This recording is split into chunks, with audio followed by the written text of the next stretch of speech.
You don't even have the strength to kill someone, and you dare call yourself a bandit. Li Chang'an scrambled up from the ground, brushed off the footprint on his neck, and looked at the burly man, holding a steel saber before him with sheer disdain. The burly man was named Zhang Tieju, the third in command of Black Wind Stronghold. He was built like a bear, capable of shattering bricks with a single slap. But right now his hand holding the saber was trembling, and his forehead was drenched in cold sweat. You? How are you alive again? Li Chang'an looked down and did the math. This is the 13th time, right? Your work efficiency is really lacking. Killing someone takes you forever. Around him, the entire circle of bandits stared at him as if they had seen a ghost. In the stronghold hall, torches crackled, illuminating the pale faces of these burly men. In truth, Li Chang'an was also calculating rapidly in his mind. He had read plenty of stories about transmigration in novels before. Yet the moment he opened his eyes, he found himself tied up in a bandit den, his original body having been an unlucky traveling merchant. His goods and money had been plundered, and he had been tied up and brought up the mountain to be ransomed and executed. Fortunately, the system was activated just in time. Ding! Immortal Attribute Point System activated. Rule: each death grants 1 free attribute point. Suicide grants no points. Reaching a certain number of deaths will automatically upgrade the system. Extra rule: killed by a woman, extra 1 point. Killed by someone whose strength far exceeds yours, extra 1 to 4 points. Resurrection rule: in the early stages, resurrection requires a 5-minute wait at a random nearby location. In the later stages, instant resurrection on the spot is unlocked. Cultivation realm: Hodian 9th stage, Xiantian, Grandmaster, Great Grandmaster, Ultimate Grandmaster, Tao Enlightenment realm, Nirvana realm, Emperor realm, Supreme realm. Current cultivation: 1st stage of Hotian realm. Current attributes: Strength 10, Agility 10, Constitution 10, Intelligence 10, Charm 10, Luck 10. After reviewing the panel, he quickly understood the system's logic. For every 10 attribute points obtained, his cultivation would automatically break through to the next minor realm. For every stage gained in the Hotian realm, all attributes would increase by 10. For every minor realm gained in the Xiantian realm, all attributes would increase by 20. The boost would be even greater after the Grandmaster realm. This meant one thing: he couldn't endlessly farm low-level monsters. Because as his cultivation rose, even if he didn't allocate points to his constitution, his base defense would automatically increase. When that time came, if these petty bandits slashed at him with a saber, they probably wouldn't even scratch his skin. How could he die then? Therefore, he had to plan meticulously. Strength must be increased, because strength affected attack power, but not defense. Agility must also be increased, running fast and reacting quickly, but likewise it didn't affect taking hits. Only constitution must not be increased. Once constitution was high, his skin would thicken and his health pool would lengthen, making it a hassle to die. I must farm all the points I can before my cultivation breaks through to the point where I can't take damage anymore. Li Chang'an formulated his strategy in his mind. Then he raised his head, looked at the bearded bandit and grinned. Hey beardy, what are you staring at? Yes, I'm talking to you. How dare you come out and scare people looking like that? If I were your father, I would have splattered you against the wall back then. The bearded bandit froze for a moment, then flew into a violent rage, slashing forward with his saber. Li Chang'an neither dodged nor deflected. The blade struck him squarely in the chest, and he collapsed to the ground. Death count: 1 killer bandit, a male, no extra bonus attribute points, obtained 1 resurrection, countdown 5 minutes. 5 minutes later, Li Chang'an woke up in the woodhouse and glanced at his panel. Cultivation: 1st stage of Hotian realm, 110, he allocated the attribute point to strength. Strength 10 to 11, he pushed open the door, walked out, and found the same bearded bandit from earlier. Hey, I'm back. That slash of yours wasn't bad, but the angle was off. I suggest you practice some more. The bearded bandit's eyes nearly popped out of his skull. With a trembling hand, he delivered another slash. Li Chang'an fell to the ground once more. Death count: 2 killer bandit, a repeated kill, no extra bonus attribute points, obtained 1. 5 minutes later, Li Chang'an woke up in the stables and allocated his point to agility. Agility 10 to 11, he found the bearded bandit yet again. Brother, are you tired? Want to swap with someone else? The bearded bandit was practically on the verge of tears. In the time that followed, Li Chang'an began a carpet-style provocation. He insulted the second-in-command for being bald and was slapped to death with a single palm. He kicked the third-in-command shin and was punched to death with a single fist. He spat into the chief's wine pot only to be kicked flying, crashing into a pillar and breathing his last. He pinched a minor lackey's ear and said, "You don't even look as good as my dog Wang Sai," and was beaten to death with clubs. He stole a chicken leg from the cook and was hacked to death with a cleaver. He took a piss right in the middle of the assembly hall and was beaten to death by a crowd of 7 or 8 people. Every single death required him to wait in the dark silence for 5 long minutes only to revive in some random corner. Sometimes in the woodhouse, sometimes on the roof, and once he even dropped straight into a water vat next to the latrine, nearly making him vomit from the stench. Yet with every resurrection, he did not hesitate to allocate his attribute points. Strength and agility were elevated alternately, while his constitution remained completely untouched. By the time he died for the 15th time, a system notification popped up. Cultivation breakthrough, second stage of Hotian realm. All attributes 10. Current attributes strength 26, agility 25, constitution 20, intelligence 20, charm 20, luck 20. Looking at the panel, Li Chang'an's heart skipped a beat. Oh no. His constitution had passively risen to 20. He hastily found a bandit for an experiment, ordering a minor lackey to slash his arm with a blade. The blade fell, leaving only a faint white mark without even breaking the skin. The terrified lackey dropped his saber. Li Chang'an's face darkened. This won't do. I have to hurry up and farm everything I can before my cultivation breaks through too much. He quickened his pace, no longer being picky. He cursed whoever he saw and kicked everyone he met. The entire Black Wind stronghold was thrown into utter chaos, and the bandits were tormented to the point of misery. By the time he died for the 37th time, his cultivation broke through to the third stage of the Hotian realm. Cultivation breakthrough, third stage of Hotian realm. All attributes 10. Current attributes strength 48, agility 47, constitution 30, intelligence 30, charm 30, luck 30. This time when the third-in-command slashed his arm with a saber, it didn't even leave a white mark. The saber in the third-in-command's hand clattered to the ground. Li Chang'an let out a sigh. I can't farm this anymore. He looked at the bandits huddled in a corner of the hall, cleared his throat, and said, let me ask you something. Do you have any female experts in your stronghold? The bandits exchanged bewildered glances. The chief swallowed hard and asked cautiously, Who are you looking for exactly? A woman highly skilled in martial arts, good-looking and preferably with a very fiery temper. Li Chang'an counted on his fingers. Any candidates? Of course, good-looking was his own personal preference, not a requirement of the system. After a brief silence, the youngest bandit tremblingly raised his hand. I heard when I went down the mountain for supplies before. In Luoxiao City, 100 miles away, there's a female Taoist named Xinqing. They say her swordplay is superb and her temper is famously terrible. Li Chang'an's eyes lit up. A female Taoist. Is she pretty? I heard she is quite beautiful. What is her cultivation realm? It seems to be the early stage of the Xiantian realm. Li Chang'an calculated rapidly in his mind. The early stage of the Xiantian realm meant her base attributes were at least 200 points higher than the 9th stage of the Hotian realm. His measly 3rd stage Hotian foundation would be like paper in front of her. Forget a single slash, if she could probably kill him just by blowing a breath. Perfect. Li Chang'an slapped his thigh, turned around, and headed straight for the stronghold gate. After just a couple of steps, the chief suddenly called out to him. Hero, are you leaving just like that?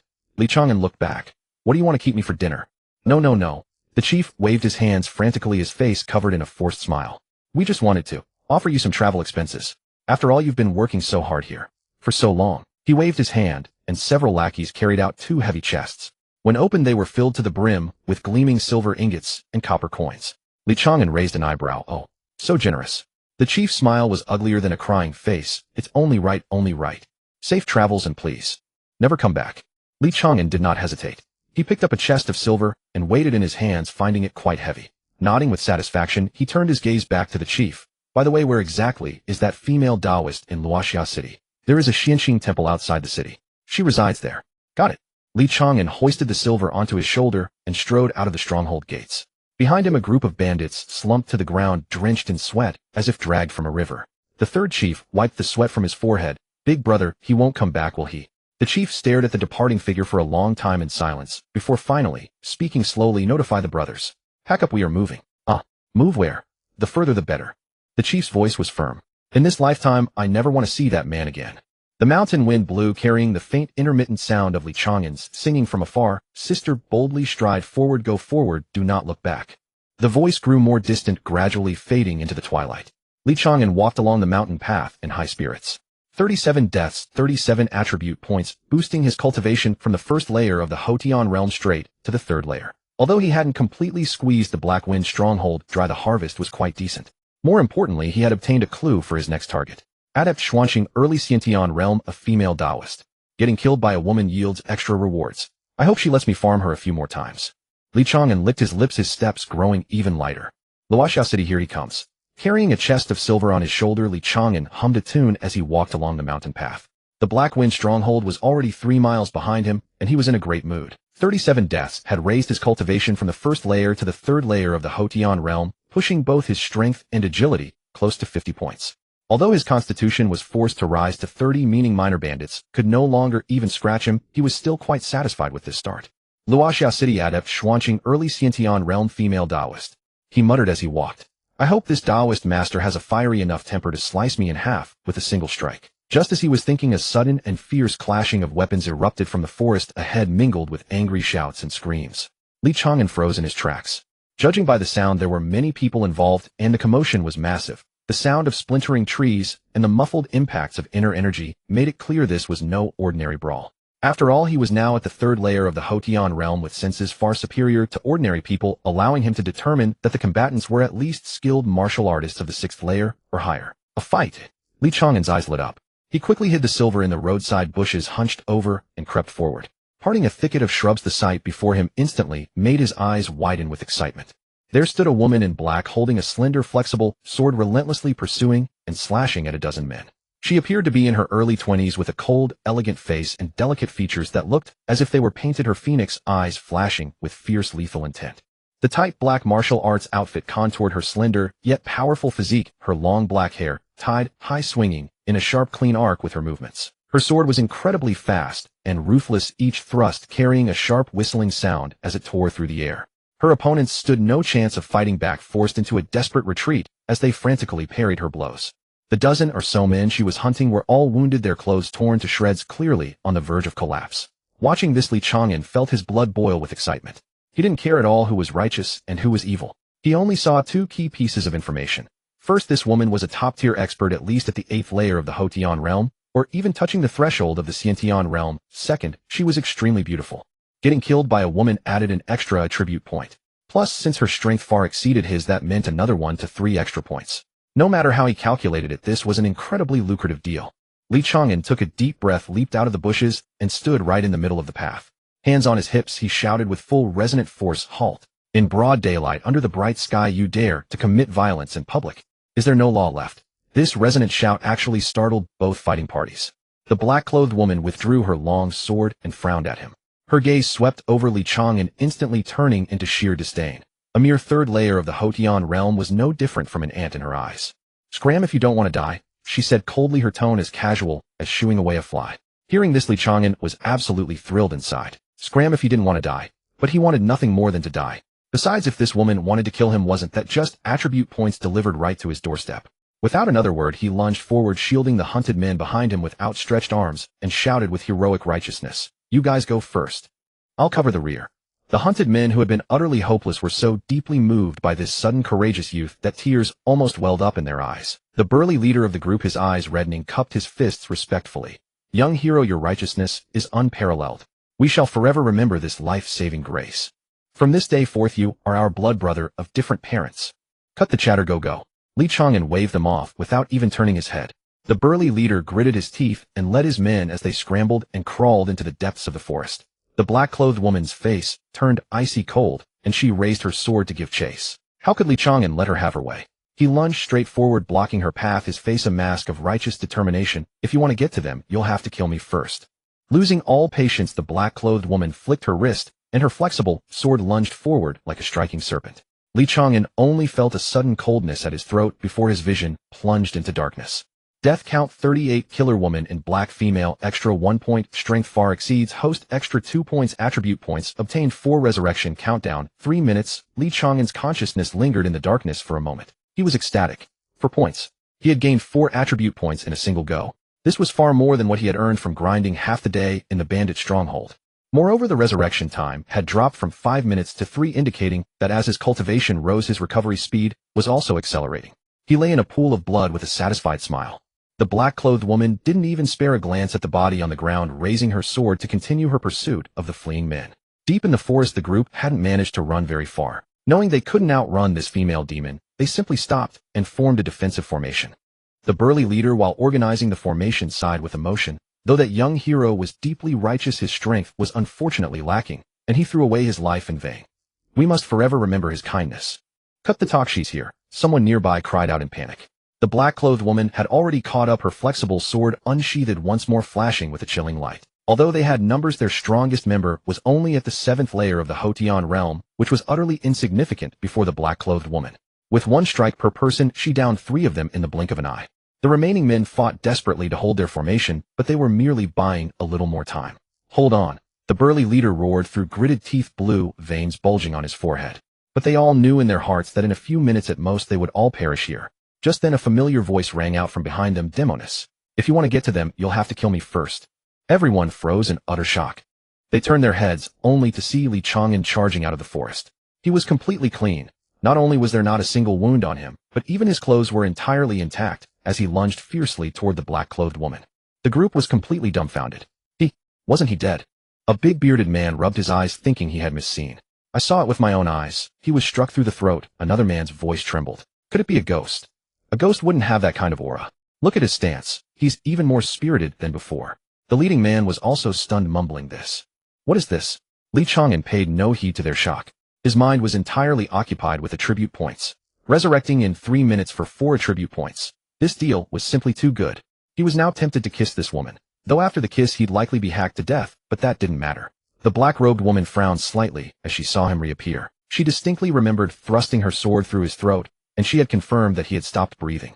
Yet now this man stood before her lively and unharmed with no wounds, and his breath perfectly steady. This defied all reason. But she had no time to ponder further as Li Chang'an had already lunged at her. Her wrist flicked, and the supple sword thrust out once more, precisely piercing his heart. Deaths: 39 killer black-robed woman female 1 extra strength far exceeds host 2 extra attribute points gained 4 resurrection countdown 3 minutes. Li Chang'an collapsed again with a satisfied smile. This time the group being pursued saw it clearly. The moment Li Chang'an's body hit the ground it vanished without a trace, not even a drop of blood left behind. Then not long after he charged out from the forest in another direction. Come on. I'm determined to settle this with you today. The group was utterly bewildered. He really came back to life. What sorcery is this? Is he even human? The leading man swallowed hard, his voice quivering. I've lived for over 40 years and never heard of anyone rising from the dead. What in the world is this guy? The black-robed woman's expression finally shifted slightly. She didn't rush to strike with her sword, but narrowed her eyes, sizing up Li Chang'an. This little rookie at the 3rd layer of Haute Yan had died twice, and both times he had risen right on the spot, each time with his aura slightly stronger than before. Though the change was subtle, her keen perception caught it. Something was off. Seeing her not make a move, Li Chang'an grew anxious instead. He charged forward shouting, "Come on, kill me. What are you waiting for? You're not scared, are you?" The black-robed woman snorted coldly and swept her sword horizontally. Li Chang'an fell again. Deaths: 40 killer black-robed woman female 1 extra strength far exceeds host 2 extra attribute points gained 4 resurrection countdown 3 minutes. 3 minutes later Li Chang'an appeared yet again. This time he didn't charge immediately. Instead he stood still, hands on his hips, and looked at the black-robed woman with a smug expression. How about it? Tired? Want to take a break before killing me again? The black-robed woman said nothing, merely staring at him coldly. Taking advantage of the pause, the pursued group had already fled out of sight. But Li Chang'an couldn't care less. His target was this woman, and their escape was just as well as they'd only be in the way. The black-robed woman suddenly sheathed her sword. Li Chang'an froze, not fighting anymore. The black-robed woman didn't answer. She moved like a black shadow, appearing in front of him in an instant. Li Chang'an had no time to react. He felt a tight grip on his wrist, and a powerful force pinned him to the ground. Her movements were so fast that he couldn't even see how she struck. Li Chang'an struggled twice, only to find himself completely immobilized. Her hand clamped onto his pulse point like iron pincers, and her inner energy surged through his meridians, sealing all his acupoints. Hey, what are you doing? Li Chang'an panicked. If you're going to kill me, just do it. Don't play these games. The black-robed woman looked down at him, her tone indifferent. Whatever your trick is, I'm not going to kill you now. Hearing this, Li Chang'an grew frantic. Not kill him? How could that be? If he didn't die, where would he get attribute points? Without grinding points, how could he grow stronger? Why won't you kill me? Li Chang'an shouted, struggling. You were killing me so happily just now. Do it again. Just once. I promise I won't bother you after this death. The black-robed woman ignored him, dragging him out of the forest. Li Chang'an was pulled along like a dead dog, his heart racing like an ant on a hot pan. He had to provoke her, make her unable to resist killing him. His mind raced, then he took a deep breath and unleashed his ultimate weapon. Hey, you woman, you're not bad looking, but you've got no chest or ass, your body's like a plank of wood. And you're so fierce, always with that sour face all day. Who would marry you? You're a tomboy, no wonder no one wants you. He closed his eyes, waiting for the sword to fall. Sure enough, the black-robed woman stopped. She looked down at Li Chang'an being dragged on the ground, the veins at her temple pulsing twice. The air fell silent for 2 seconds. Then a flash of light. Deaths: 41 killer black-robed woman female 1 extra strength far exceeds host 2 extra attribute points gained 4 resurrection countdown 3 minutes. Li Chang'an laughed in the darkness. It worked. 3 minutes later, he resurrected again, crawled out from a nearby bush, brushed off the grass blades, and strode toward the black-robed woman with high spirits. Tomboy, did you skip a meal? You can't even kill with any strength. He stopped mid-sentence because he noticed that this time the black-robed woman hadn't drawn her sword. She simply stood there, arms crossed, expressionless, looking at him. That gaze wasn't like facing an enemy, but more like watching a jumping grasshopper. A bad feeling crept up in Li Chang'an's heart. You? Why aren't you attacking? The black-robed woman didn't answer his question, but said calmly, fourth layer of Hotian. Li Chang'an was taken aback and instinctively glanced at his own panel. Cultivation fourth layer of Hotian current attributes strength 58, agility 57, physique 40, intelligence 40, charisma 40, a luck 40. Unbeknownst to him, he had accumulated enough attribute points to break through to the next level. 4 deaths, 16 attribute points, plus his previous accumulation had directly pushed him to the fourth layer of Hotian. Yeah, what about it? Li Chang'an scratched his head. The black-robed woman's lips curled into a faint smile, but that smile sent chills down Li Chang'an's spine. Since you're not afraid of death, she said slowly, I wonder if you're afraid of torture. The smile on Li Chang'an's face froze. You? What are you planning? The black-robed woman walked toward him slowly, each step exuding pressure. Have you ever heard of torture? Li Chang'an's expression changed instantly. Hey, let's talk this out. Which? If you've got the nerve, just kill me. Torture is no skill. The black-robed woman paid him no heed. She walked up, grabbed his shoulder, and channeled her inner energy. Li Chang'an felt a numbness spread through his body, then lost all control over it. Let's go. She lifted him like a chick, leaped up and vanished into the forest in a few bounds. Hanging in midair, Li Chang'an was on the verge of tears. This is it. I've messed up big time. He'd rather be chopped to death 100 times than be tortured. After what felt like an eternity, jostled and disoriented, Li Chang'an finally saw the outline of a city ahead. Above the city gate were 2 characters, Luoxia City. Li Chang'an was stunned. Wasn't this exactly where he had planned to go? The black-robed woman carried him straight into the city. The guards at the gate, upon seeing her, didn't stop her, but instead saluted Captain Shun. Li Chang'an's eyes widened. Captain, this woman is from the government. The woman in black, or rather Captain Shun, nodded expressionlessly, then hoisted Li Chang'an across the street and into a courtyard hung with a plaque reading Luoxia Prefecture Office. Then she tossed him into a dark, damp cell. Li Chang'an landed on a pile of straw and couldn't get up for a long time. Captain Shun stood outside the cell door looking down at him with a flat tone. Stay put. Li Chang'an lifted his head from the straw, forcing a smile uglier than tears. I was wrong, really wrong. Could you let me go? I swear I'll never show up in front of you again. Captain Shun stared at him impassively. Those people were from the demon cult. She suddenly spoke. Li Chang'an blinked. The group you risked your life to save. They were remnants of the demon cult.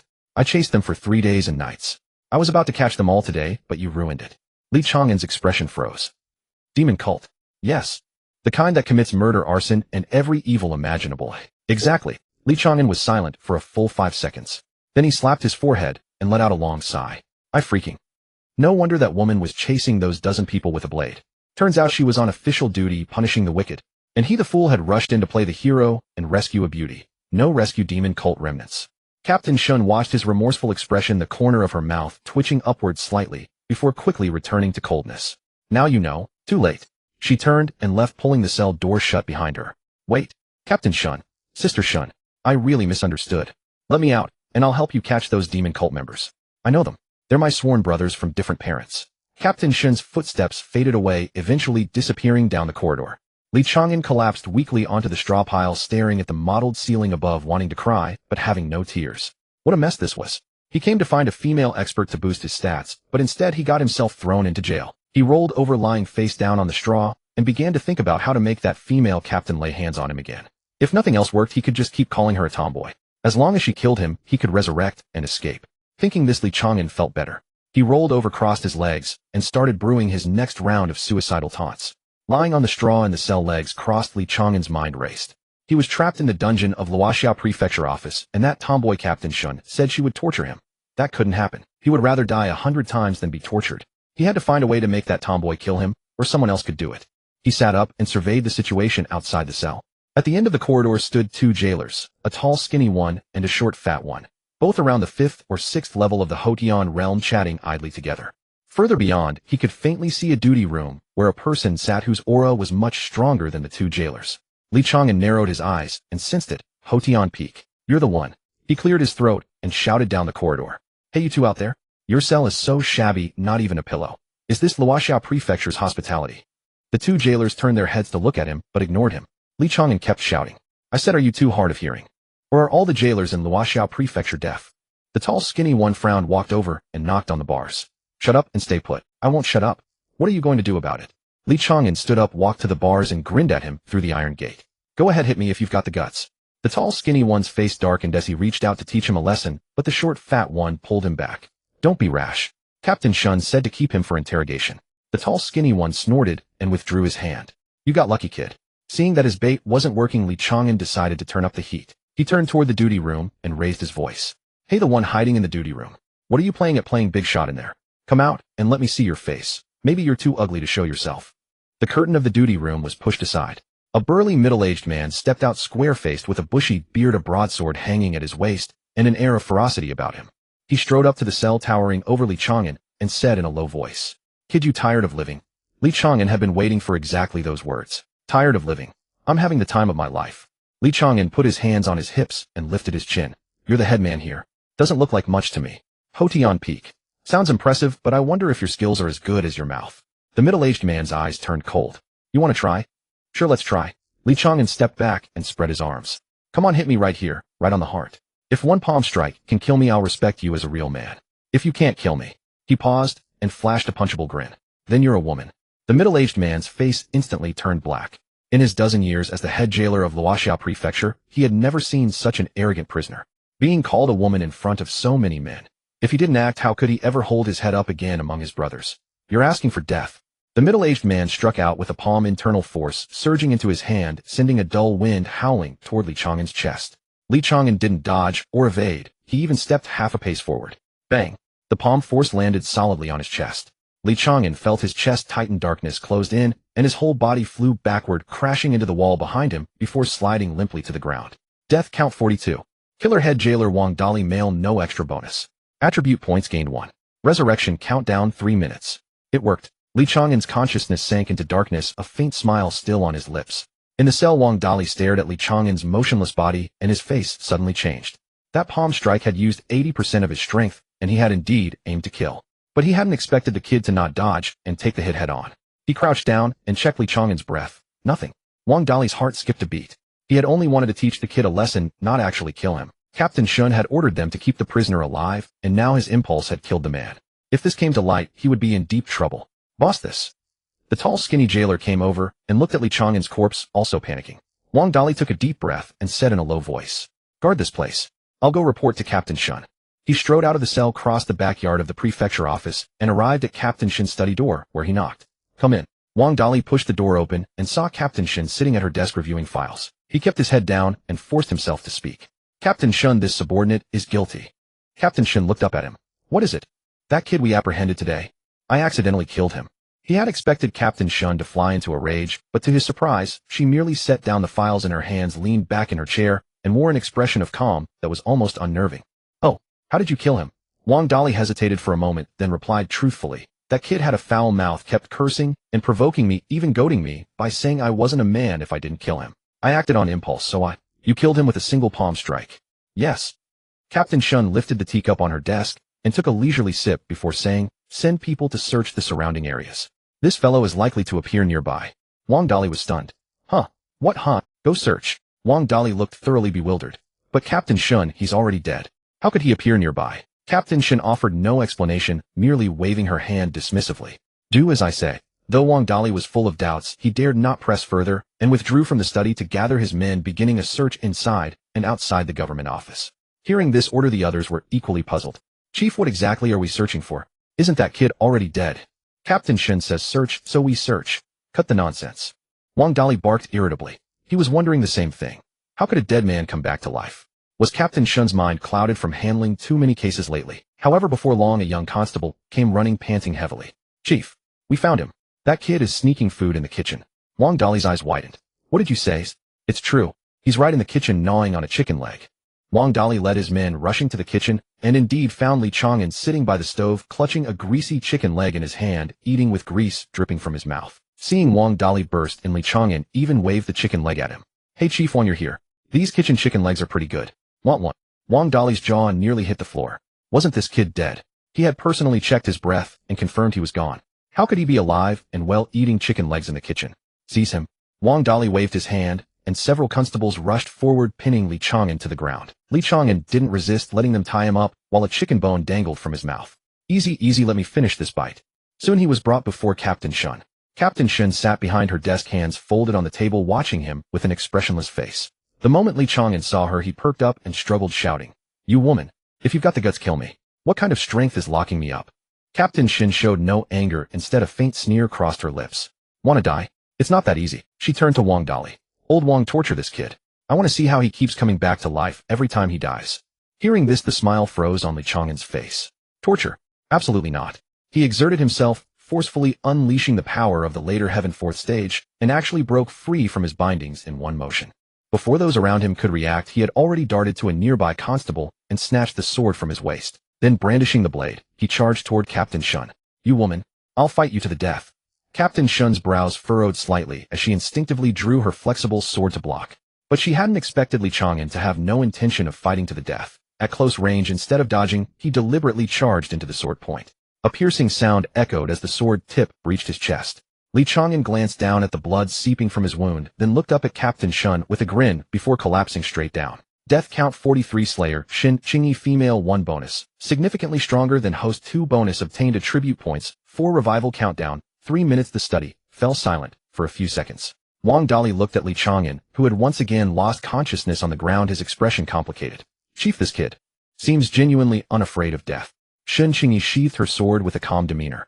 Send people to search the vicinity. This kid will surely reappear. This time, although everyone still found it hard to believe they were mentally prepared, several constables carried out the order and began searching the government office meticulously. However, this time they searched the entire premises but couldn't find any trace of Li Chang'an. Report Captain Shin. Nothing in the front courtyard. Nothing in the back courtyard either. We've searched the kitchen and stables, no sign of him. Xin Qingyi's brows furrowed slightly. Could he have truly died this time? Just then a flash of light appeared beside her. A figure materialized out of thin air next to her less than a foot away. Both were stunned simultaneously. Li Chang'an hadn't expected his random revival location to appear right beside Xin Qingyi. Looking at the cold, beautiful face inches from his almost instinctively, he wrapped his arms around her waist. The feeling was slender and soft, completely different from the flat as a board figure he had imagined. Li Chang'an blurted out, "You woman, you actually have some curves." The entire study fell deathly silent. Wang Dali and the other constables all stared with wide eyes, their mouths open enough to fit an egg. What were they witnessing? Someone dared to embrace Captain Shun. That Xin Qingyi, the #1 terror of Luoxiao City, who could dismantle a bandit stronghold with one hand. Xin Qingyi's face first turned pale, then flushed red at a visible speed. She gritted out 2 words through clenched teeth. "You're asking for death," and struck him in the chest with one palm. Li Chang'an was sent flying backward, crashing into the bookshelf behind him as various documents rained down on him. Death count 44 Slayer, Xin Qingyi female 1 bonus. Significantly stronger than host 2 bonus obtained attribute points, 4 revival countdown, 3 minutes. Lying amidst a pile of documents, before his consciousness faded into darkness, Li Chang'an was still savoring the feeling of that embrace. Whom she really did have some substance. While waiting in the consciousness space, he habitually checked his status panel and suddenly noticed a change in his cultivation realm. Cultivation later Heaven 5th stage, he had broken through. He quickly checked his attributes. Current attributes: Strength 68, Agility 67, Constitution 50, Intelligence 50, Charm 50, Luck 50. At later Heaven 5th stage, all attributes had increased by 10 points again. More importantly, he noticed a new system notification. Revival rule updated. Host can now choose any location within 100 zhang as a revival point. Li Chang'an felt delighted. No more random revivals. He would never have to worry about waking up next to a latrine again. He immediately allocated all the accumulated attribute points into agility. Agility 6775. As soon as the 3 minutes elapsed, he selected his revival point, beside Xin Qingyi. A flash of light, and Li Chang'an reappeared beside Xin Qingyi. This time Xin Qingyi was on guard, but she still underestimated Li Chang'an's speed. The moment she turned around, Li Chang'an had already spread his arms and pulled her into a tight embrace. "Officer Xin, I'm back. Miss me?" Xin Qingyi's forehead veins bulged as she sent him flying with a single palm strike. This damned rogue. Not only did he touch her, but he even dared to pinch. Li Chang'an flipped in midair and landed steadily. With higher agility, his body coordination and reaction speed had noticeably improved. But Xin Qingyi was even faster. The instant he landed, she had already caught up and thrust her sword through his shoulder. Li Chang'an winced in pain, but instead of retreating, he lunged forward, using the chance to close in again, and whispered quickly into her ear. "Officer Xin, you smell wonderful." Xin Qingyi's sword spun around and slashed straight across his throat. Death count 45. Killer Xin Qingyi female 1 bonus, strength far above host 2 bonus. Attribute points gained 4.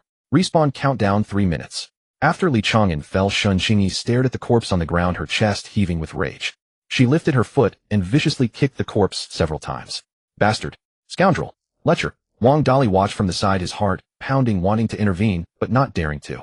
After a few kicks, Xin Qingyi calmed down slightly and said to Wang Dali, "Have someone stand close to me." The moment he reappears, seize him immediately. Wang Dali quickly beckoned several constables to surround Xin Qingyi, forming a tight protective circle. 3 minutes later, Li Chang'an revived again. This time he chose the same respawn point, beside Xin Qingyi. But because several people were encircling her, he appeared slightly off, landing on the periphery of the group. But it didn't matter. His agility had now reached 75 points faster than most of the constables present. His figure flickered, and like a gust of wind, he slipped through the gaps in the crowd, dashed to Xin Qingyi, bent down, and scooped her up in his arms, carrying her horizontally. Xin Qingyi froze completely. Never in her life had any man held her like this before. Today not only was she held, but she was also lifted horizontally by a little chicken at the 5th level of the postnatal realm. Li Chang'an, not satisfied, looked down at Xin Qingyi in his arms and grinned. Officer Xin, you're so heavy like a little pig. The entire courtyard fell silent. Wang Dali felt his heart stop. Xin Qingyi's face turned from white to red, from red to purple, and finally to iron gray. Without a word, she struck Li Chang'an's crown with her palm. Death count 46. Killer Xin Qingyi, female 1 bonus, strength far above host 2 bonus. Attribute points gained 4. Respawn countdown 3 minutes. Li Chang'an lay dead once more. Xin Qingyi broke free from his arms, straightened up, adjusted her disheveled collar, her face dark enough to drip water. Wang Dali cautiously approached. Chief, are you alright? Xin Qingyi didn't answer, silent for a few seconds, then suddenly spoke. Next time he appears, grab him and torture him severely. Don't let him die so easily. Wang Dali froze for a moment, then quickly nodded. Yes. The other constables exchanged glances, wanting to laugh, but not daring, their shoulders shaking with suppressed mirth. Just then a gentle male voice came from the entrance of the courtyard. Qingyi, what's going on? Why all the commotion? Everyone turned to look and saw a middle-aged man in a blue robe walking in. He appeared to be about 37 or 38, with refined features, a composed demeanor, and an ancient longsword hanging at his waist. His aura was deep and restrained, clearly a master. Xin Qingyi's anger subsided slightly upon seeing him, and she hurried over. Big brother, why are you here? The newcomer was Xin Qingyi's elder brother, Xin Qingfeng. Xin Qingfeng was the current lord of Luoxia City, with cultivation at the peak of the innate realm, considered a master throughout the entire city. He rarely meddled in the affairs of the government office, but happened to pass by today and decided to check in when he heard the ruckus from the courtyard. I heard quite a commotion up front, so I came to see. Xin Qingfeng scanned the chaotic scene in the courtyard, his gaze falling on the corpse lying on the ground. He frowned slightly. What's going on? Xin Qingyi opened her mouth, but for a moment didn't know how to explain. Wang Dali, who had been holding back for a long time, finally couldn't help but speak. Your Excellency, it's like this. Today Officer Xin brought back a young man.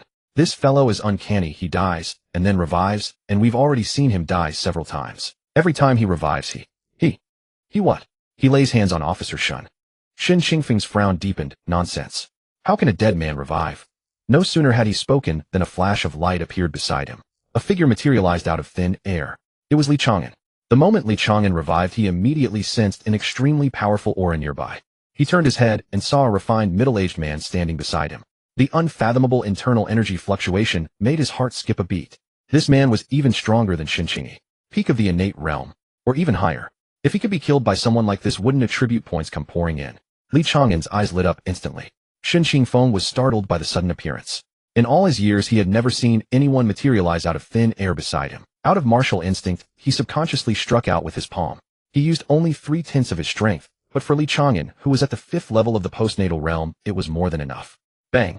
Li Chang'an's chest caved in, and he flew backward like a kite, with a broken string crashing heavily into the courtyard wall before sliding to the ground. Death count 47. Killer Xin Qingfeng, first kill 1 bonus, strength far above host 3 bonus. Attribute points gained 5.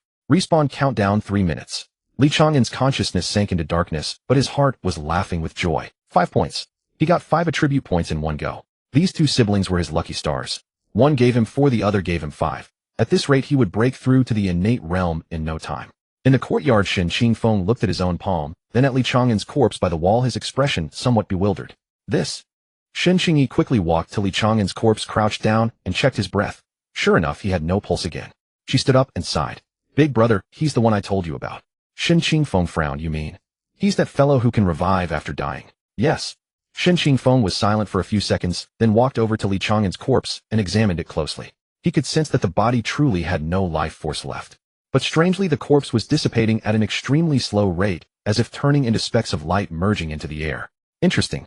Xin Qingfeng stroked his chin. The world truly holds such miraculous constitutions. Xin Qingyi stood beside him, watching the surroundings warily. He'll revive soon, and will likely appear near us again. Big brother, be careful.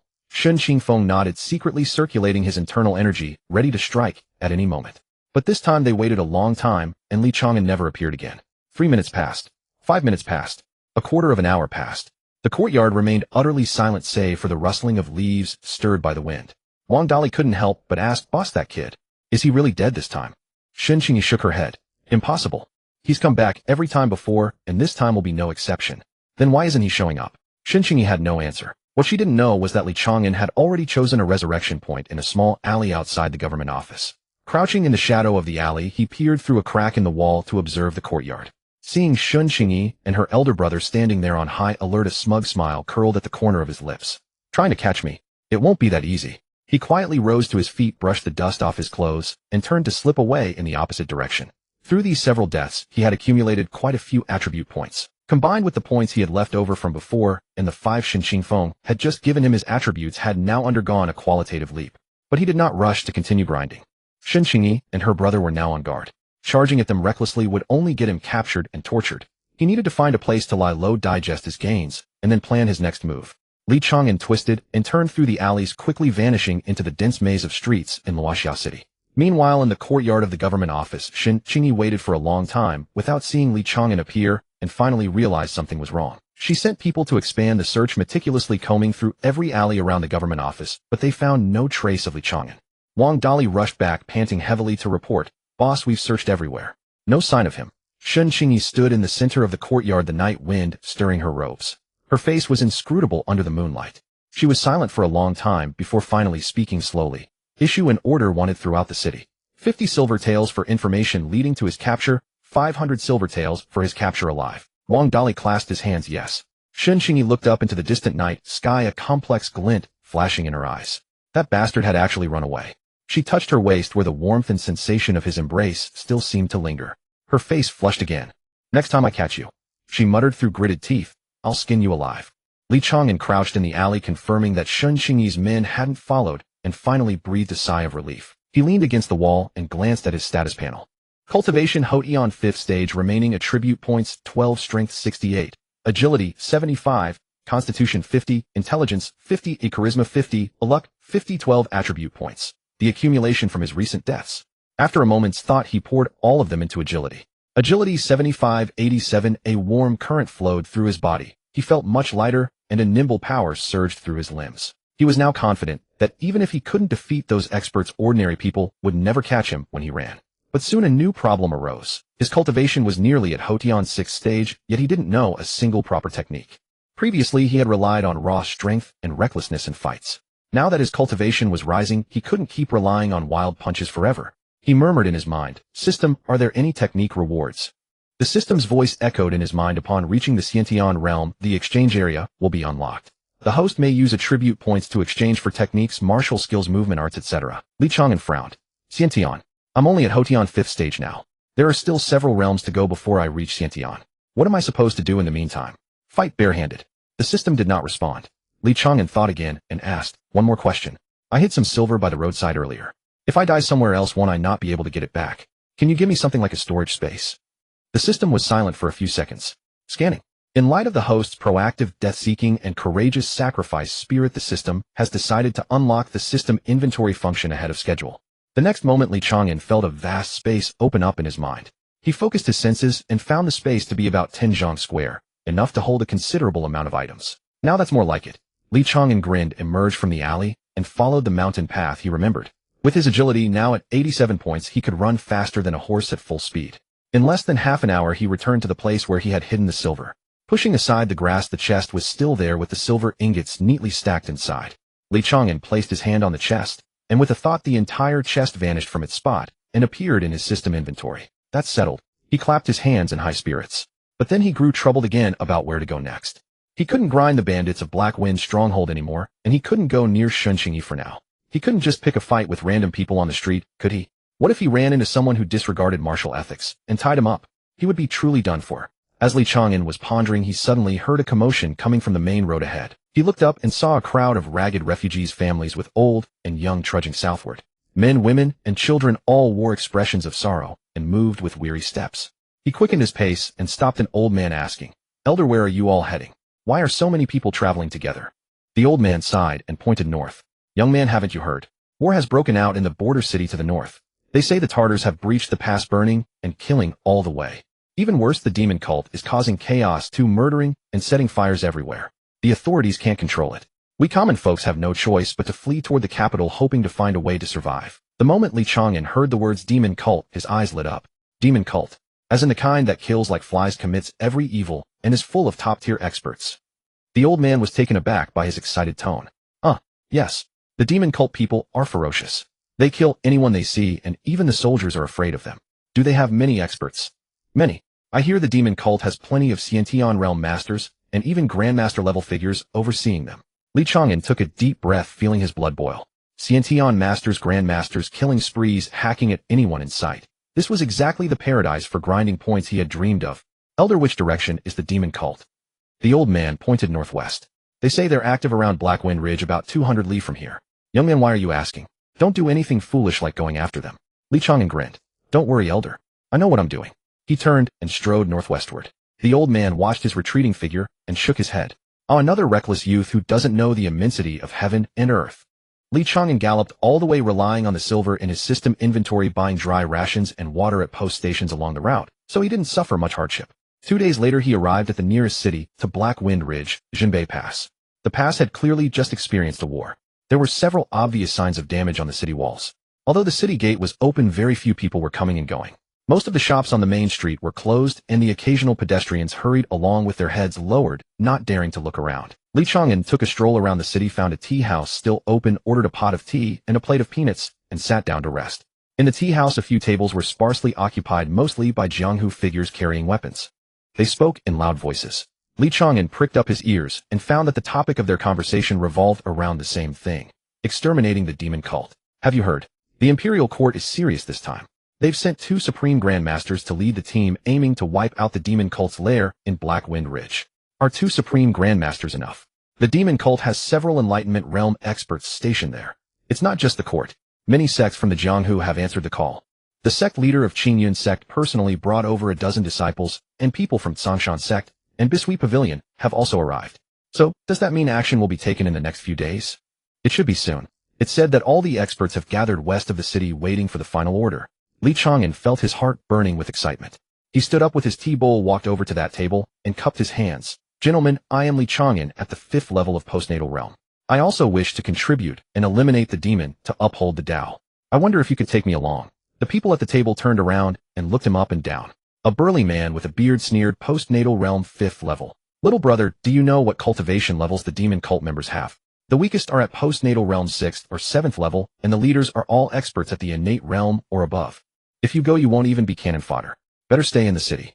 Li Chang'an said with a righteous expression. Eliminating demons and upholding the Tao is the bounden duty of us cultivators.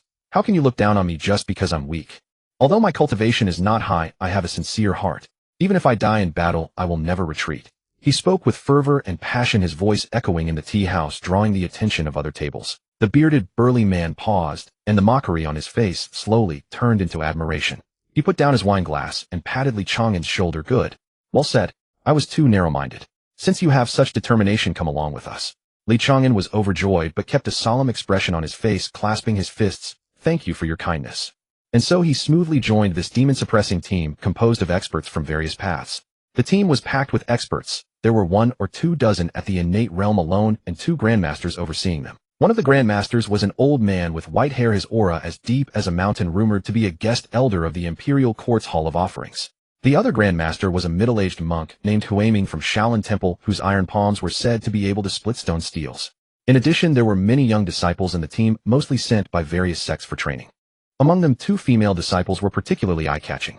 One wore a green long skirt with a sword hanging at her waist, a disciple of Bisui Pavilion. The other was dressed in white martial attire, carrying twin swords on her back, a direct descendant of Chang'an sect. Both were at the early innate realm, outstanding among the younger generation.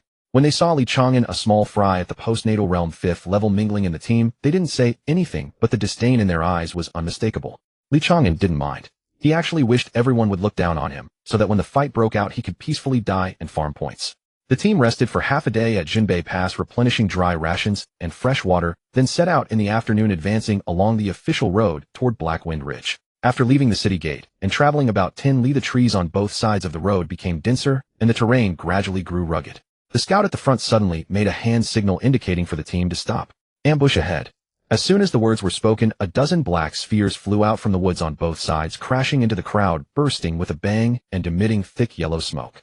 Poison gas bombs. Hold your breath, the white-haired Grandmaster shouted sternly. But it was too late. The poison gas was clearly not ordinary smoke, but laced with some kind of corrosive substance. Several disciples with lower cultivation inhaled the poison smoke and immediately collapsed, clutching their throats, with horrifying red spots appearing on their skin. Li Chang'an also took a big breath. His constitution was only 50 points, completely insufficient against such potent poison. He felt a burning sensation in his throat, his vision went dark, and he fell straight to the ground. Death count 48. Killer demon cult poison smoke non-biological kill, no extra bonus. Attribute points obtained 1. Resurrection countdown 3 minutes. In the chaos, no one noticed that Li Chang'an's body had quietly disappeared. The demon cult members burst out from the woods, about 40 or 50 of them, with uneven cultivation levels ranging from postnatal realm 7th level to innate mid-stage. Taking advantage of the poison smoke cover, they caught the righteous team off guard. But the righteous side had 2 grandmasters overseeing them, and after a brief chaos, they quickly stabilized.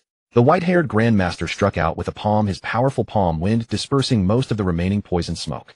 Chan Master Huiming pressed his palms together, and a golden Buddhist light barrier expanded, sealing off the remaining poison smoke. Form a formation. Don't panic, the white-haired grandmaster commanded loudly. The righteous disciples quickly gathered, forming a defensive formation, and engaged in battle with the demon cult members. Just then a loud shout came from behind the crowd. Demon cult scum, prepare to die. Then Li Chang'an rushed out from the back of the team, brandishing a single-blade sword he had picked up from the ground, charging fiercely toward the demon cult crowd. The righteous crowd was all stunned. Isn't that the kid who was poisoned just now? How is he alive again? I clearly saw him fall. The green-skirted female disciple from Bisui Pavilion widened her eyes, looking at Li Chang'an's back in disbelief. He didn't die.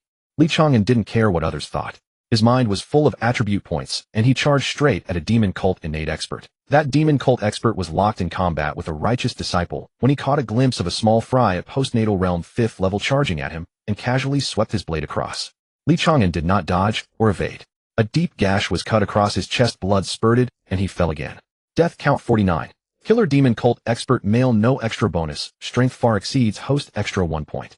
Attribute points obtained 2. Resurrection countdown 3 minutes. Li Chang'an waited in the darkness, silently calculating the attribute points in his mind, adding the remaining ones from before. He had accumulated quite a bit.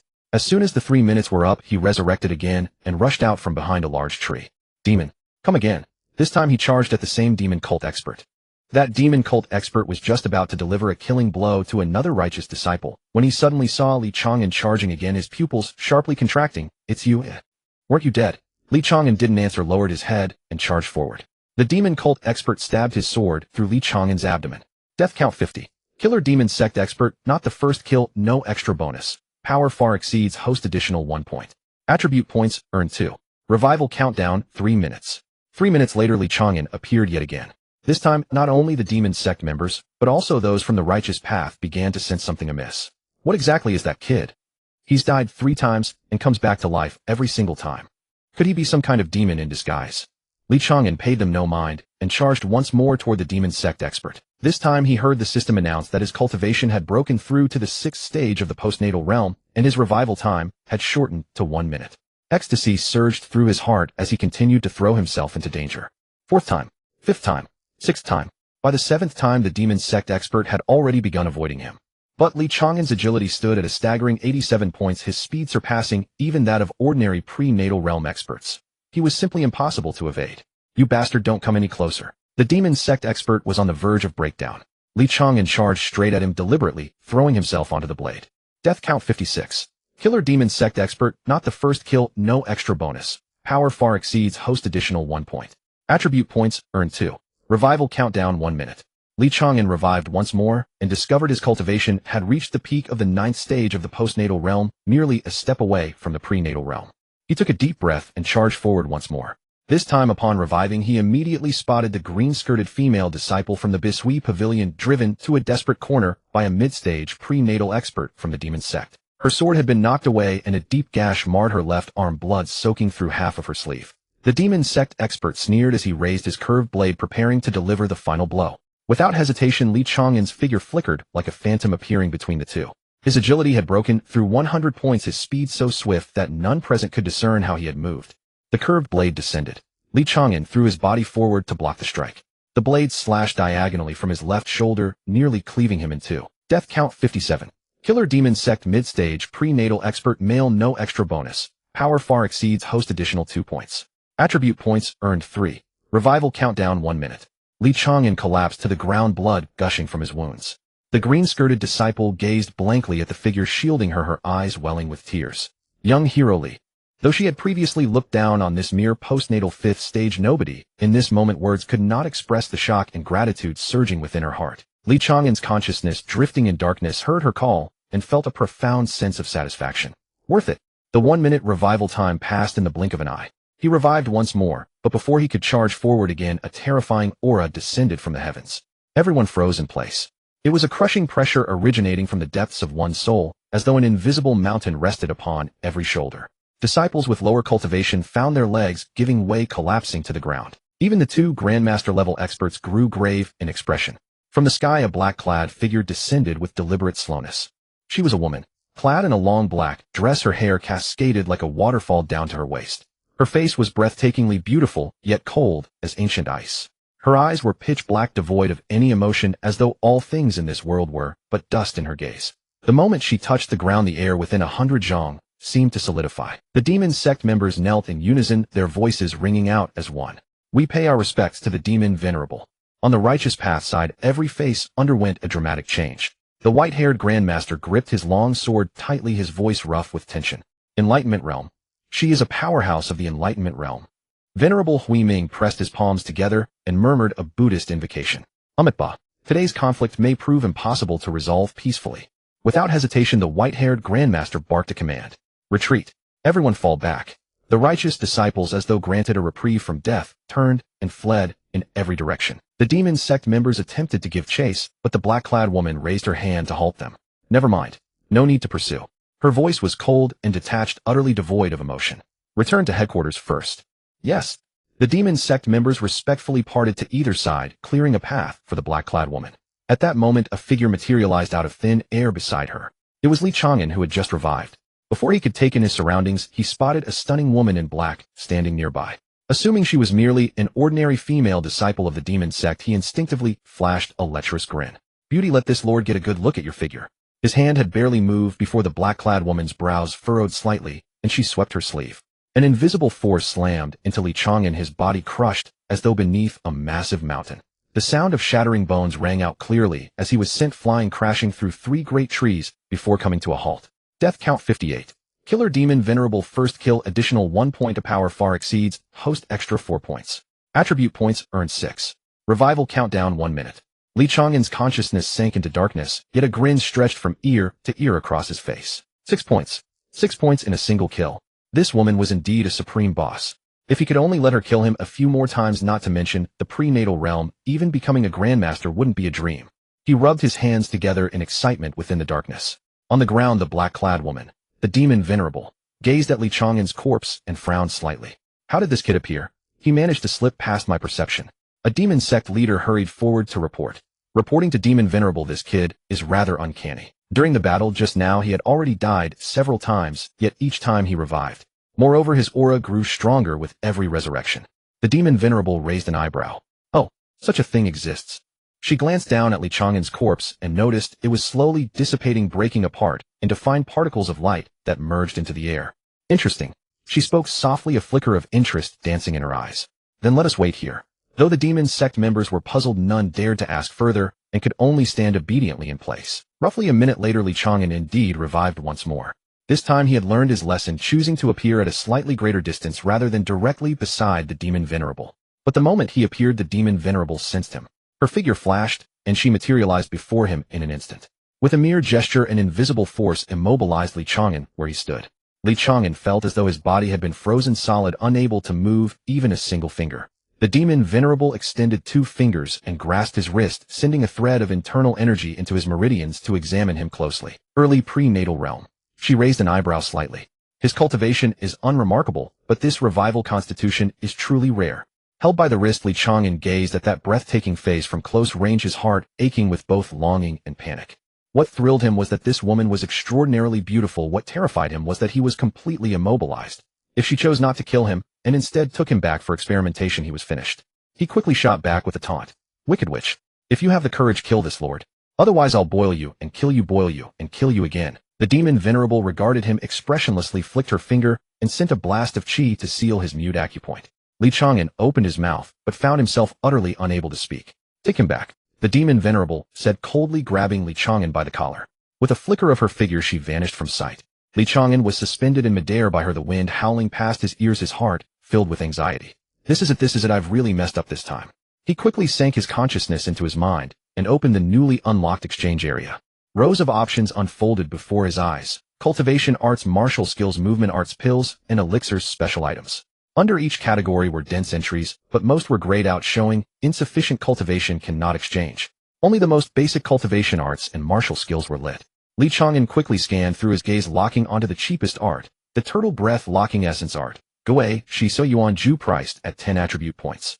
The description read: conceal one's own aura and cultivation disguise as an ordinary person, and can also briefly suppress cultivation to evade the perception and detection of high-level cultivators. Without hesitation he chose to exchange.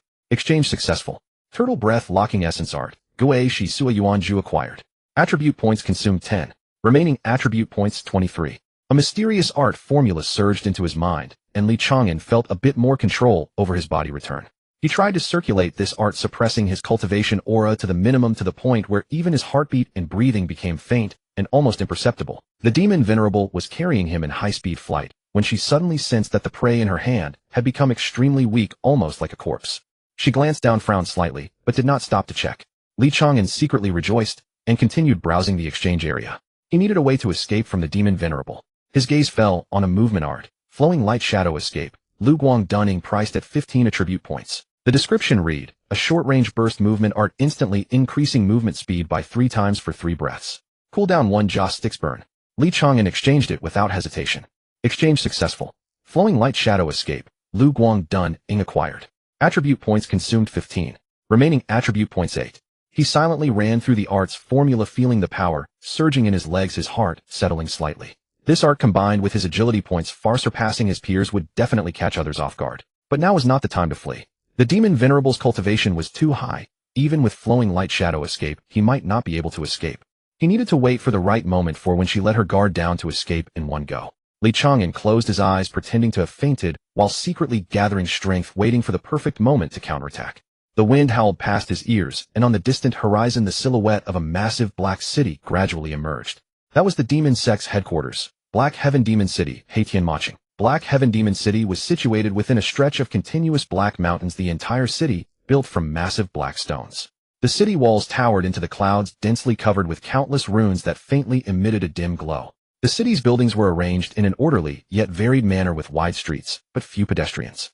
Occasionally a few demon sect disciples in black robes would pass by, all with heads lowered and walking in haste.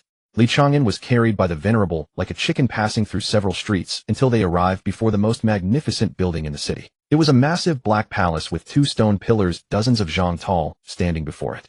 The pillars were carved with ferocious demon god statues, so lifelike they seemed as if they might come alive at any moment. The venerable carried him across the high threshold and into the great hall. The interior was far more spacious than it appeared from outside, with a vaulted ceiling over 10 zhang high, adorned with hundreds of fist-sized night pearls that illuminated the entire hall as bright as day. In the very center of the hall sat a pitch-black throne carved from a single piece of inked jade, with each armrest carved with a black dragon spreading its wings as if about to take flight. On the throne sat a person, a woman. Li Chang'an was thrown to the ground by the venerable, looked up, and froze entirely. He had seen many beautiful women. Shen Qingyi was cold and alluring, the demon venerable was cool and distant, each with their own charm. But the woman before him was more beautiful than all of them. She wore a dark red robe, her long hair casually draped over her shoulders, her skin fair as snow, her features so delicate they seemed almost unreal. Between her brows and eyes carried a kind of languid allure, as if she cared about nothing yet made others dare not meet her gaze. Her cultivation was unfathomable. Li Chang'an couldn't sense her aura at all, as if she were an ordinary person. But he knew that someone who could make the demon venerable stand respectfully aside could never be an ordinary person. Kneel, the venerable said coldly. Li Chang'an snapped back to reality, straightened himself, brushed off the non-existent dust on his knees, and sneered. Your master here kneels to heaven, earth, and parents, but never to ordinary people. The venerable frowned and raised a hand to discipline him. The woman on the throne gently lifted her hand, and the venerable withdrew the motion and stepped aside. What's going on? The woman's voice was languid and pleasant, as if she had just woken up. He's merely an early-stage innate cultivator. Why did you bring him back? The venerable bowed and replied, reporting to the sect leader, this person is somewhat strange. When I fought with him, I discovered that after death, he could revive on the spot, and each revival his aura grew stronger. I found this matter suspicious, so I brought him back for the sect leader to decide. He can revive after death. The woman raised an eyebrow, slightly seeming to take some interest. She stood up and slowly descended from the throne. Her dark red robe trailed along the ground, swaying gently with each step.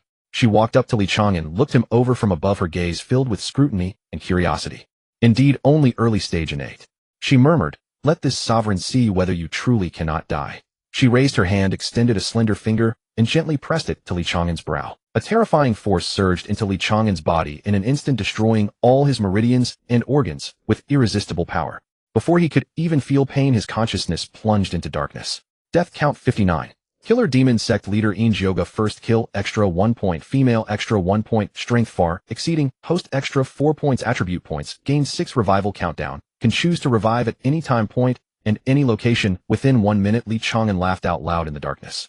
6 points. 6 points again. And this time, there was even a new feature. He could freely choose the time and location of revival. Without hesitation, he set the revival time for the next second and the revival location as Inge Yoga's embrace. In the Great Hall, Inge Yoga withdrew her finger, looked at the lifeless corpse on the ground, and frowned slightly. He is indeed dead. But there's nothing special. Before she could finish, she suddenly felt a weight in her arms. She looked down and saw Li Chang'an lying in her embrace, face upturned, grinning at her. Sect leader, sister, you smell wonderful. Inge Yoga's pupils contracted sharply. She had completely failed to sense how Li Chang'an appeared in her embrace. With her cultivation, she could detect even a mosquito flying within 100 jong radius. But this person appeared out of nowhere without any warning or fluctuation in aura. Her reaction was almost instinctive. She struck Li Chang'an in the face with one palm. Slap. Li Chang'an's head snapped to the side, his entire body flying out from her embrace as he tumbled across the ground several times before coming to a stop.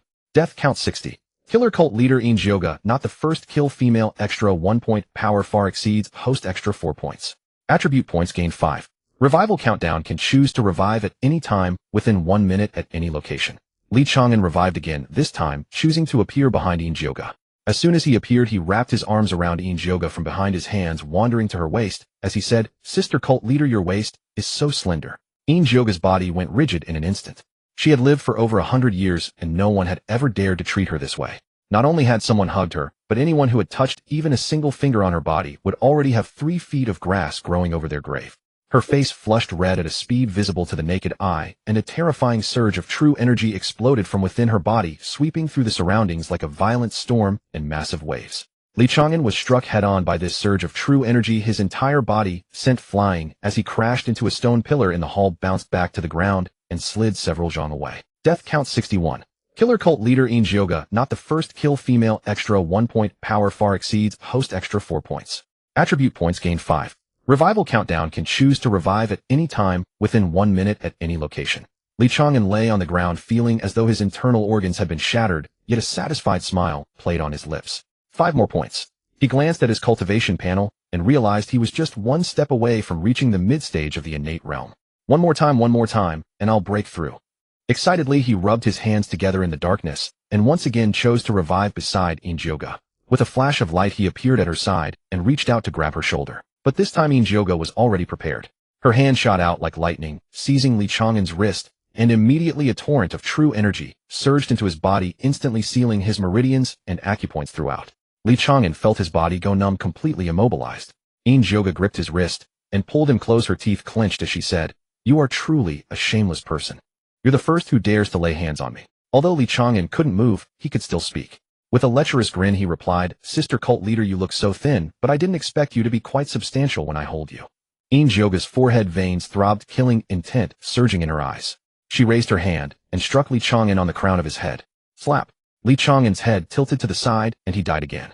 Death count 62. Killer Cult Leader Inge Yoga. Not the first kill. Female, extra 1 point. Power far exceeds. Host, extra 4 points. Attribute points. Gain 5. Revival countdown. Can choose to revive at any time within 1 minute at any location. After this death, Li Chang'an's cultivation finally broke through. Cultivation breakthrough, mid-stage of innate. All attributes 20. Current attributes: Strength 108, Agility 127, Constitution 90, Intelligence 90, Charm 90, Luck 90. He added all 5 newly acquired attribute points to Agility. Agility 127 to 132. Mid-stage of innate. Li Chang'an was overjoyed in his heart. He could clearly feel that both his strength and speed had undergone a qualitative leap, although he was still far behind Yoga and the Venerable One. But at least in this cult headquarters, he was no longer a lamb to be slaughtered. Well, actually he still was, but at least he had more motivation to die. He thought about it and decided not to revive near Yoga again. This woman was already on guard, and reviving near her would only result in being sealed again, which wouldn't be worth the loss. He chose a new target, the Venerable One. With a flash of light, Li Chang'an appeared behind the Venerable One and hugged her from behind, resting his head on her shoulder as he took a deep breath. "Sister Venerable, you smell so good." The Venerable One shuddered all over, turning her head sharply to see Li Chang'an's smug grin, and was simultaneously startled and furious. She struck his chest with a palm, the force surging and retracting as it shattered his heart. Death count 63. Killer Cult Venerable by Sue. First kill extra 1 point, female extra 1 point, power far exceeds host extra 3 points. Attribute points gained 5. Revival countdown can choose to revive at any time within 1 minute at any location. Li Chang'an revived again, feeling quite pleased with himself. Everyone here is a walking attribute pack. Provoking just one person could earn him 4 or 5 points, far more efficient than the hard work he used to do hunting bandits outside. As he was calculating who to provoke next, he heard the Venerable One say through gritted teeth to Yoga, "Cult leader, this kid is too sinister. Next time he revives, let's not kill him. Instead, capture him and torture him to extract the secret of his revival." Yoga nodded, her expression dark. "Very well. The next time he appears, seal him immediately and take him away for slow interrogation." Li Chang'an heard these words in the darkness and his heart skipped a beat. Torture? That wouldn't do. Although he had prepared poison capsules, that was the last resort when all else failed. Taking poison to commit suicide yielded no attribute points, essentially wasting a death, so he would avoid it if at all possible. He was hesitating whether to revive elsewhere to hide first when he suddenly heard 2 low voices from outside the main hall. "Cult leader, what's happening?" Your subordinate heard commotion inside from outside. 2 tall figures walked in from the hall entrance. One was an elderly man with white beard and hair, broad-shouldered and robust, his face flushed red, his aura vigorous like fire. The other was a lean, dark-faced elderly man whose eyes were sharp as a falcon's, his fingers long and thin like withered claws. Clearly a master who had cultivated some sinister and venomous technique. Both of their cultivation levels were at the peak of the Enlightenment realm, merely 1 step away from the Nirvana realm. Just as Yoga was about to explain, Li Chang'an had already acted first. He chose to revive behind the red-faced elderly man, and as soon as he appeared, he shouted loudly, "You 2 old thieves, die." He swung his fist and struck at the back of the red-faced elderly man's head. The red-faced elderly man was startled by this sudden shout and instinctively struck back with his palm. This palm strike contained 7 or 8/10 of his power, the palm wind howling with tremendous force, striking Li Chang'an directly in the chest. Li Chang'an didn't even have time to scream before being struck away by a single palm, crashing into the hall's wall with his entire body embedded in it. Death count 64. Killer Cult Elder Liang Venerable. First kill extra 1 point, power far exceeds host extra 3 points. Attribute points gained 4. Revival countdown can choose to revive at any time within 1 minute at any location. "Don't kill him," Yoga and the Venerable One shouted almost simultaneously, but it was already too late. The crimson-faced elder withdrew his palm, staring blankly at his own hand, then at Li Chang'an embedded in the wall, and asked, "Chief, what is happening here?" The dark-faced elder also looked wary, his withered claw-like hands raised slightly, ready to strike at any moment. Yoga strode quickly to the wall, intending to pull Li Chang'an's corpse down, but the moment her hand touched his robe, the body dissolved into specks of light and vanished. "He's going to revive again," the Venerable One warned. "Everyone be careful." The words had barely left his lips when Li Chang'an revived once more, appearing right before the crimson-faced elder. He did not attack. Instead, he grabbed hold of the crimson-faced elder's grizzled beard, yanking it hard, while grinning mischievously. "Old man, haven't you eaten? You can't even throw a proper punch." The crimson-faced elder winced in pain as a tuft of his beard was torn clean off, causing him to gasp sharply. Enraged, he raised his hand and sent Li Chang'an flying with another palm strike. Death count 65. Killer Demon Sect Elder Blazing Sun Venerable. Not first kill, his strength far surpasses host. 3 bonus points. Attribute points gained 3. Revival countdown may choose any time and location within 1 minute to revive. Yoga stamped her foot in fury and snapped, "That brat is full of tricks. Don't kill him. Capture him alive." The crimson-faced elder clutched his chin where the beard had been ripped out, both pained and aggrieved. "Chief, what in the world is this brat?"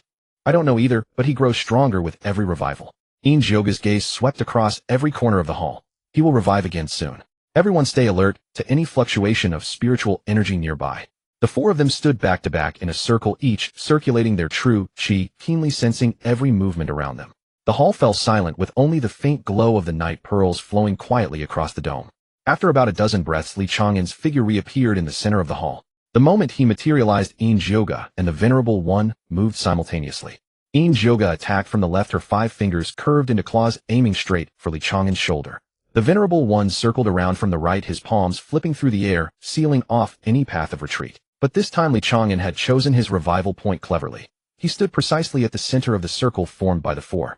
Yoga and the Venerable One both lunged at him at once, instead interfering with each other and losing half a beat. Seizing the opportunity, Li Chang'an shifted his body and slipped through the gap between their pincer attack, charging straight toward the dark-faced elder. The dark-faced elder was prepared. His withered claw-like hands shot forward and 10 streams of black, true chi shot out, like venomous snakes coiling around Li Chang'an's body. Li Chang'an neither dodged nor evaded, letting the black chi bind his limbs. He lunged forward, clinging onto the dark-faced elder's body, and opened his mouth to bite his ear. The dark-faced elder was startled, jerking his head aside to dodge, while slamming a palm onto Li Chang'an's back. Li Chang'an spat out a mouthful of blood, but before dying he still wiped his mouth on the elder's robe. Death count 66, Killer Demon Sect Elder. Nether Ghost Hand, first kill, 1 bonus, strength far surpasses host, 3 bonus attribute points, gain 4 revival countdown, may choose any time and location within 1 minute to revive. The dark-faced elder stared at the bloodstain on his robe, his face as dark as the bottom of a pot. Yoga's expression was equally grim. She was the exalted demon sect chief with her 4 top experts all gathered together, and yet they couldn't catch a mere mid-foundation establishment weakling. If word of this got out, how could she ever hold her head up again? Nobody moved. She took a deep breath, forcing herself to stay calm. Follow my orders. When he revives next, I'll take the lead attack. Baisu will support from the side. Blazing Sun and Nether Ghost will seal off the left and right flanks. I refuse to believe he can escape this time. The 3 nodded in unison. Moments later, Li Chang'an revived once again. The instant he appeared, Yoga moved. Her speed was extreme. Almost at the very same moment Li Chang'an materialized, her hand had already locked onto his arm. But this time Li Chang'an had no intention of running. He let Yoga grip his arm, then suddenly lurched forward and planted a kiss on her cheek. A crisp, resounding smack echoed through the hall. The entire hall fell silent in an instant. Yoga stood frozen in place, the hand clutching Li Chang'an's arm trembling slightly. The Venerable One and the 2 elders all stared with eyes wide open, jaws dropped so far they could fit an egg. Blazing Sun Venerable instinctively touched his own chin where his beard had been torn off, suddenly feeling that his own loss wasn't such a big deal. Yoga's face went from white to red, from red to purple, and finally settled on an iron blue. She slowly turned her head to look at Li Chang'an, held in her grasp, her voice squeezing through clenched teeth. You are dead meat. Li Chang'an grinned, revealing a row of white teeth. Chief sister, your face is so smooth. Yoga gave him no further chance to speak. Her 5 fingers tightened with a crack shattering his shoulder blade. Then came another palm strike. Bang! Li Chang'an's body slammed into the wall, then his head lolled to one side, dying once more with a satisfied smile on his face. Death count 67, Killer Demon Sect Chief. Yoga, not first kill, female, 1 bonus, strength far surpasses host, 4 bonus attribute points, gain 5 revival countdown, may choose any time and location within 1 minute to revive. Yoga released her grip, and Li Chang'an's corpse fell to the ground before slowly dissolving into specks of light. She stood in place, chest heaving violently, her face alternating between pale and green. The Venerable One cautiously stepped forward and asked in a low voice, Chief, are you all right? Yoga did not answer. After a long silence, she ground out a few words through her teeth. Guard every exit of the hall. When he appears again, don't kill him. I want him alive. I'll skin him with my own hands. In the darkness, Li Chang'an assessed the current situation. Yoga had given a direct order to capture him alive. The demon sect members were now surely burning with determination to pin him down. If he kept reviving in the hall, he'd eventually be cornered. And once his limbs were dislocated and his cultivation sealed, even with the poison sac, he'd have to suffer a great deal of physical pain before dying. Not worth it. He decided to expand his range. The demon sect headquarters was enormous with experts everywhere. Why fixate on the chief and the Venerable One? Switch locations, switch targets. He could still farm attribute points. He picked a spot not far outside the hall, where 2 demon sect protectors stood. Both were at the Grandmaster initial stage with steady auras, clearly capable subordinates under Yoga's command. With a flash of light, Li Chang'an appeared behind the 2 and shouted, Demon sect fiends, your time has come. The 2 protectors had been watching the hall with full concentration and never expected someone to suddenly appear behind them. Hearing the shout, they reacted on pure instinct, turning and striking simultaneously. A saber and a sword cut into Li Chang'an at the same time. Li Chang'an didn't even let out a grunt before dropping dead on the spot. Death count 68, Killer Demon Sect Protector. Zhao Wuji, first kill, 1 bonus, strength far surpasses host, 2 bonus attribute points, gained 3. Li Chang'an nodded in satisfaction within the darkness. Although it was merely 3 points, far fewer than what Yoga had granted him, it was far safer this way. As long as he refrained from provoking those top experts, the others below would instinctively strike upon sighting him, allowing him to steadily accumulate points in peace. Over the next half-day, the entire Haitian Demon City was thrown into utter chaos.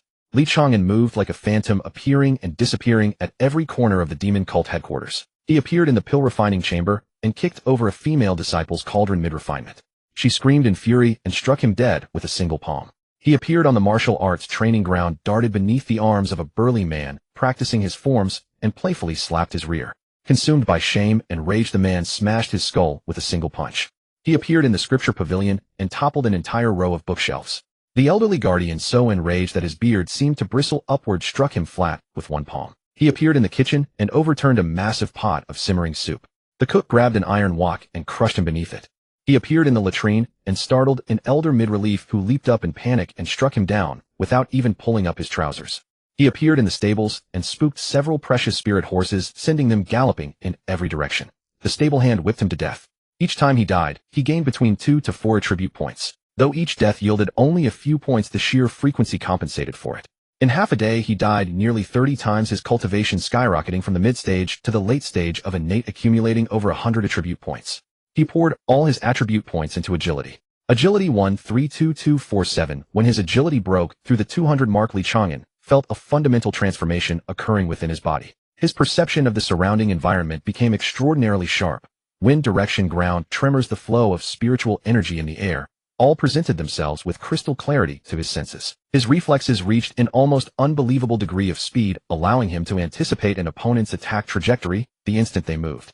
Though his cultivation remained at the late stage of innate, his speed alone could rival that of an early-stage grandmaster. The demon cult members were driven to the brink of madness by his antics. Yoga's orders had already been disseminated. Capture him alive, do not kill.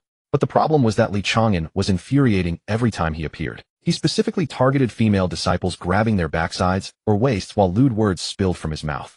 Those female disciples could scarcely endure such humiliation. Consumed by shame and rage, they disregarded all orders and struck him dead with a single palm. The male disciples fared no better. Li Chang'an did not kill them, but made it his sport to yank out their hair and beards. His speed had become as swift as a wraith. In the blink of an eye, a handful of hair or beard would be torn away, sending the elders howling in pain. They could neither catch him nor land a blow, and could only stomp their feet in fury. Venerable Liang had already lost 3 clumps of beard, and now his eyes burned red with hatred whenever he caught sight of Li Chang'an, as though looking at his father's murderer. On Nether Ghost Hand's black robe, Li Chang'an had drawn a turtle, leaving the elders speechless with rage for half a day. Yoga stood at the entrance of the main hall, watching the chaos engulf the entire demon cult headquarters, her expression dark enough to pour forth water. She had already suffered multiple humiliations at Li Chang'an's hands. The first time he had grabbed her waist. The second he kissed her face. The third was the worst. After she had finally lowered her guard slightly, Li Chang'an suddenly appeared in her embrace and squeezed her waist hard. Pervert, you're courting death. She had trembled with rage, striking him dead with one palm. But afterward regret set in. She had noticed his aura growing stronger once more. This kid's growth in power is far too rapid. Yuga gritted her teeth, speaking in a low voice to the venerable beside her. If this continues, he'll break through to the Grandmaster realm before long.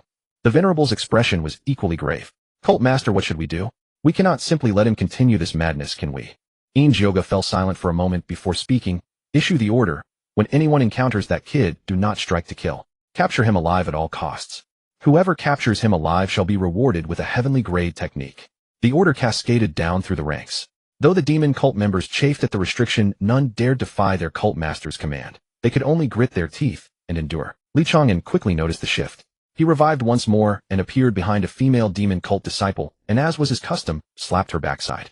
The female disciple spun around, her face flushing red as she raised her hand to strike him dead. But midway through, she forced herself to halt, transforming her palm into a grasping claw aimed at his shoulder. Li Chang'an shifted his body and effortlessly evaded the attack. Moi. He seemed surprised. Not trying to kill me anymore. The female disciple bit her lip in silence, merely pursuing him with determined steps. Li Chang'an tested her several more times and confirmed that the demon cult members were indeed holding back. Whether male or female, regardless of his provocations, they only attempted to capture him rather than kill him. Boring. Li Chang'an pursed his lips in disappointment. With his agility now exceeding 200 points, only a handful of those present could hope to catch him. He darted through the crowd like an eel, impossible to grasp. Strolling up to Venerable Liang, he seized the last remaining tuft of the elder's beard and yanked hard. Venerable Liang gasped in pain and raised his hand to strike him dead, but remembered the cult master's orders and forced himself to stop, redirecting his strike into a grappling technique aimed at Li Chang'an's wrist. Li Chang'an had anticipated this move and easily sidestepped by retracting his hand and stepping back. "Old man, go ahead and hit me if you can." Li Chang'an grinned and beckoned him with a finger. Venerable Liang's face turned purple with rage, yet he refused to strike. Li Chang'an then darted over to Nether Ghost's hand and tapped his bald head. "Old man, why hasn't your hair grown back yet? Did you wash off the turtle I drew on you last time?" Nether Ghost's hand's lips twitched, and his withered claw-like hands rose slightly before falling back down. He took a deep breath, forcibly suppressing the killing intent surging within him, and spoke coldly. "Boy, you'd best pray you never fall into my hands." "What if I do? Dare you kill me?" Li Chang'an stood with hands on his hips, radiating smug confidence. Nether Ghost's hand said nothing, but the coldness in his gaze was enough to freeze the entire Tian demon city. Li Chang'an weaved through the crowd one final time and realized no one was attempting to kill him anymore, leaving him thoroughly bored. Standing at the center of the plaza with hands on his hips, he surveyed the surroundings and burst into laughter. "Since you won't kill me, I'm done playing with you." He turned and headed toward the city gate. The demon cult members exchanged bewildered glances, uncertain whether to stop him or not. Logically, since the cult leader had ordered his capture alive, they should have done everything in their power to block his path. But this man feared not death and could even take his own life. Even if they caught him, he would simply bite the poison sac hidden in his mouth and die. Then he would resurrect elsewhere, utterly impossible to confine. Moreover, given his ghostly speed, capturing him was no easy feat. Rather than continue being harassed by him into utter chaos, it was better to let him leave as quickly as possible. Thus, when Li Chang'an swaggered toward the city gate, the demon cult disciples along the way all raised their weapons at him, but not a single one truly stepped forward to block him. A few made a token chase for a few steps, but when he turned back and glared at them, they quickly halted. Li Chang'an thus walked unimpeded all the way to the city gate. Just as he was about to step out of the gate, Yoga's icy voice came from behind. "Boy, do you dare to leave your name." Li Chang'an stopped, turned to look back. Yoga stood on the steps before the grand hall, her dark red robe billowing in the wind, her breathtakingly beautiful face filled with barely suppressed rage. He flashed a grin, revealing his signature insufferably smug smile. "What's there to fear? I, Li Chang'an, have never changed my name, nor will I ever hide it. Cult leader, your figure is truly splendid, and you smell wonderful. I'll come visit you again when I have time." With that, he flickered his form, vanishing beyond the city gate like a wisp of smoke. Yoga stood on the steps, staring at the direction where he disappeared, gnashing her teeth in fury. "Damnable wretch, don't let me catch you." The venerable one stood behind her, hesitated for a moment, and asked in a low voice, "Cult leader, should we send someone to pursue him?" Yoga was silent for a moment, then slowly shook her head. "No need. This man's origins are unknown, his physique is bizarre. We know too little about him, a rash pursuit might not yield any advantage. Besides," she paused, a complex glint flashing in her eyes, "every time he dies his strength increases by a notch. Killing him would only help him grow stronger." She turned and walked back into the great hall, her voice icy. "Issue orders to strengthen the headquarters' defensive array to prevent him from sneaking in again. Also send people to investigate the origins of this Li Chang'an. I want to know who he really is." "Yes." The venerable one bowed and accepted the order. The gates of the Tian demon city slowly closed, and a pale blue light barrier rose on the city walls, a sign that the city guarding grand array had been activated. Half a day later, in a forest dozens of li away, Li Chang'an lay on a branch of a large tree, legs crossed, and a blade of grass dangling from his mouth, idly gazing at the sky. He checked his status panel. Cultivation late, innate stage agility 247 remaining, attribute points 12, late, innate now not far from the peak. He muttered to himself, "But where should I grind next? I can't go to the demon cult for now. That woman Yoga has surely tightened security. I could go to Shinqing's place, but her elder brother Shinqing Feng is at the peak innate stage. If he catches me, it'll be troublesome." As he pondered, he suddenly heard urgent hoofbeats in the distance. He sat up and looked toward the sound. On the official road, a fast horse was galloping straight in his direction. On the horse sat a young man in gray battle attire with a small flag on his back embroidered with the character urgent, clearly a messenger delivering urgent news. The messenger spurred the horse wildly. When passing under the tree where Li Chang'an perched, he suddenly fell from the saddle, rolled several times on the ground, and lay motionless. Li Chang'an raised an eyebrow, jumped down from the tree, and approached the messenger. He checked his breath. Still alive, just unconscious. He noticed that on the small flag on the messenger's back, besides the character urgent, there was also a line of small text: Tianji Pavilion confidential report to be delivered to Qingyun sect. Tianji Pavilion. Qingyun sect. Li Chang'an stroked his chin. Sounds like a righteous sect. He thought for a moment, then reached out and pulled a sealed letter from the messenger. The envelope was stamped with a red wax seal bearing a bagua pattern with the words Tianji Pavilion top secret written below. Li Chang'an tore open the envelope without ceremony, pulled out the letter paper, and unfolded it. The letter contained only a few short sentences. To the sect leader of Chang'an sect, according to our pavilion's intelligence, the demon cult has been unusually active, recently suspected of preparing a major move.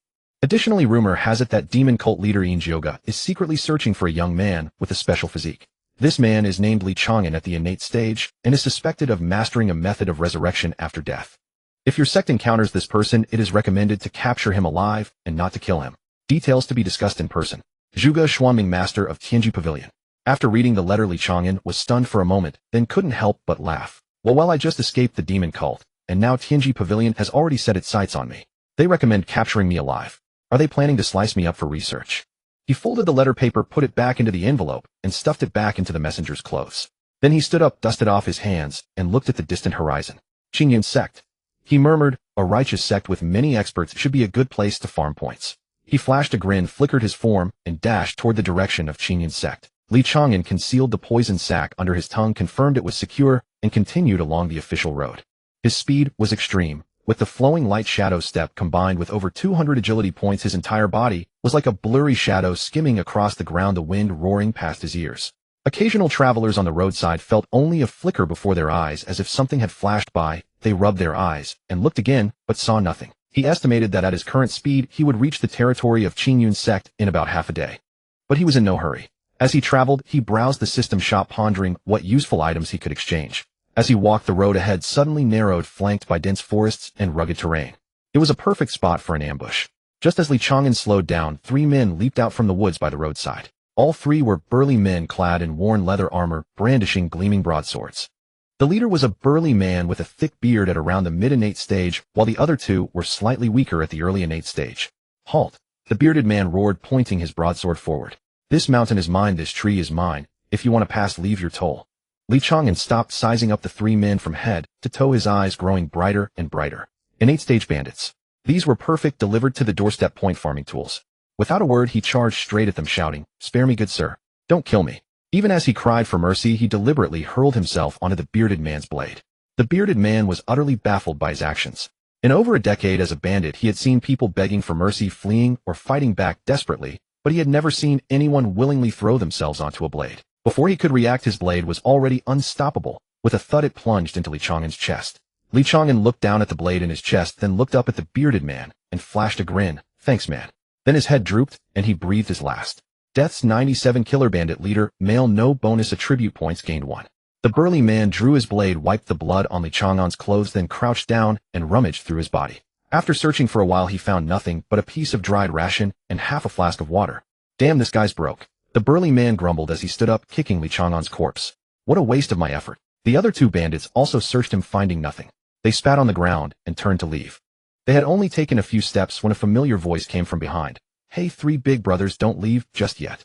The 3 spun around to see Chang'an standing not far behind them, patting the dirt off his clothes and smiling at them. The burly man's eyes nearly popped out of his head. He looked down at the ground. The corpse was gone, leaving only the blood-stained, tattered clothes. "Why you? How?" The burly man stammered, pointing at Chang'an, his voice trembling. Chang'an stepped forward, speaking with a sincere expression. "3 big brothers, how about killing me one more time? Just once is enough." The 3 bandits exchanged glances, fear evident in each other's eyes. "Ghost. A ghost!" One of them shrieked, turning to flee. Chang'an moved in a blur, blocking his path. "Don't run, don't run. I'm not a ghost. I just want you to kill me one more time. Really kill me, and you can go." The bandit's legs went weak with terror. Trembling, he raised his knife and swung it with his eyes squeezed shut. Chang'an didn't dodge or flinch. He let the blade slice across his neck and collapsed to the ground again. Death count 98, killed by bandit B, male, no bonus attribute points gained 1. The 3 bandits stared at the body on the ground, not daring to breathe. They formed a circle around the corpse, staring at it for a long while, until they were certain it was truly dead this time, then let out a collective sigh of relief. "Let's get out of here, this place is cursed," the burly man urged. They turned and ran. They hadn't gone more than 20 zhang when Chang'an appeared before them again. "3 big brothers, no need to rush. Kill me once more, just once." The burly man felt his heart might give out. In over a decade of banditry, he had robbed countless people and killed many, but he had never witnessed anything like this. A man who had died twice come back to life twice, and was now standing before him with a grin, begging to be killed again. What the hell was this thing? "Boss, maybe we should just kill him one more time," one bandit suggested in a low voice. "He's not resisting anyway. We kill him, and then we run." The burly man gritted his teeth and nodded. The 3 struck again, hacking Chang'an to death in a flurry of blades. Death count 99 killed by bandits. See male, no bonus attribute points gained 1 this time. They didn't rush off. They stood still and waited for a moment. Seeing that Li Chang'an didn't reappear, the burly man let out a long breath and waved his hand, go. But just as they took a step, Li Chang'an's voice came from behind. 3 big brothers, that's not very nice of you. I've only died 3 times, and you're already leaving. The burly man turned around and saw the figure standing once again in the middle of the road. His worldview was crumbling. What? What do you want? His voice was choked with tears. Li Chang'an spread his hands. It's simple. Kill me a few more times. I'm not asking for much. Just a dozen or so more. A dozen. One bandit shrieked. Do you take us for butchers? Close enough. Li Chang'an walked forward with a grin. Come on, don't be shy. Cut anywhere you like, just make sure I'm dead. In the following period, an extremely bizarre scene unfolded on that mountain path. The 3 bandits took turns swinging their blades, killing Li Chang'an, waiting for his resurrection, then killing him again, waiting, and killing once more. From initial terror to numbness and finally to utter breakdown. By the time Li Chang'an revived for the 12th time, the burly man could take no more. He dropped his saber with a clatter and fell to his knees, tears and snot streaming down his face. Boss. I'll call you boss. Please just let us go. We'll never rob anyone again. We'll go home and farm. The other 2 bandits knelt as well, sobbing even more miserably. Boss, we have families to feed. We turned to robbery out of desperation. I swear I'll never kill again. This is too terrifying. Li Chang'an looked at the 3 bandits kneeling on the ground, weeping in a huddle, and scratched his head. He had wanted to grind a few more times as he was close to the peak of the Chang'an stage. But judging by their state, they were completely broken. Squeezing them further wouldn't yield many attribute points. All right, you can scram now. He waved his hand. The 3, as if pardoned, scrambled to their feet and dashed into the woods, vanishing in an instant. Li Chang'an watched their retreating figures and shook his head. Bandits these days have such fragile nerves. He brushed the dust off his clothes and continued on his way. After about 2 more hours of walking, a group of people appeared ahead on the road. There were about a dozen of them, all wearing matching robes with swords at their waists, exuding an air of distinction. Leading them was a white-haired elder with a cultivation base at the mid-grandmaster stage. The rest were young disciples, their cultivation ranging from early Chang'an to early grandmaster, presumably as sex disciples on an outing for training. Li Chang'an's eyes lit up, and he quickened his pace to catch up. Fellow Taoists, please wait. The group stopped and turned to look at him. The white-haired elder looked him over with a scrutinizing gaze. What business does this young friend have? Li Chang'an clasped his fists and said enthusiastically, My name is Li Chang'an, a wandering cultivator at the late Chang'an stage. I can see that you are all distinguished disciples of a prestigious sect. I have long admired you. Might I be able to travel with you for a stretch of the road? Before the elder could respond, a young man in white robes from the group spoke first, his tone tinged with arrogance. A wandering cultivator. We're on an important mission, not a sightseeing trip. Li Chang'an was just about to find a pretext to provoke them into attacking him when a woman in the group spoke up. An extra person means an extra pair of hands. Since this Taoist wishes to join us, let him come along. Her voice was clear and pleasing to the ear, like pearls falling onto a jade plate. Li Chang'an followed the sound and was immediately struck by her beauty. The woman was around 20 years old, dressed in a moon-white long gown with a plain silk sash, her jet-black hair tied up in a simple bun adorned with a white jade hairpin. Her features were exquisite, like a painting, with a cold, ethereal air about her brows and eyes, as if she were a celestial maiden untouched by the mortal world. Her cultivation base was at the late grandmaster stage, second only to the white-haired elder among all present. As soon as she spoke, the white-robed young man who had been discontented immediately shut his mouth, and the others chimed in. The holy maiden is right. An extra person means an extra pair of hands. Li Chang'an understood now. So this woman was the holy maiden of the Piaomiao Palace. No wonder she held such high status and silenced everyone with a single word. He quickly clasped his fists in gratitude. Thank you, holy maiden, for your kindness. The holy maiden gave a slight nod, said nothing more, and turned to continue on their way. Li Chang'an seamlessly joined the group, trailing behind the others. He had originally planned to provoke these people, hoping to goad them into attacking him, so he could rack up some attribute points. But these people all carried themselves with the air of righteous sects, speaking with utmost courtesy. If he suddenly started cursing, it would seem out of place. So he decided to first gather some information, then wait for the right moment to act. He sidled up to a young disciple who seemed approachable and asked in a low voice, Fellow brother, where are you all headed? The disciple glanced at him and said, We are responding to the Empress's call, heading to the border city to reinforce the garrison. The border has been unstable lately. The enemy has launched a massive invasion and has already captured 3 cities in a row. The Empress has ordered all sects to send support. Our Drifting Mist Palace and several allied sects are rushing to White Tiger Pass in the north. Li Chang'an's spirits lifted immediately upon hearing this. A border battlefield. That's a perfect place to farm points. Amidst thousands of troops, blades and spears are blind. How hard could it be to die? Moreover, there would surely be experts among the enemy, perhaps even granting bonus attribute points. White Tiger Pass. Then I'm coming too, Li Chang'an said without hesitation. The disciple was somewhat taken aback, looking him up and down. Are you sure? This is a real battlefield, not a game. The enemy has many masters, even a grandmaster level general commanding them. If you go, you might not come back. Li Chang'an slapped his chest, putting on a righteous air. To serve the nation, I would die without regret. How can we cultivators fear death? His words, delivered with fiery passion and in a loud voice, drew the attention of several people ahead, who turned to glance at him. The holy maiden also looked back, her gaze lingering on his face for a moment, a flicker of approval in her eyes. Well said, she said calmly. Since you have such conviction, you may accompany us.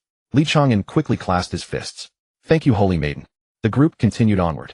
Li Chang'an walked among them, his mind already churning with plans on how to die on the battlefield for maximum gain. Should he charge straight into the enemy lines and be chopped down by a flurry of blades?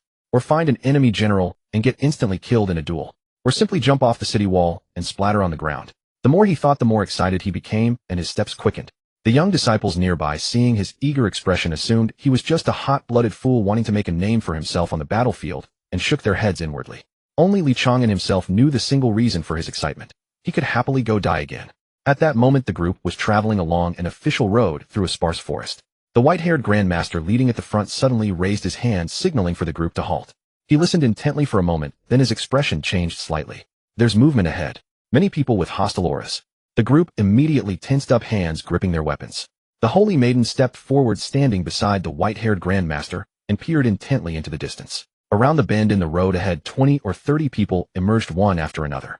All wore black martial attire with a blood-red flame emblem embroidered on their chests, the mark of the demonic sect disciples. The two sides met face to face, both momentarily stunned. Neither had expected to run into the other in such a desolate place. The righteous faction was heading to the border to provide support, while the demonic sect's purpose was unknown. But with the narrow road and the clash of forces, the atmosphere instantly became tense. After a brief silence, the holy maiden spoke, first, her voice clear and decisive. Demonic cult villains committing atrocities wherever they go. Since we've encountered you today, we cannot let you pass. Fellow Taoists, join me in slaying these wretches. Before her words even faded, her long sword was already drawn. The blade light bloomed like frost and snow, and she transformed into a streak of white, charging toward the demonic sect crowd. The righteous disciples behind her drew their swords and followed, shouts of battle, cries resounding across the field. Li Chang'an's spirits were instantly ignited at the sight. He had been waiting all this time for a chance to die openly and honestly. Now the demonic sect was right in front of him, and a fight had broken out. If he charged in and got himself killed, no one would think it strange. With a loud roar, he pulled out a rusty iron sword he had picked up on the road and sprinted forward with all his might. His speed was astonishing. With agility over 200 points, he surged past several righteous disciples in the blink of an eye, taking the lead. The righteous cultivators felt a gust of wind rush past them, and a figure had already shot several zhang ahead. Peering closely, they saw it was that rogue cultivator Li Chang'an, who had joined midway. He's so fast, one young disciple exclaimed in surprise. Such speed. Is he really only at the late-stage innate realm? Another disciple was also stunned. The holy maiden caught a glimpse of the leading figure out of the corner of her eye, and something stirred in her heart. She had seen too many people who claimed to be fearless but cowered at the back when the fighting began. Someone like Li Chang'an, who charged straight to the front without a second thought, was indeed rare. Her impression of him improved slightly. However, in the next instant, everyone's expression froze. Li Chang'an had rushed too fast and crashed directly into the midst of the demonic sect crowd. Before he could even raise his sword, a demonic sect leader at the peak of the innate realm swung his blade in a horizontal arc, slicing across his waist, nearly cutting him in half. Blood and entrails spilled out onto the ground in a messy heap. Li Chang'an didn't even let out a grunt as he collapsed face first onto the dirt.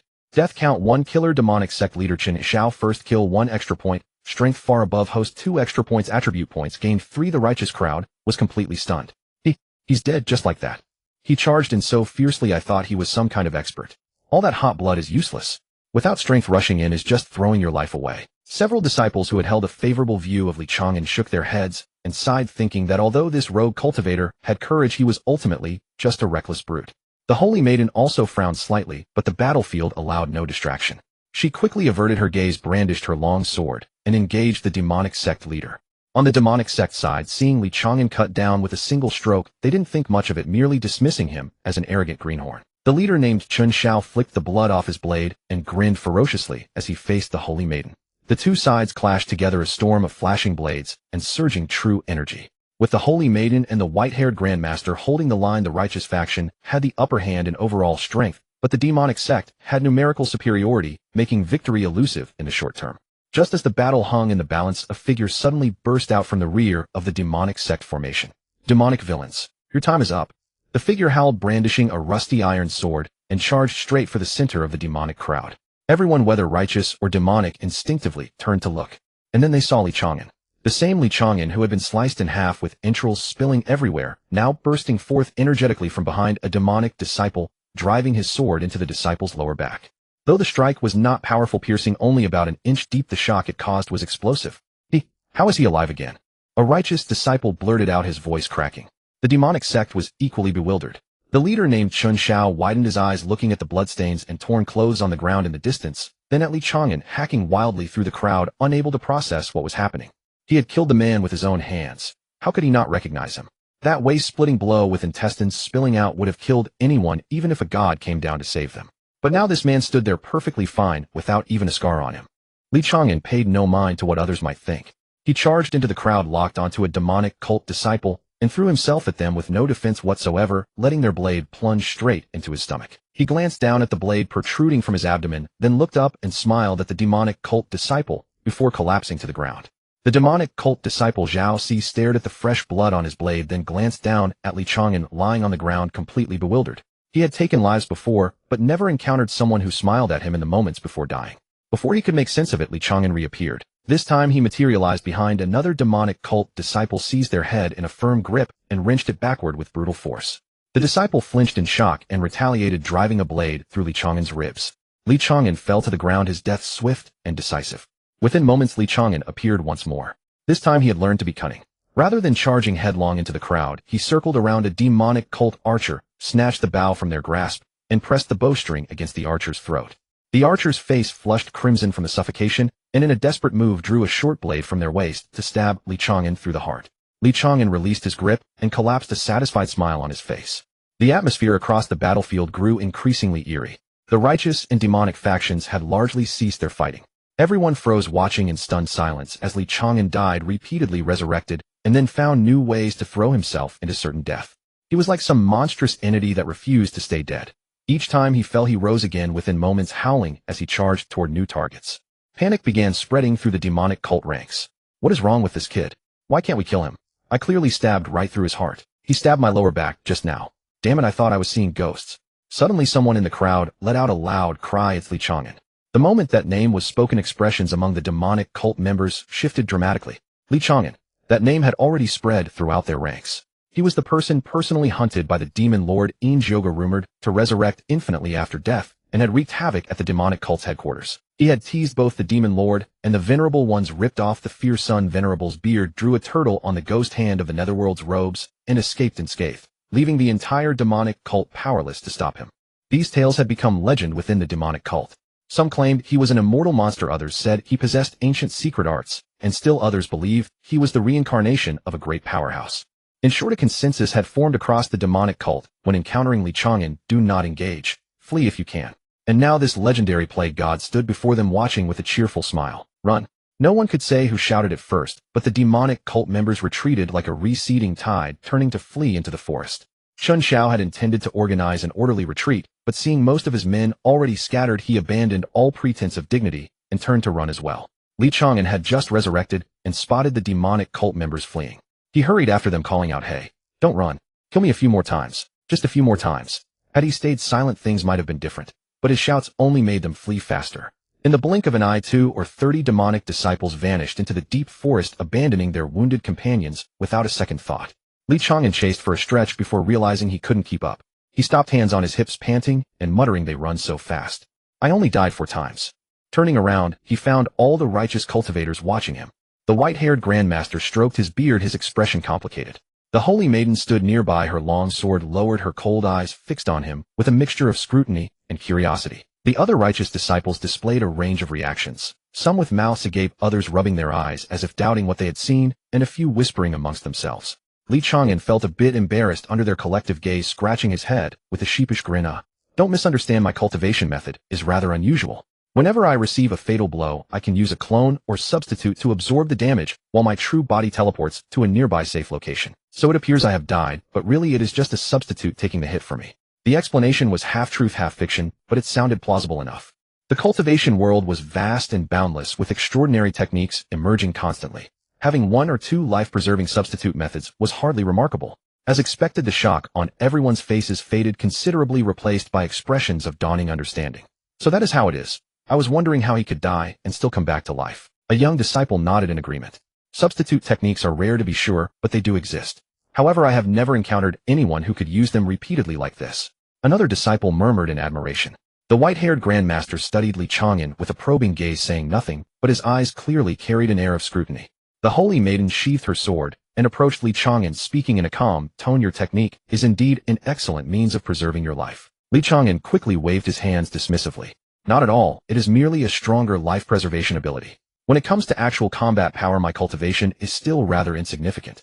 The holy maiden said nothing more, turned and walked back to the group, casually remarking, let us continue. The party resumed their journey. But this time the atmosphere within the group had clearly shifted. The righteous disciples who had previously ignored Li Chang'an now regarded him with noticeable respect. The cultivator's world was nothing if not pragmatic. Strength commanded respect. Though Li Chang'an's cultivation was merely at the late stage of innate, his elusive life-preserving abilities were more than enough to prevent anyone present from underestimating him. Some even approached Li Chang'an to strike up a conversation. Brother Li, what is the name of that substitute technique? Where did you learn it? Brother Li, could you teach this technique to others? I would like to learn something for self-preservation too. Li Chang'an deflected with casual remarks, though his mind was occupied with other thoughts. He had died 4 times, just now earning 9 attribute points, bringing his total to 21 when combined with what he had accumulated before. He was still short of the peak of innate, but not by much. Once he reached the border battlefield surrounded by thousands of troops and horses, dying would not be difficult at all. He would grind through them to his heart's content and strive to break through to the Grandmaster realm in one battle. As he was lost in pleasant thoughts, he suddenly sensed someone's gaze upon him. Looking up, he noticed the holy maiden walking ahead of the group, turning her head slightly to cast a sidelong glance his way. The glance was brief and quickly withdrawn as though accidental. But Li Chang'an had caught it. He rubbed his chin, wondering, does this holy maiden have an interest in me? That would be wonderful. She was beautiful and possessed high cultivation. If he could get her to kill him a few times, he would gain attribute points while also enjoying some advantage. Truly a win-win situation. He chuckled to himself and quickened his pace to catch up with the group. At dawn the next day, the group finally arrived at the border city. This city was called Jinbei, past the first line of defense against the northern enemy forces. The city wall was tall and imposing, but its surface was covered with sword marks and arrow holes, and many battlements had collapsed, clearly bearing witness to more than one brutal siege. On the vast stretch of land outside the city gate, blood had soaked into the soil, leaving a dark rusty brown hue. The air still carried a faint smell of gunpowder and blood. The city gate was wide open, but few people were entering or leaving. Several soldiers on guard, recognizing their attire as that of cultivators coming to reinforce, asked a few brief questions and let them pass. Once inside the city, the sight before them made many of the young righteous disciples gasp. The houses along the streets were mostly badly damaged. Some had collapsed halfway, others were reduced to charred skeletons by fire.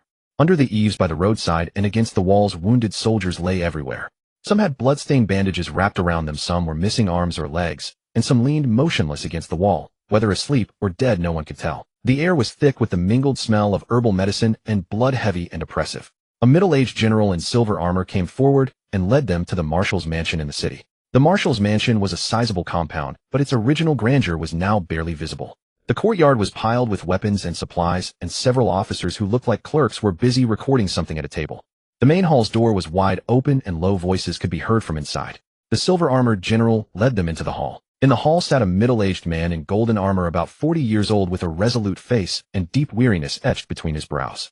His left arm was in a sling hanging from his chest, with faint bloodstains seeping through the bandage. He was the commander of Jinbei Pass, the northern pacifying General Hua Xiao, whose cultivation was at the peak of the Grandmaster realm, only a step away from the Supreme Grandmaster.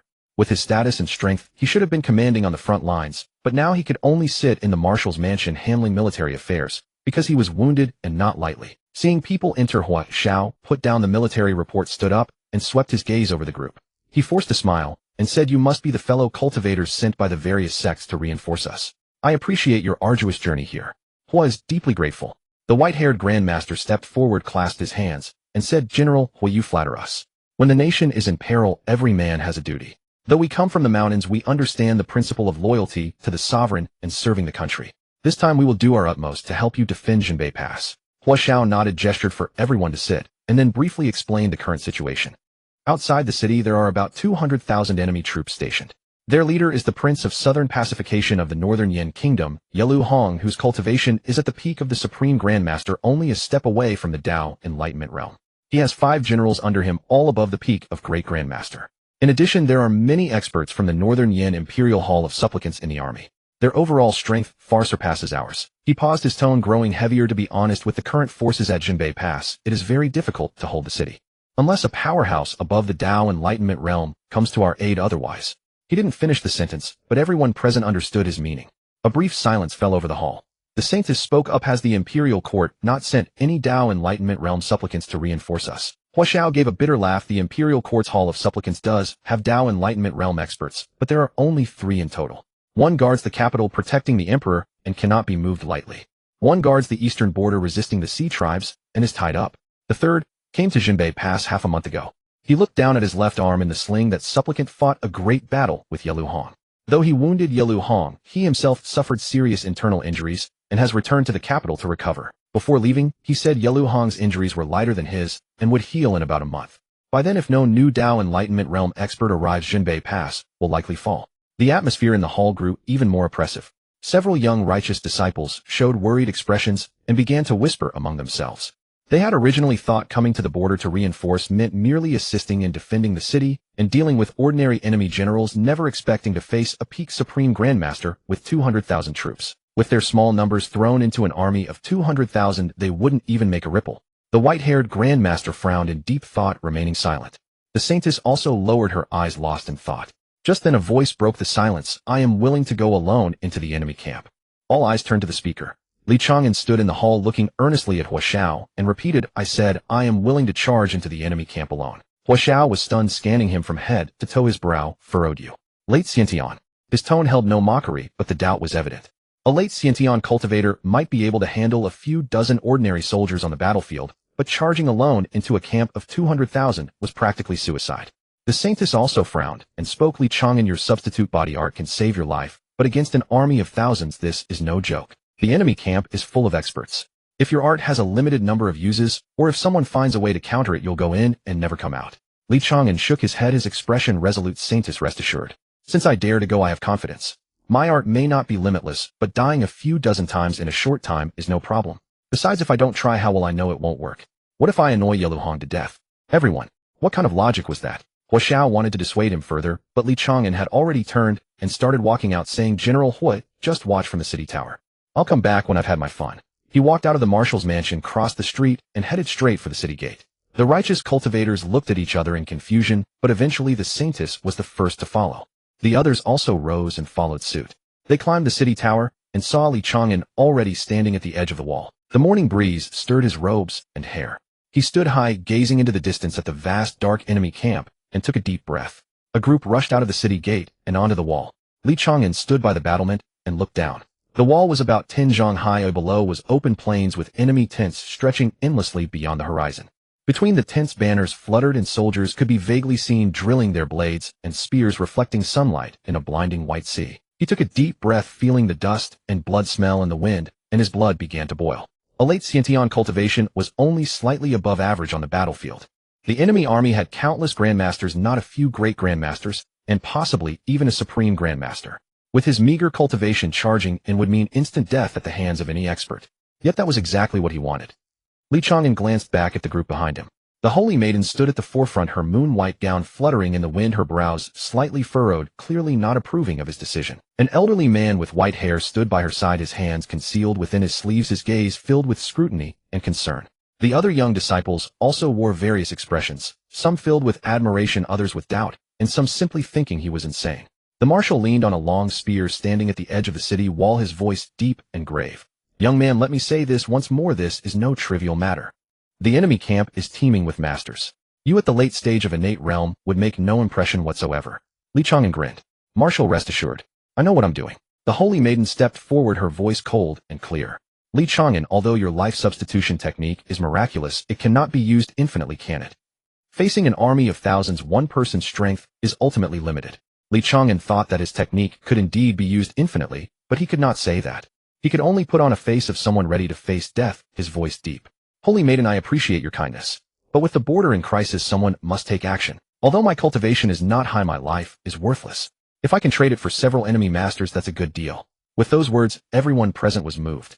Those young disciples who had previously looked down on him now regarded him with changed expressions. A loose cultivator with no sect affiliation was willing to step forward at this critical moment, far surpassing those disciples from prestigious sects who preached about eliminating demons, yet hid behind the ranks at the mere mention of an enemy's Tao comprehension realm expert. The holy maiden fell silent for a moment, no longer urging him, simply saying softly, "Take care." Li Chang'an nodded, then turned and faced the vast plain beyond the city wall. He took a deep breath, bent his knees slightly, then leapt upward with great force, his body shooting from the city wall, like an arrow released from a bowstring. The height of over 10 zhang meant nothing to a cultivator at the late stage of innate realm. He adjusted his posture midair and landed steadily, a ring of dust rising where his feet touched the ground. Rising to his feet, he brushed the dust from his clothes and walked without looking back toward the enemy camp. On the city wall, a group watched his receding figure in silence for a long time. A young disciple murmured, "He's actually gone." The white-haired elder stroked his beard and sighed lightly. "This youth possesses extraordinary courage. If he returns alive, he will surely achieve greatness in the future." The holy maiden remained silent, quietly watching the figure grow smaller in the distance, a complex expression flickering in her eyes. Li Chang'an walked across the plain at a leisurely pace, neither fast nor slow. The enemy's watchtower soon spotted him. A rapid horn blast echoed across the camp, and soldiers poured from their tents, quickly forming battle lines with swords drawn and bows strung ready for combat.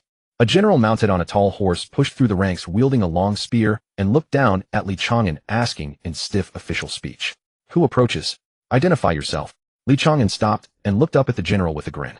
"This lord is Li Chang'an, here specifically to offer my life." The general paused, clearly unaccustomed to someone so brazen about seeking death. Frowning, he waved his hand. "Loose arrows." A line of archers immediately released their strings, dozens of feathered arrows whistling through the air toward Li Chang'an. He stood firm with arms spread, smiling as the arrow storm descended upon him. Puff, puff, puff. Dozens of arrows pierced him like a sieve. Death count 1. Killer enemy archers simultaneous volley classified as group kill, no additional bonus. Obtained attribute points 1. Li Chang'an fell backward, his blood soaking into the earth beneath him. The general urged his horse forward a few steps, glanced down at the corpse, and snorted coldly. Overestimating himself. Just as he was about to order the troops to withdraw, commotion erupted behind him. "General, that man is standing again."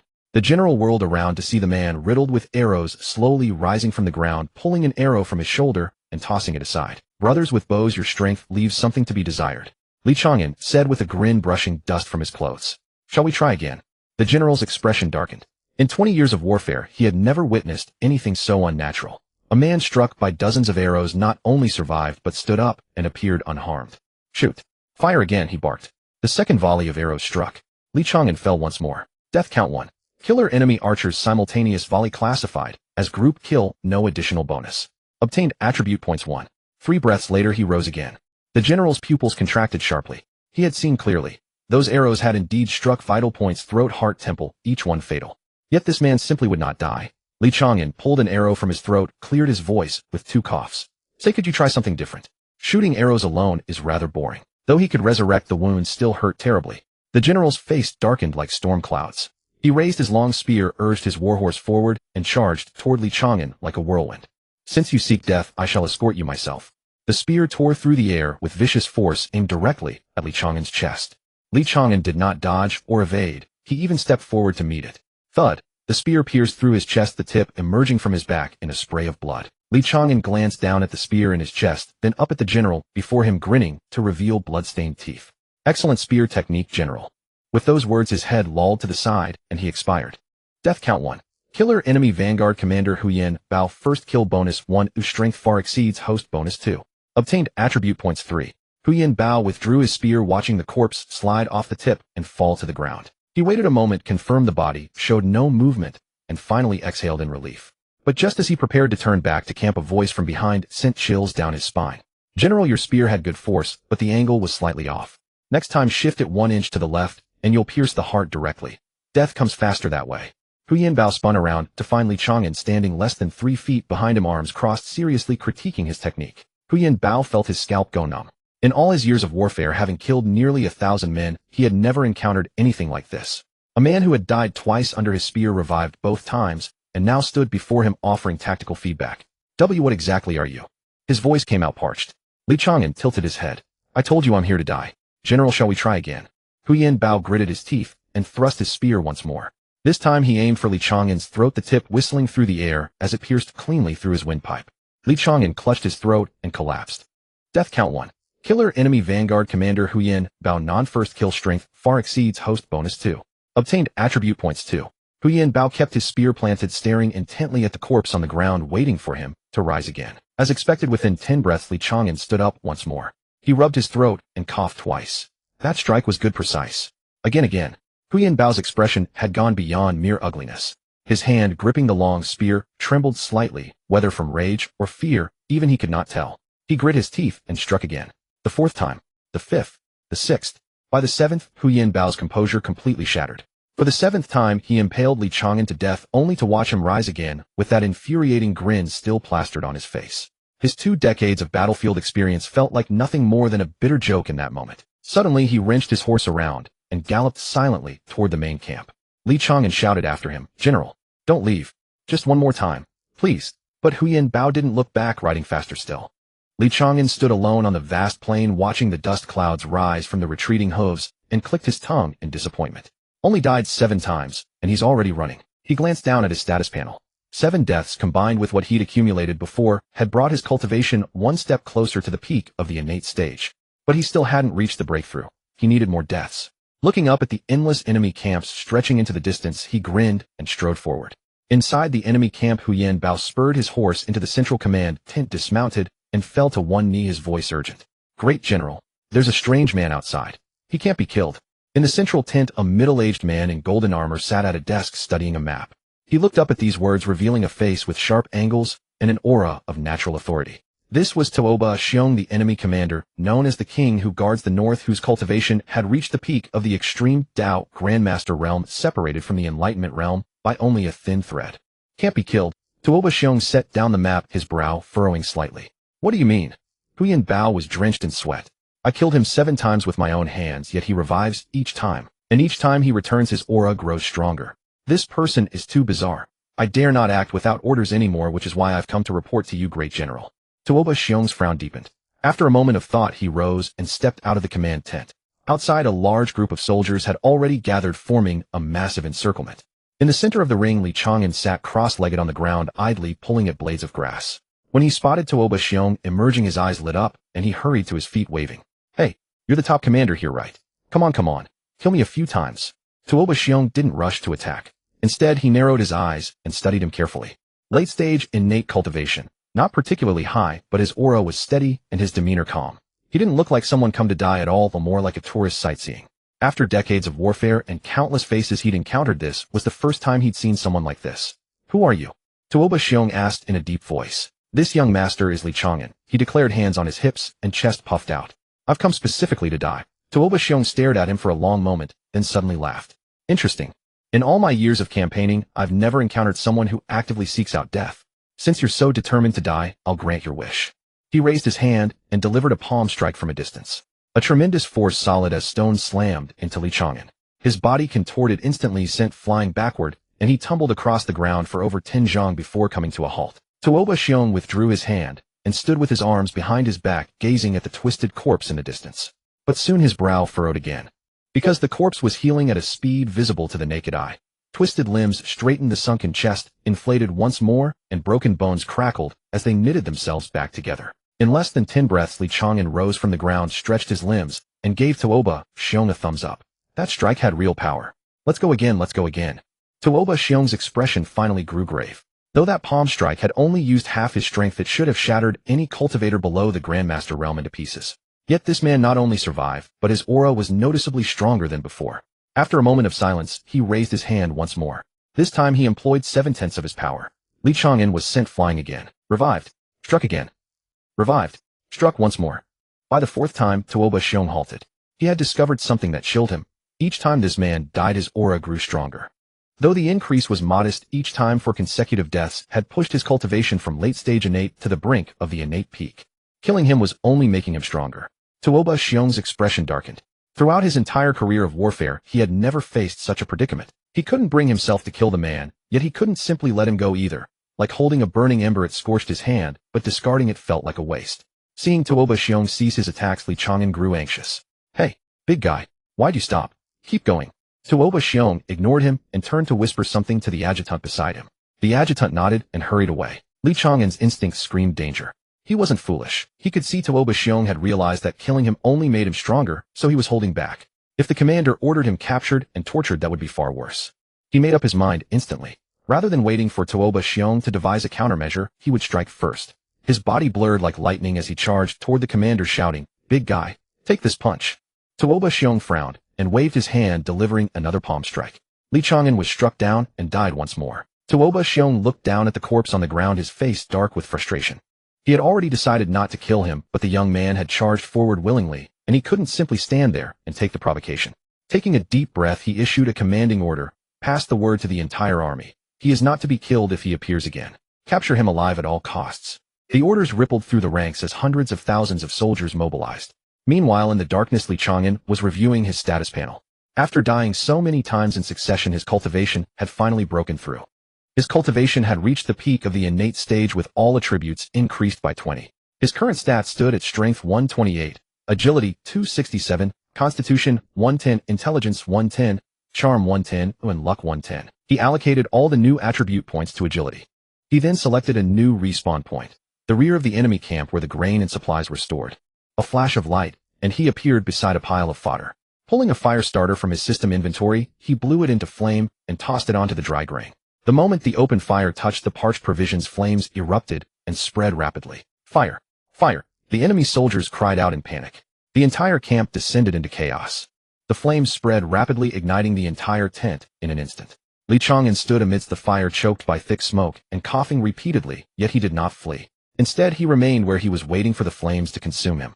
When he revived once more, the entire grain and fodder warehouse had been reduced to a sea of fire, with the flames still spreading to the surrounding tents. Chaos erupted in the enemy camp as soldiers scrambled and shouted desperately, trying to extinguish the fires. While the confusion reigned, Li Chang'an set 2 more tents ablaze, but a passing Grandmaster General spotted him and crushed his skull with a single palm strike. He revived and continued his arson. Spotted, killed, revived again, and set more fires. This cycle repeated endlessly. Within just half an hour, he perished over 10 times, yet each death only fueled more destruction. 7 or 8 massive fires raged across the enemy camp, their thick smoke blotting out the sky. Most of the grain and fodder stores were consumed by the flames.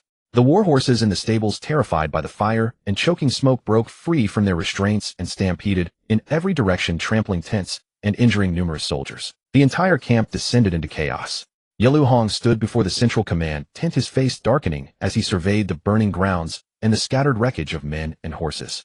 His subordinates had already reported the horrifying details, that Li Chang'an was some kind of monster who could resurrect after death, only to immediately set more fires, cycling through death and rebirth endlessly, completely unstoppable. "Commander, I suggest we temporarily withdraw our forces," a strategist ventured cautiously. "This youth is too sinister. Over half our provisions have been destroyed, morale is shattered, and remaining here risks further disaster. It would be wiser to retreat to northern Yin, regroup, and wait for supplies before attempting another offensive." Yelu Hong fell silent for a long time, then finally clenched his teeth and forced out a single word: "Withdraw." The bugle calls echoed through the camp as black banners slowly descended, and the enemy began packing up to retreat. On the city wall, Hua Zhao's hands gripping the battlements trembled slightly. Watching the thick smoke rising from the enemy camp, the panicked figures scrambling about, and that black command banner slowly lowering, his lips quivered as he managed only one phrase: "He actually did it." Lu Rian stood beside him, her eyes filled with awe. She had witnessed Li Chang'an die repeatedly, only to resurrect each time and plunge the enemy camp into fresh chaos. A single man had truly driven back an army of 200,000 through sheer determination. "He's back," Lu Rian murmured softly. Outside the city gate, a figure approached slowly. His clothes were burned to rags, his face smeared with soot and blood, yet his steps were light, and a satisfied smile played on his lips. The city gates swung wide open. The defending soldiers poured out in a swarm, surrounding Li Chang'an and cheering wildly, calling him hero and young hero. "Incredible," someone exclaimed as they hoisted him up and tossed him high into the air. The cheers rose and fell like waves, echoing to the heavens. Li Chang'an was dizzy from being tossed about, but his heart swelled with an unprecedented surge of passion and excitement. Previously, he had courted death merely to farm attribute points, but this time, he felt something different. His immortality might actually serve a greater purpose. Hua Xiao personally came out to greet him, gripping Li Chang'an's hand firmly with a voice thick with emotion. "Young hero Li, you have saved Jinbei Pass and tens of thousands of citizens within these walls. I will certainly submit a memorial to the Empress on your behalf." Li Chang'an, flustered by his warmth, withdrew his hand and scratched his head modestly. "General Hua, you flatter me. I merely set a few fires. Just set a few fires." Hua Xiao laughed heartily. What an excellent fire that was. You drove back 200,000 soldiers. That evening Hua Xiao hosted a banquet in the marshal's residence to honor Li Chang'an. Every officer in the city who could still walk came to the banquet, filling the grand hall of the marshal's residence. The tables groaned under the weight of dishes. Despite the scarcity of supplies on the frontier, Hua Xiao had spared nothing, offering his finest provisions to the hero who had saved Jinbei Pass. Li Chang'an sat at the guest of honor's place, enduring round after round of toasts until his face turned crimson. During a brief lull, he glanced at his status panel. At the peak of his innate cultivation with 86 attribute points remaining, he reflected on how nearly 20 deaths in the enemy camp had accumulated these points alongside what he'd gathered before. After consideration, he spent 40 points on 2 techniques, a breath-concealing art to mask his cultivation aura, and a basic fist method that, while unremarkable, was far better than fighting unarmed. He allocated the remaining 46 points entirely to agility.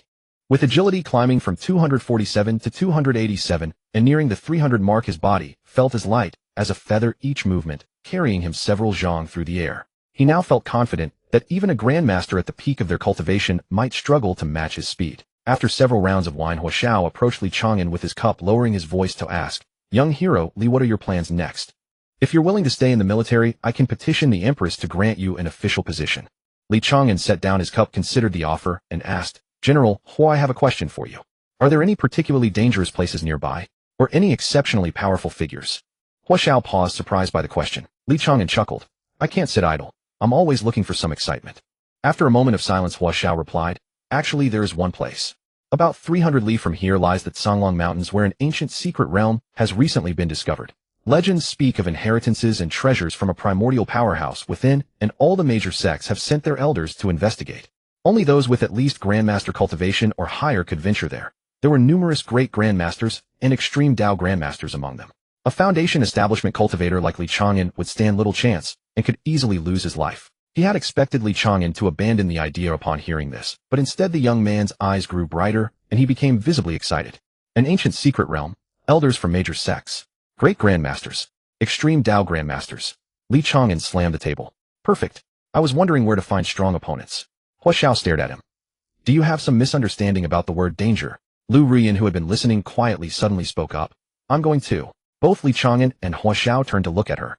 Setting down her teacup, Lu Rian said calmly but firmly, "The secret realm in the Chang'an Mountains. My master, the supreme elder of Miaopiao Palace, already went there half a month ago. I've been worried about her safety, and this is a perfect opportunity to find her. Moreover, that secret realm is said to have numerous mechanisms, traps, and ancient formations. Having one more person means better protection." Hua Xiao frowned. "Saintus, you're going too. What about Jinbei Pass then?" Lu Rian glanced at Li Chang'an. "The enemy forces won't be returning in the near term. Yalu Hong had lost over half his provisions to fire and would need at least 2 months to replenish them. Having suffered such a devastating defeat, he would hardly dare to launch another attack without first understanding Li Chang'an's true capabilities. My absence for a while shouldn't cause major issues." After a moment's thought, Hua Xiao nodded. "Very well. With the Saintess accompanying you, young hero, Li's safety will be better ensured." But Li Chang'an was thinking something entirely different. Lu Rian was a late-stage grandmaster with stunning beauty, and if he could get her to kill him a few times along the way, that would be an incredible opportunity. On the surface, however, he maintained an expression of gratitude and bowed with his fists clasped. "I am deeply honored by the Saintess's companionship." As the banquet drew to a close, Li Chang'an returned to the lodgings arranged by Hua Xiao. Lying on the bed staring at the ceiling, his heart swelled with anticipation. The ancient secret realm, elders of major sects, grandmasters, even ultimate grandmasters. He could already envision a vast wave of attribute points beckoning to him. Early the next morning, Li Chang'an and Lu Rian bid farewell to Hua Xiao and the others, departing from Jinbei Pass and setting out toward the Black Wind mountain range. The two walked side by side along the mountain path. Li Chang'an led the way with a brisk stride, occasionally glancing around as if searching for something. Lu Rian followed half a step behind him, her pace composed and her bearing graceful. Her moon-white gown fluttered gently in the morning breeze. After walking for a while, Lu Rian suddenly spoke. "Li Chang'an, is that technique of yours truly just a substitution art?" Li Chang'an's steps faltered for a moment before returning to normal. Without turning his head, he chuckled. "What does the Saintess think?" Lu Rian did not answer his question, but continued. "I have encountered quite a few substitution-type techniques. Some use spiritual energy to condense avatars, some employ specially crafted talismans to replace the main body, and others use rare spiritual materials to create substitute puppets. But all of these techniques share one common trait. They are limited in usage, and each use consumes a vast amount of spiritual energy or resources." She paused, her gaze settling on Li Chang'an's back. "Yet yesterday on the battlefield you died at least several dozen times. and with each revival your aura grew stronger than before. That does not resemble a substitution art. It seems more like you are cultivating through death. Li Chang'an halted and turned around to face Lu Ruyan. The morning light fell upon her face, casting a soft halo over her cold, refined features. Her eyes were bright as if they could pierce through any disguise. The two locked eyes for a moment, then Li Chang'an suddenly smiled. The saintess is indeed perceptive. However, this is my secret, and I'm afraid I cannot elaborate. All you need to know is that I will never harm you. Lu Ruyan gazed at him silent for a few seconds, then gave a slight nod. Everyone has secrets they wish to keep. I won't press you, but you must promise me one thing. What is it? Once we enter the secret realm, do not cause trouble. Lu Ruyan fixed him with a serious stare. There are many formidable experts there, and some have short tempers. If you go around flirting with female cultivators and yanking on people's beards like you did at the demon cult, even I won't be able to protect you. Li Chang'an was stunned for a moment, then his eyes widened. How do you know about me flirting with the female cultivators of the demon cult? Lu Ruyan's lips curled slightly, revealing a rare hint of amusement. Did you think that after causing such a scene at the demon cult's headquarters no one outside would know? The intelligence network of the Heavenly Secrets Pavilion spans the entire realm. Your name, Li Chang'an, has already spread among the upper echelons of the major sects. A man who can walk out of the demon cult headquarters and scathe flirt with the demon cult leader and still live to tell the tale. It would be difficult for such a person not to attract attention. Li Chang'an. He had a feeling he had become famous, but this kind of fame was not quite what he had imagined. He coughed dryly, twice attempting to change the subject. How much farther to the secret realm? About half a day's journey. Lu Ruyan withdrew her gaze and continued walking forward. Let's make haste and try to arrive before sunset. Li Chang'an hurriedly followed. This woman was too sharp-witted. His earlier plan to have her kill him a few times to boost his cultivation was now firmly shelved. The two pressed forward along the mountain road, encountering several groups of cultivators also heading toward the secret realm. Some were disciples of small sects traveling in clusters, while others were lone wandering cultivators. Most recognized Lu Ruyan by her signature moon-white gown and icy demeanor, identifying her as the saintess of Piamiao Palace. They clasped their fists in salute, their gazes filled with reverence and admiration. As for Li Chang'an beside her, he was automatically overlooked. A mere late-stage Xiantian cultivator, probably just the saintess's attendant. Li Chang'an didn't mind in the slightest, happy to be left alone. As dusk fell, the two finally reached the entrance of the Black Wind mountain range. The sight before him made Li Chang'an inhale sharply. In the valley ahead, dozens of tents had been densely pitched. Cultivators dotted the area in clusters, some meditating to regulate their breathing, others conversing in low tones, and others checking their equipment. The cultivation levels of these people were universally high. Xiantian peak cultivators were everywhere, and grandmasters were as numerous as oxen. Several auras were so profoundly deep that even Li Chang'an could not discern their exact realms. So many people. Li Chang'an murmured. This is merely the vanguard. Lu Ruyan stood beside him, her gaze sweeping across the valley. The truly powerful ones have already entered the secret realm. Those remaining outside are either waiting for their fellow disciples or making preparations. She turned to look at Li Chang'an, a note of caution in her voice. Once we enter the secret realm, stay close to me and do not wander off. The situation inside is far more complex than out here. Not only are there conflicts between various factions, but also the mechanisms and restrictions of the realm itself. You may not fear death, but if you were to be trapped in some dead zone, unable to die yet unable to escape, that would be a true predicament. Li Chang'an nodded for once, offering no rebuttal. He gazed at the experts coming and going in the valley, his mind already calculating with this many experts, if he could provoke each and every one of them, just how many attribute points would he rack up. He couldn't help but lick his lips, a gleam of excitement flashing in his eyes. Seeing his expression, Lu Ruyan suddenly began to regret bringing him along. At the entrance of the valley ahead, a pale blue light barrier appeared. Like a colossal water mirror, it stretched between two mountain peaks, emanating faint ripples of spatial fluctuation. Two gray-robed elders stood guard before the barrier, both at Grandmaster Peak. Their gazes were as sharp as eagles, scrutinizing every person who approached. Lu Ruyan stepped forward and produced a jade token from her waist, handing it over. The token was pure white, carved with a lotus wreathed in swirling clouds on the front and the characters Piao Miao on the back. The gray-robed elder examined the token, then looked at Lu Ruyan, his expression softening somewhat. He clasped his fist in salute. So it is the saintess of Piamiao Palace. My apologies for not recognizing you. Please enter. He then glanced at Li Chang'an, following behind Lu Ruyan, his brow furrowing slightly. And this is? Lu Ruyan replied coolly, my companion. The gray-robed elder said no more, stepping aside to clear the path. Lu Ruyan tucked away her jade token and led Li Chang'an across the light barrier. The instant he passed through the barrier, Li Chang'an felt as though his body had pierced through a layer of icy water. The scene before him shifted abruptly. The lush green valley vanished, replaced by a bleak gray world. The sky was leaden, devoid of sun, and clouds a uniform expanse of grayish-white. The earth was riddled with cracks, so parched it seemed as though no rain had fallen for decades. In the distance stood several crumbling stone pagodas, their surfaces covered in ancient runes that emitted a faint glow. The air was thick with a mingled scent of decay and spiritual energy, creating an atmosphere both ancient and oppressive. Li Chang'an surveyed his surroundings, drew a deep breath, and savored the dense spiritual energy in the air. He couldn't help but exclaim, "This truly deserves the name of ancient secret realm. The spiritual energy concentration here is several times denser than outside." Lu Rian stood beside him, her gaze vigilant as she swept the surroundings, whispering, "This place is fraught with peril. Do not let your guard down. My master once said that such ancient secret realms often retain primordial prohibitions and formations along with slumbering exotic beasts. One misstep could cost you your life." Li Chang'an's eyes lit up at the word death. He was just looking for someone to kill him. This realm with dangers everywhere was a perfect grinding spot tailor-made for him. He turned to Lu Rian with a grin. "Holy maiden, I think we should split up." Lu Rian frowned. "Split up? This secret realm is fraught with crises. Traveling together allows us to look out for each other. Separating is too dangerous." Li Chang'an waved his hand, speaking earnestly, "Precisely because it's dangerous, I can't be a burden to you. Think about it. You're a late-stage grandmaster, a formidable expert. Dragging me a deadweight along would only hinder you when danger strikes. I'll be more agile on my own. Rest assured I have a body substitution technique to save my life. I won't die." Lu Rian wanted to say more, but Li Chang'an had already blurred into motion, darting away like a gust of wind, vanishing into the gray mist in the blink of an eye. Lu Rian's outstretched hand froze midair. Before she could utter another word, he was already gone. She withdrew her hand, helplessly sighed, and murmured to herself, "This man moves like a rabbit. So fast." Li Chang'an raced through the gray mist for about the time it takes an incense stick to burn, and only when he was sure he had left Lu Rian far behind did he slow down to scout for targets. His luck was good. Before long, he spotted a figure crouching beside a large boulder, seemingly collecting something. He crept closer and saw a middle-aged man in a brown robe.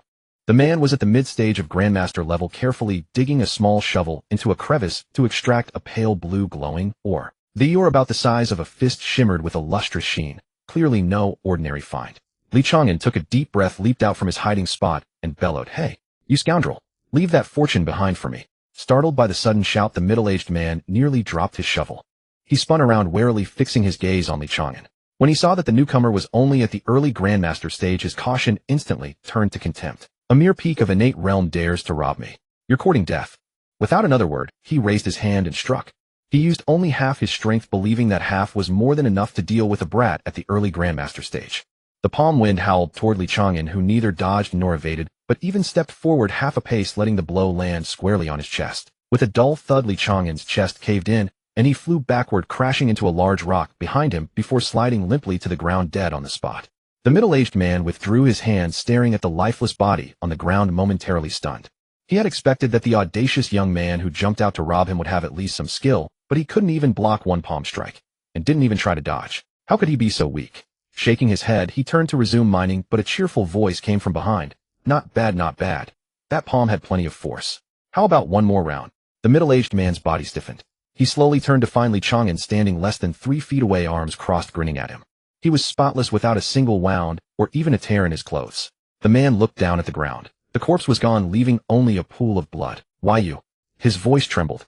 Li Chang'an stepped closer, eyes full of anticipation. "Stop stammering, just do it. Kill me again, just once." A chill ran down the middle-aged man's spine. He had lived for decades and killed countless people, but never encountered such a situation. A man he had personally killed, the body still warm, had come back to life in an instant, standing before him with a grin, begging to be killed again. What kind of monster was this? Gritting his teeth, he suppressed his fear and struck again with all his might. The palm wind was fierce, carrying a sonic boom, and slammed into Li Chang'an's chest. Li Chang'an flew backward again, snapping. A dead tree behind him crashed to the ground, neck twisted, and died once more. The middle-aged man panted heavily, staring at the corpse, counting silently, 1, 2, 3, 4, 5. Before he reached 10, Li Chang'an's voice sounded again behind him. "Uncle, your palm technique is quite impressive. Lethal indeed. But you're getting on in years, your stamina can't keep up. After 2 consecutive strikes, you're already panting. I suggest you exercise more regularly." The middle-aged man spun around, staring at Li Chang'an, who had reappeared, his pupils constricted to pinpricks. He opened his mouth to speak, but only a distorted scream escaped his throat. "Ghost." He turned and fled, abandoning the ore and the small shovel on the ground. He moved like the wind, vanishing into the gray mist in an instant, leaving only a trail of fading screams echoing through the valley. Li Chang'an watched the direction he disappeared, shaking his head regretfully. He ran so fast. "I only died twice." He bent down to pick up the glowing blue ore, weighed it in his hand, and stored it in his system inventory. But the harvest isn't bad. This ore should fetch a good price. He clapped his hands and continued onward. In the time that followed, Li Chang'an was like a pebble thrown into a pond, stirring ripples across the secret realm. He kept appearing in various corners, provoking anyone he encountered, getting killed, instantly resurrecting, and moving on to the next target. The explorers in the secret realm were already wary of one another, their nerves taut, ready to counter any sudden assault. Each time Li Chang'an rashly appeared before someone, their first instinct was to strike with full force to preempt the threat. And since Li Chang'an never defended himself, he died cleanly every time. He perished under the palm of an old grandmaster who was meditating after knocking over the elder's alchemy furnace. He died under the sword of a female cultivator gathering spiritual herbs after he leaned in and said, "Sister, your herbs aren't as big as mine." He died behind a scholar studying ancient runes after patting the scholar's shoulder and saying, "Don't bother, you'll never figure it out." He died before a formation master who was setting up a formation after trampling on the freshly drawn pattern lines. With every death, Li Chang'an gained 1 to 3 attribute points. Though each gain was modest, the frequency more than compensated for it. Within the span of a mere half-day, he had perished no fewer than 30 times, and his cultivation finally broke through from the peak of innate to the early grandmaster stage. At the moment of breakthrough, a colossal surge of power erupted from his dantian, flooding through his limbs and bones like a river breaching its banks. His meridians were widened nearly twofold, the speed of his spiritual energy circulation multiplied several times over, and his perception range expanded dramatically. He could distinctly sense the flow of every wisp of spiritual energy within 100 zhang, and could even hear the sound of water droplets striking rocks from a great distance. He glanced at his status panel. Cultivation: Early Grandmaster, Strength 208, Agility 312, Constitution 180, Intelligence 160, Charisma 160, Fortune 160. His foundational attributes had surged across the board, with agility, in particular, breaking past the 300 threshold after allocation. He now felt as light as a feather. A mere twitch could send him drifting several zhang through the air. He attempted to activate his movement technique. His form flickered, and in an instant he appeared atop a massive boulder 10 zhang away, so swift that even he was taken aback. No wonder they say the gap between major realms is an insurmountable chasm. The sheer difference in base attributes alone cannot be compensated by any ordinary technique. Standing atop the boulder, Li Chang'an shook his head with a sigh. But for me, the higher my realm, the fewer people who can kill me. And that's quite the problem. Though his constitution was only 180 points, the boost from his realm breakthrough meant that ordinary early grandmaster cultivators could hardly inflict fatal wounds on him anymore. He needed to find those with higher cultivation, ideally experts at the mid-grandmaster stage or above, to guarantee being instantly killed in a single strike. He continued deeper into the secret realm.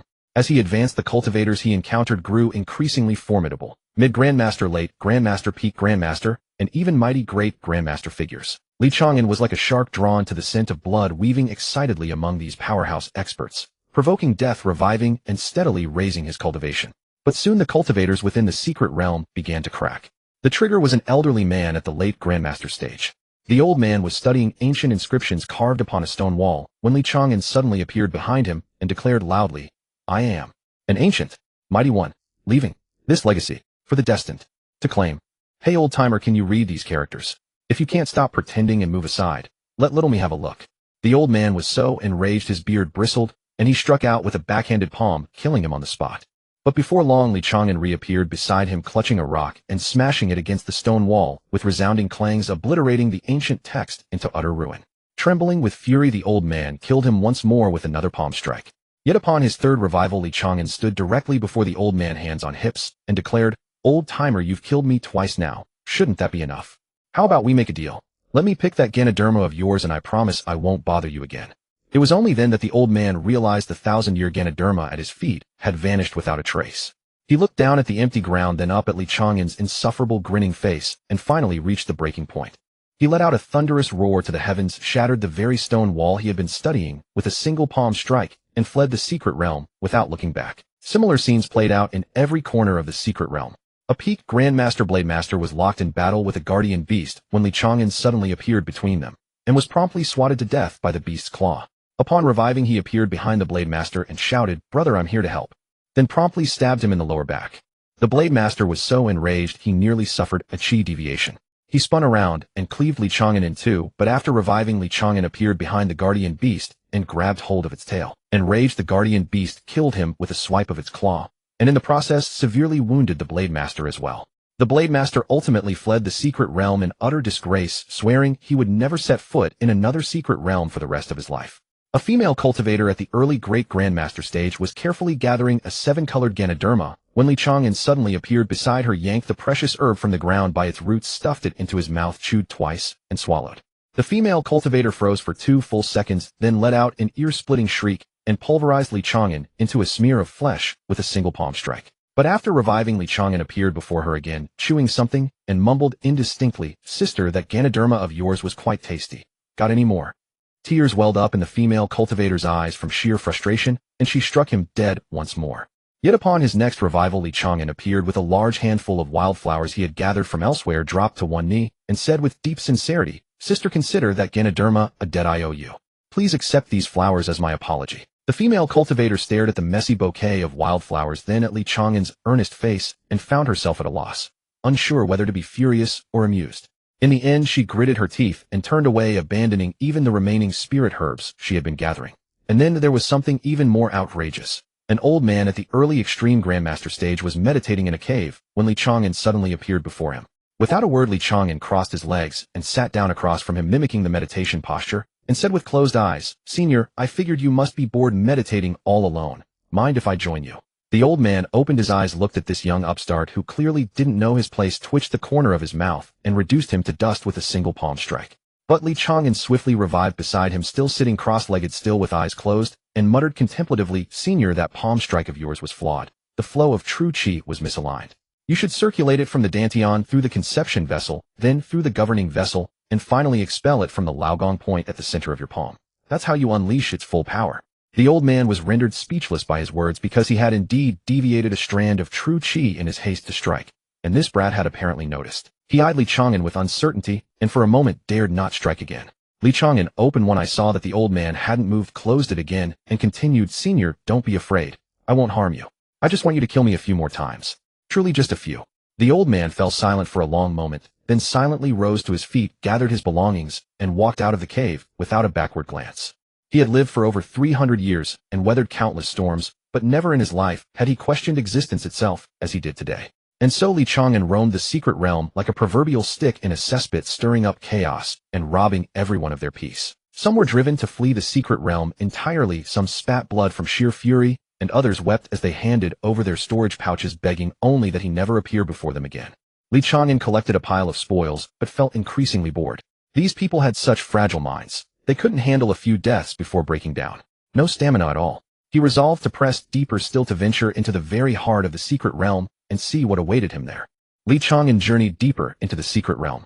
The surrounding mist thickened and the spiritual energy in the air grew denser, carrying a faint, icy chill. Strange marks began to appear on the ground. Massive claw prints, charred craters, and stone walls sliced by sharp weapons, clearly indicating that a fierce battle had taken place here not long ago. He walked through a withered black forest, and before him opened a vast circular clearing about 100 zhang in diameter.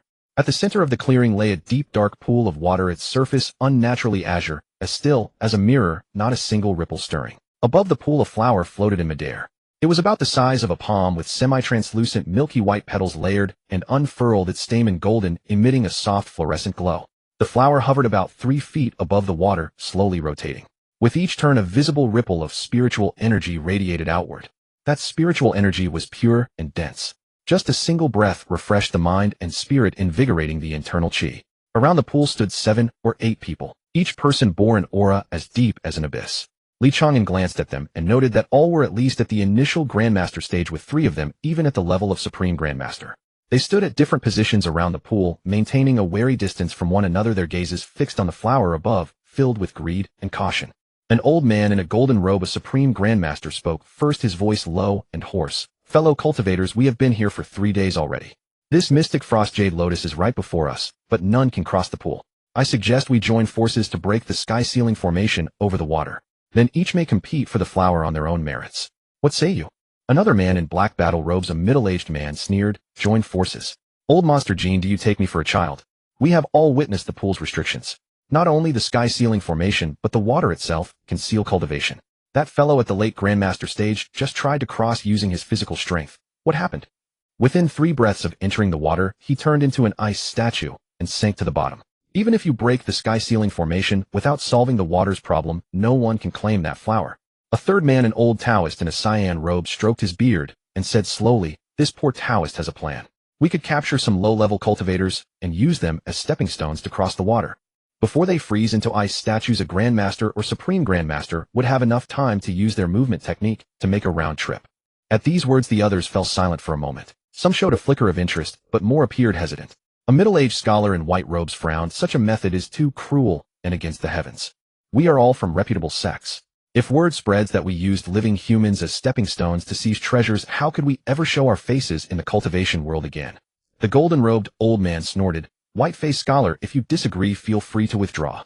This old man doesn't mind either way.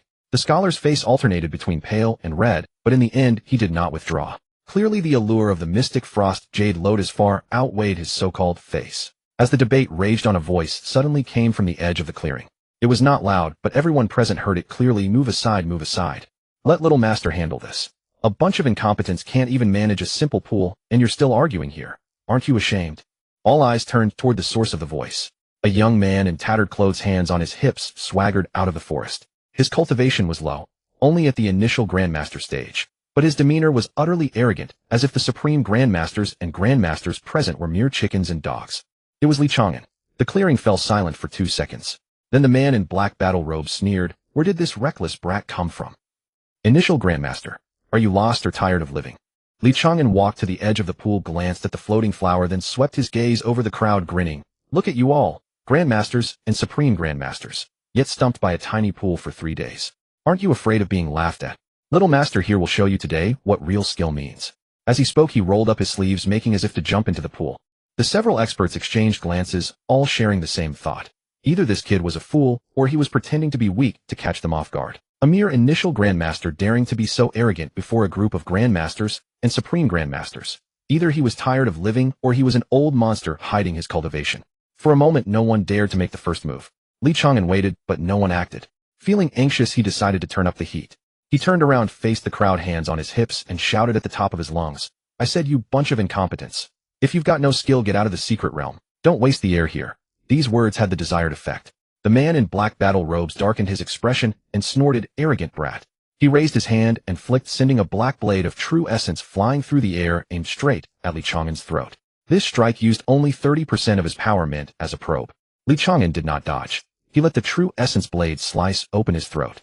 Blood sprayed, and he fell backward dead on the spot. The clearing fell silent again. The crowd stared at the corpse, still warm, with varied expressions. Some frowned, some sneered, some seemed lost in thought. Is that it? The golden-robed old man raised an eyebrow. I thought it was someone extraordinary. Turns out to be just a reckless clown. The man in black battle robes withdrew his hand and shook his head disdainfully. Waste of my effort. But before his words faded, Chang'an's voice sounded behind him. Hey, the one in black, your true essence blade technique is decent, but a bit slow. I suggest you practice more. The man in black battle robes stiffened. He turned slowly to see Chang'an standing less than 2 steps away, arms crossed, smiling at him. Meanwhile, the corpse on the ground was slowly dissolving into specks of light. You? The man's pupils contracted. Chang'an winked at him. What do you think? Surprised? Shocked? The man in black martial attire wasted no words, and with a backhanded palm strike, he unleashed a surge of black true chi that surged toward Chang'an. Chang'an remained still, unflinching, knocked by the palm and blasted into a dead tree behind him. The trunk cracked with a resounding snap, and he fell to the ground dead once more. But in less than the span of 10 breaths he appeared beside the gold-robed elder, tapping the elder's shoulder. Old man, that robe you wear is quite handsome. Where did you buy it? The gold-robed elder shuddered as if struck. Almost instinctively, he flicked his sleeve, and a surge of immense power blasted Chang'an away, dying even as he hung in midair. Yet Chang'an revived again, this time appearing beside the middle-aged scholar, snatching the fan from his hand, unfurling it with a swish, and theatrically fanning twice. Oh, this fan is nice. May I borrow it to play with for a couple of days? The middle-aged scholar's face changed. He reached to seize it, but Chang'an had already tucked the fan away and turned to run. The scholar roared in anger, launching a palm that sent Chang'an to die 3 zhang away. But Chang'an revived again, this time appearing by the green-robed old Taoist, grabbing the Taoist's flowing white beard and pulling hard. Master Taoist, your beard is well kept. What shampoo do you use? The green-robed Taoist gasped in pain, raised a palm, and struck Chang'an into a pancake. Thus Chang'an died, and revived more than a dozen times within a mere instance, briefer, tormenting every master present. Sometimes he tugged at this one's beard, sometimes slapped that one's shoulder, sometimes seized that one's weapon, and at times drew a turtle on someone's clothes. His speed was astonishing. With each revival he appeared beside a different person, leaving others on guard. At first these masters approached with cautious curiosity, trying to see what was special about this boy.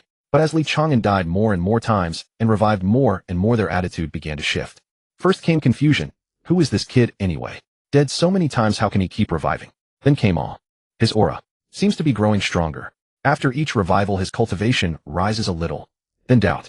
This is definitely not an ordinary substitute technique. Substitution techniques can't be used so many times in a row. There must be some secret about him. Finally fear, because they found that no matter how they killed him, Li Chang'an could revive. Moreover, with each revival his cultivation would advance by a fraction. Although the increments were small, they accumulated. After nearly 20 deaths his cultivation had risen from the early stage of Grandmaster to the mid-stage, and it continued climbing. What's more deadly is that Li Chang'an began changing strategies. He found that these masters had realized the problem and were now attempting to trap him alive rather than simply kill him. So he no longer stood there waiting for death. Whenever someone tried to seal his cultivation or seize him, he used his extraordinary agility to dodge, then charged at another person, hammering him with a punch or kicking him. Though his cultivation was now only mid-stage Grandmaster, his agility had surpassed 300 points, and with a newly acquired set of advanced body techniques his speed was so fast that even the extreme Dao Grandmasters found him formidable. Although the blows he landed did little to pain a great Grandmaster or an extreme Dao Grandmaster, the real trouble was he was striking their faces. To an extreme Dao Grandmaster, being struck in the face by a mid-stage Grandmaster is a humiliation more painful than mere death. Thus these masters found themselves in a dilemma. Not killing him would let him buzz around like a fly, landing a hit here and there, incessantly annoying. Kill him, and he dies only to revive again, and with each death he grows stronger, truly a formidable foe. This sense was like stepping on a lump of dog dung.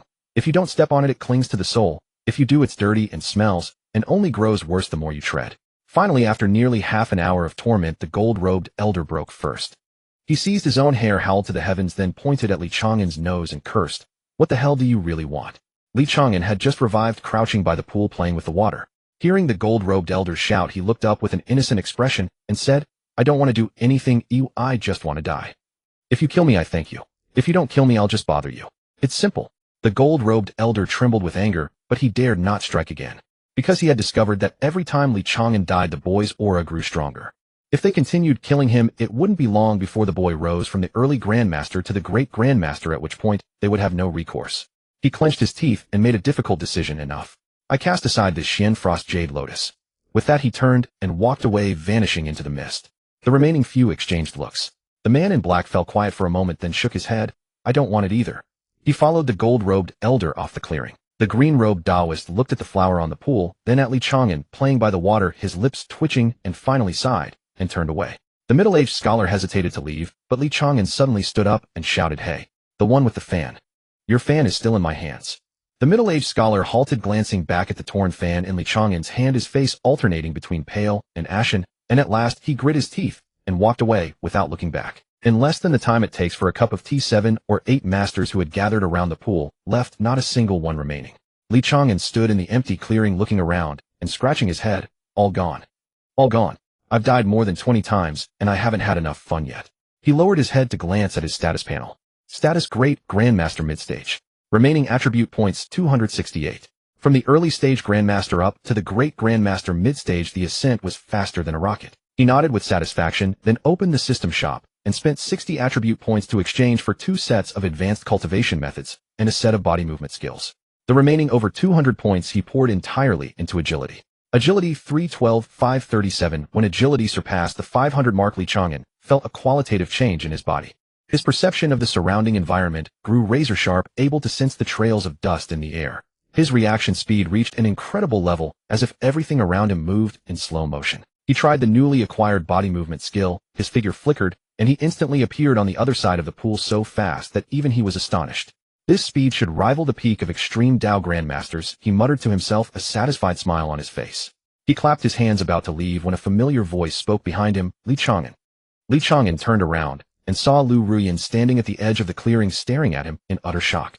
Her clothes bore several tears and her hair was disheveled, suggesting she had faced her own battles along the way. Yet at this moment, she paid no heed to her appearance. She simply gaped at Li Chang'an, opening and closing her mouth several times before finally forcing out a single sentence. You.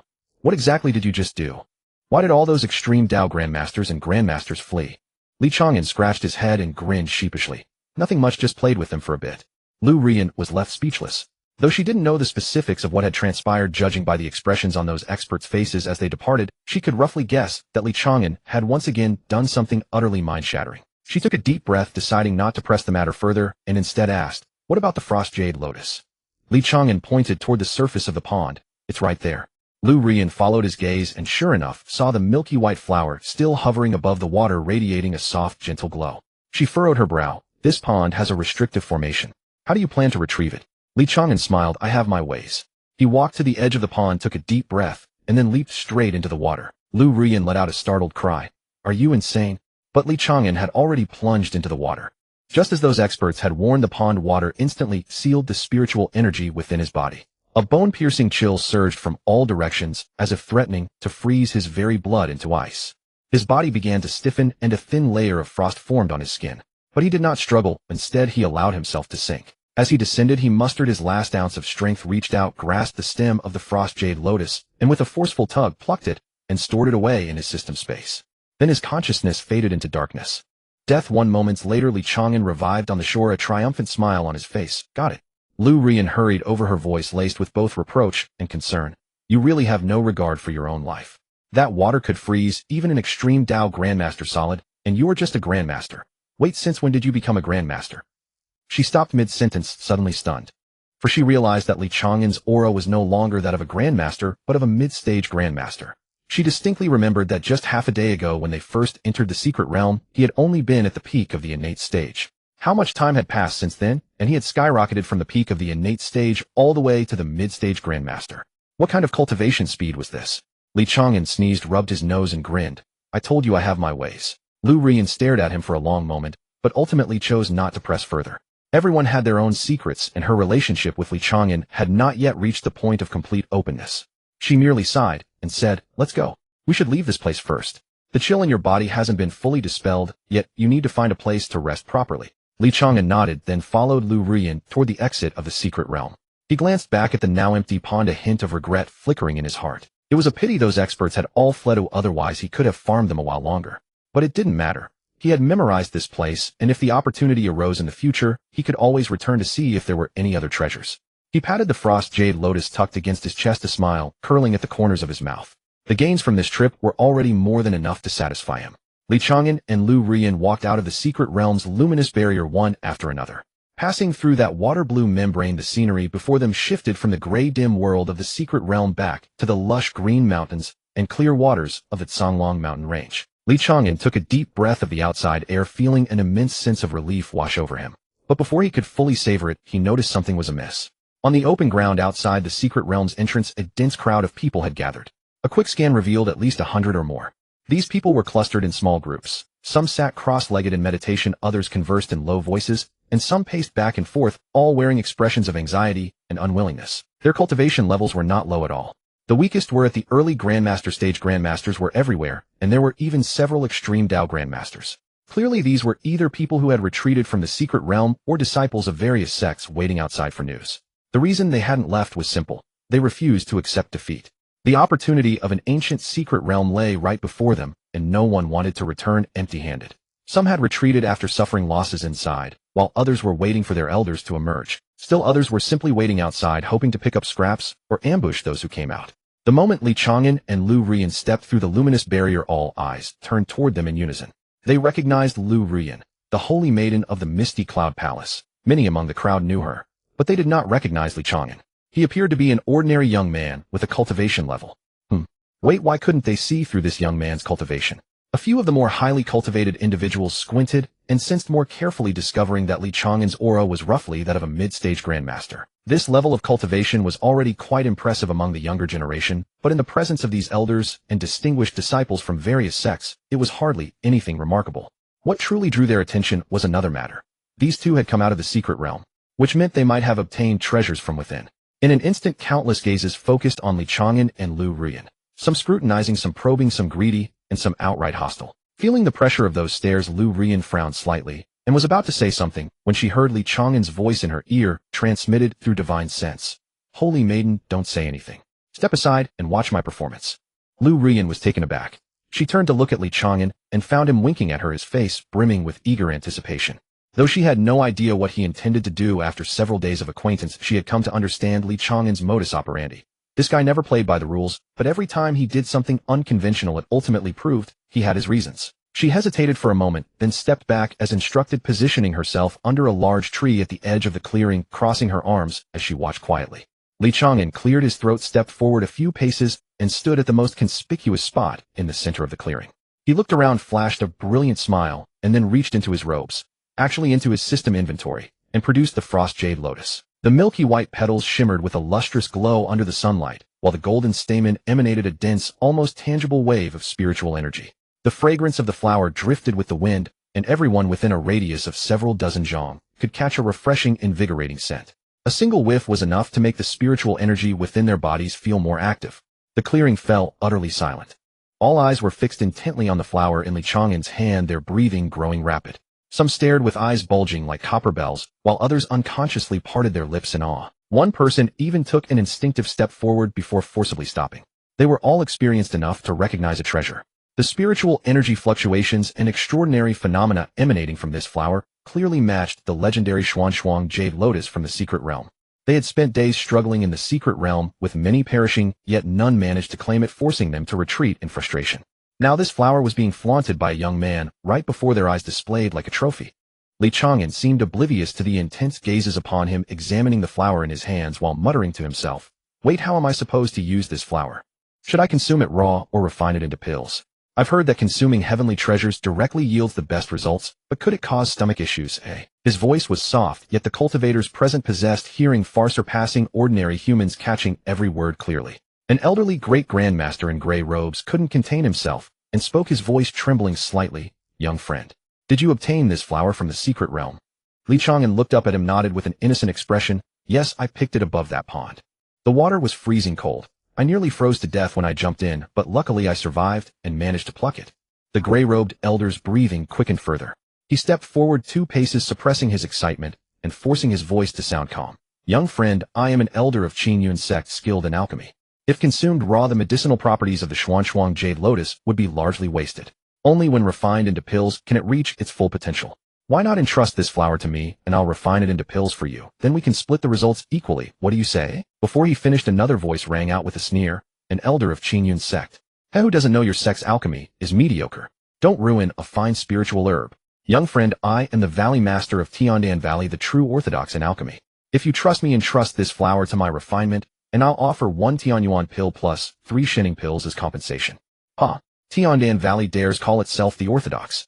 Who got outperformed by our Yaowang Valley at last year's alchemy conference? Your Yaowang Valley only knows how to boast. Your actual skill is mediocre."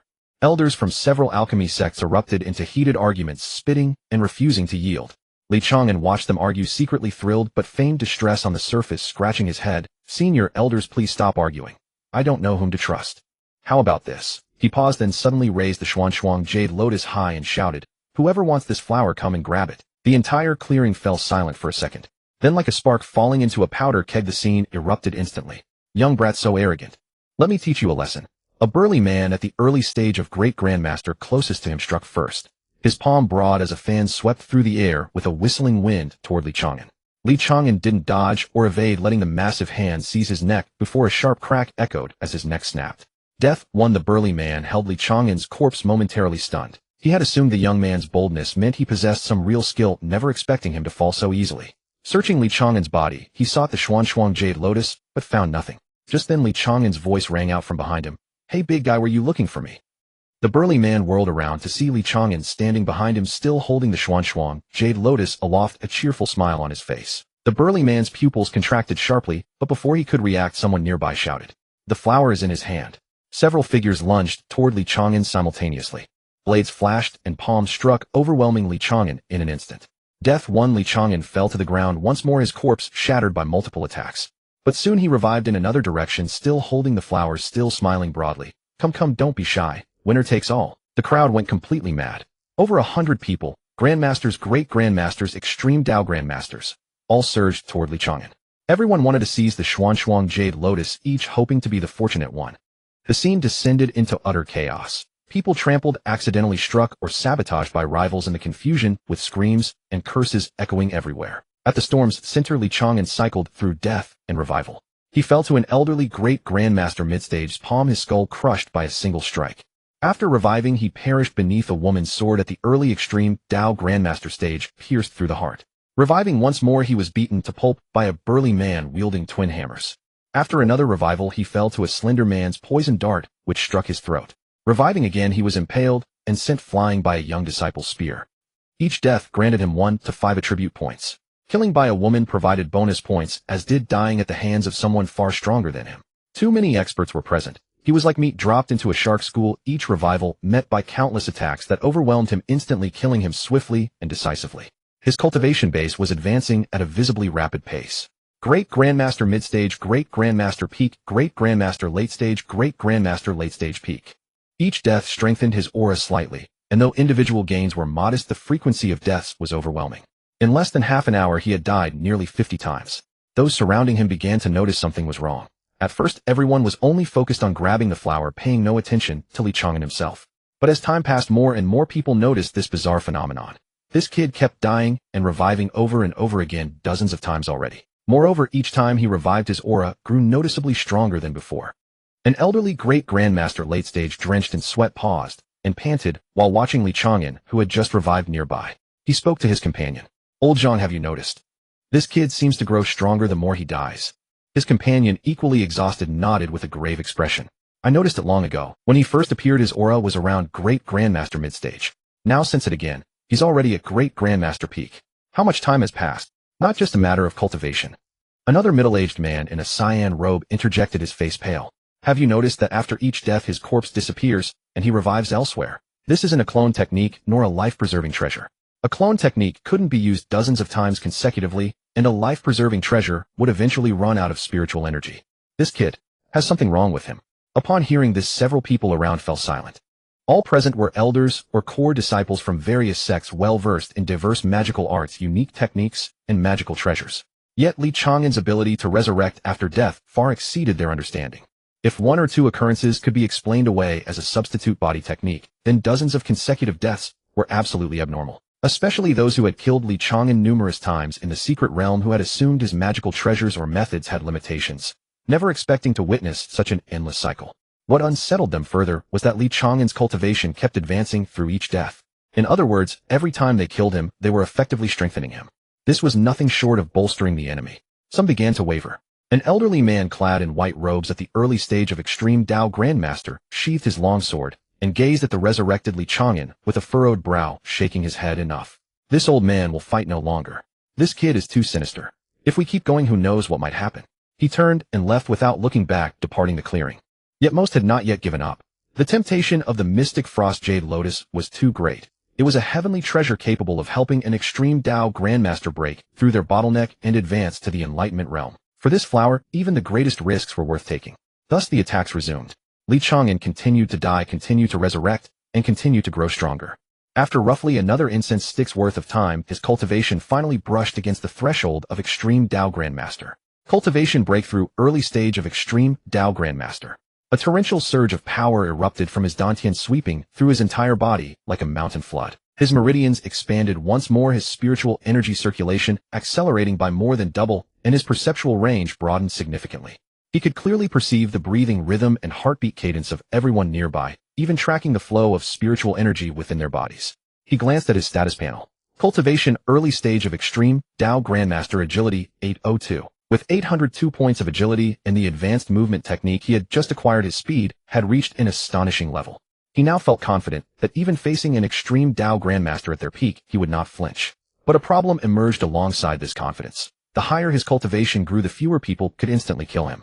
The female cultivator at the early stage of Extreme Dao Grandmaster had just thrust her sword toward his heart, but after piercing his skin, the blade tip became trapped in his muscles and failed to penetrate completely. Chang'an glanced down at the sword embedded in his chest, then looked up at the female cultivator with an innocent expression. "Sister, your strike lacked sufficient force. Try harder." The female cultivator's face turned green with frustration. Gritting her teeth, she exerted additional force until the blade finally pierced through his heart. Death 1. After resurrecting, Chang'an patted his chest and muttered with lingering fear, "That terrified me. I almost didn't die properly." He began to realize an issue. His base defense was automatically increasing alongside his cultivation growth. Although he had never invested in physique, the attribute boosts from cultivation breakthroughs were mandatory and unavoidable. His physique had now approached 400 points, and combined with the body strength of an Extreme Dao Grandmaster, even a full force strike from an ordinary Grandmaster might not even break his skin. This won't do, he frowned.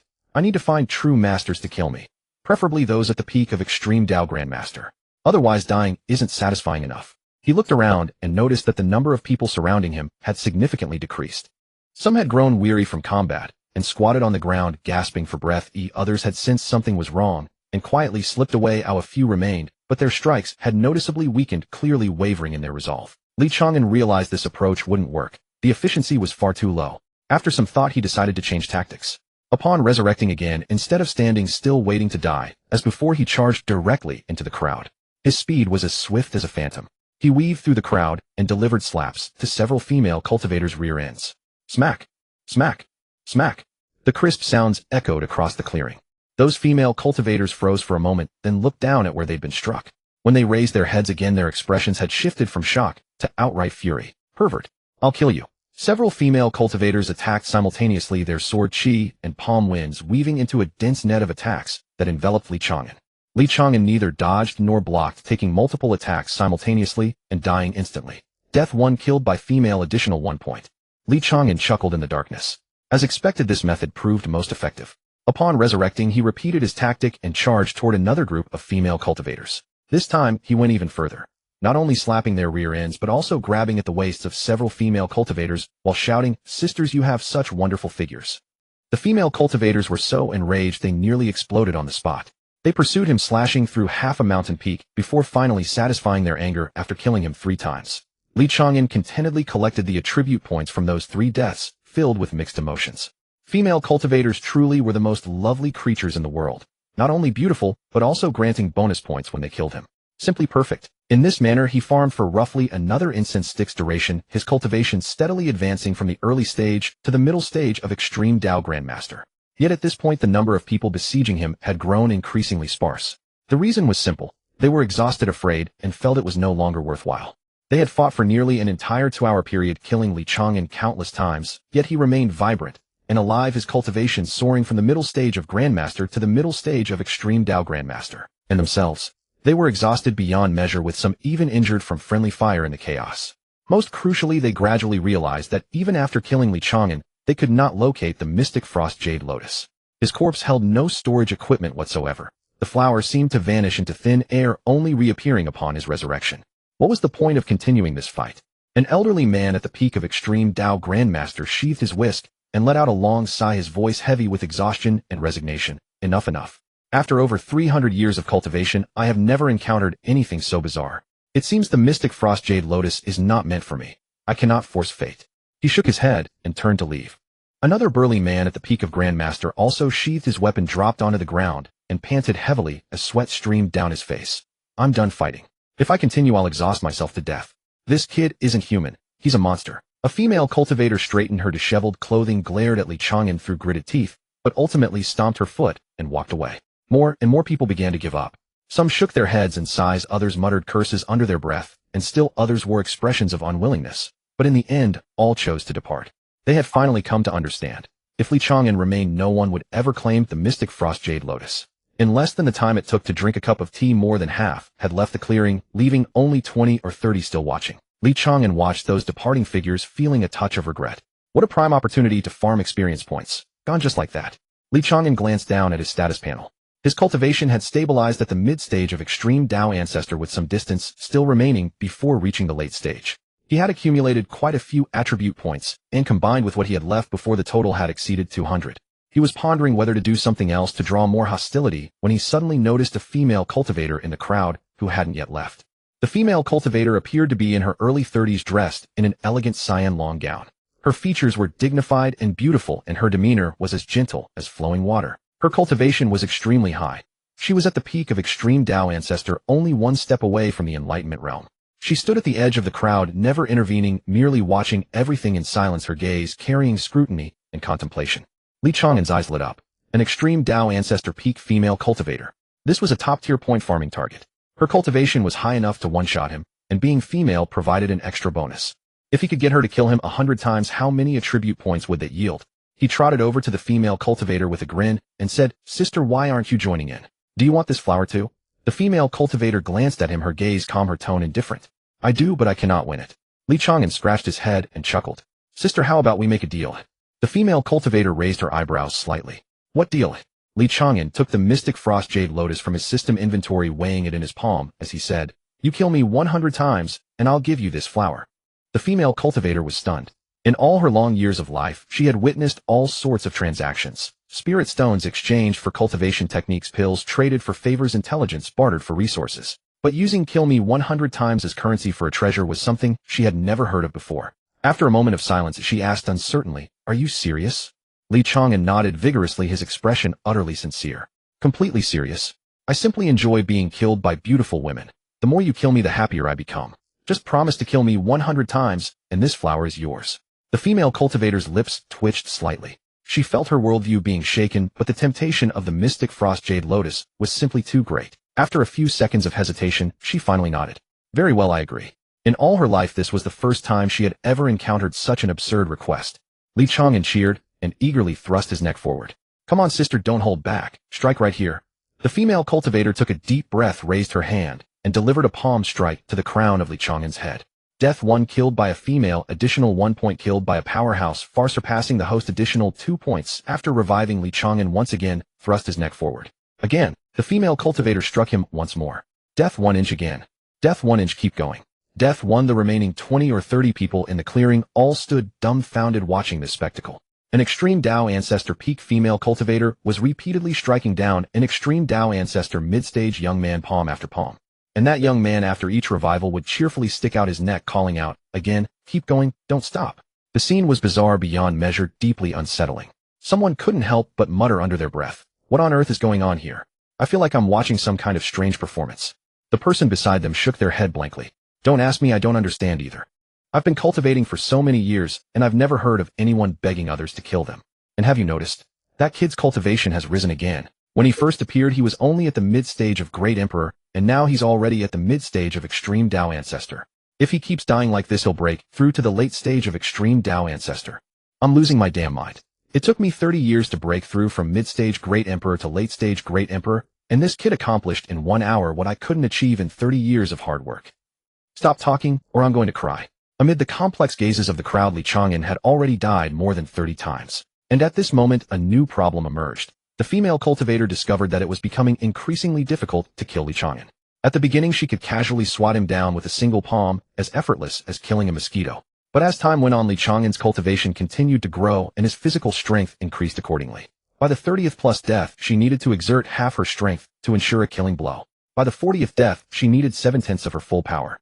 By the 50th death, she was already forced to use her complete strength. And Li Chang'an was still yelling, "Sister, put some force into it.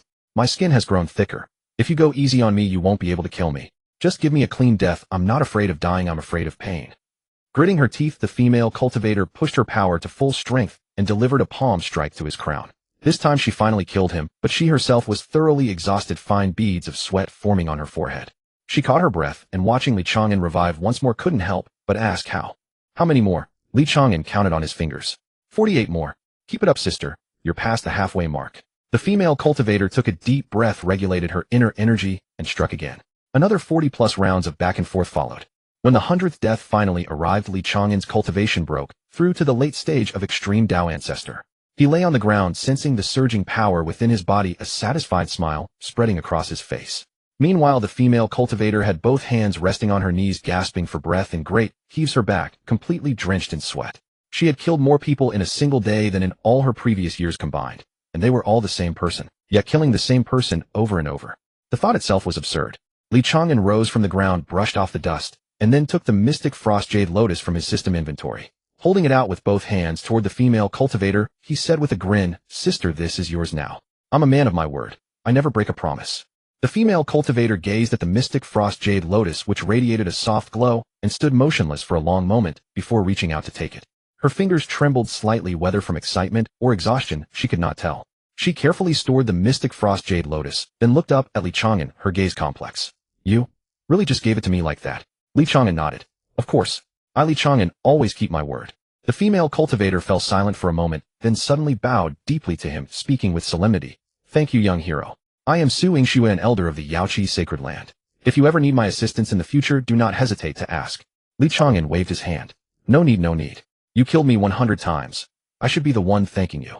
Su Yingshue's lips twitched once more. In all her years of life, this was the first time she had encountered someone expressing gratitude for being killed over 100 times. She took a deep breath, decided not to dwell on the matter any longer, and turned to walk toward her sect companions. Her companions immediately surrounded her, protectively shielding her on all sides before they quickly departed the clearing. The remaining onlookers watched Su Yingshue's retreating figure, then turned to Li Chang'an, their eyes filled with complex emotions. Some envied him, some were jealous, some regretted not accepting the deal earlier, while others secretly felt relieved they hadn't taken part in that mad, mutual slaughter. Regardless, the farce was finally over. Li Chang'an stretched lazily, loosening his muscles, then walked over to Lu Rian, who had been standing under a tree watching the scene, and flashed a grin. "Holy maiden, let's head back. Let's see if the enemy has arrived." Lu Rian looked at him silent for a long moment. Her expression remained calm, but inside a storm was raging. She had witnessed with her own eyes Li Chang'an soar from the innate realm peak to the late Polar Dao Grandmaster stage in just over a single day. This speed could no longer be described as fast. It was simply absurd, so absurd, she wondered if she was dreaming. She even began to suspect that her own 20-odd years of cultivation had gone entirely to the dogs. She had been hailed since childhood as a once-in-a-century genius of the Piao Palace, breaking through to Grandmaster at 20, reaching Grandmaster at 25, peaking at 30, and now at 33, she was already at the late Grandmaster stage. Among her peers, she was undoubtedly outstanding. But compared to Li Chang'an, her achievements seemed utterly insignificant. What he had accomplished in a day and a half was equivalent to centuries of arduous cultivation for others. And his method of cultivation was even more absurd, leveling up by dying. Who would believe such a tale? Lu Rian took a deep breath, forcing down the shock and bitterness within her, then nodded, and said in as calm a tone as she could muster, "All right, let's go back." The two walked side by side, retracing their steps toward the Jinbei Pass. The dying rays of the setting sun spilled over them, stretching their shadows long and far. As Lu Rian walked beside Li Chang'an, she occasionally stole glances at him from the corner of her eye, her mind swirling with countless thoughts. She had a premonition that this man named Li Chang'an would one day stir a monumental upheaval across this continent. And she was bearing witness to the birth of a legend. When Li Chang'an and Lu Rian returned to the Jinbei Pass, dusk was already falling. The soldiers at the city gate saw the pair approaching and quickly opened the gates, while someone rushed off to the marshal's mansion to report. As soon as Li Chang'an stepped through the gate, he saw Hua Xiao striding out to greet him, followed by a group of generals. A smile adorned Hua Xiao's face, clearly delighted at their safe return, but the smile froze halfway as it spread. He halted, his eyes widening as he stared intently at Li Chang'an.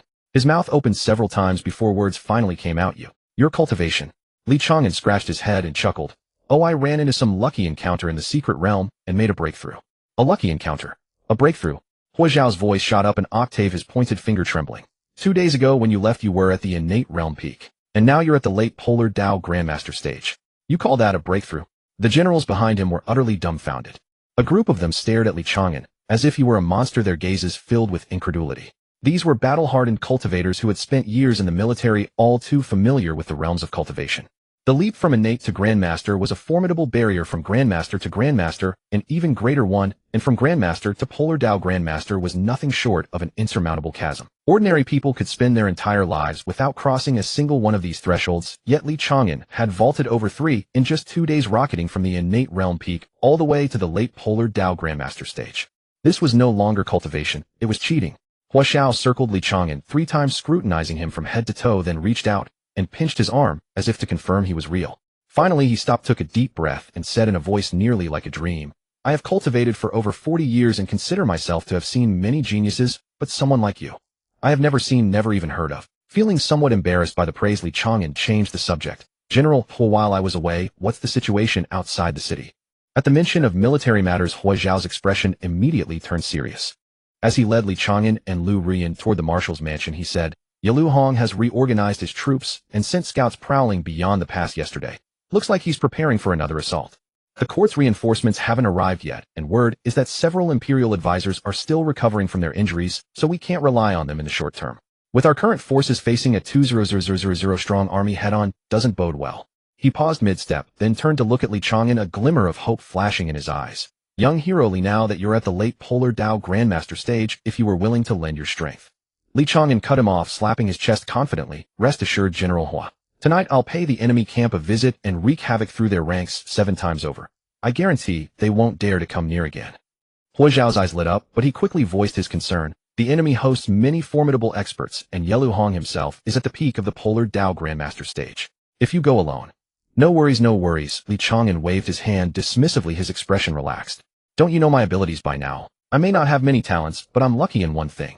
I just can't die. They kill me once and I revive. Kill me 100 times and I'll revive 100 times. Let's see who tires first, them with their killing or me with my reviving. Recalling Li Chang'an's earlier performance in the enemy camp, Hua Zhao's mouth twitched, but he offered no further protest. He simply patted him on the shoulder and said solemnly, "Then take extra care of yourself." That evening Hua Zhao hosted a banquet at the marshal's mansion to welcome Li Chang'an and Lu Rian. At the feast Li Chang'an ate and drank to his heart's content, showing not the slightest hint of anxiety about the impending battle. Gnawing on a leg of lamb, he regaled the nearby generals with tales of how he had driven a group of polar Dao grandmasters and grandmasters to spit blood in the secret realm, speaking with such vividness and enthusiasm that spittle flew. The generals listened in a daze, sometimes bursting into laughter, sometimes gaping in astonishment, sometimes exchanging incredulous glances. Lu Rian sat in a corner cradling a cup of tea, listening quietly. She didn't interject, only occasionally glancing at Li Chang'an's animated face, and the corner of her mouth involuntarily curled up slightly, before quickly reverting to its usual calm. The moon hung high in the sky. Li Chang'an set down his wine cup, wiped his mouth, and rose to his feet. About time to get to work. He strode out of the marshal's mansion, crossed the empty streets, and climbed the city wall. The night wind ruffled his robes, making them rustle loudly. Standing at the edge of the battlements, he gazed at the enemy camp, glowing with torchlight in the distance, took a deep breath, and then leaped, vanishing into the darkness. On the city wall, Hua Zhao and Lu Rian stood side by side, watching the distant figure disappear into the night, speechless for a long while. After landing, Li Chang'an did not skulk stealthily as he had last time. Instead, he swaggered openly toward the enemy camp. He walked at a steady, unhurried pace, his hands clasped behind his back, even whistling a tune. The sentinel on the enemy watchtower spotted a lone figure approaching the camp from afar. He hastily drew his bow, nocked an arrow, and barked sternly, "Halt! Who goes there?" Li Chang'an did not stop. He continued walking forward, calling out, "Don't be nervous, don't be nervous. It's me, Li Chang'an, your old friend." Upon hearing the name, Li Chang'an, the sentinel's face turned ashen in an instant. He frantically sounded the alarm, shouting at the top of his lungs, "Li Chang'an is here! Li Chang'an is here!" The entire camp erupted into chaos. Soldiers poured out of their tents, scrambling to grab their weapons, and stared at the camp entrance with the gravity of facing a great enemy. Some veterans who had experienced the previous incident had faces as pale as paper, their hands trembling as they gripped their weapons. They still remembered that monster, the one that could not be killed, that died and came back to life over and over.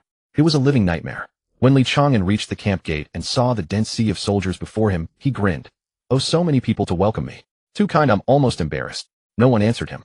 All the soldiers held their weapons, staring at him tensely, but not a single person dared to make the first move. Li Chang'an waited a few seconds. Seeing no one act, he took the initiative and walked into the crowd. He approached a soldier holding a spear, reached out, patted him on the shoulder, and said amiably, "Brother, don't be nervous. I'm just here for a casual visit. Is your commander around? I'll have a few words with him and then be on my way." The soldier, startled by the pat on his shoulder, trembled all over and nearly dropped his spear. He stumbled back several steps, his voice quivering, "Don't come any closer." Li Chang'an sighed and shook his head. "Since you're not welcoming me, I'll have to find my own amusement." His form flickered and vanished from the spot. The next moment he appeared in the stable on the eastern side of the camp. Dozens of warhorses were tied to posts, leisurely munching on fodder. Li Chang'an retrieved a long blade from his system inventory. With a swift stroke, he cut the reins of the nearest horse, then plunged the blade into its belly. The warhorse let out a piercing whinny, collapsed to the ground, convulsed a few times, and lay still. The nearby horses, startled by the sudden horror, reared and neighed, struggling desperately to break free from their tethers.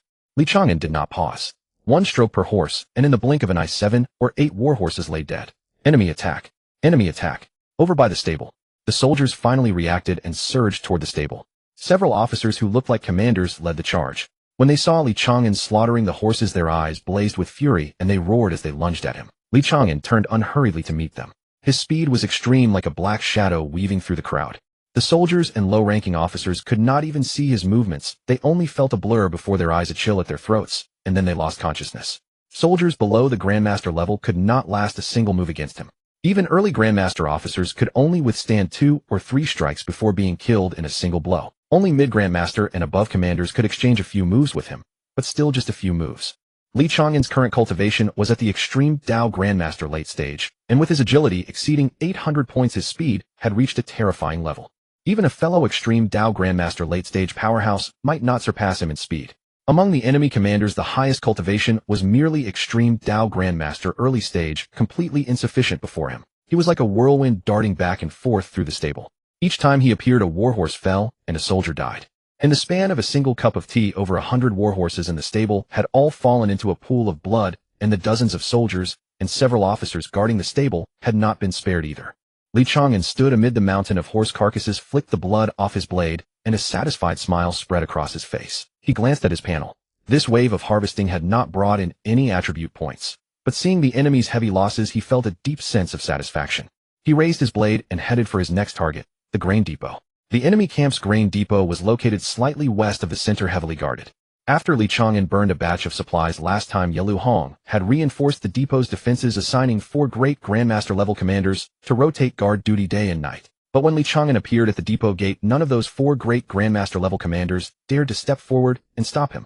They had heard the rumors about Li Chang'an, a monster that could not be killed, growing stronger with each death, who had stormed the demon sect headquarters and escaped unscathed, and who had driven a group of extreme Dao Grandmasters and Great Grandmasters to fury in the secret realm. Such a man was not to be trifled with. Li Chang'an saw the 4 commanders standing motionless, not making a move, and felt a twinge of disappointment. Blade in hand, he swaggered to the depot door, kicked it open, then took out a tinder from his system inventory and lit the hay piled at the entrance. The flames spread rapidly, climbing from the haystack to the grain sacks, then leaping onto the tent canvas. Thick smoke billowed upward, and the firelight reddened half the sky. The 4 commanders watched the burning depot, their faces alternating between pale and red, but in the end, none dared to approach. They stood rooted to the spot, watching helplessly as the depot was consumed by the inferno. Li Chang'an stood in the glow of the fire, turned back to look at them, and grinned. Not bad. A wise man knows when to yield. You're much smarter than the ones I ran into before. He turned and walked toward his next target. That night, the enemy camp outside Jinbei Pass experienced the longest and most terrifying night since its establishment. Li Chang'an roamed through the camp like a tireless specter. Wherever he went, fires erupted. Wherever he appeared, screams and wails filled the air. He killed warhorses, burned supplies, and slaughtered low-ranking officers and soldiers, targeting those with modest cultivation but crucial roles in the army's operations. The enemy's experts organized several encirclements, but each time Li Chang'an escaped with ease. His speed was too great. Even extreme Dao Grandmaster-level experts could not catch him. Even if someone occasionally managed to catch and kill him, he would revive moments later and continue his slaughter. Moreover, they noticed that each time Li Chang'an revived, his cultivation grew slightly stronger. Although the single increase was small, accumulated over a dozen kills, his aura clearly swelled by a noticeable margin. This discovery sent a chill down the spines of all who knew. They finally understood. This monster was simply not something they could handle. Yelu Hong stood before the central army tent, his face ashen as he surveyed the blazing camp strewn with corpses, his fists clenched. The flickering firelight reflected in his eyes, shifting restlessly before settling into a deep, helpless resignation.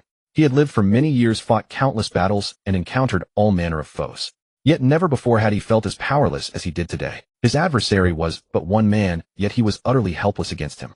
He could neither kill him nor capture him. If left unchecked, this man could charge through the camp 7 times, turning the entire army into chaos. After a long silence, he finally ground out through clenched teeth. Issue the order, cease pursuit, tighten the defenses. Send someone to tell that Li Chang'an to stop. I wish to speak with him. The messenger hesitated as if unable to believe his ears, but under Yelu Hong's icy gaze, he dared not question further and hurriedly departed to carry out the order. Meanwhile, Li Chang'an was strolling through a cluster of tents on the western side of the camp. He had just set fire to a tent storing weapons and casually dealt with a few soldiers who tried to stop him. Just as he was pondering his next target, a middle-aged man in civilian official attire stumbled over, shouting from a distance, "Young Hero Li. Young Hero Li, please wait. Our commander requests your presence." Li Chang'an halted and glanced at the official. "Your commander? Yelu Hong. What does he want with me?" The official panted heavily. "Our commander wishes to speak with you, young hero. Please come to the central army tent." Li Chang'an raised an eyebrow, thought for a moment, then nodded. "All right, lead the way." He followed the official through the chaotic camp to the central army tent. Yelu Hong stood outside the tent, hands clasped behind his back. He was a burly, middle-aged man with a resolute face and an air of authority that came from long years of command. His cultivation was at the peak of the extreme Dao Grandmaster realm, only one step away from the Enlightenment realm, making him the most powerful cultivator on this battlefield. When Yelu Hong saw Li Chang'an approaching, his gaze lingered on him for a moment, a complex expression flickering in his eyes. After a few seconds of silence, he asked, "What exactly do you want?" Li Chang'an spread his hands, looking innocent. "I don't want anything. I was just looking for some fun." "Looking for fun?" Yelu Hong's voice was barely restrained with anger. "You've killed thousands of my soldiers and tens of thousands of warhorses, burned most of my provisions and weapons, and you call that fun?" Li Chang'an scratched his head and chuckled. "When you put it that way, it does seem a bit excessive. But then again, if you hadn't come to attack our city, none of this would have happened. In the end, you started it." Yelu Hong fell silent. He knew Li Chang'an was telling the truth. He had been ordered by the Northern Yin monarch to march south, thinking that with the great Yin dynasty's internal and external troubles, it was the perfect time to seize territory. Yet he never expected to encounter a monster like Li Chang'an in this small place called Jinbei Pass. He took a deep breath, suppressed his rage, and said in as calm a tone as possible, "I can promise you this, I will withdraw my troops. From now on, the Northern Yin army will never set foot within Jinbei Pass again." Li Chang'an blinked. "Really? My word is my bond." "All right then." Li Chang'an nodded, then his expression turned serious. "But let me make one thing clear. If you dare to harass us again after withdrawing, I won't be so lenient. Next time I won't kill your soldiers. I'll go straight to the Northern Yin Palace and have a little fun with your monarch. I'm sure your sovereign will be most welcoming of me." Yellow Hong's face went pale. He understood the threat in Li Chang'an's words. With Li Chang'an's undying and indestructible abilities, if he truly infiltrated the Northern Yin Palace to assassinate the monarch, the consequences would be catastrophic. No one could stop an assassin who could not be killed. He remained silent for a long time, then finally nodded slowly. "I understand. I will restrain my men. From now on, the Northern Yin army will never step within Jinbei Pass again." Li Chang'an nodded in satisfaction and clapped his hands. "Then it's settled. Pack up and leave quickly. I won't see you off." With that, he turned and swaggered out of the camp. Yellow Hong stood before the central army tent, watching the receding figure silent for a long time. The night wind stirred his robes, his eyes flickering in the firelight before finally settling into a long sigh. He turned and entered the tent, his low voice echoing, "Issue the order, break camp tonight and withdraw to Northern Yin." As Li Chang'an walked out of the enemy camp, the sky was already turning pale. He glanced back at the blazing camp stretched lazily and then strode briskly toward Jinbei Pass. On the city wall, Hua Xiao and Lu Ruyan had stood there all night without sleep. When they saw Li Chang'an's figure approaching in the morning light, the knot of anxiety in Hua Xiao's heart finally loosened. He leaned on the battlement, let out a long breath, and turned to Lu Ruyan. "He's back." Lu Ruyan said nothing, merely watching the figure drawing closer, the corners of her mouth unconsciously lifting slightly. Li Chang'an stayed in Jinbei Pass for a few days. During this time, the Northern Yin army indeed kept their promise, breaking camp and withdrawing beyond the pass. Scouts reported that the enemy had retreated northward for over 100 li, dismantling several temporary camps along the way. It seemed they had truly left. When the news spread, the soldiers and civilians of Jinbei Pass rejoiced, and Li Chang'an's name was on everyone's lips in the streets and alleys. Some said he was a divine general sent from heaven, others claimed he had cultivated an ancient godly technique, and still others whispered that he was a secret supreme expert nurtured by the Empress. The versions grew more and more outlandish, but in every tale Li Chang'an was the hero who had single-handedly forced back an army of 200,000.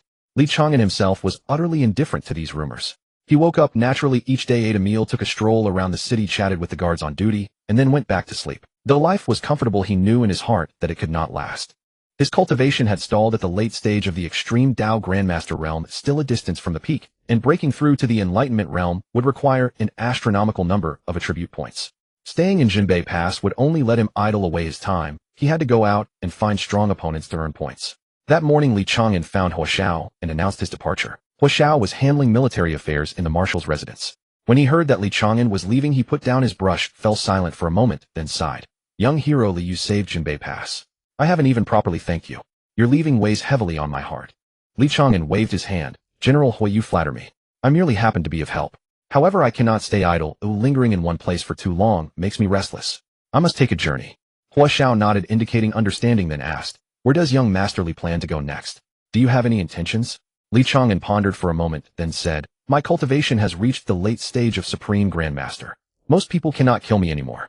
I want to find a formidable place, preferably one teeming with experts and fraught with danger, to hone my skills." He paused, then added, "General Hua, you are well-traveled and knowledgeable. Do you know of any such place nearby?"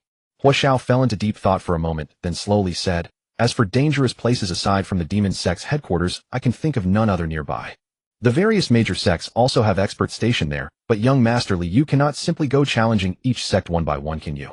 That would offend too many people, making it difficult to establish yourself in the cultivation world in the future." Upon hearing the words demon sect headquarters, Li Chang'an's eyes lit up. He slapped his thigh excitedly. "Demon sect headquarters. Right, how could I forget that place? It's full of experts, and I won't have to bear any guilt going there. Just kill and be done with it." Hua Xiao watched him, brimming with eagerness, the corner of his mouth twitching as he silently offered a moment of prayer for the demon sect. Li Chang'an set off immediately. He packed his bags that very afternoon, though there was little to pack as all his belongings were in the system inventory. He stood at the city gate bidding farewell to Hua Xiao and Lu Ruyan. Hua Xiao grasped his hand, shook it firmly, and said solemnly, "Young Master Li, take care. If you ever need my help in the future, just say the word." Li Chang'an smiled and nodded. "General Hua, you take care too. If the Northern Yin dares to invade again, just send me word. I promise to make them return in tears." Lu Ruyan stood by quietly watching him. Her expression was calm, but her eyes held a hint of complexity. She was silent for a few seconds, then spoke. Li Chang'an, what do you intend to do when you go to the demon sect this time? Li Chang'an scratched his head, grinning. What else? I'll just go and court death directly. If they don't kill me, I won't leave. I don't believe they can resist the urge. Lu Rian sighed softly, shaking her head. You really leave me at a loss for words. Li Chang'an laughed heartily, waving at her. Holy maiden, until we meet again. With that he turned and strode westward. The afterglow of the setting sun spilled onto his back, stretching his shadow long and far. Lu Rian stood at the city gate, watching the gradually receding silhouette, her gaze lingering for a long time. Hua Xiao stood beside her, remarking with emotion, "This young man is no ordinary being. In all my years I have never seen anyone like him." Lu Rian nodded, gently murmuring, "Indeed, never seen anyone like him." She paused, then added, "But I believe it won't be long before his name spreads across the entire world." Hua Xiao smiled and said, "His name has already spread across the world. Whether his ability is a cultivation technique or a treasure, many now know he possesses an immortal body and grows stronger with each death. Who would dare provoke such a person? Yet sometimes, even if you don't provoke him, he will come knocking on your door." The two exchanged a glance, both seeing the same emotion in each other's eyes, helplessness and a trace of sympathy. Sympathy for the unfortunate soul who would soon be targeted by Li Chang'an. After leaving Jinbei Pass, Li Chang'an headed west, rushing toward the demon sect's headquarters. He moved with incredible speed. His agility of over 800 points made his figure a blur of light, skimming over mountains, rivers, towns, and villages. Occasionally travelers felt a gust of wind pass by, but when they looked up they saw nothing. After about a day and a half of travel, he finally entered the territory controlled by the demon sect. The demon sect's domain was easy to recognize. The closer he got to Haitian Demon City, the gloomier the sky became. The trees along the road grew twisted and grotesque, their leaves an unhealthy dark purple. Occasionally black crows perched on withered branches could be seen, their blood-red eyes staring at passing travelers. Li Chang'an continued along the main road for about another half hour before finally encountering the first demon sect guard post. The guard post stood at a narrow point of the road built from black stones about twice the height of a man. A black banner flew above it, embroidered with a blood-red flame emblem. For demon sect disciples in black tight-fitting attire stood before the guard post, all at the early Grandmaster realm, chatting idly out of boredom. Li Chang'an spotted them from afar, a warm smile spreading across his face. He quickened his pace, waving enthusiastically, "Hey, how are you, brothers?" The four demon sect disciples turned their heads simultaneously upon hearing the voice. When they saw the face of the approaching man, their expressions froze in unison. It was an incredibly complex expression. First bewilderment, then shock, then fear, and finally a pallor tinged with near despair. Li Chang'an. One of the disciples blurted out, his voice trembling. "It's me." Li Chang'an walked up to them, beaming. "I didn't expect you to recognize me. I'm truly moved. How have you all been lately? Eating well? Sleeping well? Did you miss me?" The four disciples did not answer his question.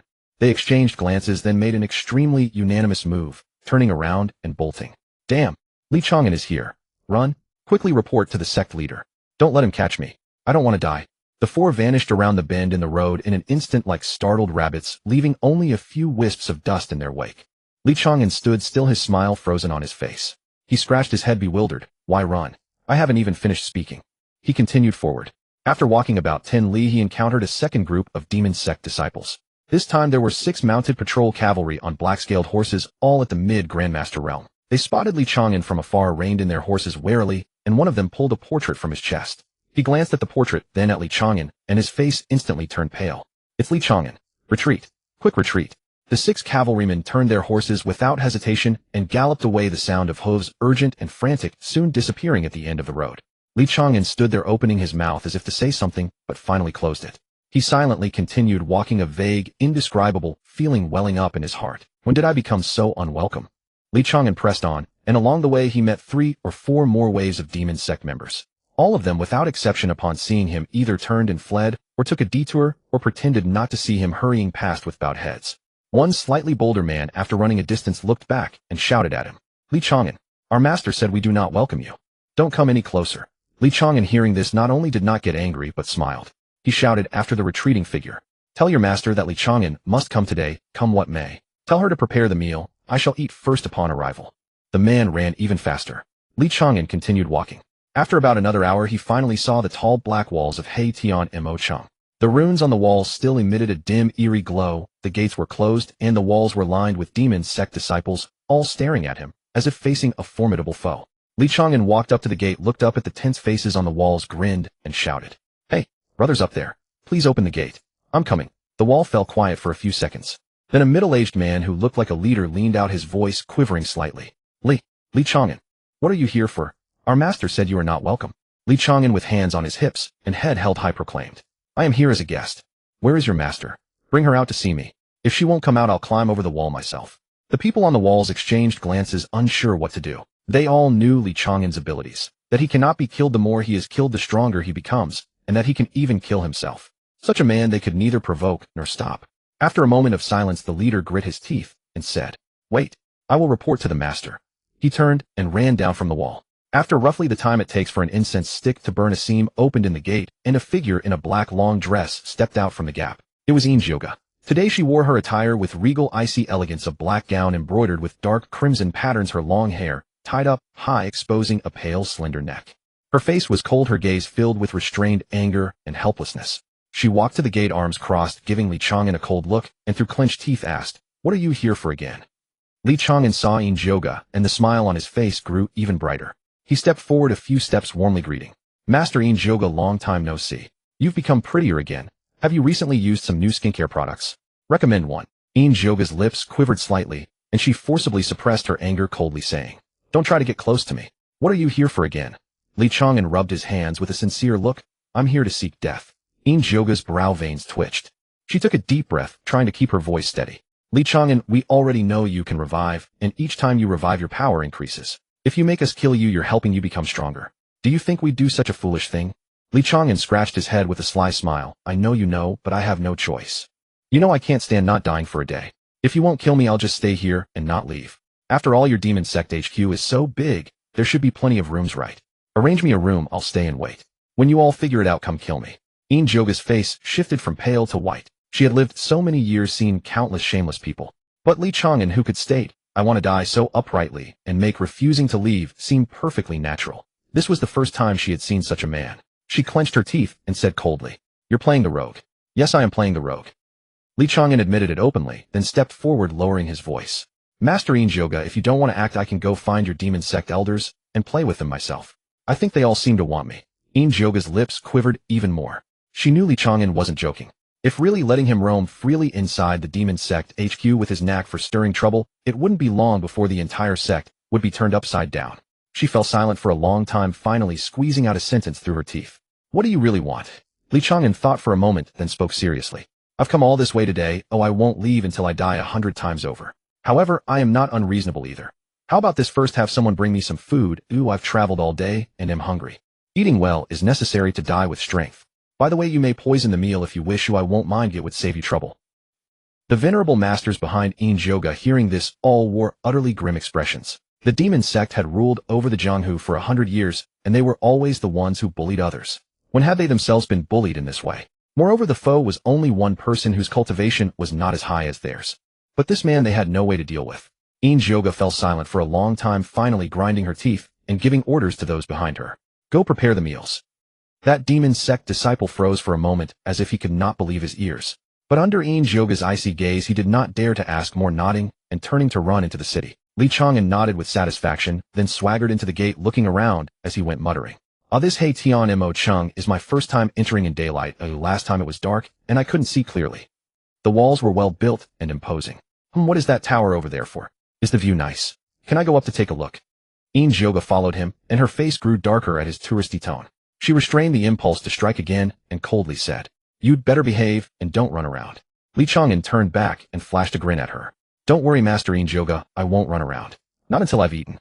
Yoga took a deep breath and said nothing more. She feared that if she spoke again she would lose control. The meals were quickly prepared and placed in a side room near the demon sect HQ's council hall. The dishes were plentiful: braised pork, steamed fish, roasted chicken, vegetables, soup, and a pot of fruit wine with a faint fragrance. Li Chang'an sat down without ceremony, picked up a piece of braised pork with his chopsticks, chewed it, and his eyes lit up as he gave a thumbs up. Delicious. The demon sect's cooks have quite the skill. Yoga sat in the seat of honor, her gaze icy as she regarded him in silence. Li Chang'an took a few more bites of food before suddenly lifting his head to look at her with a serious expression and asking, Sect leader sister, is there poison in this dish? Yoji's lips twitched slightly before she replied coldly, no. Oh. Li Chang'an nodded, then picked up a piece of fish. You could have, I wouldn't have minded. Truly, it would save me the trouble of seeking death later. Yoji's brow twitched with visible irritation as she ground her teeth and said, Eat your meal and stop talking. Li Chang'an shrugged and fell silent, burying himself in the food with gusto. His appetite was formidable. He swept through the dishes like a whirlwind, and before an incense stick could burn down, he had devoured the entire table clean, even draining every last drop of soup. Setting down his chopsticks, he let out a satisfied burp, patted his belly, and remarked with feeling, "Ah, bliss. Nothing beats a full stomach." In Jio-gu had watched him eat with a frosty expression the entire time. Seeing him finally set down his chopsticks, she spoke in a cold tone, "Finished. Can you leave now?" Li Chang'an wiped his mouth and rose to his feet, shaking his head. "No rush, no rush. It's not wise to exercise vigorously right after a big meal. Might upset the digestion. Sect leader sister, how about you kill me a few times first? Let me work it all off." In Jio-ji's face darkened instantly. She slammed the table and shot to her feet, glaring at Li Chang'an. "Li Chang'an, don't you push your luck." Li Chang'an, utterly unafraid of her fury, stepped forward with a cheeky grin. "Sect leader sister, if you won't kill me, then I might have to do something else instead. Like copping a feel of your backside." As he spoke, he actually reached out a hand, making a move toward her rear. In Jio-ji's face flushed crimson, a mixture of shock and fury washing over her. She could never have imagined that Li Chang'an would dare to make such an indecent advance toward her in full view of so many demonic cult disciples. Instinctively, she stepped back, then lashed out with a palm strike. The formidable gust of energy slammed hard into Li Chang'an's chest. He was sent flying, crashing through the furniture behind him and landing on the floor with a twisted neck, dead on the spot. Death 1 killed by a woman, bonus 1 point killed by a cultivator, far stronger than the host, bonus 2 points. A brief silence fell over the side hall. In Jio-gu stared at the corpse on the ground, her chest heaving, her face cycling through shades of pale and red. That palm strike had been pure reflex. The moment she'd done it, she regretted it, because she knew that killing Li Chang'an was in effect helping him grow stronger. Sure enough, within moments Li Chang'an revived behind her.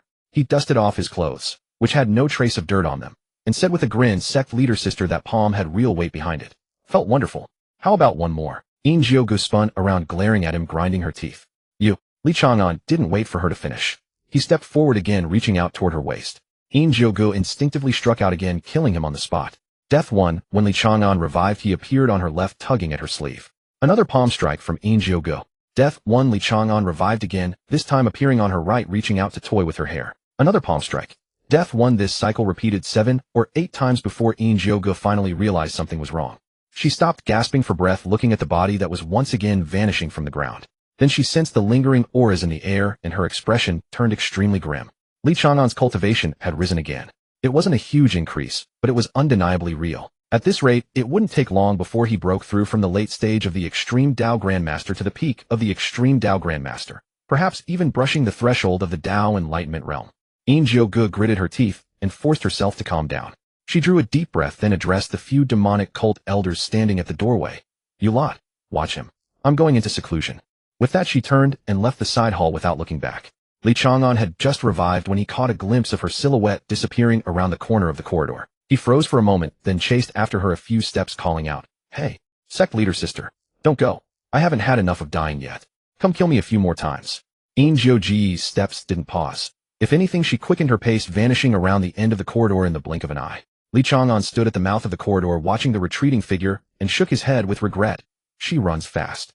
He turned around to find the side hall completely empty. The demonic cult elders had slipped away at some point, and even the guards at the entrance were gone without a trace. The entire side hall was left with only him and the empty plates and bowls scattered across the table. He scratched his head, walked out of the side hall, and made his way to the main assembly hall. The hall was deserted.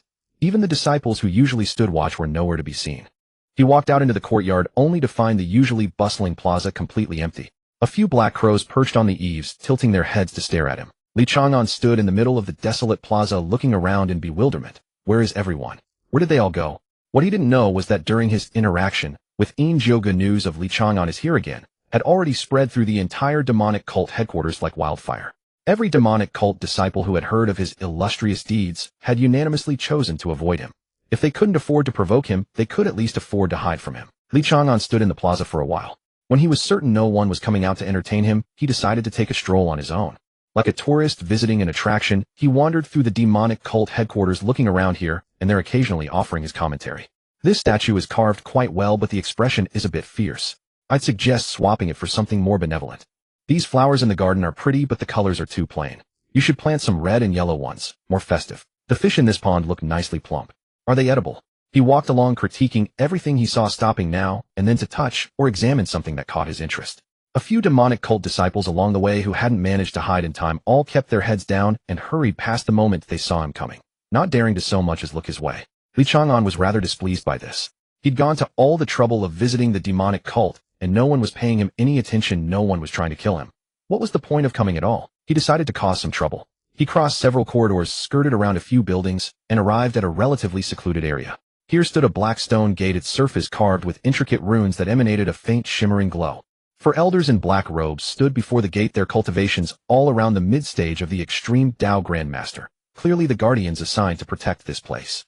As Li Chang'an drew closer, the four elders immediately turned to face him with wary expressions. One of them stepped forward, raising a hand to bar his path, and spoke with a tone that was polite but firm. "Young Master Li, ahead lies the forbidden ground of our cult. Outsiders are not permitted to enter. Please turn back." Li Chang'an stopped in his tracks, casting a glance at the stone gate, then at the elder, his eyes lighting up. Forbidden ground. What's inside? Could it be hiding some treasure? Or perhaps a formidable figure? The elder's lips twitched as he patiently replied, "This is a sacred site of our sect. I cannot disclose the specifics. Please, young heroically, do not make things difficult for us." Li Chang'an scratched his head, then suddenly broke into a brilliant smile. "What if I insist on entering?" The four elders' expressions simultaneously darkened. They exchanged glances, each reading the same emotion in the other's eyes: exasperation. They were well aware of Li Chang'an's abilities. If they killed him, he would resurrect and grow stronger. But if they spared him, he would simply harass them here, denying them any peace. This was an unsolvable dilemma. The speaking elder took a deep breath, striving to keep his tone even. "Young hero Li, our patience with you has its limits. Show some self-respect." Li Chang'an nodded earnestly. I understand. But then again, if I force my way in, would you kill me?" The four elders remained silent, their expressions speaking volumes.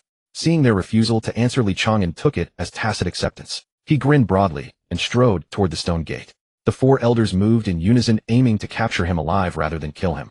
Their hands reached for his shoulders, arms, and collar from different angles, their coordinated movements cutting off every escape route. Yet Li Chang'an didn't even attempt to dodge. He let himself be seized, then felt four forces pull at him simultaneously, his body hanging suspended for a moment before being slammed violently to the ground. Four strikes fell simultaneously, each landing precisely on his vital points. Death won. The four elders looked down at the corpse on the ground, their expressions grim. They had intended to capture him alive, but their strikes had been too forceful, and they had accidentally killed him. They were well aware of the consequences of killing Li Chang'an. As expected, within moments, Li Chang'an's figure appeared before the stone gate. He had resurrected, and while the four elders were still stunned, he darted forward and charged through the gate. Thank you, four elders, for seeing me in." Li Chang'an's voice rang out from within the stone gate, laced with smug amusement. The four elders' faces turned ashen in an instant.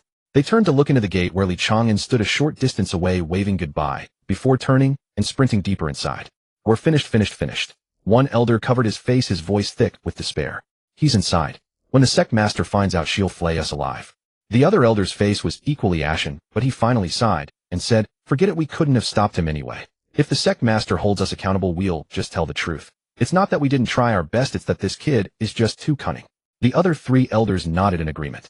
Then, as though nothing had happened, they returned to their posts and resumed guarding the stone gate, as if Li Chang'an had never appeared. After charging through the stone gate, Li Chang'an ran down a set of stone steps for about the time it takes to drink a cup of tea, arriving at an underground cave. The cave was vast, with a dome rising over 10 zhang high. Several night pearl gems were embedded in the surrounding rock walls, emitting a faint cold glow. At the center of the cave stood a black altar carved with intricate runes that emitted a dark red glow. A person stood near the altar. Yoga. She stood before the altar, her hands forming a complex hand seal as she cultivated some technique. Hearing the footsteps, she suddenly opened her eyes and turned toward the entrance. When she saw Li Chang'an's grinning face, her expression shifted from shock to anger, then to resignation, before finally melting into a long sigh. "How did you get in?" Li Chang'an spread his hands with an innocent look. "I walked in. Your four elders were too hospitable. When I said I wanted to come in and take a look, they saw me right in." Yoga's lips twitched. She could guess with her toes that those four elders hadn't escorted him in. They had been forced by his shameless tactics. She took a deep breath, suppressing her anger, and said coldly, "This is the forbidden ground of our sect. Outsiders are not allowed to enter. Leave immediately, and I will pretend nothing has happened." Li Chang'an shook his head seriously. "I'm not leaving. I went to such trouble to get in. How can I go back empty-handed? Sect Master Sister, why don't you kill me a few more times? I guarantee if you kill me 100 times, I'll leave on my own." A vein throbbed on Yoga's forehead. She gritted her teeth. "Li Chang'an, don't force my hand." Li Chang'an took a few steps forward and stood before Yoga, looking up at her with eager anticipation. "I'm not forcing you. I'm merely requesting. Sect Master Sister, just kill me a few more times, only a few. I promise I won't resist or dodge. Kill me to your heart's content." Yoga closed her eyes and took several deep breaths before barely suppressing her killing intent. Not because she didn't want to kill him, but because killing him would only make him stronger. She opened her eyes and looked at Li Chang'an coldly, speaking word by word. I have said I will not kill you. Give up that thought. Seeing her resolute attitude, Li Chang'an knew pleading was useless. He sighed and shook his head, then suddenly reached out and slapped Jioga on the buttocks. Smack! The crisp sound echoed through the cave. Jioga's body went rigid. She looked down at where she had been slapped, then slowly raised her head to look at Li Chang'an. Her gaze was filled with disbelief and raging fury. You ask for death. She could no longer contain herself and struck with one palm, sending Li Chang'an flying. Li Chang'an crashed into the rock wall, slid to the ground, and died on the spot. Death won, but soon he resurrected behind Jioga and said with a grin, Sect Master Sister, your touch is still as good as ever. Jioga spun around and struck again. Death won. Li Chang'an resurrected once more, appearing at her left side and reaching out to pull her sleeve.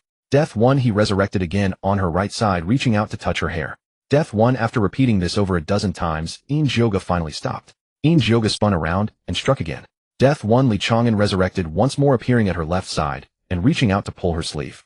Death won. He resurrected again on her right side, reaching out to touch her hair. Death won. After repeating this over a dozen times, Jioga finally stopped. Jioga spun around and struck again. Death won. Li Chang'an resurrected once more, appearing at her left side and reaching out to pull her sleeve. Death won. He resurrected again on her right side, reaching out to touch her hair. Death won. After repeating this over a dozen times, Jioga finally stopped. She panted, watching the corpse on the ground vanish once more, then sensed the residual aura in the air, her expression turning extremely grim. Li Chang'an's cultivation was on the verge of breaking through to the peak of Extreme Dao Grandmaster. Li Chang'an's cultivation was on the verge of breaking through to the peak of Extreme Dao Grandmaster. Jioga gritted her teeth, forcing herself to remain calm. She closed her eyes, took several deep breaths, then opened them, and spoke in an eerily level tone. Li Chang'an, this seat will no longer fall for your tricks. If you wish to die, find someone else. This seat will not indulge you. With that, she turned and walked to the other side of the altar, sat cross-legged, closed her eyes, and began to meditate, completely ignoring Li Chang'an's presence. After resurrecting, Li Chang'an was dumbfounded by her stubborn refusal to engage with him.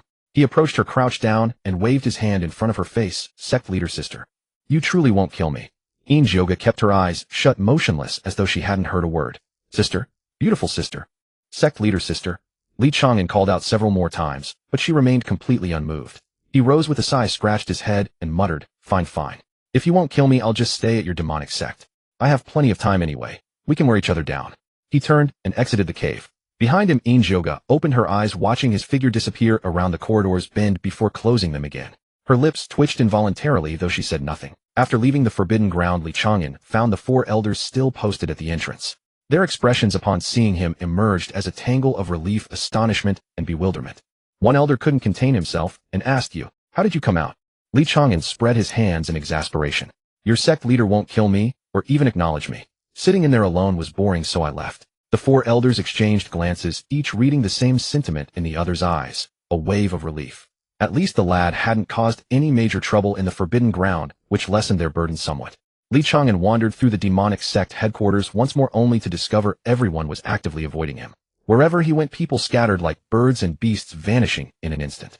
When he attempted to strike up a conversation with a sect disciple, the moment the disciple spotted him approaching, he bolted without a word, even dropping his weapon in his haste. He sighed in resignation, settled onto a stone in the center of the square, propped his chin in his hands, and gazed up at the ashen sky, lost in thought. What should I do? If no one kills me, how can I level up? After pondering for a long while, his eyes suddenly lit up. He rose to his feet, brushed the dust from his pants, and strode purposefully toward the kitchen at the demonic sect headquarters. Since no one's killing me, I'll just find some entertainment for myself. Walking along, he muttered to himself. I recall there are several jars of fine wine in the kitchen. I'll drink those first. Then I'll stroll through the scripture pavilion to see if there's anything interesting in the cultivation techniques. After that, I'll check the armory. Maybe I'll find a decent weapon. He made his decision right then. Since the demonic sect members wouldn't kill him, he'd simply settle and eat their food, drink their wine, and make himself at home as if it were his own residence. He was certain that if he caused enough chaos throughout the headquarters, they'd eventually be forced to act. This day would go down as the longest and most unforgettable in the demonic sect's history. When Li Chang'an emerged from the kitchen, his left hand gripped a glistening roasted chicken leg, while his right carried an open jar of aged wine. A piece of soy-braised beef protruded from his mouth, his cheeks puffed out like a hamster's. He chewed as he strolled, grease dripping down his chin, yet he made no effort to wipe it away, casually wandering through the demonic sect headquarters. The demonic sect disciples he encountered along the way wore the most remarkable expressions. Some had their lips twitching, others foreheads throbbing with veins, and a few instinctively gripped their weapons. But in the end, everyone chose the same course of action, lowering their heads, quickening their pace, pretending not to see him, and keeping as much distance as possible. They'd finally grasped the truth. This plague god was simply untouchable. Curse him, and he'd grin and beg you to kill him, strike him down, and he'd return from death stronger each time. Ignore him, and he'd hover around you like an incorrigible fly. The only solution was complete indifference. Li Chang'an found this deeply unsatisfying. He finished the last bite of chicken leg, tossed the bone aside, took another long drink, and let out a loud burp. He wiped his mouth and surveyed the vast square which was utterly deserted. Sighing, he muttered to himself, "How tedious, truly tedious. If I'd known it would be like this, I would have stayed longer at Jinbei Pass." Glancing down at the half-full jar of wine in his hand, he decided he should seek out Injioga. Though she always threatened to kill him upon meeting, at least she'd acknowledge his presence. Unlike these ordinary disciples who looked at him as though he were a ghost. Carrying the wine jar, he turned and headed toward the forbidden ground. At the entrance to the forbidden ground, the four elders remained at their posts. As Li Chang'an approached from a distance, all four of their faces fell in unison. Their expressions resembled the sight of debt collectors at their door or a plague god returning. Absolutely captivating. Li Chang'an strode up to them and waved his grease-slicked hand in an enthusiastic greeting. "Hey, for elders, I'm back." The four elders regarded him with blank expressions, offering no response. They'd learned through experience that silence was the best approach when dealing with Li Chang'an. Unfazed by their silence, Li Chang'an continued on his own. "I'm going in to bond with the sect leader. Guard the entrance well, and keep anyone from disturbing us." With that, he swaggered between the four elders and entered through the stone door. As they watched him disappear down the corridor, their faces darkened to the point of dripping. One elder held back for a long time before finally muttering under his breath, "That bastard really thinks he's somebody." The elder beside him sighed and patted his shoulder in consolation. Never mind. You'll get used to it." Li Chang'an made his way down the corridor, pondering how to provoke Injioga into attacking him. His cultivation had plateaued at the late stage of extreme Dao ancestor, still far from the pinnacle. He needed another chance to die a few more times. But Injioga had grown wiser, understanding that killing him only made him stronger, so she refused to strike under any circumstances. He needed to find a way to make her lose her composure. After mulling it over, an idea struck him. If he appeared before her suddenly and pretended to launch a surprise attack, her instinctive response would be to strike with full force. He simply wouldn't dodge or evade. Let her palm send him to death. He'd gain the attribute points while shifting the blame onto her. It was flawless. The more he considered it, the better the plan seemed. He quickened his pace, clamped the chicken leg between his teeth, tucked the wine jar against his chest, activated his movement technique, and shot through the cave like a streak of shadow. The main hall stood empty. A quick glance revealed movement in the side hall nearby, the sound of water drifting through the air. Without hesitation, he bounded inside, and then the atmosphere went completely still. The side chamber was filled with mist and steaming heat. In the very center sat a massive wooden barrel brimming with hot water, with a few flower petals floating on the surface. Injioga sat within the wooden barrel, her arms resting on its rim, her long hair damp and clinging to her shoulders, and neck water droplets sliding down her smooth skin. Her upper garment had been discarded, draped over a rack beside the barrel, her upper body fully exposed to the air. She had clearly not anticipated anyone bursting in at such a moment, her body freezing in shock, her phoenix-like eyes widening in disbelief as she locked onto Li Chang'an standing at the doorway. Li Chang'an froze as well. The chicken leg from his mouth fell to the ground, and the wine jar he held slipped from his grasp, shattering with a sharp crack, spilling liquor across the floor. His mouth agape and eyes wide, his mind went completely blank. They stared at each other for roughly 2 seconds. "Wait, sister, let me explain." Then a deafening scream shattered the entire cave. "Li Chang'an, you're asking for death." Injioga's hair erupted around her as terrifying chi surged from within her, shattering the wooden barrel and scalding water into a violent explosion of mist and debris. With a gesture of one hand, her long dress lifted from the rack and wrapped around her. Simultaneously, her other hand struck through the air, sending a devastating palm force crashing toward Li Chang'an. Li Chang'an had no time to explain, nor any desire to. Who knew this woman was bathing in broad daylight? He spread his arms wide and braced for the blow. The palm strike slammed into his chest, sending his body hurtling backward as if struck by a mountain, crashing through the stone door of the side chamber. He shattered another stone pillar in the main hall before embedding himself into the opposite wall, leaving a human-shaped crater in the stone, dying on the spot. Death 1. Killed by a woman, bonus 1 point. Killed by a powerhouse far exceeding the host's strength, bonus 2 points. Li Chang'an laughed aloud in the darkness. "I had no idea you were bathing. I thought you were cultivating. It truly wasn't intentional. I swear I didn't see the red mole on your chest." "I had no idea you were bathing. I thought you were cultivating. It truly wasn't intentional. I swear I didn't see the red mole on your chest." Silence. Before his words finished, echoing, a dark figure burst from the side chamber. Injioga had dressed herself, though her hair remained damp, cascading over her shoulders. Her face turned ashen with rage, flames of fury blazing in her eyes, her murderous intent so thick it seemed to take physical form. You still dare to speak. She ground her teeth as she spat out those words, raising her hand to strike again. Li Chang'an didn't dodge or flinch, taking the blow once more. Death 1. After resurrecting, he appeared on the opposite side of the hall, continuing to shout, "Sister, I truly didn't mean it. Let me explain. Sister, I truly didn't mean it. Let me explain." Yoga paid no mind to his words, her figure flickering as she materialized before him, her palm shattering his skull. Death 1. Li Chang'an resurrected again, only to be killed once more. Death 1. Resurrected again, killed again. Death 1. After dying 7 or 8 times in succession, Li Chang'an's cultivation finally broke through the threshold, advancing from the late stage of extreme Dao Grandmaster to its peak. Meanwhile, Yoga gradually composed herself after those repeated kills. She stood in the center of the hall, her chest heaving, her damp hair still dripping, her face still pale with anger, though the fire in her eyes had somewhat subsided. Killing Li Chang'an only served to strengthen him, benefiting that bastard instead. Gritting her teeth, she forced out a few words. Get out. Get out of the demonic sect at once. I never want to see you again." Having just resurrected, Li Chang'an heard these words, and instead of departing took several steps forward with an earnest expression, saying, "Sister, don't be angry. If worst comes to worst, I'll just take the loss and marry you." Yoga paused for a moment, then her face flushed crimson before his very eyes. For some reason her heart began beating faster against her will. But she quickly suppressed her emotions, raising her hand in a swift strike that killed Li Chang'an once more. Death 1. Li Chang'an resurrected beside her, still grinning.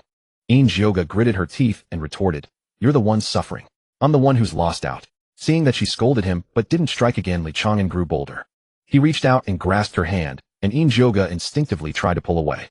After 2 failed tugs, she could only glare at him fiercely, though she didn't struggle anymore. "Oh well, he's already seen everything anyway. What's one touch?" Li Chang'an held her hand and said with a grin, "Sister, we're practically close now. Could you kill me a few more times? Just a few times, and I'll leave once you're done." Yoga looked at him coldly and ground out 2 words, "No killing. Get lost quickly." Yoga's body stiffened noticeably, but she still did not open her eyes or push him away. Her hands resting on her knees merely tightened slightly. For some reason, a faint hope lingered in her heart that Li Chang'an might draw closer. "Bloody bastard, you're not afraid of death. What are you hesitating for now?" Li Chang'an lay across her lap, feeling the warmth radiating from her body and the subtle tremors running through her, his emotions swirling within. After a moment's reflection, he spoke again. "Sister, how about you kill me 10 more times as a final act? Just 10 times. Once I'm dead, I'll leave and never bother you again." Yoga remained silent for a long while before finally opening her eyes and glancing down at him. Her gaze held a tangle of emotions: anger, resignation, and something ineffable that she could not quite name. She parted her lips, but could only manage 2 words, "I won't kill you." With that, she closed her eyes again and fell silent. Li Chang'an lay on her lap, gazing up at the luminous pearl embedded in the cave ceiling, lost in deep thought. The situation had veered entirely off course from what he had anticipated. He had come seeking death, yet here he was dazed and listless on someone else's lap. He nudged Yoga's leg and called out to her several times, but she remained motionless as though in deep meditation. Li Chang'an sat up and withdrew his head from her lap. He finally understood. Yoga had made up her mind not to harm him.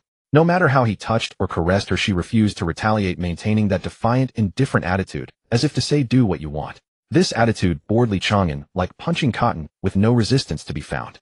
He scratched his head and asked, "Sect leader, sister, could you point me in a better direction? Is there somewhere nearby with skilled masters who would kill me on the slightest provocation?" Yoga opened her eyes and looked at him, a flicker of complexity crossing her gaze. She paused for a moment, then a knowing smile curled her lips. That smile carried a measure of schadenfreude and a touch of vindictive satisfaction. "There is a place where masters abound, and if you dare provoke them, they will certainly try to kill you." She said this in a leisurely tone. Li Chang'an's eyes lit up. "Where?" "The Imperial Palace." Yoga rose to her feet, smoothed her disheveled clothes, and regained her usual cold, dignified bearing. She looked at Li Chang'an with a hint of mockery in her tone. "The current Empress rules from the Imperial City where masters abound. There are several attendants at the Enlightenment stage alone, and reportedly some at the Nirvana stage as well. The Empress herself has cultivated to the late stage of the great Emperor realm, blessed with the fortune of the nation. If you dare cause trouble in the palace, those attendants will show you no mercy. Then you can die as many times as you wish, and I guarantee it will be a satisfying death." Li Chang'an's eyes gleamed with excitement as he slapped his thigh. "That's right. Why didn't I think of this sooner? The palace must have the highest concentration of masters. Any of the Empress's attendants would be at least at the Enlightenment stage. Killing me would be as easy as slaughtering a chicken." The more he thought about it, the more thrilled he became, as though he could already see waves of attribute points beckoning to him. He stood up and paced back and forth in the cave, muttering to himself, "Enlightenment stage, Nirvana stage, and the Empress herself. How many attribute points could I farm from all of this? Maybe I could break through directly to the enlightenment stage, or even higher. Yoga watched his excited demeanor, the corner of her mouth twitching slightly. Though she knew Li Chang'an could not truly die, she reasoned that at least he would stay away from her for a few days of peace. Yet the thought of him actually leaving stirred an unexpected pang of melancholy in her heart. She cleared her throat and pretended to be magnanimous.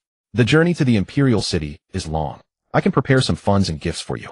The Empress has a taste for rare treasures. If you can please her, she might show you more patience and be willing to kill you several times. Li Chang'an nodded eagerly. That makes sense. Then I'll trouble you, sect leader sister. You're so good to me, I love you. Upon hearing those last 3 words, a blush spread across Yoga's pretty face. This time it was not from anger, but from embarrassment. What a slick-tongued rascal, yet she found herself less repulsed than before. Yoga moved with impressive efficiency, and within half an hour everything was prepared. She handed Li Chang'an a black storage ring, and said calmly, "Inside are 10,000 high-grade spirit stones, several thousand-year spirit herbs, and some rare ores and materials. These should suffice for your journey, and serve as gifts when you present yourself to the Empress." Li Chang'an took the storage ring and extended his divine sense to inspect its contents, nodding in satisfaction. Though he could not gauge their exact worth, the spiritual energy fluctuations confirmed they were all valuable items. He tucked the storage ring into his robe, though he actually stored it in his system inventory, then turned to Yoga and offered a respectful bow. "Thank you, sect leader sister. I won't hold back then. When I return from the imperial city, I'll come see you again." Yoga's expression darkened instantly. "You need not return." Li Chang'an laughed heartily and strode out of the cave. His laughter echoed through the passage, growing fainter until it disappeared beyond the stone door. Yoga stood in the cave listening to the fading laughter and let out a long sigh. She had expected to feel lighter once Li Chang'an was gone. Yet an inexplicable flutter stirred within her heart.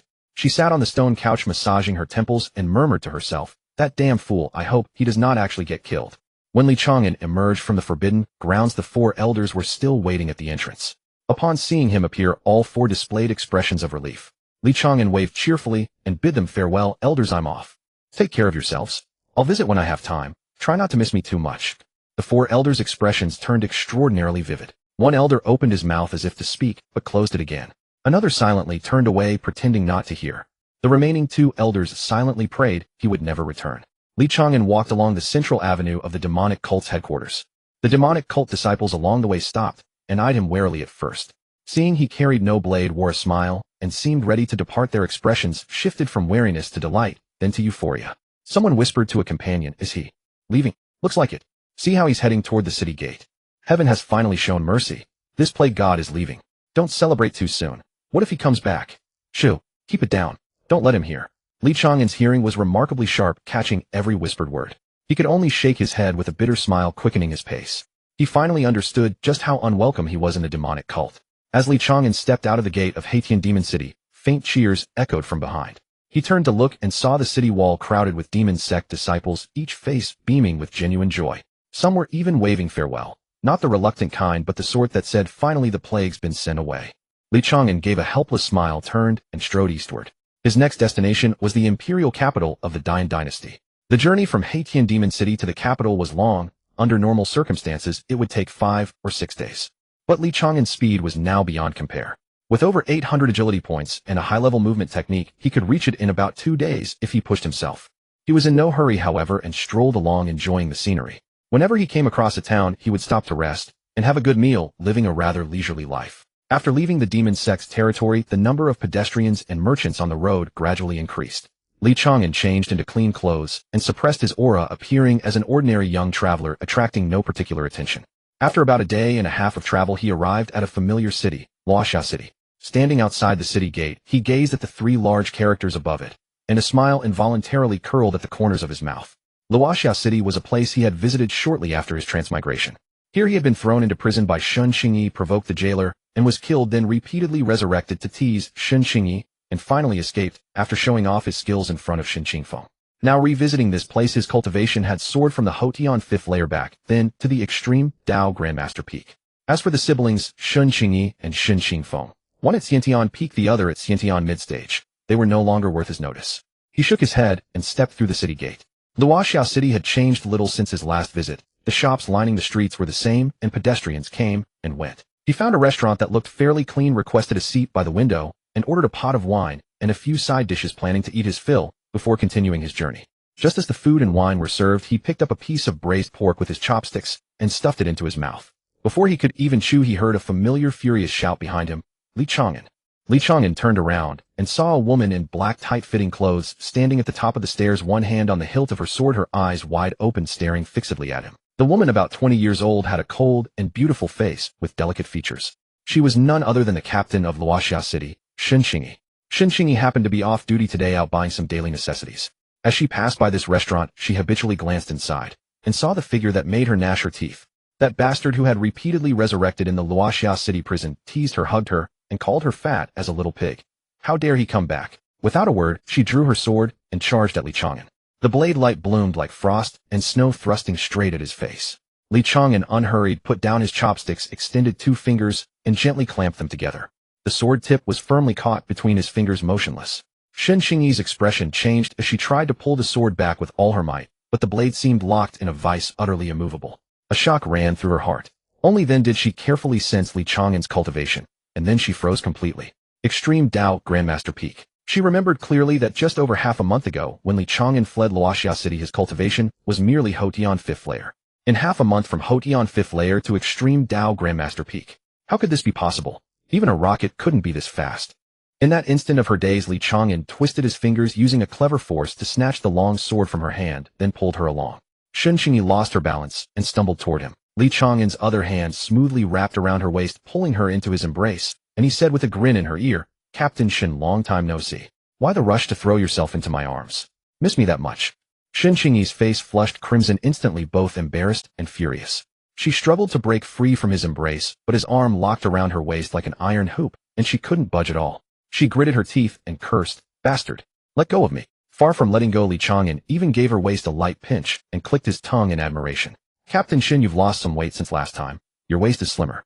Have you been pining for me, unable to eat or drink?" Xinqingyi trembled with rage, but she knew she was no match for Li Chang'an, and struggling was futile. She took a deep breath, then suddenly turned to the window and shouted, "Big brother! Li Chang'an is here." Her voice, enhanced by true qi, carried far and echoed through the streets of Luoxia City. Even though she knew her big brother was no match for Li Chang'an either, at least it could divert some of the hatred. In less than a moment, the sound of hurried footsteps came from the stairway. A middle-aged man in a blue long gown rushed up with a squad of constables. It was none other than Shen Qingfeng, the city lord of Luoxia City. As soon as Shen Qingfeng reached the top of the stairs, he saw his sister held in a young man's arms, and his face darkened instantly. Without a word, he drew his sword and thrust it at Li Chang'an, the strike fierce and carrying all the power of Xiantian Peak. Without even glancing at him, Li Chang'an casually waved his hand, and an invisible force sent Shen Qingfeng's sword and all stumbling back several steps until he crashed into the wall behind him with a dull thud. Shen Qingfeng steadied himself, his face changing drastically. Only then did he carefully sense Li Chang'an's cultivation, and his pupils contracted sharply as he blurted out, "Extreme Dao Grandmaster Peak." The constables behind him all gasped in shock upon hearing this. Extreme Dao Grandmaster Peak. What did that even mean? The highest cultivator in all of Luoxia City was Shen Qingfeng himself, and he was merely at Xiantian Peak. The Extreme Dao Grandmaster Peak was a realm he couldn't even dream of reaching. How had this weakling who had been locked in their prison just over half a month ago suddenly become an Extreme Dao Grandmaster Peak? Li Chang'an released Xinqingyi, stood up, straightened his collar, clasped his hands towards Shen Qingfeng, and said with a smile, "City Lord Shen, you're well, I hope." Shen Qingfeng's hand holding the sword trembled slightly, his face alternating between pale and green. He gritted his teeth and asked, "What do you want?" Li Chang'an spread his hands with an innocent look. "I don't want anything. I'm just passing through and stopped for a meal." Who knew that Captain Shun would draw her sword at the sight of me? I had no choice but to defend myself. Xinqingyi stood to the side, her face pale with rage, pointing at Li Chang'an and cursing, "Stop making excuses." Halfway through her sentence, she suddenly realized that saying it out loud might not be appropriate, and forcibly swallowed the rest. She just glared fiercely at Li Chang'an. If looks could kill, Li Chang'an would have died 800 times over. Shen Qingfeng took a deep breath, forcing himself to remain calm. He knew that with Li Chang'an's current cultivation at the peak of the Extreme Dao Grandmaster realm, if the latter truly intended to harm them, they would have absolutely no means of resistance. However, Li Chang'an did not seem to harbor any intention of harming them, which brought a slight sense of relief. He sheathed his long sword and asked in a deep voice, "Li Chang'an, what exactly do you want? Did you come back this time to take revenge on us?" Li Chang'an shook his head and said with a sincere expression, "Magistrate Shen, you jest. I, Li Chang'an, am not the type to hold grudges. The matter last time was merely a misunderstanding, and I have long since let it go. I am truly just passing through this time, and will leave after finishing my meal." He was the one who recklessly courted his own demise, and moreover, he had helped me grow stronger, so naturally, I would not confuse gratitude with grievance. Shen Qingfeng stared at him for a long while, confirming that he did not appear to be lying before gradually lowering his guard. Yet he still harbored some disbelief and pressed further. "Where are you headed?" Li Chang'an lifted his wine cup, took a sip, and replied leisurely, "The Imperial City." The Imperial City. Both Shen Qingfeng and Shen Qingyi were momentarily stunned. Shen Qingfeng frowned and asked, "What do you intend to do in the Imperial City?" Li Chang'an set down his wine cup and grinned broadly. "To go play with the Empress Regnant." At these words, the entire second floor of the tavern fell silent in an instant. Shen Qingfeng and Shen Qingyi exchanged glances, each seeing the same emotion reflected in the other's eyes: shock and disbelief. Is this young man tired of living? No, it seems he truly has been courting death all along. Shen Qingfeng fell silent for a moment, then let out a cold snort. Li Chang'an, although you have reached the peak of the extreme Dao Grandmaster realm, the Imperial City is teeming with masters. There are several attendants at the Enlightenment realm, and reportedly, some at the Nirvana realm as well. If you dare to act recklessly before the Empress Regnant in the Imperial City, you would likely perish without even understanding how it happened. Hearing this, Li Chang'an showed no fear whatsoever. Instead, a brilliant smile spread across his face. That is precisely why I am going, to seek death. I eagerly welcome them killing me. Shen Qingfeng and Shen Qingyi were stunned once more. Staring at Li Chang'an's grinning face, they found themselves at a loss for words. They had encountered those unafraid of death before, but never anyone quite so fearless. Unfazed by their silence, Li Chang'an continued eating at his leisure. Once finished, he rose from his seat, left a piece of silver on the table, and bowed to the Shen siblings. "Magistrate Shen, Chief Shen, until we meet again. When I return from the Imperial City, I will come visit you if the opportunity arises." With that, he turned and descended the stairs, strode off without looking back. Shen Qingfeng and Shen Qingyi stood at the window, watching Li Chang'an's figure disappear around the street corner, remaining silent for a long while. After a considerable lapse of time, Shen Qingyi finally gritted her teeth and said, "That fellow dares to go to the Imperial City, but he certainly will not last past the second day." Shen Qingfeng was silent for a moment, then slowly shook his head, his tone carrying a hint of gravity. "It is not him I worry about. I am somewhat concerned about Her Majesty." Shen Qingyi was momentarily taken aback, turning to look at her elder brother and noticing an expression of unprecedented worry on his face. She opened her mouth as though to speak, but ultimately said nothing. She turned her gaze back to the empty street beyond the window, a complex and indescribable emotion surging within her. That bastard was truly going to the Imperial City to meet his doom. After leaving the small grove, Li Chang'an raced onward without pause. Having allocated 800 points to agility, his speed had reached an almost terrifying magnitude. His figure skimmed across the ground, the wind roaring like thunder in his wake. The trees and fields lining the road blurred into streaks of color before him, receding at incredible velocity. He estimated that at his current pace, he would reach the Imperial City in no more than half a day. As he traveled, he consulted his status panel. Cultivation peak of Extreme Dao Grandmaster. Strength 568. Agility 800, Defense 560, Spirit 560, Constitution 560, True Chi 1600, remaining attribute points 96. He noticed that after breaking through to the Extreme Dao Grandmaster realm, the attribute categories on his panel had undergone a transformation. The original 6 attributes, Strength, Agility, Constitution, Intelligence, Charm, and Luck, had been replaced by Strength, Agility, Defense, Spirit, Constitution, and True Chi. It seemed that with the advancement of his cultivation, the system's evaluation standards had undergone a qualitative shift. His current agility of 800 points, according to the system's markings, was already comparable to the speed of someone at the peak of the Enlightenment realm. If he were to unleash it at full capacity while coordinating with advanced movement techniques, he could momentarily exceed the speed of those at the early stage of the Nirvana realm. This discovery filled him with delight. Even though his cultivation only reached the peak of the Extreme Dao Grandmaster realm, when it came to speed alone, he could now hold his own against the true powerhouses. Of course, he was well aware that speed was merely one aspect. In actual combat, his current cultivation would still be woefully inadequate against a master of the Enlightenment realm. They could crush him with a single strike. But the thing was, he had gone seeking death in the first place, so the stronger his opponents, the more pleased he was. As he was lost in thought, he suddenly heard a woman's cry for help from somewhere ahead. The sound came from a small grove beside the Imperial Road, laced with panic and terror. This was followed by the clash of weapons and a few furious shouts, clearly indicating that a fight was underway. Li Chang'an immediately perked up. Whether it was a heroic rescue or a suicidal endeavor, he was determined to be part of the spectacle. His figure twisted, shooting into the grove like a streak of flowing light. Within the grove lay a modest clearing where a one-sided confrontation was unfolding. A carriage stood parked in the clearing, and beside it were 3 figures: a young woman and 2 burly men dressed as guards. The young woman appeared to be around 17 or 18 years old, clad in a goose yellow long dress. Her features were delicate and her demeanor gentle, yet at this moment, she was hiding behind one of the guards, her face pale with terror in her eyes. Both guards possessed cultivation at the early stage of the innate realm, but both were already wounded. One clutching a bleeding arm, the other leaning on a fractured long blade, breathing heavily as they stood guard before the young woman. They were surrounded by nearly 20 individuals. Leading them was a young master in brocade robes, fanning himself leisurely with cultivation hovering around the mid-stage of the Grandmaster realm. Behind him stood an elderly man in gray robes at the early stage of the Grandmaster realm, along with 3 guards at the peak of the innate realm. The remaining 15 or so were merely postnatal henchmen.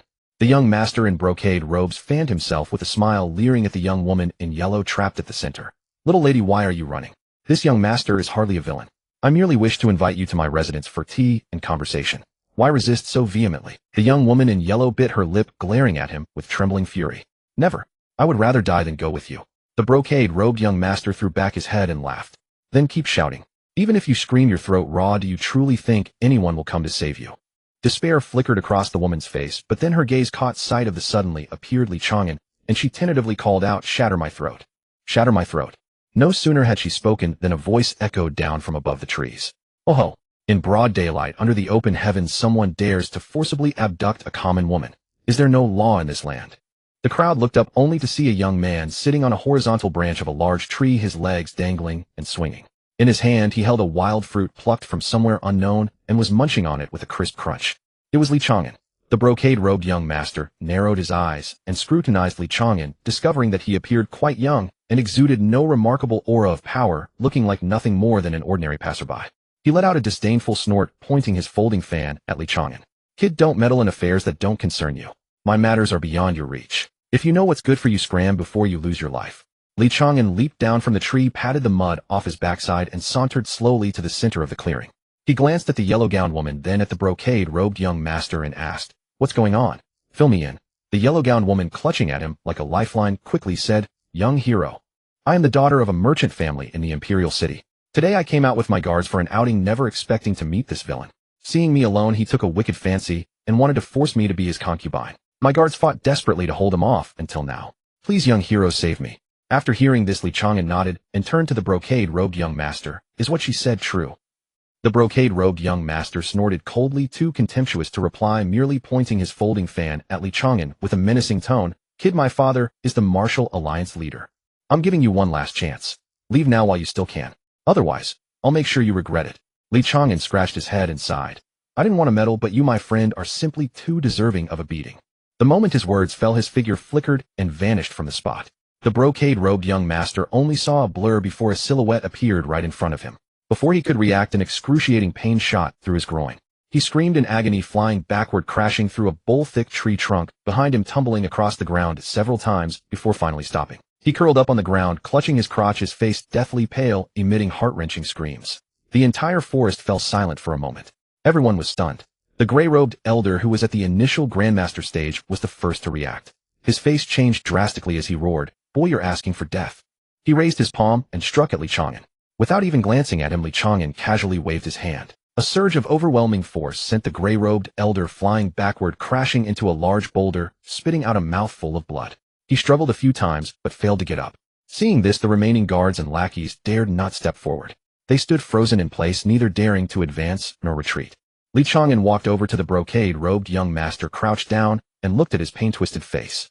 In a calm tone, he said, "You said your father is the Martial Alliance leader." The brocade-robed young master, drenched in sweat from the pain, still managed to spew threats through gritted teeth. "You're dead. My father is a great Emperor realm cultivator. Dare to treat me like this, and my father will cut you into 1,000 pieces." Hearing this, Li Chang'an not only showed no fear, but flashed a bright smile. "Perfect, I was just worried your father wasn't strong enough.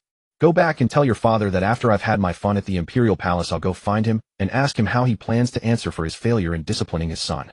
The gray-robed elder beside the brocade-robed young master struggled to his feet, his face ashen, as he stared at Li Chang'an, his voice laced with suppressed fury. "Who exactly are you, sir? Dare you state your name?" Li Chang'an stood up, brushed the dust off his hands, and said indifferently, "My name is Li Chang'an. If you have a bad memory, recite it a few times, so when your master asks, you won't be at a loss for a name."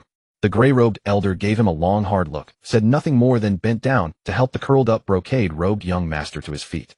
With his group of underlings, he slunk away dejectedly from the forest. After they had gone far, the yellow-gowned woman stepped out from behind her guards and hurried over to Li Chang'an. She bowed gracefully, her voice filled with gratitude. "Thank you, young hero, for saving my life. You are Li Chang'an. I, a humble woman, will surely repay you handsomely in the future." Li Chang'an waved his hand, saying casually, "No need, no need. It was just a convenient act. By the way, you said your family are merchants in the Imperial City. Are you familiar with the Imperial City?" The yellow-gowned woman nodded. "Yes, I have lived in the Imperial City since childhood. Is there anything the young hero needs help with?" Li Chang'an thought for a moment and said, "I'm heading to the Imperial City to take care of some business. I'd like to inquire about the situation in the Imperial Palace. Do you know when the Empress usually holds court? How many palace guardians are there? What is the highest cultivation level among them?" The yellow-gowned woman's eyes flickered with a strange light at these questions, but she quickly regained her composure. She smiled and said, "The young hero wants to go to the Imperial Palace. For what purpose? Seeking an official position, or to become a palace guardian. Or perhaps you've heard that the Empress is the most beautiful woman in the Dian dynasty and wish to catch a glimpse of her."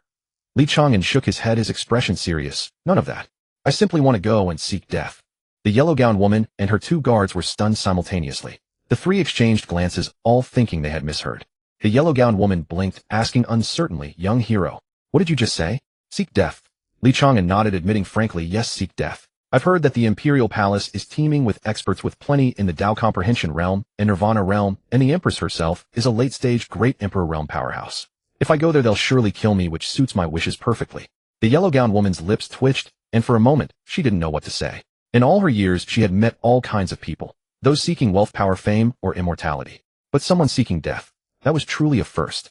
And this man sought death with such conviction, as if it were the most natural thing in the world. She was silent for a moment, then asked cautiously, "Young hero, are you facing some insurmountable difficulty? If you have any troubles, you can tell me. Perhaps I can help." Li Chang'an was amused by her words. He laughed heartily and waved his hand. "You're overthinking. I'm perfectly fine. I simply want to seek death, no other reason. All right, I won't keep you any longer. I still have to travel." With that, his figure flickered, transforming into a streak of light that shot into the sky, disappearing beyond the horizon in an instant. The yellow-gowned woman stood there looking up at the direction he vanished, stunned for a long while before coming back to her senses. She turned to her two guards and said, "Let's go. Speed up the journey back to the Imperial City. I must see my Imperial sister." The two guards were taken aback. One of them asked in a low voice, "Your Highness, you wish to see His Majesty?" The yellow-gowned woman nodded, her eyes gleaming with excitement and curiosity. "That man named Li Chang'an is very interesting. I want to tell my Imperial sister not to kill him." She lifted her skirt and quickly walked out of the forest. The two guards exchanged a look, reading helplessness in each other's eyes, and hurriedly followed. Meanwhile, Li Chang'an was already drawing closer to the Imperial City. He stood on a small hill, and in the distance he could already see the towering city walls and the majestic outlines of the palace. The golden glazed tiles shimmered under the sunlight like a vast golden ocean. He took a deep breath, feeling the dense spiritual energy and solemn aura in the air, then grinned and muttered to himself, "Empress, I'm coming. You'd better live up to expectations. Don't let me down." Li Chang'an stood at the city gate of the Imperial City, gazing upward at the towering gate that rose more than 10 zhang high, unable to suppress a sigh of admiration. The city gate was constructed from massive bluestone blocks, its surface carved with exquisite reliefs depicting soaring divine dragons, phoenixes spreading their wings, and immortal mountains wreathed in auspicious clouds. The structure radiated magnificent grandeur and solemn weight. Hanging directly above the gate was a massive plaque inscribed with two gilded characters, Tianke. The brushstrokes were vigorous and powerful, exuding an aura of imperial majesty. He stepped through the city gate, but the sight before him caused him to stop in his tracks. The prosperity within the imperial city far exceeded his wildest imagination. The broad streets could accommodate 8 carriages traveling side by side, their surfaces paved with smooth bluestone slabs that were immaculately clean. Shops lined both sides of the streets in dense rows, offering silk fabrics, precious jewelry, weapons, medicinal pills, spirit beasts, and all manner of peculiar curiosities. The merchants' calls rose and fell in waves, intertwining with the chatter of passers-by, children's laughter, and the rumbling of carriage wheels, a vibrant symphony of urban life. What thrilled Li Chang'an even more was his ability to clearly sense numerous powerful auras concealed throughout the city. Those auras lay dormant like crouching beasts, though deliberately restrained, the occasional ripple that escaped still sent shivers through his heart. The presence of grandmasters could be detected everywhere, with numerous grandmaster-level experts among them, and occasionally, he could even sense traces of those at the extreme Tao grandmaster realm. Truly a place where dragons and tigers lie hidden, Li Chang'an muttered, licking his lips as excitement flared in his eyes. If there are so many experts within the city alone, how many must reside within the imperial palace? Tao Comprehension realm, Nirvana realm, even Great Emperor realm. Just thinking about it sends thrill through me. He took a deep breath, suppressing his urge to charge into the palace and seek death, deciding instead to explore the city first. He had come this far anyway, so a little delay wouldn't matter. Besides, Yoga's storage ring contained substantial spirit stones and wealth. Why not put them to use? He intended to purchase some proper attire for himself.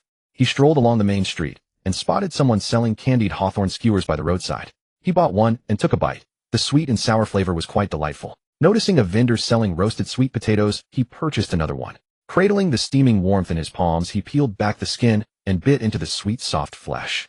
He entered another shop specializing in weapons where an array of swords, blades, spears, and halberds gleamed with cold light and radiated spiritual energy. After surveying the selection, he purchased what appeared to be the most expensive dagger, spending 2,000 high-grade spirit stones. Though he likely wouldn't need it, keeping it stored in his system inventory seemed prudent. He found another shop selling clothing and selected several finely crafted robes for himself, along with a pair of boots said to enhance movement speed. His final stop was a pill shop where he purchased several vials of healing and chi-restoring medicines. By the end of his shopping spree, he had spent nearly 5,000 high-grade spirit stones, but the acquisitions were well worth it. Satisfied, he patted his bulging pouch and remarked, "Spending someone else's money is so satisfying. Doesn't hurt a bit." At that moment, deep within the imperial palace, a young woman in a pale yellow dress hurried through a corridor toward the imperial study. Her skirt fluttered from running so quickly, and her pearl hairpin had slipped askew, but she paid it no mind as she hurried forward and pushed open the study door. Inside the imperial study, a woman in golden dragon robes sat at her desk reviewing memorials. She appeared to be in her late 20s with phoenix-shaped eyes, a delicate nose, crimson lips, and pearly teeth. Her features as refined as a fairy stepping from a painting. Yet between her brows rested an innate majesty, a sovereign's authority that commanded respect without needing to express anger. She sat poised with her spine straight as a pine, exuding the calm authority that comes from years at the pinnacle of power.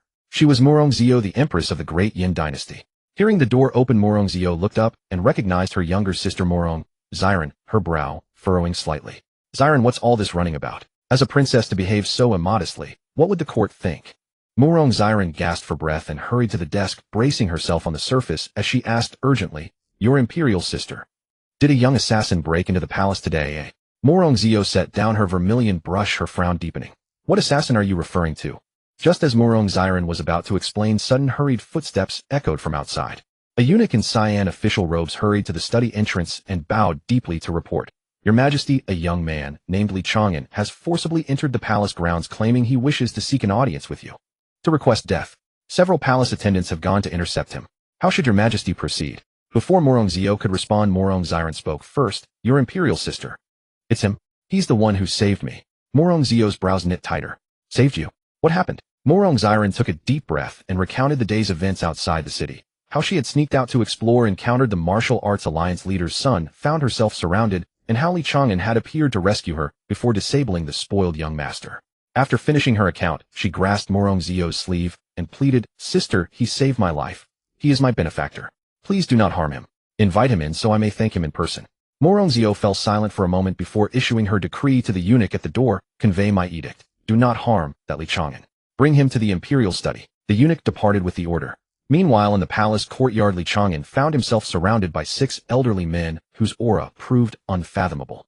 All 6 were palace attendants, their cultivation ranging from early Dao comprehension at the lowest to the peak of that realm for the eldest with white hair. Rather than fear, Chang'an's eyes lit up with excitement, his entire body trembling with thrill. Dao comprehension. 6 of them, he screamed internally. "If each one kills me a few times, won't I ascend directly?" Taking a deep breath, he bellowed loudly, "Come on. You old fools. If you've got the courage, kill me. Strike here. Thrust here. Don't hold back." The 6 attendants exchanged bewildered glances, their expressions utterly strange. Having lived for centuries, they had encountered countless palace intruders, assassins, madmen, reckless youths oblivious to consequences. But someone who charged in screaming for death. This was truly unprecedented. The white-haired elder frowned, about to speak when hurried footsteps echoed from behind him. A eunuch came running and announced loudly, "By imperial decree, do not harm this young heroically. Invite him to the imperial study for an audience." The 6 senior attendants froze in unison. Chang'an was equally stunned. "Not killing me?" Chang'an's eyes widened in utter disbelief. "Hey, did you miss here? I came to storm the palace. I came to die. How can you refuse to kill me?" The white-haired elder withdrew his raised palm, regarded him with an expressionless face, and said softly, "Since it is the emperor's decree, then by all means proceed." With that, he stepped aside and cleared a path. Chang'an stood rooted to the spot, thoroughly frustrated. He had braced himself for a fierce battle, yet the opponent had suddenly called off the fight. It felt like pouring all one's strength into a punch that landed in cotton, an indescribable discomfort. But then he reasoned he was already within the imperial palace and had laid eyes on the empress. He would find a way to provoke her later. So he followed the eunuch through the long palace corridors and arrived before the doors of the imperial study. The eunuch pushed open the door and bowed deeply. "Your Majesty, young heroically has arrived." Li Chang'an stepped inside. His gaze fell upon Murongzio seated behind the desk, and he was momentarily struck still. He had encountered many beautiful women before. Shen Xingyi with her icy allure, Yin Zhouge with her seductive charm, Lu Ruyan with her ethereal grace, each possessing her own distinct beauty. But the woman before him was entirely different. She wore a golden dragon robe and a pearl-encrusted crown, sitting poised with an innate imperial majesty radiating from her very being. Her beauty was extraordinary, yet not the fragile kind. It carried an edge and power that made one hesitate to meet her gaze. Truly stunning, Li Chang'an thought to himself. Comparable to the sect leader sister, yet her aura is completely different. He began pondering how to provoke the empress into ordering his death. Just then a clear voice came from his side. "Young heroically, we meet again." Li Chang'an turned to see the girl in the yellow skirt, standing by the study, waving at him with a bright smile. He paused, then suddenly realized, "You are a princess." Murongziran nodded, smiling warmly.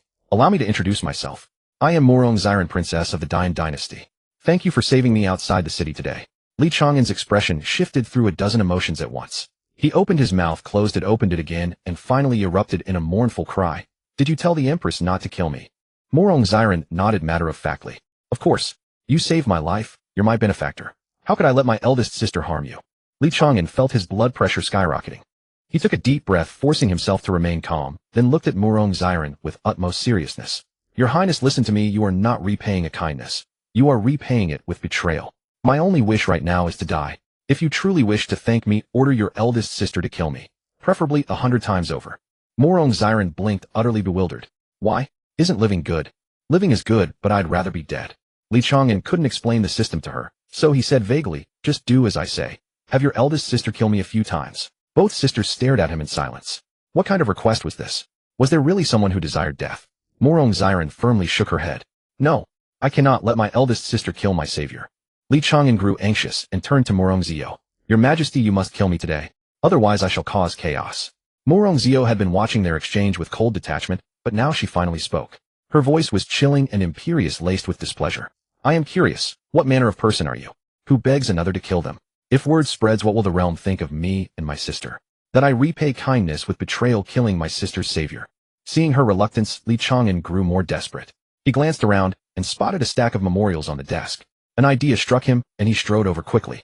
He snatched up a memorial, skimmed it, then hurled it to the ground in fury. "Ridiculous! What sort of garbage is this? You dare present such mediocrity?" The study fell deathly silent. Murongzio's expression darkened visibly. In all her years as empress, no one had ever dared to defile her memorials before her eyes. She fixed Li Chang'an with a cold stare, her voice simmering with suppressed rage. "Li Chang'an, are you seeking death?" Li Chang'an nodded vigorously, his expression utterly sincere. "Precisely. I am seeking death. Kill me quickly." Murongzio rose abruptly, releasing a crushing pressure that made the very air in the study grow heavy and still. She locked eyes with Li Chang'an, each word deliberate and edged with steel. "Do you truly believe I lack the courage to kill you?"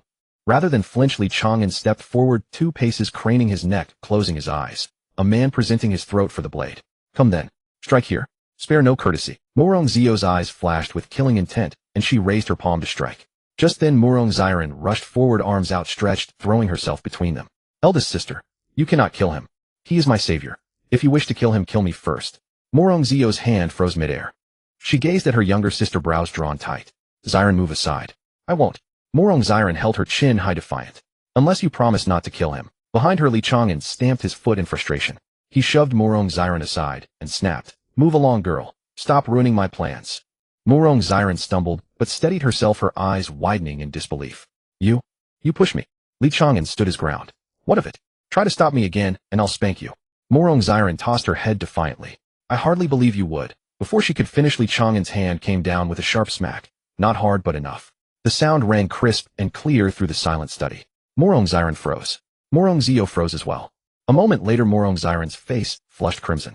She clutched her rear and pointed at Li Chang'an, her voice trembling with humiliation and something else, something unnameable. You actually hit me." Li Chang'an curled his hand into a fist and huffed.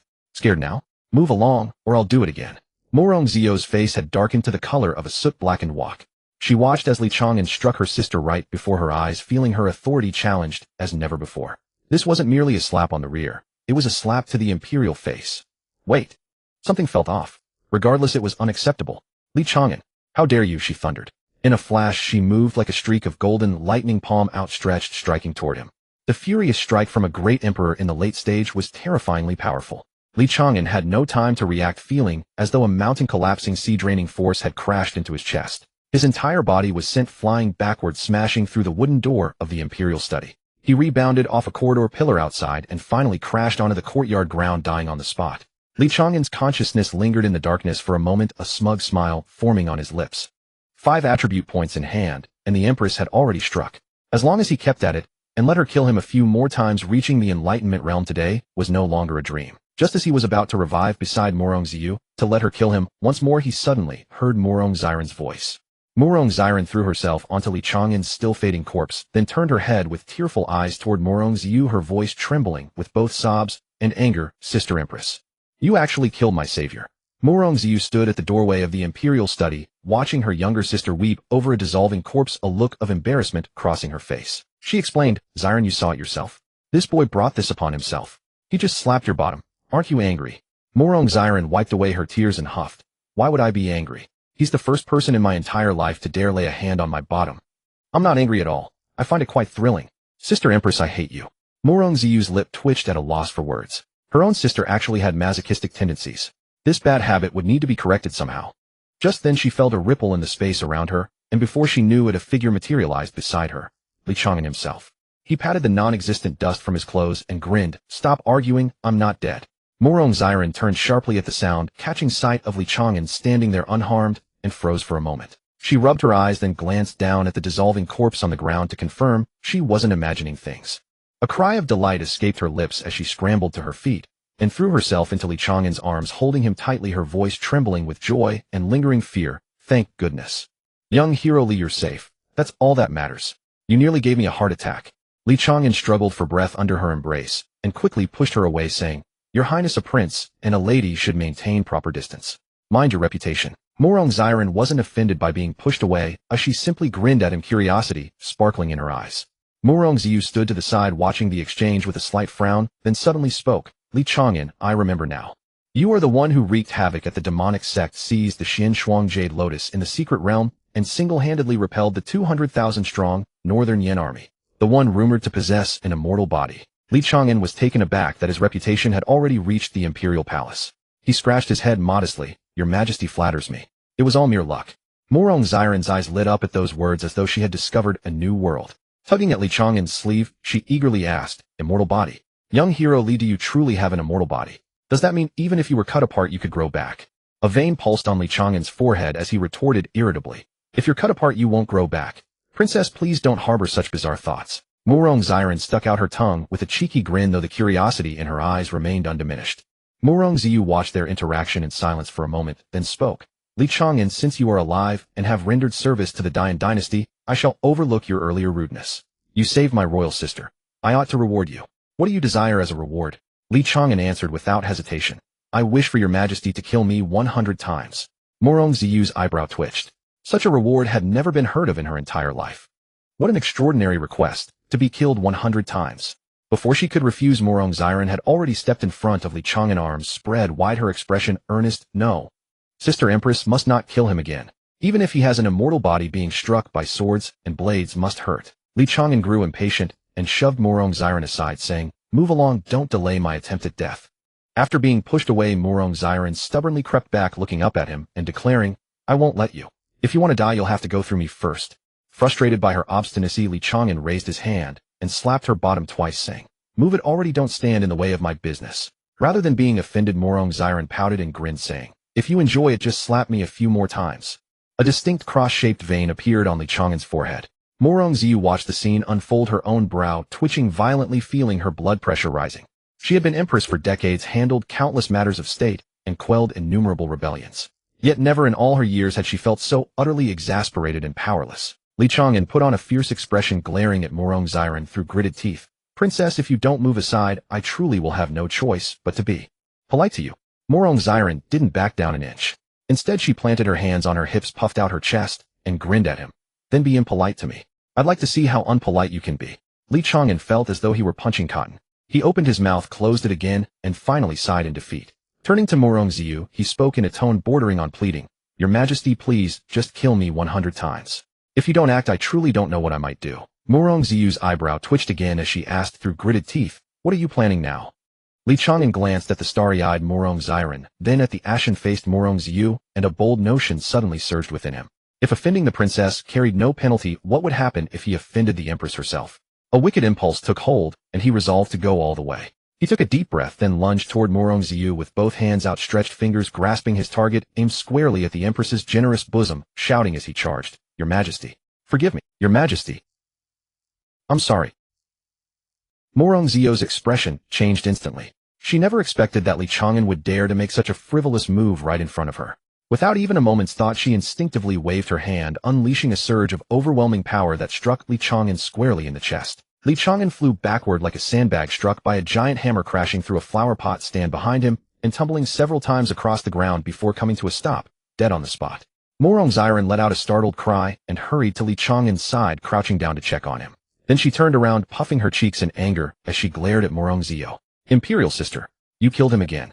If you kill him one more time, I'll sever ties with you. Morongziyu's face alternated between pale and flushed as she gritted her teeth. Ziran, you saw it yourself. This rogue just tried to lay his hands on me. Was I supposed to stand still and let him grab me? Morongziran huffed indignantly. I don't care. The throne is already yours, and I've finally found someone I like. You can't hurt him anymore. Morongziyu felt her temples throbbing. She opened her mouth as if to say something, but in the end she closed it again. She realized that whenever she faced this younger sister of hers, she always ended up on the losing side.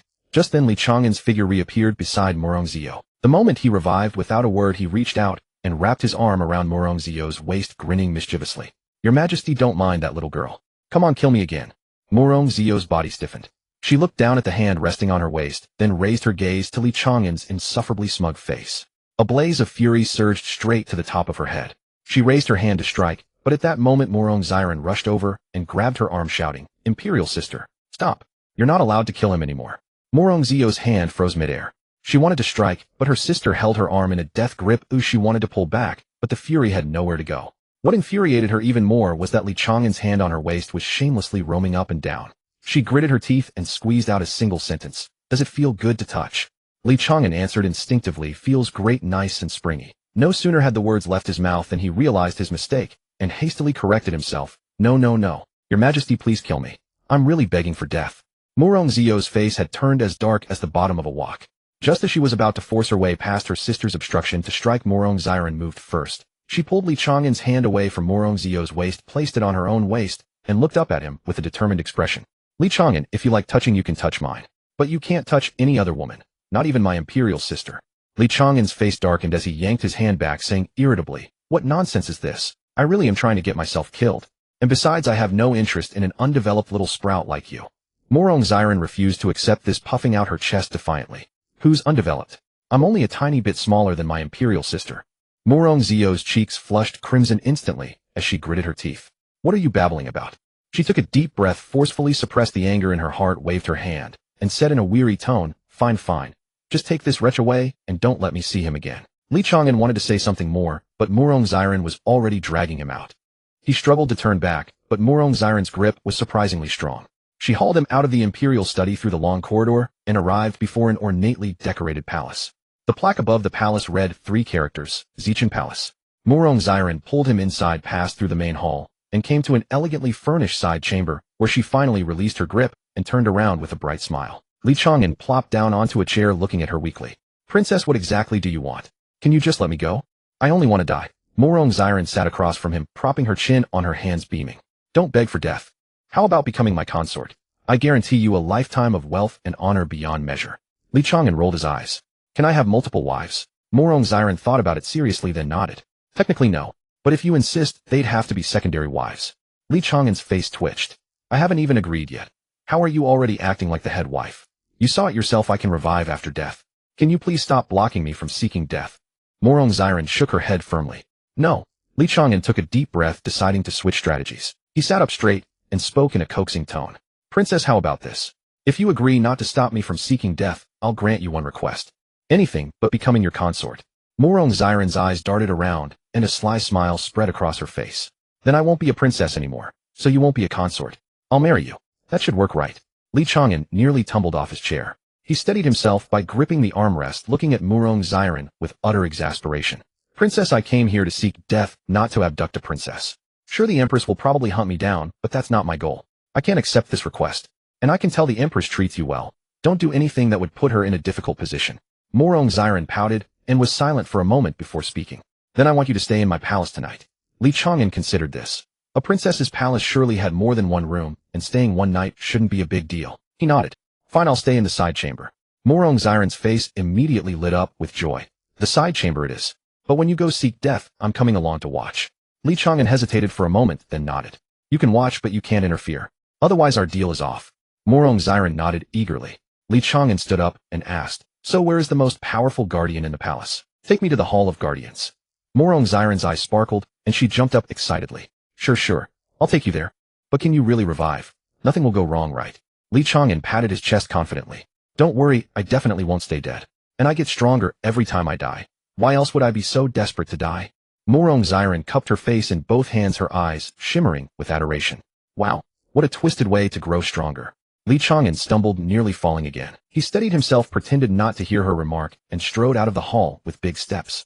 Murong Xiren quickly followed behind him, chattering away like a cheerful little bird. Li Chang'an followed Murong Xiren out of the Xichen Hall, walking along a palace path paved with green jade stone slabs toward the western side of the imperial palace. Murong Xiren walked beside him, introducing the layout of the palace and the situation of the Hall of Offerings as they went. The imperial palace's honored supplicants are mainly stationed in two places, she said, gesturing with one finger. The Hall of Offerings I'm taking you to now houses those at the Grandmaster, Extreme Dao Grandmaster, and Early Enlightenment realm levels. There is also a separate courtyard where the Nirvana realm experts reside. Those old monsters rarely leave their chambers. They're always in seclusion cultivating. Unless my imperial sister personally summons them, even I can't get them to move. Li Chang'an's eyes lit up. What about the Great Emperor realm? Are there any Great Emperor realm experts? Murong Xiren nodded, lowering her voice. There is. It is said that deep within the palace hides an old ancestor at the early Great Emperor realm who has lived for several hundred years. But I've only seen him twice. Every time he looks like he's half asleep. I can't tell if he's really sleeping or just pretending. Li Chang'an was secretly astonished. He had always believed that Empress Murong Xiu was the strongest in the Great Yin dynasty, but now he learned that the palace concealed a Great Emperor realm ancestor.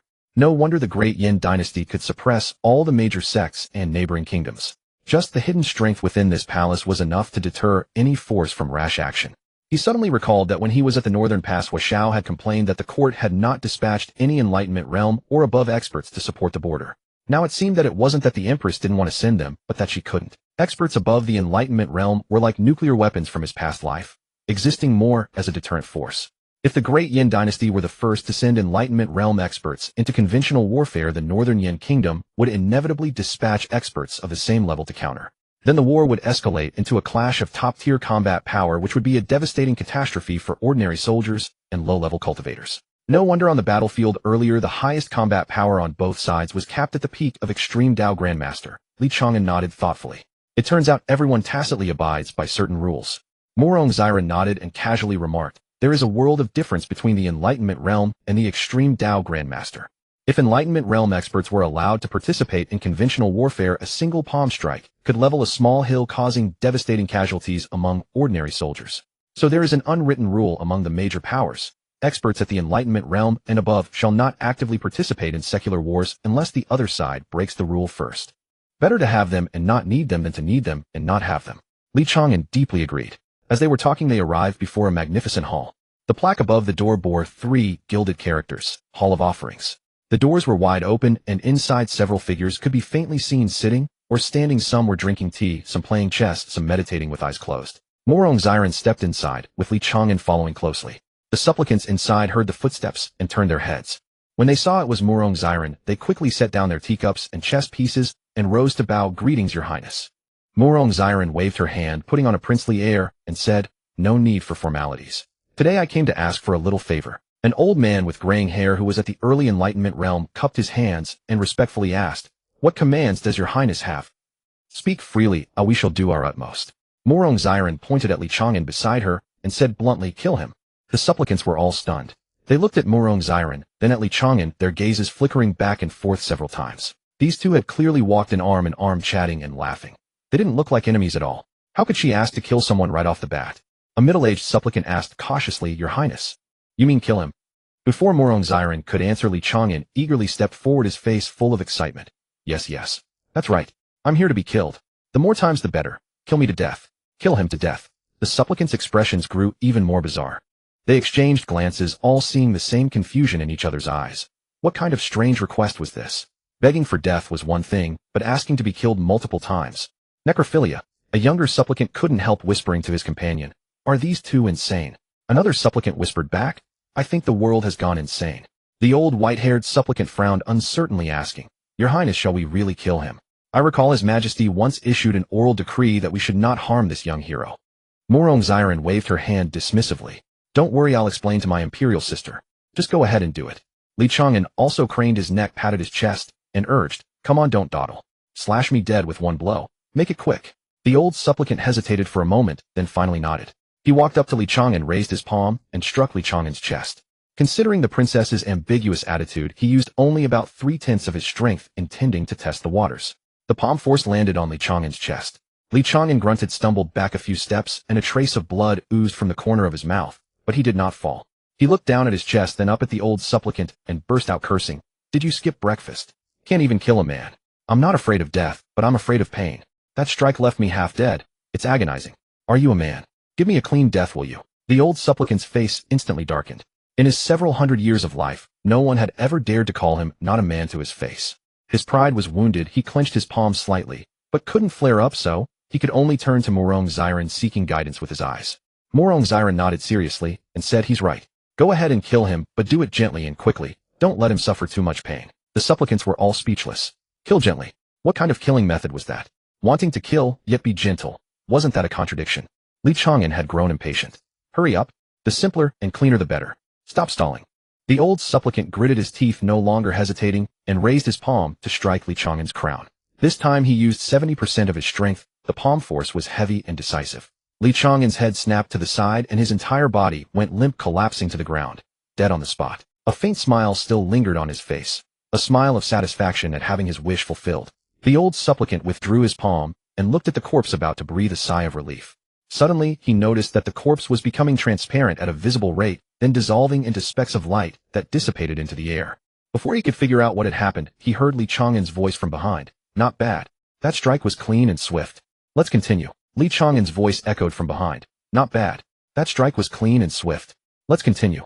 The old guardian spun around abruptly, only to see Li Chang'an standing behind him, perfectly unharmed, arms crossed, watching him with a grin. The old guardian's eyes nearly bulged out. He pointed at Li Chang'an, his lips trembling for a long moment before a distorted voice escaped. You. How? Ziren clapped her hands and cheered from the side. Li Chang'an, you're amazing. Does it hurt? If it does, you should hit them back to vent your anger. At these words, the faces of the several guardians darkened once more. What did she mean by hit them back to vent your anger? They were merely carrying out orders to kill, yet now they had to endure beatings. Was there no justice left? Li Chang'an waved his hand and said to Ziren, No need. They're actually helping me. Come again, don't stop. The old guardian took a deep breath, suppressing the shock and confusion within him, and struck out once more. Another clean and decisive palm strike. Li Chang'an fell again, his body dissipated, then revived once more. After repeating this over a dozen times, the guardians finally shook off their initial shock and began to accept the fact. This young man truly possessed the ability to resurrect after death, and he seemed to thoroughly enjoy the process. Thus, an extremely bizarre scene unfolded in the Guardian Hall. A group of highly cultivated Imperial Guardians surrounded a young man, taking turns to strike him down. And each time the young man would revive within moments, grinning as he urged them to continue.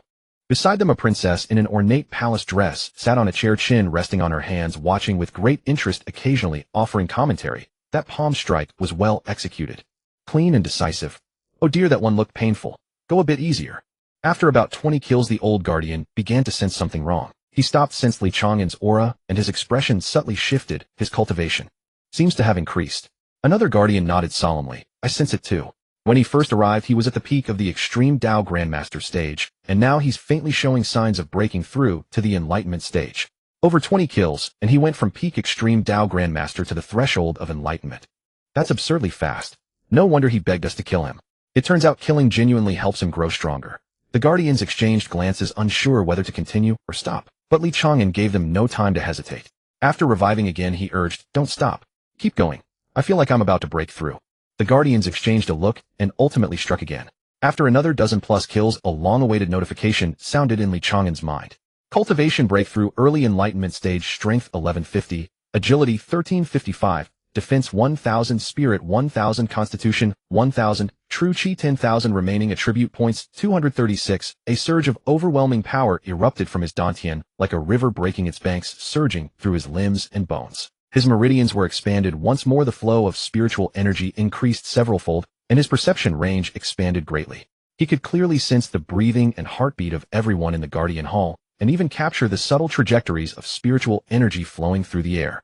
He clenched his fists, feeling the newfound power within his body, and a satisfied smile spread across his face. He glanced at the panel and noticed that after breaking through to the enlightenment stage, all his attributes had soared, especially strength and agility, both surpassing the 1,000-point mark. After some thought, he allocated the accumulated 200-plus attribute points, most into strength and agility, reserving 30 points for emergencies.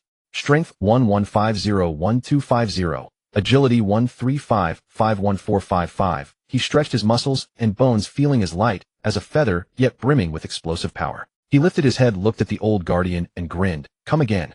The old guardian hesitated, then raised his hand and struck out with a palm. The palm wind howled and struck Li Chang'an square in the chest. Li Chang'an staggered back a few steps, his chest churning with blood, a trace of blood seeping from the corner of his mouth. But he swayed a few times and did not fall. He glanced down at his chest, then looked up at the old guardian, saying with dissatisfaction, "If you can't even kill properly, how can you call yourself a guardian?" The old guardian's face turned pale and then red. The palm he had just delivered used 80% of his strength. Any ordinary cultivator at the early enlightenment stage would be severely injured, if not dead. Yet Li Chang'an merely spat out a mouthful of blood and didn't even fall. This indicated that his physical resilience and defense far exceeded that of an ordinary early enlightenment stage cultivator. He gritted his teeth, raised his cultivation to full power, and struck out again. This time Li Chang'an finally fell. Death 1, killer guardian Zhao Wuji, not first kill, strength far exceeds, host extra 1 point, attribute points gained 2 after reviving. Just as Li Chang'an was about to continue, another notification sounded, detected that the same killer's kills on the host have reached the weekly maximum. Further kills will not yield attribute points. Li Chang'an froze. He stood there, his smile stiffening as if struck by lightning, unable to move for a long time. After a long while he snapped back to reality and angrily demanded of the system, "What the hell? There's a cap. Why didn't you tell me earlier?" The system did not respond. Li Chang'an took a deep breath, suppressing his frustration, and turned to the other guardian, saying, "Hey, you there. Come try to kill me." Another guardian stepped forward and struck him dead with a single palm. Death 1, killer guardian Xian Sihai. First kill, strength far exceeds, host extra 1 point, attribute points gained 2 after reviving. Li Chang'an had the third guardian take a turn. After the third guardian killed him once, the attribute points gained dropped to 1. When the fourth guardian attacked, the first kill yielded 2 points, but the second dropped to 1. The fifth guardian situation was similar. Li Chang'an gradually discerned the pattern. Each different killer yielded higher attribute points on the first kill, then gradually diminished until hitting the weekly cap. He took turns with the 6 guardians present, dying over 50 times in total until all guardians had reached their kill cap for him. Each death now yielded a pitiful single attribute point, and he was still far from the mid-enlightenment stage. No, this is too slow. Li Chang'an shook his head, looked at the guardians who were already panting with exhaustion, and asked, "Do you have any Nirvana stage experts here? Give me a quick and painless death. Now that my cultivation is higher, my true chi automatically protects my body, so dying hurts a bit. I need an expert who can slap me into oblivion without any suffering." At these words, the guardians' expressions turned complicated. They had lived for many years and killed countless people, but never had they felt nauseous from killing someone. Until today. And this person was even complaining that they weren't killing him cleanly enough, wanting to find someone more powerful to finish him off.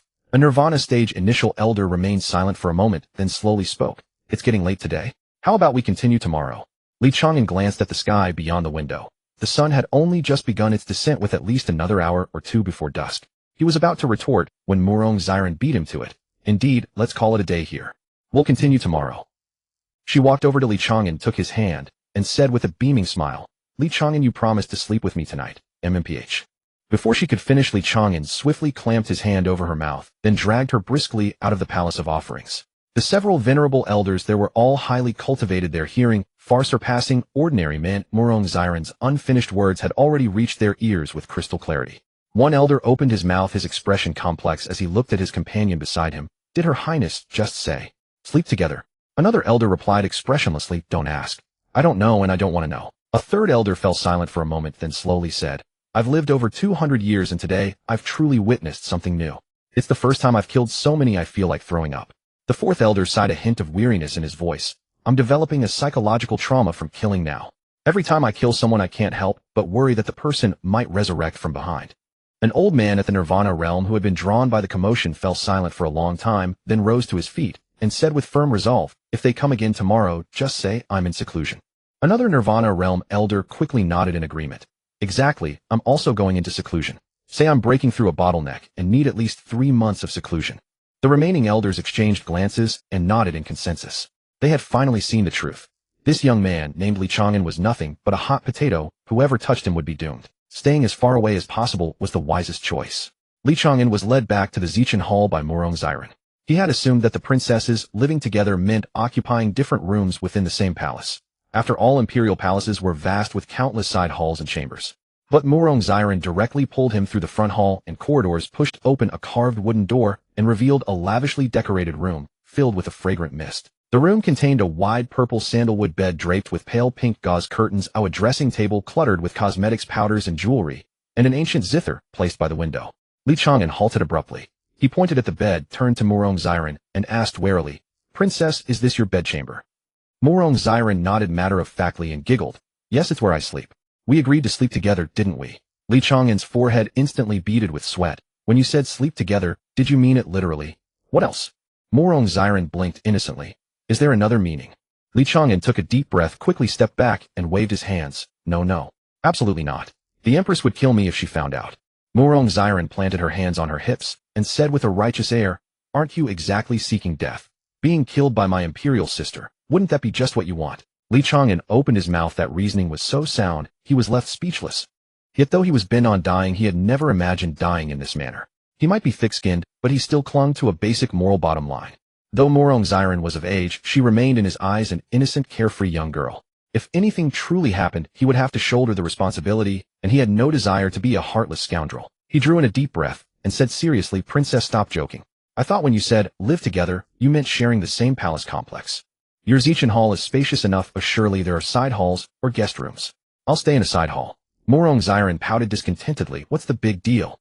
This princess has taken a fancy to you, and wants you as my imperial consort. Sooner or later we'll be family. Oh, what's wrong with living together early?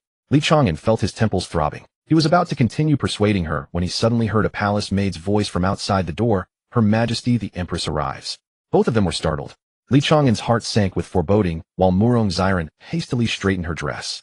Moments later, Zio, clad in a golden dragon robe, strode in. Her gaze swept across the room, first taking in her younger sister, then Chang'an, and her face immediately darkened. Preposterous. Zio's voice carried suppressed fury. Even if this brat's background were clear, even if he were a well-known scion of a noble family, since when does one bring a newly acquainted person into one's own bedchamber? As a princess to be so lacking in dignity. What kind of behavior is this, eh? Ziran, far from admitting fault, clung tightly to Chang'an's arm, and raised her chin defiantly. I don't care. I love him, and I want him as my consort. Imperial sister, just issue an imperial edict granting the marriage, and he won't be without status. Zio's forehead veins bulged. She suppressed her anger, turned to Chang'an, and asked coldly, and you, do you have anything to say? Chang'an shrugged nonchalantly. I have nothing to say. Your Majesty, please kill me now. Zio flew into a rage. Do you think I dare not kill you? Chang'an thrust out his neck and closed his eyes. Come on. Zio raised her hand to strike, and Ziran rushed forward to block her.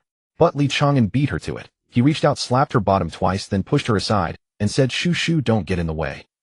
Zio's hand froze midair. She stared at Chang'an, then suddenly frowned. Initial enlightenment realm. So it's true. You grow stronger with every death.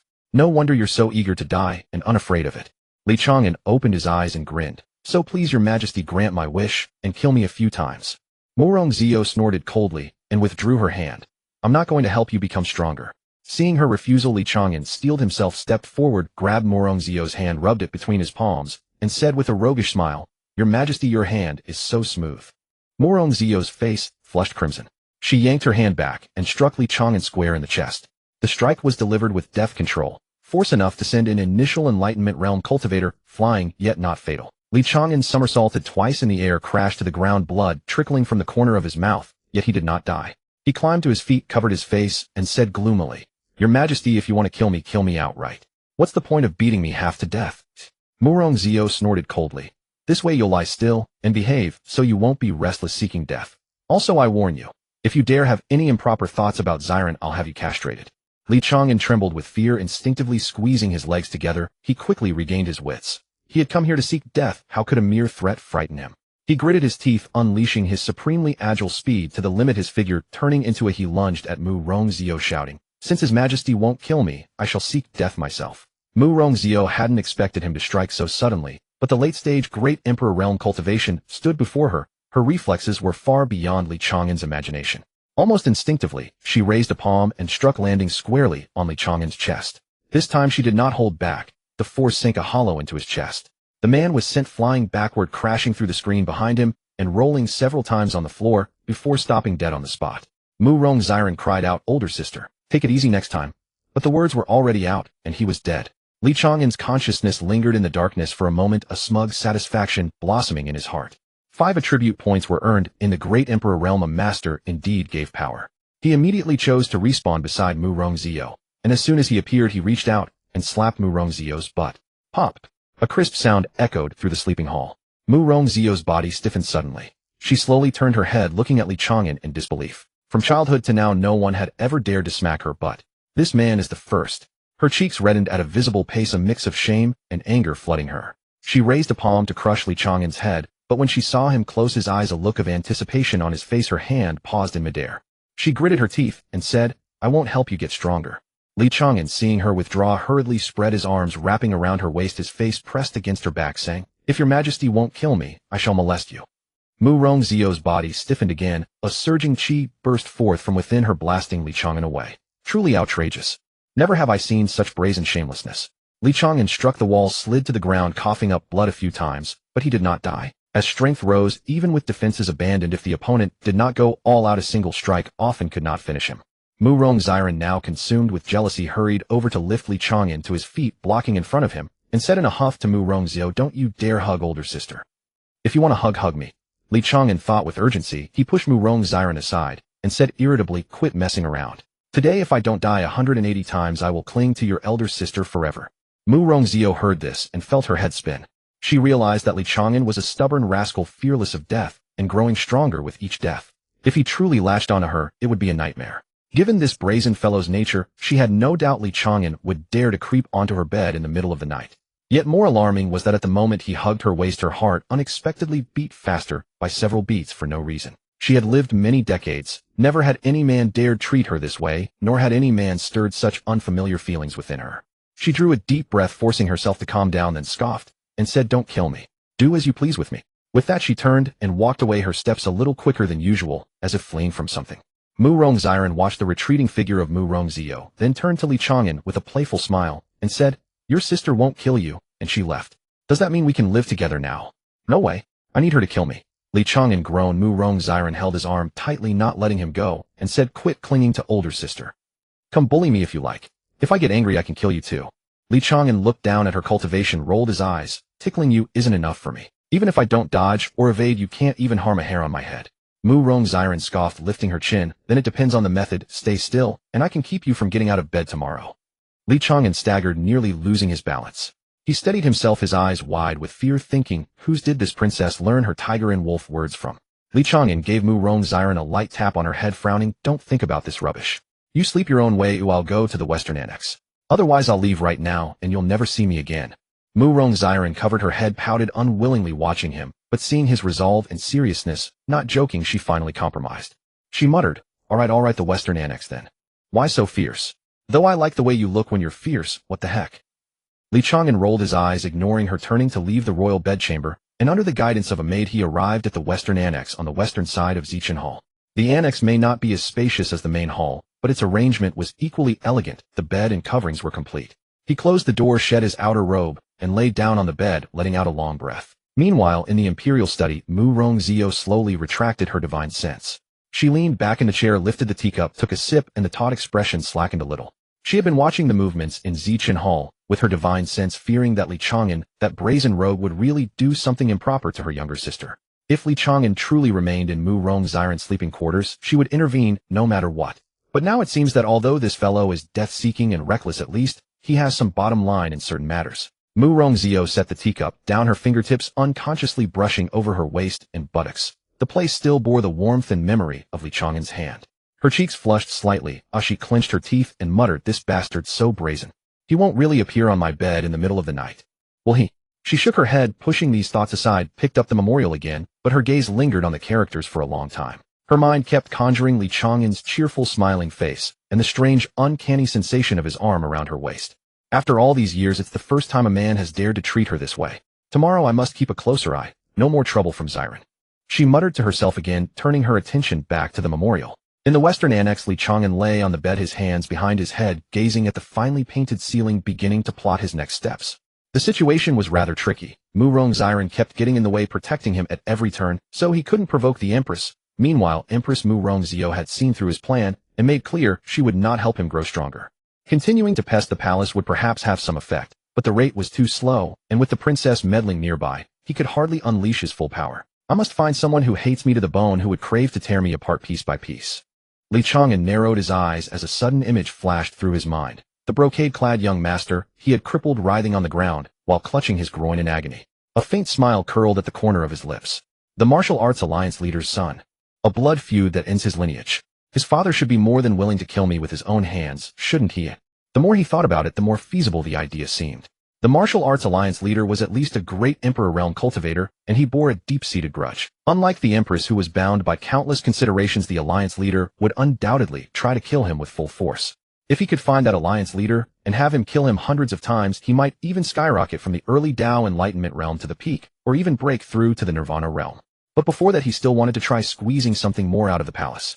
Tomorrow he would first approach those Nirvana realm Imperial Guardians and see if he could farm some attribute points from them. If he could raise his cultivation to the peak of the Tao Enlightenment realm, that would be ideal. If not, he would provoke the Empress and see if she could be persuaded to break her rule and strike.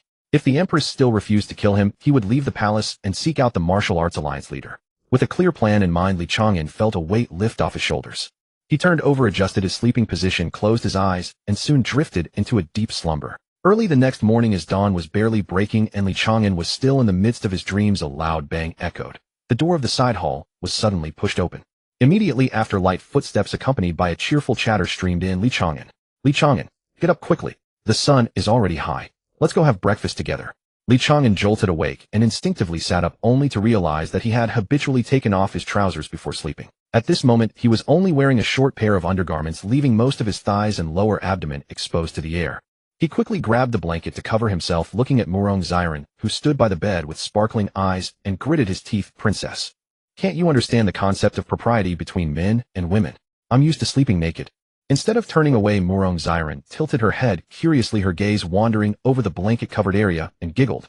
Anyway, you'll be my man sooner or later. Looking won't cost you a piece of flesh. Li Chang'an's temples throbbed with visible veins. He ground his teeth and said, no. Can't a young lady be a little more reserved? Get out first. But Murong Xiren stood still, a glint of curiosity shining in her eyes. Suddenly she asked, Li Chang'an, I heard that eunuchs are missing a piece of flesh compared to normal men. Yours? What does it look like? Can you let me have a look? Li Chang'an nearly spat out a mouthful of blood. How could something like that be casually shown? Without a word, he lifted a corner of the blanket, reached out, and gave Murong Xiren's bottom a sharp slap, the sound crisp and clear. No. Get out now. Murong Xiren covered her bottom, wincing at the sting, and finally left the side hall, turning back every few steps, while muttering under her breath, fine, if you won't show, you won't show. But why did you hit me? If you like it after we're married, you can hit me every day. Though she grumbled, her elder sister had never even spanked her since childhood, so she found this kind of harmless punishment oddly addictive. Li Chang'an quickly dressed and tidied himself before stepping out of the side hall. Murong Xiren was waiting for him at the door. Seeing him come out, she immediately resumed her cheerful grin, linked her arm through his, and said, let's go, let's go. I've had them prepare lots of delicious food. Li Chang'an sighed helplessly as she dragged him along. Princess, can you just let me go? I'm really only here to seek death. Murong Xiren snorted. Well then, do you still want me to take you to see the Imperial Guardians later? Hearing this, Li Chang'an immediately put on a flattering smile. Princess, you look absolutely beautiful today. This dress really brings out your charm. What are we having for breakfast? Murong Xiren was tickled into giggles. Just as she was about to answer, she saw a eunuch rushing over from the corridor, panting heavily as he stopped before them and bowed. Princess, bad news. The Western regions have sent an envoy to propose marriage to His Majesty. Murong Xiren was stunned for a moment, then frowned. Propose marriage? To whom? The eunuch wiped the cold sweat from his brow and answered cautiously, it is to propose marriage to you, Princess. Murong Xiren's face instantly darkened. She gritted her teeth. The Western regions. I'm not marrying some godforsaken place. She turned to Li Chang'an, a sly glint in her eyes. Li Chang'an, would you be willing to let me go? Li Chang'an's face was full of wry lines.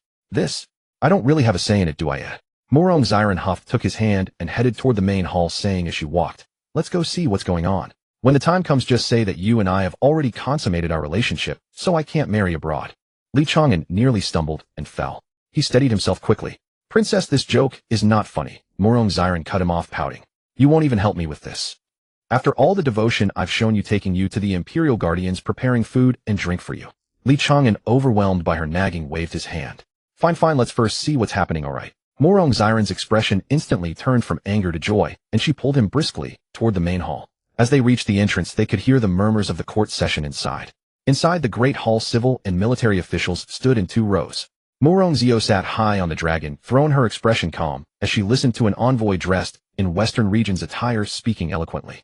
The envoy was about 40 years old, with a meticulously trimmed handlebar mustache, and his cultivation was unfathomably deep. A peak Nirvana realm expert. Behind him stood several attendants, each exuding a steady aura, obviously no weaklings. Outside the hall, dozens of carriages were neatly lined up, piled high with boxes of varying sizes, their lids open to reveal crystal-clear glassware of all colors, vases, teacups, ornaments, all refracting the morning light into a dazzling spectrum, truly a splendid sight. Morong Xiren, holding Li Chang'an's hand, entered the hall directly through a side door. Their appearance immediately drew everyone's attention. When the civil and military officials saw the princess holding a strange man's arm so intimately, many elders frowned. Some whispered among themselves, while others showed open displeasure. Several white-haired old ministers shook their heads, repeatedly casting looks of scrutiny and disdain at Li Chang'an, clearly taking him for some arrogant upstart who had wormed his way into the princess's favor. The Western region's envoy also turned around, his gaze sweeping over Li Chang'an before settling on Morong Xiren's face, a glint of admiration flashing in his eyes. This must be Her Highness the Princess, I presume. You are indeed as beautiful as the rumors say. But then his tone shifted, carrying a note of displeasure. However, I have heard that the princess is not yet married. To be seen entangled intimately with a strange man like this, would that not tarnish the royal family's dignity? Far from letting go, Morong Xiren clutched Li Chang'an's arm even tighter, lifted her chin, and said matter-of-factly, this is the consort I have chosen. Is there any problem with me being close to my own consort? The moment Morong Xiren uttered these words, the entire court erupted in an uproar. Civil and military officials exchanged bewildered glances as the murmurs swelled. Several elderly ministers paled and turned their gazes toward Morong Xiao upon the dragon throne, hoping she would come forward to clarify. Morong Xiao's brow furrowed slightly. She knew full well that Xiren was being reckless, but the words had already been spoken. Before the Western region envoys and the assembled ministers, if she denied it on the spot, Xiren's reputation would be utterly ruined. Who would ever dare to marry a princess who had publicly declared she already had a consort? She gritted her teeth, cursing Li Chang'an 800 times in her heart, yet she was compelled to maintain her composure and echo Morong Xiren's words. Indeed, this is the consort my sister has chosen. Therefore, the marriage proposal from the Western region envoy must be declined. Please take your leave. The envoy's face darkened for a moment, but he quickly resumed a smile. He stroked his beard and said unhurriedly, since the princess already has her heart set, the proposal is naturally void. However, I have another suggestion. Would your majesty care to consider it? Morong Xiao replied coolly, let us hear it. The envoy smiled. Since the princess cannot marry into our lands, how about we adopt a different form of alliance? We have several princes in the Western region, all handsome and talented, well-versed in both letters and martial arts. If your majesty is willing, one could be chosen to marry into Great Yin and become the imperial consort. This way the 2 nations would be bound by marital ties and peace would reign forever. Would that not be splendid? The moment these words fell before Morong Xiao could respond, the court officials voiced objections one after another. Preposterous. How could our great Yan's empress be wedded to a foreign man? Purity of blood is the foundation of our nation. If your majesty bears a child with a Western prince, the heir's lineage would be tainted. How could they inherit the throne? This must never happen. We beg your majesty to reconsider. Morong Xiao raised her hand to silence the officials, then fixed her gaze on the envoy, her tone calm, yet resolute. I too find this proposal unacceptable. Please see yourself out. The envoy's face turned completely cold. He let out a cold snort, his voice tinged with menace. Your majesty, if you refuse both the marriage proposal and the alliance, do you not fear the consequences of souring relations between our nations? Though our western region lies remote, we command hundreds of thousands of cavalry. If it comes to war, before he could finish, a burst of hearty laughter echoed through the grand hall. Everyone turned to the source of the laughter, Li Chang'an. With hands on his hips, he threw his head back and laughed uncontrollably, as if he had just heard the most absurd joke in the world. The Western envoy was taken aback by his laughter, his face growing even darker as he gritted his teeth and demanded, "What are you laughing at?" Li Chang'an stopped smiling, his expression suddenly turning solemn. He stepped forward, standing at the center of the hall, his gaze sweeping over the assembled ministers before settling on the envoy's face. He spoke deliberately, word by word. "I laugh at your utter ignorance of your own place. Great Yin has stood for centuries with unyielding pride. No marriage alliances, no tribute, no ceding of territory. Our emperors guard the gates, and our sovereigns die for the realm. If the Western region refuses to accept this, then by all means come and test us. We'll show you who truly prevails. And when you do, you will personally experience what it means that those who offend Great Yin, no matter how far, shall be punished." His voice was not loud, but every word carried weight, reverberating through the hall. The court fell silent for a moment. Then a few young officials could not help but murmur their approval. Several military officers nodded repeatedly, their gazes toward Li Chang'an now filled with a measure of respect and admiration. Even Morongzio upon the dragon throne looked at Li Chang'an with a changed expression. She never expected that this man who spent his days joking and seeking death could speak with such conviction. His words were reasoned, principled, and filled with spirit, worthy of becoming the future policy of Great Yin. Morongziran made no effort to hide her adoration, clapping her hands and exclaiming, "Li Chang'an, well said. You truly are the consort I've chosen." The envoy's face alternated between pale and flushed. He paused for a moment, suppressing his anger, and forced a smile, saying, "This consort indeed has a silver tongue. However, your majesty, I have brought 30 carts of colored glass worth a fortune. Would your majesty not reconsider? If the alliance is accepted, the Western region shall present Great Yin with 100 carts of finest glassware every year." The officials began whispering among themselves once more. The imperial treasury was indeed somewhat depleted, and an annual tribute of 100 carts of glassware would be a significant boon. Some who had opposed the alliance now wavered. Seizing the opportunity, the envoy pressed on. "And the alliance I speak of does not require your majesty or the princess to journey westward. Simply select one Western prince to marry into Great Yin without competing for attention with other men." Morongziran cut him off, saying with annoyance, "What nonsense are you talking? I want only Li Chang'an, no other man. Especially those dark-skinned fellows from your Western region. Just looking at them makes me lose my appetite." Hearing this, Li Chang'an felt a slight stir in his heart. Though this girl was mischievous, her feelings for him were genuine. "Truly, moving to the point, it kills me." Morongzio also spoke up. "Though I am the empress, I have no intention of taking 2 husbands. I appreciate the envoy's goodwill, but please take your leave." The envoy's face darkened completely as he said coldly, "Your majesty, are you truly willing to give up these 30 carts of glass? Should our nations maintain good relations, 100 carts of glass annually would greatly enrich your treasury." Li Chang'an could not resist interrupting. "You can stop trying to fool us. Those pieces of glass are nothing but trinkets fired from sand, hardly worth anything. Great Yin has already developed the technique for mass production, and we will soon be manufacturing them on a large scale. So you might as well take your junk back home." The moment these words were spoken, the envoy's expression changed drastically. His eyes widened in disbelief as he stared at Li Chang'an, his voice quivering slightly. How do you know this?" The ministers also displayed astonishment, with some whispering, "Is glass really made from sand? Is the consort telling the truth? Can our Great Yin truly produce glass on its own?" Morongzio also leaned forward slightly, her gaze toward Li Chang'an filled with surprise and curiosity. Hearing this, the envoy's face went through shades of pale and red. He opened his mouth, but found no words to refute. Li Chang'an was right. The raw material for glass was indeed quartz, sand, a core secret of the Western region. He never imagined that a seemingly young consort of Great Yin would know this secret. His silence only confirmed Li Chang'an's words to the empress and the court. The glass that had been hyped as priceless was in fact literally fired from sand. Many officials now looked upon the 30 carts of glass with disdain rather than reverence. Morongzio sat upon the dragon throne, her countenance calm and unreadable, yet a tempest raged within her heart. If Li Chang'an truly possessed the knowledge of crafting glazed glass, the martial might of Deqian would surge by leaps and bounds in no time. The immense profits from the glazed glass trade would be more than enough to expand the military, better the lives of the people, and attract talented individuals to the court.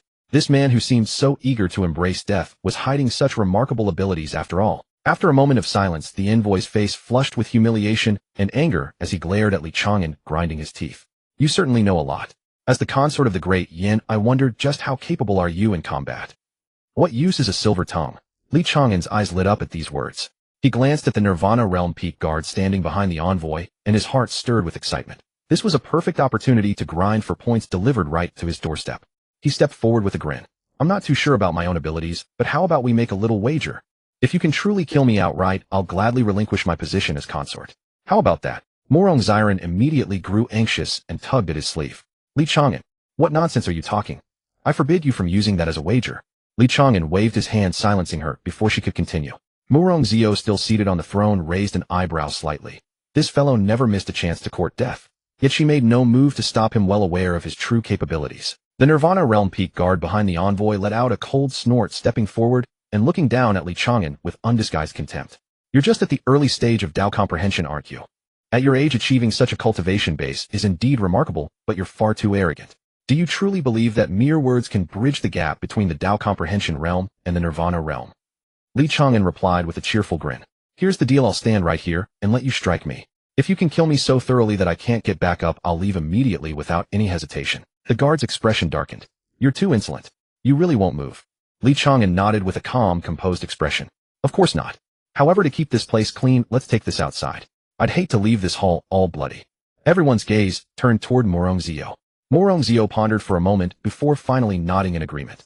Though she knew Li Chang'an was doing this to grow stronger, he had after all helped the great Yin dynasty this time. She might as well indulge him. The group moved outside to the square before the hall. The civil and military officials lined up on the steps to watch, with Murongzio and Murongziran standing at the very front. The Western region's envoy and the Nirvana Realm Peak guard walked to the center of the square, while Li Chang'an stood about 3 zhang away from the guard, hands clasped behind his back, chest puffed out, head held high. A posture of one willingly offering his neck to the blade. The guard took a deep breath, channeling his power to its fullest extent. Despite his dismissive words, he was inwardly cautious. This brat dared to be so reckless, there had to be some life-saving trump card hidden up his sleeve. He decided to go all out, intending to pulverize this arrogant whelp with a single punch. The fist shot forth. The full-force strike of a Nirvana Realm Peak expert was a terrifying spectacle to behold. The fist howled through the air, the sheer pressure compressing the atmosphere into a sharp, piercing sonic boom. A visible shockwave of air surged toward Li Chang'an. As promised, Li Chang'an didn't dodge or evade. In fact, he even leaned forward half a step into the blow. The fist slammed solidly into his chest. In the next instant, Li Chang'an's body burst apart under the violent force, dissolving into a mist of blood, not even a single intact bone remaining. The blue stone slabs beneath his feet were shattered by the residual force, blasting a massive crater several zhang wide into the ground, sending debris flying and dust billowing into the air. The Nirvana Realm Peak expert hadn't expected Li Chang'an to be so easily obliterated. He even stumbled forward 2 steps from the overexertion before regaining his balance. The entire square fell silent for a moment. Everyone's eyes were wide with disbelief, their mouths twitching uncontrollably. That's it. Li Chang'an had been so arrogant they thought he had some earth-shattering ace up his sleeve, but he was just pounded into a pulp with a single punch. He's way too fragile. The Western region's envoy was stunned for a moment, then burst into raucous laughter, his laughter dripping with mockery and smug satisfaction. Ha ha ha. So the consort the princess picked is just a useless blowhard. Gone in one punch. I almost let myself be fooled by him. Murongziran's face turned deathly pale. Instinctively she rushed forward, but Murongzio grabbed her wrist and held her back. Murongzio's expression remained calm, but her gaze was fixed intently on the area where the dust had yet to settle. She knew that Li Chang'an wouldn't die so easily. Sure enough, before the envoy's laughter could even fade, a cheerful voice chimed in from right behind him. Not bad. Not bad. That punch had some real weight to it. It felt great. Come on. Let's keep going. The envoy's laughter abruptly cut off. He spun around and saw Li Chang'an standing there completely unharmed, less than 2 steps behind him, arms crossed, beaming at him. The blood mist and the crater in the center of the square remained, but the body had vanished without a trace. Everyone stared at Li Chang'an as if they had just seen a ghost. The Nirvana Realm Peak guard's pupils contracted sharply. He instinctively took a step back, his voice trembling slightly. Why you? How did you? Li Chang'an ignored his shock, walked up to him, clapped him on the shoulder, and said with earnest sincerity, just keep hitting me with that same force. When you finally manage to knock me down for good, you win. Go on, don't hold back. The envoy snapped out of his shock and shouted urgently, keep attacking. Whatever treasure he's using, it has to have a limit. Keep killing him until his treasure is exhausted. The guard gritted his teeth and struck out again. Another punch slammed solidly into Li Chang'an's chest. Li Chang'an once again dissolved into a mist of blood, but moments later he reappeared behind the guard with a grin. The guard struck again. Li Chang'an died again. He rose again, once, twice, 3 times. 10 times, 20 times, 30 times. The onlookers in the square went from initial shock to growing astonishment, and finally to complete utter numbness. They watched helplessly as Li Chang'an died, and came back to life over and over again, nearly 50 times in total. The Nirvana Realm Peak guard meanwhile was panting heavily, his forehead slick with sweat. He had killed people his entire life, but never had he felt sick of killing someone the way he did today. What kind of heaven-defying treasure or technique was this? He suspected that from now on he would be paranoid every time he killed someone, terrified that his victim would suddenly reappear behind him. After the 50th death, a chime finally echoed in Li Chang'an's mind. The kill limit for this target has been reached for this week. Continued kills will no longer yield attribute points. At the same time, his cultivation base had broken through from the early stage of Dao comprehension to the mid-stage. He let out a disappointed sigh, shook his head, and said to the guard, "No more, no more. Getting killed by you isn't fun anymore. Do you have any other strong fighters? Send someone else to come and kill me." The guard's face flickered between pale and ashen as he gasped for breath, remaining silent. The envoy's expression was equally grim. He understood at last Li Chang'an is an almost invincible monster, and the more he is slain, the stronger he grows. From the very beginning at the Dao Enlightenment stage, after dying 50 times, he had already advanced to the mid-Dao Enlightenment stage. If he dies again, who knows how far he could grow. He gritted his teeth, subduing his reluctance and anger, cupping his hands in a gesture of deference, and with a hint of chagrin, said, "It seems we have been treated as clowns. The great Yin dynasty is indeed a land of hidden dragons and crouching tigers. Even a son-in-law can display such prowess. We shall bid you farewell." With that he waved his hand, and with his retinue and the 30 carts of Liuli departed the square in a dispirited retreat. Li Chang'an watched their retreating silhouettes with a note of regret and clicked his tongue. He had only died 50 times, the peak of the Dao Enlightenment was still far off. He turned his head and saw the entire court, civil and military officials, gazing at him with expressions of extraordinary complexity, reverence, curiosity, confusion, and wariness all at once. He scratched his head, gave a wry smile, and called out to Murongzio, "Your Majesty, why not kill me a few more times?" The female emperor's face darkened. She snapped, "I have no time for that." However, she paused, and her tone softened a little with a trace of genuine admiration. "But what you said in the Great Hall today truly moved me. Not agreeing to marriage, not paying tribute, not ceding land. The emperor guards the gate, the ruler dies for the state." These words are thunderous and could become the cornerstone of Deqian's founding. Are those your own heartfelt words? Li Chang'an blushed slightly, scratching his head, replying humbly, "Your Majesty, you flatter me. Ooh, I only heard it from others." Turning the topic, he looked at Murongzio with a glint of anticipation and asked, "Your Majesty, why not kill me a few more times? Just a few times, it won't take much of your time." Murongzio's expression darkened again, and she ground out, "Not killing." She took a deep breath, forcing down the urge to strike him, and asked, "Earlier you said Liuli is made from sand. Was that true? Do you know the exact method? Do you know the exact method?" Li Chang'an sighed, feeling a tangle of frustration. He had hoped to provoke hatred, yet the conversation had somehow fostered a rapport. But since the female emperor asked, there's no harm in telling her. Perhaps it might earn her a debt to me, and when I ask her to kill me later, she won't easily refuse. Thinking of this, he spoke, "I can only offer a rough idea. For the precise proportions and controlling the heat, you'll need to consult the specialists from the Ministry of Works to experiment." Murongzio's joy overflowed. She immediately adjourned court, then led Li Chang'an and several trusted officials from the Ministry of Works to the imperial study.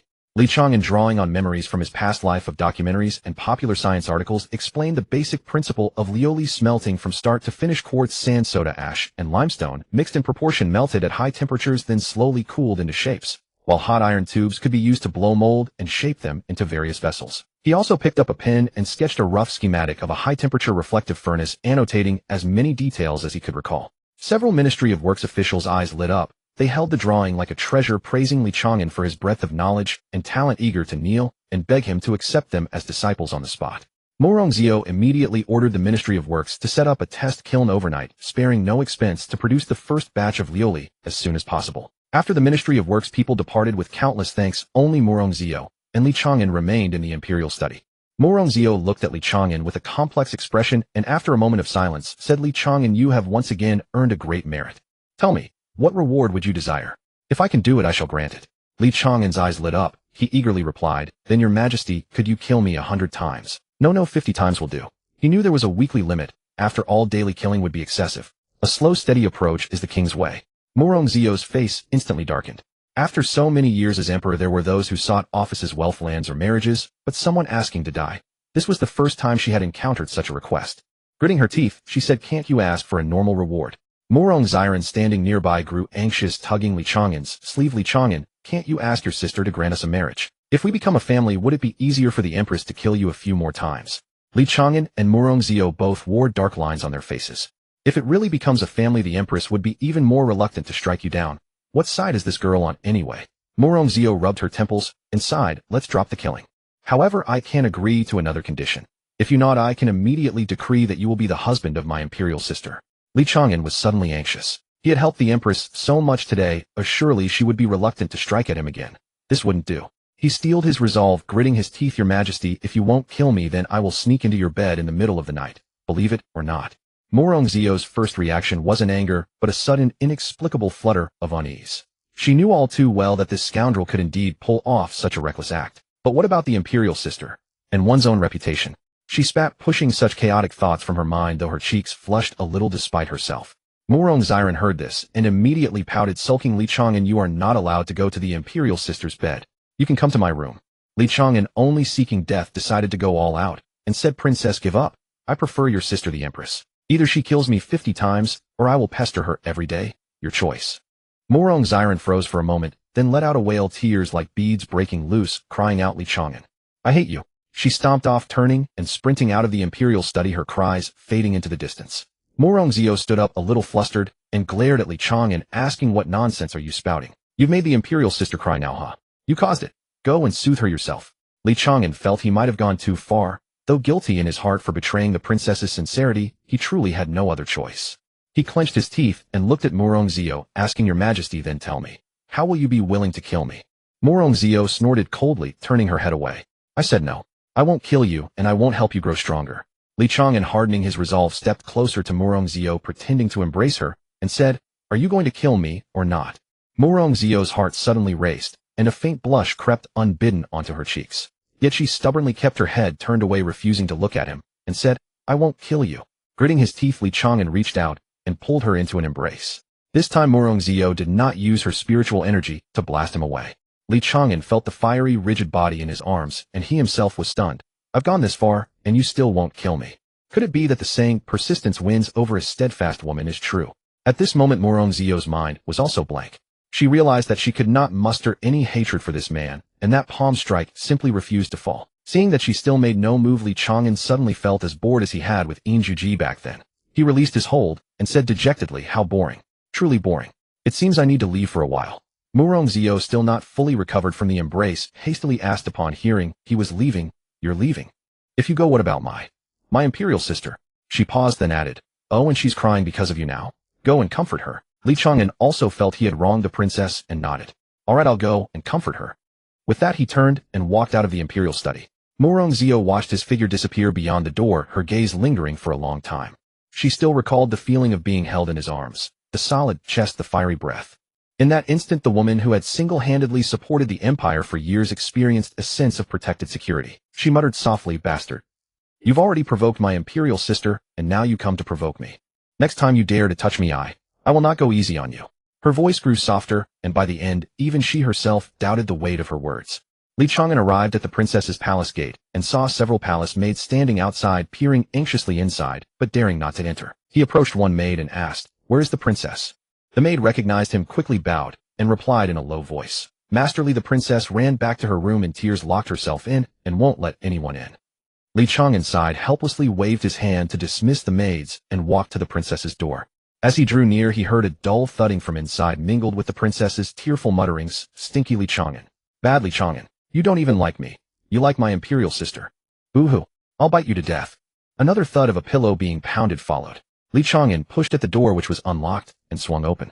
The princess was lying face down on the bed, burying her face in a pillow, one hand clenched into a fist, and relentlessly pounding the pillow, as if it were Li Chang'an himself.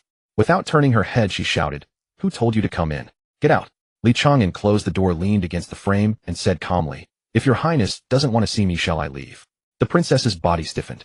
She lifted her head, quickly wiped her tears with the back of her hand, and turned around. Seeing that it was truly Li Chang'an, the corner of her mouth involuntarily curled up. But she quickly suppressed it, put on a stern face again, wiped her tears forcefully, and said petulantly, You don't even like me, so why come looking for me? Go and keep my Imperial sister company. Li Chang'an walked to her bedside, exaggeratedly sniffing, and said, Such a strong smell of vinegar. Has your highness knocked over the vinegar jar? The princess, still childish at heart, flushed crimson at his words. Embarrassed and angry, she grabbed his arm, opened her mouth, and bit down hard. Li Chang'an winced in pain, gasping sharply, but he did not struggle or pull his hand away. After biting, the princess saw the deep teeth marks on his arm and felt a pang of remorse. She rubbed his arm while pouting, Why didn't you dodge? Li Chang'an reached out and ruffled her hair, smiling. As long as you can calm down, you can bite me a few times, or even kill me a few times. I won't resist. The princess snorted, You know I can't bear to kill you, you're just bullying me. She paused, turned her head away, and said sulkily, Go and keep my Imperial sister company. Don't mind me. Li Chang'an gave a bitter smile, sat down beside her, and said, I said that just now to provoke your Imperial sister into killing me a few times. You know now it's a real struggle for ordinary attendants to kill me. I need a powerhouse like your Imperial sister to make it quick and painless. The princess turned her head sharply, her eyes sparkling, and asked, really? Li Chang'an nodded. Of course it's true. Haven't you noticed? After those attendants kill me once, it's harder for them to kill me again. Only an emperor-level expert like your imperial sister can make me improve efficiently. The princess's tears turned into laughter, but she quickly sobered, lowered her head for a moment, then looked up into his eyes, and asked seriously, then do you like me? Li Chang'an looked at her tear-streaked, lovely face, at the anticipation and anxiety in her eyes, and felt a softness in his heart. He was silent for a moment, then finally sighed, and said, the princess is breathtakingly beautiful, innocent, and adorable, and deeply devoted to me. Truly likable. The princess pressed on, I don't care about others liking me, I only ask you, do you like me? Li Chang'an met her clear eyes and nodded. Yes. Overjoyed, the princess threw herself into his arms, holding him tightly, burying her face in his chest, her voice muffled. I'm sorry I bit you just now. Does it still hurt? I won't bite you next time. Or you can spank me to vent your anger. Li Chang'an laughed, despite himself patting her back. Just don't stop me from killing myself, and that's better than anything. The princess lifted her head from his embrace, looking serious. I just can't stand anyone hurting you. If I didn't know you could revive, I'd have my imperial sister execute anyone who dared to touch a hair on your head, along with their entire clan. A warmth spread through Li Chang'an's heart. He patted her back and said softly, alright, don't be angry. My goal now is to become stronger. When the time comes that no one can kill me anymore, I'll come back and marry you. The princess's heart swelled with joy. She immediately extended her pinky finger. It's a promise. Pinky swear. Watching her childish gesture, Li Chang'an felt a warmth inside, and extended his own finger to hook hers. Only then did the princess smile contentedly. Her tone softened, and she said earnestly, Li Chang'an, if you truly like my imperial sister, I won't be jealous anymore. I was just scared that you wouldn't want me. If it's my imperial sister, I certainly won't object. I don't want to be separated from her either. You and she are the two people closest to me in this world. Li Chang'an hurriedly interrupted her, and said, what nonsense. I was just joking earlier. Don't tell your sister. The princess snorted and said, elder sister knows I like you, and you've made a great contribution today. She wouldn't bear to kill you. Li Chang'an gave a wry smile, and said, isn't this all thanks to you? If you hadn't stopped me at the beginning, I would have been killed repeatedly from the day I entered the palace, and I might have reached the Nirvana realm by now. The princess hugged his arm with some sympathy, and said softly, although you can resurrect, it must be painful when you are dying, right? Li Chang'an felt warmth in his heart, and said gently, it's not too bad. As long as it's a single fatal blow, there's not much pain. I'm used to it. The princess wrapped her arms around his waist, looking up at him with sparkling eyes, and said, then will you sleep with me tonight? I promise I won't disturb you. Li Chang'an quickly refused, better not. Actually, I came to say goodbye. Hearing this, the princess instantly sat up straight, her smile frozen on her face, and asked in surprise, you're leaving? Why are you leaving? Li Chang'an said, now that your elder sister doesn't want to kill me anymore, I feel it's pointless to stay in the palace. Haven't I offended the son of the Wulin Alliance leader before? I'm planning to go find them and have some fun. The princess immediately said, I want to go too. Li Chang'an shook his head, pressed her shoulder, and said seriously, you stay in the palace, cultivate well, and wait for me obediently. No more sneaking out of the palace, understand? The princess pouted reluctantly, was silent for a long while, then nodded, and said, all right, I promise you. But you must promise to come back early, don't forget me, and don't casually flirt with seductive vixens outside. Li Chang'an was amused and annoyed, saying, I'm focused on seeking death now. How could I have the mood to flirt with girls? Besides, if people see me seeking death all day, who would like a person with such a peculiar hobby? The princess thought it over, feeling it seemed reasonable, and then relaxed a bit, saying, all right then. Now I don't mind you going to seek death from your elder sister. I also hope you improve your strength before leaving, so that you won't be beaten half to death and imprisoned, and I'll never see you again. Li Chang'an found it amusing and had to explain, don't worry, I can commit suicide. Even if I'm captured, I can bite the poison sac in my mouth and die. No one can imprison me. The princess then happily agreed. Li Chang'an stood up and said, now take me to find the Nirvana realm tutor. I need to seize the time to improve my strength. The princess immediately agreed and pulled his hand to go out. The two arrived at the courtyard where the tutors lived, only to find the gate tightly shut with a note on it, which read in large characters, all in seclusion. Do not disturb. Li Chang'an's face darkened with lines, and he said with a twitching mouth, how could it be such a coincidence? They must be deliberately avoiding me. The princess was also a bit angry, and said, how about I ask my elder sister to order them out? Li Chang'an waved his hand, and said, no need. I don't want to be a nuisance. Let's try my luck at your elder sister's place. The princess nodded and said, then I won't go with you. Otherwise, I'm afraid that my elder sister, seeing me present, might be reluctant to kill you. Li Chang'an nodded and turned to walk towards the imperial study. The princess stood at the courtyard gate, watching his figure disappear around the corner of the palace path. Her smile gradually faded, replaced by a trace of faint worry and reluctance. She murmured to herself, you must come back early. Li Chang'an left Zichan Hall and walked all the way to the imperial study.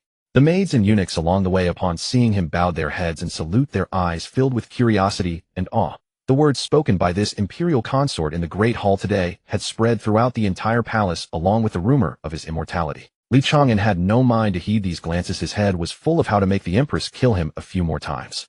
Arriving at the entrance of the imperial study, the eunuch on guard saw him and quickly bowed, saying, "Your Highness, His Majesty is reviewing memorials. This servant will report at once." "No need to report, I'll go in myself." Li Chang'an waved his hand and pushed the door open, walking straight in. Inside the imperial study, Morongzio was sitting behind the desk, holding a vermilion brush, focused on reviewing the mountain of memorials. Hearing footsteps, she looked up, saw Li Chang'an, put down her brush and asked, "Did you comfort my younger sister?" Li Chang'an nodded. "It's fine now." He paused, then added, "But before I leave, I'd like to ask your Majesty to kill me a few more times." Morongzio's face instantly darkened, and she said irritably, "Get lost. I'm not interested in helping you grow stronger."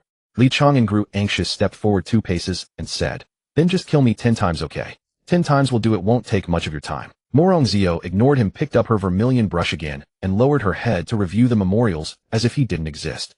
Li Chang'an stood before the desk, watching her review one memorial after another, the pile as high as a small mountain. He couldn't help muttering, "Reading all these long-winded things every day, aren't you tired of it?" Morongzio didn't look up, saying coldly, "I would like not to read them, but the affairs of the world must be handled by someone." "Do you think being an emperor is easy?" Li Chang'an's eyes flickered, and he suddenly said, "Your Majesty, have you ever considered establishing a cabinet?" Morongzio's brush paused, and she looked up at him, asking, "What cabinet? Elaborate." Seeing that there was a chance, Li Chang'an quickly pulled over a chair and sat down, beginning to recount from his past life memories the operational model of the cabinet system. Select a group of capable ministers to form a cabinet where daily administrative affairs are handled by the cabinet first, and only military and state affairs and important decisions need to be reported to the emperor for approval. In this way, the emperor could be freed from the tedious daily affairs and focus on truly important decisions. Morongzio's eyes lit up as she listened, and the more she heard, the more exquisite she found this system. She put down her vermilion brush, leaned forward slightly, and pressed further. "Then how are the cabinet members selected? How is power balanced? And how to prevent the cabinet from monopolizing power?" Li Chang'an answered one by one, explaining the details of the cabinet's selection mechanism, term limits, mutual checks and balances, and so on. Morongzio grew more excited as she listened, finding that this system nearly perfectly solved all the problems she currently faced. It could lighten her own burden, while improving administrative efficiency, and also prevent powerful ministers from usurping authority. She immediately summoned several trusted ministers, and briefly explained Li Chang'an's proposal. After hearing it, the ministers marveled repeatedly, and expressed that this system was feasible. After the ministers withdrew, Li Chang'an rubbed his hands together, looking at Morongzio with anticipation. "Your Majesty, we agreed earlier. I give you advice, and you kill me 10 times. Now I've given the advice, so." Morongzio was taken aback, then rolled her eyes, and said slowly, "Well, this only counts after the cabinet is truly established and running effectively." Li Chang'an's eyes widened, nearly leaping to his feet. "A monarch's word is law, Your Majesty. We had an agreement." Morongzio gave a cold snort, crossed her arms, and said with unyielding confidence, "An agreement. Where's the written proof? Who witnessed it? Any witnesses?" Li Chang'an stumbled, steadying himself against the table, staring at her in disbelief. "You, a female emperor, breaking your word." Seeing him at a loss, Morongzio felt an inexplicable satisfaction, the corners of her mouth curling up slightly as she said, "If you want me to kill you 10 times, fine, unless you solve another problem for me first." For some reason, Morongzio always felt that this fellow still had some extraordinary qualities hidden up his sleeve. Li Chang'an slumped back into his chair, saying wearily, all right. But this time, let's draw up a contract written clearly in black and white, because I'm afraid you'll renege again, Your Majesty." Morongzio's delicate face blushed slightly, but then she thought that Li Chang'an himself was shameless, so perhaps her own behavior wasn't so wrong after all. She immediately picked up a sheet of rice paper and quickly wrote out a contract, stating that as long as Li Chang'an solved one more problem for her to her satisfaction, she would kill him 10 times. Li Chang'an glanced at it and added, "Make it 20 times. You still owe me those 10 from before." Morongzio thought for a moment, picked up her brush to change the number, then pressed her imperial jade seal onto it, and handed it to Li Chang'an, satisfied now. Li Chang'an took the contract, examined it carefully, confirmed there were no issues, folded it meticulously, tucked it into his robe, and then said, "Please, Your Majesty, state your problem." Morongzio's expression grew serious. She was silent for a moment, then spoke slowly, her voice heavy with gravity. "Our great Yin has stood for centuries, and successive emperors have left many descendants, thus creating a multitude of feudal princes. These princes control the most fertile fiefs and command powerful armies, which on one hand greatly reduces the court's tax revenue, and on the other hand poses a constant threat of rebellion. By the generation of Zio and Xiran, the imperial lineage has dwindled to just us 2 sisters. Those imperial uncles are all watching with hungry eyes, and I sit on the throne as if on a bed of needles. I wish to reduce their power, but they haven't openly rebelled, and I have no justification to use force directly. Do you have any gentle method to weaken the prince's strength without resorting to arms? Li Chang'an almost laughed out loud upon hearing this. Wasn't this a gift-wrapped question? He cleared his throat and said, Your Majesty, I have a plan called the Edict of Grace. He then explained the core idea of the Edict of Grace in detail, that the feudal lands should be divided among all the prince's sons, not just the eldest legitimate son. In doing so, the prince's territory would be split smaller and smaller with each generation, and their power would weaken accordingly. Moreover, this is an imperial favor, and the princes cannot refuse. If they do, it would be defying an imperial decree, giving the emperor just cause to dispatch troops to suppress them. It's a perfect open scheme, especially since the empress with extraordinary talent has reached the grand emperor realm and commands the nation's destiny. Her power is unfathomable, and the princes wouldn't dare rebel without sure footing. After listening, Murongzio was completely stunned. She sat on the dragon throne for a long time without speaking, a fiery light flickering in her eyes. She realized that besides his love for courting death, Li Chang'an had far too many virtues. Many solutions that she and her ministers racked their brains to find he could produce effortlessly with a perfect answer. The Edict of Grace. The brilliance of this scheme lies in the fact that it is an open conspiracy. The princes know it's a trap, yet they have no choice but to fall into it. If they refuse, it's rebellion, and she can rightfully send troops to crush them. She looked at Li Chang'an with an unprecedented appreciation and a complex emotion in her eyes. Feeling uneasy under her gaze, Li Chang'an hurriedly rubbed his hands and said with a grin, Your Majesty, now that the problem is solved, what about our agreement of killing me 20 times? Murongzio paused, then blinked with feigned confusion and asked, What 20 times? Li Chang'an nearly spat out a mouthful of blood. He pulled the contract from his robe, unfolded it, and slapped it on the table, pointing at the writing. Your Majesty, look, it's in black and white, and your jade seal is right here. Murongzio glanced at the contract and said slowly, It also says here that the agreement is to be honored only when I am satisfied. But right now, I am not satisfied. A visible vein bulged on Li Chang'an's forehead. Seriously, a female emperor acting so shamelessly. He gritted his teeth and said, Your Majesty, you can't bully people like this. Murongzio gave a proud huff, turned her head away, and said, I don't care, unless you solve another problem for me. Li Chang'an quickly waved his hands, interrupting her, Forget it, forget it. The more beautiful a woman, the less you can trust her words. I've learned that lesson today. He tucked the contract away and turned to leave, muttering as he walked, I'm off to have some fun with the Martial Alliance leader. I'll come back to collect my debt when your cabinet implements it. Murongzio watched his retreating figure, opened her mouth as if to call him back, but ultimately said nothing. She leaned back in her chair, gazing at the empty doorway of the imperial study. After a long silence, she whispered to herself, It's not that I want to go back on my word. It's just that the more I discover your worth, the harder it becomes for me to bring myself to kill you. Even knowing you can come back to life, I still can't do it. Her voice trailed off, fading into the emptiness of the study. After leaving the imperial study, Li Chang'an didn't rush to leave the palace. He stood on the palace path, pondering for a moment, then turned and headed toward Zichan Palace. After all, he couldn't just leave without properly saying goodbye to the princess. In Zichan Palace, Murongzio was sitting by the window, absent-mindedly twisting a silk handkerchief in her hands. Hearing footsteps, she looked up and saw Li Chang'an returning. Her eyes brightened instantly, and she jumped down from the window to hurry over. Why are you back?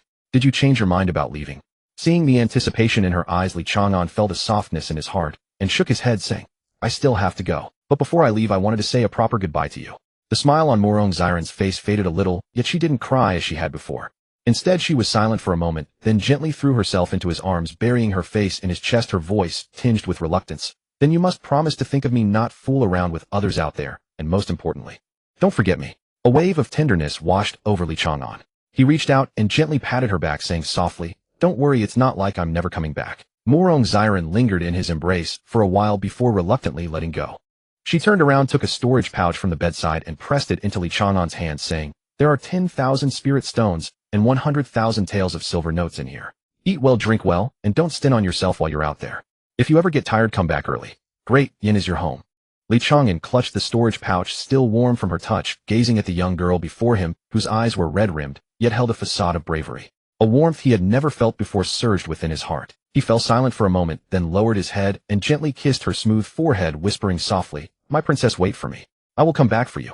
Murongzio's face instantly flushed crimson, and she stood frozen, as if struck by an acupoint sealing technique, unable to utter a single word. Li Chang'an chuckled at her reaction, then turned and strode out of the Zichan hall. He did not look back, knowing that if he did, he might never find the resolve to leave. After leaving the imperial city, Li Chang'an stood outside the city gates, gazing at the crisscrossing official roads before him.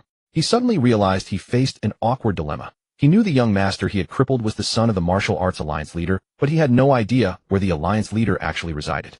However, upon reflection, he figured that the Martial Arts Alliance leader must be a renowned figure throughout the martial world. A quick inquiry with any cultivator should yield the answer.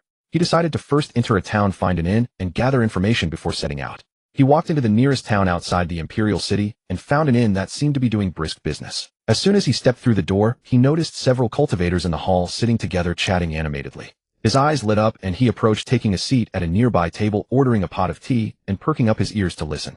A burly man with a thick beard slammed the table and declared, "Have you heard? The sect master of the Lingxiao sect is hosting a youth martial arts tournament. On the surface it's to select the top young talent, but in reality it's to choose a son-in-law for his daughter."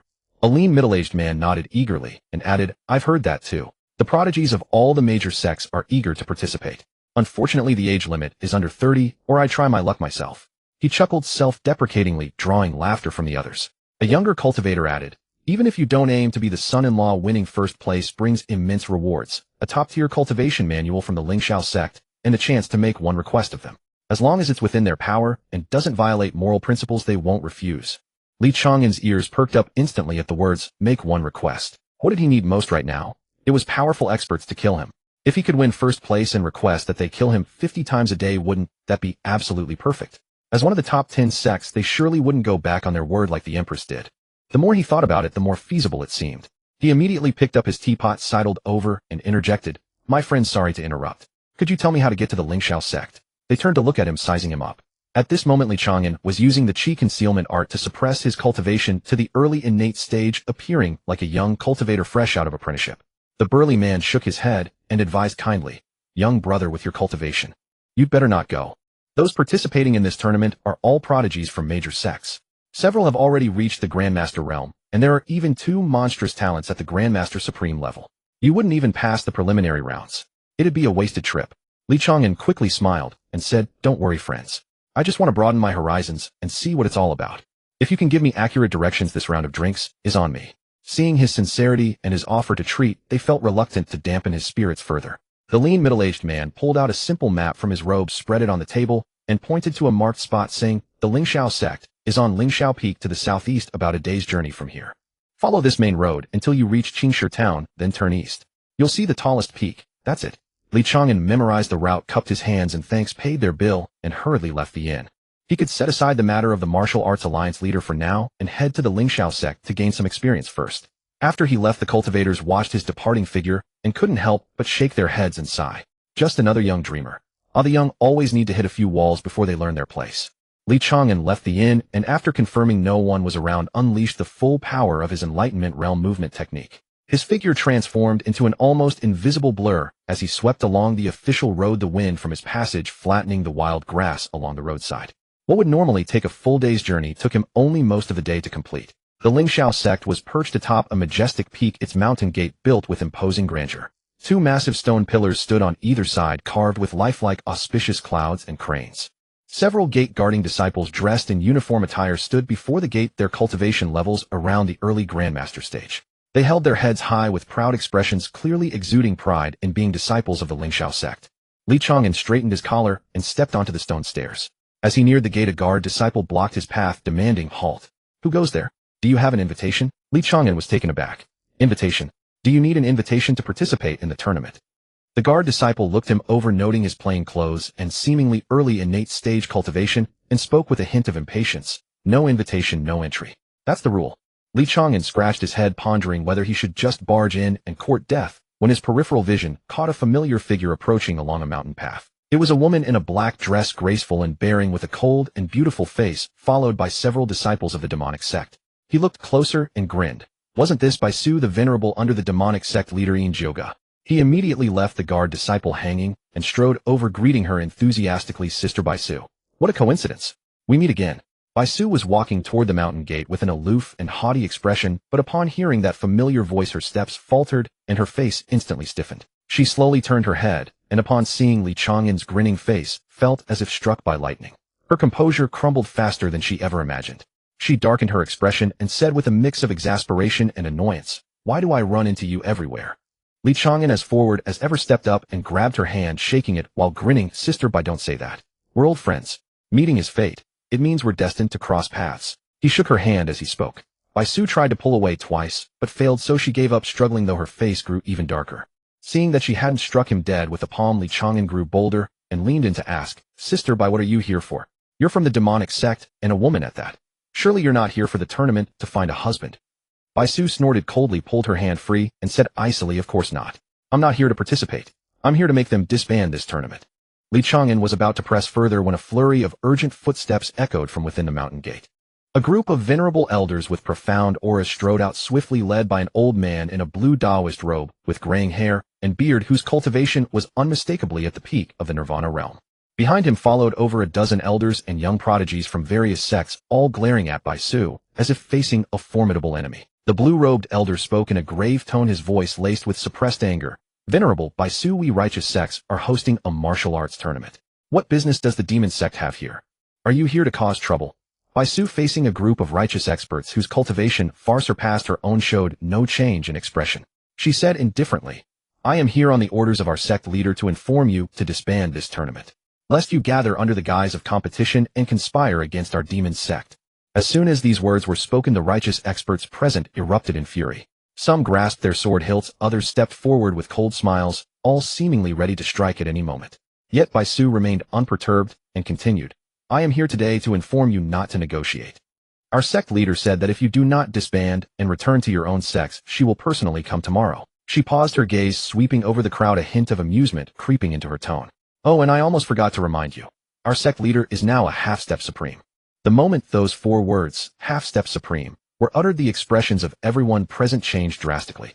Several elders who had been ready to strike halted mid-step, their grips on their swords loosening unconsciously. A half-step supreme was already a being beyond the great emperor realm. Across the entire continent, only a handful could rival such a presence. If Yoga truly came in person, none of those gathered here could withstand her, even if they combined their strength. For a moment the atmosphere grew unbearably awkward. Disband the tournament. Then where would the righteous sect's dignity be? How could they ever hold their heads high in the martial world again? But if they didn't disband, and Yoga actually came, who could stand against her? Li Chang'an, standing to the side, watched with wide-eyed astonishment. In his memory, the demon sect was the one he had thrown into chaos single-handedly, the one that treated him like a plague whenever he appeared. Yet this Bai Su before him, facing a host of righteous experts, exuded an overwhelming aura and domineering presence. Where was the submissive, aggrieved figure she had been around him? He scratched his head, feeling a surreal sense of bewilderment. But he quickly snapped back to reality. No, if the tournament were cancelled, how could he participate? How could he find a formidable opponent to kill him? His mind raced, and he decided to side with the righteous faction for now, send Bai Su away, and then figure out a way to make these righteous experts do him in. He cleared his throat and took a step forward. All eyes turned to him.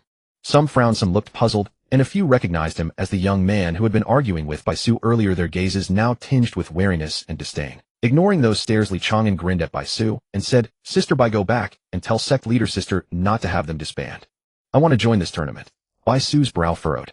Before she could speak, the righteous crowd began to shout rebukes. "Who are you? Such arrogance. You call the demon sect members sister. Are you a spy for them? How dare you speak before venerable Bai Su?" But to everyone's astonishment, Bai Su did not lose her temper. Instead, she said in a tone of near exasperation, "Can you just not meddle?" Li Chang'an shook his head with a grin. "Fine, I won't meddle. Then I'll go to the demon sect and visit sect leader sister for a few days."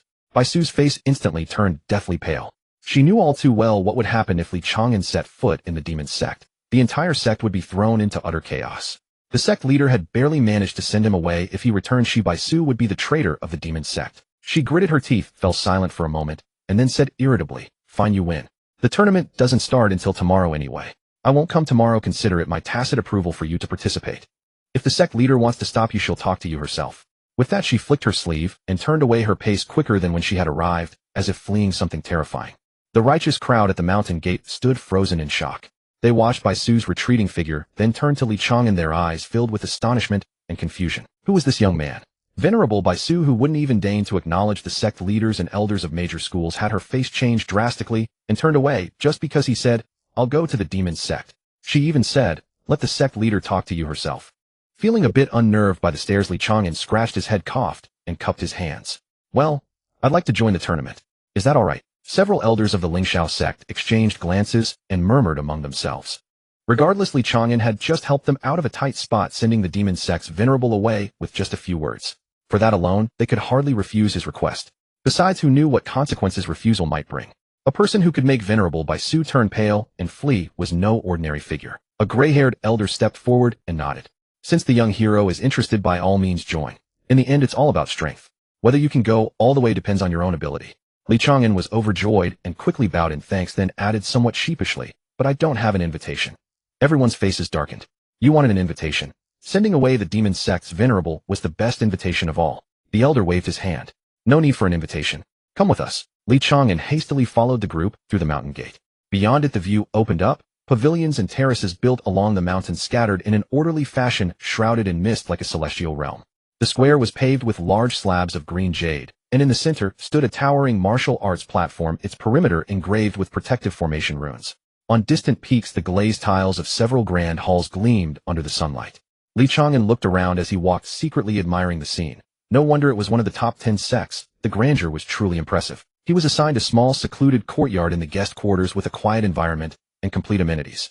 A disciple brought a delicate meal and a flask of fine wine, then instructed him not to wander off. Someone would notify him when the tournament officially began the next day. With that, the disciple hurried away as if afraid to stay a moment longer. Li Chang'an didn't mind. After eating and drinking his fill, he lay on the bed to rest for a while. When dusk settled, he rose and stepped out of the room. Meanwhile, Baisu sped all the way back to the demon sect's headquarters. She went straight to Yin Jioga's bedchamber and reported everything that had happened at the Lingxiao sect, including her encounter with Li Chang'an, in full detail. Yin Jioga had been lounging on a soft couch toying with a jade rui. At the name Li Chang'an, her fingers paused slightly, and a subtle shift flickered across her face. He wants to join the tournament too. Yin Jioga raised an eyebrow, her tone unreadable. Baisu nodded, carefully observing the sect leader's expression, and said, he said he wants to participate, and asked me not to stop him. This subordinate dares not make decisions on her own, so I had to return and ask for your instructions, sect leader. Yin Jioga fell silent for a moment, then suddenly burst into laughter. She set down the jade rui scepter in her hand, shook her head, and said with a tone of helplessness and amusement, I understand. This kid must be trying to win first place, then make demands of the Lingxiao sect, asking them to kill him dozens of times a day. He certainly knows how to pick his battleground. Baisu paused for a moment, then it dawned on her. Given that Li Chang'an had reached the mid-stage of the Dao comprehension realm, entering a martial competition among grandmasters and grandmasters was nothing short of bullying. His true objective was never the competition itself, but rather the rewards that came after. She hesitated, then asked cautiously, Sect leader, will you still attend? Yin Jioga rose from her seat and walked to the window, gazing out at the dark night sky with a knowing smile playing on her lips. Of course I'll go. Why wouldn't I? I'm quite curious to see what all the commotion is about. If that brat gets himself captured by the Lingxiao sect, I'll need to step in and rescue him. Baisu watched Yin Jioga's retreating figure with astonishment, her mouth opening as if to say something, but she ultimately swallowed her words. She couldn't help but think to herself, Sect leader, do you even realize what you just said? When Li Chang'an was at the demon sect, you were so frustrated with him that you longed for him to leave, or even better, to be completely eliminated. But now, even though you know he's seeking death, you're the one who wants to watch. This isn't about watching the spectacle. It's about worrying he might come to harm. But she dared not speak these words aloud. Instead, she respectfully bowed and replied, Yes, I shall make the preparations right away. After she left, Yin Jioga played with a token carved with lotus patterns in her hand, a smile lingering on her lips. Gazing at the night sky through the window, she murmured to herself, Brat, don't actually get yourself killed. Meanwhile, at the Lingxiao sect, Li Chang'an had been quite well behaved at first. He spent several hours in the small courtyard, had dinner, and then sat in meditation to regulate his breathing. But when he learned from the disciple who brought his meal that the highest cultivation among the young talents participating in the competition was only at the early stage of Grandmaster, he slumped into his chair like a deflated ball. The highest is only early stage Grandmaster. Li Chang'an stared at the disciple in disbelief. There's no one stronger. The disciple was taken aback by the question, shook his head, and replied, Among those under 30, reaching the early stage of Grandmaster is already exceptional. In the entire Great Yin dynasty, those of this age who have reached Grandmaster or beyond can be counted on one hand. Li Chang'an looked up at the sky, speechless. His current cultivation was at the mid-stage of the Dao comprehension realm, a full 2 major stages above the Grandmaster level. Even if he stood still and let those young talents strike him, they might not be able to break through his defenses. What was there to compete now? He thought about it and decided he should discuss with the elders of the Lingxiao sect. Perhaps they could just let him advance directly to the finals and fight the ultimate winner. Otherwise, if he crushed everyone from the preliminary rounds onward, it would not only waste time, but also shatter the confidence of those young talents. With his decision made, he stood up and left. Outside, the sky had darkened, but the lanterns and luminous pearls throughout the Lingxiao sect illuminated the entire compound, as if it were midday.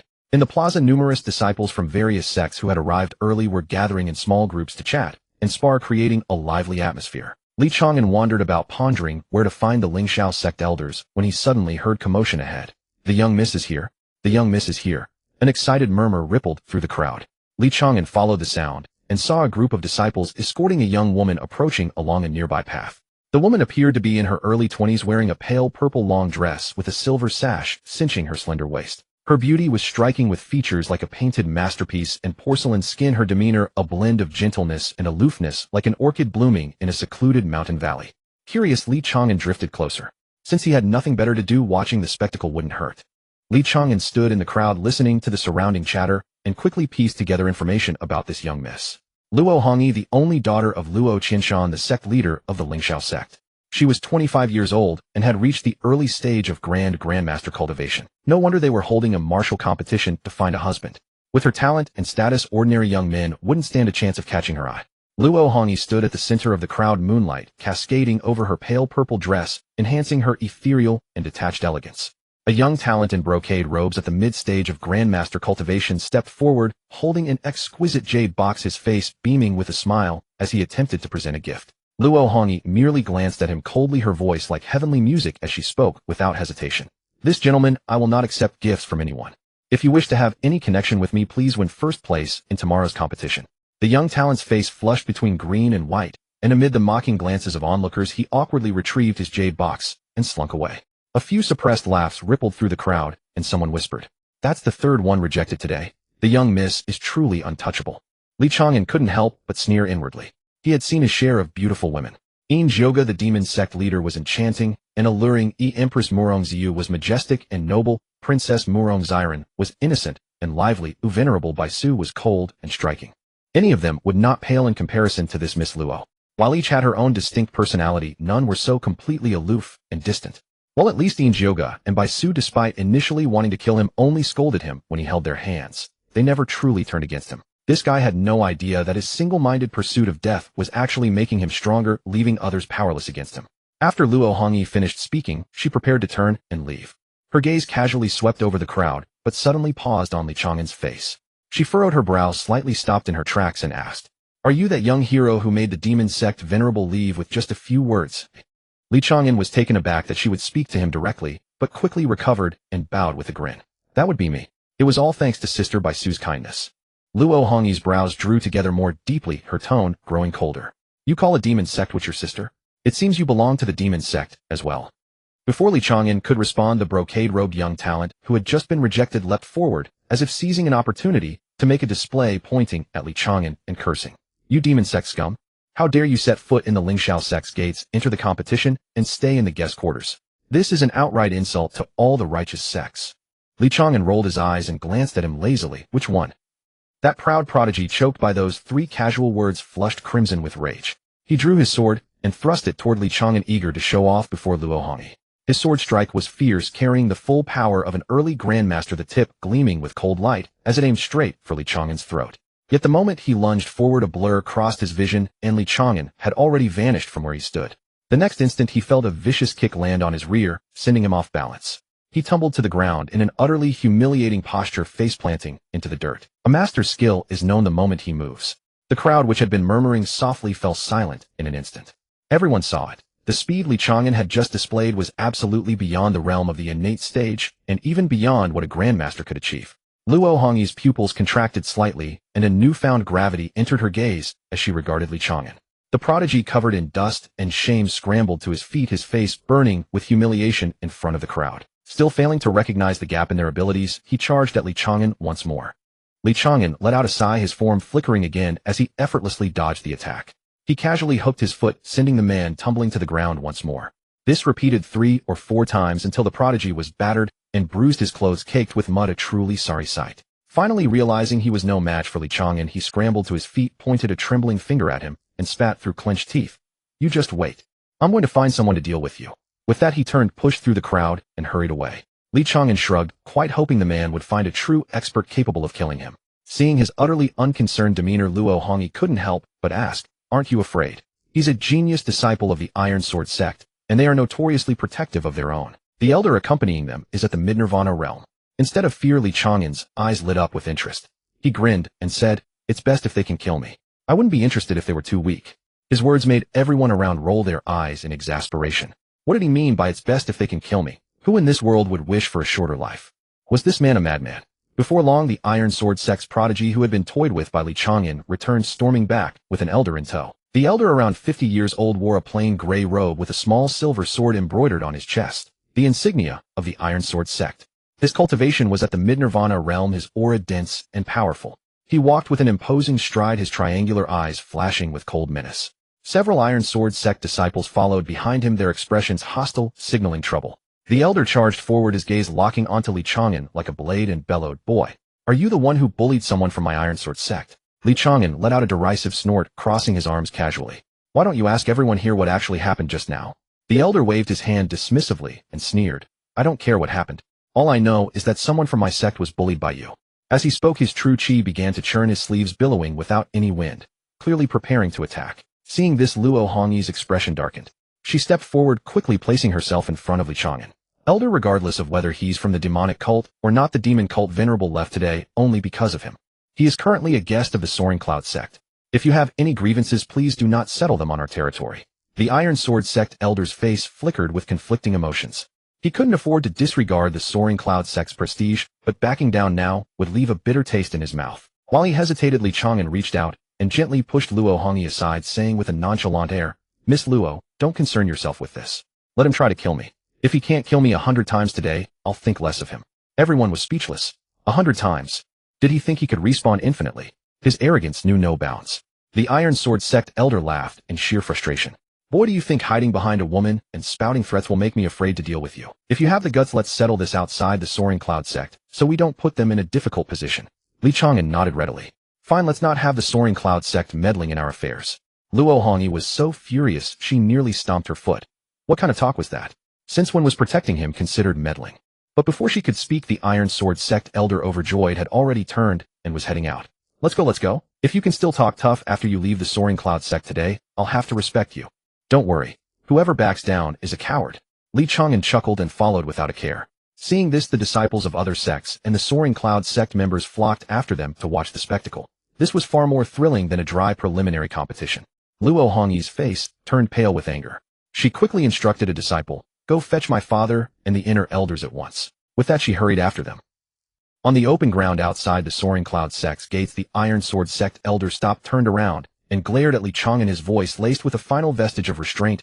"Boy, if you apologize to me now, I might just teach you a light lesson and let you off." Li Chang'an shook his head, his expression serious. "If you can't kill me today, you're not even human." At this, the elder's face flushed crimson, his fury erupting to the heavens. The onlookers all gasped. Did this young man not know what the word death meant? How dare he speak to a mid-nirvana realm powerhouse like that? Sure enough, the Iron Sword sect elder laughed in fury, and without another word attacked. His 5 fingers curved into a claw as a surge of immense true chi coalesced into a giant hand, descending upon Li Chang'an with a piercing shriek that tore through the air. The full-force strike of a mid-nirvana realm expert was awe-inspiring, the palm's shockwave kicking up clouds of dust from the ground.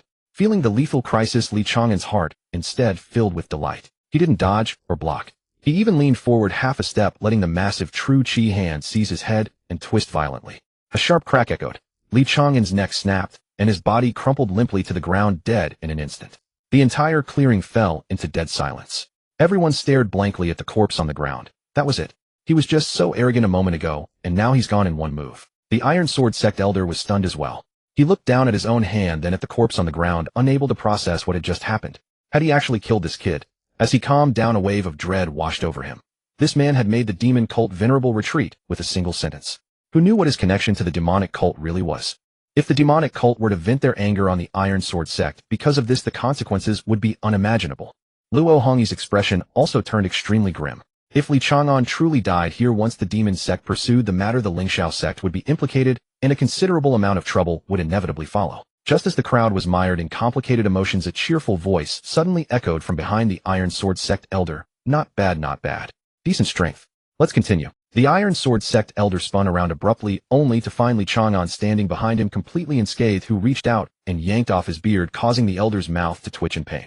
The Iron Sword sect elder stroked his now bare chin, glaring at the handful of whiskers in Li Chang'an's hand. His fury erupted instantly, and he struck out once more.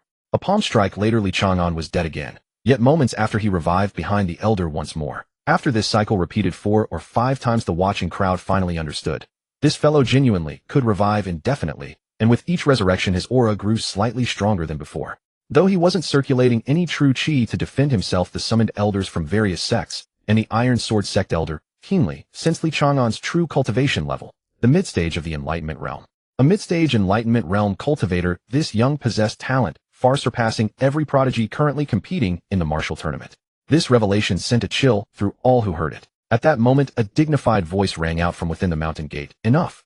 The crowd turned to see Luo Qinshan, the sect master of the Lingxiao sect, striding forth, followed by several inner elders. He glanced at the bloodstains on the ground, and then at Li Chang'an standing behind the Iron Sword sect elder. His brows furrowed deeply as he said solemnly, "Fighting and killing at the gates of my Lingxiao sect. What kind of spectacle is this? Fellow cultivator of the Iron Sword sect, please stop." Li Chang'an immediately grew anxious and hurriedly said, No, no, no. Sect Master Luo, don't stop him. Let him keep killing me. I haven't had my fill yet. Luo Qinshan's mouth twitched. Just as he was about to speak, an inner elder behind him suddenly seemed to recall something. He stared at Li Chang'an for a moment, then blurted out, "I know now. You're that Li Chang'an mentioned in the Tianji sect's transmissions. The one who raided the secret realm, stirred up trouble with the demon sect, and even wreaked havoc on the Dian Imperial Palace. You escaped unscathed from every single place. There's clearly more to you than meets the eye." These words struck the crowd like a thunderclap, and realization dawned on everyone. No wonder even the demon sect showed him deference. Who wouldn't be daunted by an unkillable being that grew stronger with every death? Li Chang'an, his identity now exposed, didn't seem to mind in the slightest. Grinning at the Iron Sword sect elder, he said, "Old man, let's keep going." The Iron Sword sect elder's expression shifted through a storm of emotions. By now he fully understood. This young man before him was none other than the legendary plague god of immortality. Killing him only made him stronger, yet not killing him meant he would keep hounding you endlessly. The elder let out a cold snort and said, "Don't think this old man will help you grow stronger." With that he withdrew his true chi, prepared to end the matter. But Li Chang'an refused to let it go. His agility exploded in an instant as his form dissolved into a blur of afterimages. He delivered a vicious palm strike squarely to the Iron Sword sect elder's chest. Despite the gap of an entire major realm in cultivation, this sudden all-out strike still sent the Iron Sword sect elder's chi and blood churning violently, forcing him to spit out a mouthful of blood. Enraged beyond reason, the Iron Sword sect elder instinctively struck out and killed Li Chang'an with a single palm. But Li Chang'an promptly revived behind him again, planted a kick square on his backside, sending him stumbling forward several steps, and said with a grin, "Old man, no stopping until this young master has had his fun. Otherwise I'll keep ambushing you and see how long you can endure." What followed left every onlooker utterly dumbfounded.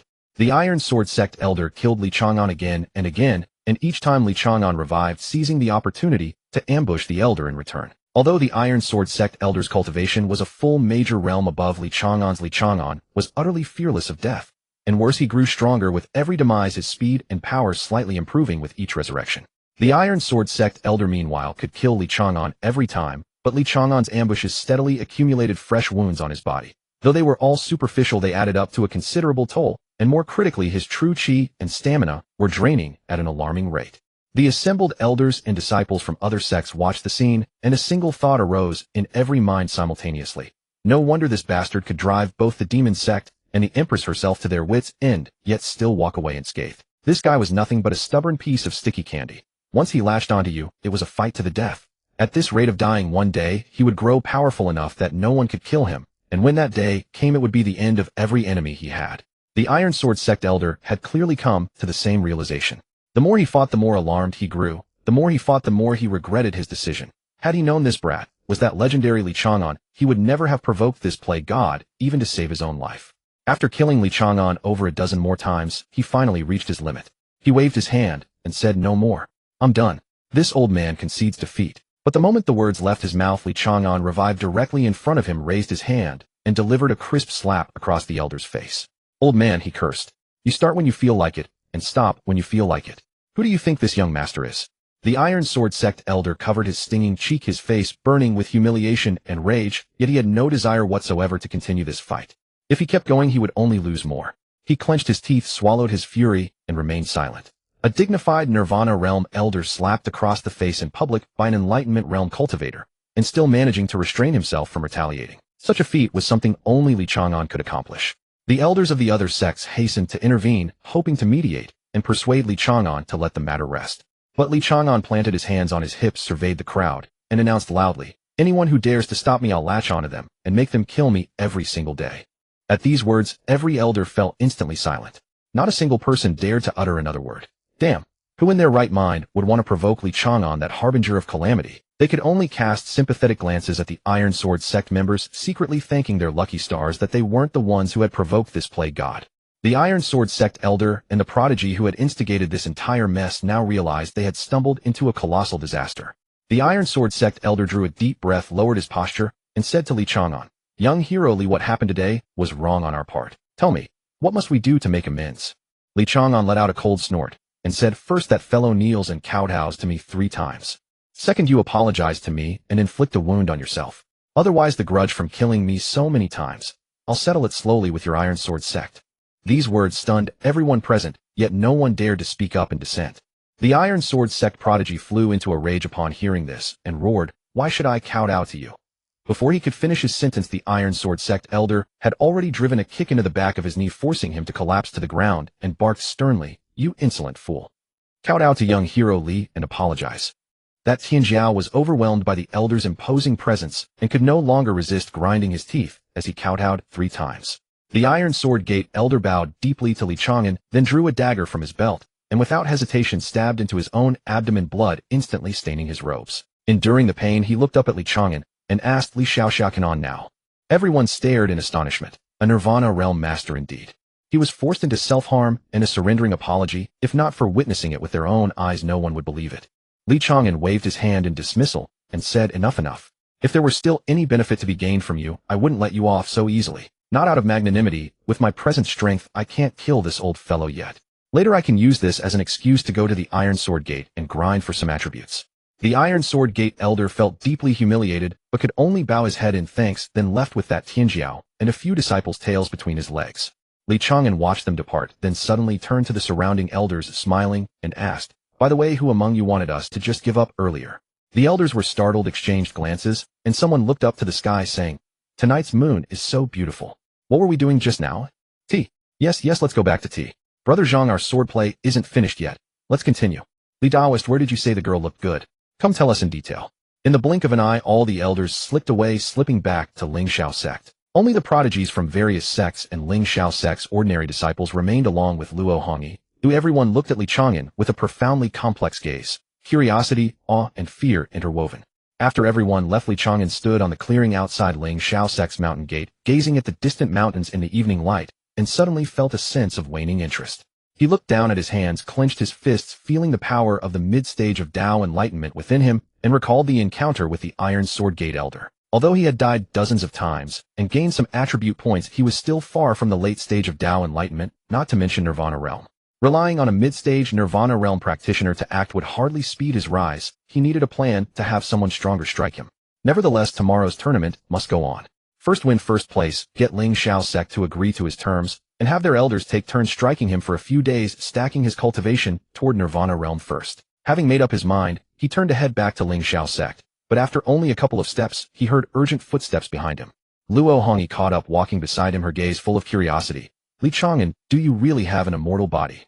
Li Chang'an's mind was full of thoughts about how to find someone stronger to kill him. He had no interest in idle chat with the beauty, and casually replied, "Probably so. After all, I haven't completely died yet." This remark made the surrounding disciples from various factions and Ling Shao sect roll their eyes in unison. What does not completely dying mean? Is this bragging? If you really had died completely, you wouldn't be able to stand here and speak. Luo Hongyi paid no mind to his cold attitude and moved closer again, saying, "Don't be so aloof.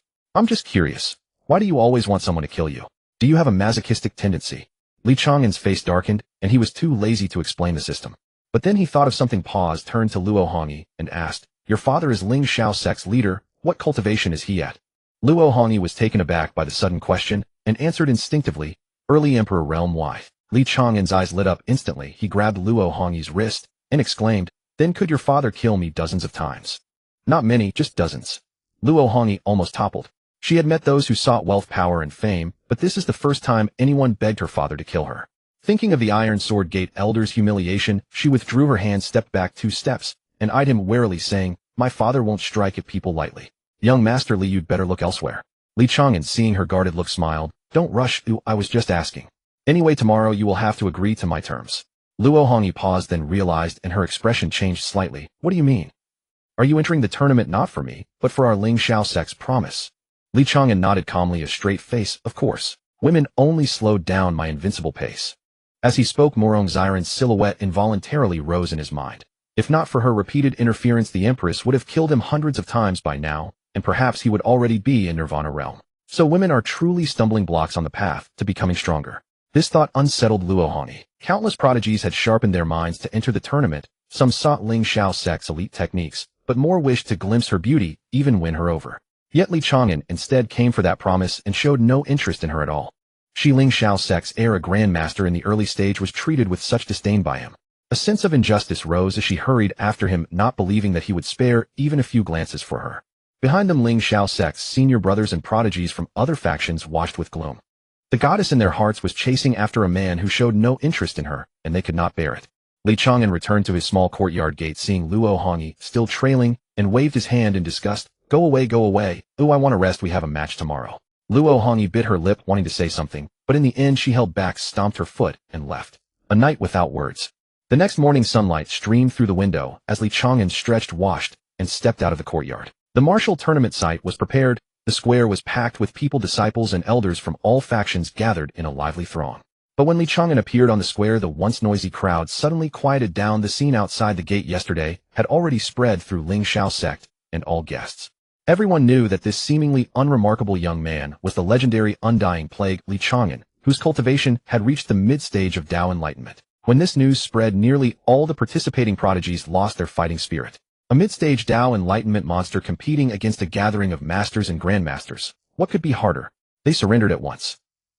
The leader of Ling Xiao sect, Luo Qinshan, together with several intersect elders, summoned in and led him to a secluded side chamber where they delicately expressed their meaning. The hope that Li would voluntarily withdraw from the competition, for with his cultivation, taking part in such duels was truly unfair to others.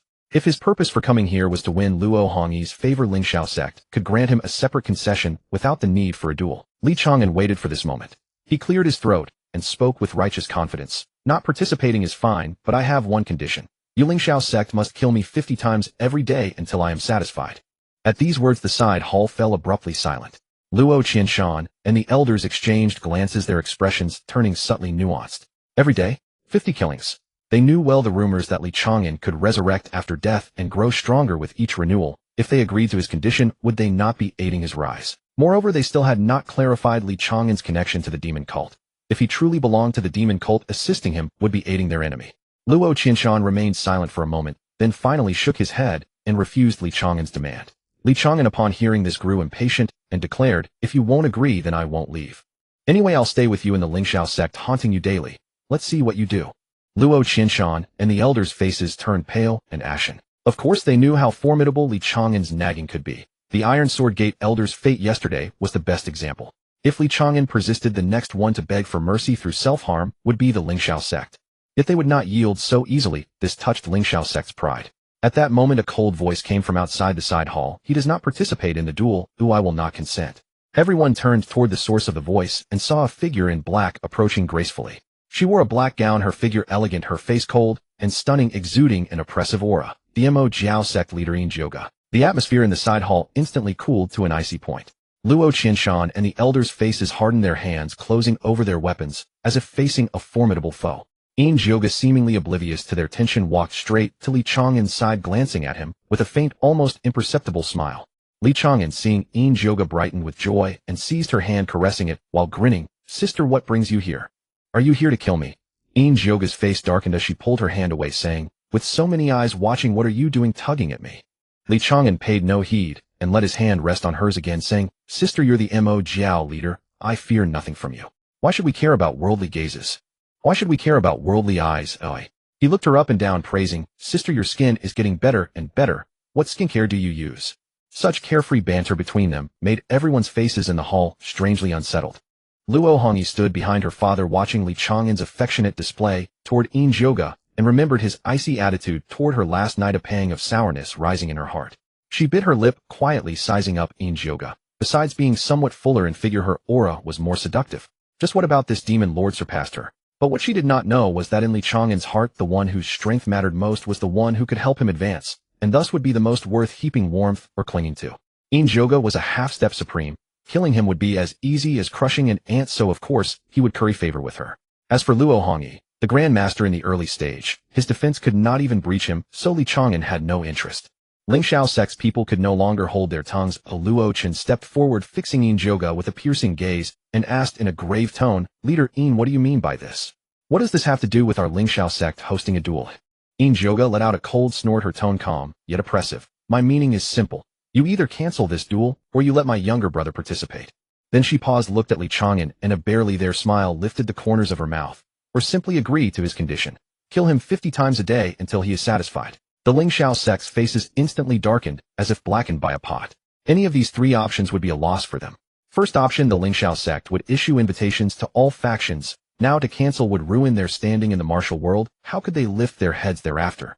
Second option, allow Li Chang'an to participate in the duel. With his cultivation in the mid-enlightenment stage, that would be like a grown man beating a child, making other prodigies look useless. Third option was even more outrageous. Kill him 50 times daily to help him grow stronger. What kind of ally would that be? And having a demon lord blocking their gate and forcing concessions would ruin Ling Xiao sect's reputation. Li Chang'an, ignoring everything, suddenly clasped Joga's hand with genuine warmth and said, "Sister, you are the best." Joga's pretty face flushed slightly. She pulled her hand away, but Li Chang'an's grip remained firm. After a couple of tugs, she could not pull free, and she finally let him hold on, turning her head aside, as if to look at the distant scenery. Luo Chen's face turned pale in quick succession. He drew a deep breath, suppressing his anger, and said in a heavy voice, "Joga, have your Mo Jiao's hand stretched too far? When will the orthodox path have its say in this matter?" Joga, hearing this, did not anger. Instead, she looked up and laughed aloud. "Do you think your Ling Xiao sect doesn't have an Emperor Realm Peak ancestor? Even if that elder barely broke through to the half-step supreme, his vitality would be exhausted, and time would be short. I fear him not. Show your elder out to spar with me, and if he can best me even by a single move, I will leave at once. No more nonsense." With those words, Ling Xiao sect's faces grew even more somber. Joga was right. Their old ancestor had indeed just broken through to the half-step supreme not long ago, but he was old, and his vitality waned. To duel with Joga, this sun-drenched half-step supreme, would likely give them less than a 30% chance of victory. Moreover, once engaged, the Ling Xiao sect's foundation would be shaken regardless of the outcome. Li Chang'an, seeing the stalemate dragging on, dreaded that the Ling Xiao sect would refuse to yield. He turned his gaze, wrapped Joga's slender waist, and smiled at the Ling Xiao sect's crowd. "Esteemed elders, there is no need for any psychological pressure. Just regard me as the Mo Jiao sect leader's man. Killing me dozens of times a day would be in effect righteous acts of vanquishing demons, would it not?" Joga, pressed by his waist, flushed at his words, a blush blooming on her cheek. Inside, she cursed. This fellow grew more unruly by the day. He dared to touch her in front of so many people and still claimed to be her man. Strangely, she found herself not wanting to resist or deny him. Had she grown used to his entanglement after so long? Standing behind her father, Luo Hongyi watched Li Chang'an embracing Joga with such intimacy. Recalling his cold demeanor toward her last night, the sourness in her heart grew ever stronger. She bit her lip, her fingers unconsciously twisting the hem of her garment. She was, after all, the treasured daughter of the Ling Xiao sect's leader, pursued by countless suitors. How could she in his eyes be inferior to a demonic enchantress? The Ling Xiao sect members seemed to find a face-saving path.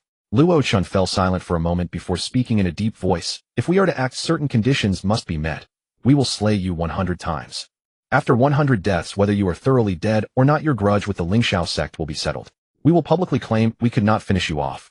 How does that sound?" Li Chang'an nodded, eagerly. Agreed. 100 times it is. But the killer must be of the great Emperor realm or above, preferably female. He calculated silently. Kills by female opponents granted extra attribute points, a chance not to be wasted. His words drew eye rolls from everyone present. Being killed while demanding specific cultivation realms and genders. Surely only Li Chang'an could pull such a stunt. Joga slapped away the hand resting on her waist, speaking with feigned annoyance. "Naughty boy, thinking of other women while embracing your sister." Li Chang'an quickly offered an apologetic smile. "Sister, you misunderstand. That's not what I meant." Joga flickered aside, evading his reaching hand, and said coolly, "I'll stay here and watch them kill you 100 times. After that, I'll return to the demon sect." A warmth spread through Li Chang'an's heart. He knew Joga was worried he might be beaten half to death and imprisoned, which was why she personally stayed to oversee. He turned to face the Ling Xiao sect crowd, spreading his arms wide with a composed expression. "Come on, I can hardly wait." The crowd exchanged uncertain glances until Luo Chen moved first. He too knew this was the most dignified resolution available. No need to cancel the martial tournament, no need to let Li Chang'an bulldoze through the disciples of other sects and a way to send this accursed nuisance packing. Should matters escalate, further word of the demon sect's leader allied with Li Chang'an pressuring the Lingxiao sect would ruin their standing in the martial world. To the back mountain, Luo Chun said curtly and turned away. Li Chang'an hastily followed. Yoga strolled leisurely at the rear like an examiner overseeing the proceedings. Though the elders and disciples of other sects dared not follow too closely, they trailed at a distance, eager to see how this farce would conclude. At a secluded clearing in the back mountain, Luo Chun stopped, turned to face Li Chang'an, took a deep breath, and without warning struck out with a palm. A strike fueled by rage from the early Great Emperor realm was no trivial matter. The palm wind howled forth and landed squarely on Li Chang'an's chest. Li Chang'an's body flew backward like a kite, with a severed string snapping a bowl-thick pine tree before tumbling several more times across the ground. Finally, he lay still dead on the spot. Moments later, Li Chang'an resurrected behind Luo Chun, dusted off the dirt and leaves from his clothes, and said with a grin, "Sect leader, Luo, impressive palm technique. Keep going." Luo Chen's face darkened like the bottom of a cauldron, yet he wasted no words and struck again. 1 palm, 2 palms, 3 palms. Once, twice, 3 times. Li Chang'an kept dying and resurrecting. Luo Chun kept killing, his expression growing darker with each strike. The assembled disciples watching shifted from shock to numbness and finally to sheer boredom. Some even began to yawn. After roughly 50 kills, a notification chimed in Li Chang'an's mind. The weekly kill limit for this killer had been reached, and further kills would yield no attribute points. He quickly raised his hand to call a halt. Sect leader Luo, stop. Stop. Killing me is useless now.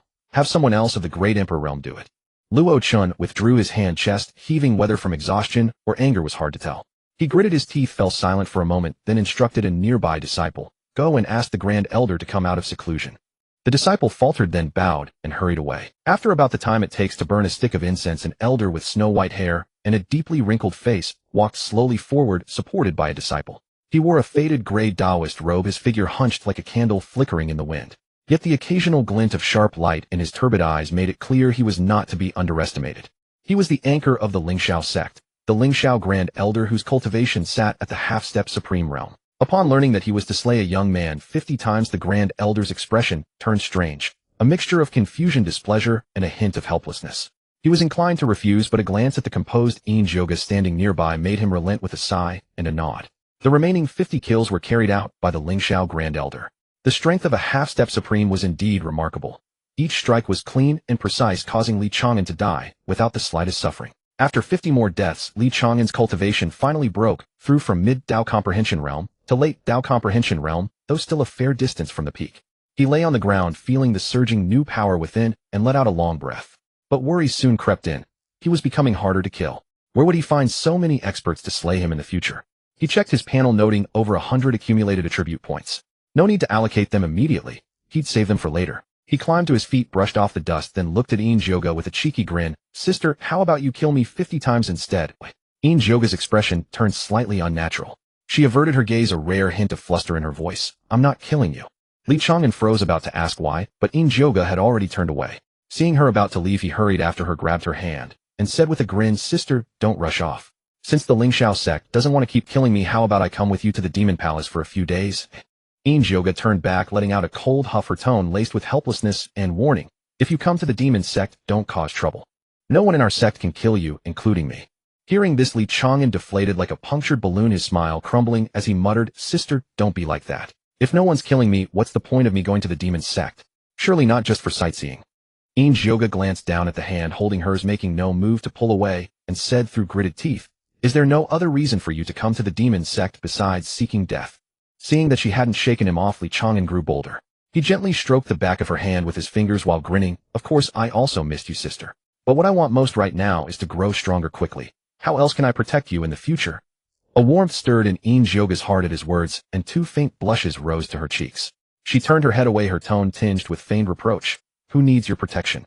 Just take care of yourself." She paused, then asked, "What do you plan to do next?" Li Chang'an thought for a moment, and said, "I plan to find the Martial Alliance leader. Previously his son forcibly abducted a commoner's daughter, and I crippled him. This grievance must be considerable. When he sees me, he will surely wish to tear me to pieces. I merely wonder whether he will persist in trying to kill me, or if he will give up halfway." Upon hearing this, Yoga could not help but let out a laugh, shaking her head as she said, "Would your sister like to assist you?" Li Chang'an quickly waved his hands. "No need, no need. The more they hate me, the better. Otherwise it would not be fun." He paused for a moment before asking, "By the way, who exactly is this Martial Alliance leader? Where should I go to find him?" Yoga explained. He is the sect master of the Wuxing sect, one of the 10 great orthodox sects. That so-called martial alliance leader is merely an empty title bestowed upon him by the various orthodox factions. As for his cultivation, he is only at the late stage of the great emperor realm. Killing you a few hundred times should be more than sufficient. However, she shifted her tone. Given your peculiar trait of growing stronger each time you die, he may not be willing to keep attacking if he sees his cultivation advancing with every death you suffer. Li Chang'an chuckled slyly, speaking with confidence. That is of no concern. As long as I find them, I am not afraid of them refraining from making a move. I have plenty of ways to make them unable to resist striking at me. Yoga opened her mouth as if to say something, but ultimately said nothing. Li Chang'an looked at her, hesitated for a moment, then suddenly took her hand and said earnestly, "Sister, once there is no one who can kill me, I will come to the demon palace to keep you company, all right?" Yoga's heart skipped a beat. She turned her head away in some fluster, her voice carrying a trace of tremor. "Come when you wish. After all, no one can stop you from entering the demon palace." With that, her figure vanished from the spot, as if fleeing from something. Li Chang'an scratched his head in puzzlement, muttering to himself, "Sister, why are you running so fast? At the very least, give me a map of the Wuxing sect." He turned his head and immediately saw Luochen, the sect master of Lingxiao sect, along with several elders, and Luo Hongyi, standing not far away, all watching him with peculiar expressions. Clearly their entire conversation just now had been overheard. Li Chang'an waved his hand and casually asked, "Oh, are you still going to hold your martial competition? Shall I stay and observe?" Luochen's face darkened like the bottom of a wok.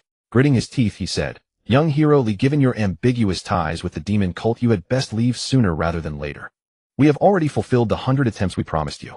You may leave now." Noticing Luochen's eager desire to be rid of him, Li Chang'an was not angered and replied, "Very well then. However, do you happen to have a map of the Wuxing sect?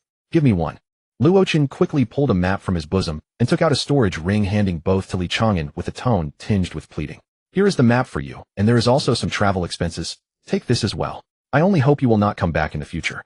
And, if any of my Lingxiao sect disciples prove blind in the days to come and inadvertently provoke young hero Li, I beg you to show mercy." Li Chang'an took the map and storage ring, weighing them in his hand, and retorted irritably, "Are you trying to send me away like a plague spirit? Never mind. I will overlook it given your accommodating attitude." He stuffed the items into his robe, turned, and walked away, never so much as glancing at Luo Hongyi throughout the entire exchange. Standing behind her father, Luo Hongyi watched Li Chang'an depart, without looking back, and the grievance and resentment she had stifled all day finally erupted. She could not help but call out to his retreating figure, "Li Chang'an, you bastard. Don't you have anything to say to me before you go?" Li Chang'an paused in his steps, turned his head to look at her, then broke into a grin as he said, "Miss Luo, I hope that next time we meet you will have already reached a level where you can kill me." With that, he waved his hand, turned, and strode away without looking back. Luo Hongyi stamped her foot in anger, her eyes reddening. Luochen and the assembled elders saw their young miss in this state, and their hearts sank. Trouble, this girl had truly fallen for him. Luochen hurried forward to advise, "Hongyi, this Li Chang'an is entangled with the demon cult, neither wholly righteous nor entirely evil. He is no suitable match for you. It would be better if you kept your distance. Moreover, today's martial competition has brought so many prodigies from various sects, each one outstanding among their peers." "You," Luo Hongyi interrupted him, her tone calm. "Prodigies? Compared to Li Chang'an, who among those people deserves the title of prodigy?" The crowd fell silent. Indeed, at his age, Li Chang'an had already reached the Tao comprehension realm cultivation, while many elders who had lived for over 100 or 200 years possessed only the same level of cultivation. If those people could be considered prodigies, then Li Chang'an was nothing short of a monster. Though the manner in which he grew stronger was rather peculiar. Luo Hongyi said no more, turning to make her way toward her courtyard, leaving behind words that drifted away on the wind. "I will not watch the competition. Whoever claims the championship is of no concern to me. You may bestow any rewards you see fit, but do not mention my name, nor make choices regarding a husband on my behalf. I will choose for myself." Disobedient daughter. Truly a disobedient daughter. Luochen was so enraged that his beard quivered and his eyes widened, his aged face flushing crimson, as he pointed at Luo Hongyi's receding figure, his lips trembling repeatedly, yet failing to form a single coherent sentence. Several inter-sect elders quickly gathered around to soothe him, some patting his back to help him catch his breath, while others repeatedly urged, "Sect master, calm yourself, calm yourself. An eldest daughter cannot be kept. I mean, descendants will have their own fortunes." Upon hearing this, Luochen grew even more irate, violently shaking off the elder's hand and snapping irritably, "Enough, enough. You would be better off not trying to persuade me at all. The more you urge, the angrier I become." He took several deep breaths, forcibly suppressing the fury welling within him, straightened his robes, and said with a dark expression, "Let us go. Continue presiding over the martial competition. Important matters cannot be delayed." The elders exchanged glances, each reading resignation in the other's eyes, yet none dared to speak further. Hurrying after Luochen, they made their way back to the square. Meanwhile, after leaving Lingxiao sect, Li Chang'an found a flat stone to sit upon, drew out the map Luochen had given him from his robe, and spread it open to study it carefully. The Wuxing sect lay within Qingzhou's territory to the southeast, roughly over 1,000 li from Lingxiao sect. At his current speed, traveling at full exertion, he could arrive in barely half a day. He was in no hurry since he had funds on him and feared no danger. Unlike other solitary cultivators, rather than keeping a low profile, he deliberately suppressed his cultivation to the early innate stage using a breath-concealing technique. The expensive robes and jewelry he wore had all been purchased earlier in the imperial city, making him appear like a plump sheep dripping with fat. So eager was he to attract the covetous gaze of wrongdoers. He strolled along the imperial road at a leisurely pace. Passing through a small town, he noticed a crowd gathered around the market at the town entrance. Curiosity drawing him forward. He knew that where cultivators gathered, grievances followed, and where grievances existed, he could find opportunities to court danger. Perhaps he would encounter some blind bandits, allowing him to farm attribute points before moving on. As he arrived at the market entrance, he spotted a filthy little beggar brushing past a cultivator with a stall. Li Chang'an looked closely and saw that the young beggar appeared to be around 20 years old, wearing a tattered gray robe covered in patches with messy hair and a dirty face, looking utterly unremarkable. But the moment he brushed past the cultivator, his fingers made an extremely subtle gesture, and the storage ring hanging at the cultivator's waist silently fell into his palm. The entire process flowed smoothly, so swift that it seemed like a mere illusion. The robbed cultivator remained completely unaware, still focused on selecting medicinal herbs from the stall. Li Chang'an's pupils contracted slightly. The reason he could clearly observe the beggar's movements was because he had been watching him the entire time, and his cultivation had reached the late-stage Daoyuan realm, giving him perception far beyond ordinary people. A mere grandmaster or great-grandmaster would never have detected such anomalies. Yet what truly astonished Li Chang'an was not the beggar's masterful theft techniques, but his cultivation base, the early-stage Daoyuan realm. Li Chang'an himself had reached the late-stage Daoyuan realm only through countless deaths and reckless gambles, so he understood precisely what this cultivation level signified. The martial tournament hosted by the Lingxiao sect gathered the most outstanding prodigies from righteous factions under 30, with the highest cultivation being merely early-stage great-grandmaster. Yet this young beggar before him, appearing no older than 20, had already achieved early-stage Daoyuan realm. Unless his talents defied the heavens to a monstrous degree, there must be an extremely formidable power behind his cultivation. Li Chang'an immediately became intrigued. If he could provoke this beggar, perhaps it would draw out the forces behind him, giving him the death he sought. He stopped hesitating and silently followed. After succeeding in his theft, the beggar made no further stop in the town, light-footedly navigating through alleys and quickly exiting the settlement. Li Chang'an trailed at a distance far enough to remain undetected, yet close enough to maintain the pursuit. To his surprise, the beggar did not seek a hidden spot to count his loot, but instead hurried toward a dilapidated shanty town beyond the settlement. There dozens of ragged refugees had gathered, elderly men and women alongside gaunt children. The beggar walked among the refugees and crouched down, emptying the contents of his stolen storage ring. A few dozen low-grade spirit stones, several bottles of low-grade pills, and scattered silver coins. He distributed the items to the surrounding refugees and children, urging them, "Come, come, everyone gets a share. No fighting, no grabbing. Aunt Zhang here's medicine for your leg wound. Apply it on schedule. Guzi, take these spirit stones and exchange them for rice and flour in town. Stop stealing buns from others." The refugees and children clearly knew him, crowding around and calling out, "Brother Su," with grateful, joyful expressions. A little girl with pigtail braids tugged at his robe and asked in a childish voice, "Brother Su, the candy you gave me last time was delicious. Do you have any more?" The beggar ruffled her hair and smiled. "Next time I'll bring you a whole bag." Li Chang'an stood behind a large tree in the distance, watching the scene, completely stunned. He had assumed the beggar was a habitual thief, never expecting he stole to support these refugees. A powerhouse at the early-stage Daoyuan realm, willingly posing as a beggar, engaging in petty theft, all to help strangers in need. This completely changed Li Chang'an's perception of him. Just then the beggar seemed to sense something, turning sharply to look at Li Chang'an's hiding place with piercing eyes, his voice cold. "Brother, you've been following me the whole way. What do you want?" Having been discovered, Li Chang'an stepped out from behind the tree, without hesitation, arms crossed, grinning. "Nothing much, just wanted to get to know you." The beggar studied him up and down, his gaze carrying a hint of wariness. Though he deliberately lowered his voice, Li Chang'an noticed the beggar's tone was too refined for a rough man. He dismissed the thought, for everyone's voice differs. The beggar, clearly ill-tempered, snorted at Li Chang'an's evasiveness. "Dare to follow me, young master. I'll teach you a lesson." Before his words finished, his figure blurred into a phantom, fingers curling into claws as he struck toward Li Chang'an's shoulder. The attack was swift and vicious, channeling the full power of early-stage Daoyuan realm, clearly aiming to end the confrontation in one move. Yet Li Chang'an merely shifted slightly, evading the strike at an unnaturally precise angle. The beggar's claw missed, his expression flickering with surprise as he launched a rapid succession of palm strikes aimed at Li Chang'an's vital points. But Li Chang'an's movement technique was simply too fast. His agility had reached absurd heights, and combined with advanced footwork skills, even a great Emperor realm expert at the early stage might struggle to match his speed. After a dozen attacks that couldn't so much as graze Li Chang'an's robes, the beggar finally halted, breathing heavily and speaking with frustration. I thought my talent was monstrous enough, but you're even more abnormal than I am. What movement technique is this? What is your actual cultivation level? Li Chang'an offered a faint smile. Only slightly higher than yours. He paused, then shifted his tone. But I'm curious. Given your strength, you could join any prominent family as a retainer or enter a major sect and live comfortably. Why pretend to be a beggar? Let me guess. Are you running from someone's pursuit? Your family? Or the power behind you? The beggar's expression shifted slightly. After a moment of silence, he gave a bitter smile. You're smarter than I thought. Since you've guessed correctly, I hope you'll keep this confidential. Li Chang'an raised an eyebrow. I can keep your secret, but what's in it for me? The beggar clenched his teeth. What do you want? Worst case, my identity is exposed, and I'm captured and taken back. Li Chang'an smiled. How about this? Tell me what power or family is behind you, and I'll go cause some trouble and seek my death. The beggar's eyes widened as if he'd heard something unbelievable staring at him, with an expression of pure disbelief. Seek death. After all these years, this is the first time someone's asked for something like this. Li Chang'an shrugged, his expression calm. Don't worry about the details. Just tell me if you'll help or not. The beggar considered this, then shook his head.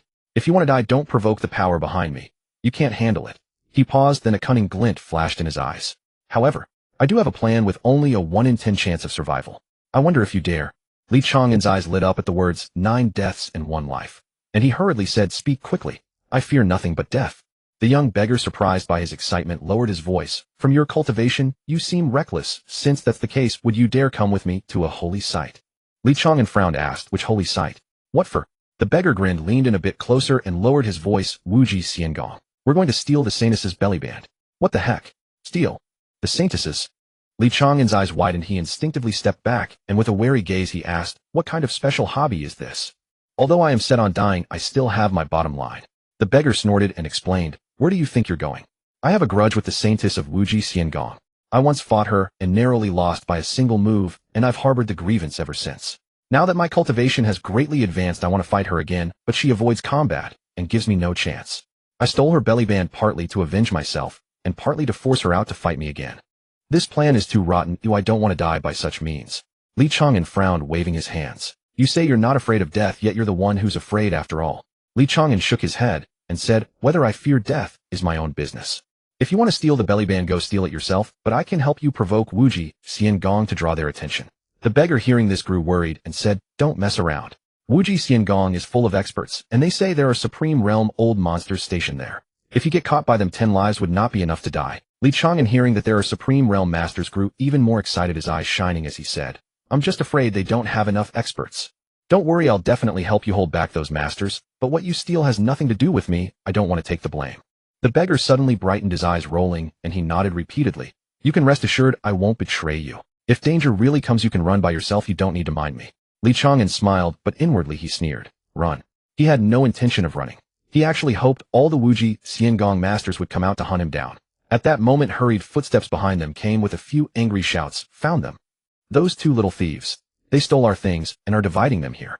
Li Chang'an and the beggar turned, and several cultivators charged toward them with imposing momentum. The leader was the Enlightenment Realm Pinnacle cultivator, who had his storage rings stolen, flanked by several master and grandmaster level companions. Each of them wore a grim expression, clearly having chased all the way here after the theft. They surged forward and closed in, surrounding Li Chang'an and the beggar in the middle.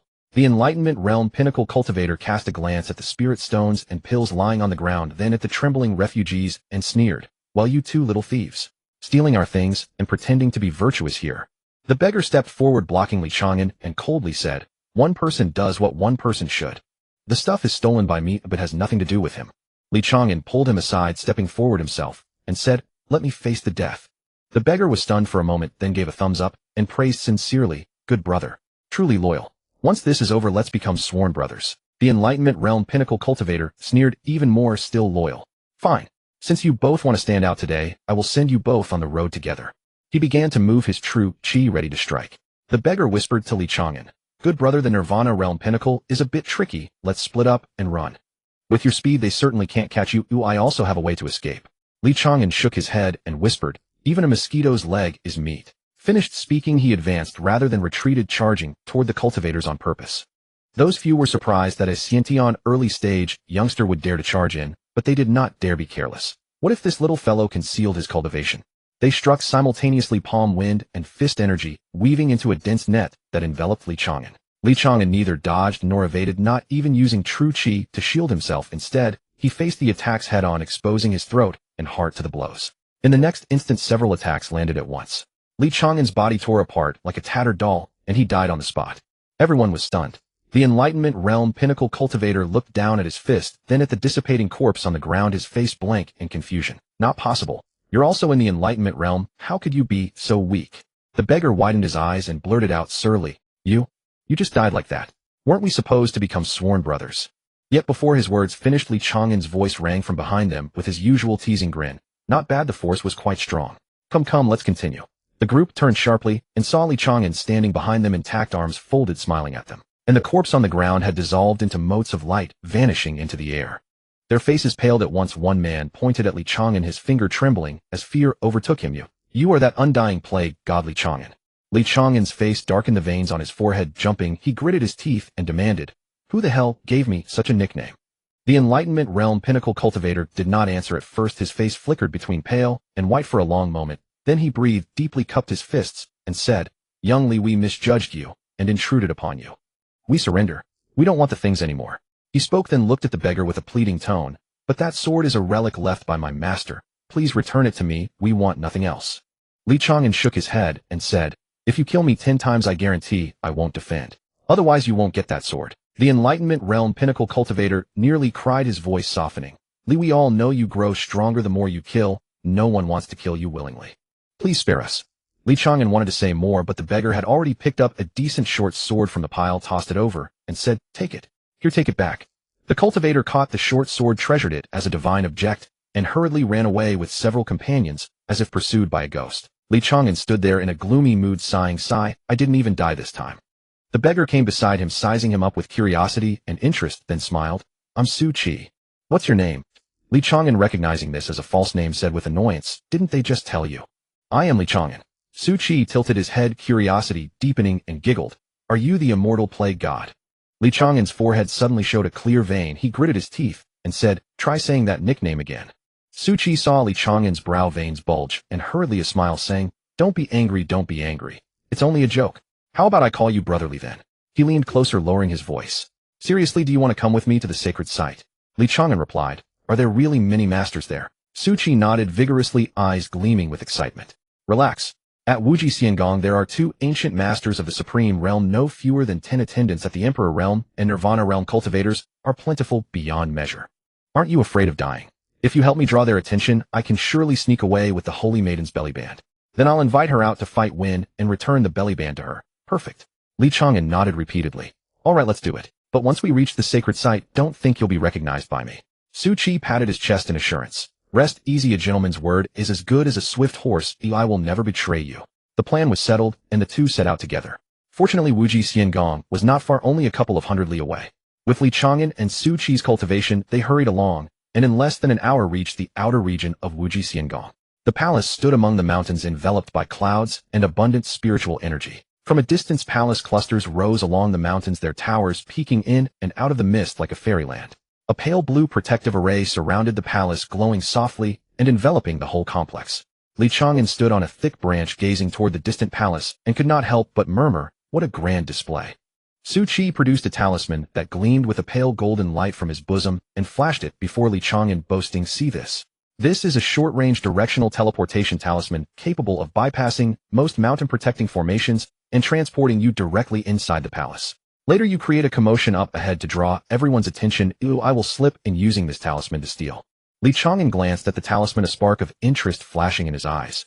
This grade of talisman is not something just anyone can obtain. The beggar's background is probably more complicated than he thinks. Still, he did not inquire further, nodding and saying, Rest assured, I'm best at drawing fire.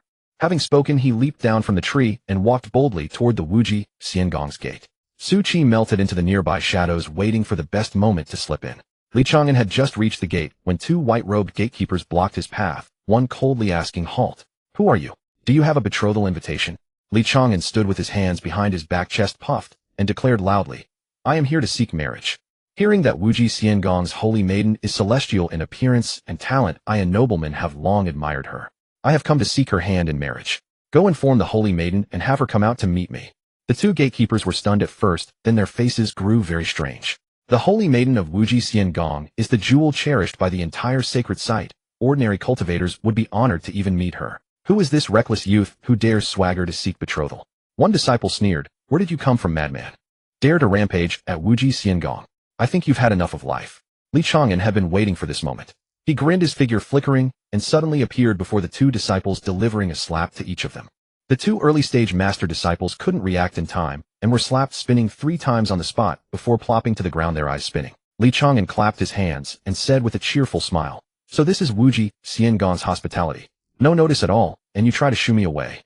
Hurry and fetch the person in charge, otherwise I'll stay here and not leave today." The disturbance soon drew the attention of those inside the palace. In less than the time it takes to brew a pot of tea, 7 or 8 powerful auras rose from deep within the palace, and a group of elders in multicolored robes appeared at the gate. These elders' cultivations were all at least at the Nirvana realm early stage, the leader a white-haired elder reaching the late emperor realm. They looked at the two gatekeepers on the ground, and at Li Chang'an standing at the gate with a scornful air, their expressions darkening. A fiery Nirvana realm pinnacle elder stepped forward and pointed at Li Chang'an, shouting, "Who are you? How dare you assault my Wuji Xiangong's gate? My name is Li Er. I came to seek the holy maiden's hand in marriage. You watchdogs don't know manners. I'll teach you a lesson for free." The reason for giving a false name was to avoid the name Li Chang'an intimidating them. The fiery elder's beard trembled with anger as he sneered, "What a sharp-tongued boy. I want to see how much you've got to dare you rampage here at Wuji Xiangong." He raised a palm, and the powerful palm force of the Nirvana realm condensed into a gigantic hand that struck Li Chang'an's head on. Li Chang'an felt the mortal danger and did not dodge or flinch. He even stepped forward to meet it. The colossal palm fell, and Li Chang'an's body instantly dissolved into a blood mist, dead on the spot. Silence fell at the gates for a heartbeat. The fiery elder staggered as well, lowering his head to stare at his own hand. He had thought this kid would be capable, but he hadn't expected him to be so fragile that one palm could kill him. He frowned, a trace of unease clouding his thoughts. Could this kid be the child of a great faction? If trouble arose, Wuji Xiangong wasn't afraid, but it would still be a headache. Yet before he could dwell on it, Li Chang'an's voice rang from behind him with his usual playful smile, "So refreshing. Haven't died so cleanly in a long time. Come, keep going." The fiery elder spun around only to find Li Chang'an standing unharmed behind him, arms folded, smiling at him. And the pool of blood mist and the corpse's fragments had vanished without a trace. The fiery elder's pupils contracted, and he exclaimed, You didn't die." Li Chang'an shrugged and said, "Died once and came back. Stop wasting words and keep killing me." The elders present were all shocked. They had seen Li Chang'an blasted into a blood mist with no chance of survival, yet he appeared behind them in the blink of an eye, perfectly unharmed. Such an ability exceeded their understanding of martial arts and sorcery. A mid-emperor realm elder narrowed his eyes at Li Chang'an, then spoke. "I remember now. You're Li Chang'an, the one who caused trouble at the devil cult and the imperial palace, aren't you? The rumor of an immortality body dying and growing stronger with each death seems true enough." Li Chang'an inwardly thought this fame would bring trouble wherever he went. He hurriedly waved his hand. No, I'm Li Er. You have mistaken me for someone else." That elder of the great emperor realm sneered, saying, "Li Er? That name sounds fake. Under heaven, apart from that undying plague god Li Chang'an, who else could die and come back to life over and over again?" He paused, his tone now tinged with wariness. "Young master Li, our Wuji Immortal Palace has no grievances with you, past or present. Why must you come to our gates and stir up trouble?" Li Chang'an, seeing his identity exposed, dropped the pretense and confessed outright, "I don't mean anything else. I just want you to kill me a few times. Rest assured, killing me will only benefit you. You can vent your anger, and I'll grow stronger. It's a win-win." All the elders twitched at the corners of their mouths. Win-win. Win my foot. Killing him only helps him grow stronger, wasting our true chi and physical strength, and later we'd have to worry about him using this as a pretext for revenge. Who would want to do such a losing deal? The hot-tempered elder, the most irritable of them all, gritted his teeth and said, "I refuse to believe you're truly unkillable." With that, he struck again, killing Li Chang'an with a single palm. After Li Chang'an revived, he struck again. This repeated over a dozen times, with Li Chang'an grinning. Each time, he resurrected, his aura growing stronger. The hot-tempered elder grew more alarmed with each strike, fine beads of sweat dotting his forehead. Just as he prepared to strike again, the elder of the mid-great emperor realm reached out to stop him, saying gravely, "Enough. Stop. Haven't you noticed? His aura keeps growing stronger." The hot-tempered elder froze, then carefully sensed the change. His face turned extremely grim. Li Chang'an's cultivation had indeed improved slightly. Though the increase was small, it was undeniably real. The hot-tempered elder gritted his teeth and withdrew his hand. But Li Chang'an wouldn't let it go. He suddenly lunged forward, striking the hot-tempered elder on the chest.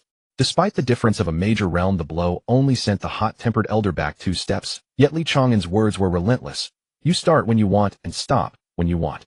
I haven't agreed. You're not leaving until you've killed me to my satisfaction. The hot-tempered elder's face turned livid, and he struck Li Chang'an dead with another palm. After reviving, Li Chang'an grinned again. That's more like it. If you don't make a move, I'll pester you every single day. All the elders present were covered in black lines. Now they finally understood why the martial world had given Li Chang'an the nickname Undying Plague God. Kill him, and he grows stronger. Don't kill him, and he clings to you endlessly. Faced with someone who feared neither death nor grew stronger, through dying no one wanted to tangle with him. An elder of the early Great Emperor realm took a deep breath, softened his tone, and said, Young Masterly, hold your hand. Let's talk properly. What will it take for you to leave? Li Chang'an chuckled. Simple. Kill me 50 times a day. When you can't kill me anymore, I'll leave on my own. The elders' mouths twitched uncontrollably. In their centuries of life, they had never encountered such a situation. 50 kills a day. Even corpse desecration wasn't this excessive. The mid-Great Emperor realm elder gritted his teeth, about to speak again, when a thunderous crash erupted from deep within the palace. Then a disheveled figure burst out of a side hall, clutching a piece of pink fabric. The figure shouted as he ran, Got it. Brotherly time to scram. Behind him, a woman in a white dress gave chase, wielding a gleaming sword. Her pretty face frosty, she cried out, You pervert. Give me back my belly band. Li Chang'an's face darkened. He cursed inwardly. What is this Su Chi doing? Weren't we supposed to pretend we didn't know each other? With that shout, you've thoroughly sold me out. Sure enough, the elders of Wuji Immortal Palace turned their gazes toward him razor sharp. An elder of the early Great Emperor realm roared, Young Masterly. I never thought you were that kind of person, colluding with someone to steal the Sainess's undergarments. A renowned Tao Enlightenment realm expert stooping to such despicable acts. Li Chang'an waved his hands frantically, denying it with righteous indignation. Injustice. I don't know him at all. Who is he? I've never seen him. But Su Chi sidled up with a grin, clapping Li Chang'an on the shoulder. What do you mean you don't know me? We came together. We agreed you'd draw the fire up front while I sneaked in to steal the belly band. Clear division of labor, perfect coordination. How can you deny it now? Li Chang'an's face was covered in black lines. Through gritted teeth, he said, What happened to a gentleman's word is his bond. Your rate of betraying your teammates is way too fast. Su Chi chuckled, then suddenly reached up to her face. She peeled off a mask as thin as a cicada's wing, revealing an exquisite, flawless visage. It was the face of a young woman around 20, with brows like painted strokes, skin like snow, and a mischievous smile at the corner of her mouth. She looked lively and playful, completely different from the dirty little beggar from before. She grinned. Let me reintroduce myself. My name is Su Chi, not Su Chi. Li Chang'an stared at her radiant, ethereal face, then at the human skin mask in her hand, cursing inwardly, Damn woman. I may be seeking death, but I really didn't want to tarnish my reputation. He took a deep breath, turned to the elders of Wuji Immortal Palace, and spread his hands. Everyone, I'm just here to die, plain and simple. I have nothing to do with stealing belly bands. How about you kill us both? He sneered inwardly. Come on, hurt each other, I'm not afraid of death. But Su Chi, upon hearing that she might be killed, remained unfazed. Instead, she leisurely pulled out a token from her bosom and tossed it in her hand. The token was pitch black, engraved on the front with a majestic palace pattern, and on the back with an ancient character, Zune Reverence. At the sight of the token, the elders' expressions grew even more unpleasant. An elder of the late Great Emperor realm frowned. Saintess Su, why did you disguise yourself as a beggar to steal you girl's belly band? Upon hearing this address, Li Chang'an sensed something amiss and quickly interjected. Hey, since you say we're in this together, why don't you kill us both? I wouldn't mind. Su Chi glanced at him with a grin. What's so scandalous about a girl stealing the Saintess's belly band? Besides, I'm the Saintess of the Supreme Divine Temple. Though we have some friction with Wuji Immortal Palace, we maintain outward harmony, so they wouldn't dare kill me. Li Chang'an's face darkened. He gritted his teeth. Then you can't pin the theft on me. I never even touched that thing. Before he could finish, Su Chi raised her hand, and the pink belly band flew in a bizarre arc, almost teleporting, landing precisely in Li Chang'an's grasp. Li Chang'an's heart skipped a beat. He looked down at the belly band in his hand. Silk fabric, soft and smooth, embroidered with a delicate lotus, emitting a refreshing fragrance. He couldn't help but inhale it. The scent was elegant and pleasant. Su Chi clapped her hands with glee. Now you've touched it. Kill him. Li Chang'an's face turned black. He cursed inwardly. No wonder she's a thief by trade. Her framing skills are way too practiced. Wait, this isn't right. He shook his head and said, I didn't take it willingly. You threw it at me. Su Chi just laughed. Doesn't matter. The elders saw it in your hand. The elders exchanged glances, their expressions complex. Finally, the mid-Great Emperor realm elder sighed. Young Masterly, please leave. We won't pursue this matter. At that moment, a white figure darted forth from the depths of the Immortal Palace, landing before the mountain gate. She appeared to be a young woman in her early 20s, clad in a snow-white long dress with a silver silk sash cinched at her waist. Her raven black hair, cascading like a waterfall down to her hips. Her features were exquisitely refined, her aura cold and ethereal, like a fairy from the Moon Palace, untouched by mortal dust.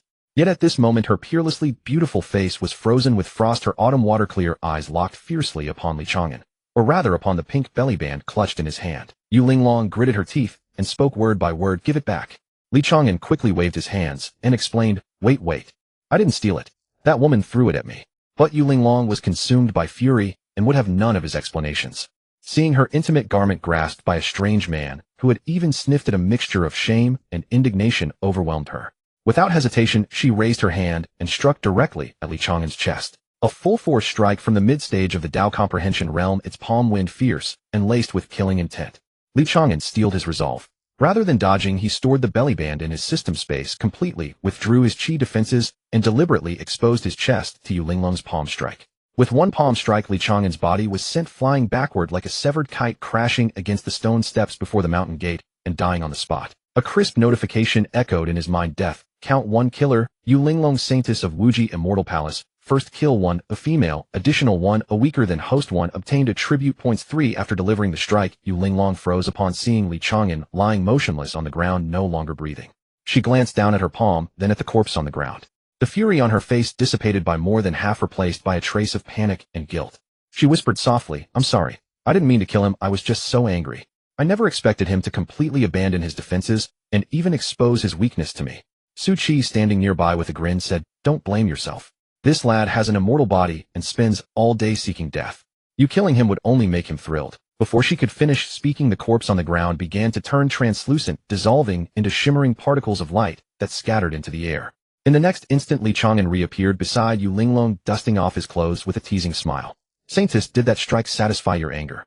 If that wasn't enough, kill me a few more times. I promise I won't resist." Yu Linglong was startled and instinctively took 2 steps back, her expression filled with disbelief and wariness as she stared at him. An elder from the Great Emperor realm quickly stepped forward to explain, "Miss Yu, this young man is that immortal plague.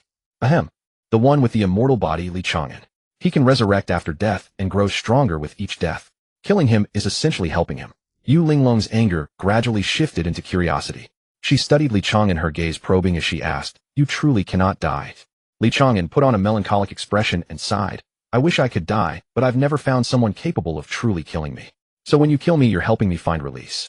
Come on, keep attacking me, trample me. I promise I won't resist." A collective vein throbbed on everyone's foreheads. Who in their right mind would want to help someone grow stronger by killing them repeatedly when they can just resurrect? Yu Linglong took a deep breath, composing herself before extending her hand. "Give it here." Li Chang'an immediately grasped her hand, his expression earnest. "Saintess, are you holding my hand? There's no need to be so polite." Yu Linglong's delicate face flushed crimson, and she yanked her hand away, sharply gritting her teeth. "I'm talking about the belly band. You put it in your storage space. Take it out." Li Chang'an crossed his arms, his demeanor shameless. "No. If you don't kill me, I'll auction off your belly band publicly and guarantee a good price." He reasoned that since his reputation was already ruined, he might as well use the belly band to provoke them into killing him more times. As expected, Yu Linglong's anger flared at his words, and she raised her hand to strike again. But several elders quickly intervened. "Miss Yu, stop. This fellow is immortal and grows stronger with each death. Who knows if he'll hold it against us for killing him too many times today and come after Wuji Immortal Palace. This plague god should best be sent to the Supreme Divine Temple and let them deal with the headache." Su Qi's expression darkened. "Send him to the Supreme Divine Temple? Absolutely not. He'd rather die than let Li Chang'an go there." Yu Linglong's expression shifted several times before she reluctantly lowered her hand. Glaring at Li Chang'an, she gritted her teeth and asked, "Tell me, what exactly do you want in exchange for returning it?" The mere thought of her intimate garment being stored by a man touched and sniffed by him filled her with such shame and indignation that she wished she could disappear into the earth. Before Li Chang'an could speak, Su Qi interjected, "Just fight me and determine the winner, and he'll return your belly band." As Yu Linglong was about to agree, Li Chang'an objected. Placing his hands on his hips, he shouted, "Wait. I didn't agree to this. You're no friend of mine. We agreed to play dumb. You steal her belly band while I seek my death. Now that you're surrounded, you sell me out. Naturally, I won't go along with your plan." Su Qi grew anxious and stamped her foot. "Are you even a man? Why haggle over something with a girl like me? You're desperate to die anyway. I'm helping you." Li Chang'an paused to consider it, wondering if there was some merit to her argument. But he quickly shook his head. No way was he taking responsibility for this silver-tongued thief's schemes. Gritting his teeth, he declared, "I don't care whether you fight or not. If I'm not killed to the Nirvana realm today, I'm staying right here." The people of Wuji Immortal Palace exchanged grim looks. They finally understood why Li Chang'an had earned the nickname Immortal Plague God in the martial world. If he refused to leave, killing him would only make him stronger, yet ignoring him wasn't an option either. The mere reputation of such an incident would damage the sacred sect's honor. The elder at the late stage of the great emperor realm fell silent for a moment, then sighed and suggested in a nearly conciliatory tone, "How about we simply give misused bellyband to young hero Li as a gesture of friendship?" Yu Linglong's face turned ashen and she gritted out, "Elder, what kind of talk is that? If this gets auctioned off publicly, how can I ever face anyone again?" The elder offered an awkward smile. "Well, young hero Li is probably just intimidating you. I don't believe he's the type." Li Chang'an quickly waved his hands and said earnestly, "I am exactly that type. Not only will I auction it off publicly, but I'll also vividly describe where this bellyband came from, what flowers were embroidered on it, what silk thread was used, and what it smelled like." Yu Linglong trembled with rage and was about to strike again. Another elder quickly pulled her back and whispered, "You girl, don't be impulsive. Even if you take this bellyband to auction, who can prove it's yours? We'll just never admit it." Then Su Qi added a cutting remark from the side. "The bellyband has the insignia of the Wuji Immortal Palace, and the 3 characters, Yu Linglong, embroidered with specially crafted golden silk threads that ordinary people cannot replicate." As soon as these words were spoken, the elders of the Wuji Immortal Palace and Yu Linglong all turned their gazes towards Su Qi, their eyes filled with a murderous intent that could tear her apart. "Can't you just shut up?" Li Chang'an laughed as well, spreading his hands and grinning. "So can you agree to my demand now? Kill me 100 times a day until I'm satisfied. Otherwise I'll take this bellyband to the largest auction house in the imperial city and make a big fuss about it." The people of Wuji Immortal Palace were livid at Li Chang'an's shameless tactics, yet they felt helpless. If they really killed him 100 times a day, allowing him to advance to the great emperor realm, or even the supreme realm, who would be able to oppose him in the future? What if one day he turned against them, claiming that he had been killed so many times and wanted revenge on the Wuji Immortal Palace? Who could stop him? This was simply raising a tiger to invite disaster. Yu Linglong gritted her teeth and squeezed out 2 words, "shameless." Li Chang'an grinned, clasped his hands, and said with a straight face, "Thanks for the compliment. So can you kill me now?" Seeing his eager expression, Yu Linglong instead calmed down. She finally understood. Everything Li Chang'an did was to provoke them into attacking him. The more he acted like this, the less she should let him control her. She snorted coldly. "At worst, I'll never step out of the Wuji Immortal Palace for the rest of my life. Let the rumors spread." Seeing her about to give up, Li Chang'an panicked and quickly said, "No, no, no. Don't give up. Hate me. Kill me now. You, the esteemed holy maiden, how can you be bound by a bellyband?" Seeing his anxiety, Yu Linglong became even more convinced of her plan. After a moment of silence, she suddenly turned to the elder at the great emperor realm late stage and said calmly, "Grand Elder, please announce to the public immediately that I have already pledged my lifelong love to young Master Li, and I gave him a token of affection, that very bellyband. If he dares to auction it, he can wait for his reputation to be ruined." The Grand Elder was momentarily stunned, then a flash of understanding crossed his eyes. He immediately understood the holy maiden's intention. Since this matter would damage her reputation if it got out, she might as well blow it up and drag Li Chang'an into the water as well. If Li Chang'an dared to auction that bellyband, everyone in the world would despise him as a heartless man who publicly sold the token of affection given to him by a woman. Not only would no woman dare to have any association with him, but everyone would point fingers at him. Li Chang'an's eyes nearly popped out, and he couldn't help saying, Hey, isn't this too ruthless? When did I ever pledge my love to you?" Seeing him so anxious and flustered, the elders of the Wuji Immortal Palace suddenly realized. So Li Chang'an did care about his face after all, as long as they acted more shameless than him. As long as they didn't take face too seriously, they wouldn't be manipulated by him. The Grand Elder immediately understood and shouted, "Guards, issue the order." Li Chang'an was completely defeated. He quickly took out the pink bellyband from his system space, held it out with both hands to Yu Linglong, and said earnestly, "Here, take it. Don't say anything reckless. I have no pledge of love with you." Yu Linglong looked at the bellyband in his hand, but didn't reach for it. Instead, she turned away as if pouting, snorted coldly, and said, "You've touched it, I don't want it anymore. Do whatever you want with it." Li Chang'an's face darkened, his hand holding the bellyband frozen in midair, and he couldn't help saying, "What's the big deal if I touched it? Can you feel the warmth of my palm when you wear it?"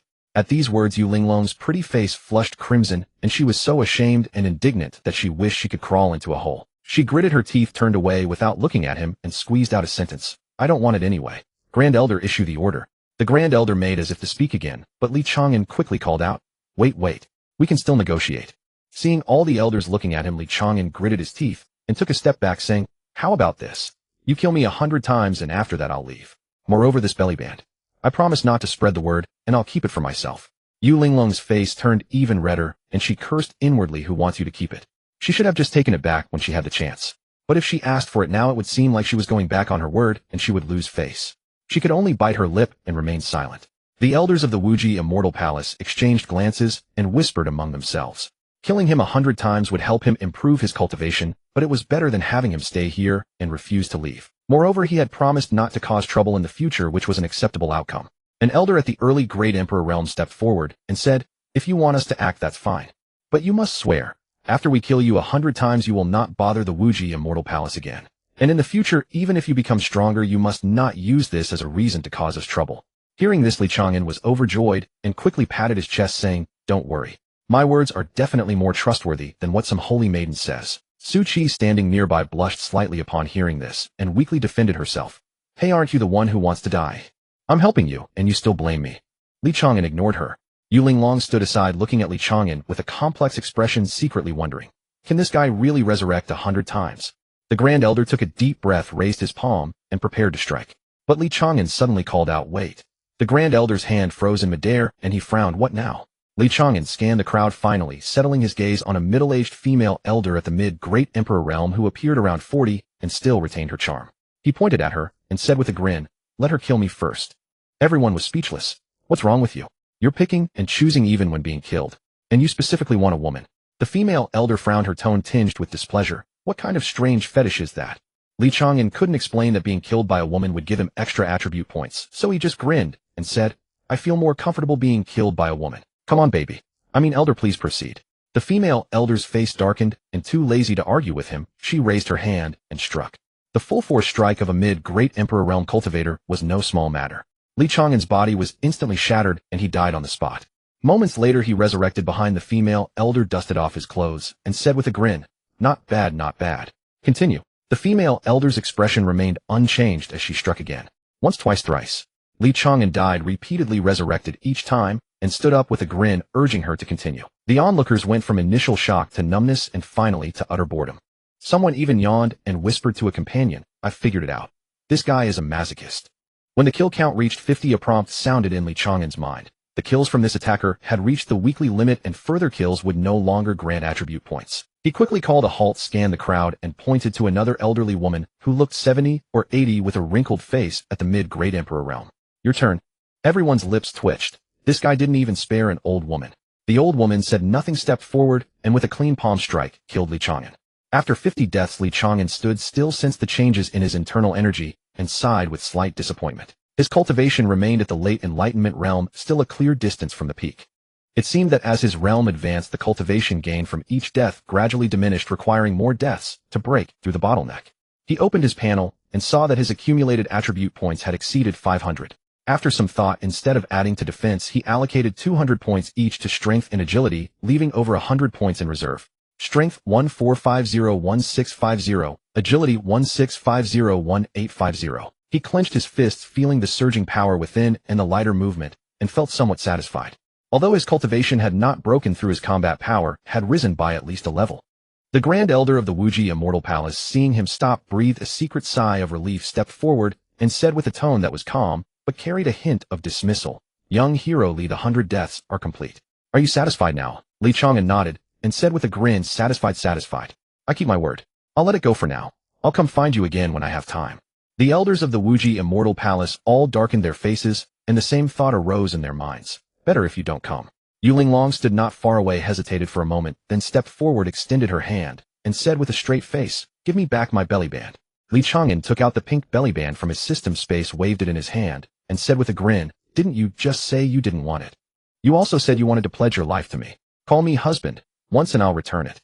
Yu Linglong's pretty face instantly flushed crimson. She gritted her teeth and glared at him, wishing she could slap him to death. But she knew that killing him would only make him stronger, and this guy's skin was as thick as a city wall. Arguing with him would only make her more embarrassed. She took a deep breath, suppressed her shame and anger, snorted, and said, "Forget it, I don't want it. Keep it." Then she turned and walked away, her steps faster than usual, as if fleeing from something.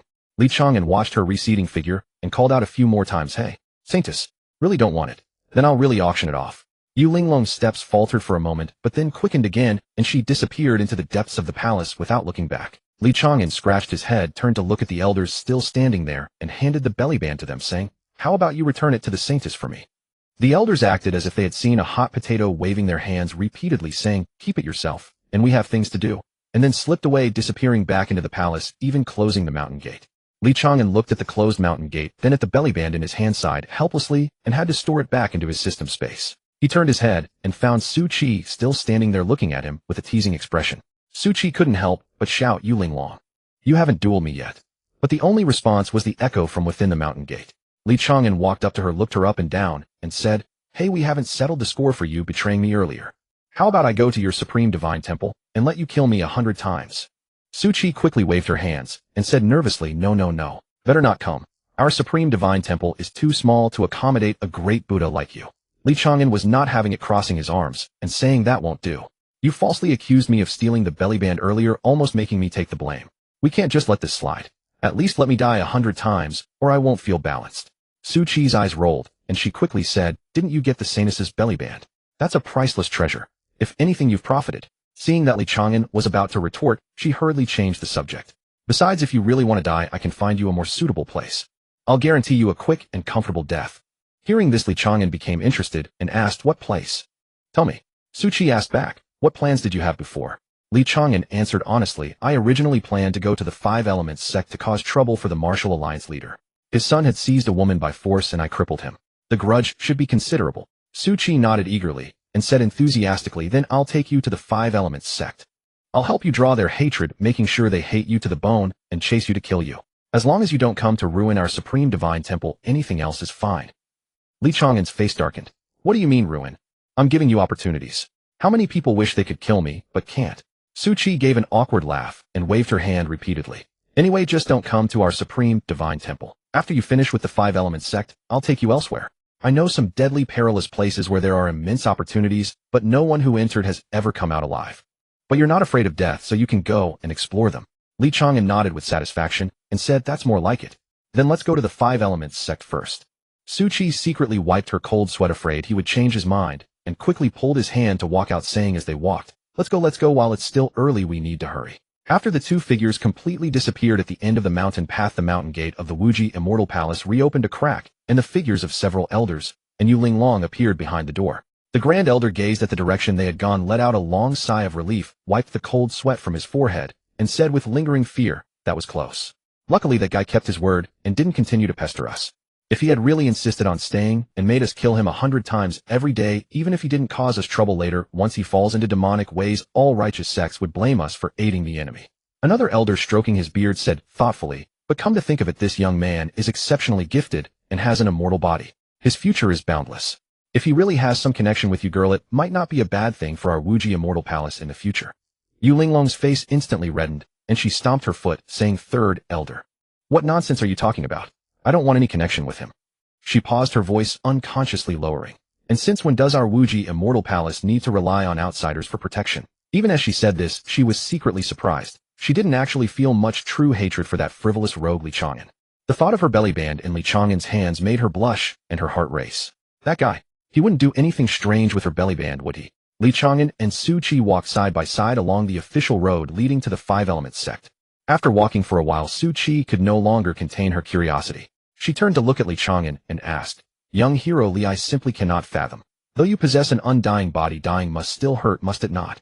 Li Chang'an shook his head, his tone carrying a hint of naturalness. "Cultivating on one's own is so tedious. How could it compare to the speed of being killed? Every death boosts my cultivation. Every death boosts my cultivation. I can grow stronger just by lying down. Why not do it?" Su Qi's mouth twitched, and she was speechless for a long moment. She changed the subject, looking down at her patched-up gray robe, and said, "Are you uncomfortable seeing me in this? Then I'll change." Li Chang'an nodded. "Go ahead and change. Otherwise, walking with you people might think I'm from the beggar's sect." Su Qi shot him a glare, but didn't refuse. She looked around, found a dense grove, and slipped into it. After a while, rustling sounds came from the grove, and then a figure stepped out from behind the bushes. Li Chang'an looked up, and his eyes lit up. Su Qi had changed into a light blue long dress tied at the waist with a silver silk sash that accentuated her slender waist. She was already extremely beautiful, with delicate features and fair skin. Now in women's attire, she was like a pearl freed from dust, exuding a fresh and ethereal aura. Especially her lively eyes, which now gazed at him with a mix of pride and anticipation, as if waiting for his praise. Su Qi spun around in front of him, her skirt swirling, and asked with a smile, "How is it? Do you like it, eh?" Li Chang'an nodded and said flatly, "Not bad, pretty." The smile on Su Qi's face froze for a moment. Dissatisfied, she pressed, "That's it. That's all." Li Chang'an rolled his eyes and retorted, "What else do you want?" Su Qi snorted and muttered discontentedly, "You're so unromantic. Don't you know how to say something nice to cheer a girl up?" Li Chang'an shrugged and said with a nonchalant expression, "You can't kill me, and I'm not interested in you. Why would I bother to flatter you?" Su Qi was about to retort angrily when suddenly a sinister cackle came from the woods ahead, followed by two sarcastic voices, "Oh ho! What a pretty little girl. Truly prime cauldron material." Li Chang'an and Su Qi exchanged a glance, and with tacit understanding both activated their concealment art, suppressing their cultivation to the early Xiantian stage. Moments later, two figures darted out from the dense forest by the roadside and landed before them. They were two middle-aged men, one at the mid-enlightenment realm and the other at the late enlightenment realm, both extremely ugly. One had a flat nose, the other had triangular eyes. Clearly not good people. Li Chang'an immediately understood they had encountered heretic cultivators. The triangular-eyed cultivator scanned Su Qi several times, licked his lips, then looked at Li Chang'an and sneered contemptuously, "Kid, if you know what's good for you, get lost before I have to dirty my hands. We're taking this girl. We'll make sure she experiences ecstasy beyond compare, haha." Su Qi's eyes twinkled. Instead of being afraid, she grabbed Li Chang'an's arm, pressed herself against him, and said in a coquettish tone, "My man will protect me. As long as you can kill my man, I'll obediently do whatever you want." Hearing this, the two heretics burst into loud laughter. The flat-nosed heretic laughed, holding his stomach, a mere ant at the early Xiantian stage. "I can wipe him out with a flick of my hand. Little beauty, watch closely." With that, he casually struck out a palm toward Li Chang'an, using less than 10% of his power, clearly not taking him seriously. However, just as the palm strike was halfway, Li Chang'an moved. His figure flickered, and he instantly appeared before the flat-nosed heretic, striking out a palm that arrived before the heretic's attack, landing heavily on his chest. The flat-nosed heretic's smile hadn't even faded before he was sent flying backward, crashing into a locust tree as thick as a bowl by the roadside, snapping it. He tumbled several more times on the ground before stopping, vomiting blood in great gushes. He struggled a few times, but couldn't get up. The triangular-eyed heretic's laughter abruptly stopped. His eyes widened as he stared at Li Chang'an, his face instantly turning extremely ugly. He gritted his teeth and said, "Late enlightenment realm. You were pretending to be a rookie at the early Xiantian stage." Li Chang'an withdrew his hand, dusted off his non-existent dirt, and said calmly, "So today I'll teach you a lesson. Even a lion uses full force when hunting a rabbit. Never look down on anyone, or you might end up capsizing in a ditch."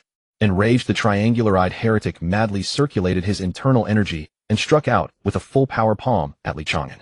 A full power strike from a late enlightenment realm cultivator. The palm wind howled with terrifying might. However, to his surprise, Li Chang'an neither dodged nor even circulated his energy to defend, letting the palm strike land solidly on his chest.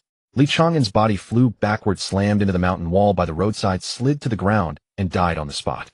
The triangular-eyed heretic was stunned. He looked down at his own palm, then at Li Chang'an's corpse on the ground. Confused, he turned to his still bleeding companion and said, "This kid really is at the late enlightenment realm. How did one palm strike kill him?" Before he finished speaking, Li Chang'an's voice sounded behind him, tinged with disdain. "Only one attribute point. You guys really are worthless. Farming attribute points with people like you is a complete waste of time."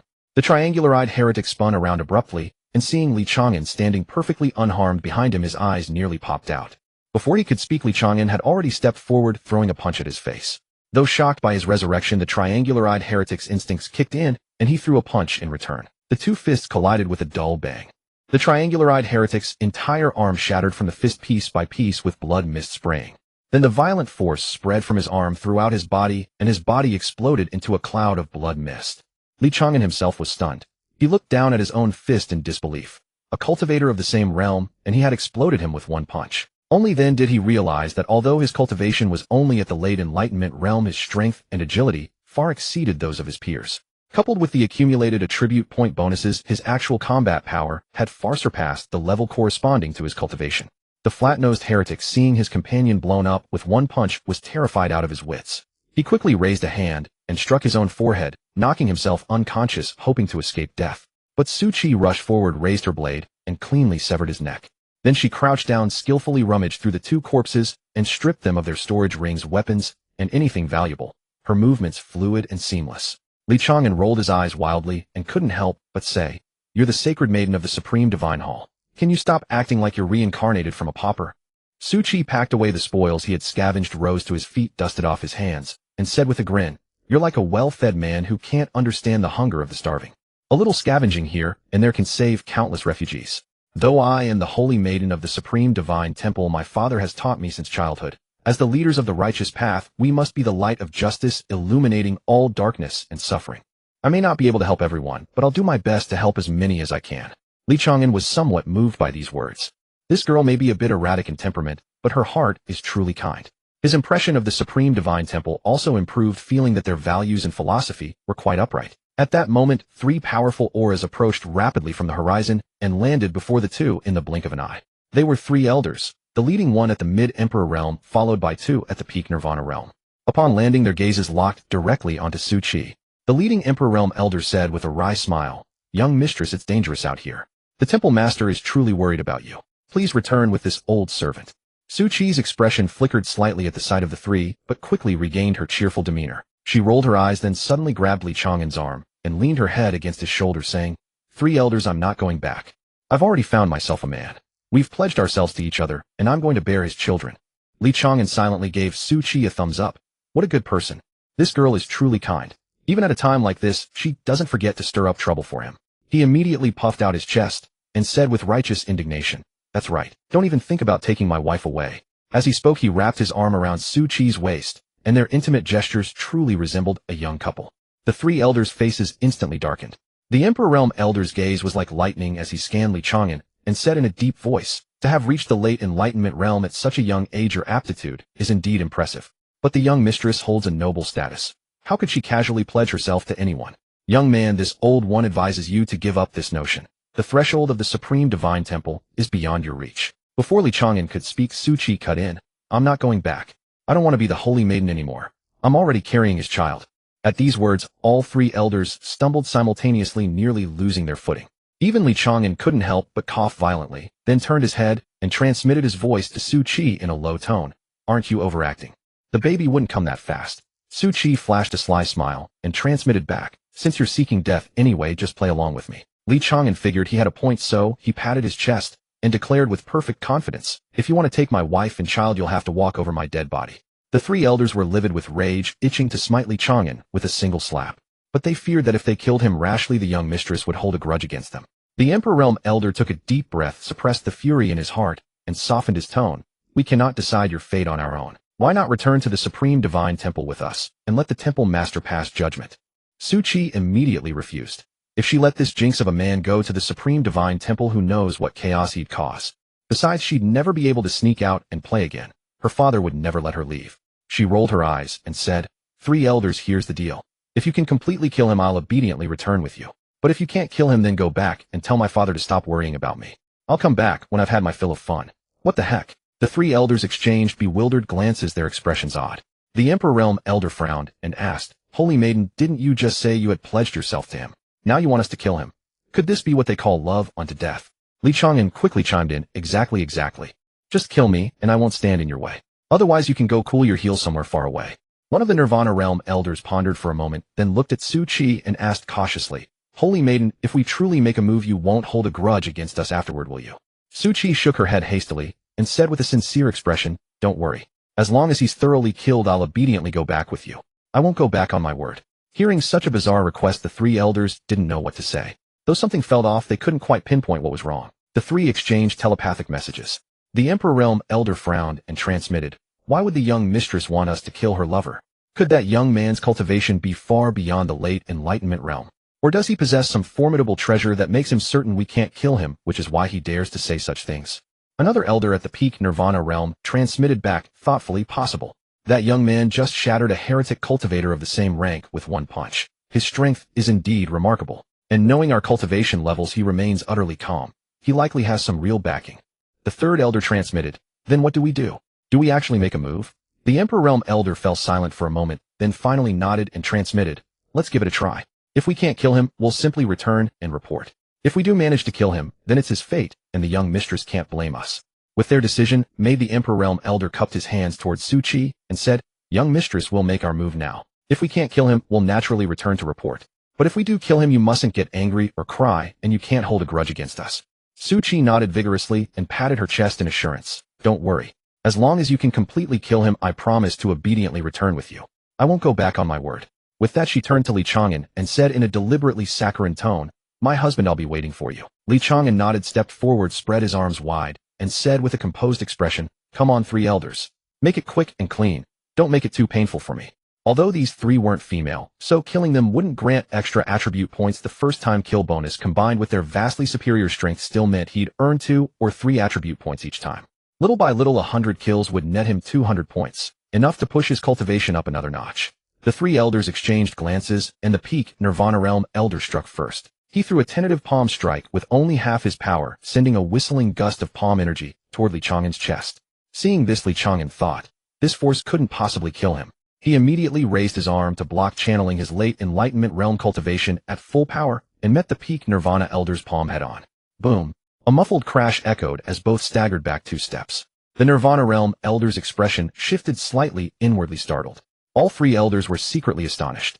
Although the elder just now had only used 5/10 of his power, 5/10 of power at the peak of Nirvana Realm was already enough to severely injure an ordinary cultivator at the late stage of Dao comprehension. Yet Li Chang'an not only blocked it, but also matched him blow for blow, forcing the elder to reassess Li Chang'an's strength. Li Chang'an shook his slightly numb palms and said grumpily, "Hey elder, don't you even bother using your full strength when killing people. If I don't go all out, I can't kill you." The 3 elders' expressions turned grave. They could clearly sense that Li Chang'an's cultivation was indeed at the late stage of Dao comprehension, but the power he had just displayed was not much weaker than that of a cultivator in the middle to late stage of Nirvana Realm. This made them even more certain. There must be something unusual about this kid. The elder at the peak of Nirvana Realm took a deep breath and no longer held back. He channeled his full power and unleashed his signature technique. A terrifying palm force transformed into a roaring tiger phantom with a piercing shriek that tore through the air, lunging ferociously toward Li Chang'an. With this strike, he had committed his full 10/10 of power. Even a powerhouse in the early stage of Great Emperor Realm would dare not take it head-on. When Li Chang'an saw the tiger phantom rushing toward him, his expression shifted from alarm to delight, and he shouted loudly, "That's it." Then he did something that nearly made the 3 elders' eyes pop out. He directly removed all his chi defenses, spread his arms wide, and deliberately charged straight into the terrifying palm strike. The tiger phantom passed through his body without any obstruction. Li Chang'an's form instantly turned to ash and scattered into the air. The 3 elders stood frozen in shock, unable to process what they had just witnessed. They looked down at the pile of dissipating ash on the ground, then exchanged glances with one another. Finally, they all turned in unison to look at Su Qi, and the Great Emperor Realm elder asked with complete bewilderment, "Miss, why didn't he dodge or avoid it? Why did he remove his chi defense?" Su Qi did not answer their question. Instead, she nervously scanned her surroundings, her own heart pounding. What if he really had been blasted to pieces and could not come back to life? Fortunately, this worry only lasted for a few breaths. Li Chang'an's figure suddenly appeared beside Su Qi, dusting off non-existent dirt from his clothes, and praised with a relaxed expression, "Comfortable. That palm was powerful, elder. Come on, let's continue." The 3 elders simultaneously gasped in shock. The elder at the peak of Nirvana Realm pointed at Li Chang'an, his finger trembling slightly, his voice filled with disbelief. You were clearly blasted into ash just now. How is this possible?" The other Nirvana Realm elders suddenly seemed to remember something, his expression changing drastically, his voice tinged with tremor. You can't be that. The immortal Li Chang'an, can you?" Li Chang'an's face darkened, and he quickly denied it. No. I just have a magical treasure on me that can withstand many fatal hits. Kill me a few more times, and when the energy of my treasure runs out, I won't be able to come back." The 3 elders all had exasperated expressions. They had seen similar life-preserving treasures and skills before, but never one that could resurrect completely unscathed after being blasted to ash. The Great Emperor Realm elder fell silent for a moment, then suddenly struck, without warning, his palm crashing into Li Chang'an's chest with blinding speed. He poured his full strength into this strike. The immense palm force of early Great Emperor Realm instantly destroyed Li Chang'an's internal organs, killing him on the spot. The Great Emperor Realm elder retracted his palm, his gaze fixed tightly on the corpse on the ground. He could clearly sense that Li Chang'an was truly dead. No breath, no life force, no signs of any treasure or technique being activated. But the next moment, Li Chang'an's figure appeared beside him again, grinning. "It's still the Great Emperor Realm people who kill me most comfortably. Dying once counts as twice. Let's continue." The Great Emperor Realm elder's mouth twitched a few times, and he let out a long sigh. "Stop pretending you are the immortal Li Chang'an. Under heaven, apart from you, no one can truly die and come back to life." Li Chang'an's face darkened again, and he gritted his teeth. "Don't give me nicknames." He paused, then wrapped his arm around Su Qi beside him, and said, "Now that I've hooked up with your young miss, shouldn't you continue killing me a few more times?" The 3 elders' expressions turned extremely grave. Their reaction was exactly the same as those elders from Wuji Immortal Palace. They simply did not want to fight at all. They were all worried that if Li Chang'an ever became invincible under heaven, he might use, "You killed me many times" as an excuse to cause trouble for the Supreme Divine Palace. The Great Emperor Realm elder fell silent for a moment, then clasped his hands, and said, "Since we agreed earlier, if we can't kill you, we'll leave." Then we'll leave now. But miss, after you've had enough fun, you can bring your son-in-law back to the Supreme Divine Palace together. Upon hearing them directly call him son-in-law, Li Chang'an's heart skipped a beat, and he quickly released his arm around Su Qi, waving his hand, and saying, no, no, no. You should just kill me a few more times. I'm not going to the Supreme Divine Palace. If he really went as a son-in-law, who would try to kill him? If he could not die, what was the point of going? But the three elders had made up their minds, and simply did not want to fight again. Li Chang'an could only turn to look at Su Qi, signaling her with his eyes to help. Su Qi understood, cleared her throat, and said to the three elders, Elders, since you all know his identity, and know that he grows stronger the more he dies, just do him a favor, and kill him 100 times. After killing him, you can go back and report. I'll naturally return when I've had enough fun. The three elders hesitated for a moment, but since the young miss had spoken, they could not really refuse. The three exchanged glances and finally nodded. So next the three elders took turns striking, killing Li Chang'an 100 times. Although he could only get 2 or 3 attribute points each time after 100 deaths, he had accumulated over 200 points. When the last kill was completed, a stronger aura suddenly exploded from within Li Chang'an's body. He had finally broken through from the late stage of Dao comprehension to the peak of Dao comprehension. He opened the panel and took a look. His attribute points had accumulated over 300 more, so he kept them for now as a reserve. The three elders, as if they had completed an arduous mission, all sighed in relief. The great Emperor Realm Elder clasped his hands and said, Miss, the task is complete. We will return now to report. After speaking, the three no longer stayed, transforming into 3 streaks of light, and disappeared into the horizon in the blink of an eye. Li Chang'an stood in place, clenched his fists, feeling the power increase brought by the peak of Dao comprehension, and nodded satisfactorily. Su Qi walked over to him, tilted her head looking at him, and asked with a grin, How is it? You broke through, right? Want to thank me? Li Chang'an glanced at her, and said, Thank you for what? Thank you for betraying me. Su Qi stuck out her tongue, chuckled, and did not refute it. Instead, she pulled his sleeve and said, Let's go to the 5 Elements sect. After we settle the matter of the Martial Arts Alliance Master, I'll take you to a good place. The three elders flew without rest, transforming into 3 streaks of light as they returned to the Supreme Divine Temple. The majestic palace stood atop the clouds, white jade forming its steps, glazed tiles serving as its roof, spiritual energy, dense as mist, a realm of sacred grandeur.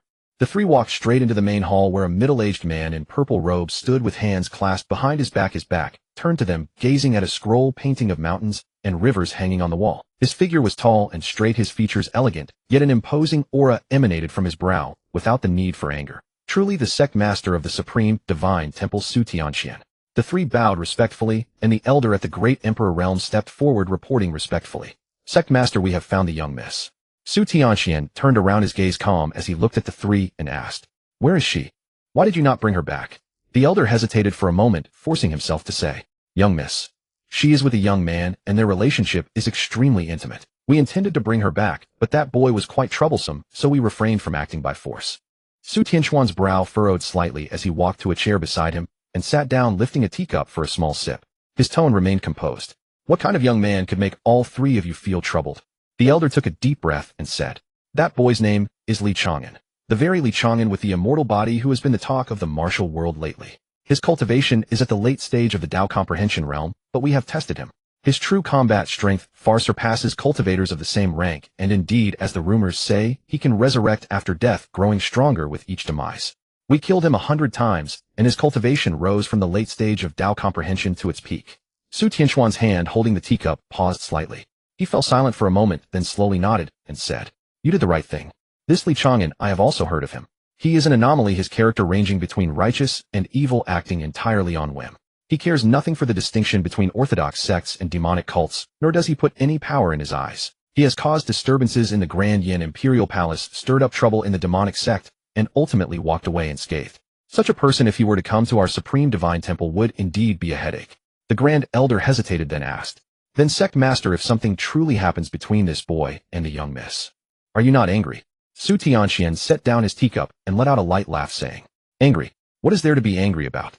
His method of growing stronger is very special. Everyone knows clearly. He will one day become invincible and impossible to kill. Building a good relationship with him is far better than making an enemy. If we offend him, even though his cultivation is insufficient now, as long as he continuously targets our lower-ranked disciples, we cannot ignore him. What great sect, what great sacred land could withstand being harassed like this? He dies yet keeps growing stronger. There is simply no solution. The crowd nodded in agreement, deeply convinced. They were all old foxes who had lived for hundreds of years. They could clearly see where the advantages and disadvantages lay. Su Tianqian continued. So from the current perspective, although that girl Chi-Chi is somewhat wild, if Li Chang'an truly becomes my son-in-law, our supreme divine temple would surpass the Wuji Immortal Palace. The Grand Elder frowned and said, Sect Master, the 4 great sacred lands have always been equals. Merely surpassing the Wuji Immortal Palace isn't enough, is it? The Piamiao Palace and Yaoqi Sacred Land would certainly not accept this. Su Tianxian smiled, lifted his teacup for another sip, and said leisurely, Given this boy's temperament and the speed at which his cultivation improves, the Piamiao Palace and Yaoqi Sacred Land will eventually receive his visit too. At that time, they should be the ones feeling envious of us. Upon hearing this, everyone present felt a deep sympathy for those 2 sacred lands. Just then another elder suddenly remembered something and spoke up. Sect Master, intelligence we received today. Li Chang'an and the young miss just finished causing trouble at the Wuji Immortal Palace. I hear the Saintess Yu Linglong was so furious she considered announcing her betrothal to Li Chang'an only to make him compromise and leave. And Li Chang'an also took the Saintess's underwear. At these words, everyone present wore most peculiar expressions. Su Tianxuan's hand holding the teacup also paused. Then he wryly smiled, shaking his head. So you see, it's better that Chi-Chi has a good relationship with this Li Chang'an than to be haunted by him. This fellow, when the relationship is good, he's an ally. When it's bad, he's a plague god. Everyone nodded in complete agreement. Su Tianxian fell silent for a moment, then gave the order. Continue monitoring their movements. When necessary, you may assist Li Chang'an, but absolutely do not become his enemy. If Chi-Chi truly likes that boy, this seed will not oppose their marriage. Everyone's hearts stirred with solemnity as they acknowledged in unison. On the other side, Li Chang'an and Su Chi walked side by side, their movement techniques deployed as they traveled swiftly along the official road. While hurrying on, Li Chang'an glanced around somewhat dejectedly, saying, Why are there so few bandits on the road nowadays? After walking for half a day, I haven't even encountered a petty thief. Su Chi rolled her eyes at him and said crossly, 2 masters at the Tao comprehension realm walking together. Which fool would dare rob us? Unless we were carrying some peerless treasure, who would take such a risk? Li Chang'an heard this and found it reasonable. His eyes darted about as he said, Then do you have any treasures on you? Let me hold them, and we'll stroll through some major city. Let's see if we can draw some hatred. Su Chi thought for a moment, then said with a mischievous smile, How about this misuses the beauty trap? Maybe I can attract the covetous desires of some evil cultivators, helping you draw some hatred. If that doesn't work, killing them won't give us any psychological burden either. Li Chang'an glanced at her and shook his head. Although you really are beautiful, where would we easily find evil cultivators with high cultivation? People with cultivation too low won't help me much. Su Chi smiled mysteriously, lowering her voice. That's something you wouldn't understand. I have a pure Yin constitution, but my constitution has been hidden all along. As long as I break the seal, I can guarantee many old monsters will take an interest in me. Otherwise, why do you think my father won't let me leave the Supreme Divine Temple? Li Chang'an was delighted in his heart, but then shook his head, saying seriously, Forget it. I can't use you as bait to take risks. What if those people don't kill me, but directly kidnap you? If something serious happened, wouldn't I feel guilty for the rest of my life? When Su Chi heard this, her heart warmed slightly, the corners of her mouth unconsciously rising as she said gleefully, I knew you still have me in your heart. Li Chang'an's face turned dark as he said, Forget it. Let's go to the 5 Elements Gate first. Let's try to reach the Nirvana realm as soon as possible. Li Chang'an and Su Chi utilized their movement techniques and traveled non-stop, finally arriving at the Tianyue Mountains, where the Wuxing sect was located by noon on the second day. The Wuxing sect was perched atop the main peak of Tianyue Mountain. Its entrance was constructed with great grandeur, flanked by 2 stone pillars over 10 zhang tall, their surfaces carved with patterns of the 5 elements and the 8 trigrams, exuding an aura of solemn dignity. On the plaza before the mountain gate, disciples were practicing sword forms. Seeing the 2 striding forward with brazen confidence, several gate-guarding disciples immediately rushed over. The leader raised his hand to block their path and asked in a deep voice, Who goes there? What brings you to our Wuxing sect? Li Chang'an kept his hands clasped behind his back, his chest thrust forward, and spoke in an extremely arrogant tone, Did someone cripple your sect leader's son? Let me tell you, I'm the one who did it. My name is Li Chang'an, and I've come here today specifically to pay a visit. Tell your sect leader to come out and meet me. The moment these words left his mouth, the gate guard's expressions changed drastically. The news that the sect leader's only son had been crippled had already spread like wildfire within the Wuxing sect. The sect leader had raged for days over the matter, and the entire sect was secretly investigating to uncover the culprit. Never in their wildest dreams did they expect the murderer to actually deliver himself at their doorstep. Without hesitation, the gate-guarding disciple pulled a signal talisman from his robes and crushed it. A crimson beam of light shot straight into the sky, exploding at its apex to form a striking lotus of flame.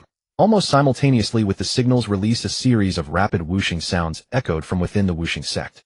Dozens of figures darted forth from various halls and landed before the mountain gate, surrounding Li Chang'an and Su Chi.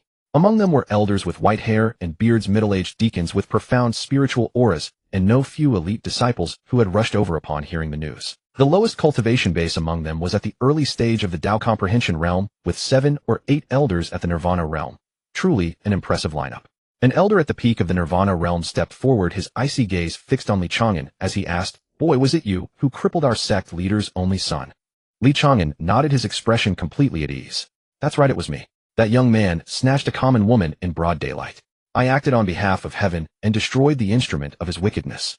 If the Wuxing sect believes I've done wrong, come at me with all you've got for revenge. I won't lift a finger to defend myself." The elders of the Wuxing sect all wore deeply displeased expressions. Some clenched their fists while others gripped their sword hilts, yet no one made the first move. A seemingly more composed elder studied Li Chang'an with a furrowed brow, then spoke up. The earlier individual claimed to be named Li Chang'an. "Are you that same Li Chang'an, the so-called undying plague god?" Li Chang'an's expression darkened, and he retorted irritably, "Stop making up nicknames for me. I'm not truly immortal. Provided you strike with sufficient ferocity to eliminate any possibility of my resurrection, I cannot come back to life. So go ahead and attack me, just don't hold back." At that moment, a formidable aura erupted from deep within the Wuxing sect, and a middle-aged man in purple robes with a dignified countenance strode forward. His cultivation was unfathomable, clearly a master at the late stage of the Great Emperor realm. Beside him walked a young nobleman with a pale complexion and unsteady gait, the very same brocade-robed young master whom Li Chang'an had crippled with a single kick. The moment the young nobleman spotted Li Chang'an, his eyes blazed with bone-deep resentment, and he pointed at him through gritted teeth. "Father, it was him. He's the one who crippled me. Kill him quickly. Tear him apart limb from limb." His gaze then shifted to Su Qi beside Li Chang'an, a lecherous glint flashing in his eyes as he licked his lips and said, "Father, I want that woman. Make her my concubine. I'll torment her properly to vent my hatred." Upon hearing this, Su Qi showed no anger, but instead grinned and replied, "You've been crippled and still can't keep your mouth shut. Now even if you had the desire, you've lost the ability, haven't you?" The young nobleman's face stiffened, then he roared in furious embarrassment, "None of your business whether I have the ability or not.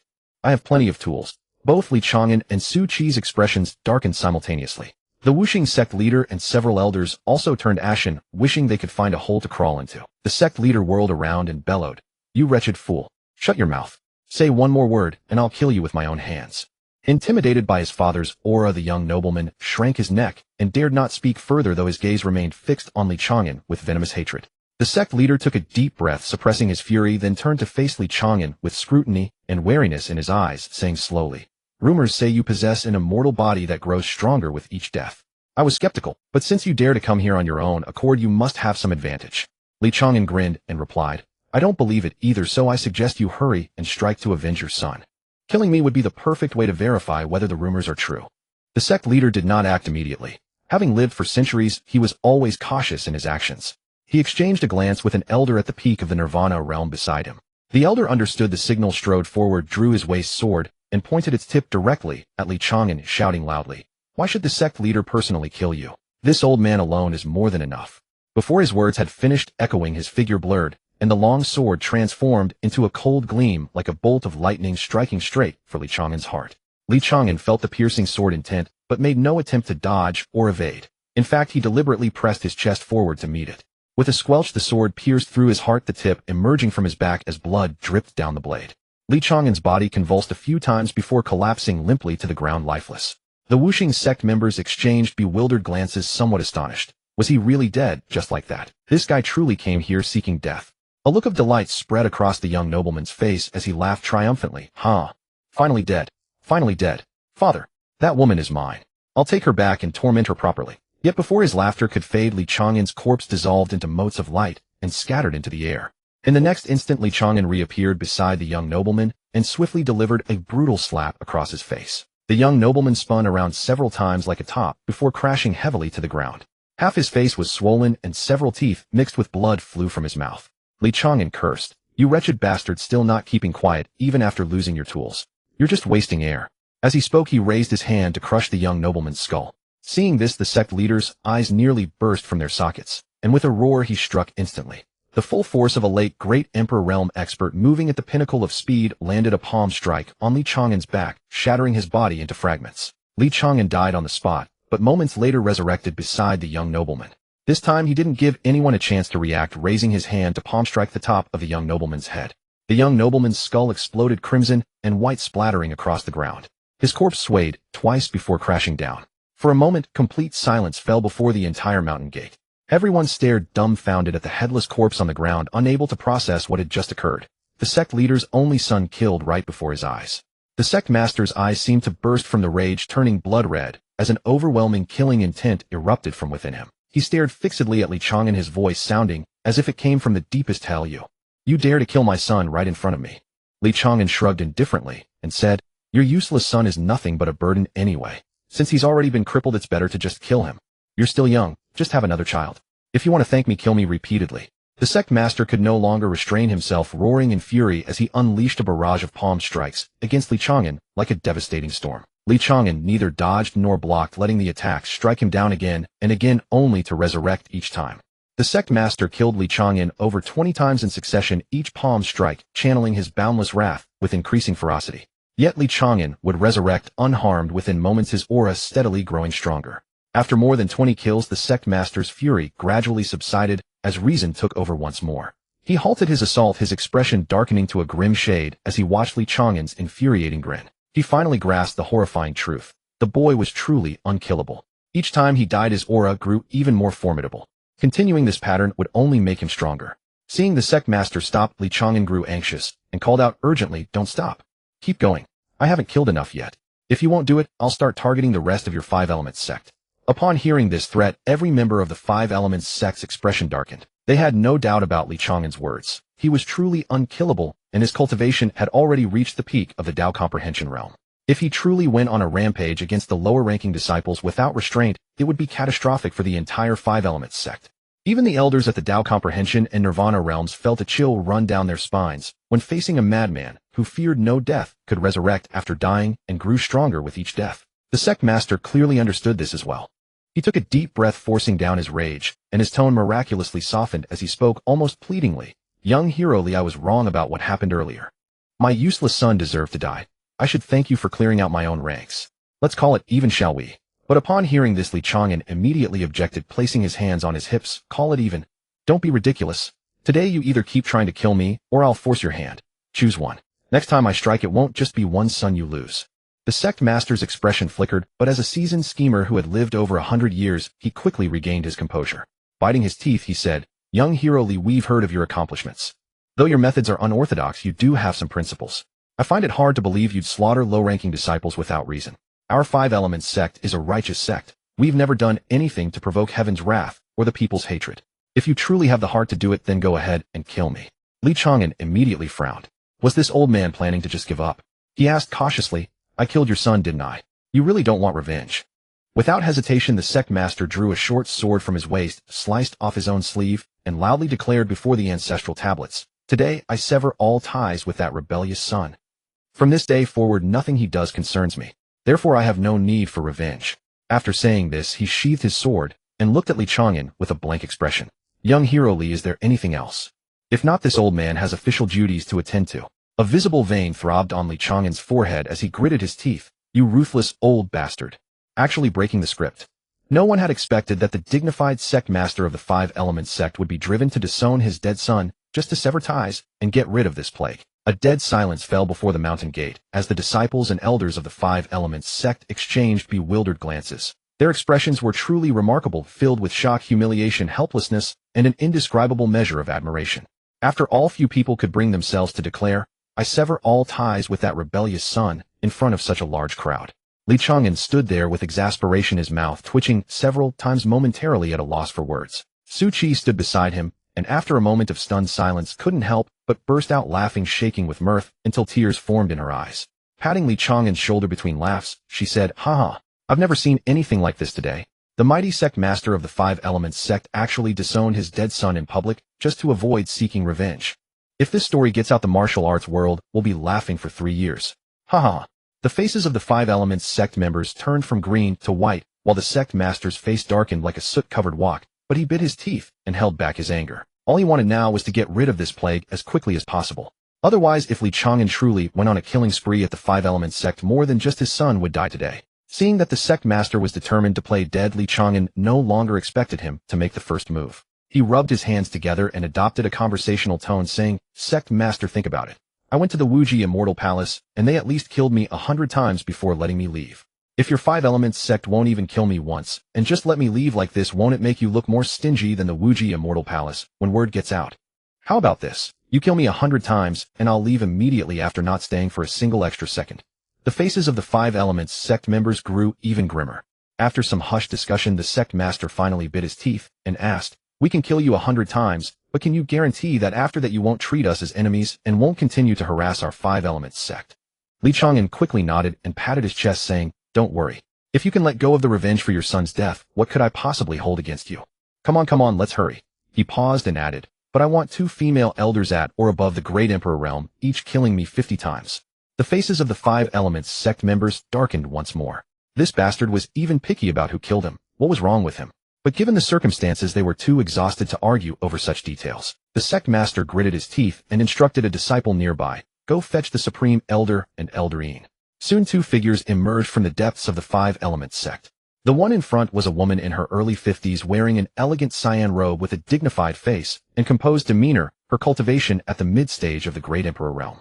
The other was a wrinkled old woman leaning on a dragon-headed cane, appearing to be at least in her 70s or 80s. Yet the occasional flash of sharpness in her cloudy eyes revealed that her cultivation was equally unfathomable, late stage of the Great Emperor realm. The woman first glanced at the headless corpse on the ground, her brows furrowing slightly, but she quickly composed herself. The old woman, as if accustomed to life and death, casually scanned the scene with a calm gaze before settling on Li Chang'an and asked, "Sect Master, what brings us out here?" The sect master sighed and briefly explained the situation. Upon hearing this, the expressions of both the woman and the elderly matron turned rather peculiar. Having lived for hundreds of years, it was the first time they had ever heard someone beg others to kill them. But since it was the sect master's command, they could hardly say no. The elderly matron nodded slightly and said in a calm tone, "Since the sect master has given the order, this old woman will stretch her limbs a bit." Li Chang'an's eyes lit up as he saw the 2 of them. Mid-stage and late-stage Great Emperor realm cultivators, both female. This meant he could earn bonus attribute points with each kill. He immediately stepped forward, spread his arms wide, and said eagerly, "2 elders, come on. Don't hold back. Hit me as hard as you can." The woman and elderly matron exchanged glances and wasted no more words. The woman struck first, unleashing a palm strike filled with the tremendous force of the mid-stage Great Emperor realm, instantly killing Li Chang'an. Li Chang'an didn't dodge or evade and quickly revived, grinning as he urged her on. Excellent. Keep going." The woman's expression remained flat as she struck again. Once, twice, 3 times. After 50 strikes, the woman stepped aside, and the elderly matron took over. The elderly matron's cultivation was deeper, and her strikes were more decisive and precise, each one instantly killing Li Chang'an so cleanly that he barely felt any pain. After 50 more strikes, a full 100 kills were completed. Li Chang'an stood in place, sensing the surging power within him, his heart filled with joy. These 100 kills, thanks to the first kill bonus, plus the female multiplier and high realm bonus, netted him nearly 400 attribute points. Combined with what he'd accumulated before, his available attribute points had now exceeded 800. His only regret was that his cultivation remained stuck at the peak of the Tao Comprehension realm, still far from the Nirvana realm. But he wasn't in a hurry. His gains were already substantial. Once he found his next target and died several hundred more times, he would surely break through. He brushed the dust from his clothes, bowed to the 5 elements sect members, and said with a grin, "Thank you, elders, for your help. I won't disturb you any longer. Until we meet again." The 5 elements sect members heard this, and instead of feeling relieved, they all shuddered in unison. Until we meet again. It would be better if they never met again. The sect master hurriedly waved his hands, forcing a smile uglier than tears, and said, "Seniorly, take care. I won't see you off." Li Chang'an laughed heartily, grabbed Su Chi's hand, and strode away. The 5 elements sect members stood at the mountain gate, watching the 2 figures disappear down the mountain path. Only after a long while did someone let out a long sigh of relief, as if they had just survived a nightmare. If they could, they never wanted to see that plague god Li Chang'an again in this life. Li Chang'an and Su Chi walked side by side out of the 5 elements sect's mountain gate, strolling leisurely down the mountain path. After walking a distance, Su Chi glanced at Li Chang'an with a hint of sympathy and said, "Looking at you now, it's getting harder and harder to die.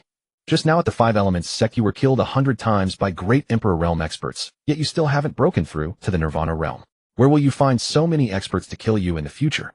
Li Chang'an sighed helplessly. There's no way around it. They say you can't strike a smiling face. They're all apologizing one by one, even setting aside the hatred of killing their children. What can I do? I can't actually lay hands on their low-level disciples to force them to kill me, can I?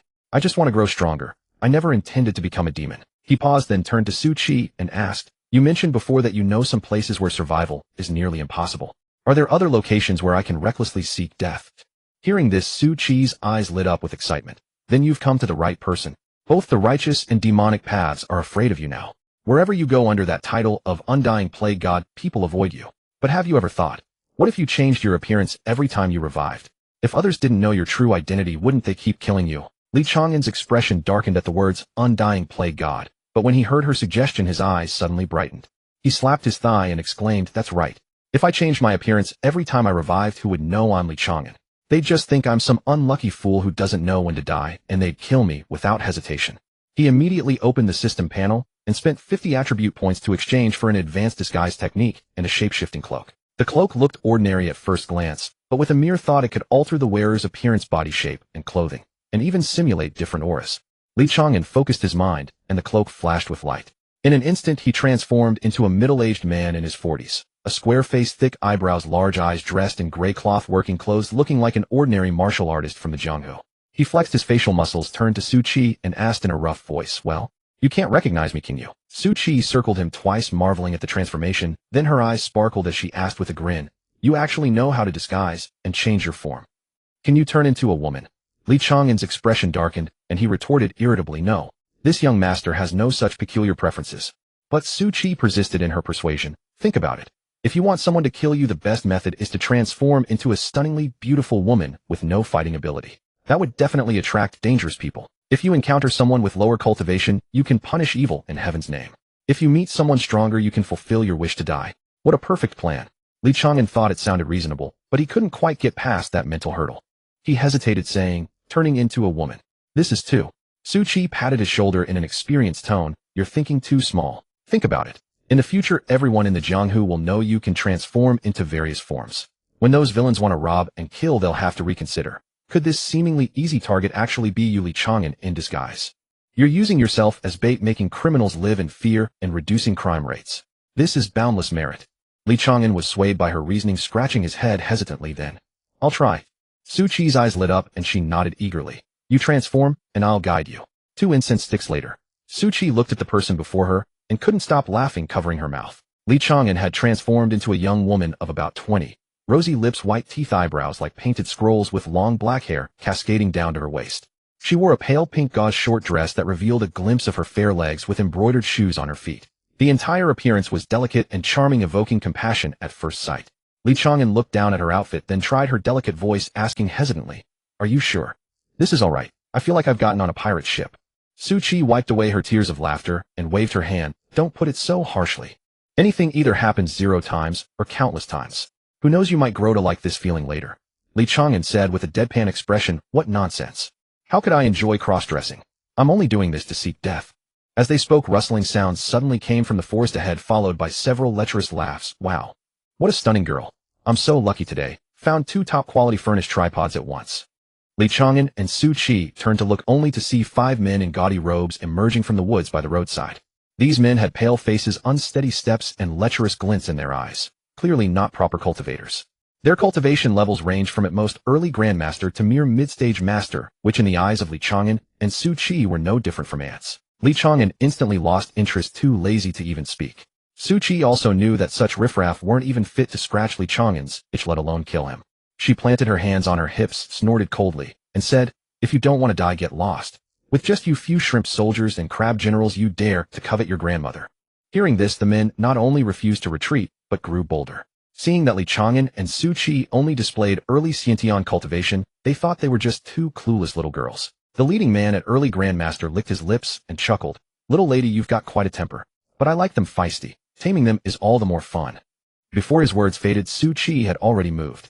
Her figure was like a bolt of green lightning weaving through the 5 men. A series of sharp smack, smack, smack sounds rang out. All 5 men flew backward with screams, tumbling on the ground in a heap. Each had a fresh red palm print on their face, with one side swollen grotesquely. Su Qi clapped her hands, stood among them, and said with a grin, with such meager skills, you dare to show your faces. Only then did the men realize they had hit a steel wall. Pale with terror, they scrambled to flee. But Su Qi flickered and blocked their path, saying leisurely, don't be in such a hurry. I'm in a good mood today, so I'll give you a chance to live.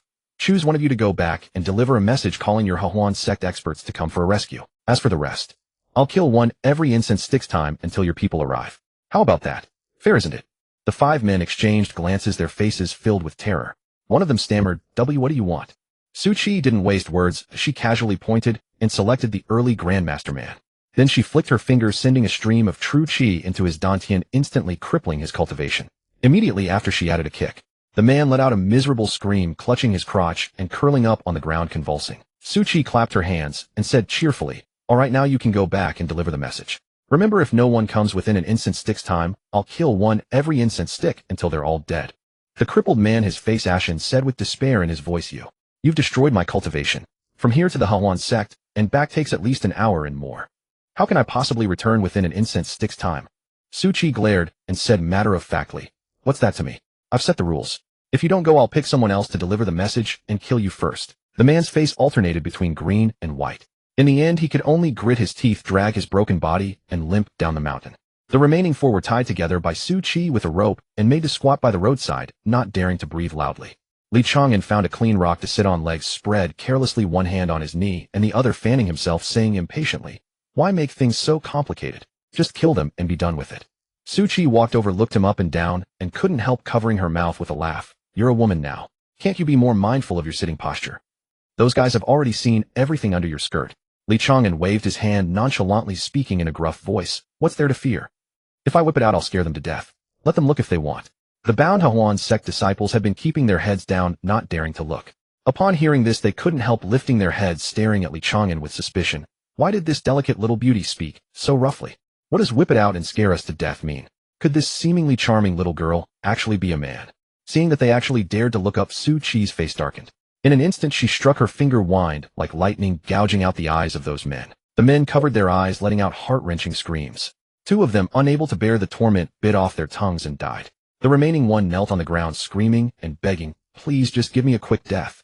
Don't torture me like this." Su Chi squatted down with a grin, using her whip to lift his chin. "A quick death? If we too had been weaker in cultivation, wouldn't it be us kneeling and begging for mercy right now? How many innocent maidens have you Hawan sect people harmed? Don't you have any idea in your hearts? Today, falling into my hands, do you think I'll let you die so easily?" As she spoke, she drew a black long whip from her waist. With a flick of her wrist, the tip cracked sharply in the air. Then she struck him viciously, saying as she whipped, "Kneel. Confess honestly how many girls you've ruined." The man, his skin torn and bleeding, screamed and knelt on the ground, but only begged for mercy. Li Chang'an frowned deeply and couldn't help saying, "Why not just give them a quick death? We still have to travel to the Hawan sect." Su Chi pouted, somewhat unsatisfied, and said, "How boring. Fine."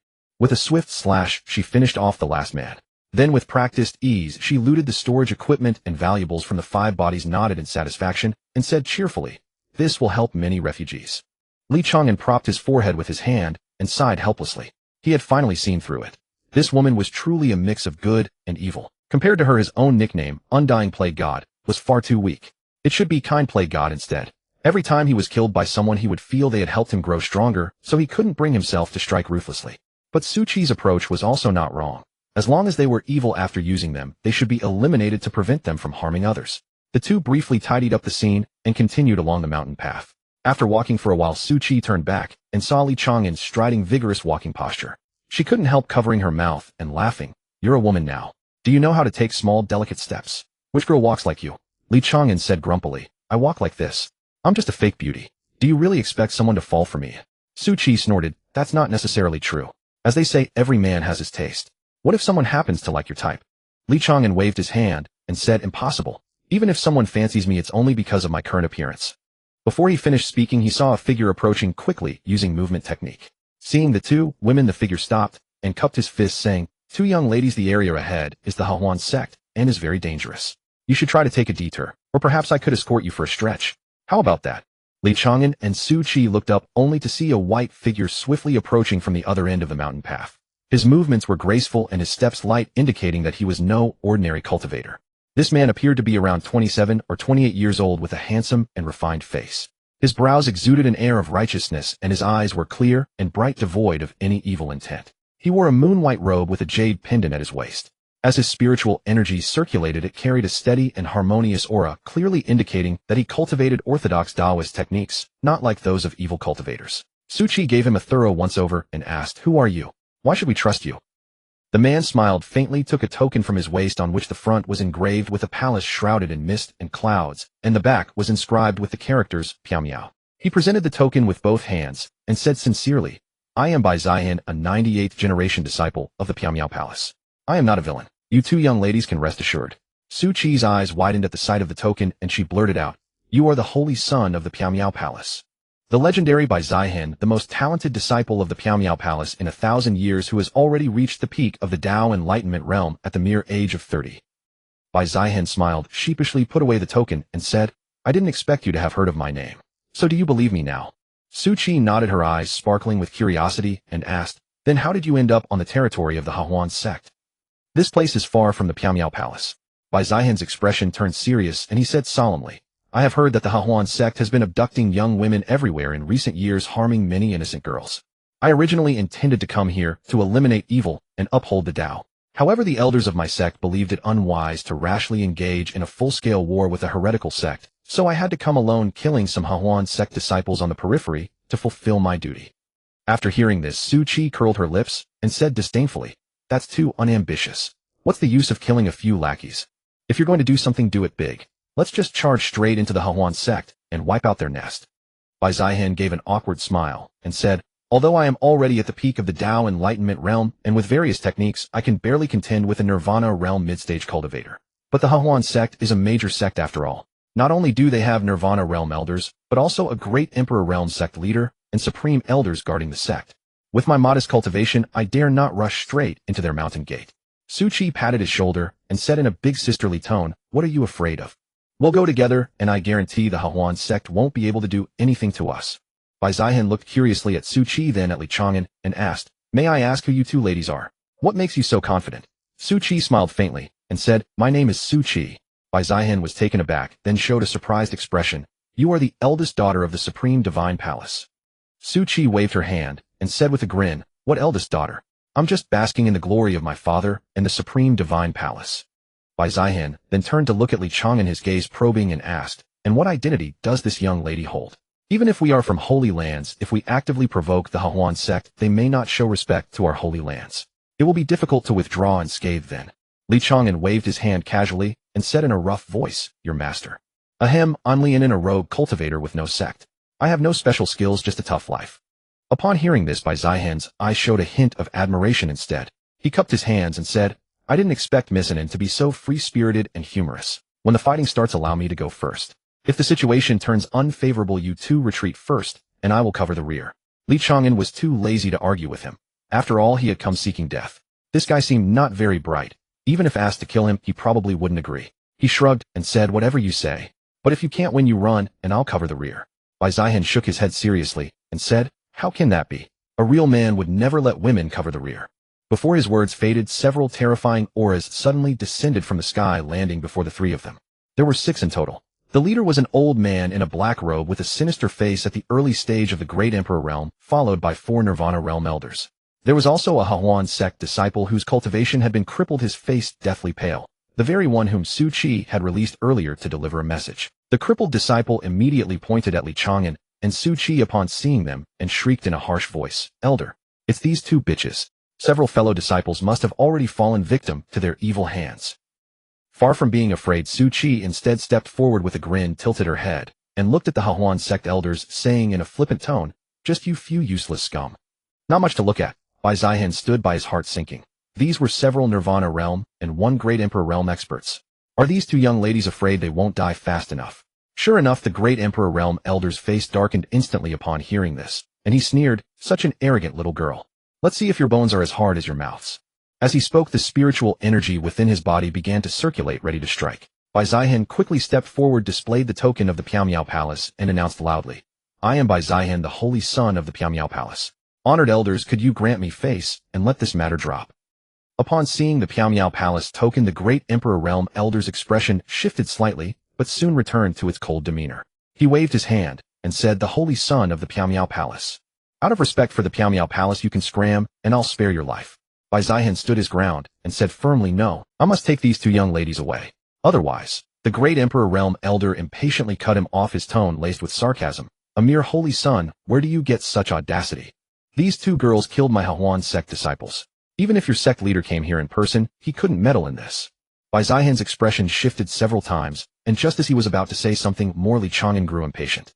He stepped forward in front of Bai Zihan, blocking him from the Great Emperor realm elder, and said with hands on his hips, "Enough idle talk. I killed them. If you want revenge, kill me to avenge your worthless disciples." The great Emperor Realm Elder gave him a thorough once-over, his gaze lingering on his delicate face for a moment. Suddenly he revealed a meaningful smile, and said slowly, "Kill you? That would be a pity. You're quite pretty. A good material for a furnace vessel. Take you back to the sect, train you properly, and slowly let you atone for the dead disciples. Wouldn't that be better?" Li Chang'an was stunned for a moment, not immediately understanding, and turned to Su Qi asking, "What does he mean?" Su Qi covered her mouth and chuckled, leaning close to his ear and whispering, "It means they plan to take you back and use you for dual cultivation." Li Chang'an's face darkened like a soot-covered pot upon hearing these words. He looked down at his attire. Pink silk short skirt, fair legs exposed a slender waist that could be grasped with one hand, and that exquisitely delicate face, truly the appearance of a supreme-grade furnace vessel. He gritted his teeth, regretting deeply in his heart if he had known he would never have listened to Su Qi's nonsense and transformed into this appearance. Su Qi laughed hysterically, patting Li Chang'an on the shoulder and saying, "Did you hear that? They want to extract your essence. This is your chance to die well. Resist during the extraction and they'll definitely kill you." Li Chang'an glared at her irritably and was about to speak when the great Emperor Realm Elder of the Hahuan sect sneered, raising his hand to grab him with fingers curled into claws. A suction force erupted from his palm, attempting to snatch Li Chang'an through the air. Instead of dodging, Li Chang'an stepped forward deliberately, exposing his chest to the palm. But at the moment it was about to grasp him, a white figure suddenly blocked his path. A gleaming longsword appeared in by Zihang's hand, its tip angled toward the ground as he fixed his gaze on the great Emperor Realm Elder with unwavering determination. "Senior," he said solemnly, "let me repeat myself.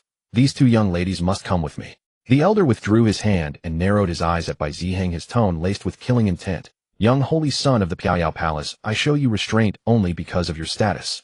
If you refuse to back down, don't blame me for being ruthless." Bai Zihang tightened his grip on his sword hilt, refusing to yield an inch. "Then please, senior, instruct me." Li Chang'an stood behind Bai Zihang, watching his upright figure, feeling at a loss for words. This guy truly didn't fear death, daring to challenge a great Emperor Realm expert over two strangers. Though his courage was commendable, his mind was stubbornly rigid. Li Chang'an patted Bai Zihang's shoulder, stepped around him, and addressed the elder directly. "Old man, cut the nonsense. I killed them. If you want revenge, come at me. Kill me to avenge your disciples. How does that sound?" The elder scanned him up and down with a sinister chuckle. "Kill you? That would be too easy for you. A furnace vessel as exceptional as you is a once-in-a-century rarity. How could I bear to kill you? I'll take you back and enjoy you properly. Once your primordial yin is drained and your cultivation destroyed, I'll hand you over to my disciples to share in turns." That's true resourcefulness. Li Chang'an felt a vain throb on his forehead. The mere thought made his stomach clench. He took a deep breath, turned to Su Qi, and whispered through spiritual transmission, "Can I make my move now, eh?" Su Qi quickly responded through spiritual transmission, "Don't rush. You're posing as a fragile woman now. Show fear to lower their guard. Once they're focused on me, strike unexpectedly to seek death. Wait no to offer yourself to death." Swallowing his urge to curse, Li Chang'an forced a terrified expression, stepped back 2 paces, and spoke in a delicate voice, "Don't come closer." Seeing her pitiful appearance, the great Emperor Realm Elder felt even more satisfied and laughed heartily as he reached out again. This time Li Chang'an didn't dodge, letting the massive hand seize his shoulder. The elder's fingers tightened, flooding Li Chang'an's body with a powerful binding force meant to seal his meridians. Though Li Chang'an's cultivation was merely at the peak of the Enlightenment realm, his physical strength far surpassed fellow cultivators at his level. The binding force proved completely ineffective against him. Yet he made no resistance, instead pretending his body went limp and collapsing softly into the elder's embrace. The elder caught him with a smug grin, saying, "Pretty little thing, come home with me obediently, and I'll make you feel like you're dying of pleasure." But before he could finish, Li Chang'an suddenly opened his eyes, grinned widely, and slammed his head straight into the elder's nose. A sharp cracking sound echoed as the elder's nasal bone shattered, blood gushing forth. Taking advantage of the elder's pain-induced grip loosening, Li Chang'an retreated several paces, brushed off his hands, and grinned. "Old man, did you enjoy touching an old woman's chest?" The elder clutched his bleeding nose, trembling with rage, and roared, "You little whore. You're asking for death." He raised his palm and struck with furious force, the overwhelming power of the great Emperor realm sweeping toward Li Chang'an like a mountain flood. Li Chang'an's heart leaped with joy. Finally, they were striking to kill. He didn't dodge or evade, even stepping forward half a pace to let the palm strike squarely on his chest. But at that exact moment, a figure shoved him aside and met the elder's palm head on. Boom. The holy son of the Piaoyao Palace was sent flying backward, struggling to rise after a long moment before spitting up a mouthful of blood, his spiritual energy significantly weakened. Li Chang'an cursed inwardly. This reckless youth was ruining everything. The great Emperor Realm Elder's expression darkened as he looked at Bai Zihang and said, "Holy son of the Piaoyao Palace, I've shown you tolerance multiple times out of respect for your sect. Since you refuse to see sense, I'll deal with you first." He lunged directly at Bai Zihang. Sensing the lethal threat, Bai Zihang's expression shifted. He hadn't expected the Hahuan sect disciples to truly dare strike at a holy son of the Piaoyao Palace. Just as he thought death was inevitable, Li Chang'an threw himself forward, blocking the attack. Boom. Li Chang'an's body was sent flying like a severed kite, crashing through a large tree by the roadside before rolling across the ground several times before coming to a still, unmoving halt. Missing it, the holy son's eyes widened in anguish, his heart torn between grief and gratitude. He never expected Miss Anin to shield him with her frail body from a fatal blow. This was the first time in his life a woman had gone to such lengths for him. The elder withdrew his palm with a cold snort and stepped forward to inspect, but was stunned to see Li Chang'an's body suddenly dissolve into shimmering particles that scattered into the air. Before he could process what had happened, a cheerful voice came from behind him, Li Chang'an grinning widely. Not bad, not bad. A great Emperor Realm strike is truly different. This one had real power. Again. Let's go again. The elder spun around sharply to find Li Chang'an standing completely unharmed behind him, arms crossed, watching him with a merry expression. He glanced down at the scattered light particles on the ground, then back up at Li Chang'an, his eyes wide with shock and bewilderment. You. How are you? Meanwhile, Bai Zihang's face lit up with relief. Miss Anin, I'm just glad you're unharmed. Li Chang'an ignored him completely and turned to the great Emperor Realm elder. Continue. As the elder wavered between shock and suspicion, Bai Zihang stumbled forward to block his path. Miss Anin, you should leave. I'll hold him off. Li Chang'an shoved him away irritably. Go away. You can barely stand on your feet. Stop trying to play the hero. But Bai Zihang remained in his way, speaking with deep emotion. Miss Anin, you're the first woman who's risked her life for me. Regardless of your motives, I'm truly moved. If I survive today, I wish to formally ask for your hand in marriage from your family. In this life, I will marry no one but you. Please give this humble one a chance to court you, Miss Anin. The moment Bai Zihang's words left his mouth, silence descended upon the scene for several seconds. A breeze swept across the mountain path, lifting several fallen leaves while an eerie stillness filled the air. Then Su Qi burst out laughing. She covered her mouth, her shoulders heaving several times. Finally, unable to contain herself any longer, she doubled over, clutching her stomach, and let out a thunderous roar of laughter. Ha ha! A marriage proposal. He wants to propose. Ha! Bai Shengzi, do you even know what you're saying? Ha ha, I can't take it anymore, my stomach hurts so much. The several elders of the Harmony Cultivation sect exchanged bewildered glances, at a complete loss for understanding. Watching Su Qi laugh until she nearly collapsed, and glancing at Li Chang'an's face as dark as a walk bottom for a moment, they couldn't quite grasp the situation. What was so funny about all this? Li Chang'an's face had turned as black as something freshly scraped from beneath a stove. The veins on his forehead throbbed violently, the corners of his mouth twitching several times. He took a deep breath, suppressing the urge to curse everything in sight, and gritted his teeth as he spoke. Stop this nonsense. I don't like men. Yet Bai Zihang seemed set in his ways, his gaze firm and unwavering as he stared at Li Chang'an, his tone carrying the resolute determination of a martyr. Miss Anin, Bai has his heart set on you. I shall marry no other in this lifetime. If you truly cannot bear the thought of being with a man, then Bai is willing to castrate myself and become your sworn sister. Li Chang'an stumbled backward, nearly losing his footing. What the hell is going through this blockhead's mind? I just wanted to impersonate a woman to provoke my own death. How did this become a romantic entanglement? Su Qi was laughing so hard she could barely stand, hanging onto a tree by the roadside, her laughter echoing endlessly through the valley. Li Chang'an pressed his hand against his forehead, a profound sense of powerlessness washing over him.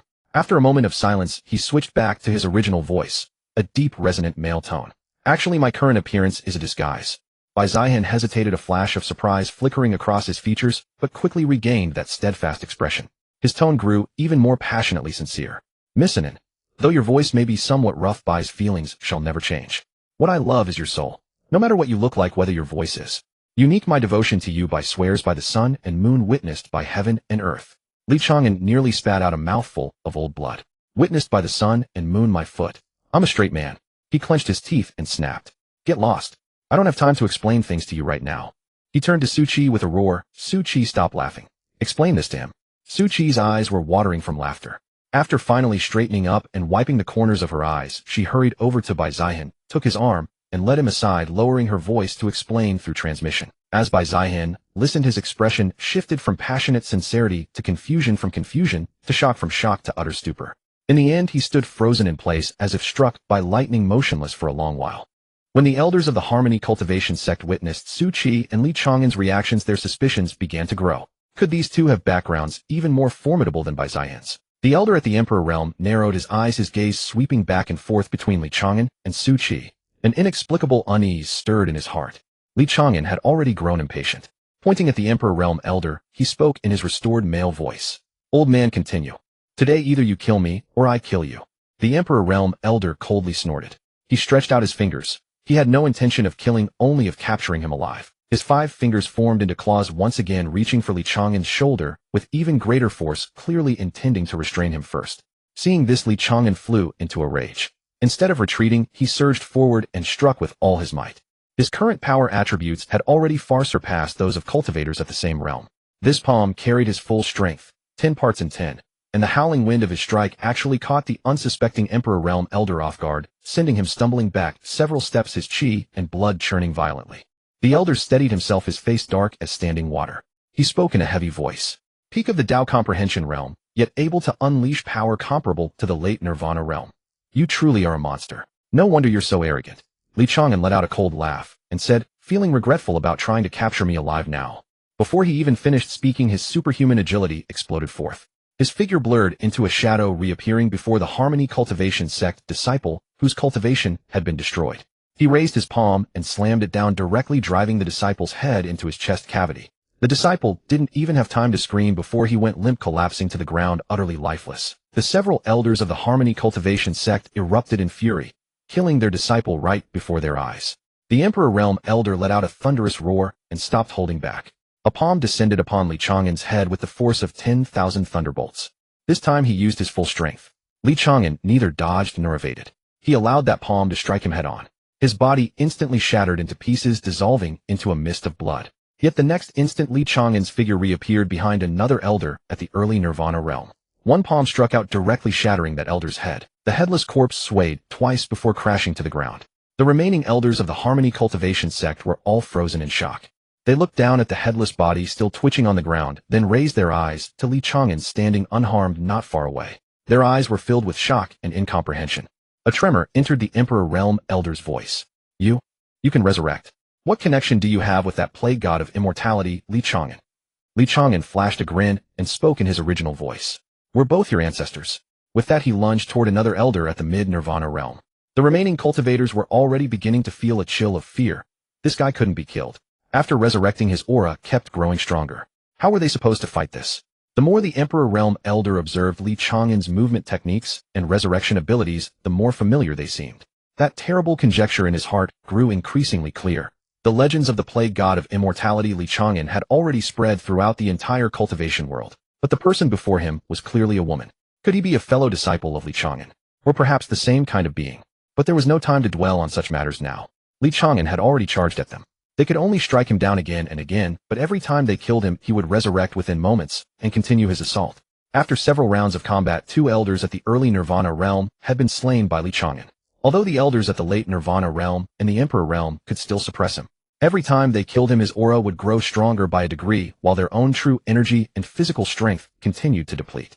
Li Chang'an glanced at the nearly 800 attribute points accumulated on his panel. Gritting his teeth, he allocated 300 points to agility and 400 points to strength.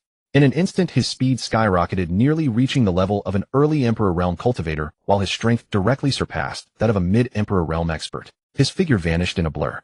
A single punch landed. The elder at the late Nirvana realm didn't even have time to react before his entire body was blasted into a mist of blood. Not a single intact bone remained. The Emperor Realm elder was seized by absolute terror.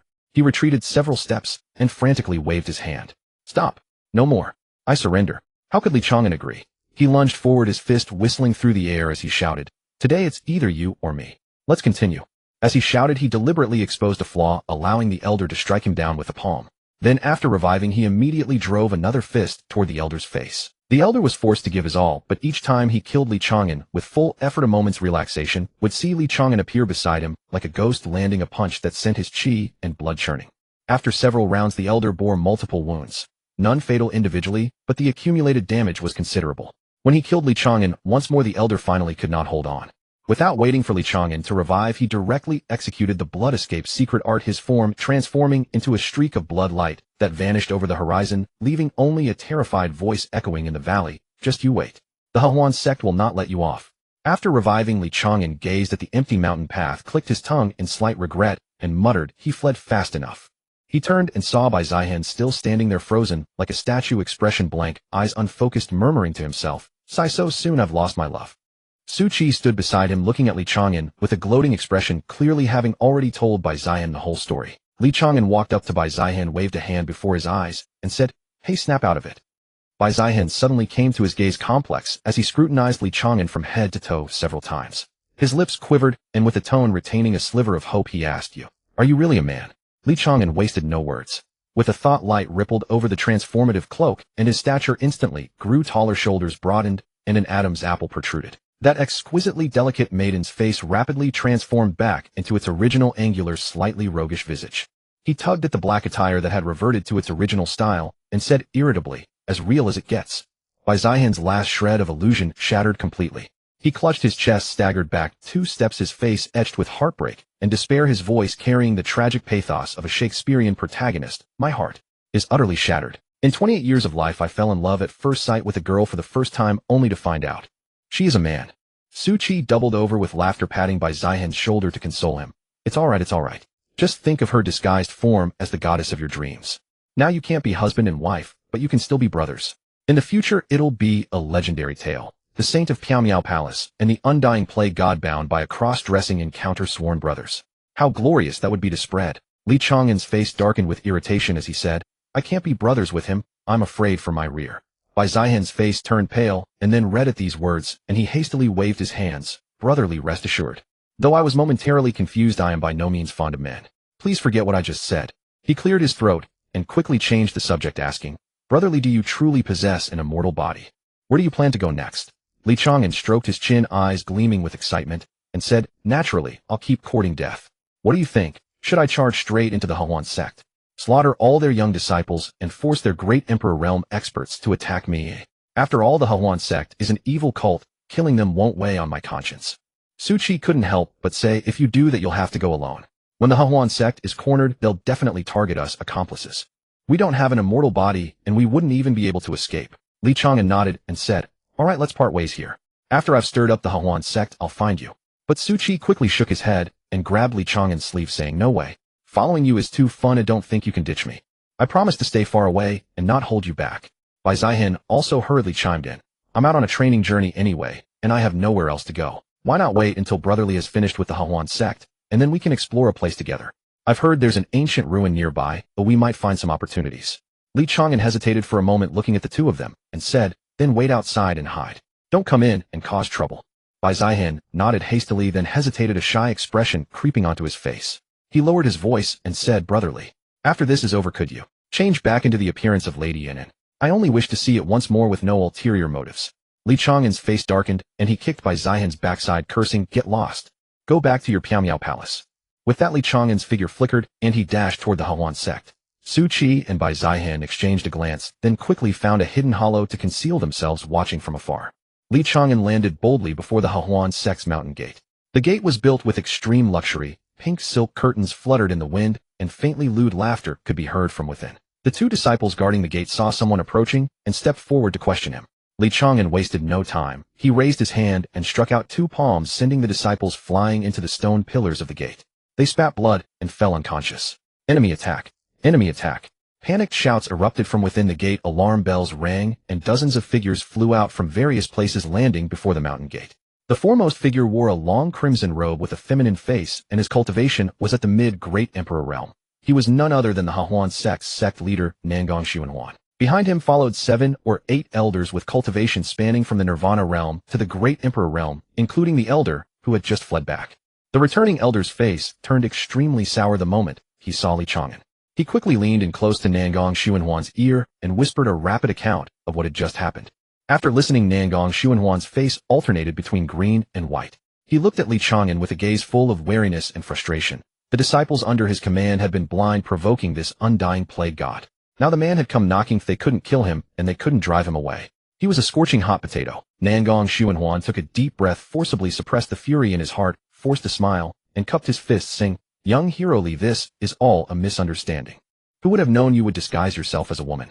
My disciples were blind and offended you. This old man apologized to you on their behalf. How about this?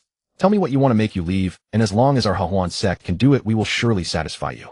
Li Chang'an crossed his arms over his chest and let out a sly chuckle, saying, "Simple. Just kill me 100 times first." The moment these words left his mouth, the faces of everyone in the Hehuan sect turned extremely grim. They were all well aware that Li Chang'an was currently at the pinnacle of the Tao Comprehension realm, already capable of trading blows evenly with Nirvana realm elders. If he were to die another 100 times and break through to the Nirvana realm, there would likely be no one left in the entire Hehuan sect capable of restraining him. Yet if they refused to kill him, given Li Chang'an's current demeanor, he clearly wouldn't let the matter rest. Nangong Xuanhuan gritted his teeth and asked tentatively, "Young Master Li, can you guarantee that once we kill you 100 times you will leave and stop pestering us? And that even after your strength increases you won't seek revenge under some pretext?" Li Chang'an furrowed his brows, a note of impatience creeping into his voice. "What right do you have to negotiate terms with me? I'm informing you now, not discussing it with you. Even if you don't make a move when it comes to dealing with you heretical fiends, I could slaughter every last one of you without a shred of guilt, and the world would sing my praises for it." The faces of the Hehuan sect members changed simultaneously. They knew Li Chang'an was speaking the truth. Given his undying, indestructible nature, if he was truly determined to unleash a massacre upon the Hehuan secticide from a few great Emperor realm experts, who might escape, the rest would likely find it impossible to evade his lethal hand.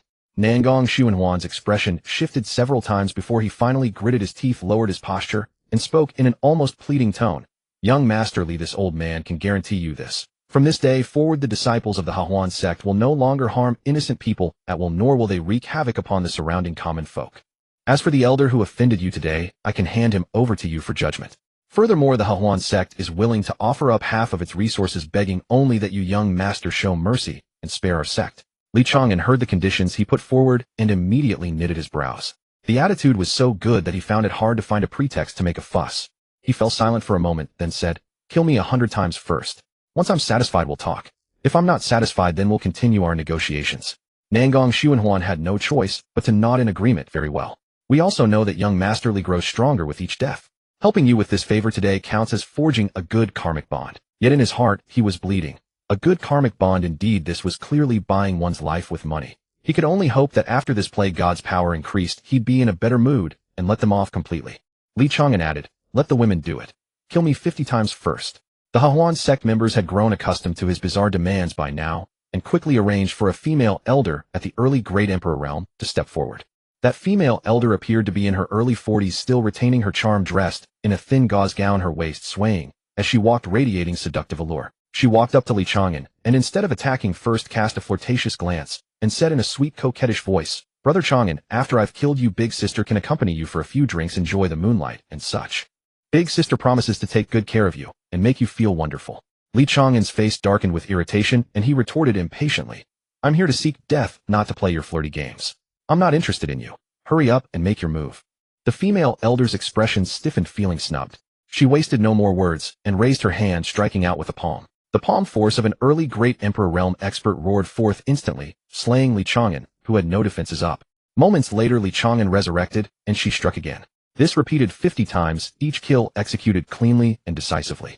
With each death, Li Chang'an gained roughly 3 attribute points, and after 50 rounds he accumulated over 150 points. Yet his cultivation remained at the pinnacle of the Tao Comprehension realm, still one step short of the Nirvana realm. He frowned, then pointed at another female elder at the early Great Emperor realm, and said, "Your turn. Kill me 50 more times." That female elder said nothing, stepping forward to take over. Another 50 swift and decisive kills followed. When the final kill was completed and Li Chang'an resurrected, a surge of even more formidable aura suddenly erupted from within him.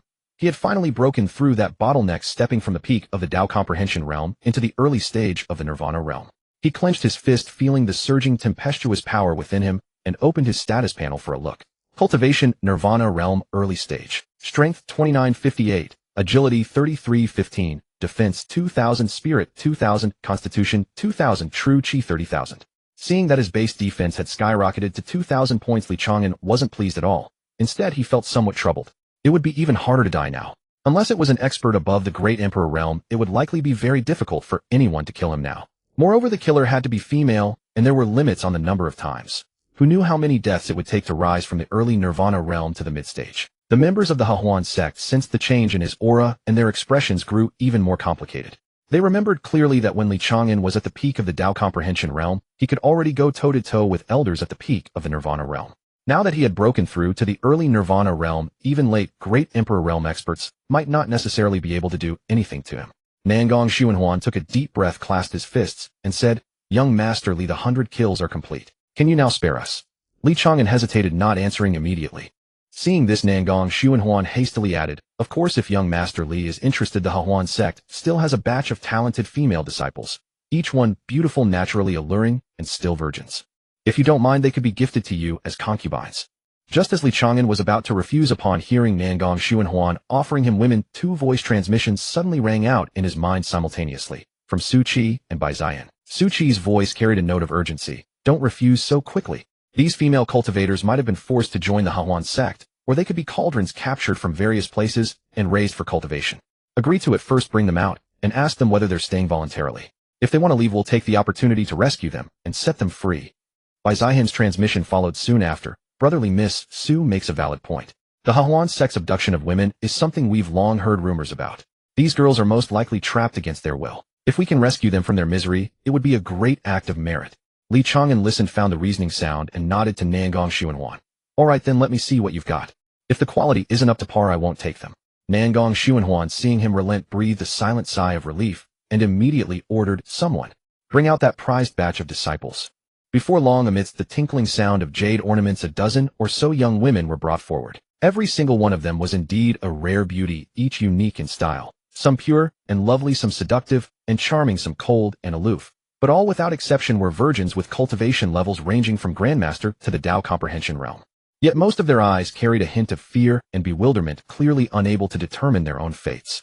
Su Qi approached Bai Ziyan with a grin, nudging him with her elbow and whispering, "Holy son, Bai, have you spotted anyone you fancy? Why not pick one to take back as a concubine?" Bai Ziyan's expression turned serious, and he declared righteously, "How could Bai be such a superficial man?" Su Qi covered her mouth and laughed. Yes, you're not superficial. You only like missinin'." Upon hearing this, both Bai Ziyan and Li Chang'an's expressions darkened simultaneously. Li Chang'an clenched his teeth and said, "No one thinks you're mute if you keep your mouth shut." He no longer paid attention to Su Qi and turned to look at the dozen or so young women, doing his best to sound gentle as he asked, "Among you, is there anyone who wishes to leave the Hehuan sect? If you wish to leave, you can tell me, and I will take you away." The women exchanged glances, their eyes filled with both anticipation and fear. They feared this might be a trap set by the Hehuan sect, and even more so feared that Li Chang'an was merely talking. After a moment of silence, a bolder woman cautiously asked, "Young master, can you truly take us away?" Li Chang'an nodded. "I keep my word." The woman bit her lip and finally made up her mind, stepping forward and kneeling on the ground. "This servant is willing to follow you. Please, young master, save me from this suffering." With the first one taking the lead, the rest of the women also knelt down, speaking over one another. "This servant is willing too. Please, young master, take us away. This servant would serve as ox and horse to repay your great kindness." Li Chang'an raised his hand to gesture for them to rise, then turned to look at Nangong Xuanhuan, his tone carrying an unmistakable firmness. "I'm taking all of these people. Furthermore, produce the half of the resources we previously agreed upon. As long as I am satisfied, today's matter can be considered settled." Nangong Xuanhuan's face cycled through shades of green and white, but circumstances were beyond his control. He gritted his teeth and ultimately gave a wave of his hand. Several elders reluctantly stepped back, and after a short while returned bearing a storage ring and a storage pouch, handing them to Nangong Xuanhuan. Nangong Xuanhuan handed both items to Li Chang'an, his tone tinged with genuine reluctance. "Young hero Li, this is half of the Hehuan sect's accumulated wealth, all contained herein. You may also take the people. I hope you will keep your word." Li Chang'an accepted the storage ring and pouch, extending his divine sense to scan their contents, and nodded with satisfaction. "Adequate. Acceptable." He secured the items and then looked at Nangong Xuanhuan, his tone acquiring a note of warning. "Remember this. Do not casually do evil in the future. Next time I may very well test you under a different identity, perhaps as an elder or perhaps as a child, even one of your own sect's disciples.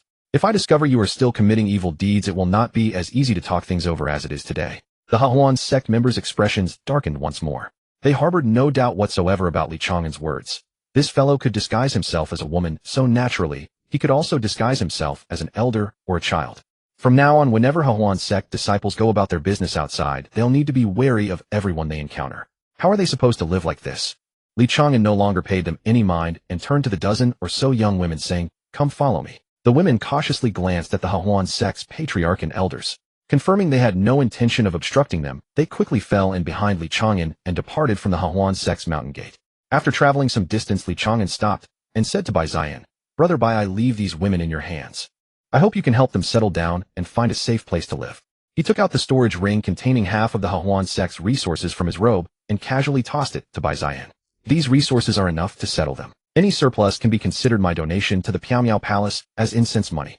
Bai Zihan accepted the storage ring and wanted to decline, but Li Chang'an waved his hand and insisted, take it. I wonder the world alone of these things are of no use to me. You need them far more than I do. Bai Zihan fell silent for a moment before ultimately accepting the storage ring, bowing his fists solemnly and saying, brotherly, rest assured. I will ensure they are properly settled. The Piao Palace has several concealed estates in the mortal realm where they can live in peace and begin their lives anew. He paused and added, brotherly, should you have leisure in the future, you are welcome to visit the Piao Palace. As long as Bai draws breath, you will be entertained in the finest manner. Su Qi chimed in from the side with a grin, the kind where we sleep together at night. Li Chang'an and Bai Zihan both wore dark expressions. Li Chang'an gritted his teeth and said, Su Qi, is your skin itching for a beating? Su Qi stuck out her tongue and made a silly face. Li Chang'an took a deep breath and turned to Su Qi, saying, you should return as well. When I can find no place left to cause trouble, I'll go to your Jizun Hall to seek death. Su Qi shook her head and said earnestly, I won't let the elders kill you. Li Chang'an paused and asked, why? We're friends, aren't we? Don't you want to help me grow stronger? Su Qi looked at him, her gaze carrying a rare seriousness, and said, it's not that I don't want to help you grow stronger. But the way you grow stronger is by being killed. We are friends. While everyone in this world may strike against you, the Jizun Hall cannot. Therefore, if you come to the Jizun Hall, it can only be as a guest or in the capacity of the Jizun Hall's son-in-law. There is no way we would kill you. Li Chang'an deliberately overlooked the words son-in-law and quickly waved his hand, saying, then forget it. If I can't grow stronger, what's the point of going? Su Qi snorted and said, can't you just come play for a few days for my sake? Li Chang'an caught the gleam of expectation in her eyes and his heart stirred slightly, but he quickly resumed his carefree expression and said, we'll see about that. Once I reach a point where no one can kill me, I'll visit each of you old friends one by one and live off your hospitality. Su Qi asked, are you really saying goodbye to us? Li Chang'an shrugged and said, what else would I do? It's fine if I court death alone, but you cannot be revived if you die. You should go with Brother Bai to settle these young women. It will be good to have someone to look after each other on the way. Su Qi fell silent for a moment before finally nodding and saying, very well. However, Li Chang'an, if you don't come to the Jizun Hall, I'll come find you on my own. Li Chang'an paused, then smiled and said, rest assured, I will definitely go. Only then did Su Qi nod with satisfaction and say, then during this period, I'll also focus on my closed-door cultivation. I can't fall too far behind you. With that, she turned and walked over to Bai Zihan's side. The two of them, accompanied by the dozen or so young women, gradually disappeared along the mountain path. Li Chang'an stood where he was watching their figures fade into the twilight, then turned around and found the Hehuan sect members still standing at the mountain gate, secretly watching him from a distance. He grinned and shouted at them, what are you staring at? Want to try killing me a few hundred more times? Nangong, Xuanhuan, and the assembled elders jumped in fright, frantically shaking their heads and waving their hands, then scrambled back through the gate in a crowd, slamming it shut with a loud bang. Li Chang'an called after their retreating figures, remember, I will frequently patrol the area in disguise. Next time I catch you doing evil, it'll be the complete destruction of your sect. From within the gate came a clatter of sounds, as though someone had fallen in fright. Li Chang'an laughed heartily in high spirits, turned around, and strode down the mountain, his figure gradually melting into the twilight. After leaving the Hehuan sect, he felt a momentary sense of disorientation, unsure where to go. He found a roadside inn, ordered a pot of tea and a few side dishes, sat in a corner eating and drinking while pondering his next move. He was now at the early stage of the Nirvana realm. Ordinary cultivators could do nothing to him. He even wished someone would come to trouble him. But the problem was that aside from the first-rate sects and holy lands with great Emperor realm experts, no ordinary person could kill him. And those who knew who he was avoided him like the plague, not daring to make a move against him, which greatly distressed him. While sipping his tea, he suddenly overheard the conversation of several cultivators at the next table. Have you heard? The Lingxiao sect has allied with over 20 righteous sects, preparing to jointly besiege the demon sect and deal with its leader Injioga. A rough-voiced man slapped the table as he spoke. Li Chang'an's hand holding the teacup paused slightly, and his ears perked up. Another lean, middle-aged man chimed in, I've heard.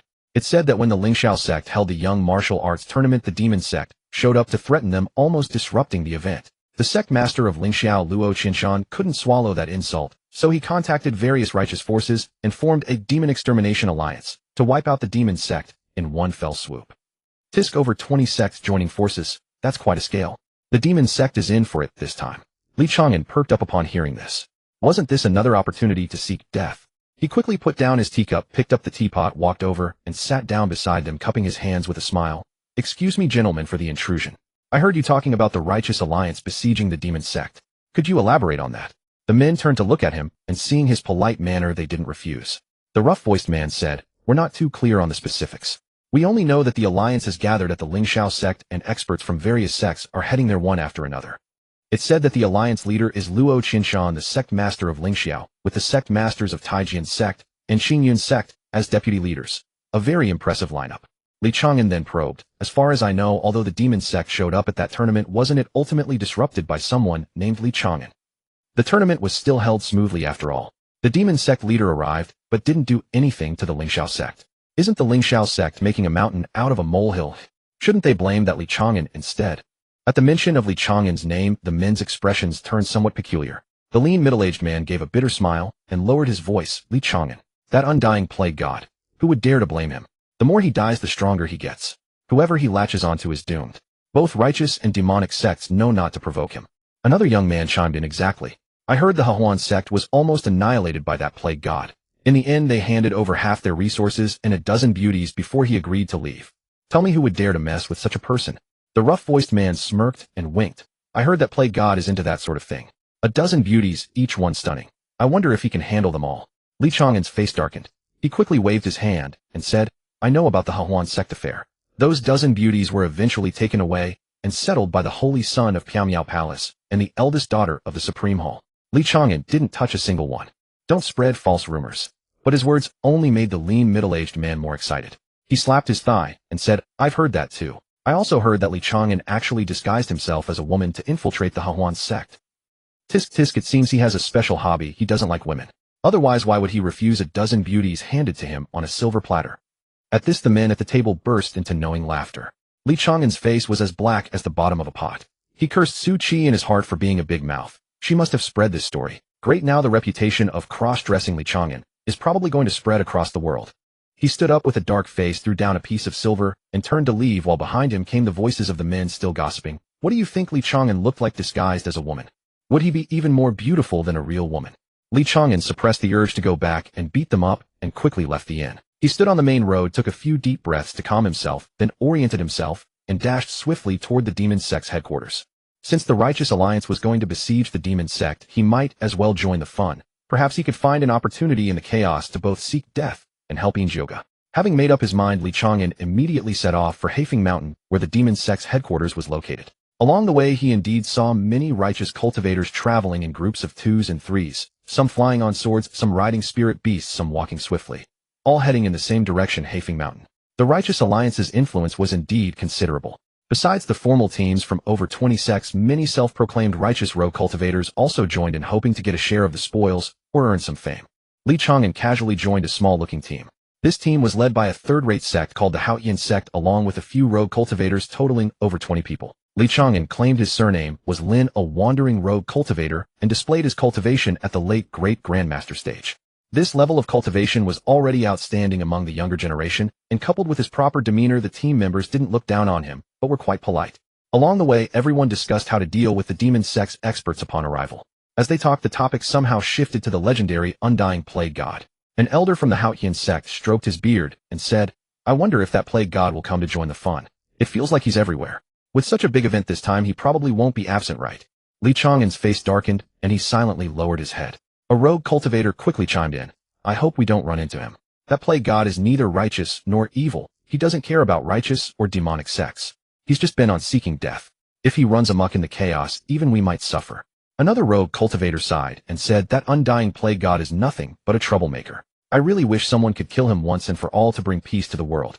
Someone fantasized they call him the Undying Plague God. The more he dies, the stronger he gets. Killing him only helps him grow stronger. The best thing would be to capture him alive, torture him, and force him to reveal the secret of his immortality. This remark resonated with many. But soon someone shook his head and poured cold water. Earlier there were rumors that the demon sect had captured him once, but he could kill himself. Even if you lock him up, you can't stop him from seeking death. Upon hearing this, everyone fell into another silence. A female cultivator said resentfully, this guy is neither purely good nor purely evil. He simply seeks death.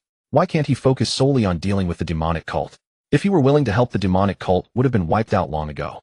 A rogue cultivator couldn't help but mutter, the righteous path doesn't always act with honor. If you press the issue, whoever the Deathbringer latches onto will suffer. The moment these words left his mouth, several righteous cultivators' expressions darkened. This guy truly has no tact. Li Chang'an found this amusing and couldn't resist chiming in, exactly, all crows are black everywhere. What's the real difference between the righteous and demonic paths?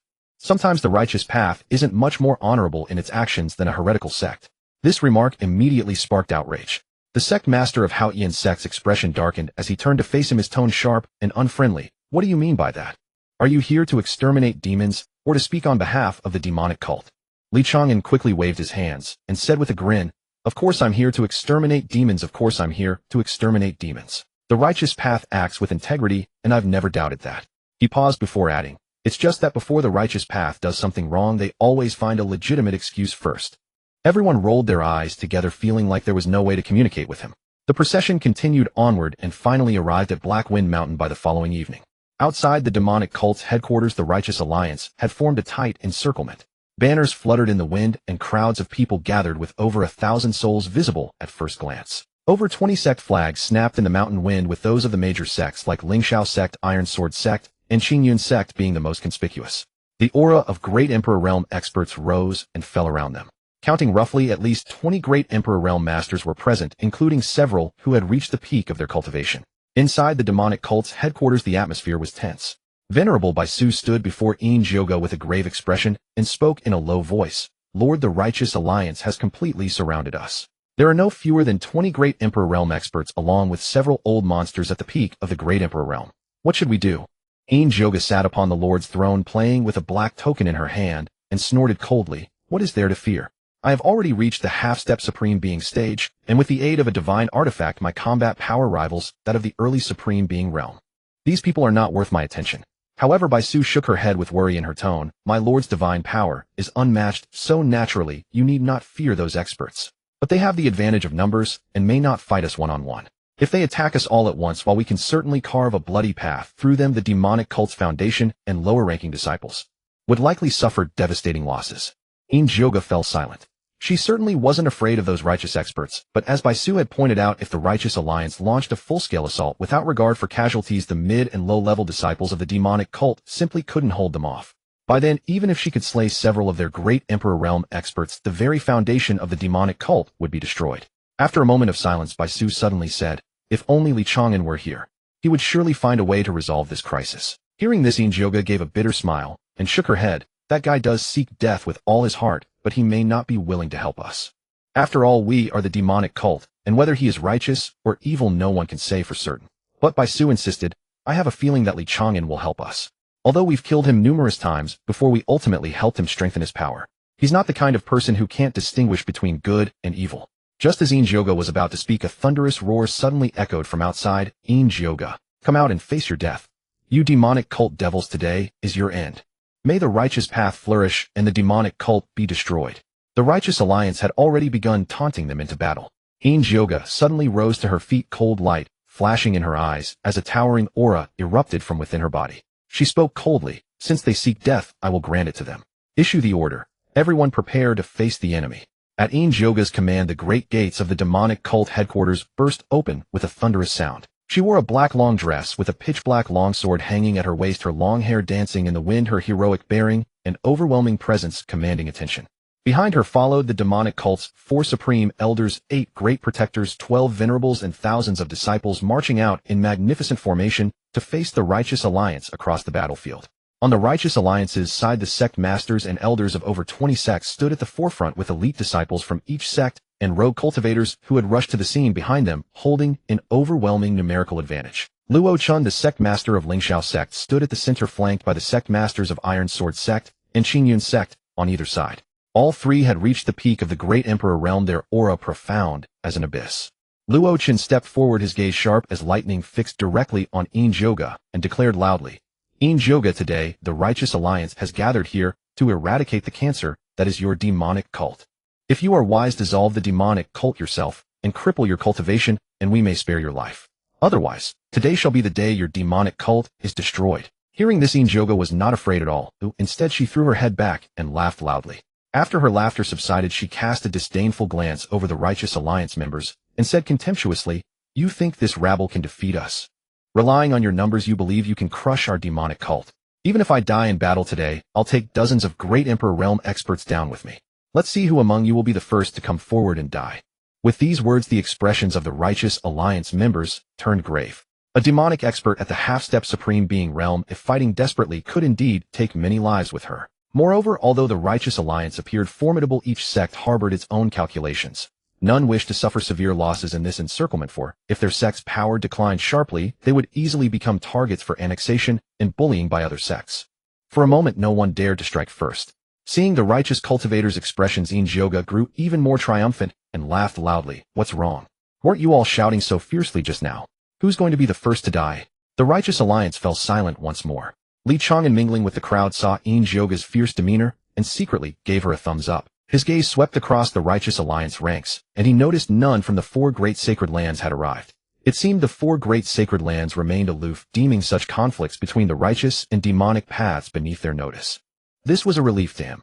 After all, he had connections with the Wuji Immortal Palace, Supreme Divine Temple, and Piaoxiao Palace, and if he had truly encountered them on the battlefield, it would have complicated things. Just then a hot-tempered righteous expert shouted loudly, "Everyone, don't be intimidated by her. No matter how strong she is, she's only one person. With so many of us at the Great Emperor Realm, let's attack together and erase the demonic cult from existence today." Injioga sneered, slowly drawing her black longsword as dark energy rippled across its blade, and a terrifying pressure emanated from her body. "Come then, let me see what you're capable of." Seeing the great battle about to erupt, Li Chang'an quickly jumped out from the crowd, stood before both armies, spread his arms wide, and shouted loudly, "Everyone hold off on attacking. Whoever wants to fight should kill me first." His cry immediately drew everyone's attention. The moment Luo Chen, the leader of the Lingxiao sect, laid eyes on Li Chang'an's face, his complexion darkened instantly, veins bulging on his forehead. The leaders of the Iron Sword sect and the Qingyun sect also recognized him, their expressions turning exceedingly vivid. As for those who did not know Li Chang'an, after hearing the hushed explanations from those around them, they too revealed expressions of shock and uncertainty. Was this the legendary undying plague god? Luo Chen, his face dark, gritted his teeth and demanded, "Li Chang'an, what are you doing here?" Li Chang'an grinned broadly as he gazed at the row upon row of formidable experts from the Righteous Alliance, his eyes gleaming with avarice. Rubbing his hands together, he said, "I'm here to seek death, of course. With so many experts here, if you don't kill me 1,000 times today, I'll think less of you all." A sect leader who was unfamiliar with Li Chang'an rebuked, "We are here to vanquish demons. Don't cause trouble here, you junior." Li Chang'an waved his hand indifferently and said, "That's simple. I'll join the demonic cult then, won't I? You're here to destroy demons, so you can destroy me along with them. 2 birds with 1 stone." Having said that, he turned to look at Injioga and asked with a grin, "Sister, can I join the demonic cult?" Injioga was momentarily stunned, then covered her mouth and laughed, her body trembling with mirth. Once she finally managed to contain her laughter, she nodded, her tone tinged with affection and resignation. "Naughty little brother, since you've called me sister, how could I refuse?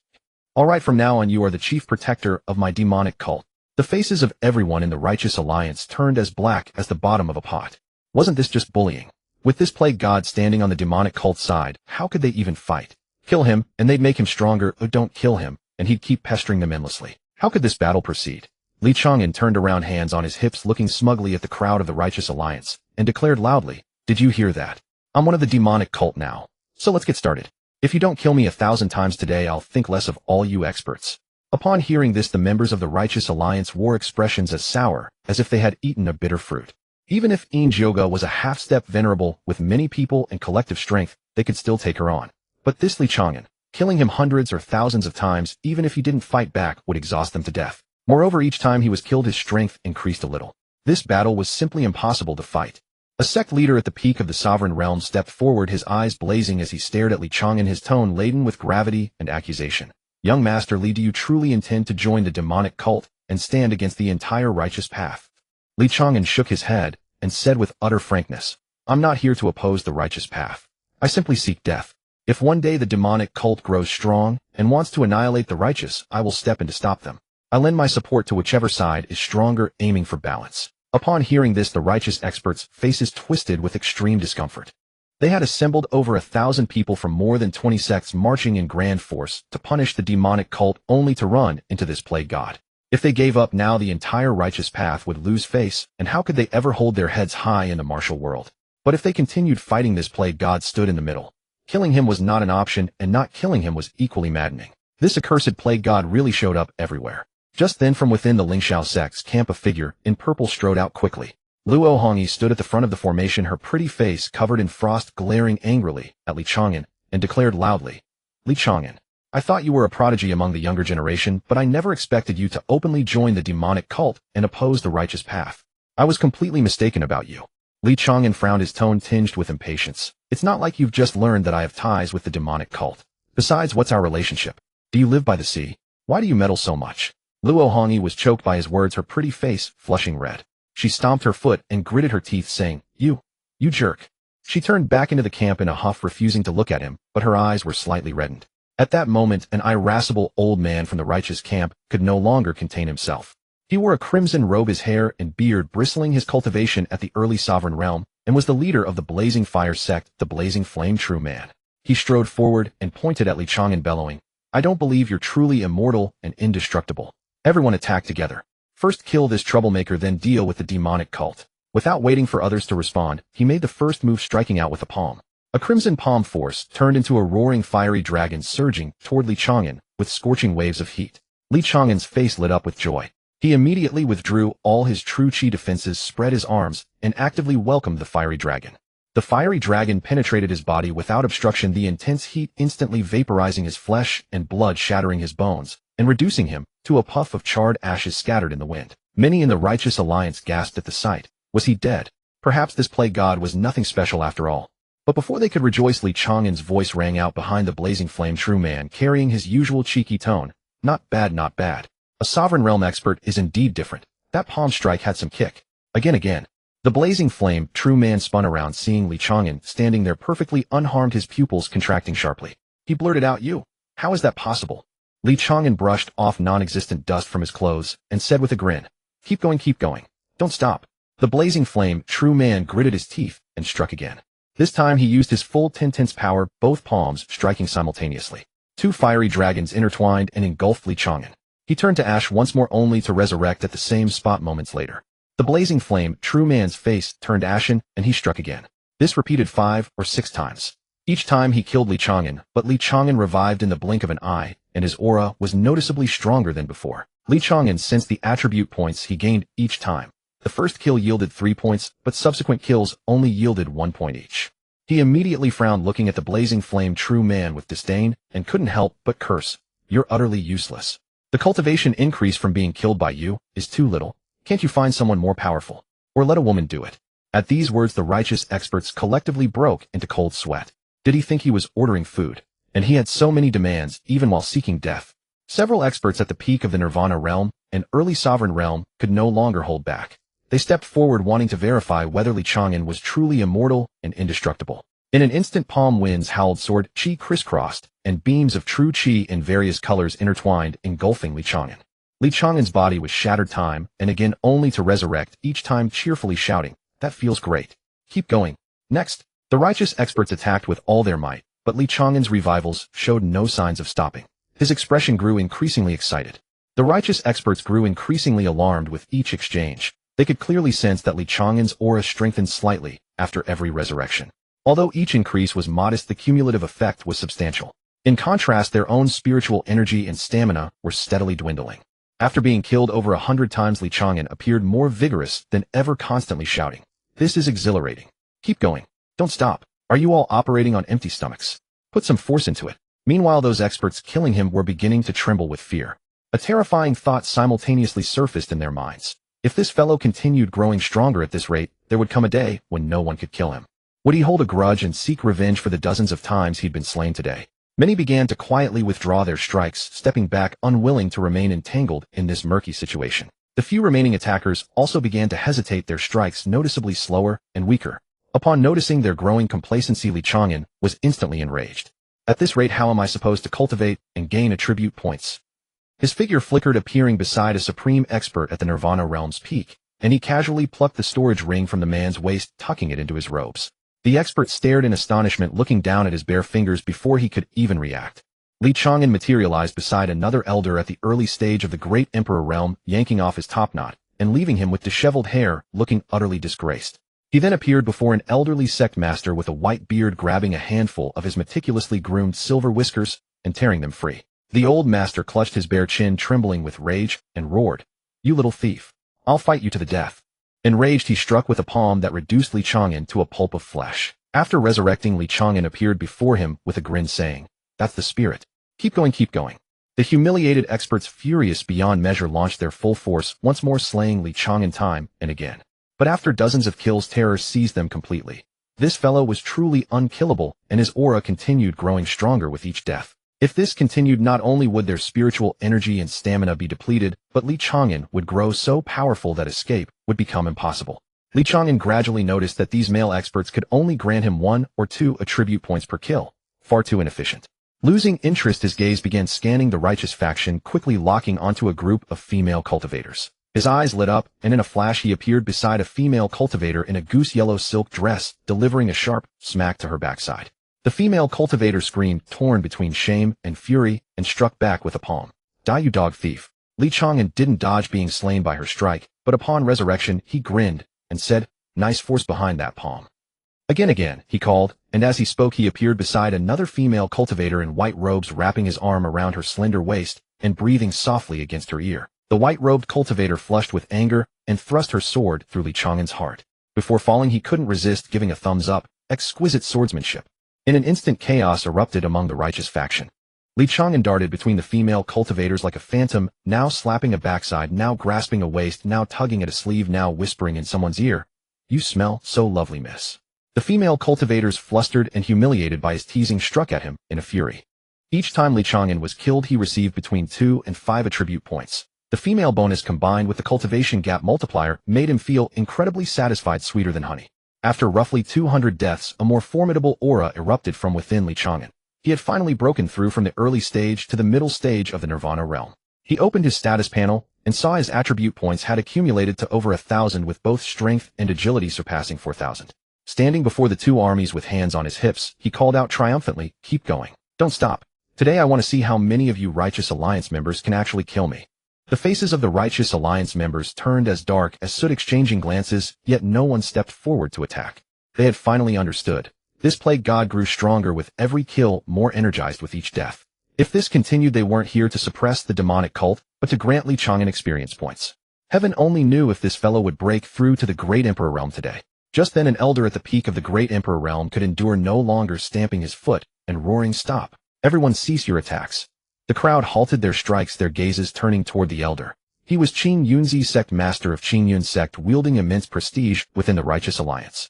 He took a deep breath, his face ashen as he regarded Li Chang'an, and after a moment of silence spoke slowly, his tone tinged with helplessness and frustration. "Young hero Li, what exactly do you want for you to leave? As long as you're willing to depart, name your terms." Among the demonic cult ranks, Venerable Baisu watched the scene and couldn't resist sending a telepathic message to In Jioga, sect master. "Look at those righteous experts' faces. They look worse than having swallowed flies. Li Chang'an has single-handedly turned the tide like this. How are we supposed to fight?"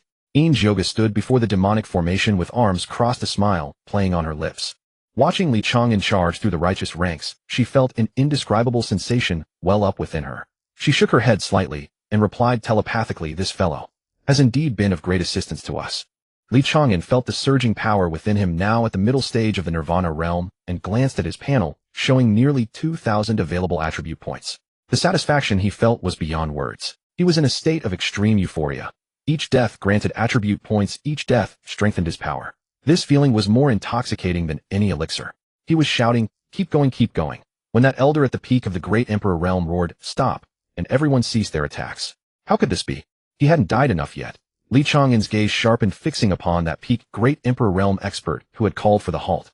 Qing Yunzi, sect master of Qingyun sect. Without a word his figure flickered, becoming a blur as he shot toward Qing Yunzi. The speed was so swift that everyone present gasped in shock. A middle-stage Nirvana realm expert could unleash speed comparable to the Great Emperor realm. Upon seeing Li Chang'an charge at him, Qing Yunzi's expression shifted instantly, and he hastily assumed a defensive stance. Though he was among the top experts in the Righteous Alliance, facing this unkillable plague god filled him with dread. Li Chang'an rushed forward without a word and threw a punch. He put his full strength into this blow. His physical attributes had already broken through the 4,000 mark, far surpassing cultivators of his realm, and was not weaker than body cultivators at the mid-stage of the Great Emperor realm. The fist wind whistled, compressing the air until it emitted a sharp report, and an invisible shockwave spread outward in all directions. Qinjianzi dared not be careless, circulated his true qi and met the blow with a palm strike. When fist and palm collided, a muffled boom erupted, and a violent shockwave exploded from the point of impact, sending clouds of dust several zhang high into the air. The cultivators nearby were pushed back by the shockwave, with those of lower cultivation losing their footing and falling hard to the ground. What stunned everyone was that Qinjianzi was forced back several steps by Li Chang'an's single punch, his feet carving 2 deep trenches into the earth before he could barely steady himself. Li Chang'an merely swayed once, and then stood firm in place. The entire crowd fell deathly silent. Everyone's eyes widened in disbelief as they witnessed the scene before them. A cultivator at the mid-stage of the Nirvana realm had actually forced back a powerhouse at the peak of the Great Emperor realm with a single punch. If this were to spread, the entire cultivation world would be shaken to its core. Good heavens! Am I seeing this correctly? A mid-Nirvana cultivator drove back a peak Great Emperor with one punch. This monster. Is he even human? How much stronger did he become from those hundreds of deaths just now? Qinji Yunzi stabilized his stance, shook his numb palms, and his expression grew extremely grave. Although he had only used 70% of his strength, Li Chang'an's punch had absolutely reached the level of mid-stage Great Emperor. A cultivator at the mid-stage of the Nirvana realm was able to exert combat power equivalent to mid-stage Great Emperor.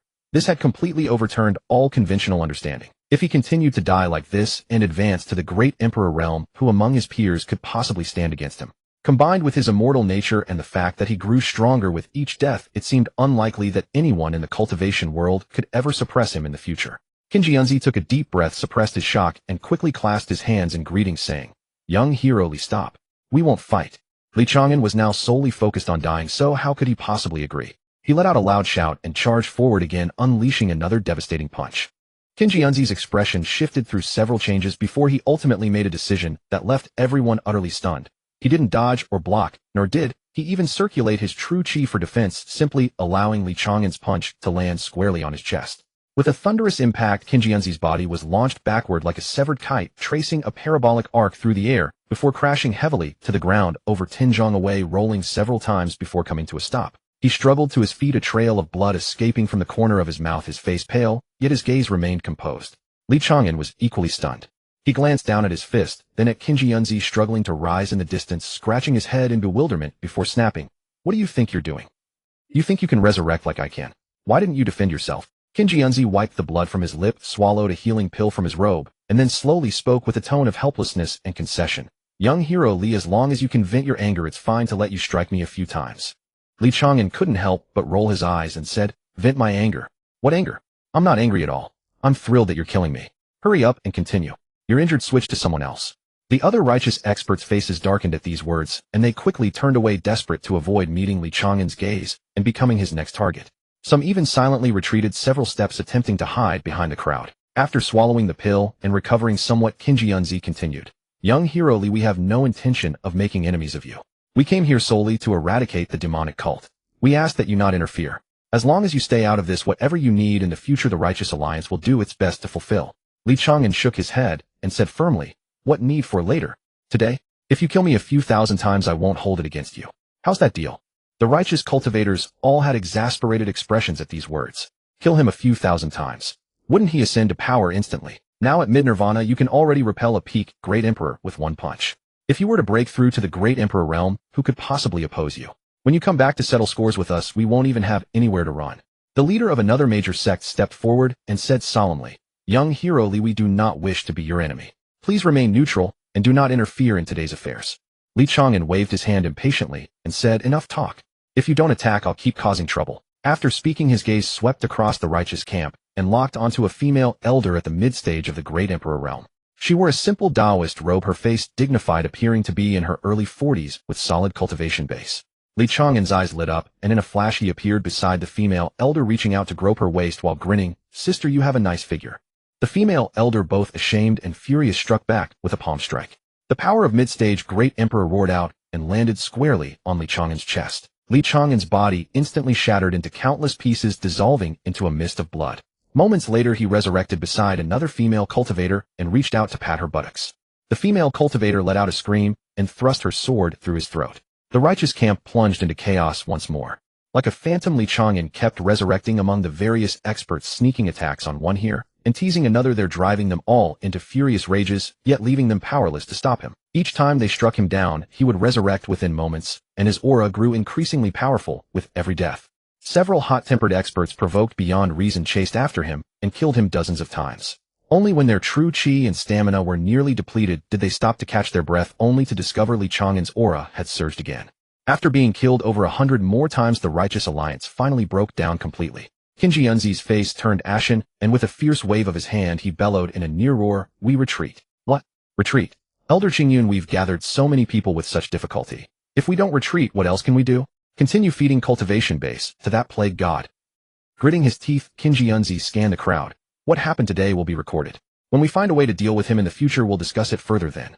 Though unwilling, the sect leaders glanced at Li Chang'an standing in the center of the arena with his hands on his hips, looking thoroughly unsatisfied, and finally gritted their teeth to order the retreat. The disciples of each sect felt as though they had received a great pardon, turning around and retreating down the mountain at speeds far faster than when they had arrived.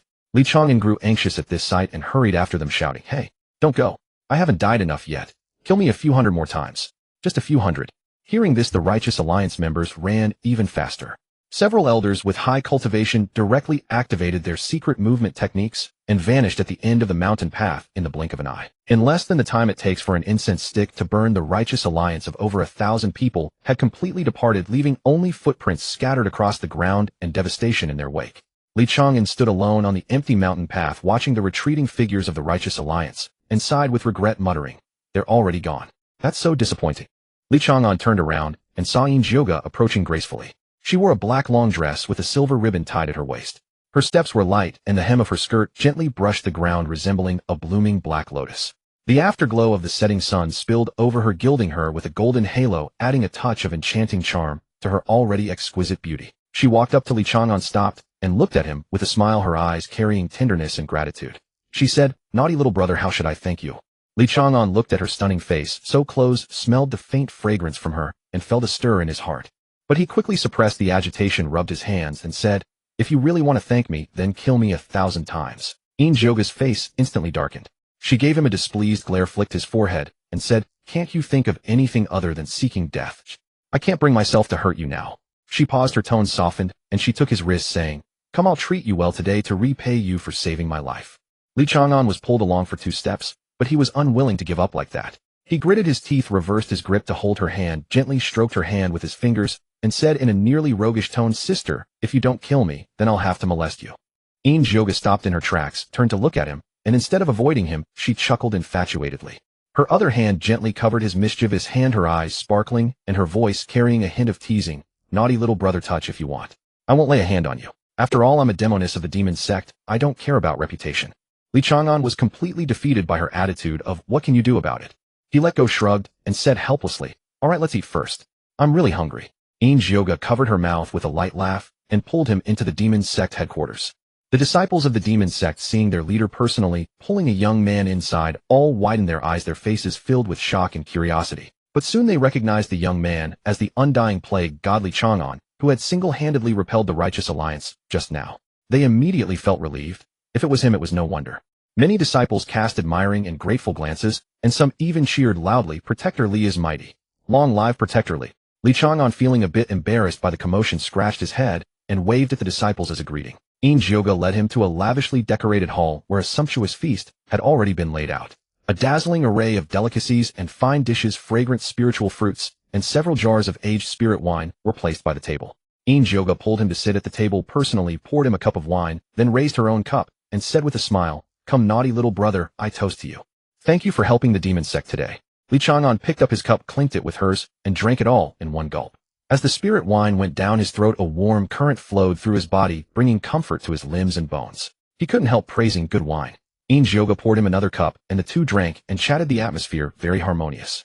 After 3 rounds of wine, the elders and protectors of the demon sect tactfully took their leave one after another, leaving only Li Chang'an and Yin Jioge in the vast hall. Candlelight flickered, casting their shadows on the wall, and the air was filled with a subtle atmosphere. Li Chang'an put down his cup, turned to look at Yin Jioge, his eyes carrying expectation and pleading, and said with a grin, "Sister, I really want to become stronger. Can't you help me? Just kill me a few hundred times. No, even a few dozen times will do." Yin Jioge shook her head, gently stroked his cheek, her eyes filled with pity and reluctance, and said softly, "Naughty little brother, I told you I can't bear to hurt you. Now, not to mention killing you, even if I were to hit you a few times, I would feel pain. How could I bear to kill you?" Hearing this, a warm current surged in Li Chang'an's heart. He reached out and held Yin Jioge's hand, saying, "Seriously, sister, don't worry. Actually, killing me helps me become stronger. I just want to become invincible quickly so that no one can hurt the people I care about." Yin Jioge smiled slightly and said, "Although your cultivation is not high, you are already invincible, aren't you?" Li Chang'an was stunned, thought carefully, then gave a wry smile and said, "If you put it that way, it's not wrong. But without reaching the supreme realm or above, I still feel a lack of confidence." Yoga gently patted the back of his hand, her tone carrying some guidance. Naughty little brother, what more do you have to be dissatisfied with? Now both the righteous and demonic paths, who isn't afraid of you? Even if you stand still and let them kill you, few would dare to actually lay a hand on you. What you need to think about now is not how many people will kill you, but to use the fact that everyone fears you to do something meaningful for this world. Chang'an was stunned. He had never thought about the problem from this angle. All along his mind had only one thought. Seek death, become stronger, seek death again, become stronger again. But now Yoga's words were like a ray of light piercing the fog in his heart. He was silent for a moment, then slowly nodded and said, that's true. Before I was only focused on seeking death. Now that I think about it, it seems I can really do other things. For example, today helping the demon sect resolve the crisis is one. Earlier in the Dian Imperial City, helping the Empress repel the enemy is another. Seeing that he had taken it, and Yoga smiled with relief and said, that's the right way to think. Since you're already at the Demon Palace, would you like to stay here for a while? I can take you around. Although the demon sect is not as grand as those sacred lands, there are still many interesting places. Chang'an shook his head and said, forget it, I still want to go out and court death. I'll go out to train and improve my strength. Hearing this, Yoga's smile faded a bit. She snorted coldly, her voice tinged with resentment. Naughty little brother, is there nothing in this demon palace worth your attachment? Chang'an looked into her eyes, which held a hint of resentment and expectation, and his heart stirred violently. As if possessed, he reached out, pulled Yoga's slender waist, drew her close, and said with a grin, sister, I am quite reluctant to part with you. Are you going to keep me here for the night? Yoga did not struggle free, though instead she leaned into his embrace, tilting her head up to look at him. Her eyes rippled with allure as a captivating smile curved her lips, her voice carrying a hint of provocation. Stinky little brother, as long as you're willing, you can come to sister's room tonight. But you should think carefully. Your sister is a demon sect enchantress who swallows people whole without spitting out the bones. Chang'an was stirred into a frenzy by her bewitching appearance, yet he maintained his carefree expression on the surface, tightening his grip around her waist as he spoke domineeringly. What does it matter whether demon sect or righteous path? In my eyes, there are only those who can kill me and those who cannot. I fear no one. Yoga rested her head against his chest, listening to his powerful heartbeat, and softly said, stinky little brother. With these words, sister feels at ease. She rose from his embrace, taking his hand, her eyes brimming with tenderness. Come, follow sister back to the royal chambers. Chang'an was taken aback, gazing into her earnest eyes as he asked uncertainly, sister, you're serious? Yoga shot him a glare, her tone carrying a hint of reproach. Did you think sister was joking? If you dare not, then leave. Sister won't keep you. Of course Chang'an would not back down. He was the undying plague god himself. He feared not death, so why would he fear this? He leapt to his feet, sweeping Yoga into his arms with heroic valor. Then lead the way, sister. Yoga laughed softly, leading him out of the great hall and through the winding corridors until they arrived at an exquisitely appointed bedchamber. Crimson candles flickered, gauze curtains hung low, and a faint fragrance of sandalwood perfumed the air. Yoga turned to face him, her hands resting upon Chang'an's shoulders, her gaze flowing like water as she whispered, stinky little brother, tonight you belong to sister. Chang'an gazed upon her face, rendered even more radiant by the candlelight, inhaling her intoxicating fragrance. He felt a surge of passion rising to his head. He swept Yoga into his arms and strode toward the grand bed draped with soft brocade bedding, laughing as he spoke. Then sister had better prepare yourself. Yoga circled her arms around his neck, giggling, stinky little brother, let's see whether you beg for mercy first or sister does. The crimson candles flickered and gauze curtains swayed gently. That night the bedchamber was filled with boundless springtime splendor as both of them cast aside all inhibitions and reservations, immersing themselves completely in each other's warmth. Moonlight filtered through the silk curtains, casting a dreamlike glow upon this enchanting night. Over the following 2 days, Chang'an remained within the demon palace, sharing every moment with Yoga. By day they drank wine and discussed the Tao. By night they ascended to the peaks of passion, their tenderness so profound it seemed they sought to merge their very souls and blood. Though Yoga was the demon sect's supreme leader before Chang'an, she cast off all her sharpness and wariness, revealing the tender affection and dependence of a young maiden. And Chang'an too temporarily released his obsession with seeking death, surrendering himself to this rare moment of intimacy. It was not until the third morning, when sunlight streamed through the gauze curtains into the bedchamber, that Chang'an roused himself from this tender paradise. He dressed himself properly and prepared to depart. Yoga, draped in a thin silk robe, reclined against the bed, her jet-black hair cascading across the pillows. With reluctance lingering in her eyes, she softly spoke, stinky little brother, come back to see sister when the time is right. Don't make sister wait too long. Chang'an approached the bedside, bending down to plant a gentle kiss upon her forehead. Grinning, he said, sister, rest assured. You are my first woman. I could never forget you in this lifetime. Upon hearing these words, Yoga's brow arched slightly, a mischievous smile playing at the corners of her lips as she pinched his waist. First. Does that imply there will be second, third, and more to come? Li Chang'an faltered his smile, freezing momentarily before he awkwardly scratched his head. Well, the Princess of Great Yin has deep feelings for me. I cannot bear to disappoint her. Injoga did not become angry. Instead, she laughed softly, reaching out to smooth his slightly disheveled collar, her tone carrying a hint of indulgence and tenderness. What a heartthrob of a little brother. But you needn't worry about sister being jealous. Take in whoever you fancy. Sister is a demon sect enchantress. How could she care about such worldly conventions? Li Chang'an was deeply moved, virtually bursting into tears. He embraced Injoga tightly, burying his face in the crook of her neck as he murmured, "Sister really is the best to me." Injoga patted his back, laughing. "That's good to know." She paused, then asked, "So what are your plans from here?" Li Chang'an released her, sitting on the edge of the bed as he pondered. "The righteous faction must despise me by now. Perhaps I could continue courting death, provoking a few major sects until they cannot resist making a move against me." Injoga shook her head, analyzing. "Though they hate you without a proper pretext, if you show up uninvited, they will choose to ignore you rather than strike you down. After all, you have publicly declared your allegiance to the demon sect. They will worry that if you grow stronger, you might bear grudges and cause trouble for their sects." Li Chang'an wore a bitter expression. "But I genuinely seek death. Why can't they understand?" Injoga smiled. "Have you forgotten what I told you the night before last? Find a suitable cause yourself. Insert yourself into every dispute, become an absolute troublemaker. Eventually, there will be certain matters that force them to strike at you. And for those who cannot kill you, you can use the opportunity to stop their evil deeds. Killing two birds with one stone." Li Chang'an found great merit in this reasoning and nodded vigorously. "Exactly. Does sister know of any major events occurring in the martial world recently?" Injoga pondered for a moment. "As a matter of fact, there is one. It is said that Murongzio, the Empress of Great Yin, harbors grand ambitions, wishing to subordinate the four holy lands to the imperial court, leveraging the nation's luck to make a breakthrough to the supreme realm in one fell swoop. However, the four holy lands exist beyond worldly affairs and refuse to submit to imperial rule.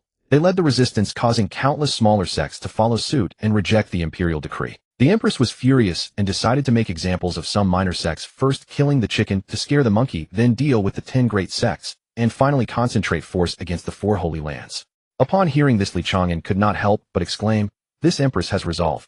Though blessed with Great Yan's national fortune, she is merely at the Great Emperor realm, yet dares to challenge the entire martial world. Truly admirable courage. But the four holy lands and 10 great sects are no pushovers.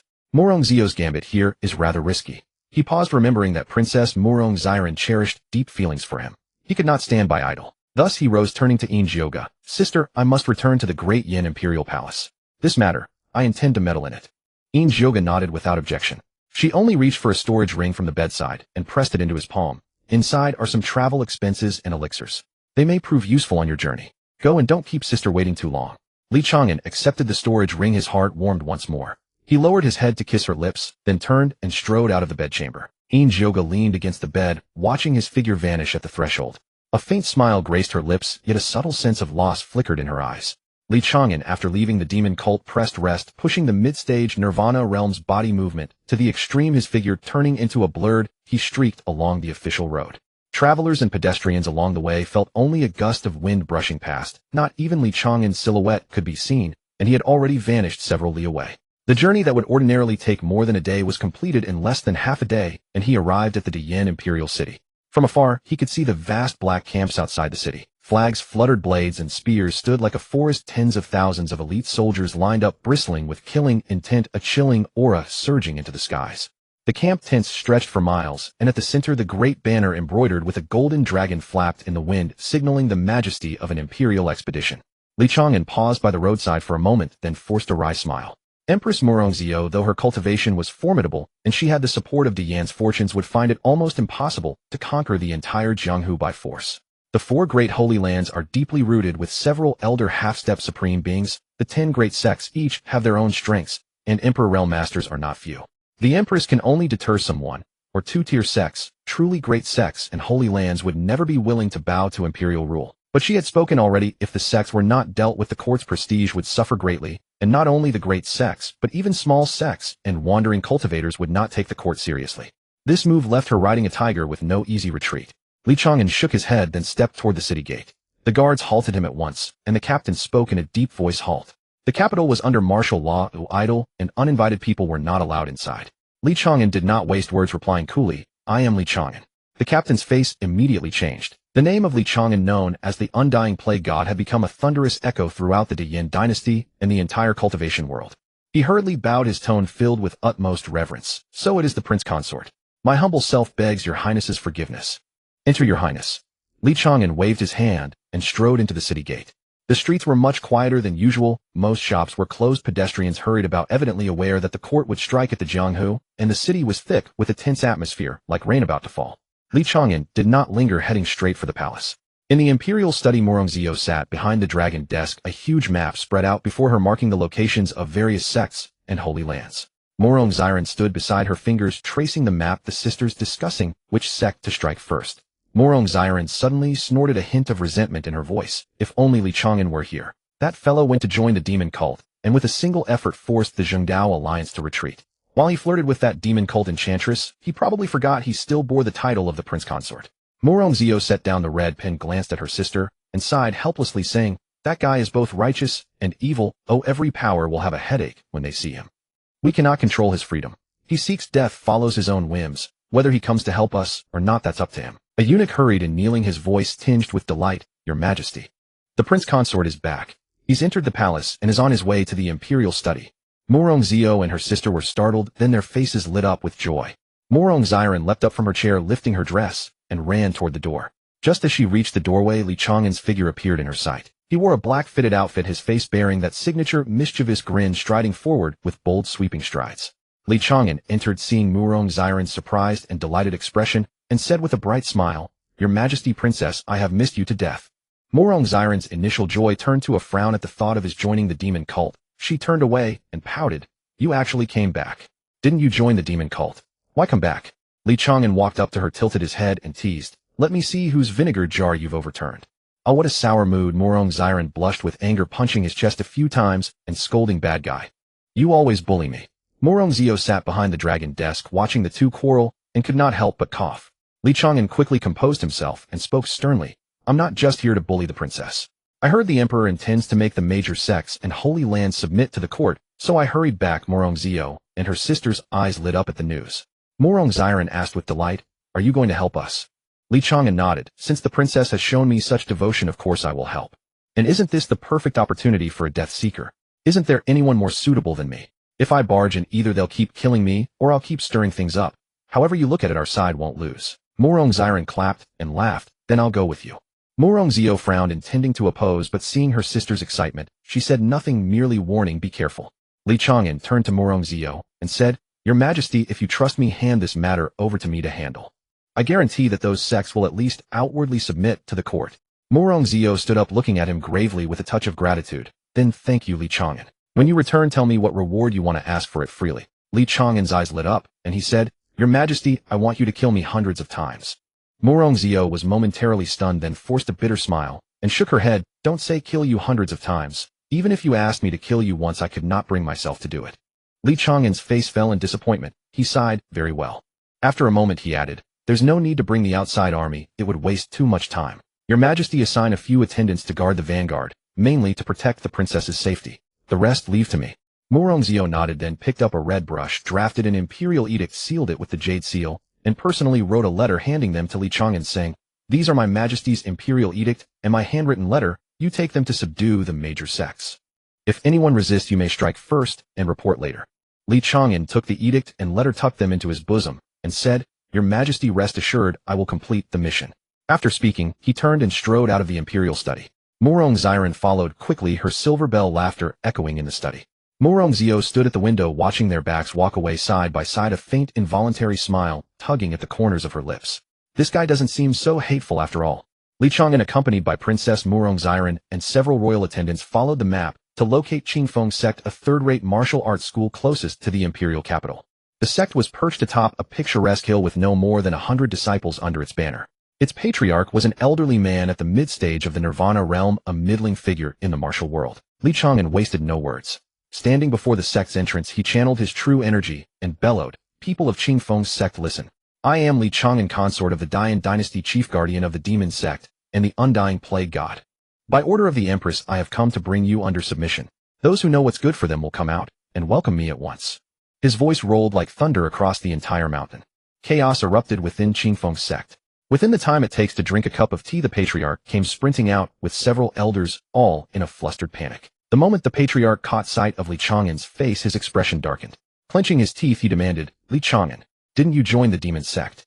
And now you're representing the court as a negotiator again." Li Chang'an crossed his arms and grinned. "Don't tell me you didn't know I'm not just the chief guardian of the demon sect, but also the consort to the dying princess." Murong Xiren immediately linked her arm through Li Chang'an's, resting her head against his shoulder as she let out a proud snort. "Exactly. Li Chang'an is the consort I personally chose. What's wrong with him speaking on behalf of the court?"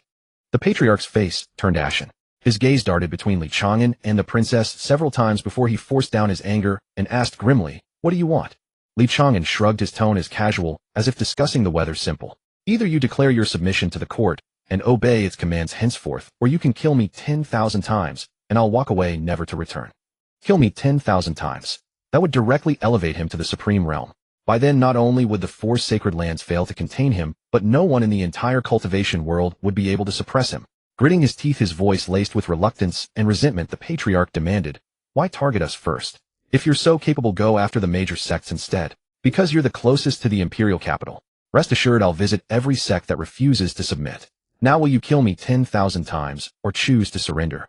The patriarch's face cycled through shades of green and white, his chest heaving as he struggled to contain his fury. Behind him, the elders exchanged bewildered glances, their eyes filled with anger and helplessness. They understood all too well what Li Chang'an was capable of, that this plague god could not be killed, only grown stronger with each attempt. Moreover, he commanded the backing of both the demon sect and the imperial court, meaning any offense against him would bring unbearable consequences for Qingfeng's sect. After a long silence, the patriarch finally gritted out, his voice parched. "Fine. I agree. From this day forward, Qingfeng's sect pledges allegiance to the court and will obey its commands. Are you satisfied now?" Li Chang'an shook his head with a grin. "Words mean nothing without written proof. Draft a formal document. Should you ever defy the court's orders in the future, your sect will have no reason to exist." At these words, the patriarch and elders' expressions darkened instantly. One hot-tempered elder couldn't contain himself and shouted, "Li Chang'an, don't push your luck. You're going too far." Li Chang'an showed no anger, maintaining his grin. "I'll bully you, so what? If you disagree, come kill me." The crowd fell speechless. Who in their right mind would dare lay a hand on a plague god who feared death and grew stronger with each killing attempt? The patriarch drew several deep breaths to suppress his urge to fight to the death, then scowled and ordered paper and ink to be brought, drafting a document of submission. He signed his name and stamped the sect's great seal, then threw it viciously at Li Chang'an's feet. Li Chang'an bent to retrieve the submission document, examined it carefully, and nodded in satisfaction before tucking it away. Then he sighed with visible disappointment. "What a waste. A bunch of cowards too afraid to kill me. Now I can't grow any stronger." The patriarch and elders rolled their eyes so hard it hurt, wishing they could strike him dead. But all they wanted now was for this plague god to leave as quickly as possible. Princess Murong Xiren pressed herself against Li Chang'an's chest, her eyes sparkling with admiration. "As expected of the man I chose, truly magnificent." Her words left the patriarch and elders speechless once more. Magnificent to them perhaps, but to the sect they represented it was nothing but bad fortune. Li Chang'an waved cheerfully. "Let's move on to the next one."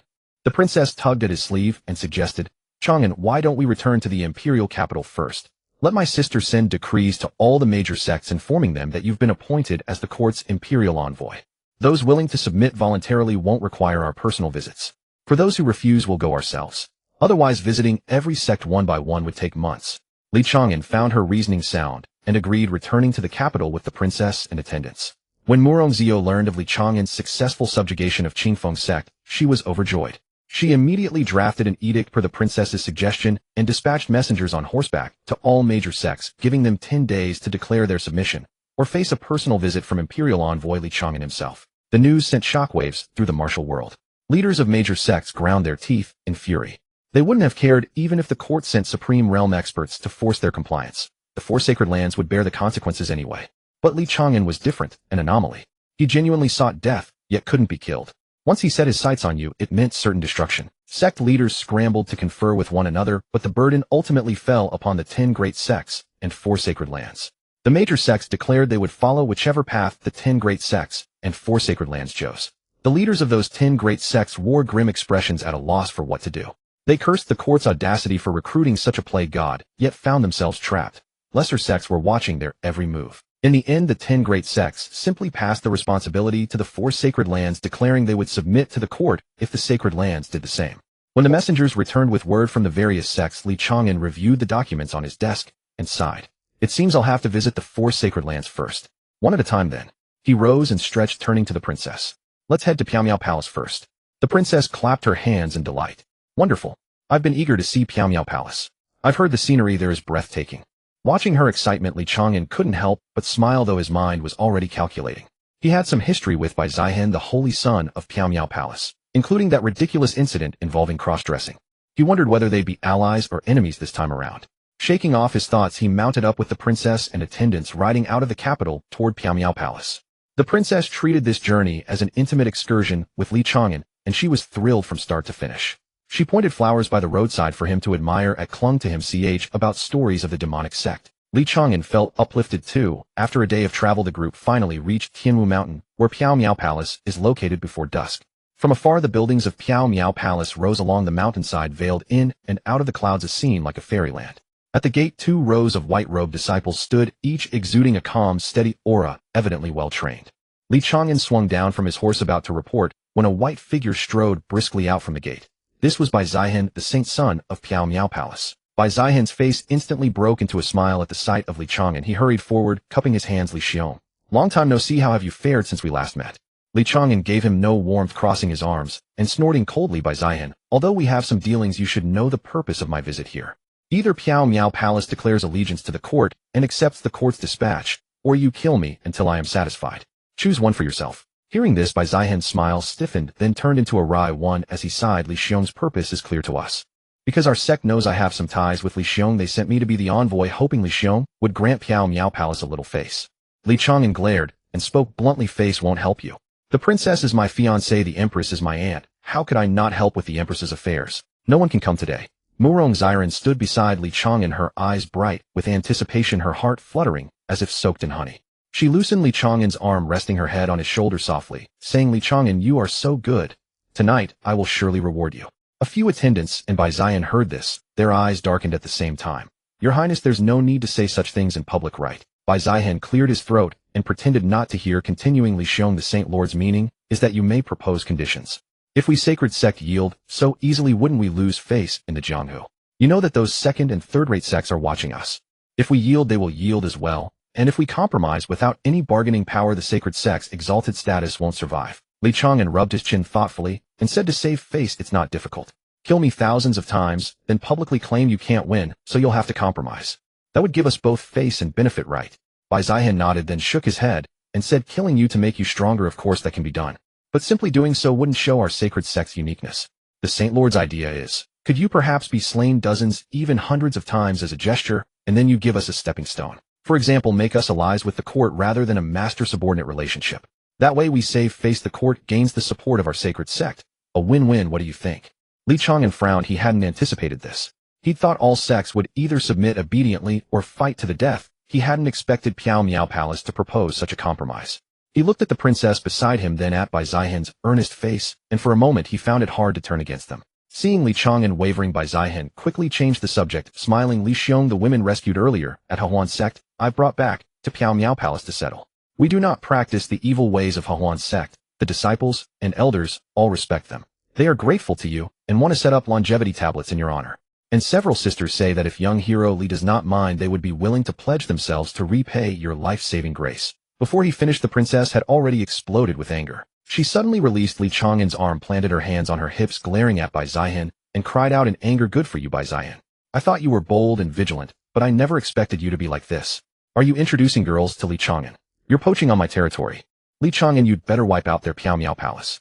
Any man who covets this princess, I think they've had it. Bai Zihen was stunned and quickly raised his hands to explain, Your Highness, you've misunderstood. That's not what I meant. It's the girl's own wishes. I'm only conveying them. The princess would not listen to his explanation, crossing her arms. I don't care. Dare to introduce a girl to Chang'an, and I will get very angry. Very angry. Chang'an hurried to smooth things over, taking the princess's hand. All right, don't be angry. I didn't promise anything. Brother Bai means well, let's not quarrel with him. He turned to Bai Zihen and said, Brother Bai, the matter of becoming allies. Let's put it aside for now. If I'm not dead these days, I'm feeling unwell. Go back and tell your Saint Lord and the elders to come out, kill me 1,000 times first. And the female elder takes priority.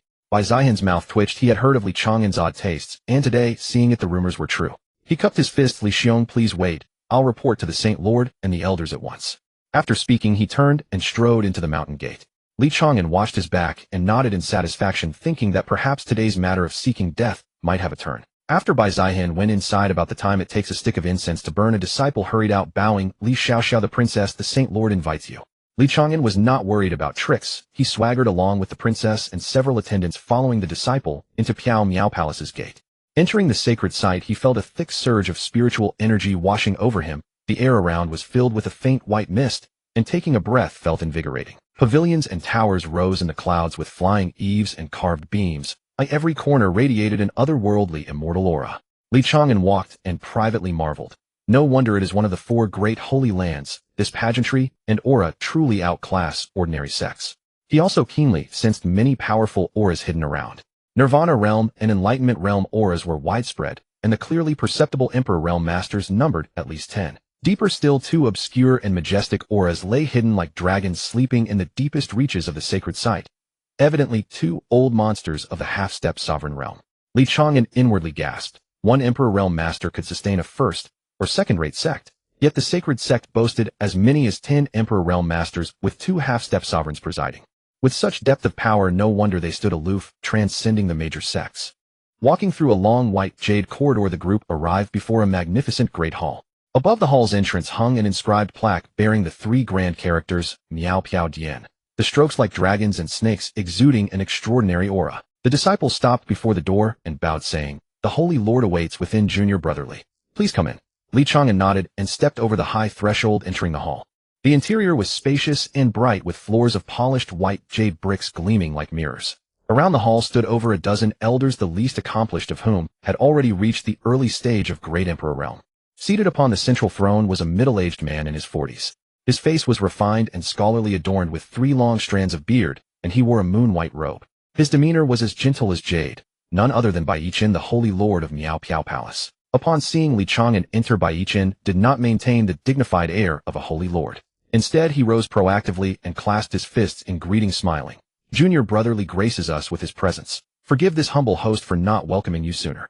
He waved his hand and instructed the attendant beside him, "Bring tea and refreshments." Li Chang'an waved his hand dismissively and spoke bluntly, "Holy Lord, no need for such formalities. We're not here for tea and snacks. Let's discuss the matter at hand first. Kill me 1,000 times, then we'll talk." The smile on Bai Yichen's face stiffened slightly, his lips twitching involuntarily. The elders on both sides of the hall also showed bewildered expressions. This fellow truly was, as the rumors suggested, seeking death at any given moment. Bai Yichen cleared his throat and said slowly, "Junior Brotherly, killing you 1,000 times. We truly cannot do this. First, we hold no grudge against you and truly cannot bring ourselves to strike with such cruelty. Second, we are uncertain whether Junior Brotherly will fall to the demonic path in the future. If one day you bring disaster upon the world, and people hold us accountable for having enhanced your strength through our actions today, then would not Miao Piao Palace be branded as eternal sinners, eh?" Li Chang'an's expression darkened as he retorted sharply, "What nonsense. Though I seek death, I can still distinguish right from wrong.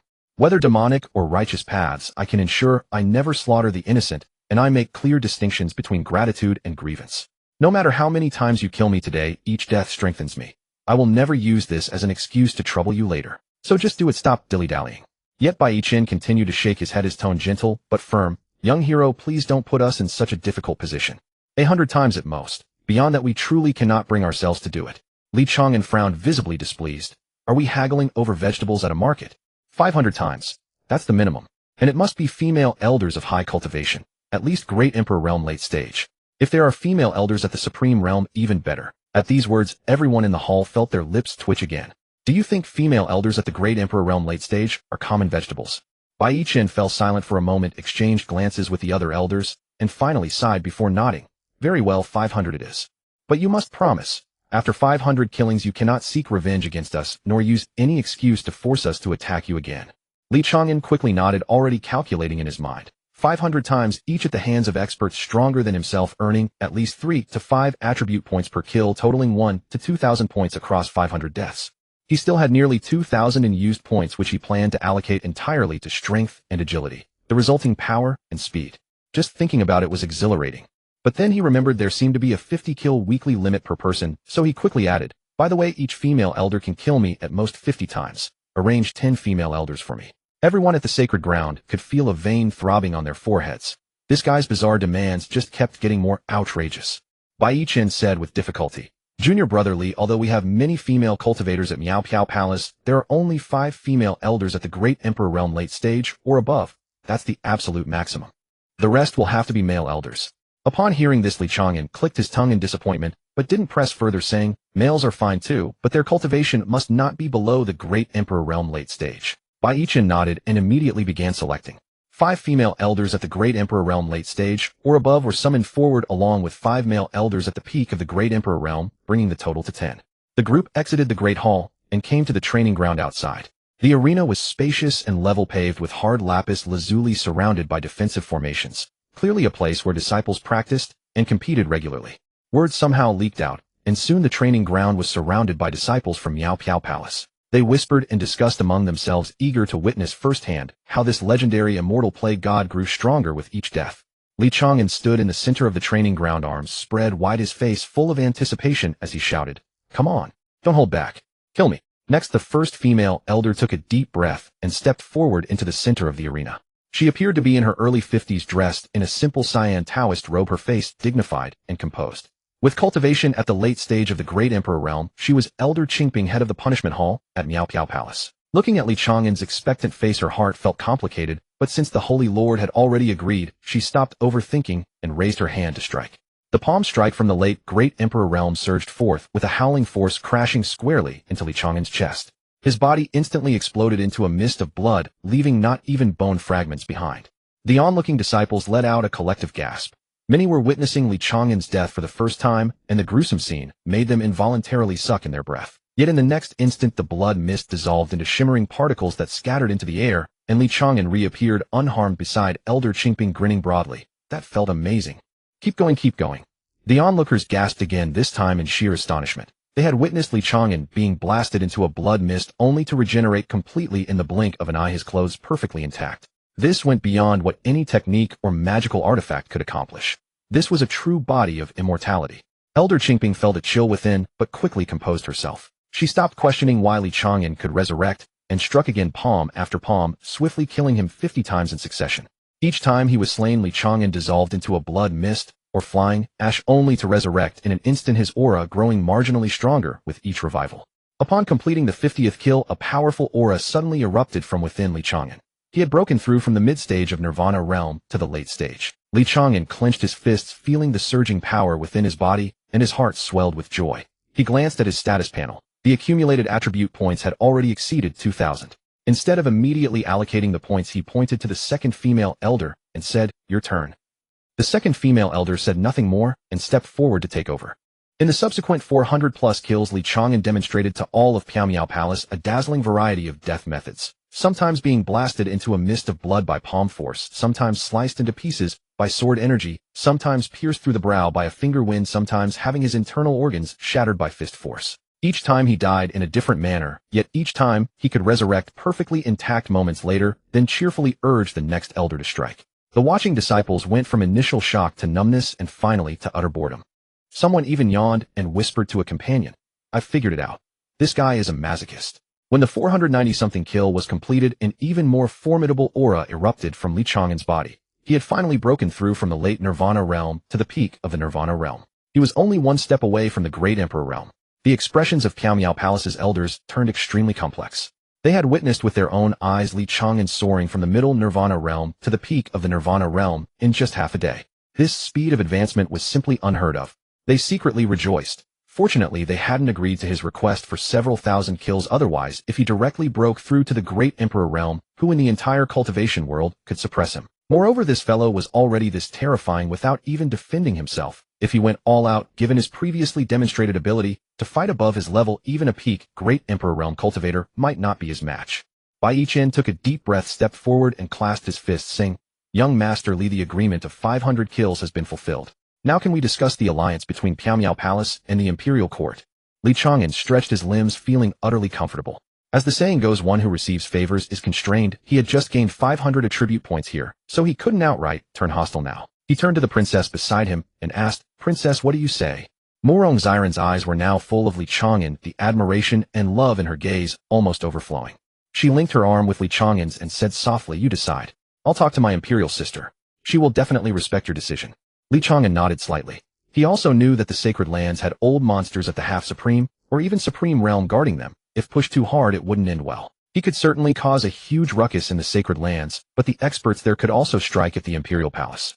If something happened to the empress or the princess, then even if he became invincible later, he couldn't bring them back.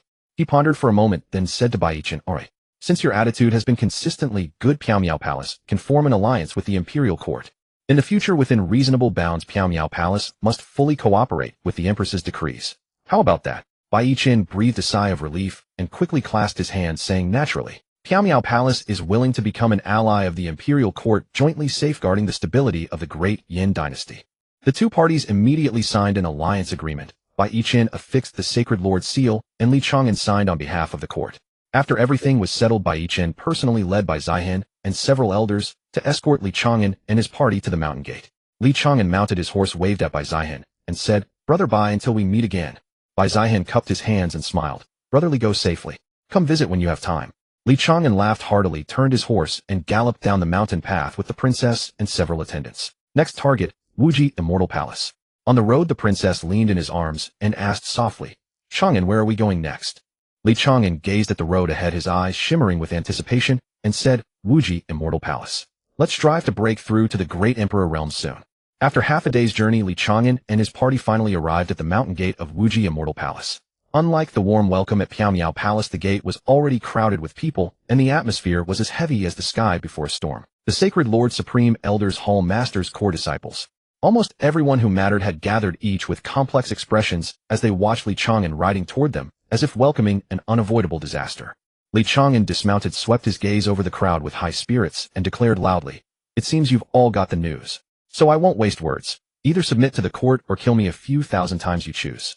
The palace master of Wuji Immortal Palace, an old man with graying hair and a gaunt face named Yu Qingxuan, was at the peak of the great emperor realm, only half a step away from the supreme realm. Hearing Li Chang'an's words, his mouth twitched, and he took a deep breath, humbling himself to say, "Young Master Li, killing you a few thousand times is definitely out of the question. We have received news that Piao Miao Palace has allied with the court and is willing to follow the court's directives as an ally. Our Wuji Immortal Palace also wishes to follow suit and form an alliance with the court. As for killing you, let's just forget about it." Li Chang'an heard this and naturally refused. He put his hands on his hips and shook his head like a rattle drum. No, the alliance can wait. Today you must kill me 1,000 times first, or no deal. I'll just stay here and not leave. Everyone from Wuji Immortal Palace was covered in black lines.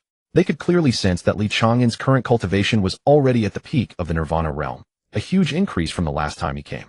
If they really let him die 1,000 times, wouldn't he directly break through to the great emperor realm? Then who in the entire cultivation world could restrain him? Palace Master Yu Qingxuan's expression shifted erratically, while he was hesitating, a white figure stepped out from the crowd.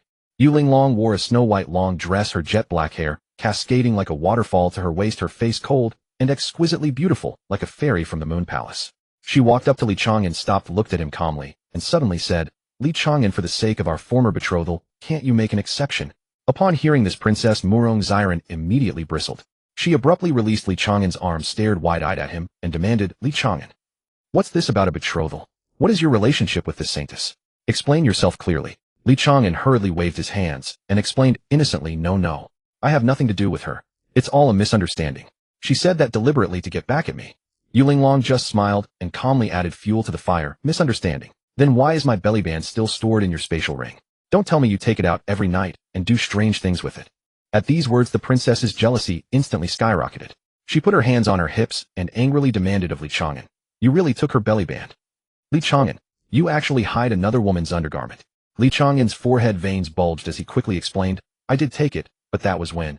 Yu Linglong interrupted him, her tone laced with a hint of triumph and threat. "Li Chang'an, if you force Wuji Immortal Palace, then I will publicly announce that you seduced and abandoned me, your old lover, and are now pressing us without mercy, giving Wuji Immortal Palace no way out. Then we'll see if you still care about your reputation."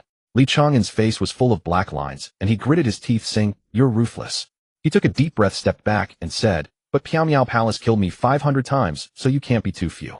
Have the female elders strike first, kill me 500 times, and I'll agree to the alliance. Or else no deal." Yu Qingxian saw that Li Chang'an had finally relented and couldn't help but shoot a look of admiration toward Yu Linglong. This girl really knew how to handle him. It turned out that Li Chang'an still cared about his face. It was just that the holy maiden had suffered a bit, sacrificing her own reputation for the sake of the sacred land's interests. Yu Linglong also secretly breathed a sigh of relief, as she herself couldn't explain why she had done that just now. Perhaps it was because she saw Li Chang'an being so intimate with the princess, which stirred some resentment in her heart, or perhaps she was angry that he was flaunting her bellyband everywhere. But regardless of the reason, at least now she had gained some bargaining chips for the sacred land.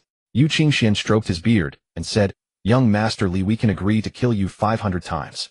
But you must agree to form an alliance with the Wuji Immortal Palace, and in the future, you must not seek revenge against us for any reason nor pester us to kill you again."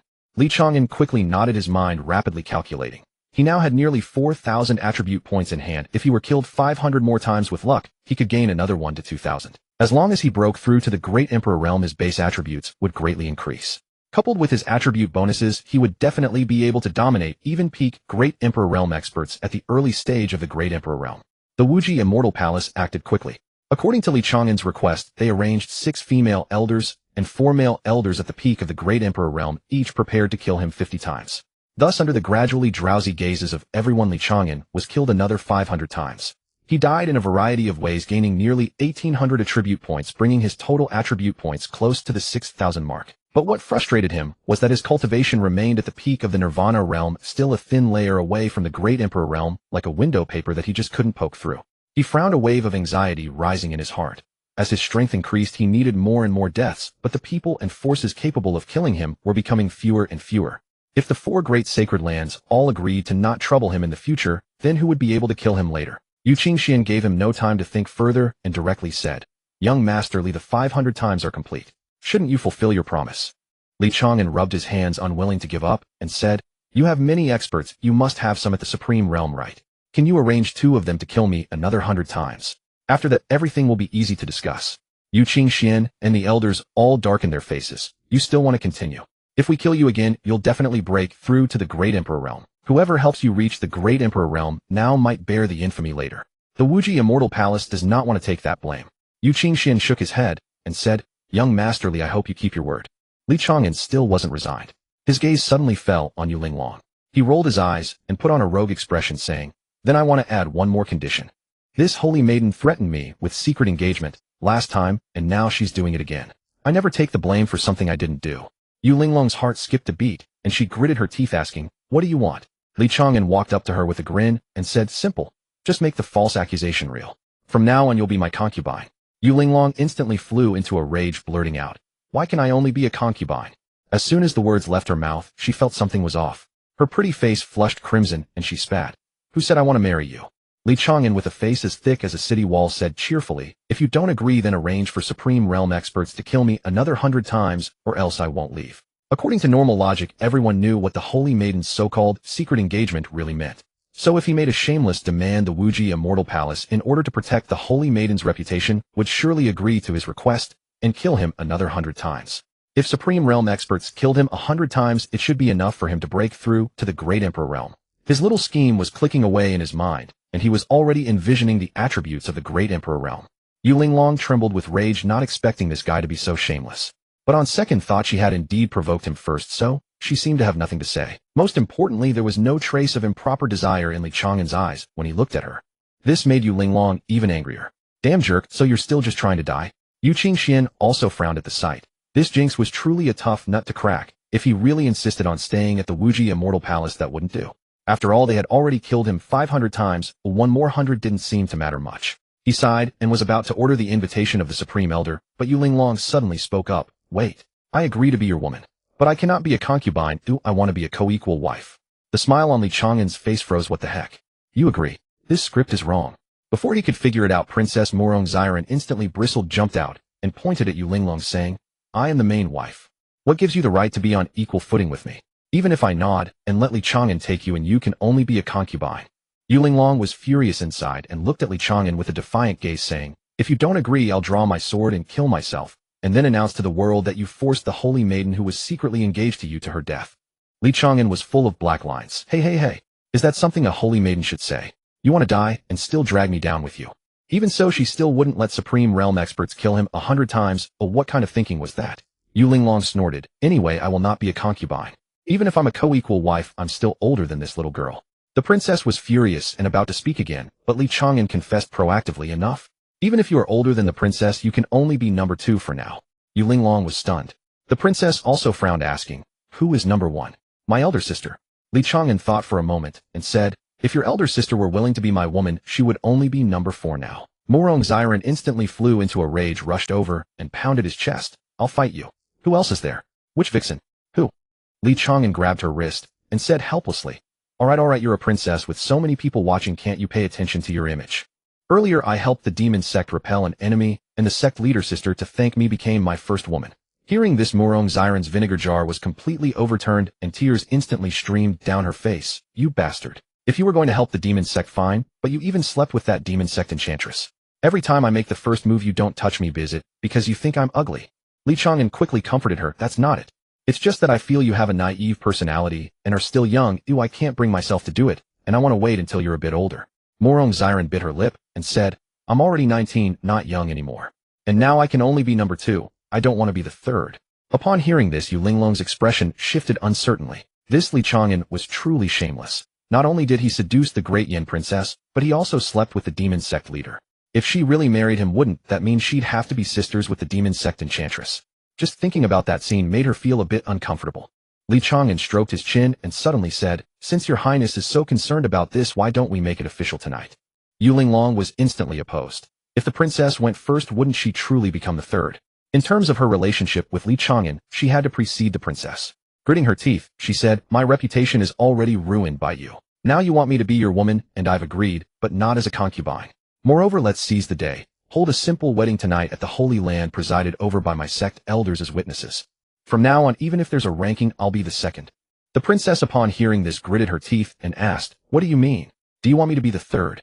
Li Chang'an rubbed his hands and tentatively said, "If you're both so concerned, why don't we all? Tonight." At these words, the Holy Land elders and Yu Qingxian collectively broke into cold sweat, their mouths twitching. "You really dare to say that?" Yu Linglong and the princess instantly blushed to the roots of their hair. The princess gritted her teeth and said, "You wish. I refuse to hold a wedding here. I want to go back and wait for my imperial sister to bestow the marriage upon me." Li Chang'an shrugged and said, "Then there's no other way. How about we first accept it and later include the sect leader sister in the wedding as well?" The princess nodded and said, "Then I want to be your woman in advance. Tonight, I'll accompany you. We can hold the wedding later." Li Chang'an was taken aback. Wasn't this getting the carriage before the horse? He was scratching his head when Yu Linglong said, "No. Either you agree to marry me tonight, or you promise not to touch this girl before my wedding. I must come first." The princess was furious. "Why should you?" Yu Linglong refused to yield. "Because our holy land is stronger than your imperial palace." These words left the princess momentarily speechless, and finally she said sulkily, "But shouldn't there be a first-come, first-served rule?"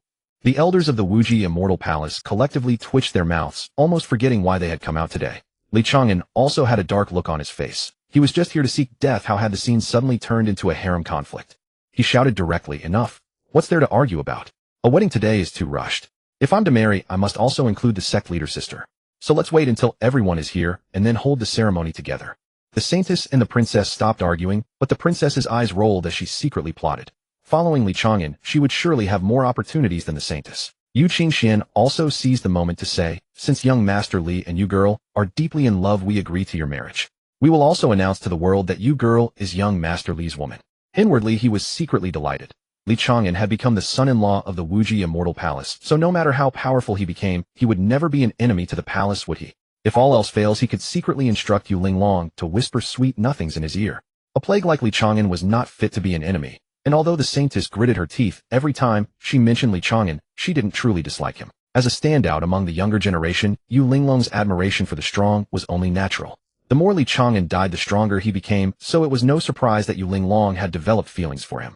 Perhaps her rivalry with the princess today was merely a pretext to conceal her true feelings, allowing her to openly express her inner thoughts. Li Chang'an rubbed his forehead, feeling that today's events had completely exceeded his plans. He had come seeking death to boost his attributes, yet somehow ended up betrothed to Yu Linglong. But since the saintess was willing, he might as well accept it. He wasn't losing anything anyway. As for the princess, he would let nature take its course. She wouldn't be able to escape anyway. He turned to Yu Qingxian and said, "Sect leader, you please draft an alliance letter, seal it with your great seal, so I can take it back to the empress and report." Yu Qingxian didn't hesitate. He immediately had someone bring ink and paper, wrote an alliance document on the spot, sealed it with the Wuji Immortal Palace's Saint Lord's Great Seal, and handed it to Li Chang'an with both hands. Li Chang'an took it carefully, read it through, nodded with satisfaction, and tucked it into his bosom. Then he said to Yu Linglong, "Then it's settled. Once I've finished handling my current affairs, I'll come back to properly cultivate our relationship with the Saintess. Yu Linglong's face flushed slightly at his words. Whether it was out of spite or to hide her inner turmoil and anticipation, she snorted and said, "If you don't come, I'll announce to the world that you abandoned me after seducing me." Li Chang'an smiled, walked over, took her hand, and gently stroked the back of it. His tone, unusually serious, said, "Saintess, rest assured, I will definitely take responsibility for you. I'll go deal with the remaining 2 holy lands first, and once I'm done I'll come back to you." Yu Linglong, feeling her heartbeat quicken at his touch, hesitated for a moment before asking, "Are you going to the Zhizun Hall now?" Li Chang'an nodded and said, "Yes, Su Qi and I have some history, so it shouldn't be too troublesome. But the last one, the Yaoqi Holy Land, I have no connection with at all. I wonder if I can get them to kill me a few hundred times." Yu Linglong, still feeling the warmth of his hand on hers, quickly reminded him, "The Yaoqi Holy Land is an all-female sect semi-secluded from the world. They rarely involve themselves in external affairs. But their overall strength is universally acknowledged, otherwise they wouldn't be ranked among the 4 great holy lands. Be careful when you go." Li Chang'an grinned and said, "Don't worry, I'll be careful. In fact, I can't wait to provoke them, so they'll kill me more times." He was genuinely excited. If he had known the Yaoqi Holy Land was full of female cultivators and masters, he would have gone to court death there much earlier. Yu Linglong withdrew her hand and snorted coldly, saying, "I meant be careful not to get seduced by some vixen. The Yaoqi Holy Land is teeming with beauties. I haven't even secured my position as the 2nd yet, and I don't want to suddenly become the 8th or 9th. Li Chang'an scratched his head awkwardly and said, "That shouldn't happen. For now it's just you all. Once I truly become invincible, I'll come and marry you." Yu Linglong blushed and softly murmured, feeling a warmth in her heart. This man, though seemingly frivolous, was at least a responsible one. Moreover, he was still so young, already on the verge of breaking through to the Emperor realm, a prodigy in his own right. Marrying him wouldn't be a loss. At that moment the princess couldn't take it anymore. She threw her arms around Li Chang'an's and said, "Since everything's settled, let's go to the Zhizun Hall." She deliberately pulled his arm closer to her chest, as if staking her claim. Li Chang'an smiled helplessly, cupped his hands to Yu Linglong and Yu Qingxuan, and said, "Farewell, everyone." With that, he led the princess and several attendants, mounted their horses, and galloped off along the mountain path. When their figures had completely disappeared at the end of the mountain road, Yu Qingxian turned to Yu Linglong and said with a grave tone, "You girl, have you thought it through? Do you truly want to marry Li Chang'an?" Yu Linglong's delicate face flushed even redder, but she still answered earnestly, "Master, all of you elders should be well aware of the future potential of Li Chang'an, this prodigy. Although he constantly sought death, there was no wicked intent in the gaze he cast upon me. Moreover, due to the incident with the undergarment, he harbored a degree of guilt toward her, otherwise her so-called private commitment would hold no leverage over him, indicating his moral character was not entirely flawed. Among the younger generation, no one surpassed him in extraordinary talent. Aside from having numerous women by his side, he possessed few flaws. Thus Linglong was willing to become his woman. In this way, he would never become an enemy of Wuji Immortal Palace in the future." Yu Qingxian nodded with gratification and said, "I had originally worried that this arrangement would wrong you, but the fact that you think this way brings us great comfort. Indeed, this young man is truly an anomaly. Although he meddles in affairs wherever they arise, his primary goal remains merely to seek death and grow stronger. He showed mercy even toward the Hehuan sect, sparing them rather than exterminating them entirely. His innate nature was indeed kind. We also look forward to seeing how many dare challenge him after he breaks through to the great Emperor realm. Master, what should we do if he comes again claiming to be young Master Yu's fiancé and begs our supreme elder to kill him hundreds of times?" Yu Qingxuan's lip twitched, and after a moment of silence he replied helplessly, "It's not that we're unwilling to help him grow stronger, but repeatedly killing the same person does affect our own mental state. Even a feud warranting extermination could be settled with 100 kills. Besides, he's our Wuji Immortal Palace's son-in-law now. Who would dare strike against him? I fear after just a few attempts he'd develop inner demons that would hinder his cultivation." Yu Linglong couldn't help but laugh in agreement. "That's true. But thinking about how fewer people will be able to kill him in the future, I'm torn between feeling sorry for him or celebrating his fortune." Yu Qingxian stroked his beard, turned, and headed toward the mountain gate. "Let's return first. It's time to announce publicly that you're engaged to young Master Li." Yu Linglong's cheeks flushed crimson once more, yet an inexplicable anticipation stirred within her heart. She gave a gentle nod and followed Yu Qingxian back into the mountain compound. Li Chang'an and the princess galloped alongside several attendants, racing toward the supreme palace. As night deepened, the last traces of sunset vanished below the horizon, yielding to a canopy of stars and a slender crescent moon. The mountain path blurred past on either side, the crisp sound of hooves echoing through the silent night. Riding alongside Li Chang'an, the princess glanced at him, hesitated, then finally asked, "Chang'an, what connection do you have with the supreme palace?" Li Chang'an didn't hide the truth. "I'm acquainted with Su Qi, the eldest miss of the supreme palace." He then recounted how they'd met. starting with Su Qi disguised as a beggar stealing to feed refugees through their joint theft of undergarments at Wuji Immortal Palace and later their efforts against the Hahuan sect. Upon hearing this, Murong Xiren's expression darkened slightly, her lips pouting. You certainly know how to win hearts everywhere you go. Li Chang'an turned to her with a grin. Princess, are you jealous again? Murong Xiren huffed, making no attempt to deny it. Yes, I'm jealous. Tonight I'll be your woman and you can't refuse me. Li Chang'an paused, meeting her luminous eyes reflected in moonlight, then nodded with a smile.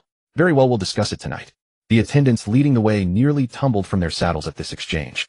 Being seasoned veterans, they quickly averted their gaze and pretended not to hear anything. By the time they reached the Supreme Palace, darkness had fully settled.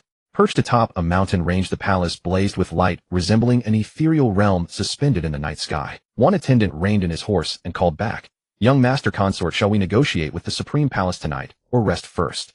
Before Li Chang'an could respond, several streaks of spiritual light descended from the Supreme Palace and materialized before them.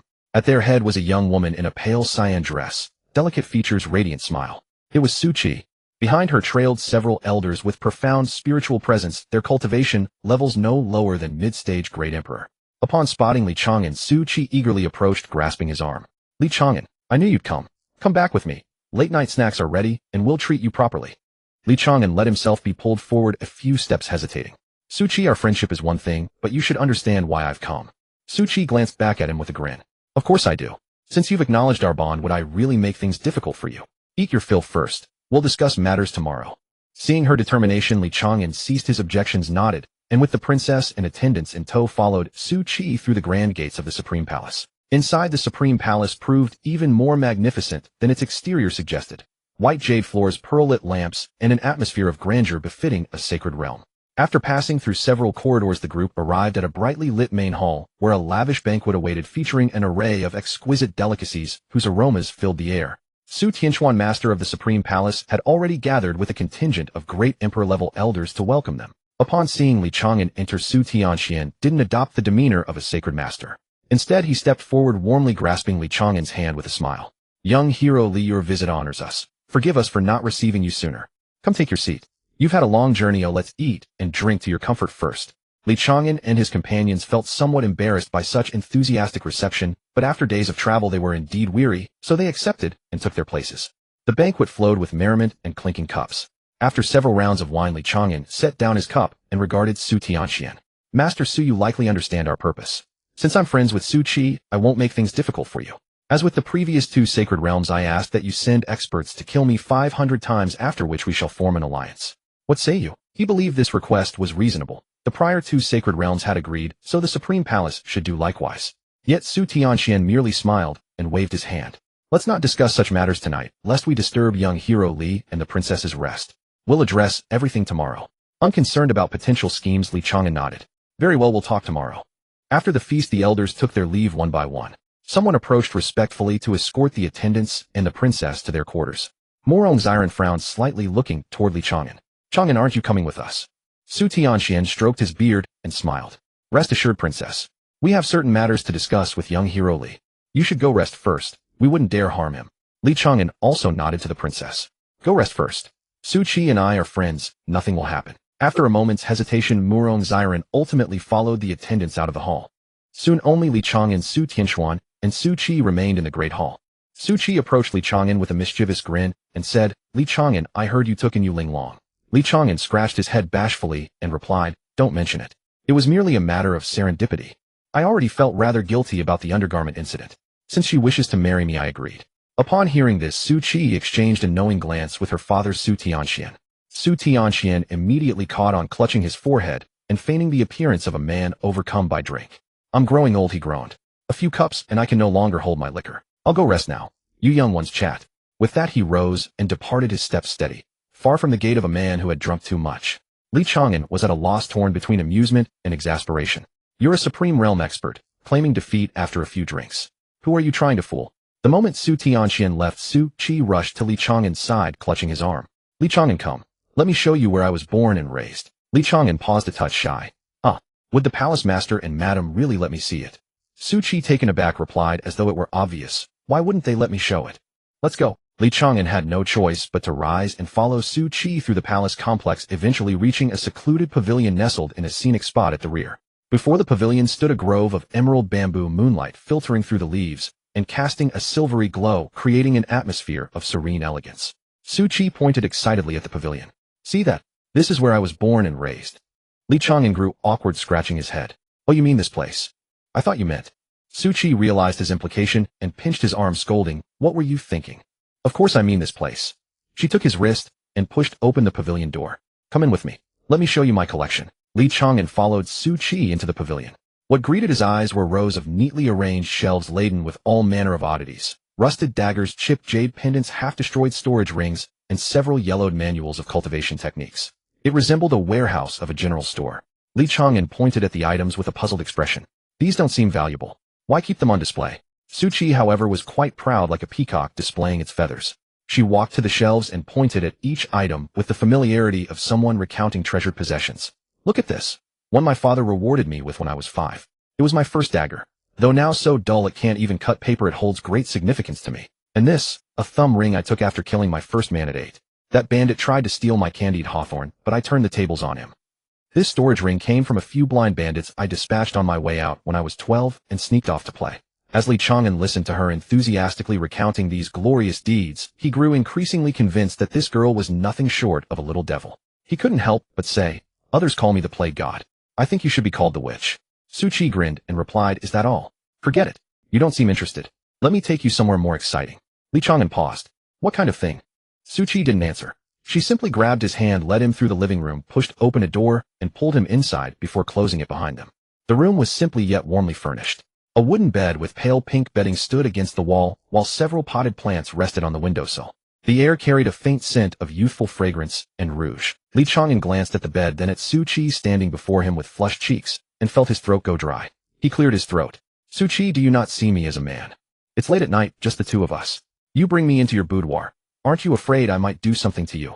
Rather than shrinking back, Su Chi stepped forward with a grin, took his hand, and led him to the bedside. Then with sudden force, she pushed him onto the bed and straddled his waist, looking down at him with a hint of cunning and defiance in her eyes. Tonight you can do whatever you wish. I've competed against you Ling Long since childhood, always coming up short. This time I will triumph over her. Li Chang'an felt the warmth and softness of her body upon his, and his heartbeat quickened involuntarily. He swallowed hard. What do you mean? Su Chi leaned down, reached for his collar, and with a gentle tug pulled it open to reveal his sturdy chest. She whispered in his ear, her breath fragrant as orchids. Naturally. I intend to become your woman before she does. With that she pulled with all her might, tearing his shirt completely open. Li Chang'an was no gentleman by nature, and seeing such a beautiful woman throw herself at him so readily, he no longer held back. He rolled over, pinning Su Chi beneath him. Looking into her bright, sparkling eyes, he said, little girl, don't regret this. Su Chi looked at him challengingly, a smug smile on her lips. Don't worry, I'll never regret it. But, aren't you supposed to grow stronger the closer you are to death? If you can't satisfy me tonight, I'll cut you apart, and see if you grow stronger that way.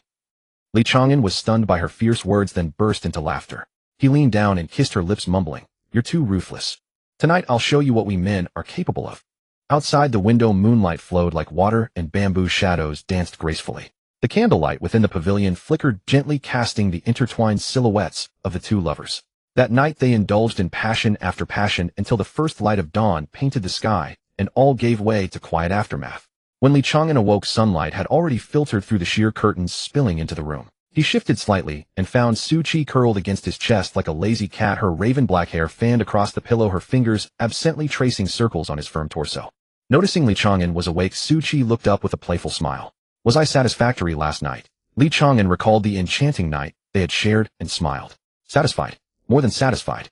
Su Chi gave a cunning smile and nuzzled her face against his neck, whispering, then let's not mention killing you today. You're the son-in-law of my supreme palace now. Who would dare lay a hand on you? Li Chang'an was taken aback and quickly sat up. How can that be? I was planning to break through to the great emperor realm today. If you don't let me die a few times, how can I advance? Su Chi also sat up, speaking unhurriedly. Let's go to the Yao Qi sacred ground. It's full of beauties there, and with your shamelessness you'll easily provoke them. Then you can die as many times as you want. But our supreme hall will definitely not lay a hand on you. Li Chang'an was speechless. After a moment of silence, he tentatively asked, how about 200 times? Don't you want me to become stronger? Su Chi suddenly dropped her smile, looking at him seriously with unprecedented solemnity. Li Chang'an, I like you. Even knowing you can resurrect and grow stronger with each death, every time I see you killed my heart clenches. So everyone in the world can kill you, but not my supreme hall. Li Chang'an looked into her clear, determined eyes, a complex emotion welling up inside him. He sighed frustrated and said, "What is this? A honey trap? If I'd known, I would have restrained myself last night." Su Qi resumed her playful grin, leaning close to his ear and whispering, "Restrain? How could you restrain? You weren't like that last night." Li Chang'an's heart flared with warmth. Just as he was about to pull Su Qi down again, an urgent transmission came from outside. "Lord Consort. Trouble. The princess is making a scene in the front hall, insisting on seeing you." Li Chang'an slapped his forehead, hurriedly dressing while muttering, "How could I forget about that little lady?" Su Qi also dressed quickly, and the two left the pavilion one after the other, striding briskly toward the front hall. Before even entering, Li Chang'an heard Princess Murong Xiren's voice from inside, tinged with anger. "Where have you hidden Li Chang'an? Have you taken him captive? I warn you, if even a single hair of his has harmed my imperial sister, will never let this go." Li Chang'an rushed into the hall shouting, I'm fine. Princess, don't worry." Murong Xiren's eyes lit up at the sight of him. She hurried over, about to throw herself into his arms, when her nose twitched, and her gaze fell on the conspicuous hickey marks on his neck. Her smile froze instantly, then she erupted, pointing at his neck and demanding, "I've been worrying about you all night, and you went off to have a fling." Li Chang'an awkwardly rubbed his neck, cleared his throat, and said, "Well, I drank too much last night, couldn't control myself." Murong Xiren burst into tears, grabbed his arm, and bit him, leaving 2 shallow rows of teeth marks, then fumed, "You bastard. I told you to come to me first. Now I've lost the second spot." Li Chang'an awkwardly soothed her. "Tonight I'll be with you, I promise tonight." Murong Xiren bit her lip and said, "So I'm only fit to be third." Li Chang'an tentatively ventured, "Well, what if I go to you Linglong first, and you settle for fourth?" Murong Xiren stamped her foot in fury, "Bastard. Fine, third it is. I can't fall behind you Linglong. Can't you be less womanizing?" Su Qi then sauntered over, grinning, took Li Chang'an's other arm, and said to the princess, "Sister Xiren, be nicer to our husband." Murong Xiren snorted coldly, "What are you so smug about? You're not the first wife either." Su Qi unbothered smiled, "I don't care about rankings, I just need a place in my man's heart." Seeing Su Qi's composed and magnanimous demeanor only made Murong Xiren angrier, as if she herself were being petty. She stamped her foot and said to Li Chang'an, "Hurry up and get them to kill you a few hundred times, then sign the contract, and we'll leave. I can't stand another moment here." Su Qi said cheerfully, "Li Chang'an is my man, the Lord Consort of our Supreme Hall. Who would dare lay a lethal hand on him now? So we just need to present the contract." Su Tianxian had already prepared it. At that, she withdrew a written alliance contract from her sleeve and handed it to Li Chang'an with both hands. Li Chang'an took it, tucked it into his robe, without even glancing at it. Murong Xiren stared at him wide-eyed. "Li Chang'an, you agreed. Weren't you bent on dying?" Li Chang'an, feeling somewhat guilty, cleared his throat and said, forget it. Helping your imperial sister subdue all 4 sacred grounds and all sects is the priority, isn't it? There's only one left now." With that, he cupped his hands to Su Tianxuan, took a hasty leave, and dragged the princess and several guardians out of the Supreme Hall without looking back. Li Chang'an and his party rode out of the Supreme Hall, heading south along the official road toward their final destination, the Yaoqi Sacred Ground. The sun was bright, the mountain breeze gentle, and rice waves rolled in the fields on either side of the road, a scene of abundant harvest. Yet Murong Xiren wore a sullen face the entire way, sitting on her horse and turning away from Li Chang'an, clearly still angry about last night. Li Chang'an tried several times to speak to her, but she merely snorted and turned her head away. The guardians tactfully fell back a few yards, pretending to study the roadside scenery, afraid of being caught in the crossfire. After about 2 hours, they came upon a prosperous city. The walls were tall, the gates wide, and a constant stream of people flowed in and out. A sizable prefectural capital.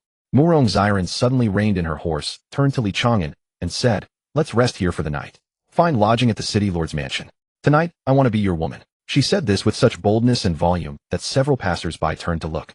The guardians' mouths twitched violently. They quickly looked up at the sky, pretending to study the shapes of the clouds. Li Chang'an was also choked by her blunt words, coughing repeatedly. He leaned in and lowered his voice. "My lady, must you be so urgent?"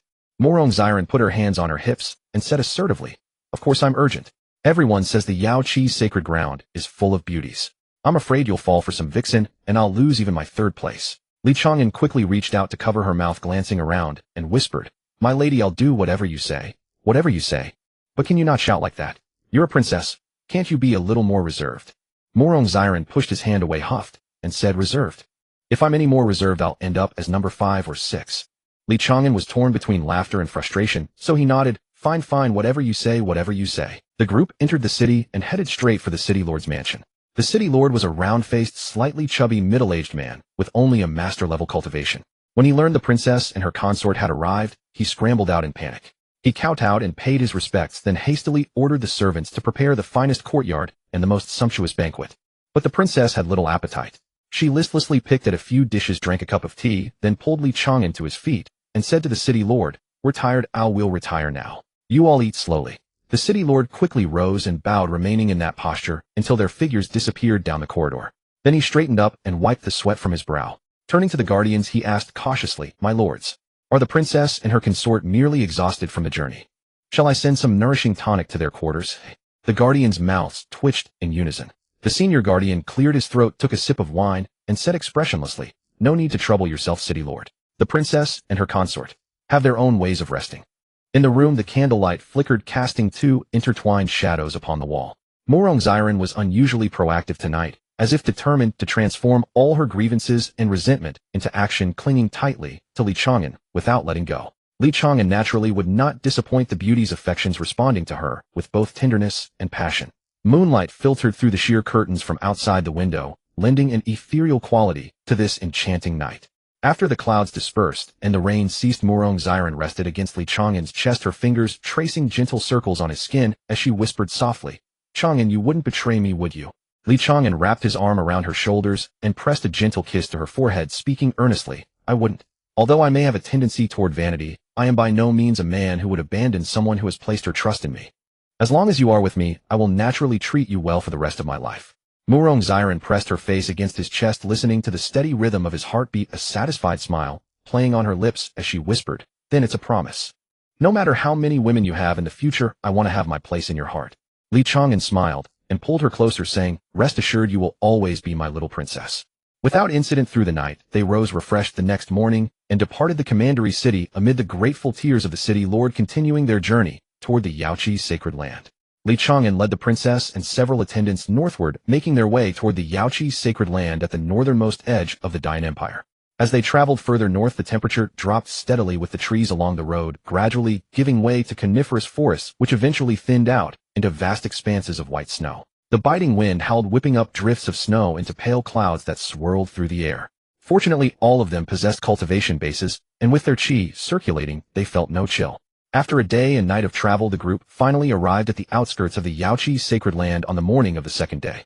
In the distance, a towering snow-capped mountain rose majestically between heaven and earth, its peak shrouded in clouds and gleaming with golden light as the morning sun touched it. Atop the snow mountain, one could faintly make out a cluster of jade pavilions and crystal towers, their forms shimmering through the mist like a realm of immortals.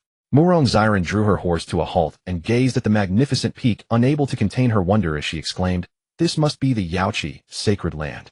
It truly resembles a celestial realm, with snow stretching endlessly in every direction, truly breathtaking."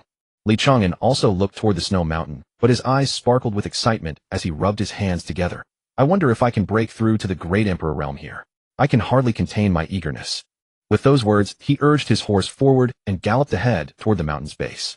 Upon reaching the foot of the mountain, the group dismounted. Before the mountain gate stood a massive white jade stele inscribed with the characters, "Yaoqi's sacred land," the elegant and refined calligraphy clearly crafted by a woman's hand.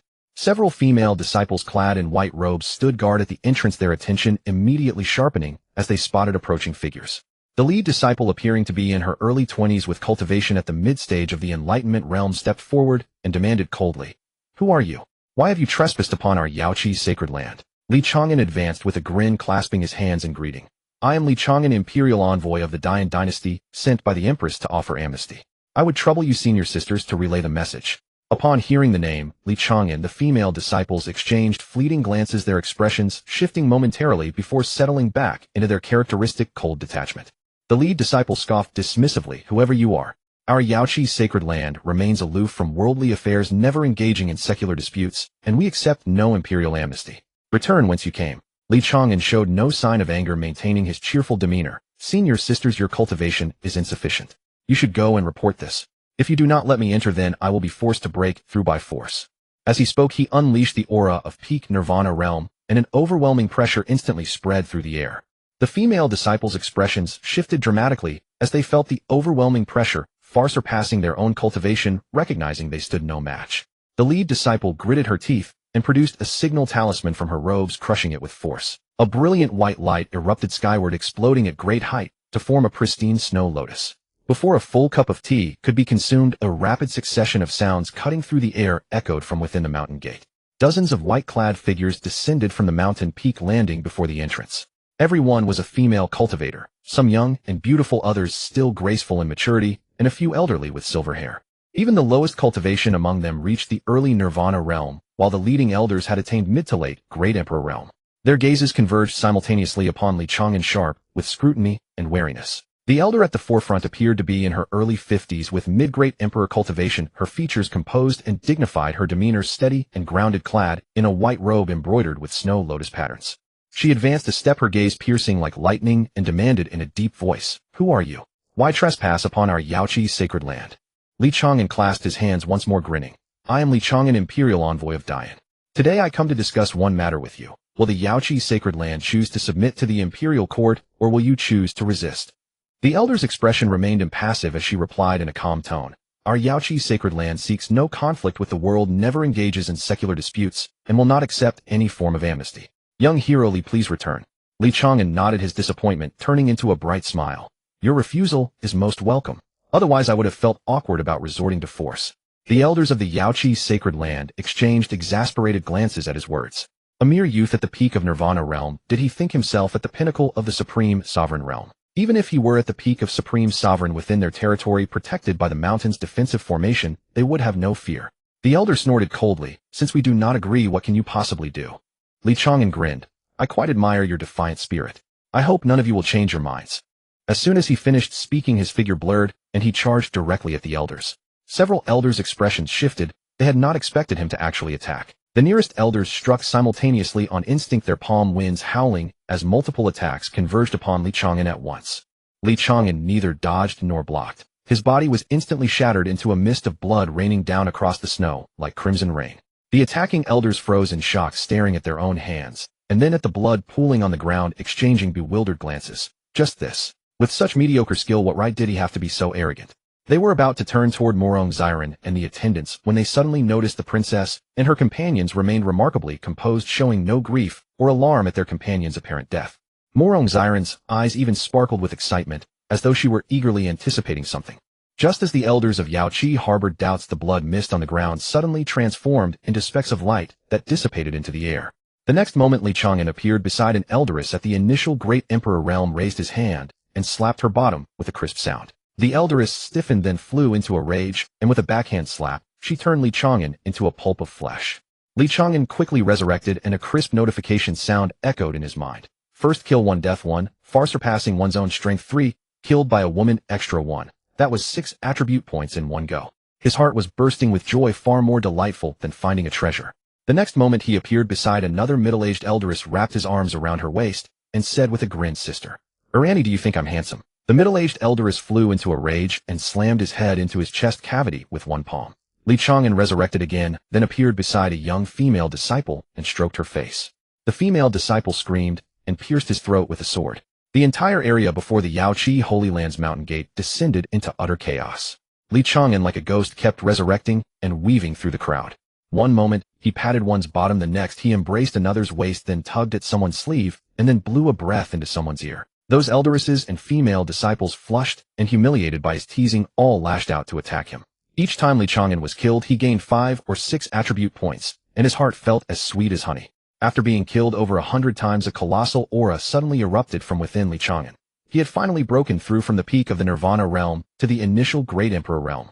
He quickly opened his status panel and took a look. Cultivation. Initial Great Emperor realm strength. 13218 agility. 15315 defense. 100 spiritual sense. 100 true chi. 1500. Gazing at the soaring base attributes and the nearly 7,000 unallocated attribute points he had saved, Li Chang'an's heart was ecstatic. As long as he distributed those attribute points to strength or agility, his combat power would directly crush even peak Great Emperor realm experts. Standing on the snow, he shouted with exuberance, "Keep going. Don't stop." But the elders of Yaoqi Holy Land had already come to their senses. They watched Li Chang'an, who seemed more spirited with each death, and their expressions turned extremely grim. This fellow was not only immortal and indestructible, but actually grew stronger with every death. No wonder he was so excited. No wonder the few people who came with him were so calm. Now that he was already at the initial Great Emperor realm, if they continued killing him, wouldn't they be boosting him to the peak of the Great Emperor realm, or even the Sovereign realm? The elderess at the mid-Great Emperor realm urgently shouted, "Stop." But Li Chang'an was in an extremely euphoric state and refused to listen. He struck again, his figure flickering as he appeared beside a female disciple at the Nirvana realm and reached out to touch her waist. The female disciple screamed and retreated, and several nearby elders hastily moved to intercept him, but Li Chang'an's agility attribute had already reached an absurd level. With a base agility of 1550 and the attribute points he had saved, his speed was now comparable to that of a peak Great Emperor realm expert. The attacks of those elders could not even touch him while he darted left and right through the crowd, as if entering an unguarded territory. If he had fought with all his strength, those elders would have been no match for him, but he deliberately did not dodge or evade, instead courting death. However, if the elders ignored him, he would go around molesting female disciples, throwing the entire mountain gate into chaos with screams and mayhem. Yaoqi Holy Land had only female disciples, and with this shameless fellow's antics, a massive uproar erupted. Just then, 3 terrifying auras soared from the depths of Yaoqi Holy Land, pressing down like 3 invisible mountains, and instantly silence fell over the entire mountain gate. The female disciples who had been screaming and fleeing all stopped and bowed respectfully. Several elders also breathed sighs of relief, stepping aside to clear a path. 3 white-clad figures descended from the mountain peak and landed before the gate. In the center was a young woman who appeared to be in her 20s, dressed in a pure white long gown. Her jet black hair was casually pinned up with a single white jade hairpin. Her face was cool and exquisitely beautiful, and between her brows lay an ethereal aura detached from the mortal world. Her cultivation was unfathomably deep, revealing her to be at the mid-sovereign realm. This was the most monstrous matriarch of Yaoqi Holy Land in the past millennium, Yu Yao. Behind her stood 2 white-haired old women, both at the half-step sovereign level with auras as steady as mountains. Yu Yao's gaze fell upon Li Chang'an. Her delicate brows furrowed slightly, and her tone was calm with a hint of scrutiny. So you are the legendary Li Chang'an who is immortal and indestructible. I originally thought that the outside world was exaggerating, or that you possessed some life-preserving treasure. Now that I have seen it with my own eyes, I realize the rumors are not false. The moment Li Chang'an saw a mid-sovereign realm powerhouse, his eyes turned red like a wolf starved for 3 days, spotting a piece of fat. Without a word, he charged straight at Yu Yao, shouting, "That's right. It's me. Come on, kill me. Hurry." Everyone in Yaoqi Holy Land's expressions changed. This guy really never missed a chance to beg for death. Yu Yao raised an eyebrow, lifted her hand, and lightly waved. An invisible barrier of true qi materialized instantly, trapping Li Chang'an in place. She said calmly, "Young hero Li, we know you are not afraid of death, and in fact grow stronger with each death. So put away those thoughts, and let's have a proper talk." Li Chang'an was immobilized in place, unable to move, but his mind was reeling. A mid-sovereign realm expert was indeed formidable. He couldn't even get close. But then he thought if he could get a sovereign realm expert to kill him 50 times, the gain would be far richer than being killed hundreds of times by others. He immediately concentrated his mind and allocated all the accumulated 7,000 plus attribute points to strength. His strength surged from 13218 to over 200, far surpassing the peak of the Great Emperor realm, even exceeding the threshold of the half-step sovereign and reaching a level comparable to the initial sovereign realm. A wild torrent of power surged within him. With a violent wrench, he actually broke free from Yu Yao's restraining true qi. Yu Yao's pupils contracted, and for the first time a look of astonishment appeared on her face. And in that moment of her surprise, Li Chang'an had already closed in and hugged her tightly. The entire area before the Yaoqi Holy Land's mountain gate instantly fell into a deathly silence. Everyone stared in disbelief at the scene. That reckless Li Chang'an had actually embraced the matriarch. Princess Murong Xiren pouted, snorted coldly, and muttered under her breath, "Bastard, always taking advantage, not caring whether I'm jealous or not." The attending advisor beside her quickly soothed her. "Your Highness, please calm down. The prince consort must have his reasons for doing this." Another advisor chimed in, Indeed. If he can win over the matriarch of Yaoqi, it would be a tremendous boon for our imperial court as well." Murong Xiren bit her lip and said testily, "Of course I know that. That's why I didn't say anything when he was messing around earlier." At this moment, Yaoqi Xingmu Yu Yao, who had previously maintained a serene and tranquil expression, finally lost her composure completely. Having lived for 30 years, she had never been so openly molested by any man. Her beautiful face turned cold as frost, and she backhandedly struck Li Chang'an's chest. Li Chang'an had no defense, and his body instantly exploded into a mist of blood. However, in the next moment, Li Chang'an resurrected behind Yu Yao and once again reached out to embrace her waist. Yu Yao reacted extremely quickly, immediately turning to defend herself, but Li Chang'an's current strength was no longer inferior to hers. Added to that was his abnormally high agility attribute, which allowed him to once again embrace her from behind. Yu Yao was overwhelmed with shame and anger and struck him dead with another palm. Yu Yao's face had turned iron blue, and she gritted her teeth as she spoke. "You bastard. How can your strength be so powerful? It's already comparable to the early stage of the Supreme Realm." After resurrecting, Li Chang'an once again rushed toward her with a grinning smile, completely unafraid of the consequences. Each time Yu Yao killed him, he would gain 5 or 6 attribute points, and this rapid improvement made him unable to stop. Although Yu Yao was furious, she showed no mercy in her attacks, instantly killing Li Chang'an each time he resurrected. After being killed 50 times in a row, only when the prompt sound of "cannot obtain rewards from this target today" echoed in Li Chang'an's mind did he reluctantly click his tongue. He then turned to an elder at the late Great Emperor realm beside him, threw his arm around the elder's shoulder, and said with a grin, "You shouldn't be idle either. Come kill me." The elder was furious and struck him dead with a palm. But the people of Yaoqi's sacred land had completely understood. This guy was deliberately seeking death, and his aura was growing stronger each time he died. If they continued killing him, eventually no one would be able to kill him. He could already exert strength comparable to the early Supreme Realm at the early Great Emperor realm, so when he broke through to the Supreme Realm, who would be his match? Although Yu Yao harbored secret hatred in her heart, as the master of the sacred land, she had to consider the safety of the entire sacred land. She took a deep breath, suppressed her anger, and said coldly, "Stop. Young hero Li, we understand the purpose of your visit. Our Yaoqi's sacred land is willing to form an alliance with the imperial court." However, Li Chang'an shook his head and said with an unsatisfied expression, "Let's put the alliance matters aside for now. Arrange 10 people each day, each killing me 50 times, and we'll talk about it after I break through to the Supreme Realm." The people of Yaoqi's sacred land's mouths twitched simultaneously. Killing 500 times every day? Then in just a few days, who in the entire cultivation world would still be your match? Yu Yao suppressed her anger and tried to make her tone sound calmer. "Young hero Li, we do not wish to be your enemy." Li Chang'an interrupted her and said earnestly, "It's not about being enemies. You are helping me." The people of Yaoqi's sacred land all had dark expressions. Helping him? Who in their right mind would want to help him? If they could completely kill him, they would have reduced him to ashes long ago. Yu Yao gritted her teeth and continued, "Let us not speak of killing you again. And please, young hero Li, respect the fact that Yaoqi's sacred land is composed entirely of women. Do not molest us anymore. If this matter spreads, the reputations of all the women in Yaoqi's sacred land will be ruined. Is this truly the result you desire, young hero Li?" These words were both firm and gentle, expressing their stance, while carrying a touch of entreaty, making Li Chang'an feel somewhat embarrassed to continue his teasing and reckless behavior. He scratched his head and said, "The previous 3 sacred lands all agreed to kill me several hundred times. If you kill me 500 more times, we can sit down and negotiate properly. How about it?" Yu Yao gritted her teeth and said, "No, we don't want to kill you even once." Li Chang'an, however, refused to accept this, placing his hands on his hips and saying shamelessly, "Then I'll continue to molest you. After all, I'm the one who benefits. No matter what, I won't suffer any loss." The experts of Yaoqi's sacred land all had dark expressions, completely speechless. This fellow was truly a piece of stubborn flesh that couldn't be reasoned with.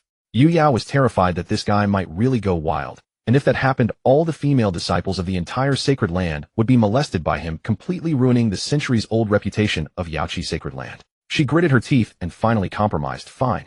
Then swear an oath. After we kill you 500 times, you will not be hostile toward our sacred land, and we are willing to form an alliance with the imperial court." Li Chang'an was overjoyed upon hearing this, and quickly raised his hand to swear.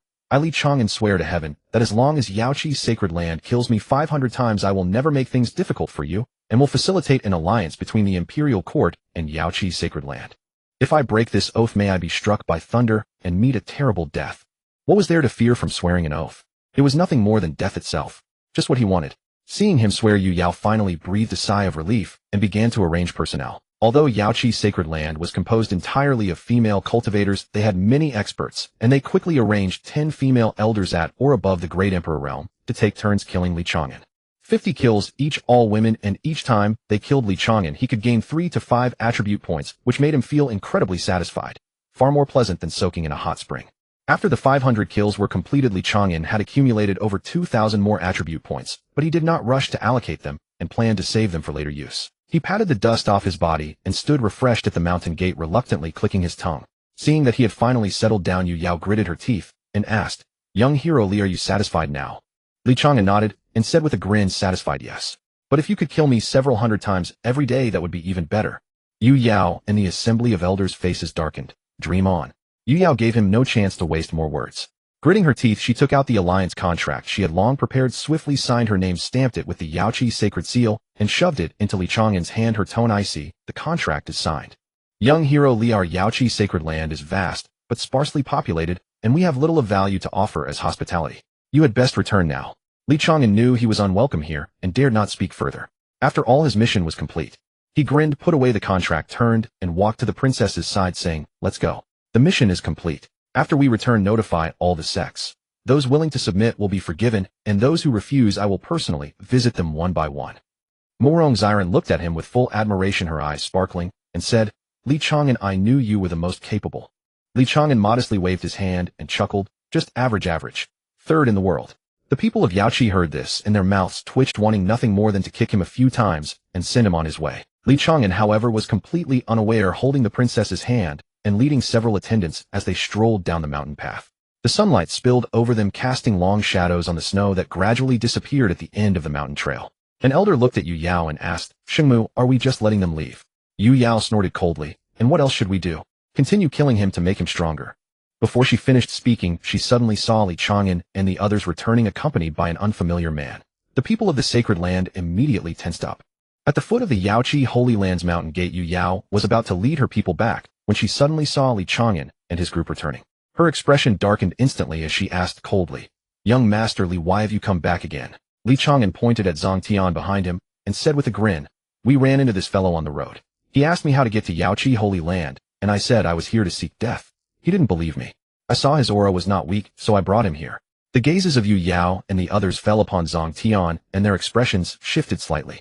A middle-aged female elder named Yu Ying, who was at the half-step supreme realm, stood beside Yu Yao. The moment she saw Zhang Tian, her body trembled violently, and her face turned deathly pale. His eyes revealed a complex mix of emotions, shock, sorrow, and a trace of agitation. Li Chang'an keenly caught the change in Yu Ying's expression. He stroked his chin and said meaningfully, Looks like there's some juicy gossip here. This remark drew a round of eye rolls and glares from the people of Yaoqi Holy Land. How can you be everywhere you passed? Zhang Tian looked at Yu Ying, his voice somewhat hoarse, carrying the longing and bitterness accumulated over 20 years. He spoke slowly, Yu Ying. 20 years apart. Come with me. Yu Ying lowered her head, her voice low and trembling with suppressed emotion. Zhang Tian, you shouldn't have come back. I will not leave Yaoqi Holy Land. Zhang Tian's emotions grew agitated. He stepped forward, his voice filled with reluctance and pain. Why? You said that as long as I could bring back the spider lily from the abyss, you would come with me. I faced countless dangers inside, struggled for 10 years, and waited for another 10 years, finally bringing back the spider lily. As he spoke, he carefully took out a strange flower from his chest. The flower displayed a dreamlike hue, its petals crystal clear and translucent, emitting a faint glow, as if it were a creation not of this world. When Yu Ying saw the spider lily, her expression changed dramatically. Her eyes instantly reddened, and tears welled up in her eyes, almost spilling over. However, before she could speak, several elders at the Emperor and Supreme Realms coldly interjected. The rules of Yaoqi Holy Land are strict. The disciples are forbidden to marry or have families for life. Yu Ying, you cannot leave. Upon hearing this, Zhang Tian's expression darkened. A vast aura suddenly erupted from his body, revealing that he was at the mid-stage of the Supreme Realm. That oppressive pressure descended like a tangible force, causing all the Yaoqi elders present to feel immense strain. The people of Yaoqi instantly became alert, circulating their true qi and adopting defensive postures. Seeing this, Li Chang'an quickly stepped forward to mediate. Hey, don't be so agitated. How about I say a few words? The people of Yaoqi Holy Land's faces darkened. They couldn't help but say, Young Master Li, this is a matter of our Holy Land. Please take your leave. Li Chang'an said with a grin, Don't be like that. As the saying goes, rather destroy 10 temples than break up one marriage. He has pined for 20 years, faced countless dangers to bring back the spider lily. Can't you be a bit flexible? Rules can be changed, right? Everyone in Yaoqi Holy Land was speechless. This guy was truly a troublemaker. What does Zhang Tian and Yu Ying's affair have to do with you? Why are you everywhere? Yu Yao suppressed her anger and said coldly, Young Master Li, are you being a bit too nosy? Don't forget you just swore an oath. Li Chang'an waved his hand carelessly and said with a grin, I did swear an oath. But if I break my oath, heaven can strike me with lightning. I'm seeking death anyway, so I'd welcome it. Hearing this unrepentant remark, the people of Yaoqi Holy Land really wanted to smack him. Yu Yao gritted her teeth and said, Young Master Li, don't forget we are in an alliance and you are an imperial envoy. By meddling like this, are you openly breaking the agreement and making us enemies of the court? Li Chang'an was taken aback, then turned to look at the princess and said, Princess, how about I stop being the prince consort and imperial envoy? Then I won't represent the court. Morong Xiren nodded without hesitation and said, Then I'll stop being a princess and remain your wife. Several imperial attendants and the people of Yaoqi Holy Land all twitched their mouths. These two were truly. Indeed, those who stay together either share the same feelings or the same illness. Li Chang'an took out the alliance contract from his chest and casually handed it to an attendant, saying, From now on, I am no longer an imperial envoy. Take the princess back. Morong Xiren said indignantly, You want me to leave? Li Chang'an walked over to her and said in a low voice, If those Supreme Realm experts start fighting, I won't be able to protect you. You go back first. After I handle things here, I'll come find you. Although Morong Xiren was unwilling, she knew Li Chang'an meant well. Finally she whispered, then be careful. I'll wait for you. With that she turned and left with the attendants.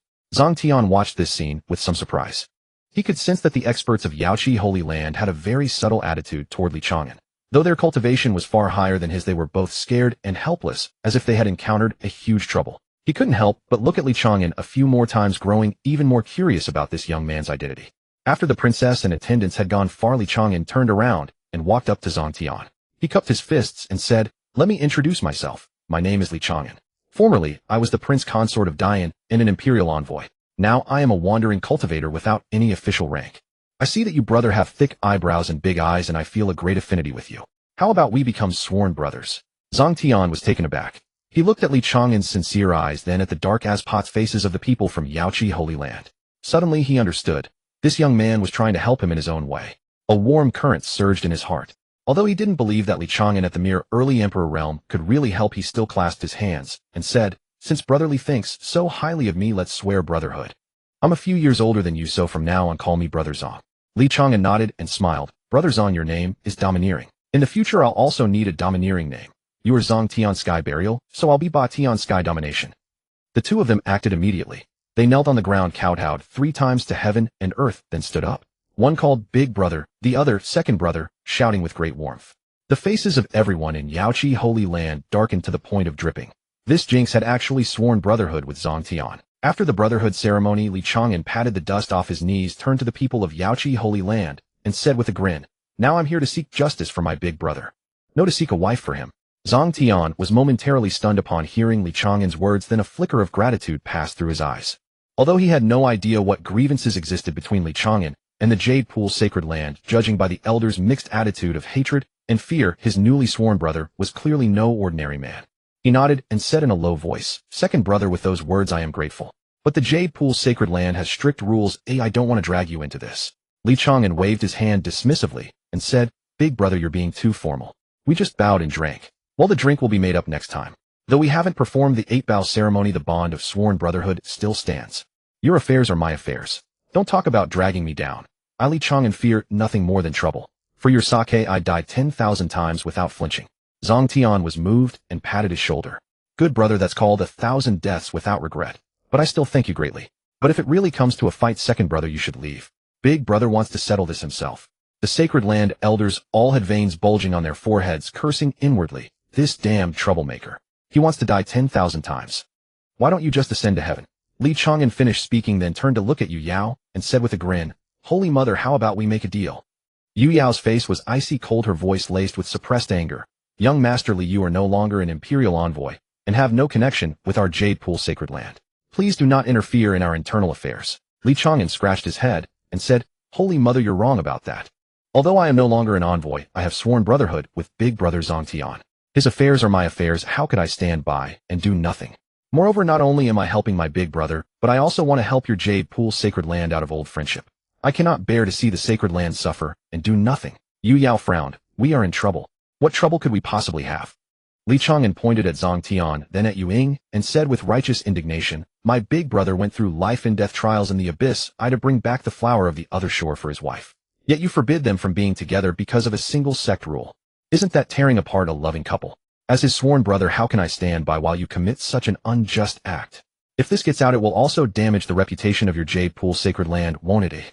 Yu Yao was so infuriated by his twisted logic that her chest heaved. She gritted her teeth and said, "The sect rules are the foundation of our Jade Pool Sacred Land, established for thousands of years. How can they be abandoned for the sake of one person?" Li Chang'an shrugged and said, "Rules are dead, but people are alive. The one who set these rules thousands of years ago probably never imagined that millennia later a lovesick man would bring a flower to find his beloved. Rules exist to serve people, not to bind them. Your Jade Pool Sacred Land claims to transcend worldly affairs. Aren't you pursuing the natural way of heaven? The natural way of heaven emphasizes following one's true heart. Forcibly separating a pair of lovers goes against the very essence of the natural way, doesn't it?" These words actually made several elders present fall into deep thought. Elder Yu Ying's eyes were already red. She tightly clutched the flower of the other shore in her hand, her lips trembling slightly, but she remained silent. At that moment, an elder at the half-step sovereign level snorted coldly, "Stop spreading heresy. The sect rules were set by the founding patriarch. No one can change them. Young Master Li, please don't make things difficult for us." If we make an exception today, every disciple will fantasize about a man risking his life for them. Then our Jade Pool's sacred land will no longer be a place of pure cultivation. Li Chang'an heard this and said with a grin, in that case there's no room for negotiation.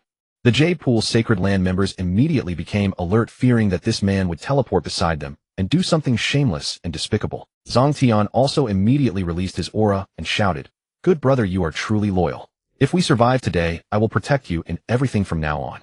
The Jade Pool's sacred land members twitched their mouths, cursing inwardly, "This troublemaker needs your protection. He wishes he could die 100 times a day."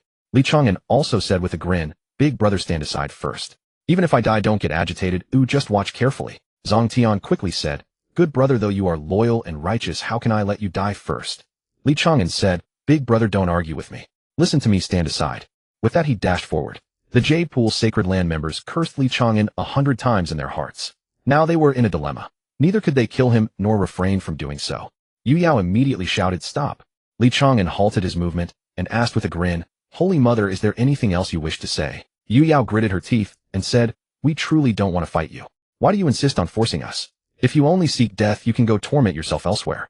Must you bully a group of women?" Zhang Tian listened with a bewildered expression. Since when had the proud and aloof Jade Pool's sacred land become so submissive to his second brother who was only at the early emperor realm? Li Chang'an sighed and said, "I am not bullying you, nor am I simply seeking death." He paused and continued, "Big brother, Zhang Tian ventured into the abyss I alone for Elder Yuying, spending 20 full years. Not to mention the life and death determination and the unwavering devotion for 20 years. Even for a sovereign realm expert, how many 20-year periods does one have in a lifetime? Most importantly, Elder Yuying clearly has feelings for big brother Zhang Tian. Why must you restrict them with sect rules? Why can't you just bless their union?" Yu Yao said, "Impossible. Once a disciple of our Jade Pool's sacred land falls in love, they must have their cultivation abolished and be expelled from the sect." Li Chang'an was taken aback. If it were merely expulsion, Yu Ying would likely be willing. But she must be quite old by now. If her cultivation were abolished, she would instantly age. Even if Zhang Tian didn't mind an aged Yu Ying, how much time could they have together? Just as he hesitated, Yu Ying suddenly looked at Zhang Tian and asked with a trembling voice, "Zhang Tian, if I lose my cultivation, become white-haired, wrinkled, and have little life left, will you still want me?" Zhang Tian's eyes were immediately filled with tears and his voice was firm. "Yu Ying, my heart for you is clear as the sun and moon. No matter what you become, I will never despise you. I will also travel across mountains and seas to find opportunities to extend your lifespan and restore your cultivation." Yu Ying, tears streaming down, interrupted him, "Your words are enough. I have made up my mind. Even if I have no cultivation and only a few days left to live, I want to spend those last days by your side." With that she raised her palm, about to strike her own dantian, preparing to abolish all her cultivation. Seeing Yu Ying's palm about to land on his dantian, Zhang Tian roared no, and transformed into a blur of motion as he lunged forward. But someone was faster than him. Li Chang'an appeared before Yu Ying like a phantom, almost colliding into her as he thrust his head directly into the path of her palm. Bang! Li Chang'an's head was instantly crushed. His headless body swayed twice before crashing to the ground. Zhang Tian's eyes nearly split from rage as he cried out, "Second brother," and rushed to Li Chang'an's corpse, overwhelmed with gratitude. This sworn brother he had just bonded with had thrown away his life for him, and Yu Ying without hesitation. What a loyal second brother. How could he ever repay him? But before his grief could linger, he saw Li Chang'an's body dissolve into shimmering specks of light and vanish into the air. The next moment Li Chang'an stood completely unharmed beside Yu Ying, gently grasping her wrist and saying with a sigh, "Sister-in-law, don't act rashly. There must be another way." Yu Ying, her wrist held by him, stared blankly at his face, too stunned to react. Zhang Tian was utterly dumbfounded, pointing at Li Chang'an and stammering, "Second brother, why you, weren't you just?" Li Chang'an turned around with a grin and said, "No need to worry, big brother. I possess the ability to resurrect. If I don't die a few hundred times a day, I start feeling restless." Zhang Tian's mouth twitched. Had 20 years of isolation in the secret realm left him this out of touch? Could such a heaven-defying person and power truly exist in this world? Yu Yao and the assembled elders gritted their teeth, glaring at Li Chang'an with suppressed fury. "Young hero Li, what exactly do you intend to do?" Li Chang'an said cheerfully, "I'd like to ask, for those within the Holy Land caught in illicit affairs, is there any punishment other than stripping the disciples' cultivation?" Yu Yao let out a cold snort and replied, "There is one more.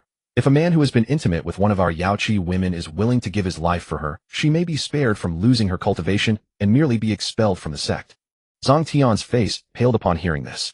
He wasn't afraid of death, but what good would it do for Yu Ying to leave Yaoqi if he were gone? Yu Ying clearly had the same thought. If it meant Zhang Tian's death, what meaning would her own life hold? The two exchanged glances, their eyes brimming with pain and despair. Just as they found themselves at an impasse, Li Chang'an suddenly looked at Zhang Tian and spoke. Brother Zhang Tian, can you temporarily break up with sister-in-law Yuing? Zhang Tian and all members of Yao Qi were taken aback. What was this guy getting at? Zhang Tian asked cautiously. Second brother, what are you planning? Li Chang'an said with a sly smile.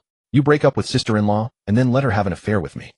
Seeing Zhang Tian's expression change dramatically, he quickly waved his hands and explained, hey, don't get angry just yet. It'll be a nominal affair, just in name. Then let them kill me as many times as it takes until Yao Qi is satisfied. The people of Yao Qi heard this, and their foreheads throbbed with irritation. Only someone like Li Chang'an could come up with such a ridiculous scheme. A fake affair, for heaven's sake. Although Zhang Tian had witnessed Li Chang'an's resurrection, he wasn't sure if it was limitless and voiced his concern. Second brother, I understand your intentions. But will this truly have no consequences for you? Li Chang'an quickly waved his hand and said, no consequences, none at all. I only grow stronger with each death, so you and your wife need not worry about me. But what about you two? Will you be concerned about your reputations? Yuing glanced at Zhang Tian, and after exchanging a look she gave a slight nod and said to Li Chang'an, when we're not even afraid of death, why would we care about reputation now? Brother Chang'an, we will never forget this kindness. Li Chang'an grinned and said, so that's a yes. He turned to face Yu Yao and the elder's hands on his hips and declared with complete audacity, Elder Yuing is my woman now. We've pledged ourselves to each other. Go ahead and kill me. I promise I won't resist. Kill me until you're satisfied. The members of Yao Qi Holy Land wore expressions of utter exasperation. Could you have no shame at all? Openly discussing a fake affair right in front of us, then brazenly demanding we kill you. This is an outright insult. And your scheme is so blatantly transparent. Yu Yao looked at Li Chang'an's roguish face, then at Yuing and Zhang Tian before finally settling her gaze back on him. A strange feeling stirred within her. This man, despite appearing utterly shameless, was willing to go to such lengths for the lovers Zhang Tian and Yuing. Though he sought death, he never resorted to slaughtering members of any major sect or power. If he truly wished to die, he could simply target any holy land, continuously killing their low-level disciples to provoke relentless sieges from their masters, quickly achieving his goal of growing stronger. But he always adhered to his principles, sometimes mischievous, yet knowing when to stop. Truly a remarkable man. Recalling how Li Chang'an had deliberately embraced her and touched her waist earlier in his quest for death, a flush of crimson crept across her cheeks. Then her heart jolted. Her state of mind had actually wavered. Seeing that they weren't making a move, Li Chang'an grew impatient and addressed the elders of Yao Qi. Come on, attack. If not, I'll do it myself. With that, he raised his hand and smashed his own head. The next moment he resurrected, but self-inflicted death yielded no attribute points. He muttered in frustration, it's better when you do it. Once you've killed me enough, Elder Yuing can leave. At this moment, Zhang Tian and Yuing felt an overwhelming gratitude toward Li Chang'an. Despite his suicidal motives, he was genuinely helping them. Yu Yao took a deep breath, suppressing the strange emotions within her, and slowly spoke. Li Chang'an, we know you have an immortal body, but your blatant cheating makes it hard for us to justify this to others. We can allow Yuing to leave, but you must agree to other conditions. Li Chang'an cursed inwardly. Who wants to agree to your conditions? I just want to die. But with no other choice, he could only ask, Holy Mother, tell me what you require. Yu Yao thought for a moment, then said, we'll overlook your blatant cheating. We can announce that Elder Yu Ying's lover killed himself for her. And after leaving Yao Qi, Elder Yu Ying must never reveal that she was once a member of our sect. Yu Ying and Zhang Tian quickly agreed. We will never speak of it to anyone. Li Chang'an pressed on what else. Yu Yao paused, then continued. Second, you must serve as a hostage at Yao Qi for 1 year. During that time, you may not leave Yao Qi, nor deliberately cause trouble, harass our disciples, or provoke us into killing you. Li Chang'an frowned deeply. A whole year is too long. Unless you're willing to kill me 1,000 times a day, I won't agree. He couldn't bear the thought of going a full year without dying to grow stronger. Yu Yao gritted her teeth and asked, then how long can you stay? Li Chang'an pondered for a moment and said, if I said 3 to 5 days, you would surely be dissatisfied.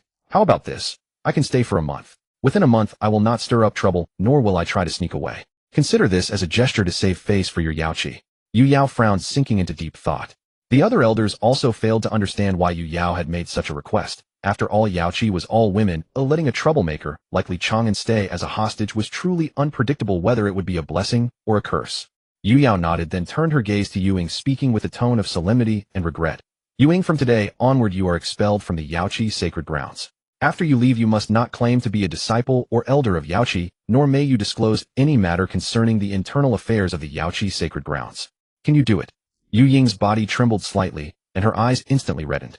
She cast a deep look at Yu Yao, then glanced around at the sisters who had lived with her day and night for decades. Finally, she lowered her head and spoke with a choked but resolute voice. I can do it. Yu Yao waved her hand, her tone laden with fatigue and relief. You may leave. From now on you have no further ties to the Yaoqi sacred grounds. Upon hearing this, Zhang Tian hastily bowed in respect, his voice trembling with barely contained excitement. Thank you, Holy Mother, for your benevolence. Zhang Tian will remember this favor for the rest of his life. He straightened up, walked to Yu Ying's side, and firmly grasped her hand. Their eyes met, and 20 years of longing and waiting turned into a torrent of tears as they embraced and wept. Yet at the moment of their embrace, a powerful aura suddenly erupted from Yu Ying's body. That aura surged like a flood breaking through a dam, roaring and climbing step by step. The surrounding snowflakes were swept up by the air current, forming a white vortex in the sky. Everyone present was stunned. Yu Ying had actually broken through to the supreme realm on the spot.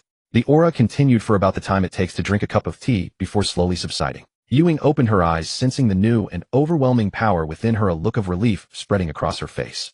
She turned to Zhang Tian and said softly, the knot in my heart has finally been undone. Zhang Tian held her hand, his eyes filled with gratification and joy.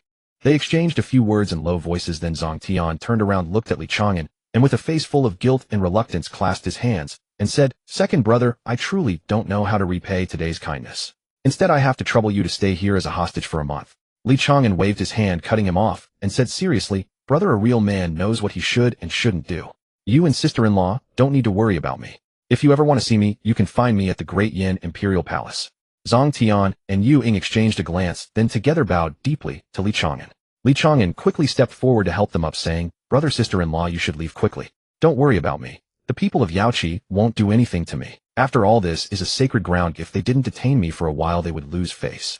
Zhang Tian and Yu Ying nodded, slightly clasped their hands again, and then transformed into two streaks of light, vanishing into the sky in the blink of an eye. Li Chang'an watched them until they disappeared, then turned to look at Yu Yao, his face reverting to its usual mischievous grin as he rubbed his hands, and said, Sister Yu Yao, where are you going to arrange for me to stay? Will there be any beautiful sisters to serve me? Yu Yao's face darkened, and she said coldly, Do you think you're a guest here? You're a hostage now. Behave yourself. Otherwise our agreement with the imperial court will be void. Li Chang'an sighed, his face full of grievance. I thought there was still some affection between us, but in the end it's just a transaction. Alas, how heartbreaking. Yu Yao snorted, too lazy to bicker with him, and simply waved her hand, ordering a few disciples, take him to the Tingxua Pavilion in the west courtyard. Without my permission he is not allowed to roam freely. The female disciples acknowledged the order, walked up to Li Chang'an, and said expressionlessly, Young Master Li, please come with us. Li Chang'an shrugged and followed the female disciples into the sacred grounds. After he was far away, an elder finally couldn't help but speak, his tone tinged with indignation. Holy Mother, why did you let Yu Ying go? This sets a very bad precedent for the disciples. Yu Yao sighed, her gaze fixed on the direction where Zhang Tian and Yu Ying had disappeared, and said slowly, On one hand, it's because of that troublemaker. If we didn't let them go, it wouldn't work. Do you really want to keep killing him and help him grow stronger? Everyone's faces darkened, and they too felt their heads aching. Indeed, that bastard Li Chang'an refused to be the imperial envoy, then swore brotherhood with Zhang Tian. He clearly intended to see this through. He even stooped to the despicable trick of pretending to have an illicit affair with Yu Ying. Do we have to fight this jinx to the death? Yu Yao paused, her tone softening as she continued. On the other hand, we all know about the feelings between Yu Ying and Zhang Tian. If it weren't for her inability to let go of Zhang Tian, which gave rise to an inner demon and prevented her from breaking through to the supreme realm, the position of Holy Mother would have been hers to begin with. They were even willing to cripple their own cultivation and sacrifice their lives. What reason do we have to stop them? Li Chang'an was right just now. Following the Tao of Heaven is the correct path. Perhaps we should revise our sect rules. Upon hearing this, the other elders fell into deep contemplation. No wonder Yu Ying broke through so naturally just now. The knot in her heart had been loosened. An elder said softly, The Holy Mother is merciful. Yu Yao withdrew her gaze, turned to look toward the sacred grounds, and said with a mix of helplessness and caution, I just hope that Li Chang'an will behave himself this month. If we don't detain him, our sacred grounds prestige will suffer, but detaining him introduces another variable. During this time, everyone must remember, no matter how he provokes, ignore him and never give him a chance to increase his cultivation. All the elders nodded in agreement, then followed Yu Yao as they walked back into the sacred grounds. Li Chang'an was taken by two female disciples to the Tingxua Pavilion in the west courtyard. It was a secluded courtyard with several red plum trees planted inside, their blossoms strikingly vivid against the white snow. The room was neat and elegant, with bright windows and a clean table on which a pot of clear tea was placed. The two female disciples led him to the door, then turned and left without a word, their faces expressionless. Li Chang'an plopped down onto a chair, crossed his legs, and muttered gloomily, What is this? House arrest. I, the mighty Undying. Undying war god, have actually been reduced to being locked up. If word gets out, won't people laugh their heads off? However, he wasn't too bothered. Although not being able to court death for a month was uncomfortable, he still had over 1,000 attribute points in his inventory that he hadn't allocated. This was a perfect opportunity to ponder his next direction for stat distribution. He closed his eyes, sinking his consciousness into the system panel, and stared at the string of numbers, silently calculating. Should he continue adding strength, taking down foes with a single punch? Or should he add agility to run faster and die faster? As he was pondering, a sound of footsteps suddenly came from outside the door, and several powerful auras approached from a distance. Li Chang'an opened his eyes and sat up, his gaze fixed on the doorway. Yu Yao had pushed the door open and entered, accompanied by several elders. Today Yu Yao had changed into a moon-white gown, her long hair gathered with a white jade hairpin. Her countenance was cool and composed, her bearing ethereal and refined. After stepping inside, she cast her gaze around the room, then turned to Li Chang'an and asked in a measured tone, "Junior brother Li, are you satisfied with your quarters?" Li Chang'an beamed and rose to his feet, cupping his fists in greeting as he said, "Satisfied, most satisfied. The surroundings are tranquil, and the view is expansive, ideal for a peaceful retirement. It's just that I find solitude rather trying. Could the Holy Mother arrange for some young and lovely ladies to keep me company, engage in conversation, and attend to my daily needs? No need for too many. 3 or 5 will do." Yu Yao and the elders' expressions darkened in unison. They knew Li Chang'an's nature all too well. Should he truly interact with any female disciple, with his shameless audacity and silver tongue, he might well capture the heart of some naive maiden. Yaoqi's sacred land rarely saw men. What if a disciple fell under his charm, pledged herself to him, and then defected from Yaoqi? After all, no one could slay him. If he set his sights on someone, he could openly take them away. It would be a losing proposition either way. Yu Yao sniffed coldly and declared, "No one will attend to you. Your meals will be delivered to your door each day. Moreover, you are forbidden from speaking to any female disciples of our sect." Li Chang'an immediately wore a doleful expression, looking utterly hopeless as he protested, "Don't be so harsh. If I grow too bored, I shall be tempted to court death. Perhaps you could arrange for me to be killed hundreds of times each day. I have nothing better to do anyway." Yu Yao ground her teeth and retorted, "Keep dreaming. We agreed you would not seek death, and we have no intention of killing you. If you must find it tedious, then you may remain by my side each day. But you must remember to conduct yourself properly. Otherwise, while we cannot touch you, we shall not show mercy to the Dain dynasty." Li Chang'an's expression stiffened, then he gritted his teeth and said, "You woman, you dare threaten me? If they're not going to kill me, then why bring up breasts?" As he spoke, his gaze deliberately drifted toward Yu Yao's chest, then he clicked his tongue twice and drawled, "Indeed, quite magnificent." Witnessing that look in his eyes, coupled with his lecherous tone, Yu Yao's cheeks flushed hot. A nameless fury rose from the depths of her heart, yet she had no outlet for it. Gritting her teeth, she forced out 2 words, "Shameless. We are leaving." She turned on her heel, preparing to lead the elders away. Li Chang'an quickly called out, Hey, you agreed to take me along. If you leave me here alone, I shall grow dreadfully bored, and when I'm bored I seek death." Yu Yao's steps faltered. She stood at the doorway silent for a moment, then finally drew a deep breath, turned, and said coldly, "Very well. You may stay by my side this month. I shall keep watch over you to prevent you from stirring up trouble." Li Chang'an, upon hearing this, happily followed in her wake, clinging to Yu Yao's side like an inescapable plaster. Yu Yao noticed him standing casually at her elbow, no more than a foot away. When she had first proposed this arrangement, she had not thought much of it. But now that he was truly by her side, she felt profoundly uncomfortable. She furrowed her brows, her tone laced with distaste. "Could you stand a bit farther away?" Li Chang'an shook his head with a grin and declared confidently, "No. If I'm too far from you, I may be tempted to court death." Yu Yao could do nothing but resign herself to this guy's impertinence.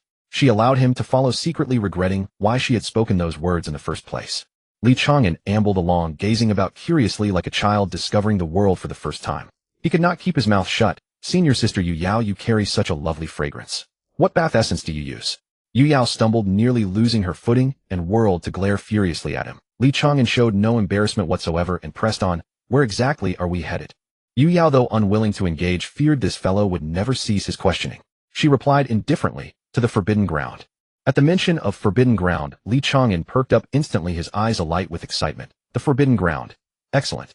I have always had a fondness for forbidden places. They broaden one's horizons considerably." He rubbed his hands together, eagerly anticipating what lay ahead. The elders trailing behind were somewhat astonished.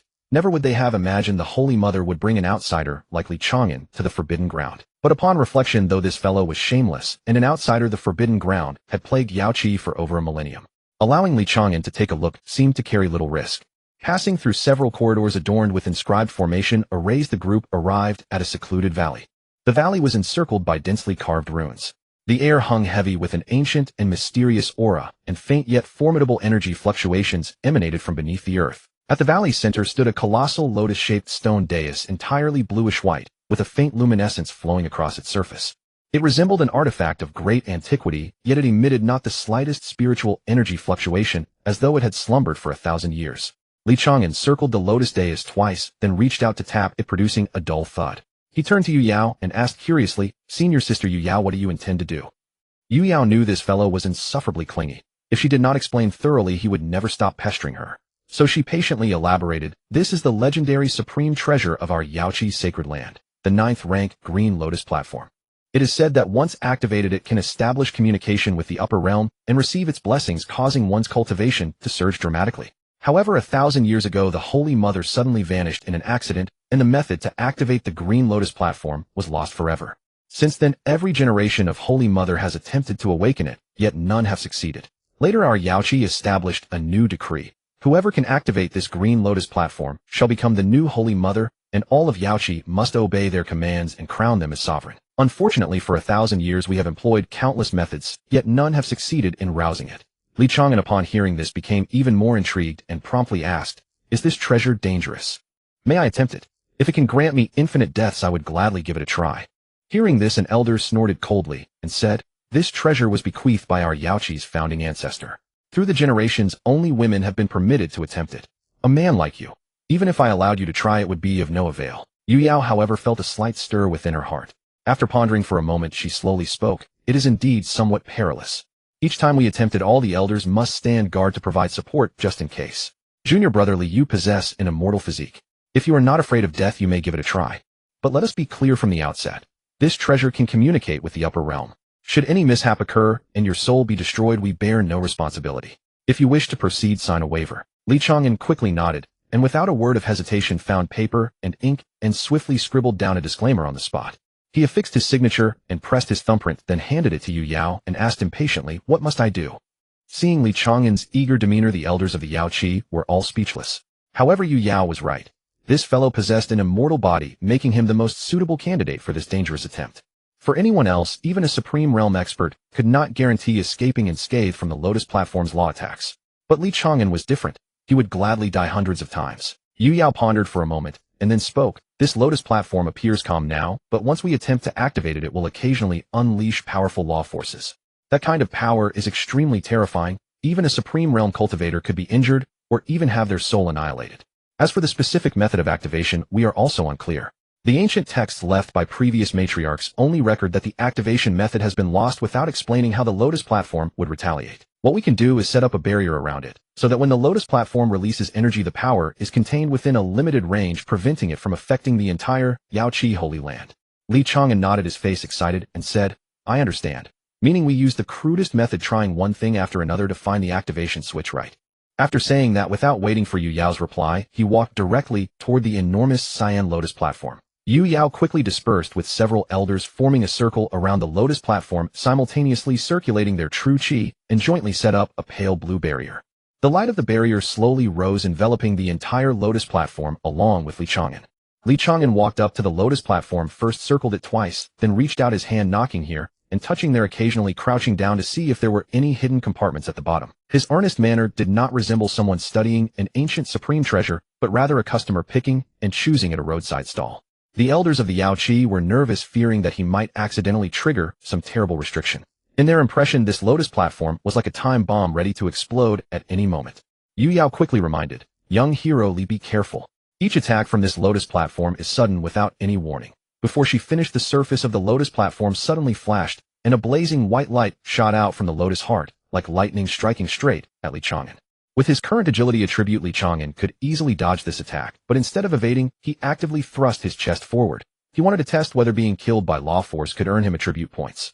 With a dull thud, Li Chang'an's body instantly exploded into a cloud of blood mist, leaving not even bone fragments behind. The several elders of the Yaoqi simultaneously gasped, their faces turning pale. They could clearly sense the terrifying law force contained in that light, which they themselves dared not withstand.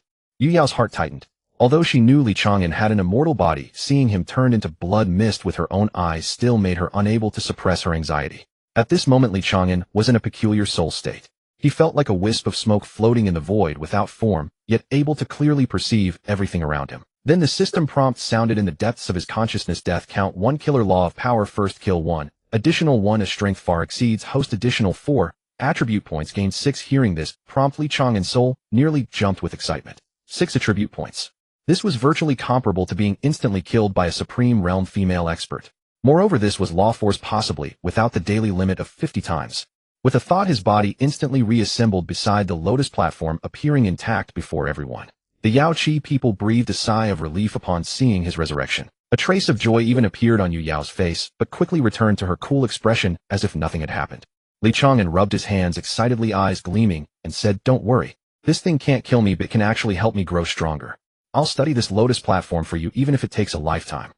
After saying that, he impatiently raised his hand and struck a stream of true qi onto the surface of the lotus platform. The lotus platform stimulated trembled violently, and then another law force flew out. This time a deep blue light carrying a bone-chilling cold, freezing the air into fine ice crystals wherever it passed. Li Chang'an unhesitatingly met it, letting the law of frost pierce his body. Death count 1. Killer law of frost. First kill 1. Additional 1 as strength far exceeds host. Additional 4. Attribute points gained 6. Li Chang'an instantly resurrected, shouting, "So satisfying," and then struck and slapped the lotus platform even more vigorously. Of course, he did not use full force, fearing that he might accidentally damage this ancient supreme treasure. The lotus platform, angered by his constant harassment, began to frequently unleash various law attacks. Sometimes the scorching law of fire, sometimes the heavy law of earth, sometimes the sharp law of metal, and sometimes the ever-growing law of wood.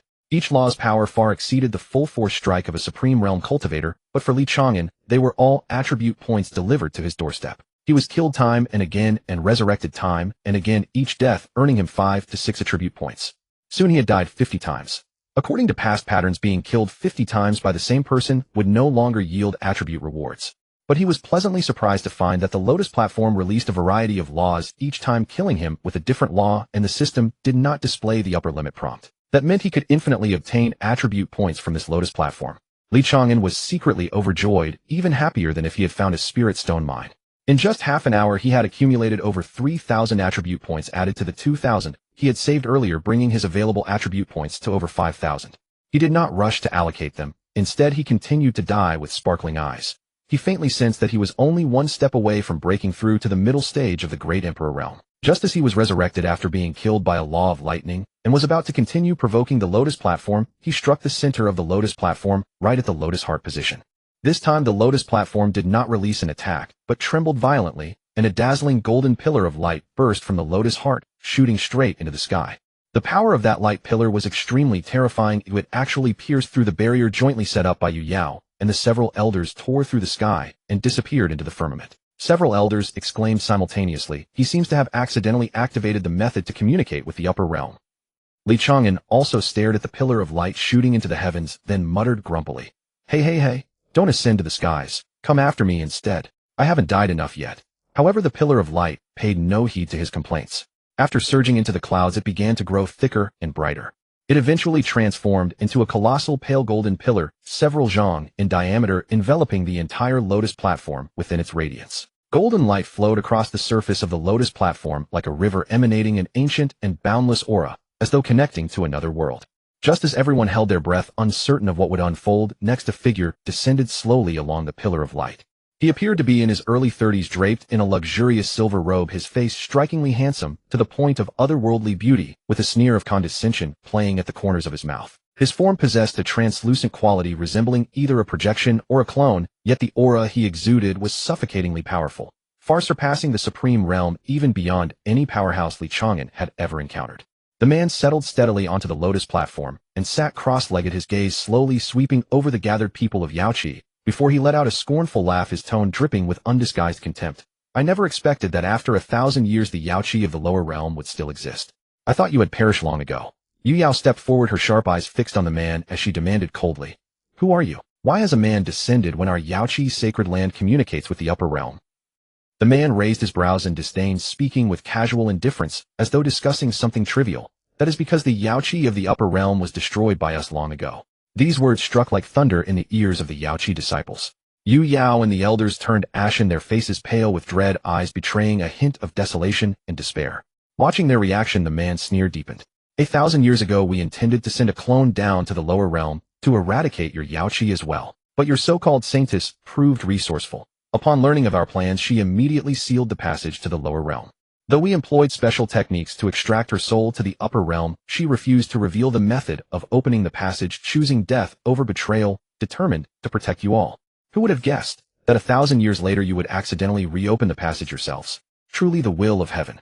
Upon hearing these words, despair washed over Yu Yao and the elders. Although the opponent was merely a projection, the aura he emitted far exceeded the supreme realm, far beyond anything they could hope to resist.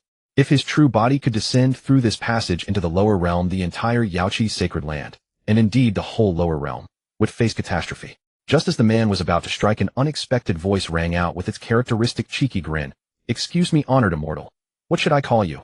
The man paused briefly, turning to find a young man standing nearby on the lotus platform.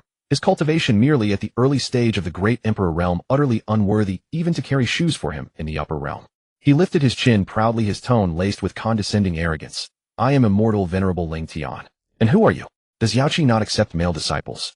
Li Chang'an greeted him with practiced familiarity, bowing with a grin. "So your brother Ling Tian. What a coincidence. I'm Ba Tian. Our names are so fatefully aligned. Oh, why not swear brotherhood? From now on I'll call you Ling Ling, and you call me Baba. How about that?" Despite the dire circumstances, the Yaoqi disciples couldn't suppress their amusement, their lips twitching as they barely contained their laughter. Only this fearless fool would dare provoke a projection of an upper realm immortal venerable at a time like this. Ling Tian had already been irritated when Li Chang'an addressed him as brother, but upon hearing those final nicknames, it became unmistakably clear. The man was simply mocking him. His expression darkened, killing intent flaring in his eyes as terrifying pressure erupted from his body. "You seek death." Immortal venerable Ling Tian roared, cold light flashing in his eyes as an invisible spiritual attack shot forth, instantly sealing off all of Li Chang'an's escape routes. Yet Li Chang'an made no attempt to dodge. He welcomed death. The spiritual attack pierced through him, and with a dull thud his body shattered into a mist of blood. Watching this, immortal venerable Ling Tian curled his lips in a scornful sneer. "You dare provoke me, mere ant?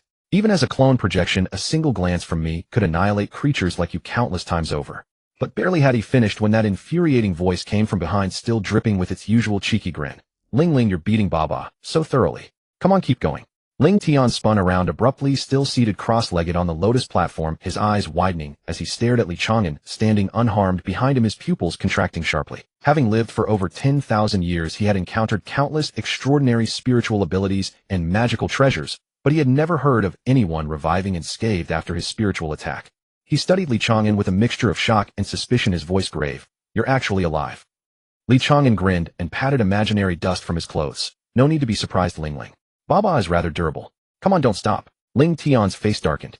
As a venerable immortal, when had he ever endured such humiliation? He could no longer maintain his lofty composure, cursing viciously as he waved his hand, sending a silver-white force of laws to wrap around Li Chang'an's body and tighten mercilessly. Li Chang'an's body was torn to shreds, once more dissolving into a cloud of blood mist. But this time Ling Tian did not hastily withdraw his hand.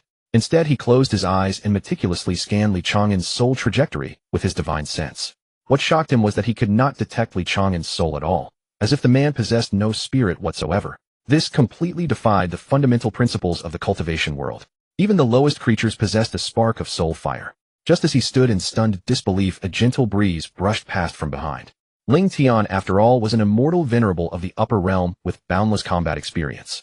Without turning his head, he raised his hand behind him and precisely blocked the backhand strike that Li Chang'an had launched in ambush.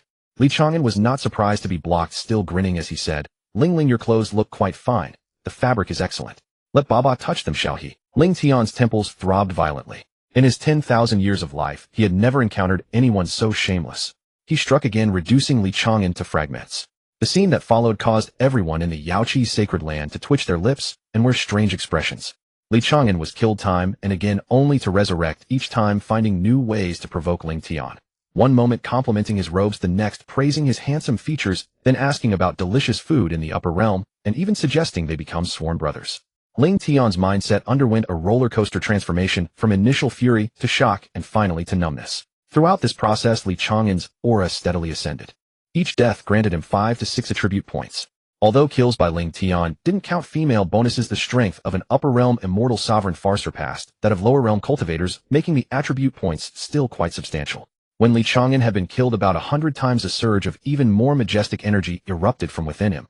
He had broken through from the early emperor realm to the mid-emperor realm. Ling Tian suddenly realized the truth, his face turning extremely dark as he gritted his teeth and said, "You bastard Ba Tian. Not only can you revive from death, but you grow stronger with each death. Li Chang'an waved his hand modestly and said with a grin, "So now do you think we can still become sworn brothers, huh?" Ling Ling. At the sound of Ling Ling, Ling Tian's composure could no longer be maintained. He raised his hand to kill Li Chang'an again, but suddenly his expression changed as he looked down at his body, which was turning illusory, and let out a furious roar of unwillingness. "Damn it. I've stayed too long. Ooh, I'm being forcibly teleported back. Ba Tian, I'll remember you. If you dare come to the upper realm, I'll make you wish you were dead." As the last word fell, Ling Tian's figure along with the massive golden pillar of light receded like a tide and vanished without a trace in the blink of an eye. The valley returned to silence with only the azure lotus platform standing quietly in place, as if nothing had ever happened. The people of Yaoqi's sacred land remained dazed for a long time. They had just witnessed a battle that would go down in history. A projection of an upper realm immortal sovereign had been worn down and driven away by a cultivator of the emperor realm. Although Li Chang'an had been on the defensive throughout, he had single-handedly withstood all of Ling Tian's attacks and successfully dragged the battle until the teleportation time limit expired. Standing beside the lotus platform, Li Chang'an clicked his tongue regretfully and muttered, "Couldn't you stay a little longer?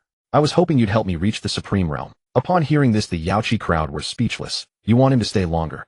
If he had stayed any longer, our sacred land might not even exist anymore."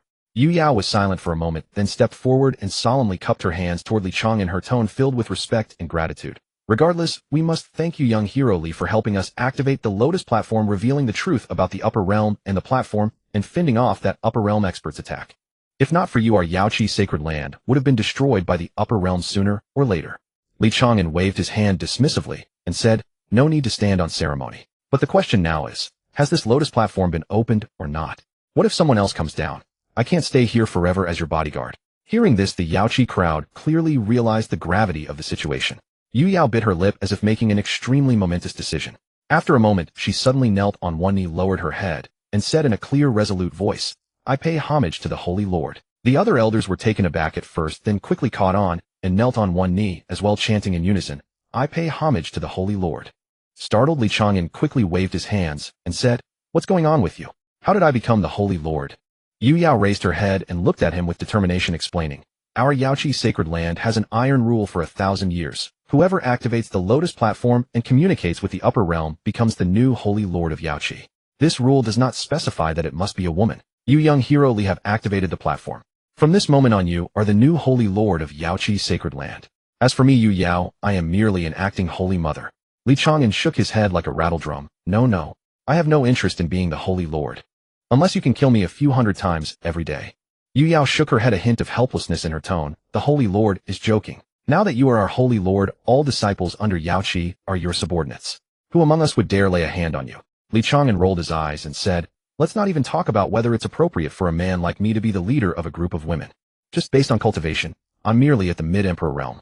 I'm not even qualified to be the Holy Lord." Seeing his repeated refusals, Yu Yao suddenly gritted her teeth, as if making a resolute decision. She clasped her hands and said, her voice trembling yet exceptionally firm, "If the Holy Lord refuses, our Yaoqi's sacred land will eventually be erased from the upper realm. If you are willing to accept the position of Holy Lord, and in the future, when people from the upper realm descend, you will help defend us, Yu Yao.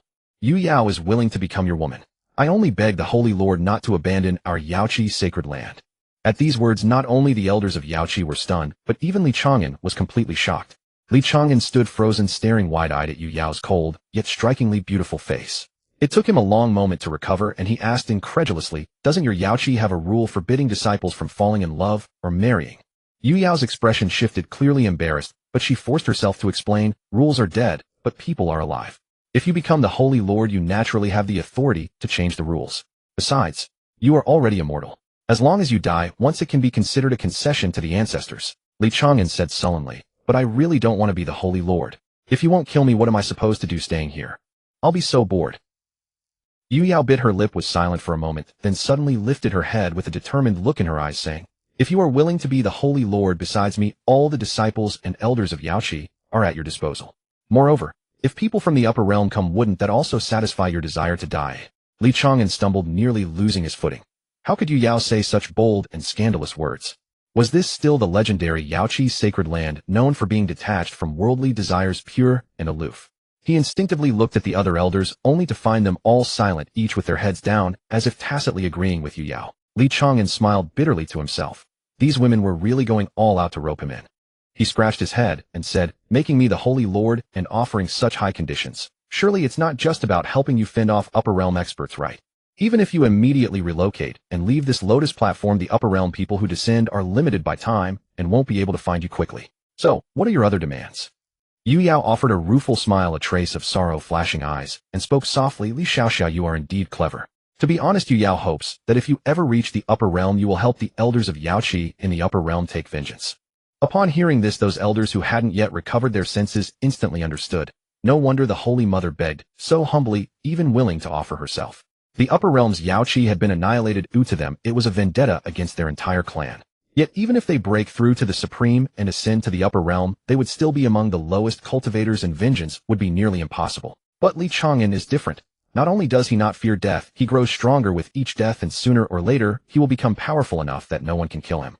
Yu Yao's humility aside, besides hoping to safeguard Yaoqi in the lower realm, she also hopes Li Chang'an will one day help Yaoqi take vengeance.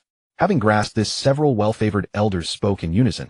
If Li Xiaoxiao agrees, we are willing to become your women as well.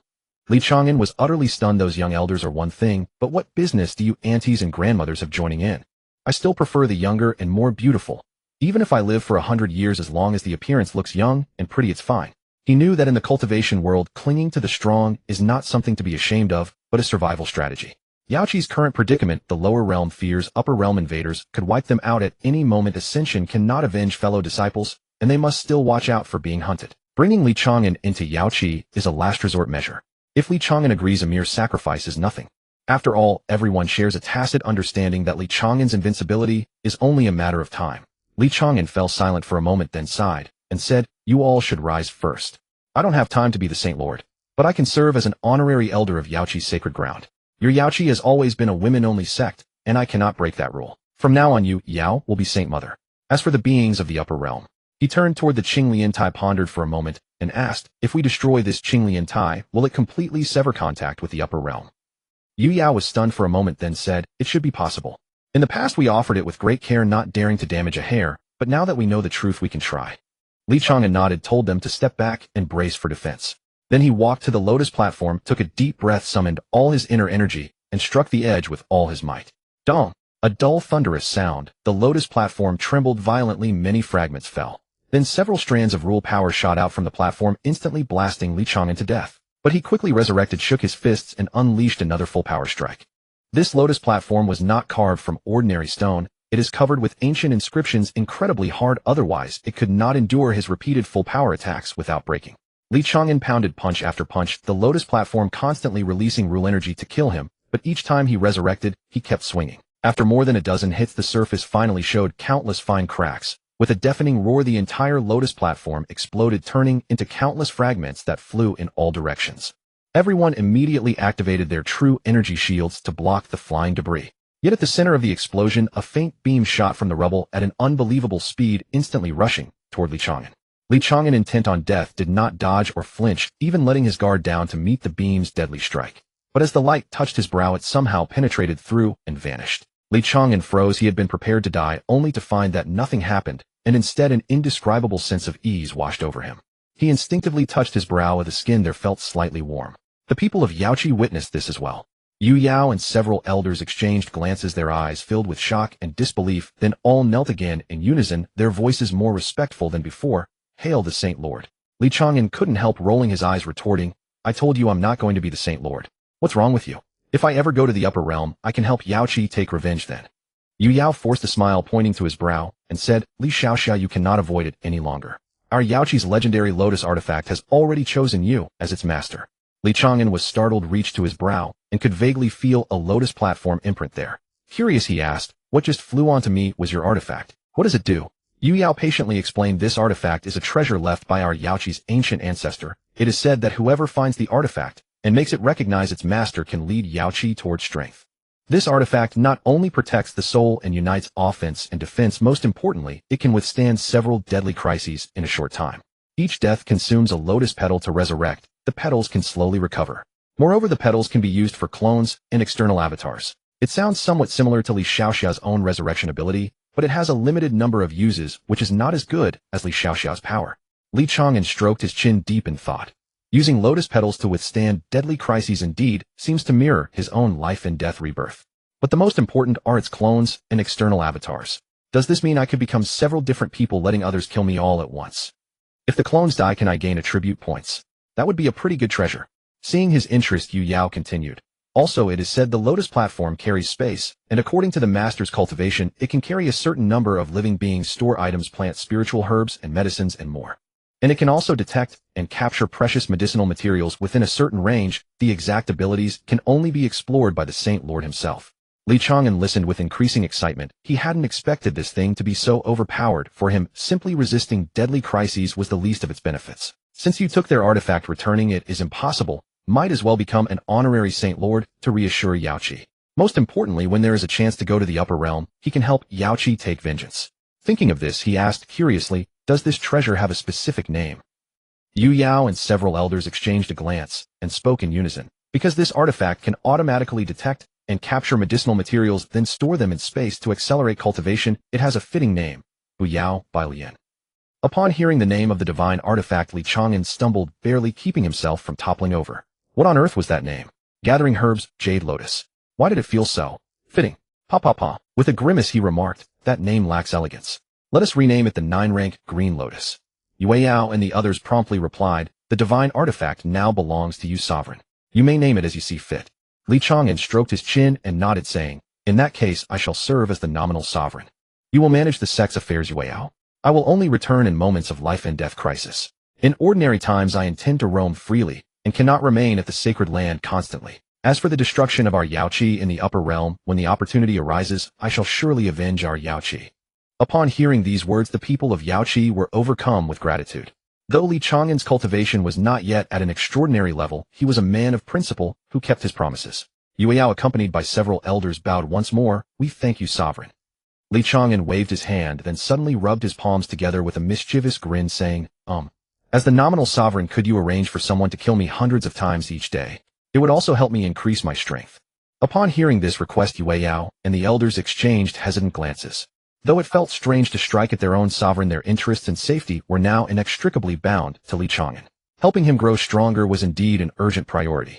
Yue Yao nodded and said, very well. Starting tomorrow we shall take turns attacking the sovereign. We hope this will help you reach the supreme realm as soon as possible. Li Chang'an was overjoyed. He cherished exactly this kind of arrangement, fearless female, and willing to strike him daily. With a broad grin he declared, then it's agreed. Shall we begin today? Yue Yao shook her head and replied, Sovereign, you have already died many times tonight. Rest well for now. We also need to formulate a plan and schedule for killing you each day. Li Chang'an nodded in agreement. There was no need to rush, for one day would make no difference. Yue Yao personally led him to a magnificent and serene palace deep within the sacred land. Upon opening the doors, they found exquisite furnishings and abundant spiritual energy, undoubtedly the finest residence. Yue Yao said, this shall be your residence henceforth. Even if you depart after a month, this place will remain reserved for you. Li Chang'an entered the palace and surveyed his surroundings, then turned to Yue Yao with a playful smile, saying, living in such a grand residence alone would be rather lonely. Sister Yue Yao, would you care to reside with me? Yue Yao's cheeks flushed as she recalled her earlier vow, steeling her resolve. If the sovereign commands it, Yue Yao shall remain. As your woman. Seeing her resolute demeanor, Li Chang'an felt somewhat embarrassed and hastily waved his hand, saying, I would not wish for others to perceive me as exploiting gratitude. If you are unwilling, simply arrange for a few disciples to attend to my daily needs. Yue Yao, anxious not to offend Li Chang'an, summoned her courage and stepped forward, throwing herself into his arms. Pressing her face against his chest, her voice trembled slightly. Yue Yao does this of her own free will. From my initial anger when you assaulted me to witnessing your efforts to reunite Zhangtian, an elder, Yue Yao has come to understand that you are a man of deep affection and righteousness. The many outstanding women drawn to you do so not because of frivolity, but because they have recognized your virtues. Sovereign, I offer myself willingly. Should you forget me in time to come, I shall harbor no regrets. Li Chang'an felt the soft warmth of her body in his arms, and caught the faint fragrance from her hair, his heart stirring. He wrapped his arms around Yue Yao's slender waist, and whispered, rest assured, I shall never betray any of you. With that he bent down, and lifted Yue Yao into his arms. Blushing, she nestled her face against his chest, and wrapped her arms gently around his neck, allowing him to carry her into the depths of the sleeping chamber. The next morning, Li Chang'an awoke from his slumber to find the bed beside him empty save for a lingering trace of faint fragrance. He reached out to touch the sheets, still warm from the night before, and recalled how Yue Yao had transformed from initial shyness to eager initiative and finally to passionate abandon. A wry smile crossed his lips. This woman was truly, remarkably proactive. Who would have imagined that the Yaoqi Holy Mother, so cold and aloof in appearance, could reveal such a striking contrast at night? He shook his head, rose and dressed, then pushed open the palace doors. Several young female disciples waiting at the entrance hurried to bow deeply in respectful greeting. We pay respects to the sovereign. It was clear they had learned of Li Chang'an's new position as sovereign. Though lower-ranking disciples found it puzzling that the sovereign's throne would pass to a man, especially one who had been a hostage only the day before. Yet with the Holy Mother and elders offering no objection, and indeed their full support, the disciples had no choice but to comply. Li Chang'an adapted quickly, giving a casual wave. No need for formalities. He then asked, "Where's the Holy Mother?" A disciple replied respectfully, "Sovereign, the Holy Mother and elders are cultivating in the forbidden ground. The Holy Mother has instructed that you may join them directly upon waking." Li Chang'an nodded and set off toward the forbidden ground. Passing through several corridors and a plum blossom grove, he arrived at the valley from the previous day. From a distance, he saw Yue Yao and over a dozen elders seated in meditation around the shattered remains of the green lotus platform, their eyes closed as they drew in the spiritual energy of heaven and earth. Sensing his approach, Yue Yao opened her eyes first and rose to her feet. The other elders followed suit, bowing deeply to Li Chang'an. "We pay respects to the sovereign." Li Chang'an waved his hand and got straight to the point. "No need for formalities. Begin killing me now." He had now reached the mid-stage of the Great Emperor realm, though he was uncertain whether they could successfully kill him. The attribute points he had accumulated exceeded 10,000. He had held off on allocating them, intending to invest them all at a critical moment into a single attribute for a breakthrough. Yue Yao gave a slight nod and signaled to an elder at the peak of the Great Emperor realm beside her. The elder clasped their fists and said, "Sovereign, forgive me." Before the words had barely left her lips, she raised her palm and struck the fierce wind of her attack, aimed directly at Li Chang'an's chest. Li Chang'an lowered all his defenses, preparing to meet death. Yet at the moment the palm strike was about to land upon him, the 9-rank green lotus mark between his brows suddenly grew warm, as if eager to shield him from the blow. Li Chang'an quickly focused his mind and forcibly suppressed the green lotus's protective instinct. Boom! His body shattered, instantly dissolving into a mist of blood that filled the air. Moments later he resurrected nearby, and the system's notification chimed in his mind. Death. Count 1. Killer Elder Yugu of Yaoqi intersect non-first kill female bonus. 1 point attribute points. Gained 2. Li Chang'an's brows furrowed instantly. Only 2 points. Even if the opponent's cultivation wasn't significantly higher than his own, shouldn't it yield more than just this tiny amount? He harbored doubts, but said nothing, merely signaling Elder Yugu to continue. Elder Yugu struck again, killing Li Chang'an once more. This time the system only awarded 1 attribute point. Since the killer was female, there was an additional bonus point. Li Chang'an's confusion deepened, and just as he was about to ask, the system seemed to sense his doubts and proactively displayed an explanation. Detected host has become the holy master of Yaoqi sacred land, belonging to the same faction as the sect members. When a member of the same faction kills the host, the reward equals that of suicide. Additionally, if the opponent's strength is below the host's full power state, the daily effective kill limit is 10. After reading this explanation, Li Chang'an was speechless. The meaning was clear. Yaoqi's people now counted as one of us, and killing oneself through their hands was essentially suicide, yielding minimal rewards. Moreover, the daily effective kill limit was only 10. Could it mean that the other 3 sacred lands, the Dayan dynasty, the demon cult, all those factions with good relations to him, could no longer provide substantial attribute points? Damn system. He suppressed his frustration, let Elder Yugu kill him 10 times, confirmed that the 11th kill yielded no attribute points, then sighed and said, "Stop for now." Seeing his grim expression, everyone watched him nervously. Li Chang'an forced a bitter smile and explained, "We're considered one of us now, so when you kill me, the benefit to my cultivation is too minimal." Hearing this, the Yaoqi disciples grew anxious. They feared Li Chang'an might withdraw from Yaoqi over this, which would mean losing the powerful ally they'd just secured. Noticing their worry, Li Chang'an waved his hand and reassured them. "However, each of you can still kill me 10 times daily. Even a mosquito's leg has some meat on it." In a month that would accumulate to quite a bit. His greatest strength was his ability to remain open-minded. Since he already knew of the upper realm's existence, he had plenty of future opportunities to seek death, so there was no need to rush this moment. After the dozen or so elders present took turns killing him, Li Chang'an had figured out the new pattern. Anyone below the mid-stage Great Emperor realm who killed him now gained nothing beyond the first kill's single attribute point. To gain substantial attribute points, one must find someone whose cultivation surpassed his own by at least 1 major realm. He stroked his chin and suddenly asked, "Do you think the 4 great sacred lands all have places similar to communicating with the upper realm?" Yu Yao immediately understood his intention and nodded, saying, "There should be. Perhaps some long-established powerful factions also possess similar foundations, though they wouldn't easily reveal them to outsiders. But we never expected that Yaoqi's upper realm had already been destroyed. It seems that even ascending to the upper realm may not necessarily be a good thing." Li Chang'an stroked his chin, his eyes gleaming with excitement as he said, "This is no problem. Leave Yaoqi's revenge to me in the future. Whoever they are, I'll make their lives miserable." Spoken casually, yet everyone present believed it completely. With Li Chang'an's immortal nature and his ability to grow stronger with each death, whoever he targeted would surely face an unbearable fate. The people's gazes toward him now carried an additional layer of gratitude and anticipation. Li Chang'an shifted his consciousness, sinking it into the 9th grade green lotus at his brow. The lotus seat mark grew warm, and a flood of profound information surged into his mind. Clone techniques, external manifestations, the lotus seat space, protective divine light. Every wonderful ability emerged one by one. After savoring the knowledge, he decided to test the clone technique first. With a thought and identical, Li Chang'an suddenly appeared beside him.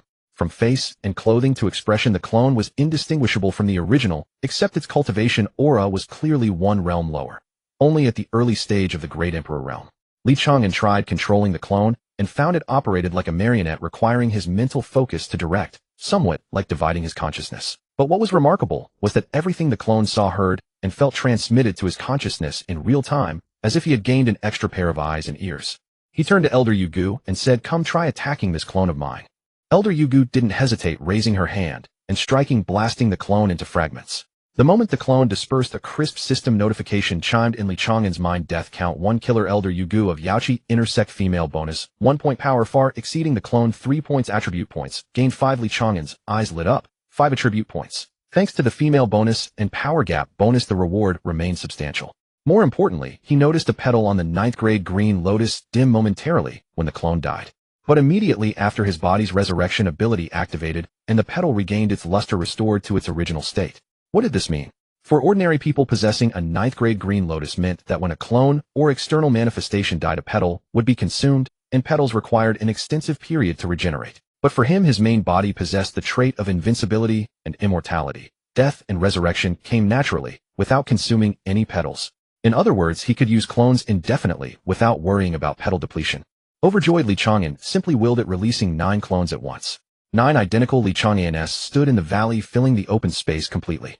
However, he also discovered that each additional clone reduced the cultivation of all clones by 1 tier. When 9 clones appeared simultaneously, each had fallen to the early stage of the Tao comprehension realm. The 9th grade green lotus had only 9 petals, so he could create, at most, 9 clones. But this was more than enough for him. He immediately said to Yu Yao and the others, "Attack my clones." Yu Yao and the elders, understanding he was testing a new ability, didn't hesitate, and struck immediately. The 9 early-stage Tao comprehension clones had no resistance, being instantly obliterated. In Li Chang'an's mind, the system notifications rang out continuously. Death count 9 attribute points, gained 43, a single death yielded over 40 attribute points. With a thought, the 9 clones resurrected simultaneously, their lotus petals still intact. But then he discovered a new issue. While clone deaths generated substantial attribute points, they couldn't be converted back into cultivation advancement. When his main body was killed, he could clearly feel his cultivation slowly increasing after each resurrection. But clone deaths only produced attribute point growth with no change to his actual cultivation. But this was still sufficient. For Li Chang'an, attribute points and cultivation were inherently complementary. As attribute points rose, combat power naturally surged. As long as he could stack basic attributes like strength and agility to a terrifying degree, even with lower cultivation, he could still crush his opponents. He immediately said to Yu Yao and the several elders, "Continue killing my avatars. Don't stop until I say so." Yu Yao nodded and led the elders in taking turns slaying Li Chang'an's 9 avatars again and again. Li Chang'an kept refreshing his avatars, gaining over 40 attribute points, each time his smile growing ever brighter. However, after about 50 rounds of avatar slaying, the system notifications suddenly became sparse. Each avatar had reached its daily limit for attribute points gained from the same person. Only then did Li Chang'an call a halt. Glancing at the panel, he saw over 4,000 new attribute points, which combined with his previous savings pushed his total past the 15,000 mark. Rubbing his chin thoughtfully, he said, "Currently my avatars are only at the early enlightenment realm, so the returns from the Great Emperor realm elders diminish quickly. But if we let outer elders above the Nirvana realm join in the killing, we should be able to farm another wave." Yu Yao didn't hesitate and immediately ordered, "Send the word. All disciples above the Nirvana realm are to assemble at the Forbidden Grounds immediately." Before long, all female disciples and elders above the Nirvana realm in the Yaoqi Holy Land gathered in the Forbidden Valley. Looking out, there stood 70 to 80 figures ranging from early Nirvana to peak Great Emperor realm, all female cultivators, their robes fluttering, exuding an imposing aura. None of them knew why the Holy Lord had summoned them, but seeing the Holy Mother and several core elders present put them at ease. Li Chang'an gazed at this army of women before him, his eyes gleaming as if he saw a mobile treasure trove of attribute points. He cleared his throat and announced, "Ladies young and old, there's nothing major today. I just want you all to kill me." The moment these words were spoken, the crowd erupted in murmurs. The newly arrived disciples exchanged bewildered looks, thinking they must have misheard. But seeing the Holy Mother and the elders maintain calm expressions, even nodding slightly, they suppressed their confusion and followed orders. With a thought, Chang'an summoned 9 avatars beside him. Though each avatar was only at the early Enlightenment realm, their numbers made up for it. With a grand wave of his hand, he said, "Come on, take turns and destroy all my avatars." Yu Yao struck first, shattering an avatar with a single palm. Seeing this, the other elders and disciples joined in. In an instant, palm winds howled, and sword chi crisscrossed through the valley as the 9 avatars were repeatedly slain like targets. Standing aside, Chang'an's mind was flooded with system notifications like rain beating on banana leaves. Each kill only yielded 3 to 5 attribute points, but with so many people it added up. With 70 to 80 people taking turns, each round brought in several hundred points. As he refreshed avatars, he watched the attribute numbers on his panel climb rapidly, his smile growing ever wider. Yu Yao and the elders watched him with a mix of amusement and helplessness, the dignified Holy Lord of Yaoqi actually powering up by being beaten. No one would believe it if told. When the final round of kills yielded no more attribute points, Chang'an smacked his lips with lingering satisfaction and checked the panel. 20,000 points. In just one morning, he had amassed 20,000 attribute points. If he poured them all into strength, the next time that Ling Tian, Immortal Lord's projection, dared to descend, he could punch it to pieces. Taking a deep breath, he said to the crowd, "From now on, come here every morning to kill me." The crowd's lips twitched, but they had no choice but to agree. After all, Chang'an was the Holy Lord now, and his orders had to be followed. Moreover, they gradually understood that the stronger the Holy Lord, the safer Yaoqi would be. Meanwhile, in the Great Yin Imperial Palace within the Imperial Study, golden light flickered as an overwhelming aura spread like a tide, then quickly receded. Morongzio slowly opened her eyes, a sharp light flashing in her gaze. The aura emanating from her had clearly broken through to the early Supreme Realm. Moreover, thanks to the blessing of the Great Yin National Fortune, her cultivation not only stabilized rapidly, but also faintly touched the threshold of the Mid-Supreme Realm. Morongziren and several Imperial Guardians hurriedly bowed in congratulations. "Congratulations, Your Majesty, on your cultivation breakthrough." Morongzio steadied her mind, rose, and walked to the window, gazing toward the direction of the Yaoqi Holy Land in the north. With some emotion, she said, "I have Chang'an to thank for this. If he hadn't dealt with the 4 Holy Lands, would the other sects have accepted our amnesty so readily? I was able to gather the nation's fortune to break through to the Supreme Realm, and he deserves the credit." Morongziren nodded and said, "Chang'an has always been good. But sister, I just can't understand why he would go to the Yaoqi Holy Land as a hostage for a month." Morongzio interrupted her, a hint of insight in her tone. "Chang'an may seem flippant, but he has always maintained his own principles in dealing with people and matters. He must have his reasons for doing this. Don't worry about him." Morongziren snorted and said, "I'm certainly not worried about his safety. That guy can't die anyway. It's just that Yaoqi is full of beauties, and I'm afraid that when he comes back, I might have a few more sisters." Morongzio's expression shifted slightly at these words, then she sighed and said, "That man is too extraordinary. Oh, it's normal for him to have more women. Since you like him and chose him, you must accept the fact that he will have many women in the future." Morongziren pouted and was silent for a moment, then suddenly said, "I understand, of course. But I still feel it's not secure enough. Mainly because my cultivation isn't as high as theirs, and my looks aren't top tier. I'm afraid that if others compete for his favor, Chang'an will gradually neglect me." As she spoke, her eyes suddenly lit up, and she grabbed Morongzio's sleeve, saying, "Sister, why don't you become Chang'an's woman too? That way we sisters can look out for each other and deal with those vixens together." Morongzio's face darkened, though a strange fluster stirred within her. She frowned and scolded, "What nonsense are you talking about? Chang'an has no interest in me." Morongziren giggled, "That guy is no gentleman. Sister, with your aptitude and looks, if you just make the first move, how could Chang'an resist your beauty? Think about it. It's only a matter of time before that guy becomes invincible. If we can completely bind him to our great Yin dynasty, that would be our greatest asset and trump card. Even for the sake of our dynasty, sister, you should take the initiative. Besides, as a female emperor, you'll need a man to continue the royal bloodline eventually. Why not choose a prodigy like Chang'an?" Morongzio's heart grew increasingly flustered, her ears faintly burning. She quickly stood up and said, "Let's wait until Chang'an returns. I need to go stabilize my cultivation. In the meantime, you help handle the state affairs. Also make sure to cultivate more yourself. Otherwise, once Chang'an has more women around him, you'll really be sidelined." Morongziren felt a sense of urgency rising within her and quickly nodded, "Don't worry, sister. I'll work hard." Just as Morongzio was about to retreat into seclusion to consolidate her cultivation, hurried footsteps of eunuchs echoed from outside the hall. "Your Majesty, a couple outside the palace requests an audience claiming to be Zhang Tian and Yu Ying, and they wish to stay in the palace as honored guardians." Morongzio halted her steps and exchanged a glance with her sister. Morong Xiren quickly interjected. Sister, Li Chang'an helped them, that's why he stayed at Yao Qi as a hostage. It seems they truly got together and have come specially to thank him. Morongzio was overjoyed at once and said hurriedly, invite them in immediately. Shortly after Zhang Tian and Yu Ying were led by the eunuch into the imperial study. Although both were supreme experts at the sovereign realm, they maintained proper etiquette before a monarch, bowing respectfully in unison. We pay our respects to your majesty the empress. Morongzio quickly stepped forward and personally raised them up, her tone filled with genuine delight. No need for such formalities. Please rise. One of you is Li Chang'an's sworn brother, the other his respected sister-in-law. That makes you family, so there's no need to be so distant. Zhang Tian and Yu Ying straightened up, gratitude shining on their faces. Holding Yu Ying's hand, Zhang Tian spoke earnestly. Your Majesty, the reason we two were able to be together is all thanks to my second brother Li Chang'an. He told us that if we ever needed to find him we could come to the great Yin imperial city. We know of his relationship with Her Highness the Princess and have heard that your Majesty is recruiting talented individuals, so we are willing to stay in the palace as guardians and wait for my second brother's return. We don't need much compensation, just food and lodging for us both. Overjoyed at this, Morongzio thought. Two sovereign realm experts willingly offering their service was a godsend for the great Yin dynasty. She immediately decided, rest assured, I will grant you the treatment of top-tier guardians and arrange a secluded courtyard for your residence, quiet and elegant, perfect for a couple. You will not be assigned any tasks under normal circumstances, only when the imperial city faces a life or death crisis will your assistance be required. Zhang Tian and Yu Ying exchanged a look of satisfaction and bowed once more in gratitude. The chief eunuch then led the two away to settle in.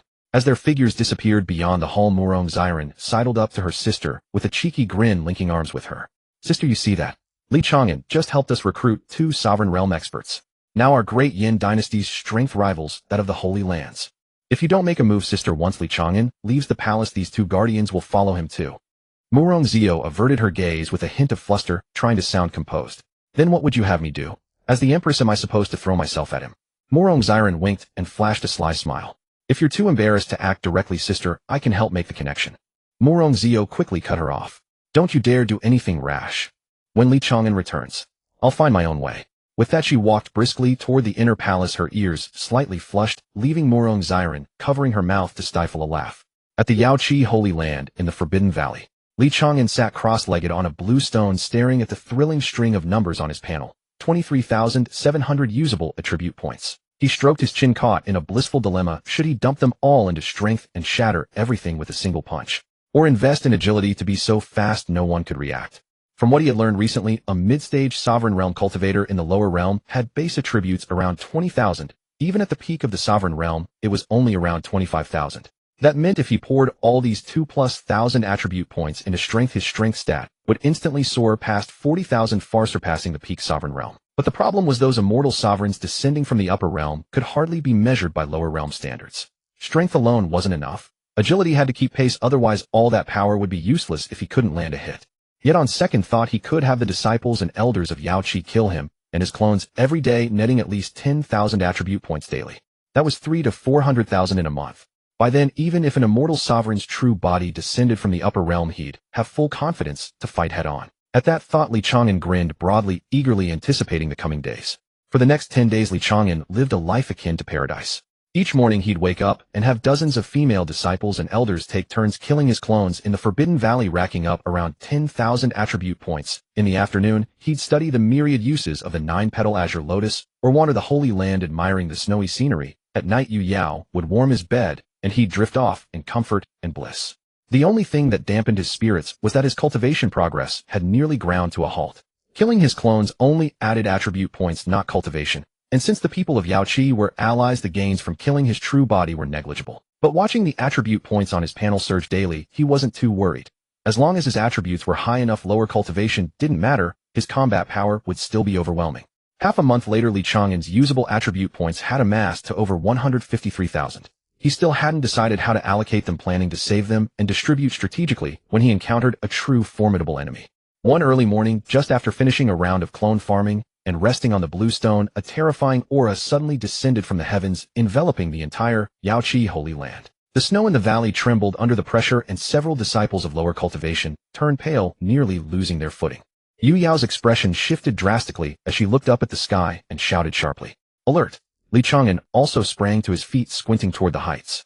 High above the Holy Land, a massive illusory figure slowly coalesced. It was none other than the immortal sovereign Ling Tian from before. His form was even more solid than last time, and his emanating aura was even more terrifying. Clearly this projection had cost him dearly. Ling Tian looked down upon the entire Yaoqi Holy Land, his gaze like icy blades sweeping over the crowd below, finally locking onto Li Chang'an. A cruel smile curled at the corner of his mouth, his voice thundering down like 9 heavens of thunder. Where's that bastard Batian? Come out and face your death. Li Chang'an was utterly unafraid, stepping forward with a grin and cupping his hands toward the massive phantom. Oh Ling Ling, long time no see. I didn't think you'd find a way down even after the passage was severed. You must have worked hard for that. The moment Ling Tian saw Li Chang'an's grinning face, he was furious. Through gritted teeth he enunciated each word. And I have never suffered such a great humiliation. Today not only will I annihilate your soul, but the entire Yaoqi Holy Land will be razed to the ground. Li Chang'an listened, then glanced at the panel displaying 153,000 attribute points and formulated a plan. With a thought, he directly allocated 100,000 points to strength and 50,000 to agility. The numbers on the panel flickered instantly. Cultivation, Great Emperor Realm, Mid-Stage, Strength, 125868, Agility, 75315, Defense, 12,000 Divine, Sense, 12,000 True, Qi, 150000. A surge of immense power flowed and surged within him. His muscles and bones emitted a faint hum, as if an ancient slumbering beast was awakening. He clenched his fist, feeling the terrifying power far beyond the supreme realm, and his heart steadied. If Ling Tian had descended in person, he might not be a match, but against a mere projection clone, he was now capable of fighting. He raised his head, looked at Ling Tian's twisted face, and said with a grin, Ling Ling, don't be so harsh with your daddy. If you have the guts, come down and let your daddy get close to you. Enraged, Ling Tian turned into a blur, swooping down from the sky at a speed that left everyone present too slow to react. Yu Yao and the elder's pupils contracted in shock. Such speed was impossible for them to even track, let alone resist.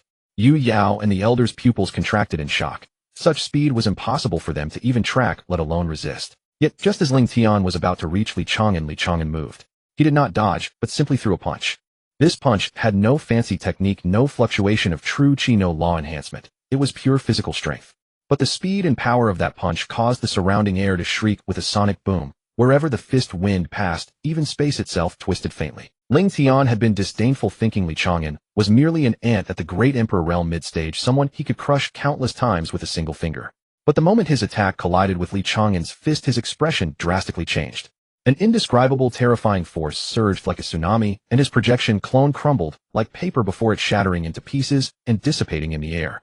Just before his consciousness completely faded, Ling Tian let out a furious roar, Bastard! How can you be so strong?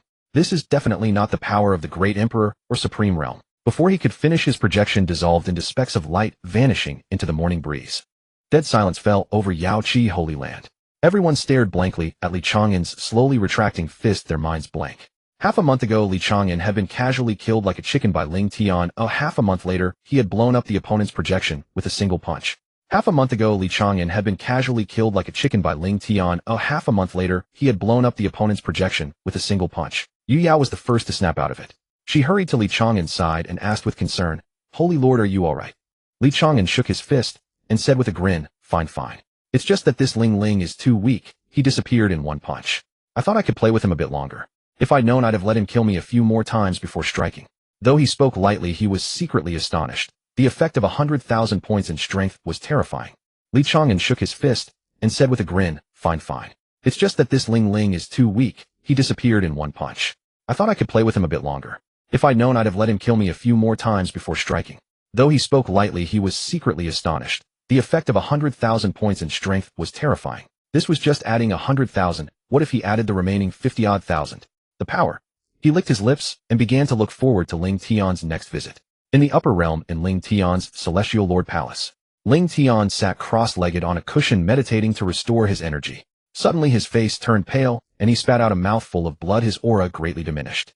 He opened his eyes, filled with shock and fury. The backlash from the destruction of his projection clone was more severe than he had anticipated. He quickly took a pill, meditated for a while, and his complexion recovered slightly. He gritted his teeth and said fiercely, Very well, Bane the heavens, is it? I'll remember you. He immediately summoned a trusted subordinate and coldly commanded, Spread the order. All forces connected to the lower realm are to search for a bastard named Bane the heavens with all their might. This person is currently known to be in Yaoqi Holy Land, possesses the ability to revive after death, and grows stronger each time he dies. Once found, report immediately without alarming him. The subordinate hesitated, then carefully chose his words. Master, I have previously obtained some intelligence about the lower realm. There is indeed a person there called the Undying Plague God, but his name is not Bane the Heavens, it seems to be Chang'an. It is said that this man is like a stubborn plaster begging for death every day. Previously we thought the lower realm people were ignorant and exaggerated the effects of some treasures and techniques. But now, could it be the same person? It is said that this man is like a stubborn plaster begging for death every day. Previously we thought the lower realm people were ignorant and exaggerated the effects of some treasures and techniques. But now, could it be the same person? Ling Tian's brows furrowed deeply and his face grew even more grim. This bastard even uses a fake name and wants to be my daddy. He deserves to die. I want to extract his soul, refine his spirit, and grind his bones to ashes. Ling Tian's brows furrowed deeply and his face grew even more grim. This bastard even uses a fake name and wants to be my daddy. He deserves to die. I want to extract his soul, refine his spirit, and grind his bones to ashes. He took a deep breath, suppressed his rage, and said coldly, pass the order, contact the lower realm passage, and thoroughly investigate the location of this Chang'an. Once confirmed, dispatch experts to the lower realm and kill him. The subordinate expressed concern. Master, since this man grows stronger after death, wouldn't sending people to kill him only help him become stronger? Ling Tian snorted coldly. We have reached this cultivation level, don't you understand? Nothing can completely defy the laws of heaven. His so-called revival must come with a price or a limitation. As long as we keep killing him until we reach his limit, he will surely dare not continue dying. Then we can figure out what his limitation is, whether it's a limit on the number of times or a specific method. By constantly besieging him, we will eventually find a way to kill him for good. Then we can figure out what his limitation is, whether it's a limit on the number of times or a specific method. By constantly besieging him, we will eventually find a way to kill him for good. He paused, a hint of wariness in his eyes. If we cannot completely eradicate such a person in the lower realm, once he ascends to the upper realm, who will be his match? The subordinate felt a chill, quickly bowed in acknowledgement, and hurried out to make arrangements. Meanwhile, in the lower realm at Yaoqi Holy Land, Chang'an remained blissfully unaware, still living the divine life of accumulating attribute points every day. With his clone and main body taking turns, he accumulated about 10,000 points daily, thoroughly enjoying himself. Chang'an remained blissfully unaware, still living the divine life of accumulating attribute points every day. With his clone and main body taking turns, he accumulated about 10,000 points daily, thoroughly enjoying himself. However, when the month was up, the system suddenly sent a notification: consecutive kill limit reached. Attribute points can no longer be obtained by killing the same target. Chang'an was momentarily stunned, then understood. The system had its limits. Continuously being killed by people from the same faction for a month triggered the cap, preventing further farming. He glanced at the newly accumulated 150,000 attribute points on the panel plus the remaining 10,000, giving him a total of over 160,000 usable points. He glanced at the newly accumulated 150,000 attribute points on the panel plus the remaining 10,000, giving him a total of over 160,000 usable points. Just as he was pondering how to allocate these points, a disciple reported, Your Holiness, a group of people has arrived at the mountain gate. They call themselves Zhang Tian and Yu Ying, along with the great Yin princess Mu Rongzi Ran. They say they have come to escort you back. Hearing that the princess and big brother Zhangtian had arrived, Chang'an's eyes lit up. Since he could no longer farm attributes at Yaoqi, perhaps a change of scenery would yield new gains. The great Yin imperial palace had enshrined elders, the empress, and many other experts, which should help him continue to farm attributes. He immediately ordered, quickly invite them in. Shortly after, Murong Xiran, Zhangtian, and the other two were escorted into the reception hall. As soon as Murong Xiran saw Chang'an, she threw herself into his arms, wrapping her hands tightly around his waist, her voice tinged with grievance and longing. Chang'an, you've suffered. Chang'an smiled and patted her back, saying, I haven't suffered, on the contrary, I've grown a bit stronger. Hearing this, the Yaoqi crowd couldn't help rolling their eyes. This is called a bit stronger. They had personally witnessed this sacred lord punch through the projection of an upper realm celestial venerable. That was not just a bit stronger, it was a complete transformation. Especially those ordinary disciples who initially didn't understand why a man should become the sacred lord. After witnessing that punch, they no longer had any doubts. Chang'an sat firmly on the throne of sacred lord. Moreover, everyone was well aware of the matters between the sacred lord and the sacred lady. Many young disciples even secretly fantasized about whether they would one day meet a man like the sacred lord. Murong Xiran, however, paid no heed and still clung to him, saying, You have suffered. Now we've come to take you back. A month has passed. Shouldn't the people of Yaoqi let you go? Yu Yao stood by the side, gave a wry smile, and said, Chang'an is now the sacred lord of our Yaoqi Holy Land. If he wishes to leave or stay, we naturally dare not stop him. At these words, Murong Xiran, Zhangtian, and Yu Ying were all stunned. Zhangtian's eyes widened as he asked in disbelief, Second brother, you have become the sacred lord of Yaoqi. Li Chang'an scratched his head, smiled sheepishly, and briefly explained what had happened. By a stroke of luck, he had unraveled the secret of the Green Lotus platform, gained the recognition of a divine artifact, and then, somewhat bewildered, became the sacred lord of Yaoqi. He spoke lightly, but Zhang Tian and Yuying knew that there must have been many thrilling twists and turns along the way. After hearing this, Murong Xiren immediately resumed her proud demeanor, linked her arm with Li Chang'an's, and said with a grin, "I knew the man I chose was capable." As she spoke, she tried to nuzzle her face into Li Chang'an's chest, but just as she leaned in, her nose suddenly twitched, and her expression changed instantly. She lifted her head, her gaze piercing like a blade at Li Chang'an, then turned to look at Yu Yao nearby, grinding her teeth as she said, "You have her perfume scent on you." Both Li Chang'an and Yu Yao froze simultaneously, awkwardness showing on their faces.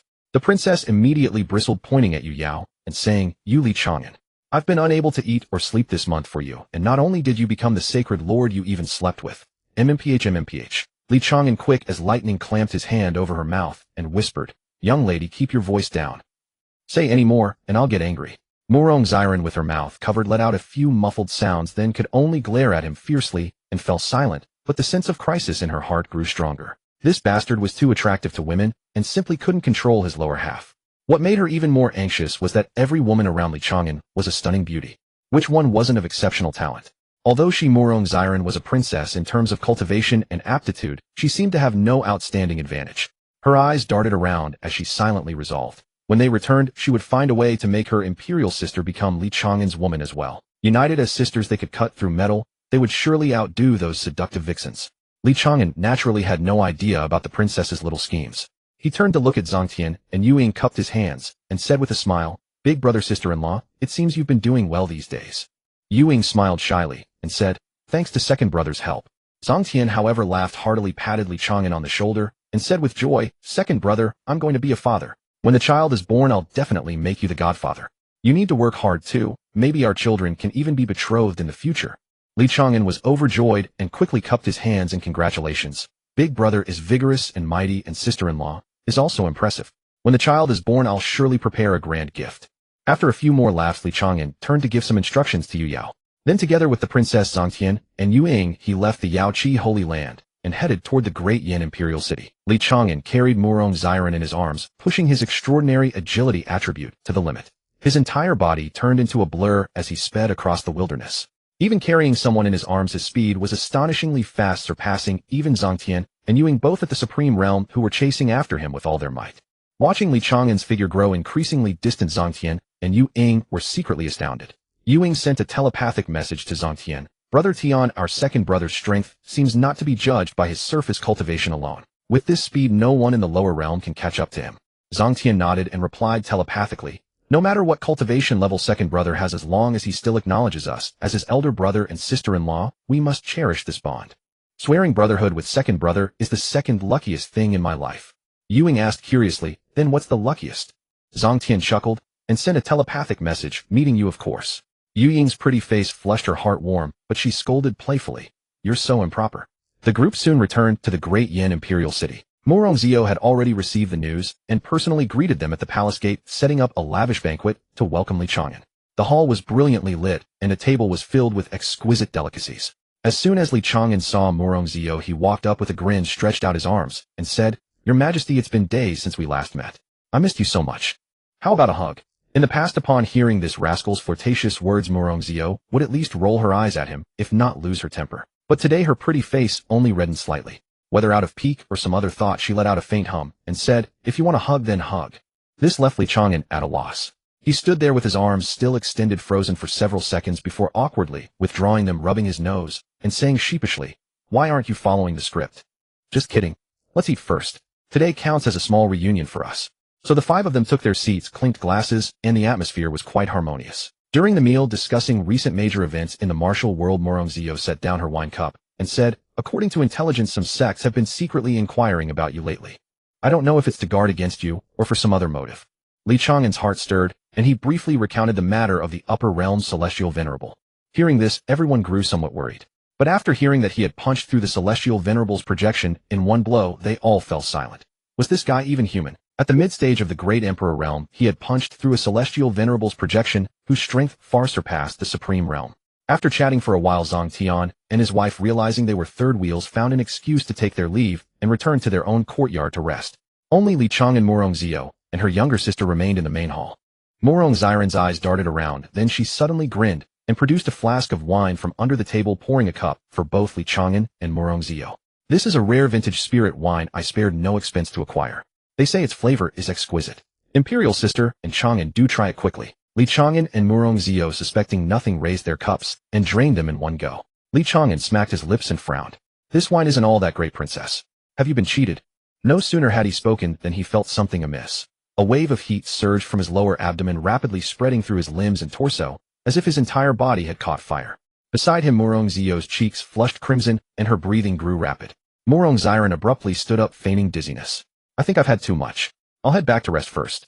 Li Chang'an, please escort my imperial sister back. Li Chang'an sensed something was wrong, but before he could say anything, he saw the princess flee the hall like a startled rabbit. He could only turn helplessly to Morongzio. Your Majesty, shall I see you to your bedchamber? Morongzio nodded slightly, her voice trembling. Yes. Li Chang'an reached out to support her. The moment their skin touched, a loud buzzing filled their minds simultaneously, as if an electric current had surged through their bodies. Morongzio's legs went weak, and she leaned into Li Chang'an's embrace. He had no choice but to put his arm around her waist, and the two of them stumbled to the entrance of the Empress's bedchamber. As they pushed open the door and entered, Morongzio lifted her head, her eyes glazed, her voice tinged with intoxication and longing. Li Chang'an, I feel terrible. Stay, will you? Li Chang'an pinched his own thigh hard, forcing himself to sober up slightly. Your Majesty, I suspect the princess drugged us. Morongzio paused, then let out a bitter laugh. I know. So, are you willing to stay? Li Chang'an was about to suggest calling for the imperial physician, but before the words left his mouth, Morongzio threw herself onto him, her soft lips silencing his. Li Chang'an was no saint, and at this point further refusal would have been mere pretension.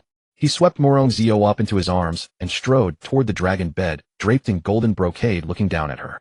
Your Majesty, don't regret this. Morongzio wrapped her arms around his neck, her eyes shimmering with moisture, her voice soft, yet resolute. I won't regret it. I want to ask you for a dragon heir. The next morning, Li Chang'an awoke from his slumber to find the bed empty beside him. The Empress had already gone to court. He rubbed his still throbbing temples, recalling the absurdity of the previous night, and couldn't help but let out a bitter laugh. Just then the door pushed open and Morong Xiren peeked in. Seeing that Li Chang'an was awake, she sauntered and cheerfully sat on the edge of the bed and asked with a smug expression, Li Chang'an, shouldn't you thank me for last night? Li Chang'an rolled his eyes in annoyance. I ought to spank you. How could you drug us? Morong Xiren retorted with righteous indignation, because I didn't want to let another man have my imperial sister. Besides, is she unworthy of you? Li Chang'an smiled wryly. It's not about being worthy or not. This will make things so awkward between us in the future. Matters of the heart should follow their natural course. Morong Xiren cut him off with a huff. Save the act. Just tell me, do you like my imperial sister or not? Li Chang'an fell silent for a moment, then nodded honestly. Your Majesty is a peerless beauty of extraordinary talent. Naturally, I hold her in high regard. Morong Xiren nodded with satisfaction. I had already sounded her out. She likes you too. So I thought, why let good fortune go to waste? I decided to give you both a helping hand. Morong Xiren continued. Now that's settled. From now on, the two of us sisters will join forces and drain your resources daily, so you won't have any energy left to philander outside. Li Chang'an couldn't help but chuckle. Have you forgotten? Every time I die, my condition resets to full, and I even come back a bit stronger. Morong Xiren was taken aback, then realized what he meant, and stamped her foot in fury. You scoundrel! You even cheat at something like this. Can't you be just a little bit devoted? Li Chang'an smiled wryly. If I were devoted, I'd be with only the sect leader, and you wouldn't even make it to second place. Morong Xiren's eyes reddened, and she pouted with grievance. Then go to her. She continued, her voice trembling. I have the worst aptitude anyway. When you find a new love, and forget me, don't blame me. I'll just go find a quiet corner to cry in. Li Chang'an quickly pulled her into his arms, coaxing her with a smile. I was joking. You'll always be my little princess. You're unique. He added, no matter how many women I have, none of them can ever replace you. These flawed sweet nothings, however, were exactly what Morong Xiren wanted to hear. Her anger turned to joy, and she buried her face in his chest. You promise? Li Chang'an quickly assured her, absolutely, absolutely. Morong Xiren broke into a smile, lifted her head, and a mischievous glint danced in her eyes. She began tracing circles on his chest. Let me see if you still have any energy left. Li Chang'an flipped her over, laughing. Rest assured, princess, my energy is boundless. Meanwhile, after Morongzio finished court, a maid informed her that the princess had gone to Li Chang'an's bedchamber, so she decided to check on them. But as she approached the bedchamber, she heard sounds that made her cheeks burn. She halted abruptly, her face flushing scarlet, and she couldn't help but mutter a curse at Li Chang'an's shamelessness. After the entire night of exertion, and now, while she was at court, he was already with her younger sister. Her heart, however, betrayed her, pounding uncontrollably. She stood there hesitating for a moment before finally turning away toward the Imperial study, determined to ignore it. No sooner had she settled into the Imperial study than a guard reported, "Your Majesty, several masters from various sects outside the palace request an audience. They wish to see young Master Li Chang'an." Murongzio frowned, thinking of Li Chang'an, who was still in her bedchamber with her sister. She took a deep breath to steady herself. First, escort them to the Imperial garden and serve them tea. Ask them to wait a moment. She considered sending someone to fetch Li Chang'an, but after a moment's thought decided to go herself. She rose, straightened her robes, and walked toward the bedchamber. Murongzio stood outside the bedchamber, her cheeks burning as she listened to the commotion within. After hesitating for a long while, she finally steeled herself and called out, "Li Chang'an, someone's here to see you." The noise inside abruptly ceased. A moment later, Murongzio rushed out the door, her face flushed and her clothes in disarray. She dared not even glance at her imperial elder sister, lowering her head as she scurried away into the distance. Li Chang'an emerged while adjusting his collar, his face utterly devoid of shame. He asked with a grin, "Your Majesty, what's the matter?" Murongzio struggled to keep her expression composed as she said, "Several individuals from various sects have come seeking you, claiming they have important matters to discuss. I've arranged for them to wait in the Imperial garden. You should go see them at once." Li Chang'an nodded, gave it no further thought, and strode off toward the Imperial garden. Upon arriving at the Imperial garden, he saw 4 or 5 people seated within the pavilion, some elderly, some young, all with cultivations at or above the Emperor realm. A few faces he recognized from the previous Righteous Alliance, but 2 or 3 were completely unfamiliar to him. As Li Chang'an approached the leader among the strangers, a gaunt-faced elder at the peak of the Emperor realm who appeared to be in his early 50s, spoke first, his tone laced with condescending arrogance. "So you're Li Chang'an. We have received orders from the upper realm stating that you have offended an immortal venerable there. We have been dispatched to apprehend you and bring you back for judgment. What exactly have you done? You'd best confess honestly and come along quietly lest you suffer unnecessary pain." Upon hearing this, the Murong sisters' expressions darkened. They had assumed these people came to discuss weighty matters with Li Chang'an. Never did they expect them to be here to accuse him. Murongzio was about to fly into a rage when Li Chang'an stepped forward, first cupping his hands with a cheeky grin and saying, "Accusation. What a coincidence. Which sect are you from? I'll gladly go with you." The old man was visibly taken aback, clearly not expecting Li Chang'an to be so cooperative. He had already braced himself for Li Chang'an to resist arrest, preparing for a lengthy ordeal, yet the man agreed in a single breath, leaving him completely at a loss. But on second thought, he figured this was for the better. It saved trouble. So he nodded and said, "I am Gusong, the sect master of Tianyue sect. Since young hero Li is willing to cooperate, please come with us." Li Chang'an nodded, then turned to the Murong sisters and said, "Wait for me a few days. I'll accompany them on this trip. If they can't kill me to my satisfaction, I'm just going to stay there and refuse to leave." The elders' mouths twitched in unison at his words. Only someone as troublesome as Li Chang'an could utter such nonsense. What normal person wasn't afraid of death? Only he could be this excited about it. Though the Murong sisters harbored worries, they understood that Li Chang'an was seizing this opportunity to grow stronger, so they didn't stop him, only urged him to be cautious. Li Chang'an waved his hand dismissively and followed the elders out of the palace. The smoothness of it all left the elders feeling as if they were dreaming. The legendary plague god of immortality was actually this easy to deal with. After traveling for half a day with the elders, the group arrived at an ancient sect concealed deep within the mountains.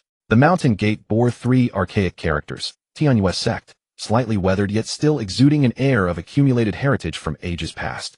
This sect had once been a first-rate power centuries ago, though it had gradually declined in recent generations. But even a starved camel is larger than a horse. The sect still preserved ancient traditions and could even communicate with the upper realm. After passing through the mountain gate, Li Chang'an looked around with great interest and said enthusiastically, "Hurry up and call someone to kill me. I can hardly wait." The elders' faces darkened. Gusong, the leading elder, said with irritation, "Go inside and wait. For someone from the upper realm to descend, we must prepare an altar and formation. There are many restrictions. It's not something that can happen at a moment's notice. We'll notify you once everything is ready. Don't think you can act recklessly just because you can resurrect. This time the upper realm will surely come fully prepared.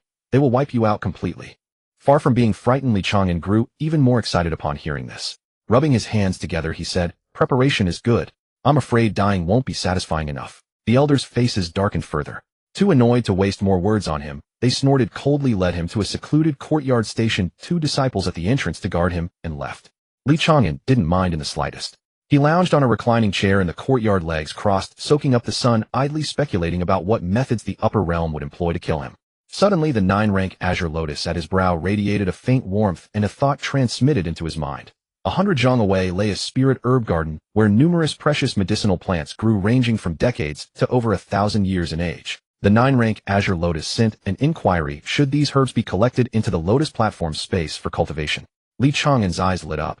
He had traveled all this way to Tianyue sect to seek death. Surely he couldn't return empty-handed. Time to collect some interest first. He immediately willed his consent to the Azure Lotus. Meanwhile, in the Spirit Herb Garden 100 zhang away, several disciples were meticulously tending the soil around a 1,000-year-old Ganoderma and watering it. Suddenly, before their very eyes, the Ganoderma vanished into thin air. The disciples rubbed their eyes, convinced they had seen things. But then in the blink of an eye, every single herb in the entire garden disappeared without a trace, leaving only a few scraggly seedlings less than a decade old standing pitifully alone in the dirt. The disciples were terrified out of their wits and scrambled frantically to report to the elders. When the elder arrived and saw the scene, he staggered and nearly lost his footing. This garden contained several millennial rare herbs and dozens of centuries-old spiritual plants, making it one of Tianyue sect's most precious assets. The sect had been counting on these herbs to nurture a few prodigy disciples and restore their former glory. And now, only a few worthless seedlings remained. The elder's face turned ashen. He immediately summoned the sect master and several grand elders. The group studied the completely empty garden for a long while, their expressions growing darker by the moment. Suddenly, the sect master's mind flashed with a realization. Li Chang'an, that troublemaker, had just arrived, and now the herbs were gone. Wasn't that too much of a coincidence? The group exchanged glances and with grim expressions made their way toward Li Chang'an's courtyard. At that very moment, Li Chang'an was gleefully examining the neatly categorized herbs in the 9-rank Azure Lotus space, grinning so wide his mouth was nearly crooked. The Azure Lotus space had automatically transplanted the herbs by category and was accelerating their growth at 10 times the rate of the outside world. He was just contemplating whether he could become rich by selling medicinal herbs when he suddenly sensed a dozen powerful auras approaching rapidly. He quickly composed himself, sat upright, and put on an innocent expression. The sect master and several elders entered the courtyard with dark faces, and Li Chang'an asked with feigned curiosity, "Oh, why have you come? Are you here to kill me a few times ahead of schedule?" The sect master and elders' faces darkened further as they suppressed their anger and said, "Li Chang'an, we know you can resurrect from death, so we won't waste words with you. We're here to ask you. The precious herbs in our spirit garden suddenly disappeared. Are you connected to this?" Li Chang'an spread his hands with an utterly innocent expression and said, "I've been lying right here the whole time, haven't even stepped outside the door. What the hell would I have to do with it? If you want to kill me, then kill me. I'm not even afraid of death. Why would I lie to you?" The sect master and elders found his words somewhat reasonable, yet something still felt off. Li Chang'an continued, "If you want to make a move, go ahead. I promise I won't resist. But don't pin false accusations on me, there's no need. If I truly wanted to cause trouble, none of your low-level disciples here would be enough for me to kill.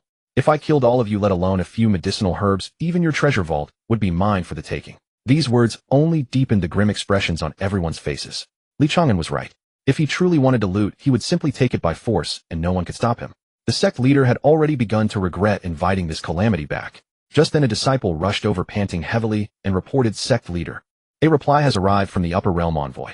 Gusong, the sect leader of Tianyue sect, could only grit his teeth and say to Li Chang'an, "Please wait a moment, young Master Li. We shall receive the decree from the upper realm. I hope you won't run away." With that, he led a group of elders out of the courtyard, their faces dark. Li Chang'an lay back on the rattan chair, crossed his legs, and called out with a grin, "Don't worry, I won't run. Whoever chickens out is a coward." Gusong's steps faltered, but he did not turn back. The group hurried to the forbidden area at the rear mountain. There stood a massive formation plaza, its ground covered in dense ruins. At the center rose a stone statue, several zhang high, its entire body a bluish-gray hue exuding an ancient and majestic aura. At that moment, the statue's eyes were faintly glowing, indicating it had connected to the upper realm. Gusong quickly led the elders in a bow, respectfully saying, "Gusong, sect leader of the lower realms, Tianyue sect, leading the elders, humbly awaits the envoy's decree." The statue's eyes flickered and an ethereal voice emerged as if descending from the 9 heavens, carrying an air of lofty authority. "That plague, have you found him?" Gusong quickly replied, "Reporting to the envoy, we have invited him into the sect. This brat is extremely arrogant and does not fear us in the slightest. Also, shortly after he arrived, all the precious herbs in my medicinal garden disappeared. I beg the envoy to do us justice." The voice said indifferently, "Even the avatar of heavenly sovereign Lingtian was destroyed by him. This brat indeed has some tricks. Our true bodies cannot descend to the lower realm, and my avatar does not have absolute certainty to capture him. First placate him, don't let him escape. A few medicinal herbs are nothing. As long as we can eliminate that plague, the reward offered by heavenly sovereign Lingtian, even a small portion bestowed upon you, would be enough to cultivate several supreme realm experts." Gusong's heart leaped with joy upon hearing this, and he quickly said, "Then how long will the envoy need to prepare? I will do my best to stall this plague." The voice pondered for a moment and said, "It's hard to say. Right now, heavenly sovereign Lingtian's avatar has been destroyed, and his true body has also suffered some injuries. To deal with Li Chang'an, we need at least 5 heavenly sovereign-level avatars to descend simultaneously, and we must bring several artifacts specifically designed to counter him. The flow of time in the upper realm is different from the lower realm. 1 day of preparation for us would be about half a month in your lower realm. Gu Song and the elders' faces instantly darkened. Half a month. Could this plague really stay put for half a month? What if he continued to cause trouble and turn Tianyue's sect upside down? But then they thought of the reward from the upper realm. Resources that could cultivate several supreme realm experts. Gu Song gritted his teeth and steeled himself, saying, "Fine. Half a month it is. Even if he burns down our houses, we'll endure it." The statue emitted a sound of approval. Good. Keep that plague occupied. Once we are ready, we will descend immediately. Our avatars have time limits in the lower realm, so don't make us waste time searching for him. Gu Song thumped his chest, assuring, "Rest assured, envoy. I am the most patient person." As soon as he finished speaking, a disciple came running breathlessly, shouting, "Chief, bad news. That plague, he's flirting with the mistress and the young lady." Gu Song stumbled, almost losing his balance.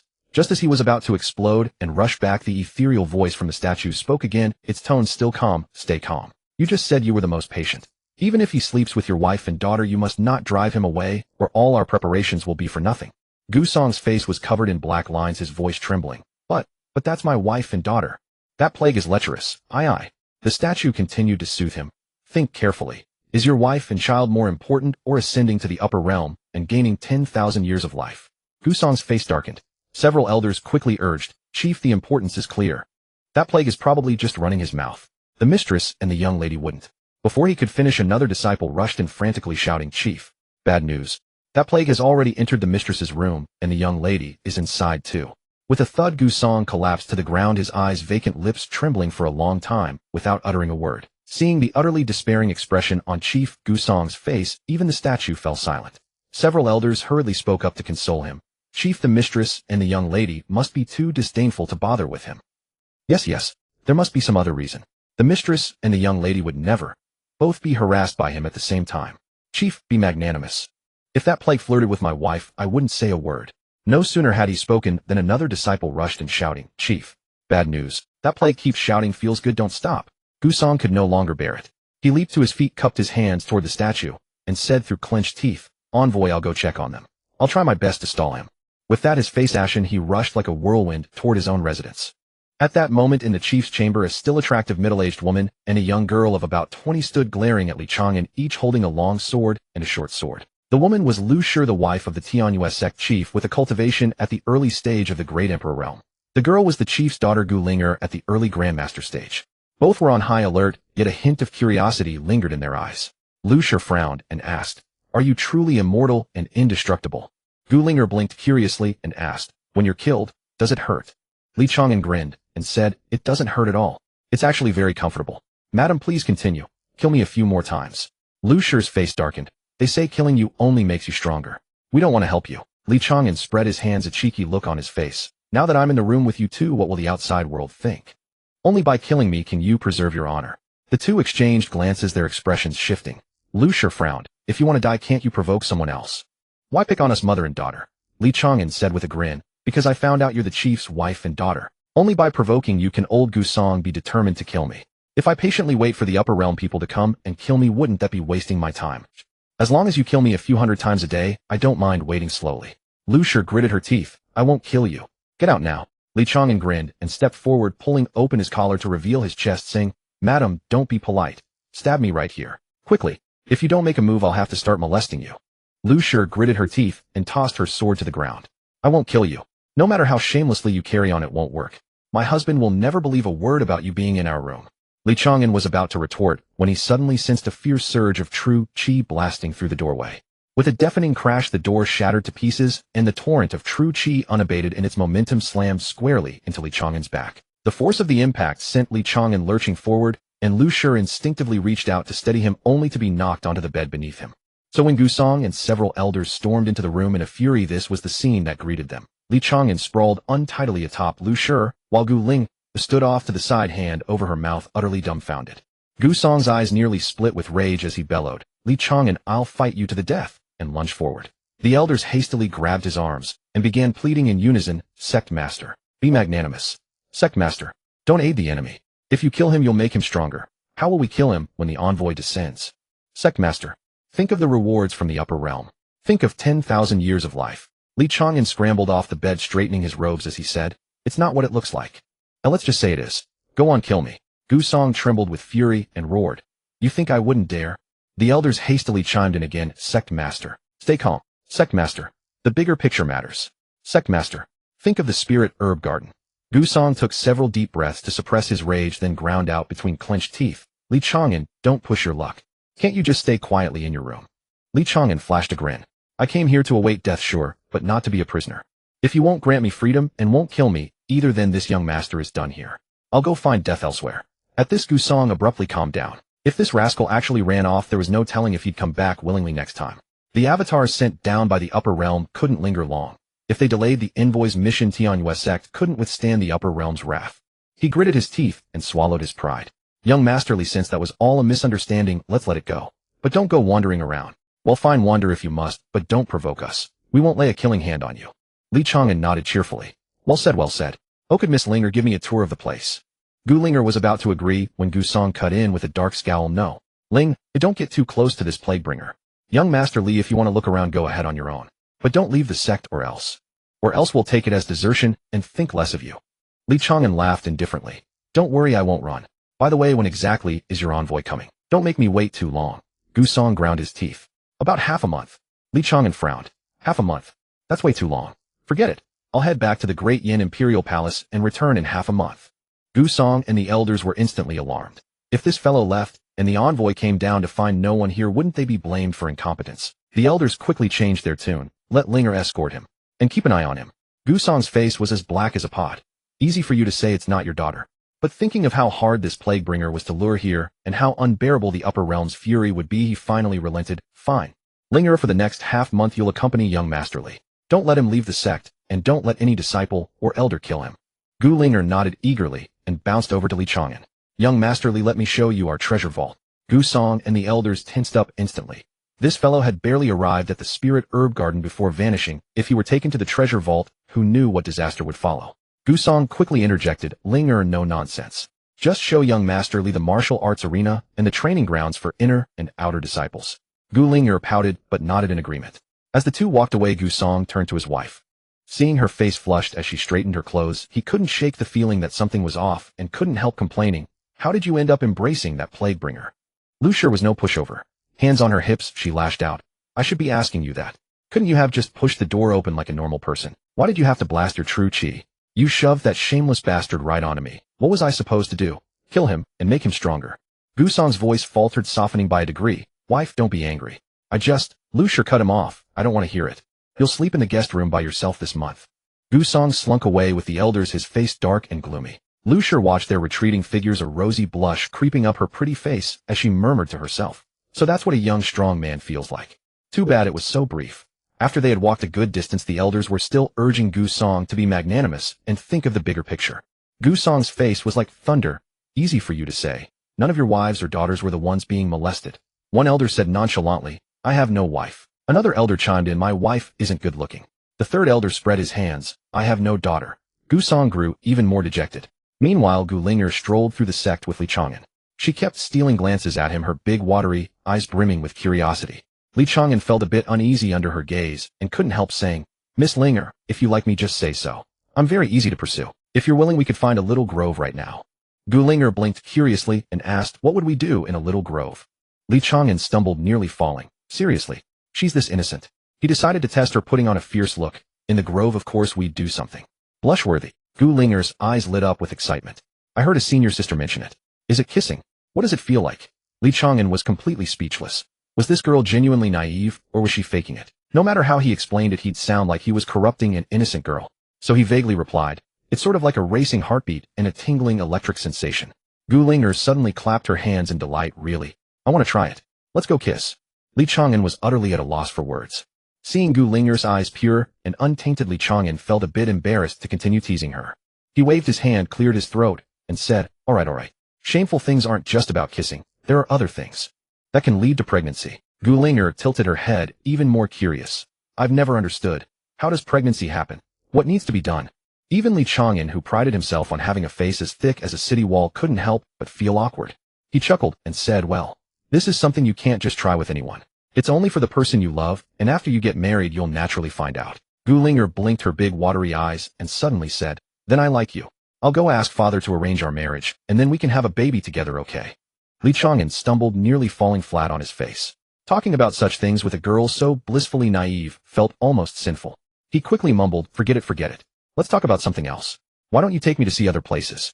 Linger let out a disappointed "oh," but soon perked up and said, "All right, I'll take you to a secret spot. Whenever my parents scold me, I go there to hide for a few days, leaving them worried and unable to find me." Chang'an's interest was piqued. A secret spot. Maybe there's something good there. He quickly said, "That's great. I'll come with you." Linger led him through several mountain paths all the way deep into the back mountains of the Tianhua sect. They stopped at the foot of a towering peak. Linger pointed at the misty mountainside and said with a grin, "It's up there. There's a cave with a spring. The water is especially sweet. And there are some fruits that taste great too. But you can't eat too many or your body will get unbearably hot." Chang'an's heart stirred. A spirit spring. Spirit fruits. These were precious. He had to collect them into his green lotus space. Without a word, he wrapped his arm around Linger's waist and activated his movement technique, soaring up the mountainside like a wisp of smoke. On the mountainside, concealed by vines, there was indeed a hidden cave entrance, one that ordinary people would never find without Linger's guidance. The two slipped into the cave and followed the narrow passage for a few steps where the space gradually opened up. After Chang'an released his hold, Linger felt an inexplicable loss and whispered, "Chang'an, when you held me just now, it felt so nice. Can you hold me forever?" Chang'an was taken aback and said, "Didn't your parents teach you that men and women should not touch without propriety?" Linger retorted confidently, "But you didn't ask before holding me just now. What's the difference between holding once and holding many times?" Chang'an's mouth twitched, and he could only say helplessly, "It's quite dim in here. I don't even know how you find this place. At most I'll hold your hand." With that, he reached out his hand. Linger happily took it, their palms pressing together. As she led the way with familiarity, she said, "Your hand is very warm too." Chang'an sighed inwardly. Though he was fond of women, he could not bring himself to have any improper thoughts toward a girl so pure and so trusting of him. After walking about 100 feet through the cave, the space suddenly opened up before them. The interior was far larger than imagined.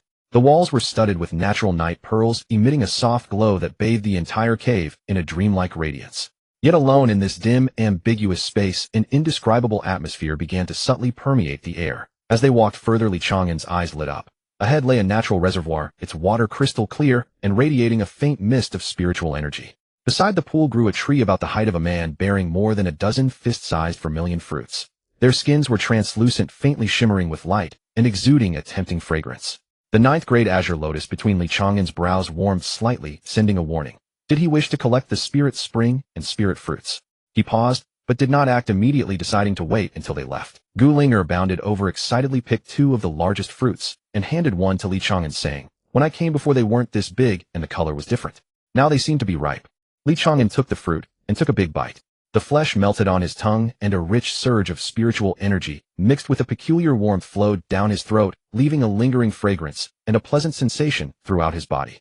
Linger also took a small bite, but after only 2 mouthfuls she frowned. The energy in this fruit seems much stronger than before. I used to be able to eat 2, but now 1 bite makes my whole body feel hot." Chang'an assumed it was because her cultivation was too low. He finished his own fruit in a few bites, then picked another, and said while eating, "If you can't eat any more, don't force it. This spirit fruit contains spiritual energy. It's good for your cultivation." He himself felt his inner chi stirring, and his cultivation seemed to increase slightly, but he was still far from breaking through to the late emperor realm. Just as he reached for another fruit, a strange energy surged from his dantian. Boundless and irresistible, it flooded his entire body, carrying a scorching heat that made his blood seem to boil. At the same time, the fruit in Linger's hand fell to the ground with a thud. Her breathing grew rapid, her cheeks flushed, her eyes dazed, and her voice carried a hint of panic and heat. "What's happening? I feel so hot." Chang'an's heart jolted, and he blurted out, "Not good. This fruit has a special effect. We need to go back quickly, or the consequences will be serious." Linger was already losing control, instinctively tugging at her collar as she asked in a daze, "I'm so hot. What consequences?" Chang'an realized it was too late to go back, so he quickly sat cross-legged, trying to circulate his energy to digest the medicinal power. Seeing Linger start to undress, he shouted urgently, "Don't come near me. Quickly circulate your energy to neutralize the effects, or else we'll end up having a baby." At the mention of having a baby, Linger became even more excited. She threw herself onto him, eyes sparkling, and said, "I want to know how to have a baby." Chang'an cursed inwardly, "You little troublemaker. If you keep this up, only a ghost could resist." His mind was a mess, his reason retreating under the onslaught of the drug's power. Finally, gritting his teeth, he pulled Linger into his arms. Soon they were tangled together, the night pearls in the cave, silently illuminating the scene of intimacy. Li Chang'an hadn't expected that the two of them would entangle themselves in the cave for 3 days and nights. The spirit fruit's potency burned far beyond his expectations, and even someone of his constitution took a full 3 days to completely quell that searing heat. Gu Ling'er, once naive and ignorant, was taught by him over these 3 days, and came to understand in detail the entire process of bearing a child. 3 days later the pair emerged from the cave, neatly dressed. Gu Ling'er radiated a glow with a touch of unfamiliar charm in her eyes and brows. She walked with unsteady steps, yet the smile on her face could not be hidden. She looped her arm through Li Chang'an's, almost clinging to him like a sticky kitten. At this moment Tianyu Gate had descended into chaos. Li Chang'an, this plague spirit, had not only vanished, but also abducted the gate master's daughter. The entire gate was in an uproar, searching high and low for him. A disciple said he saw them heading toward the rear mountains, but the back hills stretched for hundreds of miles with towering peaks and dense forests. Finding 2 people there would be like fishing a needle from the sea. Gusong dispatched several batches of disciples into the mountains to search, but there was no trace. In the council hall, Gusong's face grew dark as he conferred with the elders on a plan. One elder hesitated and said, "Gate Master, that plague spirit is intent on dying illogically. He won't be frightened into fleeing by the upper realm Xianzun. At most they abducted Ling'er. Perhaps when they return you Gate Master will be a grandfather." Gusong's brow turned black as he slammed the table and cursed, "Can you comfort people? What I fear most now is this. We invited the plague spirit to meet his death, not to deliver me a grandson. If only I had known earlier that I shouldn't let Ling'er take him along. We thought they were just wandering inside the sect. Who would have guessed they'd end up playing with my daughter in their hands?" He grew more and more furious. "This scoundrel, I knew he was lecherous with many women around him. How could you push my daughter toward the tiger's maw?" Lu Shi sat nearby listening, then scoffed softly and spoke with calm. "What tiger's maw? I wouldn't mind Li Chang'an becoming my son-in-law. If this time the upper realm Xianzun can't kill him, the only option is to let him grow stronger. Is there anyone in this world more monstrous than Li Chang'an?" Gusong's face darkened as he said, "But he is the one the upper realm named to kill." Lu Shi sneered, "So what? Li Chang'an dares to come seeking death. Whether anyone can truly kill him is another matter. I was already worried he might not die. If he grows stronger later, he will come back to settle accounts with us. Now if Ling'er is involved with him, then he will be our son-in-law and will have the nerve to settle accounts with us." Gusong's mouth twitched. What's going on with this wife? Since 3 days ago when Li Chang'an had him pinned on the bed, why has she been defending him both openly and covertly? "Madam, this plague spirit has already angered the major powers of the upper realm. Even if we can't kill him now, if he goes to the upper realm, he'll be a public enemy. Our daughter following him is bad luck." Lu Shi, still unfazed, added with a hint of mockery, "Public enemy. I'm afraid Li Chang'an going to the upper realm would still be the plague spirit. When the time comes, the major sects of the upper realm will be begging him not to die." Gusong's expression darkened. He wanted to retort, but found nothing to say. Several elders chimed in. "We also think the madam is right. If Li Chang'an and Ling'er develop feelings, it would add a layer of insurance." Gusong's brow twitched. "The one who abducted isn't your daughter. You surely say it too lightly." A disciple hurried in, panting, "Gate Master, Li Xiaoxiao and the young lady have returned." Gusong and Lu Shi exchanged a glance, and several elders rose as the crowd surged out. They burst from the council hall, and immediately saw Li Chang'an and Gu Ling'er standing side by side in the courtyard. Gu Ling'er, arm in arm with Li Chang'an, leaned into him, a sweet smile lighting her face and a new charm glinting in her eyes that hadn't been there before. Li Chang'an, though still wearing a playful grin, looked at Gu Ling'er with growing softness in his gaze. Gusong, seeing their intimate ease, exploded with anger and strode forward, pointing at Li Chang'an's nose to demand, "Li Chang'an, where did you take my daughter for 3 days and nights?" Li Chang'an hadn't spoken yet when Gu Ling'er cut in with a grin, "Father, we went to study how to bear children. I now know it, and my cultivation has improved a lot." With that the hall fell silent. All eyes shifted to Gu Ling'er, and everyone sucked in a breath. Gu Ling'er's cultivation had leapt from the early stage of Grandmaster to the early Nirvana realm in a mere 3 days. To know it, the leap from Grandmaster to Nirvana realm is bridged by 2 great stages: Extreme Tao Master and Enlightenment realm. Even with exceptional talent, normal cultivation would take years, even a decade. And Gu Ling'er had done it in 3 days. The crowd was dumbfounded, unsure whether to marvel more at her rapid progress or at the feral remark she had made about studying how to bear children. Lu Shi was the first to regain her composure, asking in disbelief, "Ling'er, how did your cultivation rise?" Gu Ling'er answered matter-of-factly, "It's because of dual cultivation with Li Chang'an. It feels wonderfully, and my cultivation keeps rising." He said, "If we continue dual cultivation, I could rise to the mid-stage of the Great Emperor realm." All eyes returned to Li Chang'an. Wasn't his cultivation already in the mid-stage of the Great Emperor realm? "If I dual cultivate with him, not only can I ascend quickly, but my realm can also synchronize with his." Some female cultivators looked at Gu Linger with envy, jealousy, and hatred, their minds busy with schemes. Lu Shi reacted the fastest. Her smile became suddenly warm as she stepped forward, took Li Chang'an's hand, and said warmly, "Esteemed son-in-law, stop standing outside. Let's go inside and talk." Gu Song glared and shouted, "What esteemed son-in-law? I haven't acknowledged him yet. And he's here to seek death. If the upper envoys know Li Chang'an has become my son-in-law, what will we do next?" Lu Shi turned back, shot him a cold look, and with a tone that left no room for argument replied, "Your opinion doesn't matter."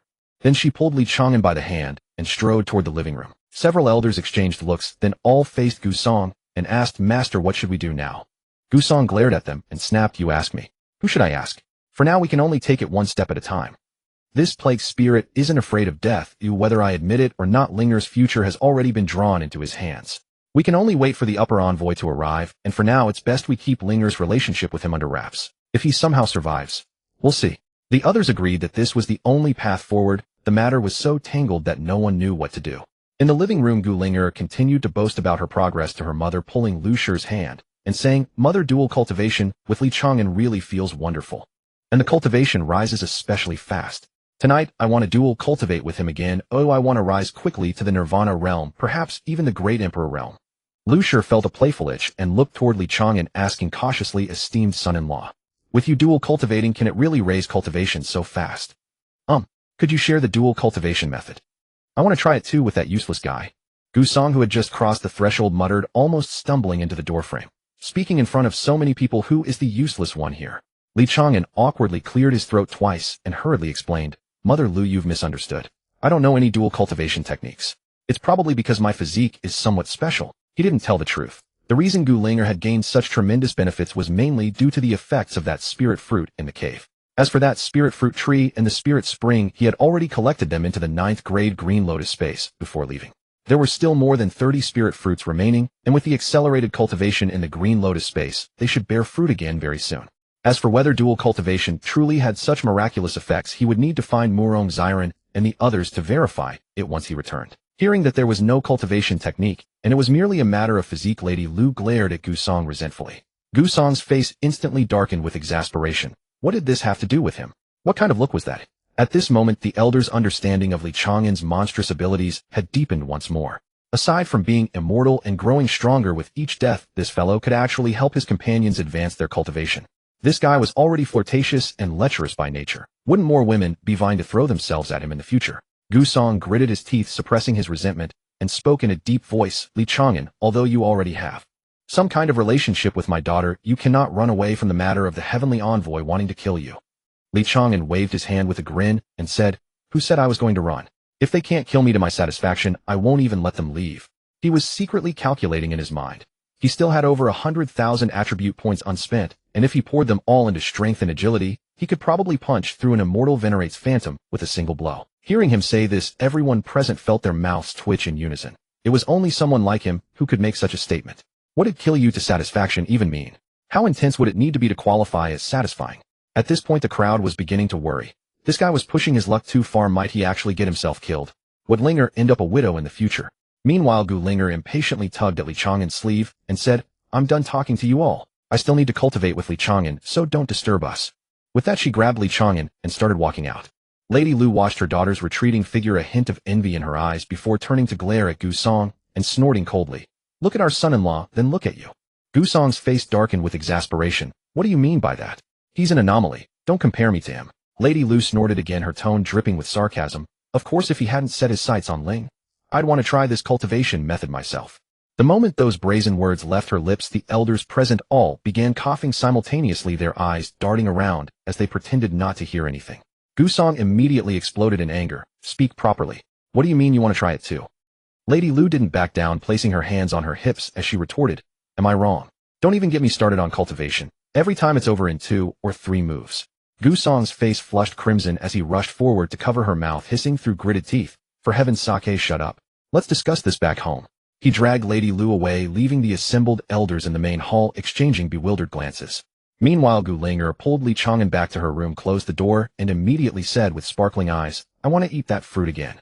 I also want to practice dual cultivation with you." But Li Chang'an shook his head and said seriously, "You've advanced too quickly. Your foundation isn't stable yet.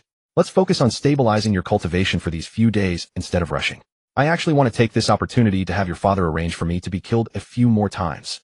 Hearing this, the excitement on Gu Ling'er's face faded somewhat, and she held his hand with concern, asking, "Will you really be all right?" Li Chang'an patted the back of her hand and said with a grin, "Don't worry, I'll be fine. When have you ever seen me actually die, eh?" After reassuring Gu Ling'er and letting her stabilize her cultivation on her own, Li Chang'an turned and left, heading straight for the sect leader's residence.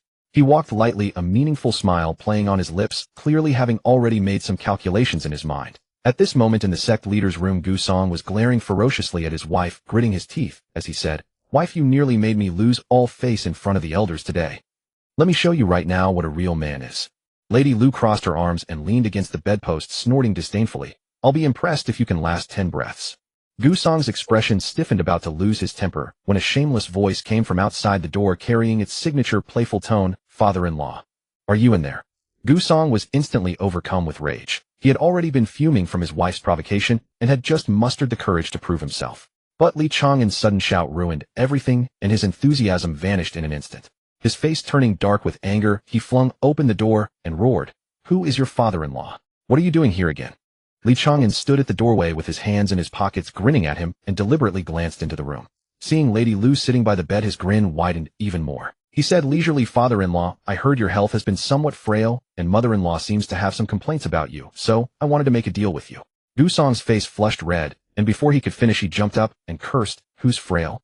Huh, isn't this pure slander? This old man is vigorous and strong, thriving in his later years. Which bastard spread this rumor?" Hearing this, Li Chang'an pretended to be surprised, widening his eyes, then feigned sudden realization and drawled out his tone. "Oh, so it was just a rumor. Then never mind, never mind. I was planning to give father-in-law a spirit fruit that could restore his vigor, but since you don't need it, I'll go ask the elders if anyone needs one." Before he could finish his sentence, there was a thud sound, and Gu Song fell to his knees on the ground, clasping his hands together and calling out in a loud voice, "Wise son-in-law, wait."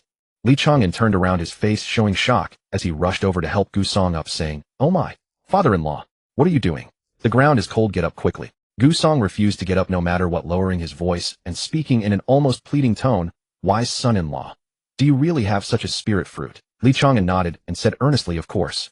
I couldn't leave the cave for 3 days and 3 nights because I accidentally consumed a spirit fruit with Ling'er, and the effects were simply heaven-defying." He deliberately dragged out those words. "Couldn't come out." Gu Song's eyes instantly lit up like 2 lanterns, and his voice became incredibly soft, even carrying a hint of flattery. "Wise son-in-law, this spirit fruit. Is there any more?" Li Chang'an nodded, then deliberately shook his head, looking troubled as he said, "There is some. But father-in-law, you're vigorous and strong, so you don't need it. Better not waste it then. Let me go see if any of the other elders need it." Gu Song hurriedly grabbed his sleeve, his voice turning frantic, "My good son-in-law, don't make me kneel to you. Since you have such wonderful treasures, just share a few with me. I will never oppose your relationship with Ling'er again." Li Chang'an helped Gu Song up, brushed off the non-existent dust from his knees, and said with a cheerful smile, "Father-in-law, since we are now family, there is something I wish to ask of you. The people from the upper realm will descend in about 10 days. Could you arrange for every disciple of the sect above the Nirvana realm to kill me several dozen times each day?" Gu Song's expression froze instantly. He raged inwardly. Wasn't this nothing but aiding the enemy? If this fellow died hundreds or thousands of times each day, his cultivation would skyrocket. By the time the upper envoy descended, who would be killing whom remained uncertain. How would he then explain to the upper realm? Seeing Gu Song's hesitation, Li Chang'an leaned closer and coaxed, "Father-in-law, think it through carefully. I am your son-in-law now. We are one family. If I grow stronger, can I not better protect Ling? And incidentally, I can help her improve her cultivation right. Besides, even if you refuse to help, the upper realm people cannot kill me when they come. I will ascend sooner or later to settle accounts with them. You are merely advancing my ascension by a little. It won't affect the overall situation." Gu Song's brow furrowed into a deep crease, his voice tinged with wavering concern. "That may be so. But if the upper realm finds out our Tianyue sect, will bear a heavy burden." Li Chang'an did not rush. He leisurely pulled 2 translucent vermilion spirit fruits from his robe and dangled them before Gu Song, saying nonchalantly, "Father-in-law, this is the spirit fruit. Eating one can make a person fight for 3 days and 3 nights without restraint. All that feeling, father-in-law probably wouldn't want to experience it. Perhaps I should go ask another elder." Before he finished, the door slammed open with a bang. Lu Shi rushed out like a gust of wind, snatched the 2 spirit fruits from Li Chang'an's hand, her face beaming with joy, and her tone extremely warm. "My thoughtful son-in-law. Go back first and wait. I will arrange it shortly. Let the elders take turns killing you several dozen times each day." Li Chang'an grinned, cupped his hands in thanks, and turned to leave. After Li Chang'an's figure disappeared beyond the courtyard gate, Lu Shi planted her hands on her hips and turned to Gu Song speaking fiercely, "Look how thoughtful our son-in-law is. If you don't help your own family, who will you help, eh?" Gu Song said gloomily, "But what if the upper envoy finds out?" And the upper envoy promised to help us train a few supreme realm experts. Lu Shi snorted coldly, cutting him off. "We've been in decline for centuries. Have they ever helped us? Now that they need us, they throw out a few crumbs. Besides, compared to Li Chang'an, a few supreme realms are nothing. Just tell me, are you in or not? If you refuse, I'll find someone else to test the effects of these two fruits." Gu Song quickly shouted, "How dare you? Wait, madam. I'll go arrange it right now. After it's done, I'll come back and try the fruit. If it's fake, I won't let that boy off." Shortly after, Li Chang'an returned to his small courtyard. Before he could even settle in, an elder invited him to the deep martial arts field at the sect's core. Over 20 experts above the Nirvana realm had already gathered on the field, men and women, old and young, all wearing complex expressions as they gazed at him. Clearly, Gu Song had been persuaded, and with remarkable efficiency. Li Chang'an scanned the crowd, and not seeing Gu Song, asked with a grin, "Where's my father-in-law?" An elder replied grimly, "The sect leader and his wife said they need to go into seclusion for a few days. They ordered us to strike at you daily, but you are not to wander off as you please." Li Chang'an nodded happily, and said, come on, I'll cooperate fully." With that he willed it, and 9 identical copies of himself appeared around him. Their cultivation was only at the initial Enlightenment Tao realm, but their numbers made up for it. All the elders present were stunned. They had never imagined Li Chang'an possessed such a technique. The more freakish this fellow was, the less they dared to provoke him. Could it be that the sect leader had suddenly changed his mind just to build a connection with Li Chang'an, fearing future retribution? Thinking this, everyone felt that the sect leader was far-sighted. No wonder he was the leader. Soon the elders began to take turns striking at Li Chang'an's clones and his true body. However, because the Tianyue sect had too few female experts, and its overall strength fell far short of the Yaoqi Holy Land, Li Chang'an spent an entire day grinding and ended up with only a little over 5,000 attribute points, unable to gain any more from anyone. Still, he wasn't greedy. Even a mosquito's leg is meat. Satisfied, he told everyone to continue the next day and left humming a tune. After Li Chang'an walked away, the group of experts exchanged glances. An elder sighed and said, "This guy really does grow stronger from death. I can sense that his cultivation is about to break through to the late great emperor realm." Another elder sighed as well. "We shouldn't have taken this job. Now we have to kill him to help him grow, while waiting for the upper realm people to come and kill him. No one knows what will happen in the future." The oldest elder spoke in a deep voice, "Enough, let's not think about it. I've never had the chance to ascend in my lifetime anyway. Let the sect leader worry about it himself." The rest nodded in agreement and dispersed. Over the next few days, Li Chang'an appeared punctually at the martial arts field every day, farming attribute points from the Tianyue sect's experts. However, he noticed that as Gu Song and his wife officially recognized him as their son-in-law, the sect members were gradually classified by the system as allies, and the kill rewards became increasingly meager. By the 3rd day, each person could only effectively kill him 10 times per day, and only female killers could barely yield a few attribute points as a baseline. Fortunately, the clones could still gain points, but the Tianyue sect had so few female experts that the daily yield dropped from around 5,000 points to about 3,000. Still, Li Chang'an was content. Free attribute points were better than none. Meanwhile, Gu Song and Lu Shi, after consuming the 2 spirit fruits, fought for 2 days and 2 nights. Gu Song was radiant, seemingly rejuvenated by 20 years. For the first time in ages, he stood tall before his wife, reclaiming his confidence and dignity. Lu Shi's attitude toward him underwent a dramatic change from cold mockery to tender affection.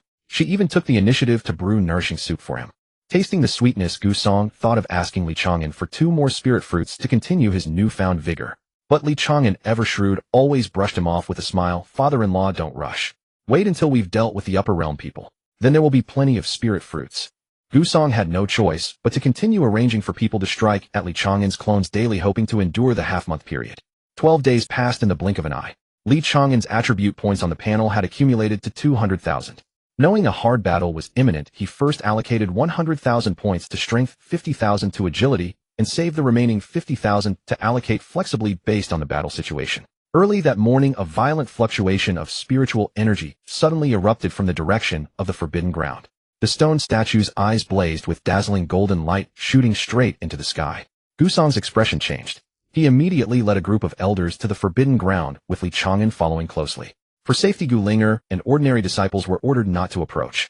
As the radiance grew ever brighter, the space at the center of the array began to warp, and 5 ethereal figures slowly coalesced. 3 men and 2 women, each emanating a terrifying aura far surpassing the sovereign realm. One of them was none other than the celestial sovereign Ling Tian, while the other 4 exuded a presence no less formidable, evidently all great powers from the upper realm. Li Chang'an spotted Ling Tian, his eyes gleaming as if he had encountered a long-lost relative. With the familiarity of an old friend, he cupped his hands and called out, "Ling Ling." You're finally here. Baba has missed you so much. The disciples of Tianyu's sect heard this, and the corners of their mouths twitched in unison. This guy truly had no fear of death. The celestial sovereign Ling Tian's eyes blazed with fury, wishing he could devour Li Chang'an alive on the spot. Suppressing his rage, he said to the other four phantoms, "Several fellow cultivators, you see. This brat is just this arrogant." A strikingly beautiful female, celestial sovereign phantom, looked at Li Chang'an, her gaze suddenly freezing on his brow. Frowning, she said, "The Bu Yao Bai Lian." Hearing this, Li Chang'an immediately took offense. Hands on his hips, he said, "This young lady, you're quite pretty, but why do you start cursing the moment we meet?" The female celestial sovereign phantom said indifferently, "I was referring to the artifact of Yao Qi on your brow. I didn't expect it to be in your possession." It was only then that Li Chang'an realized. Grinning, he said, "Oh, you mean this? It's now renamed the 9-grade green lotus. If the fairy likes it, you could be my little wife, and I'll let you use it later."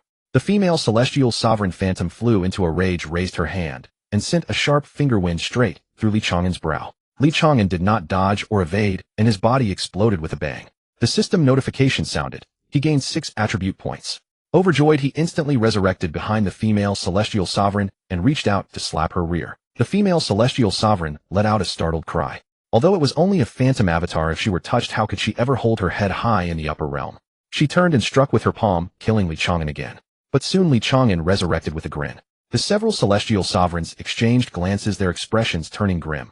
This guy was indeed, just as the intelligence reports said, the more he died, the stronger he grew.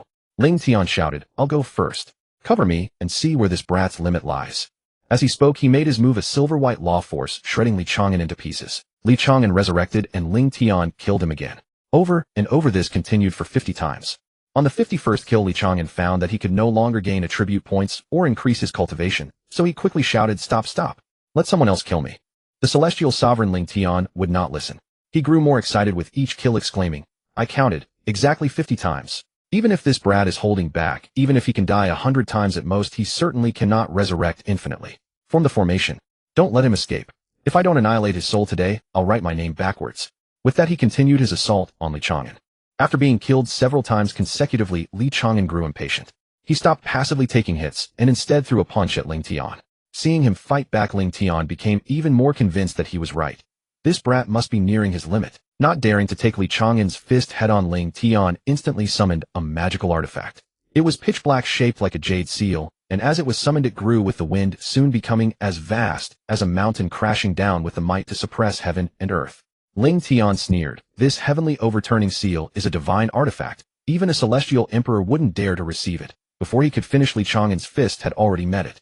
With a thunderous boom, the heavenly overturning seal trembled violently, its descent momentarily halted. But Li Chang'an's fist and arm shattered inch by inch under the terrifying recoil. He marveled inwardly. The artifacts of the upper realm were truly heaven-defying. Yet he was unfazed, simply dropping his defenses and letting the seal crush him into pulp. The next moment, he resurrected right beside another celestial sovereign phantom. The several celestial sovereigns had already sealed the space, and they struck in unison, obliterating Li Chang'an once more. Each time Li Chang'an resurrected, he changed his position. Though the celestial sovereigns could easily kill him, he either sought death or fled outright, never giving them a chance to capture him alive. The celestial sovereigns grew anxious, but all prayed that Li Chang'an's death limit would arrive soon. After more than a dozen kills, a surge of even more powerful energy erupted from Li Chang'an. He had broken through from the middle stage of the Great Emperor realm to the late stage. The celestial sovereigns' faces turned extremely ugly. Was this guy truly unafraid of death? What happened to the so-called limit of 50 times? Ling Tian roared in disbelief. "Everyone keep attacking. This brat is cunning. 50 might not be his limit, but it can't be far off. Even if it's 500, we need to speed up." So the celestial sovereigns stopped wasting words, and the moment Li Chang'an resurrected, they unleashed a barrage of attacks, grinding him into dust. The people of Tianyu's sect were dumbfounded. This guy was truly heaven-defying. Standing at a distance, Lady Lu's eyes sparkled with admiration, and she murmured, "This guy is too strong. Our daughter is blessed." Gusong, hearing his wife's remark, rolled his eyes in exasperation and said, "It's just his special physique. What does that have to do with our daughter's fortune?" Lady Lu shot him a glare and said sarcastically, "This guy gets stronger with every death. After exhausting his stamina, he can just commit suicide to resurrect, returning to full strength. Not like some people who can only rely on spirit fruits to be impressive once." Gusong's face darkened, and he couldn't help but complain inwardly, criticizing without exposing weaknesses. "Why do you keep bringing that up? I'll definitely have my worthy son-in-law give me more spirit fruits, and then I'll make you kneel and sing conquer."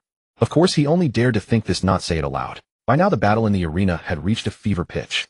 Li Chang'an was killed by the 5 celestial sovereign phantoms in rotation, yet his cultivation did not decline.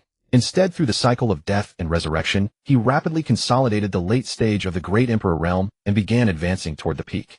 Seeing that Ling Tian and the others were convinced his deaths had a limit, he decided to play along and give them a bit of hope. He suddenly acted flustered, dodging and shouting, "Stop killing. Let's talk it out." The celestial sovereign Ling Tian was overjoyed and shouted excitedly, "See everyone. This brat is scared. He's nearing his limit. Speed up. Don't give him a chance to catch his breath." The other 4 celestial sovereigns also perked up their attacks, becoming even more ferocious.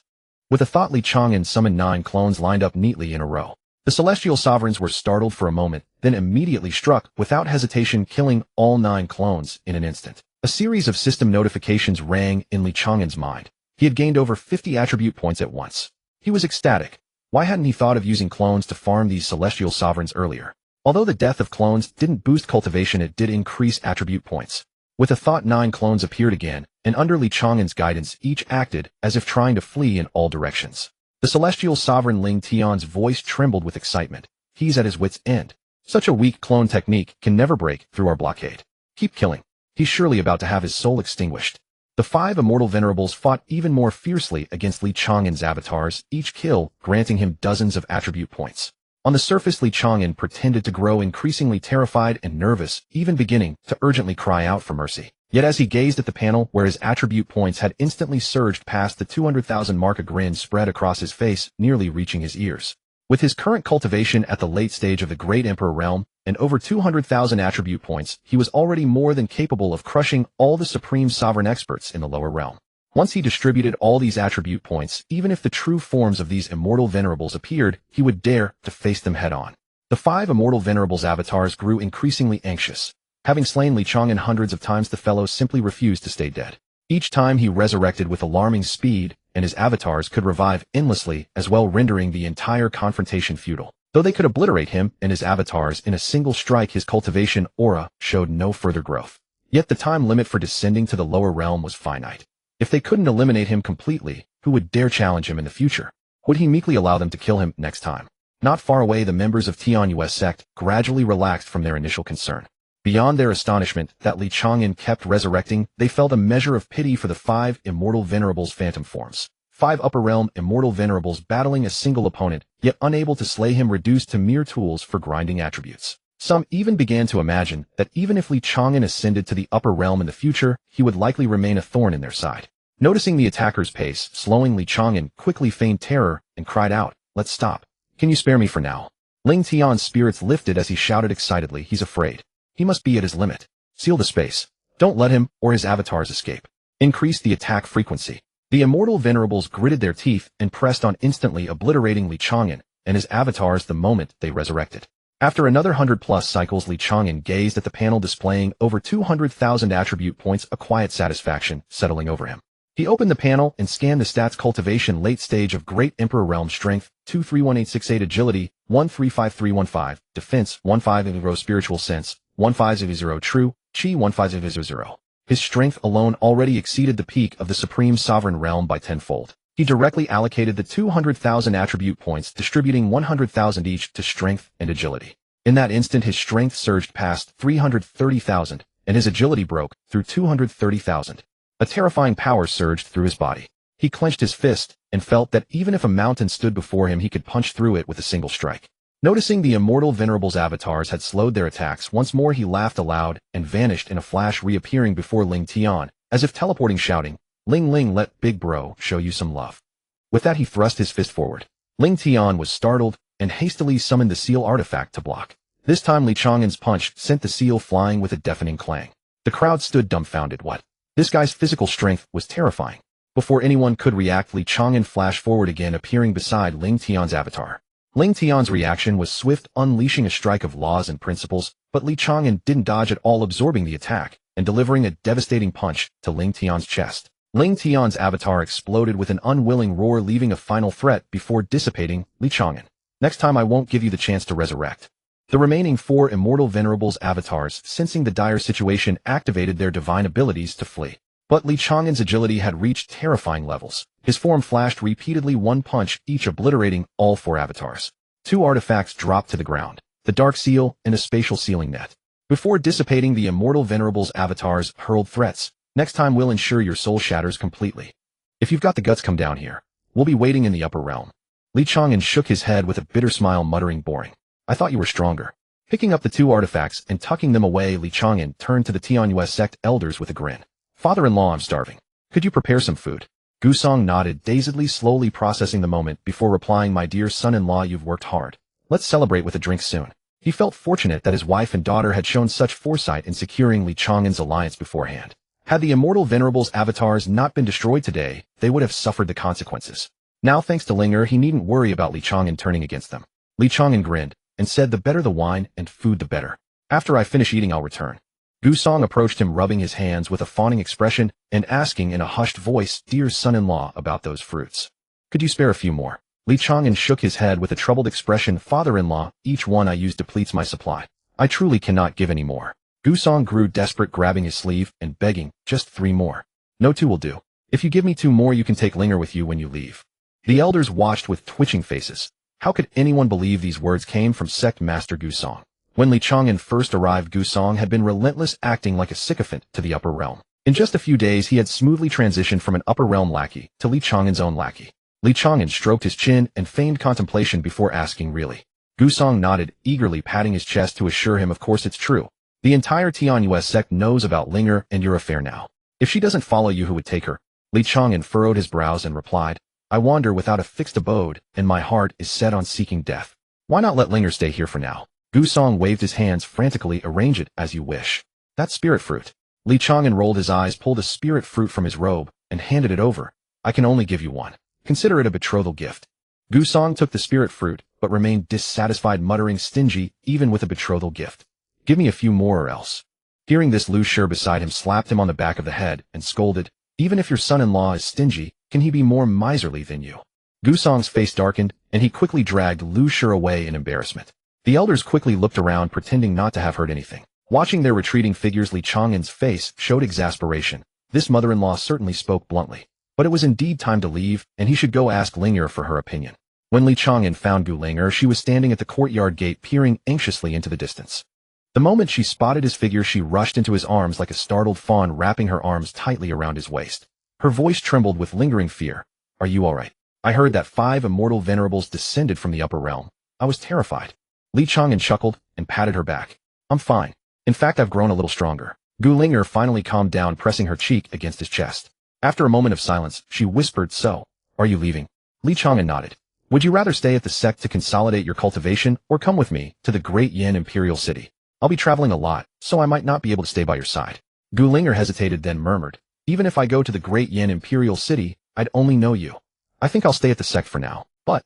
She lifted her head, cheeks flushed, eyes carrying a mixture of reluctance and hope. Could you stay with me for 2 more days before you leave? Li Chang'an looked into her glistening eyes and couldn't bear to refuse. He nodded. All right, I'll leave in 2 days. Meanwhile, in the upper realm, the atmosphere in Ling Tian's Immortal Venerable Palace was so oppressive it could drip with gloom. The clones of the 5 Immortal Venerables had all been obliterated, each suffering varying degrees of backlash. Pale faces, depleted auras. What stung even more was that they had lost 2 artifacts which Li Chang'an had picked up, the Fanning Seal and the Spatial Net. Both were high-grade sentient treasures. Ling Tian's face darkened as he ground his teeth. That bastard has died over 1,000 times. Why can't he just die for good? What's going wrong? A female Immortal Venerable frowned, pondering for a moment before speaking slowly. Perhaps we've been approaching this wrong. There are many ways to kill. Physical attacks, law-based attacks. We've tried them all. But maybe we could use poison or soul attacks. There are countless means of killing. Perhaps we just haven't found the right one. Her words struck a chord with the others. Another Immortal Venerable's eyes lit up. I recall an Immortal Emperor who possesses a soul-targeting artifact called the Soul-Destroying Nail. It is said that even an Immortal Emperor's soul would be severely wounded if struck. Why don't we pool our resources and ask that Immortal Emperor to lend us the artifact for a day? Hearing this, the other 4 grimaced. The cost of requesting that Immortal Emperor's assistance would be no small matter. But the thought of the irrevocable enmity they had forged with Li Chang'an and the immense humiliation they had suffered made them realize that if they failed to exact revenge, inner demons would surely arise, and their cultivation would stagnate. The 5 exchanged glances and nodded resolutely. Good. Let's pool our resources and borrow the soul-destroying nail. Ling Tian said through clenched teeth. Meanwhile, have our agents in the lower realm keep a close watch on Li Chang'an and find a way to lure him to a suitable location. Also, let's search for other offensive artifacts, like the Immortal Binding Rope or the Threefold True Fire. We refuse to believe he's truly immortal. If not even a single drop of his essence blood remains, how could he revive? The other four nodded in agreement and immediately set off to carry out their tasks. Back in the lower realm at Tianyu's sect, Li Chang'an remained oblivious to all this. He spent 2 days with Gulinger inseparable, and they gathered and enjoyed the remaining few spiritual fruits in the cave. 2 days later, Li Chang'an officially bid farewell. As he was leaving, Lu Shi took him aside with a heavy bundle of travel money, claiming she wanted to give her son-in-law some advice. She glanced over to where Linger was talking with Gusong, ensuring they weren't paying attention, then lowered her voice. My dear son-in-law, I'm usually too embarrassed to ask, but I'm really curious. You and Linger ate those fruits, and they helped her cultivate. Why is it that your father-in-law and I tried it twice, but our cultivation didn't improve at all? Li Chang'an felt awkward. Was this really a topic between a mother-in-law and son-in-law? He could only hedge. Well, it might be due to my special physique, not much to do with the fruit. Lu Shi's face showed disappointment as she sighed. What a pity. Linger is my daughter. Li Chang'an quickly coughed to interrupt her and changed the subject. Thank you for the travel money, mother-in-law. I'll take my leave now. With that, he strode over to Gusong, clasped his hands, and said, Father-in-law, until we meet again. Then he hugged Gulinger and whispered, Wait for me. Gulinger nodded, her eyes red. Li Chang'an turned and walked briskly toward the sect gate. He was now at the late-stage Grand Emperor realm with over 300,000 strength and 200,000 agility. No one in the lower realm could threaten him anymore. But he had not increased his defense stats, so any cultivator at the Supreme Realm or above could still kill him. And that was exactly what he wanted. With his current agility and strength far surpassing the Supreme Realm, when he unleashed his full speed, he moved like a streak of light across the land. In the time it took to burn an incense stick, he was back at the Great Yin Imperial City.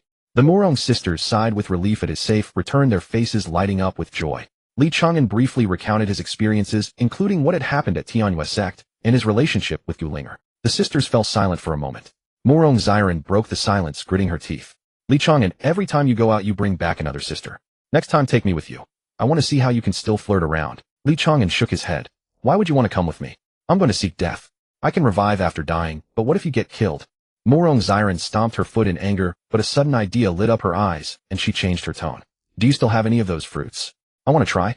Li Chang'an had been planning to test the fruit's effects on someone anyway, so he nodded. Of course I do. Murong Zio, slightly embarrassed, stood up. I have state affairs to attend to. You too can try. She hurried away, the tips of her ears tinged pink. Murong Xiren threw herself into Li Chang'an's arms. He took out 2 fruits. Eat one first, and I'll see if I can help you improve. If it doesn't work, I'll eat the other. He wanted to see if the fruit's effect required him to have eaten it himself. If he could save it, all the better.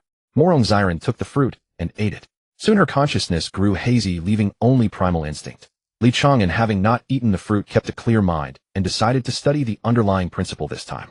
After their fusion, Li Chang'an clearly perceived that the fruit's energy within Murong Xiren instantly flooded her entire body. Every aspect of her spirit, energy, and essence underwent a transformation under the nourishment of that power. As the two merged, their cultivation realms, souls, and physical bodies resonated and fused in a mysterious harmony.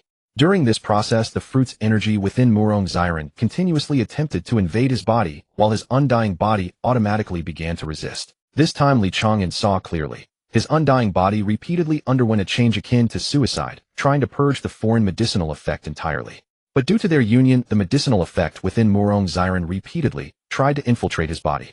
Each time his body suicided to neutralize it, a portion of his cultivation was transmitted back to Murong Xiren through their union. Li Chang'an finally understood. This was the reason why the weaker partner could gain benefits and continuously elevate their cultivation. He also confirmed another thing: only his unique constitution, capable of endless resurrection combined with the spirit fruit, could produce such an effect. Murong Xiren's cultivation soared from the mere Xiantian realm to the extreme Dao Grandmaster realm within a single day. Had Li Chang'an not deliberately suppressed it out of concern for her unstable foundation, he could have directly pushed her to the Enlightenment realm. Murong Xiren was overjoyed, never expecting that cultivation could be enhanced in this manner. After much persuasion, Li Chang'an convinced her to first consolidate her cultivation, then left the room. After stepping out, Li Chang'an recalled that he was only at the late Great Emperor realm, while Murong Zio was already at the early Supreme realm. He wondered if someone with higher cultivation could also benefit from this method. With this thought, he headed straight to the Imperial study. As soon as Murong Zio saw him, she blushed and asked, "You finally decided to come out?" Li Chang'an replied with a grin, "I had no choice. The princess is already an extreme Dao Grandmaster. If I stayed any longer, she would reach the Enlightenment realm. I feared her foundation would be unstable, so I had to stop." Hearing his suggestive words, Murong Zio's face flushed even deeper. She asked curiously, "Is your fruit really that miraculous?" Li Chang'an nodded and said, "Exactly. I just don't know if someone with a higher cultivation than mine can also gain benefits." Morongzio instantly caught his implication, her cheeks burning. She said softly, "Go to the bedchamber and wait for me.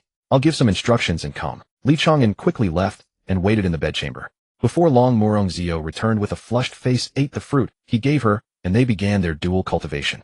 After some experimentation, Morongzio also gained benefits, especially a remarkable increase in strength and agility, though her cultivation level did not rise as dramatically. After a full day of dual cultivation, Morongzio's cultivation ascended from the early Supreme Realm to the mid-Supreme Realm, while Li Chang'an's cultivation remained unchanged. Li Chang'an understood. For those with higher cultivation, the improvement was smaller. However, his own strength and agility had reached an absurd level, so these attributes could be substantially fed back to his dual cultivation partner. Li Chang'an stayed in the palace for a day. Seeing that Morongzio's cultivation had stabilized at the mid-Supreme Realm and was very close to the late stage, he decided not to continue. Fearing that haste might harm her foundation, he paused. He then found his elder brother Zhang Tian and sister-in-law Yuing to chat about recent events. Zhang Tian and Yuing were both at the Supreme Realm with similar cultivation levels. After testing, Li Chang'an found that the spirit fruit had little effect on them, so he did not waste any. He asked his brother and sister-in-law to look after the Morong sisters. Zhang Tian patted his chest in assurance, and then asked where he planned to go next. Li Chang'an did not hide his intentions. "Since I can help my women improve their cultivation, I can't play favorites. I'm going to find you Linglong and Su Qi to help them as well. And sister leader Yin Yoga, I haven't seen her in a long time." Zhang Tian laughed heartily and clapped his shoulder. "With your undying body, I'm not worried about you harming yourself. But you've taken so many women. Aren't you afraid of a harem fire?" Li Chang'an waved his hand with a grin. "Don't worry, they'll get along fine." After a few more words, he took his leave. Since the Morong sisters were both in seclusion to stabilize their cultivation, he did not disturb them and left the palace alone. His first decision was to visit Yin Yoga. It had indeed been a long time since he last saw his sister leader. When his figure appeared on the demon sect's territory, the patrolling disciples first paused, then immediately bowed and addressed him as young hero Li. Li Chang'an's name and portrait were known to everyone in the demon sect. Especially after he single-handedly repelled the righteous alliances, sieged the entire sect held deep gratitude toward him. Coupled with his ambiguous relationship with Yin Yoga, many already regarded him as the sect leader's man. Li Chang'an greeted everyone familiarly and made his way unimpeded to the demon sect's headquarters. As he reached the entrance, a red figure rushed out to greet him. Yin Yoga, clad in her signature red attire, graceful and radiant. She looked him up and down, then said with a smile, "So you finally remembered to visit your sister, little brother." Li Chang'an grinned and opened his arms. "I came as soon as I finished my business. Sister, come give me a hug." Yin Yoga generously stepped forward and embraced him. Holding her warm, fragrant form, Li Chang'an felt a profound peace. She then released him, took him inside, and ordered a banquet prepared. After eating and drinking their fill, Li Chang'an set down his cup and said seriously, "Sister, I recently obtained a miraculous fruit that can greatly enhance one's cultivation. If handled properly, it should help you reach the mid-supreme realm. Would you like to try it?" Yin Yoga raised an eyebrow, a glint of interest in her eyes, and replied with a smile, "Sure." Li Chang'an gave Yin Yoga a fruit, and they began 2 days and 2 nights of dual cultivation. With her already profound cultivation base under the combined effect of the spirit fruit and Li Chang'an's constitution, her realm broke through continuously, finally stabilizing at the mid-supreme realm. Feeling the surging power within her, her face was filled with surprise and satisfaction. 2 days later, Li Chang'an lay in bed, turned his head to look at Yin Yoga beside him, and said with a grin, "Sister, could you arrange for the demon sect's experts to kill me for a few days?" Yin Yoga chuckled softly, tracing circles on his chest, as she said, "Little brother, now your status in the demon sect is the same as mine. Who would dare to kill you?" Li Chang'an quickly explained, "Sister, you don't know. I recently mastered a clone technique. Killing my clones can also strengthen me, and you won't feel any psychological burden." Yin Yoga saw his expectant expression and could only smile helplessly, saying, "If that's how it is, then this sister will gratify you." She dressed herself, led Li Chang'an out of the room, and as he requested, gathered all the experts from the demonic cult at the Nirvana realm and above. With a mere thought, Li Chang'an summoned 9 clones simultaneously, leaving everyone present in awe. Under Yin Yoga's command, the gathered cultivators took turns attacking his clones. Li Chang'an understood that the demonic cult had already become his allies, so killing the main body would yield minimal cultivation returns. Therefore, eliminating clones to gain attribute points was sufficient. He continued until the day's feedback ran dry, then departed contentedly to bid farewell to Yin Yoga. His next destination was the Supreme Palace. Upon arriving at the Supreme Palace, Su Qi emerged immediately, launching herself into his embrace like a joyful bird, wrapping her arms tightly around his neck while calling out, "Li Chang'an, you've finally come to see me." Li Chang'an chuckled, patting her back before exchanging pleasantries and explaining his purpose. Su Qi was thrilled to learn he was there to help her advance her cultivation, yet she showed reluctance upon hearing he would need to destroy his clones. After much persuasion, Li Chang'an finally convinced her. Su Qi no longer hesitated and directly led him toward dual cultivation. Over 2 days of dual cultivation, Su Qi's cultivation surged from the early stage of the Tao Comprehension realm directly to the early stage of the Great Emperor realm. Overcome with excitement, she nearly leapt into the air, eager to challenge Yu Linglong immediately. I've always lost to her since childhood, but this time I've finally surpassed her. Li Chang'an found himself caught between laughter and exasperation, quickly restraining her. First, stabilize your cultivation properly. Don't rush to find her. I'm heading to the Wuji Immortal Palace to see Yu Linglong now.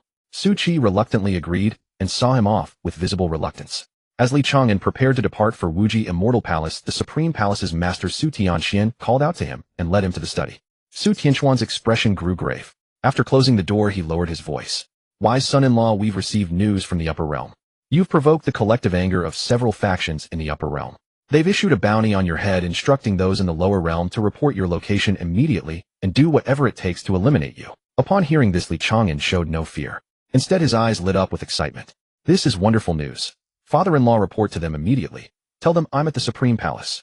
However, if the Supreme Palace in the upper realm has any connection to you, simply provide them with the teleportation channels. Just don't get involved yourself. Su Tianxian hesitated before asking, are you certain this won't cause problems?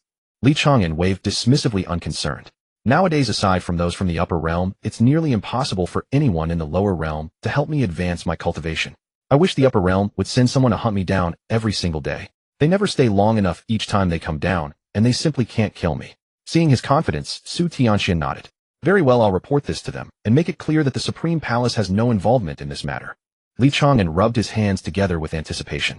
In that case, I'll wait here below for a few days. During this time, father-in-law, simply arrange for someone to kill my clones each day. Su Tianxian agreed immediately. Killing clones seemed harmless enough. The Supreme Palace had no shortage of experts at the Nirvana realm and beyond, readily available in abundance. Li Chang'an cheerfully began a new round of farming attribute points, gaining roughly 10,000 daily, a comfortable and steady income. Naturally, word of Li Chang'an's presence at the Supreme Palace reached the upper realm as well. Several days later, Su Tianxian approached Li Chang'an with a grave expression. Wise son-in-law, news has arrived from the upper realm. Ling Tian and those immortal venerables have expended great resources to acquire treasures specifically designed to counter you. Poisonous weapons, soul-attacking artifacts, and the Samadhi True Fire, among others. Their sole aim is to completely destroy you. Are you truly certain you'll be unharmed? Li Chang'an waved his hand carefree. Father-in-law, rest assured. My only concern is that they might not kill me efficiently enough. Seeing his unwavering confidence, Su Tianxian ceased his warnings and nodded. Those from the upper realm will arrive in a few days. Li Chang'an expressed no concern and resumed his daily attribute point accumulation. Gaining over 10,000 points each day, he had accumulated another 100,000 by the time the upper realm cultivators descended. Meanwhile, Su Qi's cultivation had finally stabilized at the early stage of the Great Emperor realm, making her even more attached to Li Chang'an. 10 days later, Su Tianxian sought out Li Chang'an and spoke in a grave tone. Wise son-in-law, they have arrived. This time 10 immortal venerate clones have come. Li Chang'an's eyes lit up with excitement as he rubbed his hands together and rushed outside. Above the Supreme Palace, 10 phantom figures hovered in the air, their auras far more terrifying than before. At their forefront stood immortal venerate Ling Tian, flanked by 9 immortal venerate clones whose power rivaled his own. Their expressions were cold, killing intent radiating from their eyes. Upon seeing Ling Tian, Li Chang'an waved cheerfully and called out, Ling Ling, already missing your daddy again so soon. What fine treasures have you brought this time to honor me? I was most pleased with the spatial formation disc and the heaven overturning seal last time. They served me well. Upon hearing this, Ling Tian's nose twitched with fury. Clenching his teeth, he turned to the 9 immortal venerates beside him. Fellow cultivators, help me slay this demon. Any conditions are negotiable. Without hesitation, one of the immortal venerate clones raised his hand and summoned a massive black alms bowl. The vessel expanded rapidly with the wind, instantly enveloping a radius of several miles and trapping both Li Chang'an and the 10 immortal venerate clones within its confines. The immortal venerate declared with arrogance, "This is my sacred artifact of space and time, the Chang'an bowl. Within its range, even if his divine sense is bound to the heavenly Tao, I can sever that connection forcibly. Let's see how he revives this time." The remaining immortal venerates also revealed their respective magical treasures. One wielding a long sword wreathed in black flames, another holding a gourd exhaling green toxic smoke, a third with a nail emitting an eerie blue glow hovering in his palm, and yet another supporting a cluster of dancing Samadhi True Fire. The combined auras of these artifacts wove together into an oppressive, suffocating pressure. One of the immortal venerates spoke coldly. Whether it's his physical body or his divine sense, today he shall surely perish, body and soul alike. Those outside grew deeply concerned upon noticing Li Chang'an and the immortal venerates had vanished. Su Qi turned to Su Tianxian with anxiety. Father Li Chang'an will be all right, won't he? Su Tianxian managed a bitter smile. I'm not certain either. I can only hope this kid truly cannot be killed, otherwise you'll be a widow in the future. To his surprise, Su Qi suddenly interjected, then I've also defeated Yu Linglong. My cultivation has surpassed hers now, and she hasn't yet intimate with Li Chang'an. Su Tianxian and several elders of the Supreme Palace all stumbled backward in shock at the girl's peculiar line of thinking. Standing within the range of the Chang'an bowl, Li Chang'an was surrounded by 10 clones of immortal venerables, with the pitch-black giant bowl overhead sealing off all avenues of escape. For an ordinary person facing such a lineup would have already made their legs weak with fear. But Li Chang'an was not afraid, instead he felt secretly delighted. Wasn't this a gift package of attribute points delivered right to his door? He could clearly sense that with his current power, punching one immortal venerable clone to oblivion was no problem at all. But that would be too wasteful. Where else could he find such a perfect opportunity to farm attribute points? So he rolled his eyes immediately, putting on a panicked expression, and released 9 clones at once. Pretending to look around in a fluster, he cried out with a trembling voice, "If you have the guts, let me out and fight me." Banding together to bully one person. What kind of heroes are you? Seeing this, Ling Tian, immortal venerable, felt reassured and sneered. Do you all see this? He's scared. He's panicking. He's finally reached his limit. Fellow Taoists attacked together. The 10 immortal venerable clones struck simultaneously, unleashing a barrage of attacks that blanketed Li Chang'an and his clones. Li Chang'an's true body and clones were instantly submerged in a riot of colorful light reduced to ashes.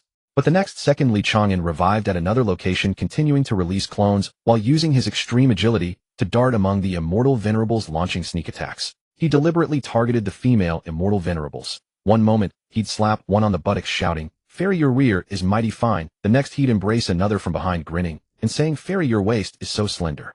Those female immortal venerables were so humiliated they wished for death, their pretty faces flushed red as they chased him, gnashing their teeth. Each time Li Chang'an was killed, the system notification chimed endlessly and his attribute points soared.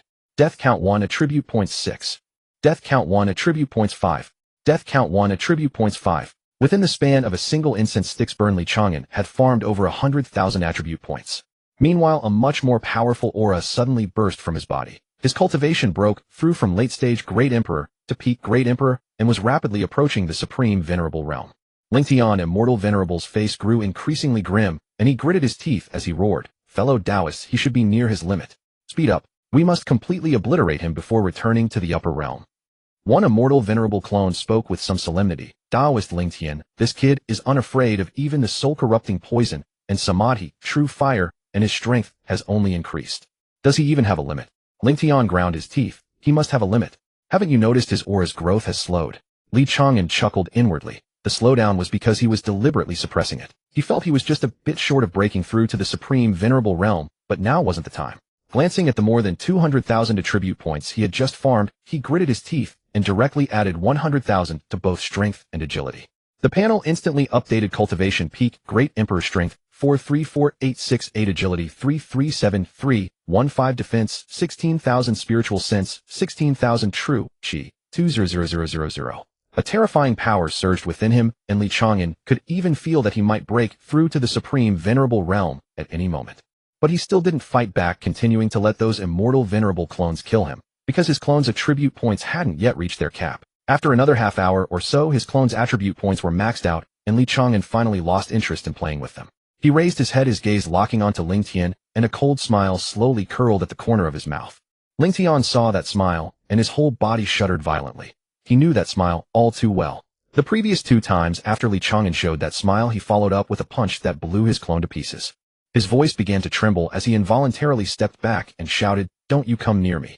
Would Li Chang'an actually listen to Ling Tian? His incredible agility allowed him to appear before Ling Tian as if by teleportation, and he threw a simple, unadorned punch.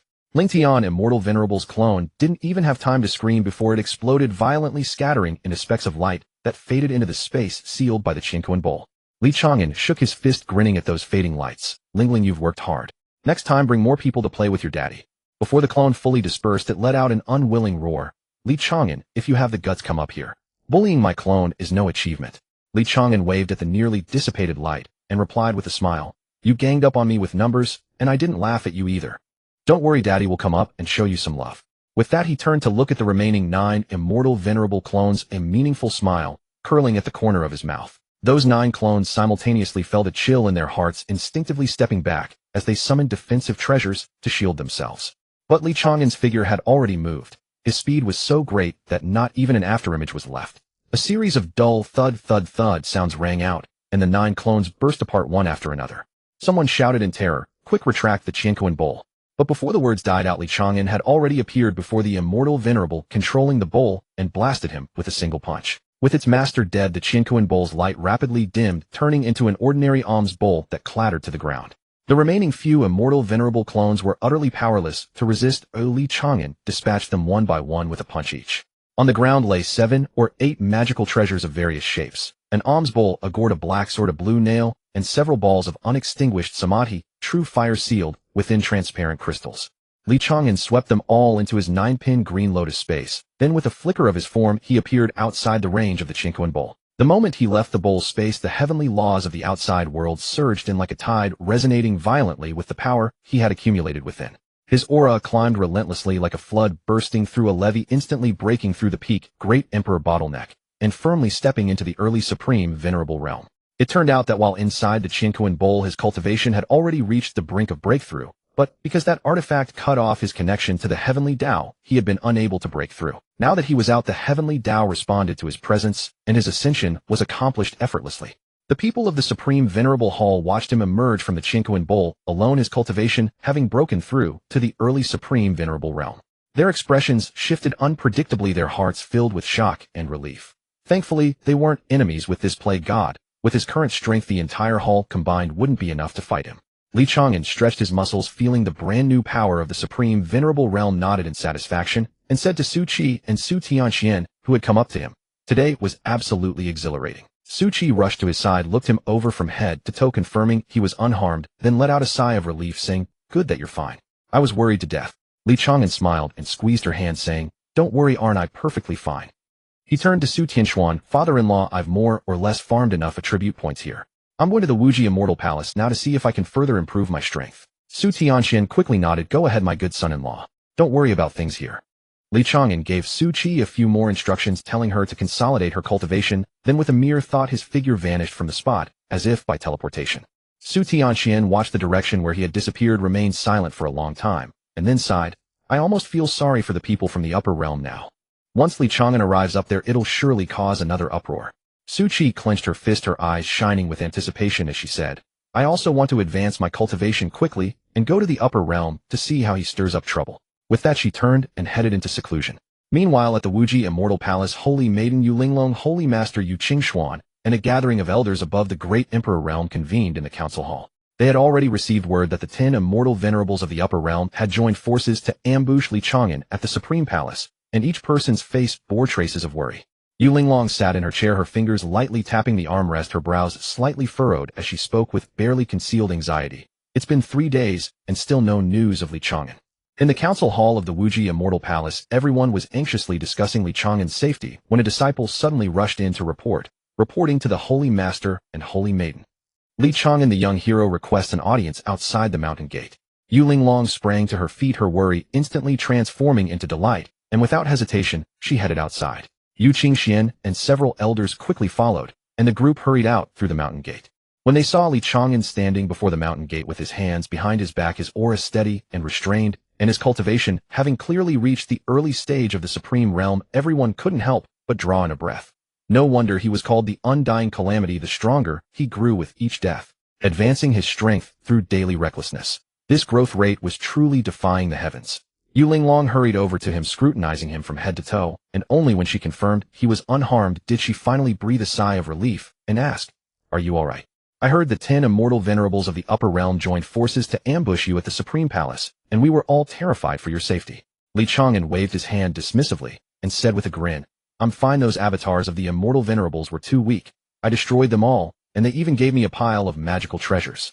As he spoke, he patted the bulging storage pouch at his waist, his expression full of smug pride. Hearing this, everyone's lips twitched in unison. That was the avatar of the 10 immortal venerables. Any one of them would be invincible if sent to the lower realm, yet in his mouth it became too weak. But then again, considering this guy's track record, it didn't seem entirely unreasonable. Li Chang'an cleared his throat and spoke seriously. "I've come today for 2 main reasons. First, I need the experts from your Wuji Immortal Palace to help me enhance my strength. Second, I hope to help Linglong also advance her cultivation. Yu Linglong quickly asked how to enhance it. Li Chang'an looked at her seriously and said solemnly, dual cultivation. The moment those two words left his mouth, the entire area before the mountain gate fell silent for 3 seconds.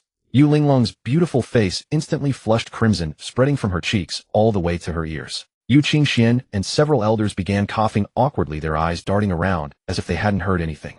Yu Linglong spat, lightly stomped her foot, and said in embarrassment and annoyance, "This is so humiliating. Did you have to say it in front of so many people?" Li Chang'an remained calm and justified, saying, "It's just dual cultivation, what's there not to mention? You know Su Qi, right? After dual cultivating with me for 2 days, she's already reached the early stage of the Great Emperor realm." Yu Linglong's eyes immediately widened, and she said in disbelief, "How is that possible? She's always been inferior to me since childhood, and now she's actually surpassed me." Li Chang'an nodded and explained, "Because of my special physique combined with a spiritual fruit on my body, the two together can help women enhance their strength. Those with cultivation lower than mine will improve the fastest, while those with cultivation higher than mine will improve more slowly.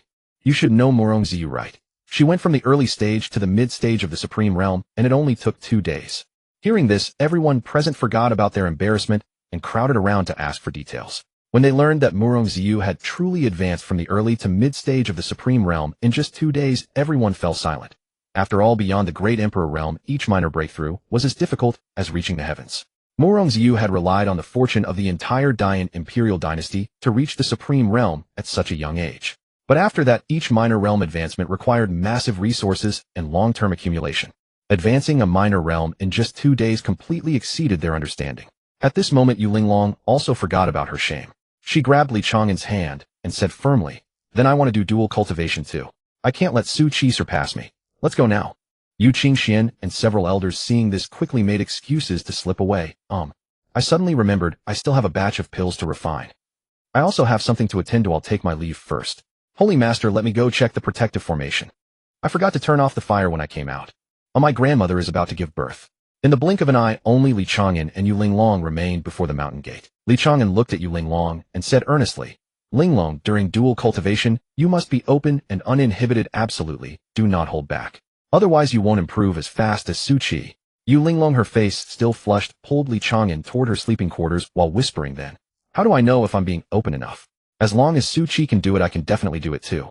No, I'll definitely do better than her." Li Chang'an grinned and said, "That girl Su Qi was very obedient and proactive during dual cultivation. I was just worried you might hold back." Yu Linglong gritted her teeth as if making up her mind and said resolutely, "Don't worry. I'll definitely be more proactive and obedient than her. I'll do whatever you say. I'll cooperate fully." And so a certain innocent holy maiden was tricked by Li Chang'an into walking into the sleeping quarters.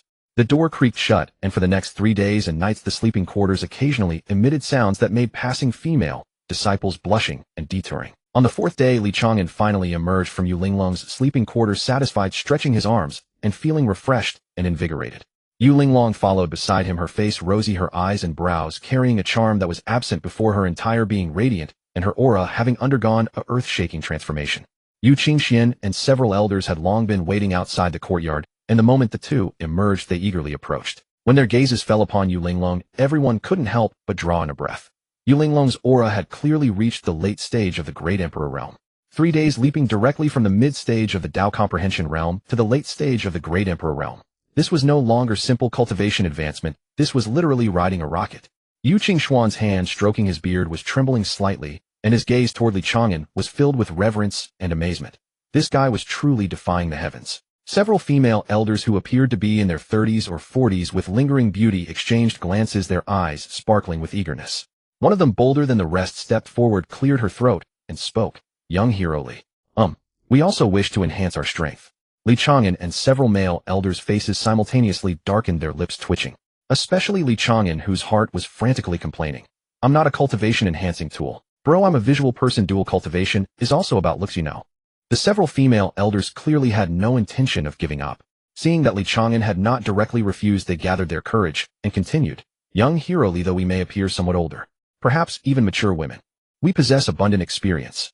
Another female elder directly cast a flirtatious glance, her tone carrying a hint of provocation. "Young heroically, young maidens have their own charm, but mature women possess their own elegance as well." You have lived a romantic life, yet if you have never tried a mature woman, how could you dare call yourself a man who has seen countless women? Li Chang'an's mouth twitched, and unexpectedly a trace of temptation stirred within his heart. But before he could speak, Yu Linglong's face flushed red as she stepped in front of him, saying with shame and indignation, "Elders, how could you behave like this? I have officially announced my relationship with Li Chang'an. He is my betrothed, and our dual cultivation is perfectly justified. This is purely for cultivation gains. How would others view our Wuji Immortal Palace if word spread?" Yu Qingxian also hastily cleared his throat, putting on a stern expression as he said, "Indeed. How could one of the 4 great sacred lands behave in such a manner? Withdraw immediately. What a pity that I am a man." The several female elders reluctantly closed their mouths, but their eyes still carried traces of unwillingness. Li Chang'an hastily changed the subject, saying that, "I also wanted you to kill me hundreds of times every day to help me improve my cultivation." When the people of Wuji Immortal Palace heard this, they all shook their heads. Who would dare kill him now? Did they want to court death? Li Chang'an insisted, "You must kill me now. Even if you cannot kill me, killing my avatar hundreds of times daily would suffice." He was now at the early stage of the Supreme Realm, with all 9 avatars at the early Great Emperor stage. Ordinary people truly could not kill his avatars. Hearing that only avatar killing was required, the people of Wuji Immortal Palace hesitated. It somehow seemed acceptable. But an elder reminded, "Sect Master, did you forget the Upper Realm's instructions? They want us to report young Hero Li's whereabouts." Yu Qingxian waved his hand, interrupting. "Young Hero Li is now the husband of Jade Girl.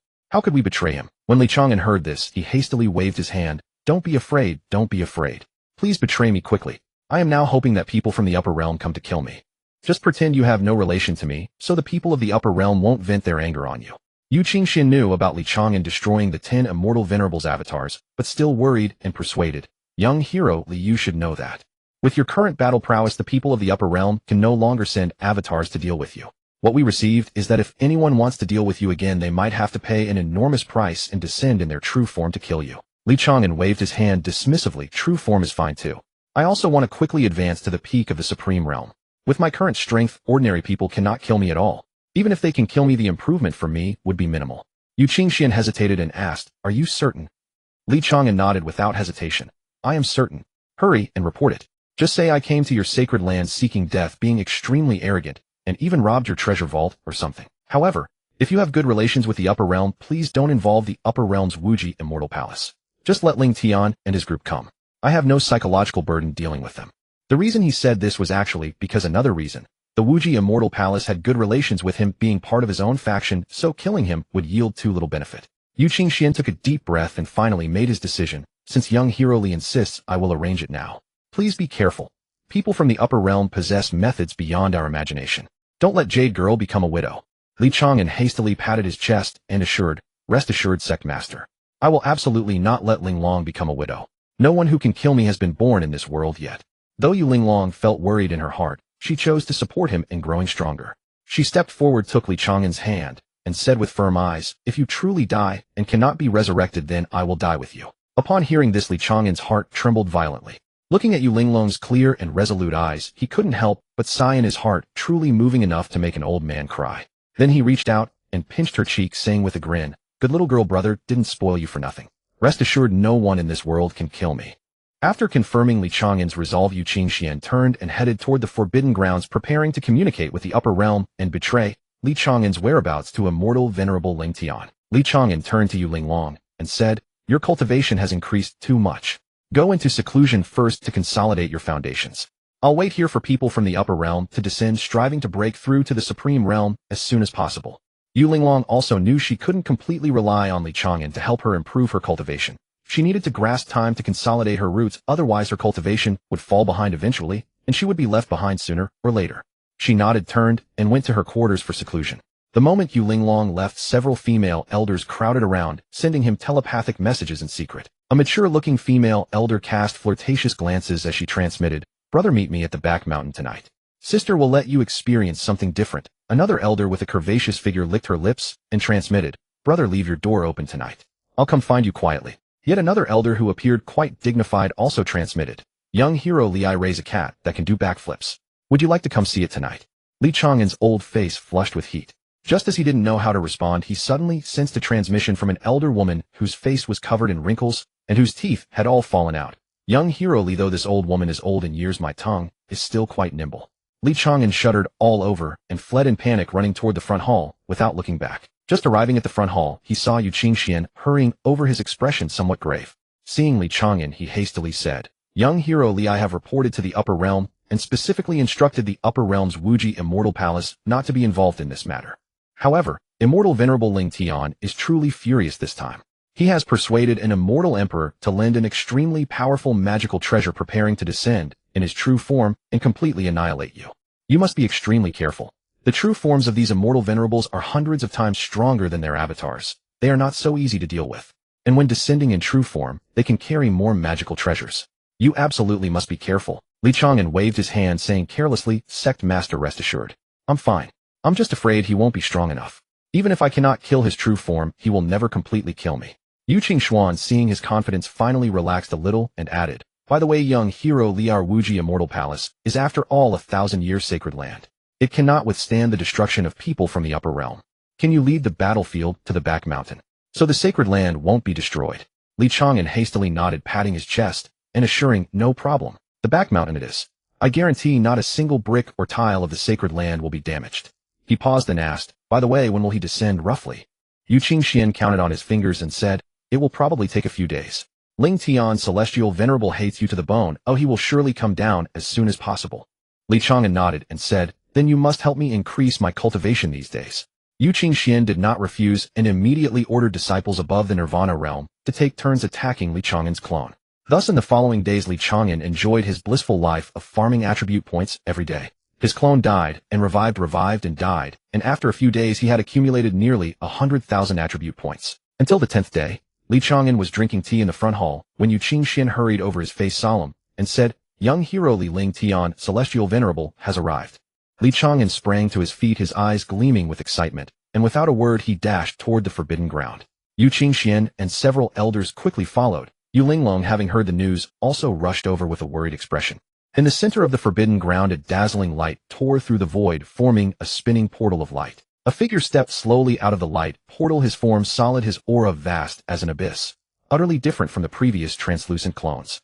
This was Ling Tian, Celestial Venerable's true body. He appeared a few years older than his clone, around his early 30s, with a stern countenance and an air of authority and murderous intent that came from long being in a position of power. Li Chang'an greeted him with a grin and cupped his hand, saying, "Ling Ling, your daddy misses you to death. No, your daddy misses you so much. Your true body isn't as good looking as your clone. Does every clone come down with a beauty filter?" Ling Tian, Celestial Venerable's face instantly turned black as coal, and he gritted his teeth, saying, "You are indeed arrogant. You never run, but this time you truly have no chance to escape." Li Chang'an quickly waved his hand and shouted, "Wait, wait, wait." Ling Tian frowned and sneered. "What? Scared?" Li Chang'an shook his head and said seriously, "You won't miss this little time. Can we go fight at the back mountain? If we fight here and destroy the Wuji Immortal Palace, it won't be convenient for you to return, right?" Ling Tian pondered for a moment, thought it seemed reasonable, and nodded, saying, "Fine. You can't escape my grasp anyway." Then the two flew one after the other toward the back mountain. Yu Qingxian and several elders followed from a distance. Yu Linglong insisted on going, as well, hiding behind rocks far away, watching the battlefield anxiously. The back mountain was empty and uninhabited. Ling Tian stood in midair, his robes fluttering, his tone full of confidence. "Li Chang'an, I know you grow stronger with each death. The previous strategy was indeed wrong. So this time I don't plan to kill you many times. I have a way to capture you alive, and then torture you slowly until you completely break down." Li Chang'an said with a grin, "Maybe you don't know, but I have to tell you. Your little master can also revive by suicide, and suicide only requires a single thought." Ling Tian's face darkened. Although he was somewhat skeptical seeing Li Chang'an's calm demeanor, it seemed he had no reason to lie. Whether it was a bluff or not, he would find out by trying. He stopped wasting words and raised his hand, offering a golden shimmering rope, the Quinxian rope. The rope writhed through the air like a spiritual serpent, instantly locking the space around Li Chang'an, then tightened fiercely, binding him tightly and sealing all his cultivation. Li Chang'an couldn't move, but he wasn't the least bit flustered. With a thought, he bit through the poison sac hidden under his tongue. Suicide gave no attribute points, but soon he dissolved into specks of light and revived intact not far away. Ling Tian's face grew even darker. This fellow could indeed commit suicide and revive instantly, completely unaffected by the Quinxian rope. Li Chang'an patted the non-existent dust off his clothes and said with a grin, "I told you trying to capture your little master alive is useless. You might as well keep killing me." Ling Tian gritted his teeth and activated the Quinxian rope again to capture Li Chang'an, but each time Li Chang'an escaped by suicide. After several attempts, Ling Tian finally gave up on capturing him alive. Gritting his teeth, he took out a dark blue nail from his bosom. The nail was only finger length, emitting a faint, eerie radiance, and its aura made even Yu Qingxian and others in the distance tremble with fear. Ling Tian said coldly, "I don't believe you have no weakness. This is the soul-stabilizing nail. Even an immortal emperor struck by this nail will have his soul imprisoned for 1 or 2 breaths. That's enough time for me to completely obliterate you." With that, he immediately activated the soul-stabilizing nail. Li Chang'an was curious whether this artifact could affect him, so he didn't dodge. In fact, artifacts being artifacts often contain the power of rules, and he couldn't have dodged anyway. An invisible dark blue light swept over his body. He felt a momentary dizziness, but it was just a flash, and he returned to normal. And Ling Tian had seized that instant to condense a huge hand of celestial spiritual energy, grabbing fiercely at Li Chang'an, intending to crush him. But Li Chang'an snapped back, casually raised his hand, and blasted the giant hand of true energy into pieces. He yawned somewhat boredly, and said, "This soul-stabilizing nail doesn't feel like anything. Did you get a counterfeit?" Ling Tian's eyes widened, and he roared in disbelief, "Impossible. This is a treasure I borrowed at great cost. Even an immortal emperor wouldn't dare underestimate it. How can you be completely unaffected?" Li Chang'an shrugged, and said innocently, "I told you your tricks don't work on your daddy. Just kill me directly, stop with all these fancy tricks." But Ling Tian still refused to give up, gritting his teeth, and saying, "Not yet. I still have methods," he said, then took out a small pagoda the size of a palm from his storage artifact. The small pagoda was entirely black with 7 levels, each level densely covered with runes, emitting a vast aura that could suppress heaven and earth. Ling Tian sneered, "This is a replica of the Haotian pagoda. Although only a replica, even an immortal emperor trapped inside would have his soul scattered. In 1 incense stick's time, it's enough to kill you 1,000 times." Li Chang'an's eyes lit up upon hearing this, and he quickly interrupted, asking expectantly, 1,000 deaths in 1 incense stick's time? Really? Ling Tian's mouth twitched at his expectant expression. "What do you mean by that look?" But he still gritted his teeth and said, "Of course it's true. You'll know soon enough." With that, he was about to activate the pagoda.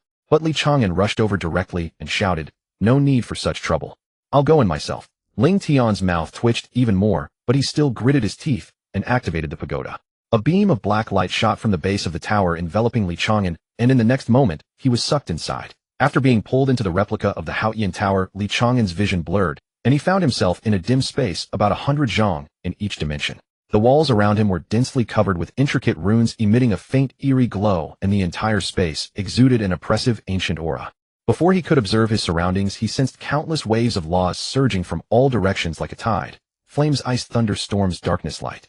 The forces of various laws intertwined, forming an impenetrable net of destruction. In an instant, a blazing true samadhi fire consumed him. Before he could even scream, his body melted into a wisp of green smoke.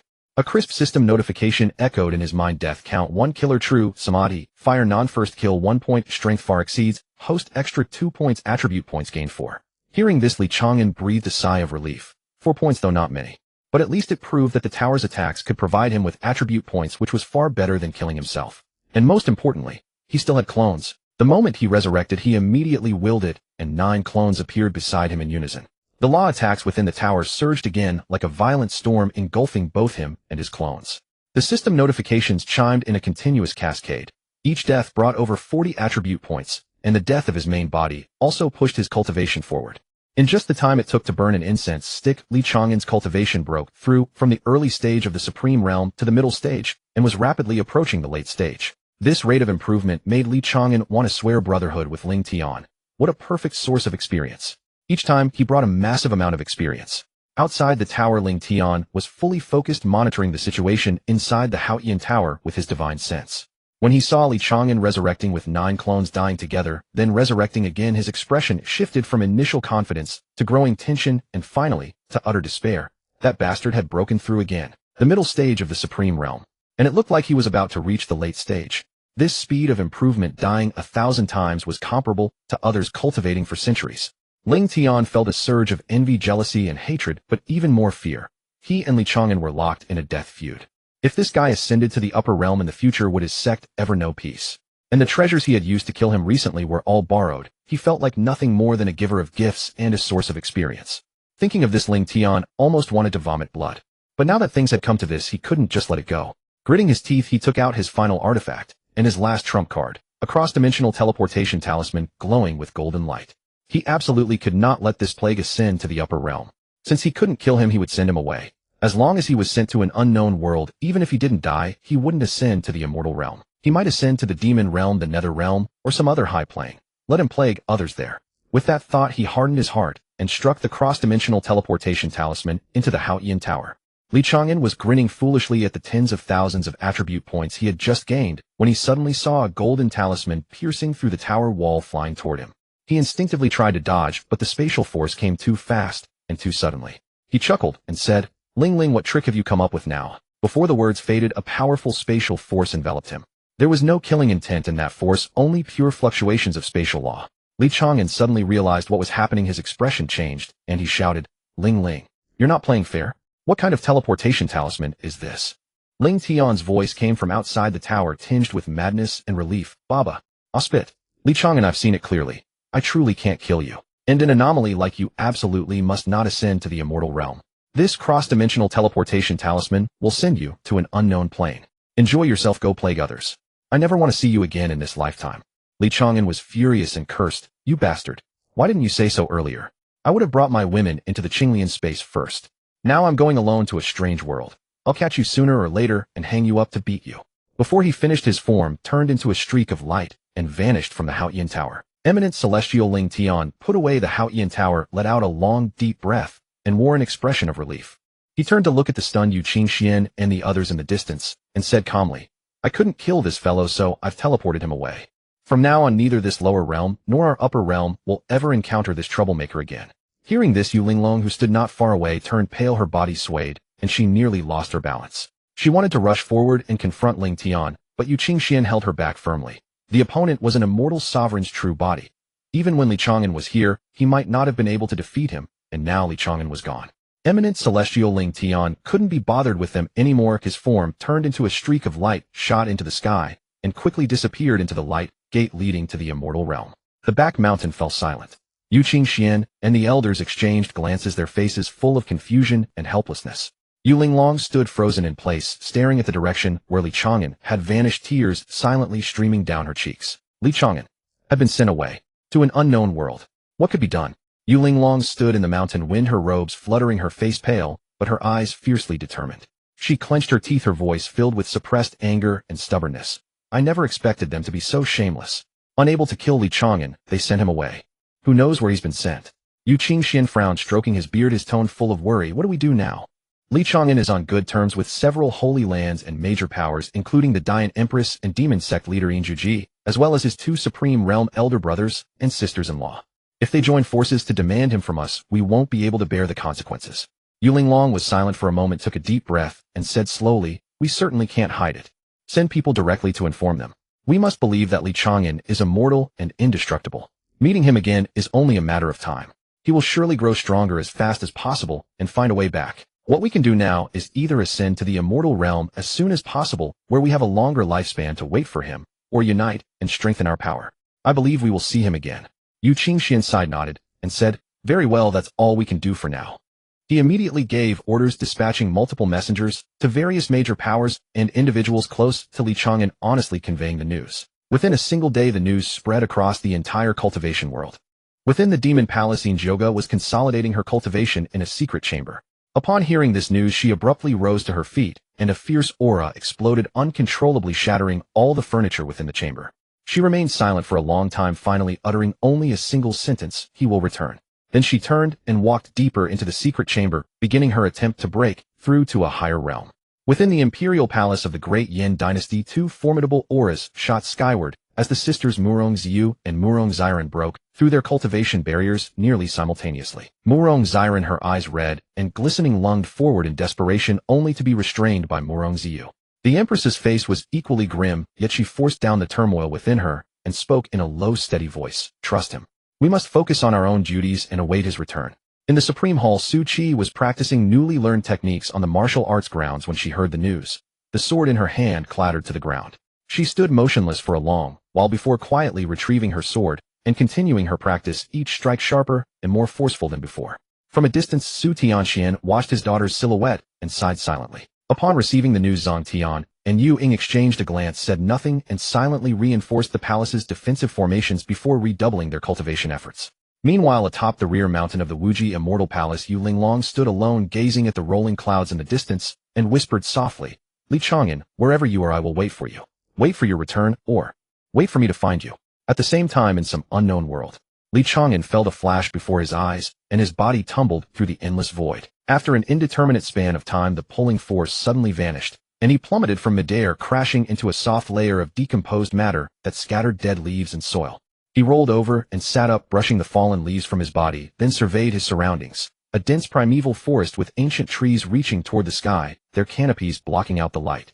The air was unusually fresh, and the concentration of spiritual energy far exceeded anywhere he had been before.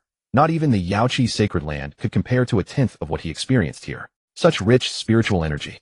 This is definitely not my original world. Li Chang'an's expression darkened, cursing Lingtian Xianzuan's entire lineage in his mind.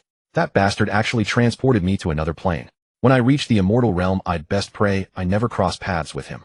He rose to his feet and sensed his surroundings, uncertain which direction to take.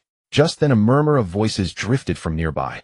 Harsh and difficult to understand, though he could grasp the general meaning. His heart sank.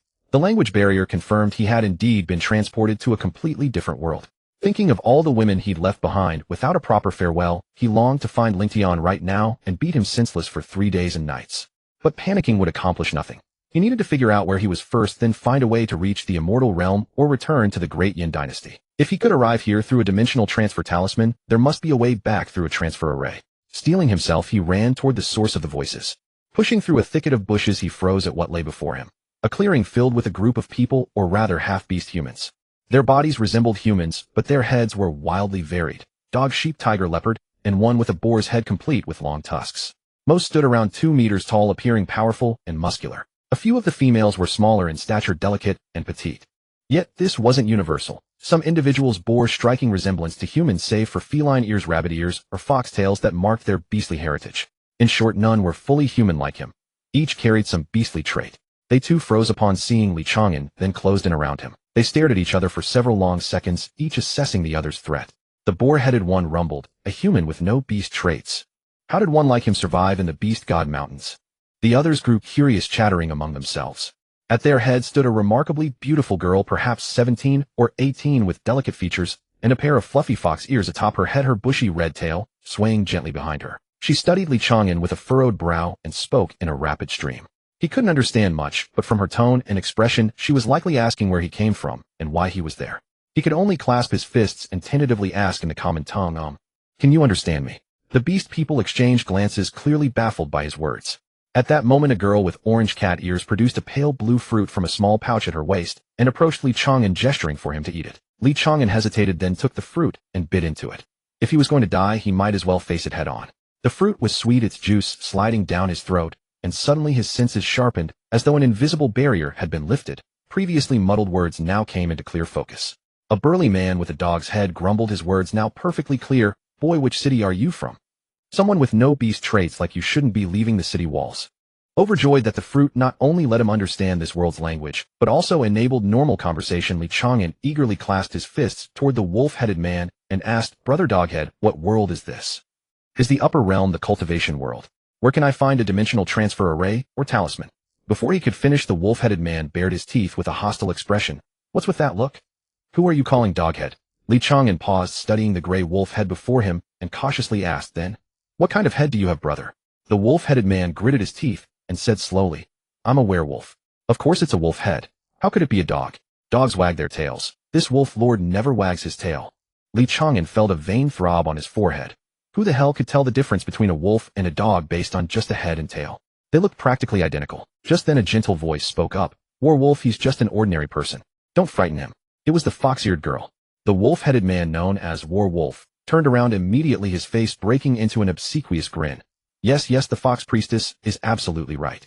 Li Chang'an watched the tail wagging like a propeller and couldn't help but think, weren't you just boasting about not wagging your tail? Look at that tail going now. It's spinning like an electric fan. He'd seen plenty of bootlickers, but this was the first time he'd witnessed one fawning over a werewolf. Li Chang'an cast his gaze upon the beastmen, his mind swiftly calculating. From their conversations and the aura they exuded, he deduced that this world was a higher plane, yet its power system and realm divisions were evidently entirely different from those of the world he had known.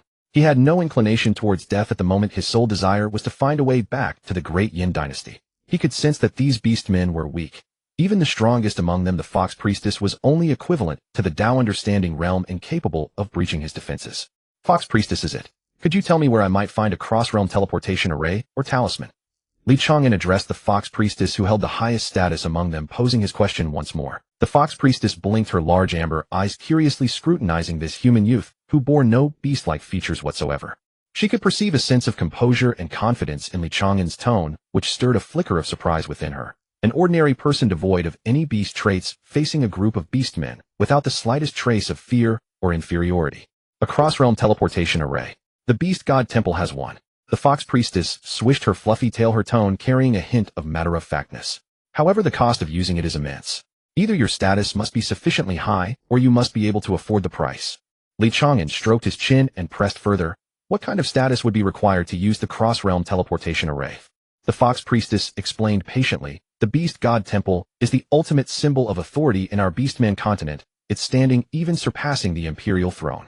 The conditions to join the Beast God Temple and utilize its resources are extremely stringent. Either you possess the bloodline of a divine beast and have successfully awakened it, or your strength must reach the Beast King level or above, or you must have made significant contributions to the Beastman continent and earned the approval of over half of the temple's elders. Li Chang'an felt his head spin and hastily interrupted her. Wait. What level of strength is a Beast King? And what strength do you all possess now? The Beastmen exchanged glances. The wolf-headed one called War Wolf scratched the back of his head and explained, "It seems you really don't know anything. People on our Beastman continent are divided into 3 classes. The lowest are those like you. No offense intended. Anyway, those without any beast traits are considered ordinary people, typically destined for slavery or the most menial and grueling labor."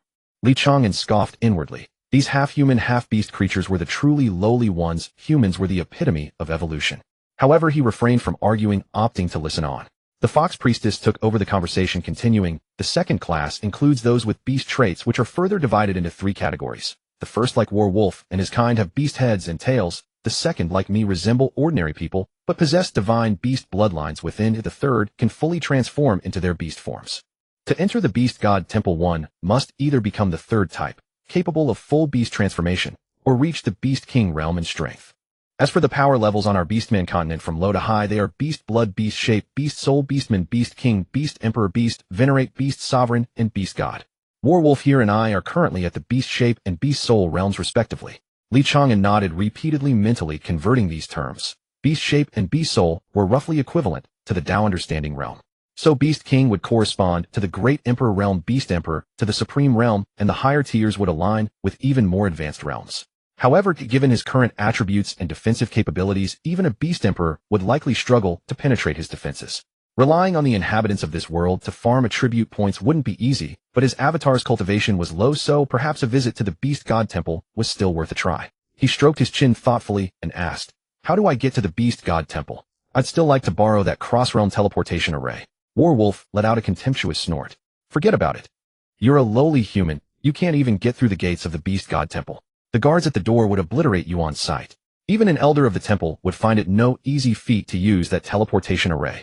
It's said that you'd need approval from the majority of the elders, but otherwise it cannot be activated casually." Li Chang'an's eyes lit up at this, and he grinned cheerfully. "Obliterate me? That's perfect. I just hope they can't kill me, or perhaps wouldn't dare to." Upon hearing this, everyone was dumbfounded. "Are you even speaking human language? Who in their right mind would court death like that?" The Fox Priestess frowned, her tone laced with confusion and concern. "Isn't it good to be alive? Why must you go and get yourself killed? The Beast God Temple is not a place just anyone can storm. Why are you so insistent on using that cross-realm teleportation array? The safest approach would be to earn money, acquire some beast transformation pills, slowly raise your strength to the Beast King realm, and then join the Beast God Temple." Li Chang'an replied matter-of-factly, "That's too troublesome. I think fighting my way into the temple is simpler and more direct than joining it gradually." "Fight your way in?" Everyone was utterly speechless, looking at him as if he were a madman. This guy had absolutely no reverence for the Beast God Temple whatsoever. Just then another group of beastmen emerged from the depths of the dense forest. This group numbered over a dozen, and their auras were significantly stronger than those of the Fox Priestess and her companions. At their head was a beastman with a triangular snake head, his vertical pupils emitting a cold, sinister light. Upon spotting the Fox Priestess's group, he grinned widely, revealing a forked tongue. Well, if it isn't the Fox Priestess. Fancy running into you here. You were already weak, and now you're mingling with an unbeastified commoner. You're really devolving, aren't you?" Another beastman with a massive elephant head and a burly physique swung his long trunk and chimed in with a booming voice. Exactly. Associating with such a lowly human. Aren't you afraid of shaming us beastmen?" The faces of the Fox Priestess and War Wolf turned grim, but they seemed wary of the newcomer's strength, containing their anger in silence. However, Li Chang'an stepped forward, directly pointing at the snake-headed and elephant-headed beastmen, and sneered playfully. You two. One's got that thing growing on his face, and the other's got a face growing on that thing. And you dare call me a commoner. His words instantly plunged the scene into a strange silence. Everyone stared at Li Chang'an in utter shock. Was this guy insane? How dare he speak to Snake Fong, an iron elephant, like that? The snake-headed and elephant-headed beastmen needed a full 2 seconds to process the insult, their faces flushing a deep shade of purple. The snake-headed beastman hissed, his tongue flickering murderous intent blazing in his eyes. You're asking for death. The Fox Priestess's expression shifted, and she hurriedly stepped forward to intercept Li Chang'an. You should leave. Li Chang'an, however, pushed her aside dismissively. Don't stop them. If they can't kill me, I'll look down on them. His arrogant attitude left everyone utterly speechless. This brat, did he really not know how to spell death? Seeing Li Chang'an so arrogant, the snakehead and elephant head erupted in fury. They turned to the Fox Priestess, their voices cold. Fox Priestess, you'd better step aside. He's the one asking for death. Don't blame us. Warwolf and the others quickly pulled the Fox Priestess back, whispering, Fox Priestess, this fool is courting death. We can't stop him. Don't risk yourself for a stranger. While the Fox Priestess still hesitated, Li Chang'an had already charged straight toward the snakehead and elephant head. The two struck simultaneously, their fists as large as cauldrons wrapped in the power of beast essence, slamming heavily into Li Chang'an. Li Chang'an's body swayed, but he didn't even frown. Instead, he shook his head in disappointment. You can't even throw a decent punch, and you still dare to act tough. With that, he raised his hand and slapped. The terrifying force erupted, and the snake head and elephant head instantly exploded into 2 clouds of blood mist, not even having time to scream. Once again, the scene fell into dead silence. Everyone stared at Li Chang'an as if they had seen a ghost. A low-grade, with no beast transformation traits, had just turned 2 peak beast form beastmen into blood mist with a single slap each. It completely overturned everything they had believed for years. Especially the Fox Priestess and Warwolf's group, who suddenly recalled Li Chang'an's earlier remark about storming the Beast Temple being the easiest path. At the time, they thought he was a madman. But now, it felt like he hadn't been bragging at all. The beastmen who had come with the snake head and elephant head all looked at Li Chang'an in terror, their legs trembling. You have no beast traits at all. How can you be so strong? One beastman with a peacock head suddenly turned pale, as if recalling a terrible legend. He cried out, that legend. When an undead evil god with no beast traits descends the Beast Temple, will face unprecedented crisis and humiliation. At these words, all the beastmen's faces went white, and their eyes filled with fear as they looked at Li Chang'an. Li Chang'an raised an eyebrow and turned to the Fox Priestess, curious. What legend? The Fox Priestess no longer dared to treat him as a commoner. She carefully chose her words, her voice tinged with reverence. You've been asking about the cross-realm teleportation array, so you must be from another plane and want to return, right? The High Priest of our Beast Temple received a warning from the Beast God years ago. If an undead evil god ever descends upon the Beast Temple, we must satisfy all his demands, or the entire Beastman continent will know no peace. Li Chang'an stroked his chin, thinking. This High Priest of the Beast Temple had some ability, actually foreseeing his arrival. He clasped his hands and said, perfect. Take me to the Beast Temple. The group exchanged glances, seemingly hesitant. Finally, the Fox Priestess gritted her teeth and nodded. May I ask your name? Li Chang'an replied politely. My name is Li Chang'an. I am indeed not from this world. I must use the cross-realm teleportation array to return. Please grant me this convenience. The Fox Priestess nodded. We were originally on a mission for the Beast Temple. In that case, Warwolf, you continue the mission. I'll take Brother Li to the Beast Temple. Warwolf and the others vehemently shook their heads shaking like rattles. No, we're not doing the mission either. We'll go back together. Together? A mission? What could be more important than witnessing the clash between a suspected evil god and the Beast Temple? Li Chang'an didn't mind. He waved his hand. Then let's all go together. He turned his gaze to the trembling group of Snakehead's accomplices and asked casually, do we need to eliminate them completely? His tone was as light as if he were asking about the weather. The beastmen were terrified out of their wits. Some dropped to their knees with a thud, begging for mercy. Spare us, Lord. Spare us. The Fox Priestess quickly intervened. Better to let them go. Their crime doesn't deserve death. Let's head to the Beast Temple first. She thought to herself. Whether Li Chang'an was the legendary evil god or not, his strength was too terrifying. Better to bring him to the temple and let the elders deal with him. Li Chang'an was not a bloodthirsty man, so he nodded and followed them on the road. Along the way, everyone watched Li Chang'an stroll leisurely among the group. His extraordinary agility made him appear to walk slowly, yet he always outpaced everyone else. This single display earned their wholehearted respect, and no one dared to treat him as an ordinary person anymore. Seeing that Li Chang'an seemed approachable, the Fox Priestess gathered her courage. Brother Li, can you tell me about your world? How strong are you? Li Chang'an answered casually.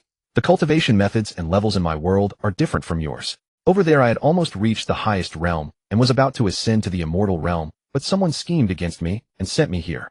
So, I need to get back quickly. My women are waiting for me. The fox priestess caught the key word and frowned. Women? You have many women. Li Chang'an nodded matter-of-factly. Yes, many. The fox priestess pursed her lips, a hint of displeasure in her tone. What a womanizer. Li Chang'an didn't take that lightly. He retorted directly, what are you talking about? Having many women doesn't make me a womanizer. They don't mind each other, and I treat them all equally. What's the problem? He noticed War Wolf nodding in agreement, and turned to ask, Brother Wolf, do you think it's a problem for a man to have multiple women? War Wolf flinched at the question, and quickly put on a flattering smile. Brotherly, please don't call me Brother Wolf. Just call me Doggy. Li Chang'an was taken aback. Aren't you a wolf? War Wolf wagged his tail, grinning obsequiously. I suddenly realized Brotherly has great taste. My beast blood is related to wolves, but wolves and dogs aren't that different. If it pleases you, call me whatever you like. Li Chang'an looked at his fawning expression, his tail wagging even more enthusiastically than when he had been buttering up the fox priestess. He patted War Wolf's shoulder. Wolf. Doggy, it doesn't matter whether you're a wolf or a dog. As long as your strength is sufficient, who cares about your bloodline? Everyone nodded in deep agreement. Soon a massive city came into view, its walls towering into the clouds, exuding an ancient and imposing aura. The fox priestess suddenly stopped and turned to Li Chang'an, her tone serious. Brotherly, think carefully. The beast temple is filled with experts far beyond the two you just killed. Are you sure you want to barge in? Li Chang'an waved dismissively. Don't worry about me. Today either they beat me into submission or they lend me the cross-realm teleportation array. There is no third option. Li Chang'an followed the fox priest and his retinue city gates, and into this magnificent city. The streets on both sides were lined with from gigantic, their style rugged and imposing.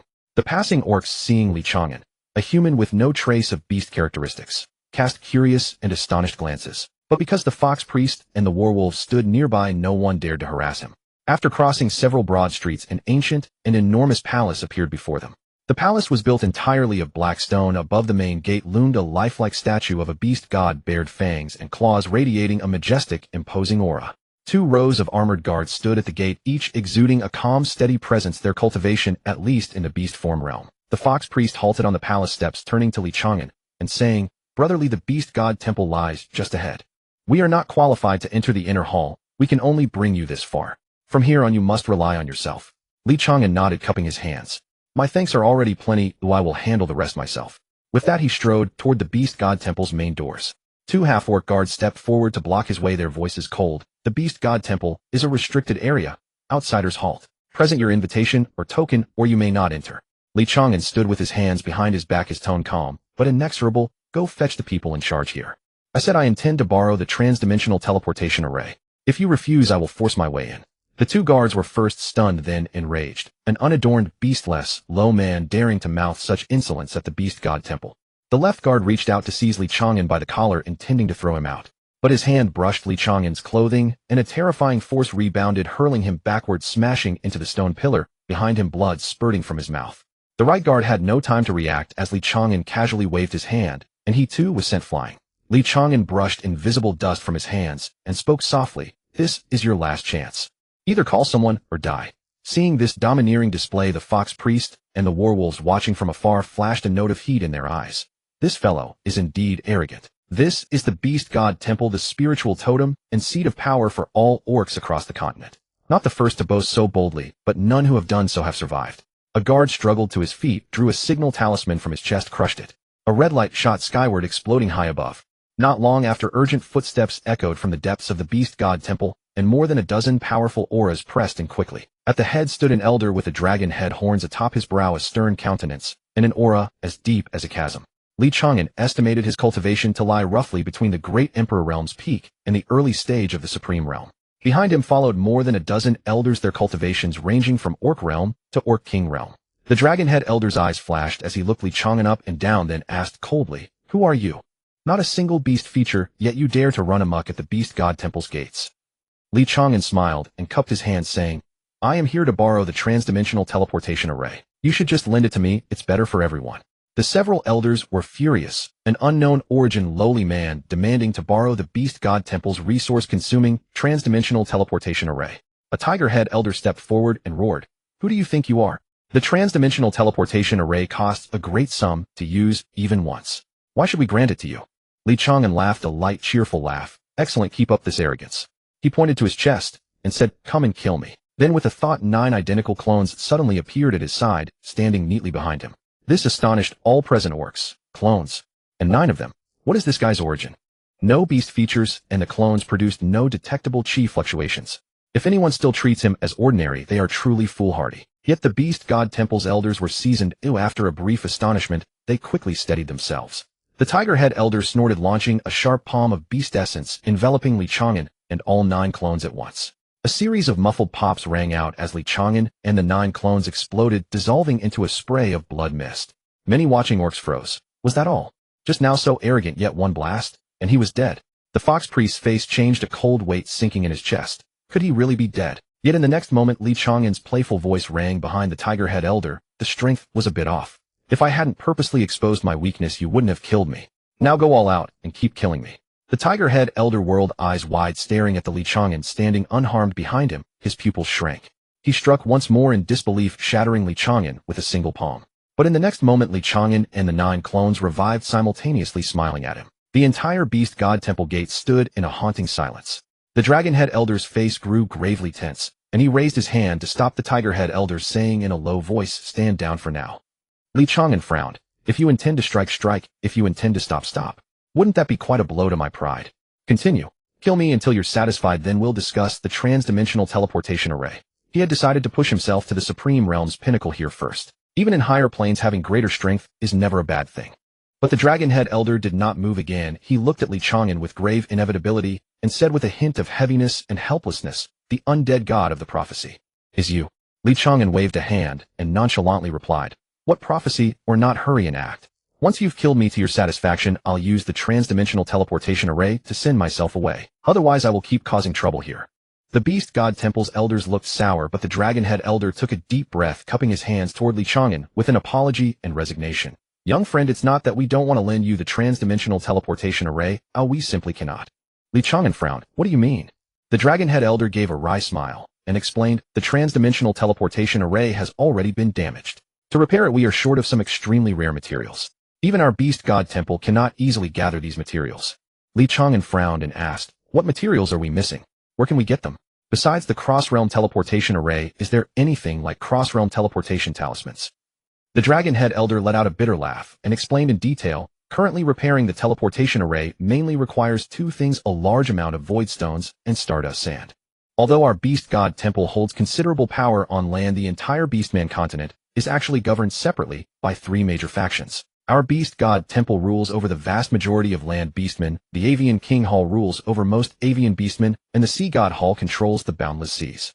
The void stones are tightly controlled by the avian king hall, while the stardust sand is the exclusive treasure of the sea god hall.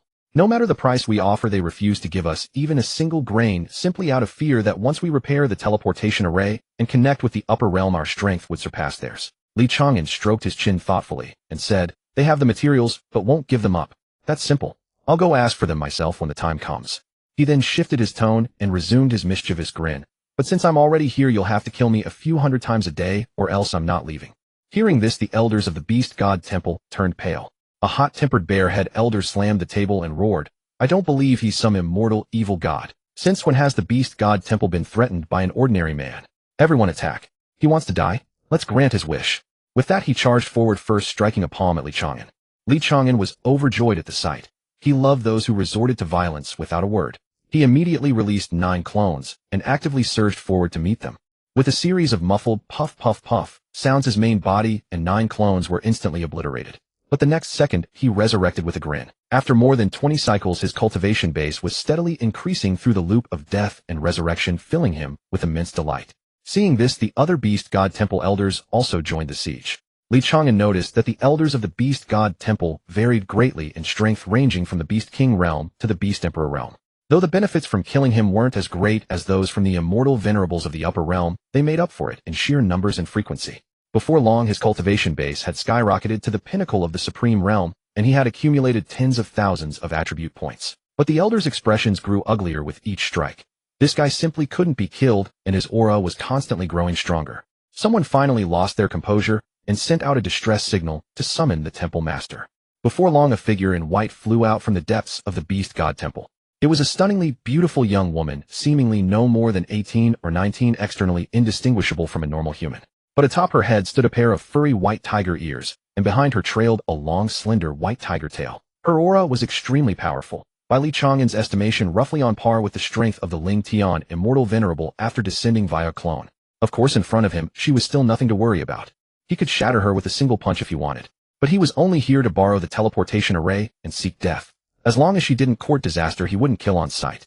After Bai Qianqian landed, her gaze swept across the chaotic scene before finally resting on Li Chang'an. After listening to the elder's reports and understanding the situation, she took a deep breath, cupped her fists towards Li Chang'an, and introduced herself.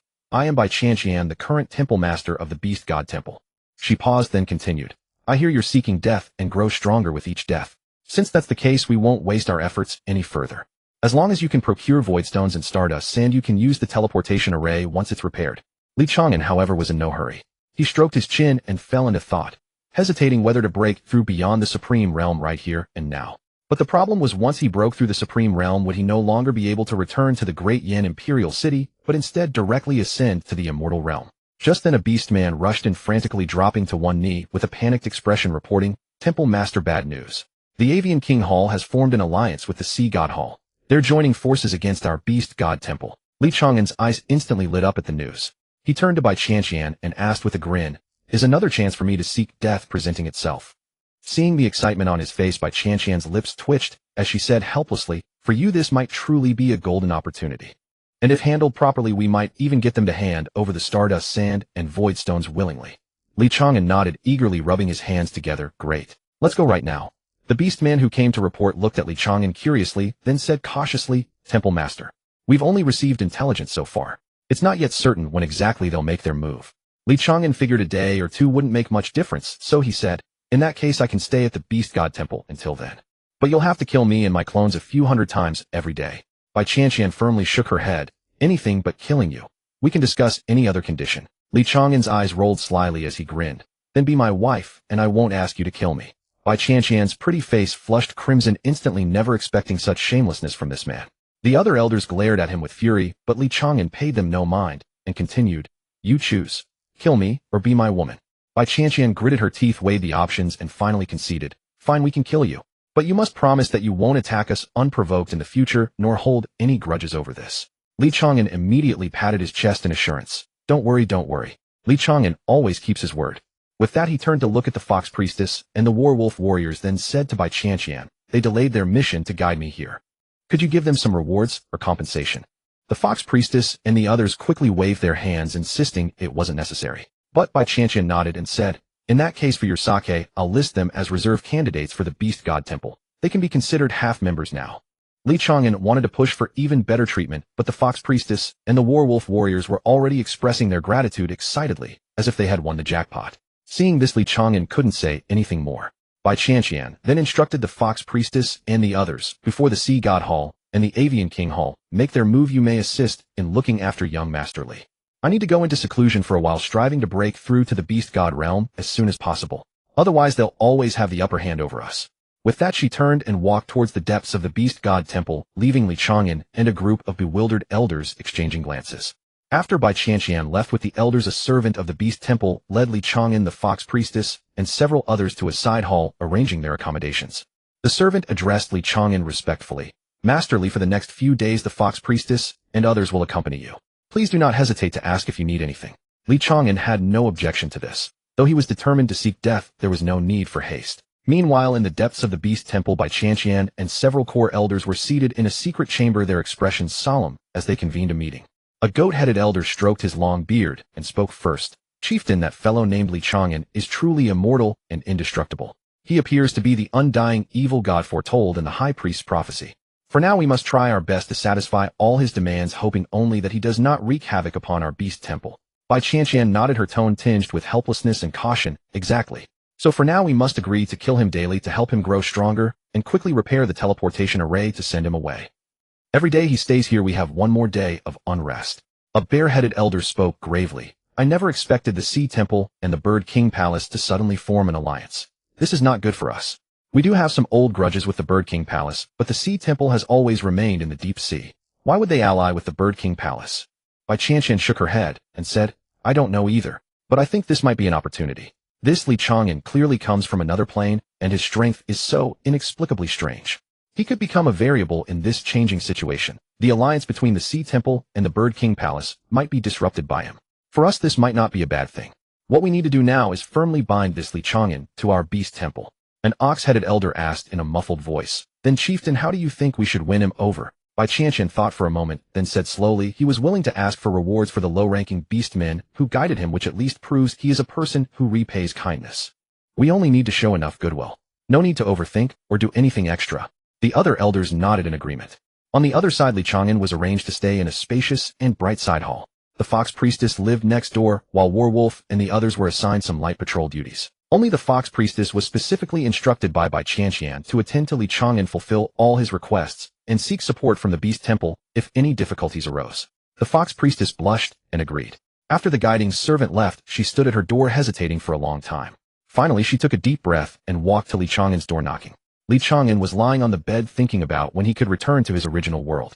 Hearing the knock, he got up and opened the door. Seeing the Fox Priestess at the door, he asked in surprise, "Fox Priestess, do you have something?" The Fox Priestess lowered her head, her hands unconsciously twisting the hem of her clothes, and said in a somewhat muffled voice, "The chieftain ordered me to take care of you. She said my task during this time is to accompany you, and you can tell me whatever you need."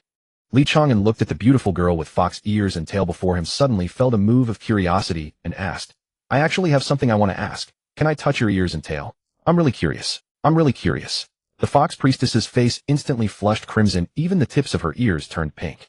She lowered her head, her voice as soft as a mosquito's buzz. You really want to touch?"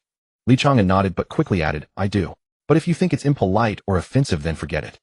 The Fox Priestess quickly interrupted him, her voice trembling slightly. I agree. You can touch if you want." Having said that, she actually closed her eyes, her long eyelashes trembling slightly, and her breathing became a little rapid. Li Chang'an found her nervous appearance somewhat amusing. Why was she so nervous? He leaned closer, stared at the fluffy fox ears for a moment, then reached out and gently pinched the tip of one ear, rubbing it and flicking it a few times. The Fox Priestess let out a soft ing-ning, as if all her strength had been drained, and she collapsed directly into Li Chang'an's arms. Li Chang'an quickly caught her, asking in a flustered tone, "Hey you, what kind of reaction is that?" The Fox Priestess buried her face in his chest, her voice so sweet it seemed to drip with honey. Many of the beast women's animalistic features are very sensitive, especially the ears and tail. Normally, only one's beloved can touch them freely, otherwise it would be a matter of life and death. Li Chang'an immediately released his grip and apologized. "I didn't know that rule. I'm really sorry." But the Fox Priestess took the opportunity to wrap her arms around his waist, lifted her head, her amber eyes shimmering with moisture, and said softly, "It's okay. I did it willingly." She paused, her voice even softer. "You said before that you have many women. Surely one more won't hurt." Li Chang'an understood her meaning at one side inwardly and asked seriously, "Have you thought it through? Once the teleportation array is repaired, I'll leave. We may never see each other again." The Fox Priestess nodded firmly and said, "I understand. I won't regret it in the future. You are the most formidable, ordinary person I've ever met. In our Beastmen continent, everyone takes pride in having beast traits, beast forms, or even divine beast bloodlines. But you have no beast traits, yet you can make the chieftain of the Beast Temple treat you with such respect. We Beastmen worship the strong, and you are exactly that strong one. I don't ask for eternity, I only hope that before you leave you can cherish me well. Is that okay?" Li Chang'an felt warmth in his heart, but still hesitated. "But it feels unfair to you," the Fox Priestess said softly. "From the moment I let you touch my ears, I have already decided that you are the one. If you don't want me, I can only remain unmarried for life." Li Chang'an's heart softened, and he pulled her into a tight embrace, saying, "In that case, rest assured, I will treat you well, and when I leave I can take you with me." The Fox Priestess suddenly lifted her head, her eyes shining with surprise. "Really?" Li Chang'an nodded seriously. Of course it's true. He had the Qinglian space which could store living things, so taking the Fox Priestess across realms would definitely be no problem. The Fox Priestess was overjoyed, and her gaze at Li Chang'an grew even more passionate. She no longer hesitated, stood on tiptoe, and actively kissed Li Chang'an's lips. Li Chang'an was slightly startled, then responded to her fervor. They embraced, slowly falling toward the bed. Early the next morning, the Fox Priestess awoke radiant and rejuvenated, a novel charm gracing her features, making her appear even more enchanting than the day before. She habitually tried to flick her tail, only to discover in astonishment that the tails behind her had multiplied from 3 to 7. Her fluffy fox tails swayed gently behind her, each one shimmering with a lustrous sheen. Even more shocking was her cultivation base. Yesterday she was still at the Beastman realm, but now she had astonishingly reached the pinnacle of the Beast Venerable realm. She was now only a step away from the Beast Emperor realm, a level comparable to the core elders of the Beast God Temple. She turned to look at Li Chang'an, who was still stretching lazily beside her, her eyes brimming with tenderness and gratitude. She recalled the red fruit Li Chang'an had given her last night and the wondrous sensation of their dual cultivation. The fruit's energy combined with Li Chang'an's unique constitution seemed to have unlocked a gateway to a higher realm. Unable to contain herself, she pressed her body against Li Chang'an's chest and whispered softly, "Brotherly, I never imagined dual cultivation with you would be so beneficial. I truly love you to death." Li Chang'an yawned, waved his hand nonchalantly, and said, "Just basic skills, no need to be impressed. You'll get used to it." He patted the fox priestess on the shoulder. "Come on, let's head out first. I need to find someone from the beast god temple to kill me and boost my strength." The fox priestess nodded, obediently retracted her 6 extra tails, leaving only one hanging behind her, then took Li Chang'an's arm and opened the door for him. As the two stepped out of the side hall, they immediately ran into Werewolf and his group. Werewolf, who was gnawing on a piece of dried meat and heading out for patrol, saw Li Chang'an and the fox priestess emerge from the same room, arms linked and behaving intimately. The meat in his mouth fell to the ground with a slap. His expression shifted through several shades of emotion, from shock to dejection, finally settling into a smile that was more pitiful than a grimace. He greeted them hoarsely. "Morning, brotherly. Morning, fox priestess." Li Chang'an waved his hand casually, said, "Morning," and then led the fox priestess straight towards the elder hall. Seeing them emerge together from the same room, coupled with their intimate gestures, it was clear to anyone that their relationship was far from simple. Werewolf wore a look of utter misery, feeling as if his world had collapsed. Once they were out of sight, the leopard head patted Werewolf on the shoulder and sighed, "Brother, don't look anymore.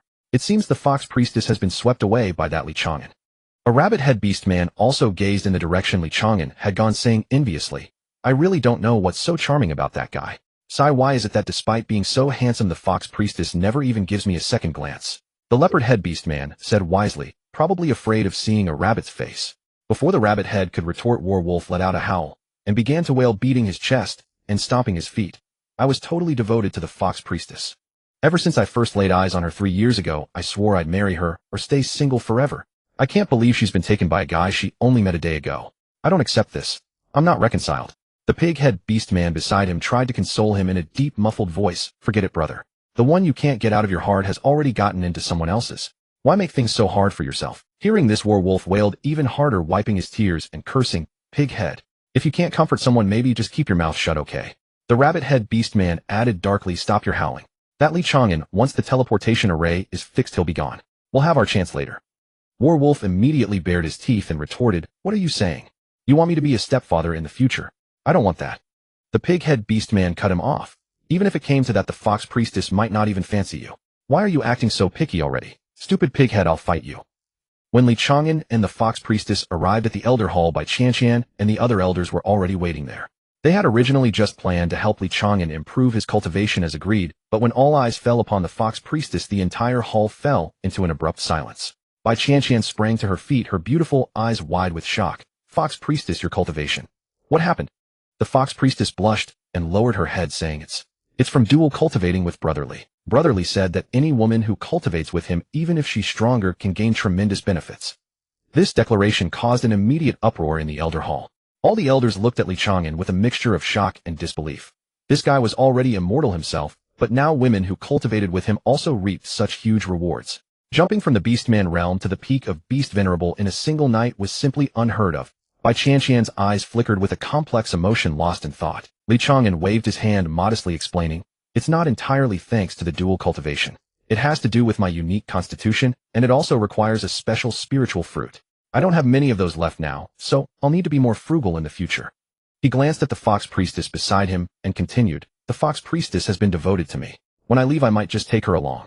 Bai Chang'an took a deep breath, and as she looked at the fox priestess, a hint of envy she didn't even recognize flickered in her own eyes. She steadied herself and said, "You're free to take whoever you want.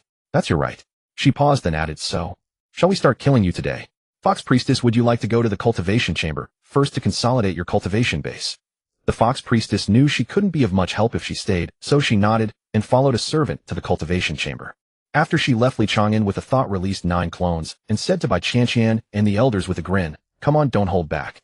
Beat me to death." Bai Chang'an and the elders exchanged glances and without further hesitation launched their attacks. For a time, the elder hall was filled with continuous booms. Li Chang'an and his 9 clones were repeatedly slain and revived, their cultivation slowly but steadily rising through the cycle of death and rebirth. He only called a halt when he felt he could no longer gain any more. He glanced at his status panel. He had accumulated another 200,000 attribute points, but he didn't rush to allocate them, planning to save them for a critical moment. Just as he was about to take his leave, Chang'an suddenly called out to him, her voice tinged with hesitation. Young hero Li, could you follow me to the chamber for a moment? There's something I'd like to discuss with you. Chang'an was momentarily taken aback, but thought that since he'd be relying on them to help him farm attribute points every day, it never hurt to keep good relations. He nodded and followed Chang'an into a secluded chamber. The moment the chamber door closed, Chang'an turned around, looked straight into Chang'an's eyes, took a deep breath, as if she had made a momentous decision, and said, Young hero Li, I want to dual cultivate with you. Chang'an was completely stunned, speechless by this declaration. Chang'an looked at Chang'an in surprise, confirming, Palace Master, you're not joking with me, are you? Chang'an sighed, walked to the window with her back to him, and said with a tone of fatigue and helplessness, Of course I'm not joking. To be honest, ever since I took this position as Palace Master, I've been walking on thin ice every day. Especially since my cultivation has been unable to break through to the Beast God realm. Now I have to face the combined pressure of the Sea God Temple and the Bird King Palace. I'm terrified that the Beast God Temple will be destroyed under my watch. You said you can help others improve their cultivation through dual cultivation. So I'm willing to dual cultivate with you. Chang'an gazed at Chang'an's stunning profile, feeling conflicted, and hesitantly asked, So you have no feelings for me, it's purely a transaction? Chang'an turned around, her pretty face slightly flushed, but her gaze was frank. Of course, we've only known each other for a day, how could there be any feelings? Besides, isn't this perfect? Once the teleportation array is repaired, and you leave, we won't have to worry about each other, and no one will owe anyone anything. Chang'an thought about it, and felt that it made sense. After all, after he left, Hu Jiasai could enter the Green Lotus space, and be taken away, but Chang'an, as the Palace Master of the Beast God Temple, could not leave with him. He finally confirmed, Are you sure you won't regret it? Chang'an blushed, her voice softer, There's nothing to regret. I just hope you can really help me improve my cultivation. Chang'an nodded, no longer hesitating, and took out a red spiritual fruit from the 9-pin Green Lotus space, handing it to her, and saying, Eat this, and then cooperate with me well. Chang'an took the spiritual fruit, glanced at it, and swallowed it without hesitation. Soon a warm power spread through her body, her cheeks flushed crimson, and her breathing became rapid. Chang'an stepped forward and wrapped his arm around her waist. A few hours later, a powerful wave of aura surged from Chang'an's secret chamber, sweeping out like a tide and instantly covering the entire Beast God Temple. The aura was vast and profound, carrying a majesty that looked down upon the world, causing everyone who sensed it to tremble inwardly. Many elders were alarmed and rushed over from various places, gathering in the square outside the chamber, discussing, The Palace Master has broken through. Great.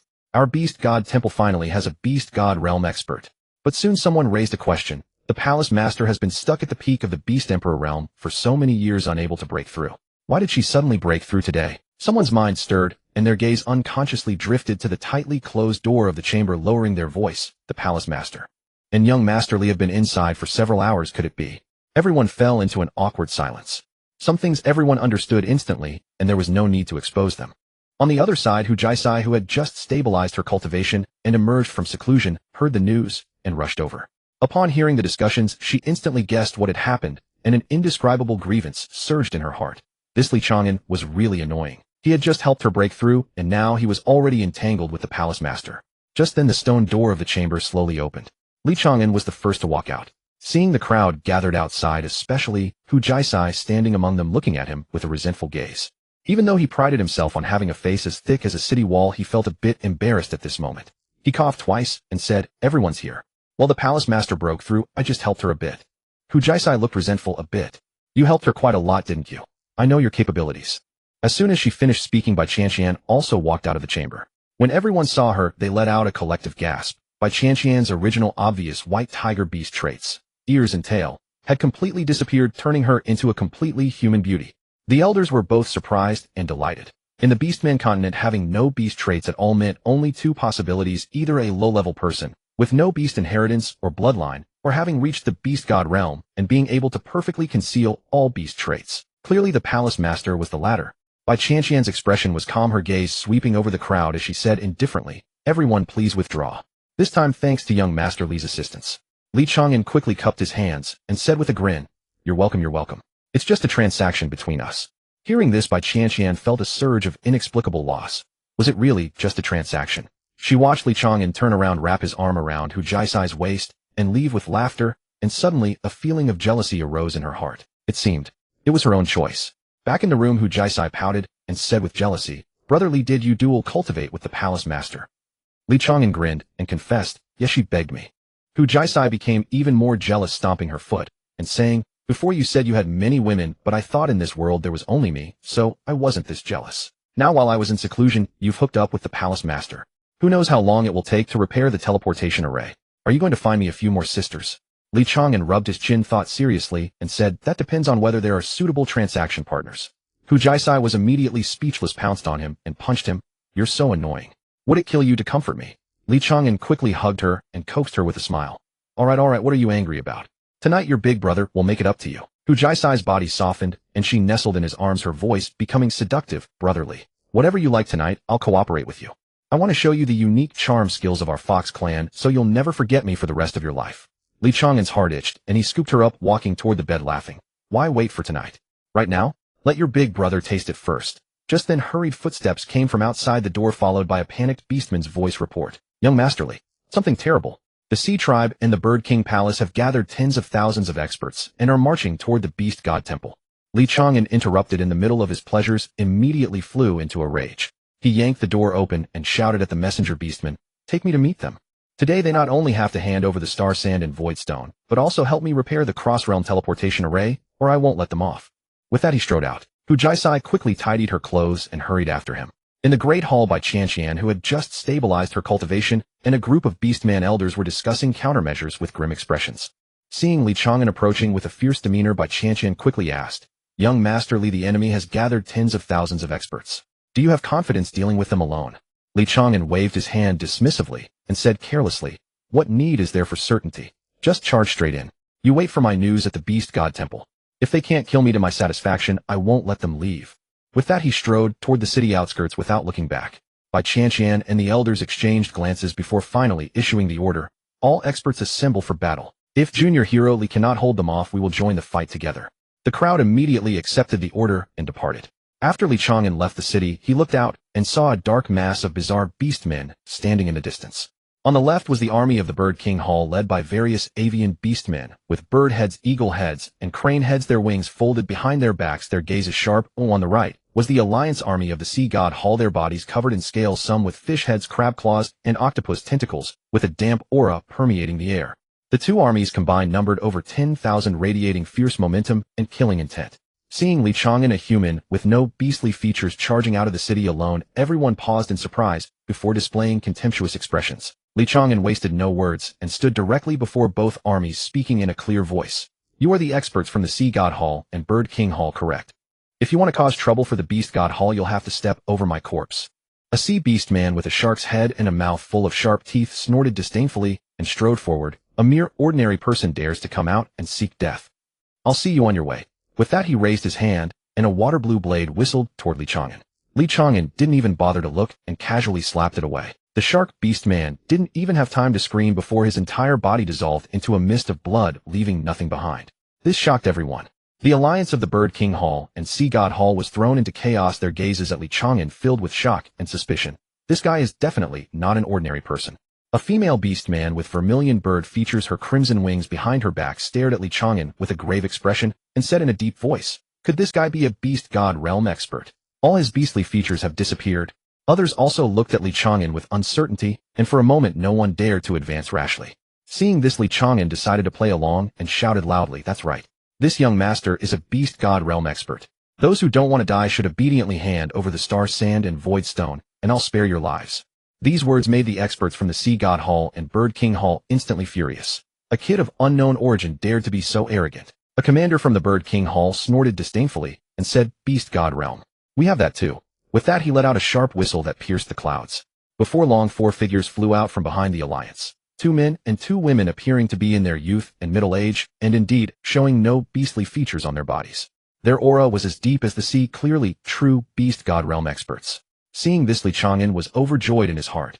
He had been worried about having no one to help him farm attributes. He directly released 9 clones and shouted, "Come on. If you can't kill me today, none of you are leaving."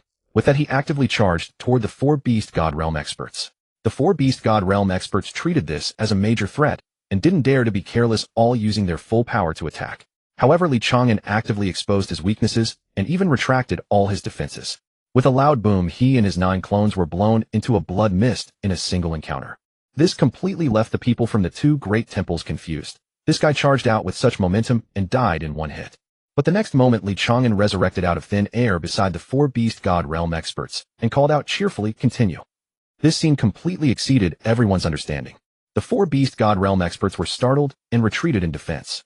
But Li Chang'an refused to let them go, his figure flashing as he groped each of the 2 female Beast God Realm experts on the buttocks, while making clicking sounds with his tongue and praising "nice touch." The 2 female Beast God Realm experts were immediately overwhelmed with shame and anger, roaring as they attacked again and blasted Li Chang'an to death.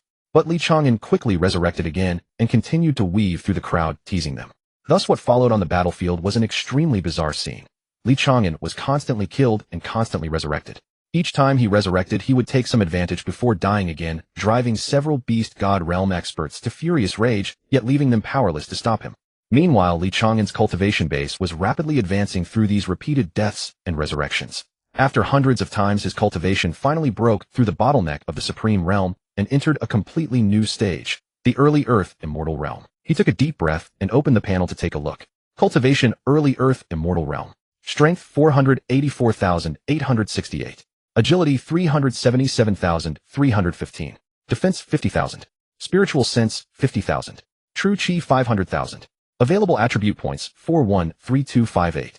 Normally cultivators in the Early Earth Immortal Realm would have each attribute around 50000. However, his strength and agility had already far exceeded those of Early Earth Immortal Realm cultivators by several times, with his ordinary strength rivaling that of peak Earth Immortal Realm experts. And the combined effect of strength and agility was far more than simply additive, giving him the confidence to contend with Heaven Immortal Realm experts. This was also the reason he could easily shatter the Immortal Venerable Phantom before. Li Chang'an took a deep breath and directly added over 300 attribute points to strength and agility, stacking both attributes to 600. An unprecedented surge of power coursed through his body. He clenched his fists and felt that even if a 10,000 Zhonghai mountain stood before him, he could punch through it with a single strike. He raised his head and looked at the 4 Beast God Realm experts with grim expressions, grinning to reveal his white teeth. "Alright, warm-up's over. Now it's my turn." Li Chang'an struck instantly his extraordinarily high agility, making him appear before a Sea-Race Beast God Realm expert, almost like teleportation. The Sea-Race expert's pupils suddenly contracted, and he subconsciously tried to defend himself, but Li Chang'an's fist had already landed on his chest. There was a deafening boom, and the Sea-Race expert's body directly exploded into a mist of blood, with even his spiritual soul unable to escape, completely annihilated. The entire battlefield fell into a deathly silence. Everyone was stunned by this terrifying scene. Being of the same Beast God realm, could he not even withstand a single punch? How terrifying was this guy's physical strength? The remaining 3 Beast God realm experts turned pale, and the 2 female Beast God realm experts were so frightened that they kept retreating, shouting with trembling voices, "Fellow Taoists, stop. We surrender. We surrender." Li Chang'an shook off the non-existent bloodstains on his fists and said indifferently, "You come when you want and leave when you want. Is there such an easy way out?" Before his words finished, his figure disappeared again. The next moment, another male Beast God Realm expert followed the same fate, as the first blasted apart by a single punch, without even having time to leave his last words. This time only the 2 female Beast God Realm experts remained. Their entire bodies were trembling, and they no longer showed any of their previous arrogance and aggression, shouting with a hint of crying in their voices, "Fellow Taoist, please stop. We accept punishment. We'll agree to anything you want." Li Chang'an finally halted, standing with his hands behind his back, gazing at them with an air of indifference. "Now you know fear. Where was your courage earlier?" The remaining experts from the Sea God Palace and the Beast King Palace hurriedly chimed in, "Fellow Taoist, please calm your anger. We accept the punishment. Please show mercy." Li Chang'an swept his eyes over them, his tone calm, yet unyielding. "First bring out a substantial amount of void stone and star sand. If I am not satisfied, none of you will leave this place alive today." Hearing this, the experts from both sides turned pale. Yet recalling Li Chang'an's terrifying combat prowess coupled with his undying nature and the paradoxical trait of growing stronger with each death, how could they possibly fight him? He alone could slaughter everyone present. It was merely a matter of time. In the end, both factions had no choice but to accept their defeat. They gave orders, and soon orc servants carried enormous quantities of void stone and star sand to the front, piling them into a small mountain. Li Chang'an turned to look at Bai Qianqian, who had been watching from a distance, and asked, "Is this enough?" Bai Qianqian hurried forward, examined the materials carefully, and a look of delighted surprise spread across her face. She nodded repeatedly, "Enough, more than enough. There'll be plenty left to repair the teleportation array." Li Chang'an then asked, "Who knows how to mend a cross-realm teleportation array? Does your Beast God Palace have any array masters?" Bai Qianqian's expression turned troubled, and she said somewhat awkwardly, "Well, The most skilled array master in our Beast God Palace is only of the second rank. To repair a cross-realm array, we would need at least a first-rank array master. Li Chang'an shifted his gaze to the people from the Sea God Palace and the Beast King Palace's tone, carrying an unmistakable finality. Do you have any first-rank array masters? If so, summon them to assist. The representatives from the Sea God Palace and the Beast King Palace exchanged glances, remained silent for a moment, then finally nodded. We do have a first-rank array master. We will fetch him at once. With that, the two groups departed hurriedly. Li Chang'an was not worried they would not return. These people lacked the audacity. If they dared to play tricks, he would simply storm their gates, leaving them no time for regret. After walking a great distance, the experts from both sides halted in a hidden valley. Everyone's expression was grim. A shark-headed leader, his face dark as iron, ground his teeth, and said, "How could we encounter such a freak? He kills a beast god realm expert with a single punch. How are we supposed to fight that?" An eagle-beaked man, his face somber, analyzed, "Obviously this fellow is not from our beast god continent. He is eager to use the cross-realm teleportation array, which means he wants to leave. That might not be a bad thing for us." A Sea Clan commander said resentfully, "But he killed 2 of our beast god realm experts. And he took so much star sand and void stone. Now he's forcing us to help repair the array. I can't swallow this humiliation." A strategist from the Beast King Palace suddenly had a gleam in his eyes. He lowered his voice and said, "They don't have a first-rank array master, right? This kid is mighty, but he knows nothing about formations. Why don't we have our array master make a small adjustment during the repair? Say send him into a dangerous void rift. Even if he is immortal, he will be trapped forever in the chaotic void currents, never to trouble us again." At these words, the others' eyes lit up. They exchanged knowing glances, quickly reached a consensus, and immediately sent for the first-rank array master, secretly instructing him on a special task. Elsewhere, Bai Qianqian looked nervously at Li Chang'an and whispered, "Fellow Taoist Li, can we trust the people from the Sea God Palace and the Beast King Palace? I know them well. They always repay grievances. You killed 2 of their beast god realm experts today and forced them to hand over so much star sand and void stone. They may bow on the surface, but they are plotting something in their hearts. You must be careful." Li Chang'an was startled for a moment, then nodded, though his tone remained confident. "It never hurts to be cautious. But they should not dare to betray me. They know I am immortal. Logically, they should be eager to see me gone." Bai Qianqian took a deep breath and said, "I hope I am overthinking." She paused, then added sincerely, "Still, I must thank you for helping us out today." Li Chang'an waved his hand dismissively. "No need for thanks. While the array is being repaired, help me improve my cultivation instead." He had spent over 3,000 attribute points today, raising his strength and agility to 6,000, each leaving him with less than 1,000. The more the better. Bai Qianqian's cheeks flushed slightly, as she seemed to have thought of something, and nodded softly. After they returned to the Beast God Palace, an orc servant reported, "Lord, the first-rank array masters from the Sea God Palace and the Beast King Palace have arrived." Upon hearing this, Li Chang'an immediately rose and went out to see. 2 elderly men in azure robes stood outside the hall. One had a hooked nose and sharp eyes, the other had a gaunt face with faint scale-like patterns visible on his skin. Both bowed courteously to Li Chang'an. "Greetings, fellow Taoist Li." Without wasting words, Li Chang'an asked Bai Qianqian to lead the way, and they soon arrived at a secluded valley behind the Beast God Palace. In the center of the valley stood a massive circular teleportation array about 10 zhang in diameter. Its surface was covered with dense runes and grooves, but many places showed clear cracks and damage, clearly abandoned for years. Li Chang'an felt a headache coming on. He knew nothing about formations and could not tell its condition. He directly asked the 2 array masters, "Can it be repaired? How long will it take?" The 2 exchanged glances, and the hook-nosed elder spoke, "It can be repaired, but it will take 3 to 5 days." Li Chang'an nodded. A few days were acceptable, and he could use the time to strengthen himself. He instructed, "Then I'll trouble you both. Work overtime to finish as soon as possible. The Beast God Palace's array masters will fully cooperate." After giving his orders, he prepared to return and rest. He had only taken a few steps when Bai Qianqian suddenly called out, her voice tinged with shyness. "Fellow Taoist Li, could you, during these few days, help me improve my cultivation as well?" Li Chang'an stopped and turned, a faint smile playing on his lips. "Palace Lord Bai, we had an agreement earlier. It was a transaction. Now you want another boost. What will you trade with me this time? My spirit fruits are precious, and my energy is also valuable." Bai Qianqian's face flushed crimson. She cursed inwardly. Every time he died, his aura grew stronger, and his state fully recovered. What value was there in his energy? But the spirit fruit was indeed precious, unheard of in the beast continent. After a moment of hesitation, she gritted her teeth and asked, "Then what does fellow Taoist Li desire?" "If I have it, I will give it to you." Li Chang'an stroked his chin, pondering, then suddenly gave a mischievous smile. "You know the Fox Priestess is devoted to me, and I cannot neglect her. How about inviting her to join us in the cultivation session?" Bai Qianqian's lovely face flushed crimson to her ears. How could this shameless man even say such a thing?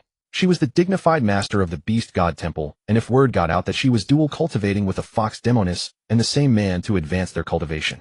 If the fox priestess and Li Chang'an simply left through the transmission array, how could she ever face others in the beastman continent?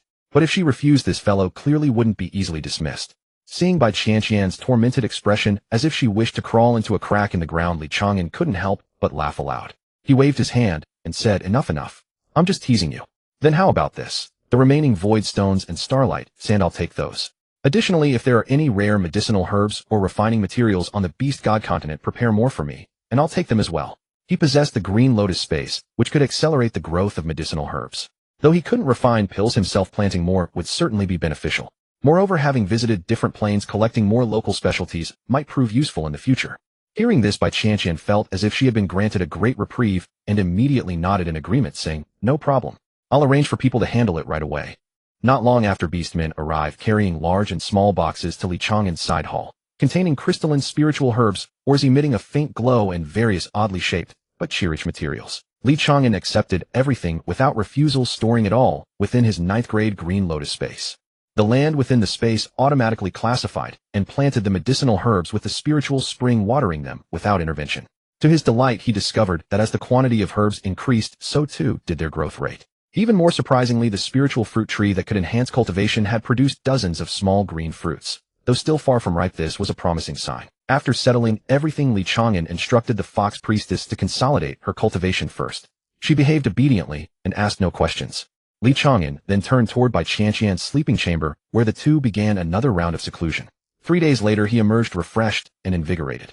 Over these 3 days, while dual cultivating with Bai Chang'an to advance his cultivation, he also had the elders of the beast god temple kill his avatars daily to accumulate attribute points, gathering another 140,000 points. However, his cultivation improvements were becoming increasingly sluggish.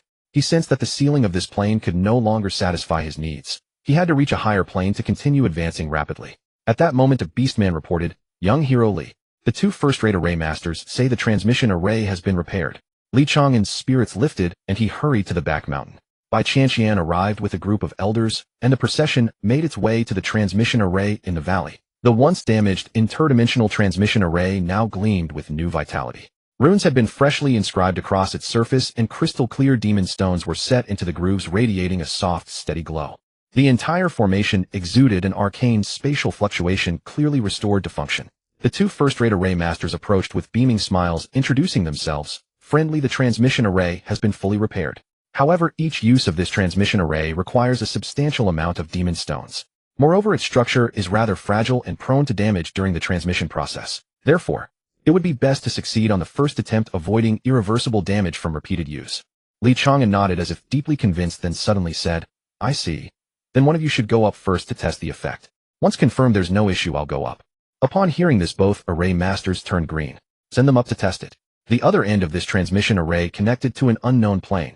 Who knew where they'd be sent? If they were sent to a void rift or a deadly zone, their cultivation wouldn't even be worth a bite. Seeing their expressions like they'd swallowed flies, Li Chang'an sneered inwardly. So there was indeed something suspicious. His smile remained unchanged, but his tone grew somewhat cooler. What? Could there be a problem with this formation? The 2 array masters hastily wiped their cold sweat and stammered, No problem at all. It's just some fine-tuning and inspection are still needed to ensure nothing goes wrong. Li Chang'an nodded, not exposing them, and said calmly, then continue adjusting. Come find me when you've confirmed everything is fine. After saying this, he turned and left. The 2 array masters exchanged glances, both seeing a trace of fear and relief in each other's eyes. They hurriedly huddled together, whispering a few words, then began pretending to busily adjust the formation. After another half-day, the 2 found Li Chang'an again, patting their chests and guaranteeing, friendly, this time there's absolutely no problem. We've checked it 3 times over, all runes and nodes are confirmed correct. Li Chang'an glanced at them, knowing these 2 certainly wouldn't dare to tamper anymore. After all, they feared death too. If the transmission array truly had issues, they'd be the first to suffer. He nodded, approached the transmission array, turned to face Bai Chang'an and the assembled elders, and said with a salute, Lady Bai, esteemed elders, thank you for your care these past days. We'll meet again. A complex emotion flickered in Bai Chang'an's eyes. She opened her mouth, but ultimately only managed, take care on your journey. Li Chang'an smiled faintly, and with a thought stored the fox priestess in his green lotus space. She had already been informed of the situation and obediently offered no resistance. Li Chang'an stepped onto the transmission array, feeling the intense spatial fluctuations around him, a sense of anticipation stirring within. He hoped for good fortune and a direct return to the great Yin dynasty. Begin, Li Chang'an instructed the two array masters. They quickly activated the formation. Runes on the array surface lit up one by one. The demon stones erupted with dazzling light, and immense spatial power began converging within the formation. The light grew increasingly intense, completely enveloping Li Chang'an and the Fox Priestess. But at the final moment before transmission began, the two array masters exchanged a swift glance and simultaneously raised their hands, secretly striking an extremely concealed light at the edge of the transmission array, a barely perceptible black rune that instantly merged into the array's radiance. The second-rate array master from the Beast God Temple happened to catch this moment, his expression suddenly changing as he blurted out, "Careful. They've tampered with the formation." By Chang'an and several elders' faces changed drastically upon hearing this. They wanted to intervene and stop it, but it was already too late. The light within the transmission array reached its peak. Li Chang'an and the Fox Priestess's figures violently shook within the radiance before transforming into a stream of light and disappearing into the array. As the light dissipated, the transmission array returned to calm, leaving only a few depleted demon stone fragments scattered on the ground. Bai Qianqian's expression darkened instantly. She turned to look at the two first-rate array masters, her voice as cold as the wind and snow of midwinter. "What have you done?" Faced with Bai Qianqian's questioning, the two formation masters did not panic in the slightest. Instead, they calmly straightened their robes, their tone carrying a confident sense of impunity. "That fellow is immortal and indestructible. What do you have to worry about?" Bai Qianqian trembled with rage, her voice carrying suppressed fury. "Even so, you shouldn't have tampered with the transportation formation. What exactly did you do?" One hawk-nosed formation master snorted coldly and decided to lay his cards on the table. Without accurate coordinates for a cross-realm transportation formation, the destination becomes completely random. As first-rank formation masters, we can roughly sense whether the destination is a higher or lower realm. At the critical moment, we sent him to the most dangerous Void Rift region. Since he was determined to seek death anyway, we were simply doing him a favor. You. Upon hearing this, Bai Qianqian and the elders present turned ashen, but since the deed was done, worrying would serve no purpose. The other formation master disdainfully glanced at them, tidied his sleeves, and strode grandly toward the valley's exit, saying as he walked, "Now that Li Chang'an has departed, if you dare lay a finger on us, the Sea God Hall and Bird King Hall will not let you off." An elder couldn't restrain himself and moved to intercept them, but Bai Qianqian gritted her teeth and raised her hand to stop them. "Let them go." The two formation masters snorted coldly and swaggered out of the Beast God Hall. When their figures finally disappeared beyond the valleys, Bai Qianqian's body suddenly wavered, nearly losing her balance. The elders cried out in alarm as they rushed to support her. "Hall Master, what's wrong?" Bai Qianqian steadied herself, waved her hand, and said with a pale complexion, "I'm fine. I just suddenly felt unsettled, as if some power within me is about to explode." An experienced female beast elder, not convinced, reached out to hold her wrist and carefully examined her by sending a thread of beast primordial energy into her body. After a moment, the elder's expression suddenly became extremely extraordinary, her voice carrying disbelief and shock. "Hall Master, there is mysterious bloodline power awakening within you." Bai Qianqian was also startled and frowned. "Impossible. I only have the White Tiger bloodline, and it has already awakened. How could there be another bloodline?" The elder pondered for a moment, then, as if thinking of something, lowered her voice. "Hall Master, have you considered a possibility? If you were pregnant, and this fetus's aptitude and bloodline were extraordinarily reverse heavenly, it would immediately reflect on the mother's body." Bai Qianqian's pupils constricted sharply, her fair face instantly turning ashen before rapidly flushing crimson. The surrounding elders were all stunned, exchanging glances at a loss for words. A senior elder acted decisively, taking out a massive transparent crystal sphere from her storage magical artifact about the size of a watermelon, translucent throughout, with faint flowing light within. She placed the crystal sphere on a flat stone platform and said to Bai Qianqian, "Hall Master, whether you truly have new bloodline power awakening can be tested. If there really is new bloodline awakening within you, the bloodline crystal sphere will glow. The brighter the glow, the more powerful the bloodline force." Bai Qianqian gazed at the crystal sphere, hesitated for a moment, then finally extended her hand and gently pressed her palm against its surface. At first, the crystal sphere showed no reaction. Just as the elders thought it was a false alarm, a faint glow suddenly appeared at the sphere's center. The glow rapidly expanded, growing brighter and more dazzling, transitioning from soft white to brilliant gold, then from gold to fierce purple. Finally, it transformed into a deep, ethereal blue that seemed capable of devouring everything. The entire crystal sphere became like a small sun, illuminating the entire valley. All the elders stood agape, someone shouting in disbelief. "Such powerful bloodline force. Hall Master, are you about to give birth to a divine beast?" Before the words even finished, a crisp crack sounded. The bloodline crystal sphere that could withstand a full-force strike from a beast god realm expert without shattering actually exploded into countless glittering fragments scattered across the ground. Silence fell over the valley. Bai Qianqian stared blankly at her hand still suspended in midair, then lowered her gaze to her abdomen, her thoughts in complete turmoil. The elders exchanged glances, their faces filled with shock, ecstasy, and disbelief. The child in the Hall Master's womb actually possessed bloodline power so strong that even the testing crystal couldn't withstand it. If this child were born, what kind of reverse heavenly existence would it become? Bai Qianqian's expression became extraordinarily complex as she gazed at her own abdomen, her thoughts in chaos. She and Li Chang'an were clearly just engaged in a transaction, each taking what they needed. How could she possibly be pregnant? Moreover, the child's bloodline power was so strong that even the testing crystal couldn't withstand it. Li Chang'an had no idea about this child's existence. What would he think when he found out? Should this child really be brought into the world? As the Hall Master of the Beast God Hall, bearing a child outside of marriage would undoubtedly bring unimaginable public opinion pressure and various challenges. The elders clearly understood this as well, all turning their gazes to Bai Qianqian, awaiting her decision. The female elder carefully asked, "Hall Master, should this child be born?" Bai Qianqian fell into a long silence with only the rustling of wind through leaves in the valley.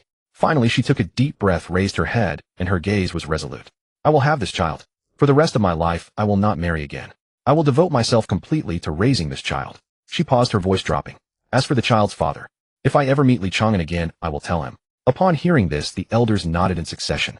A goat-headed elder stroked his beard and said solemnly, "The matter of the Hall Master's pregnancy should be kept strictly confidential for now. Simply say that the Hall Master is entering closed-door training to break through to a higher realm and will reduce public appearances.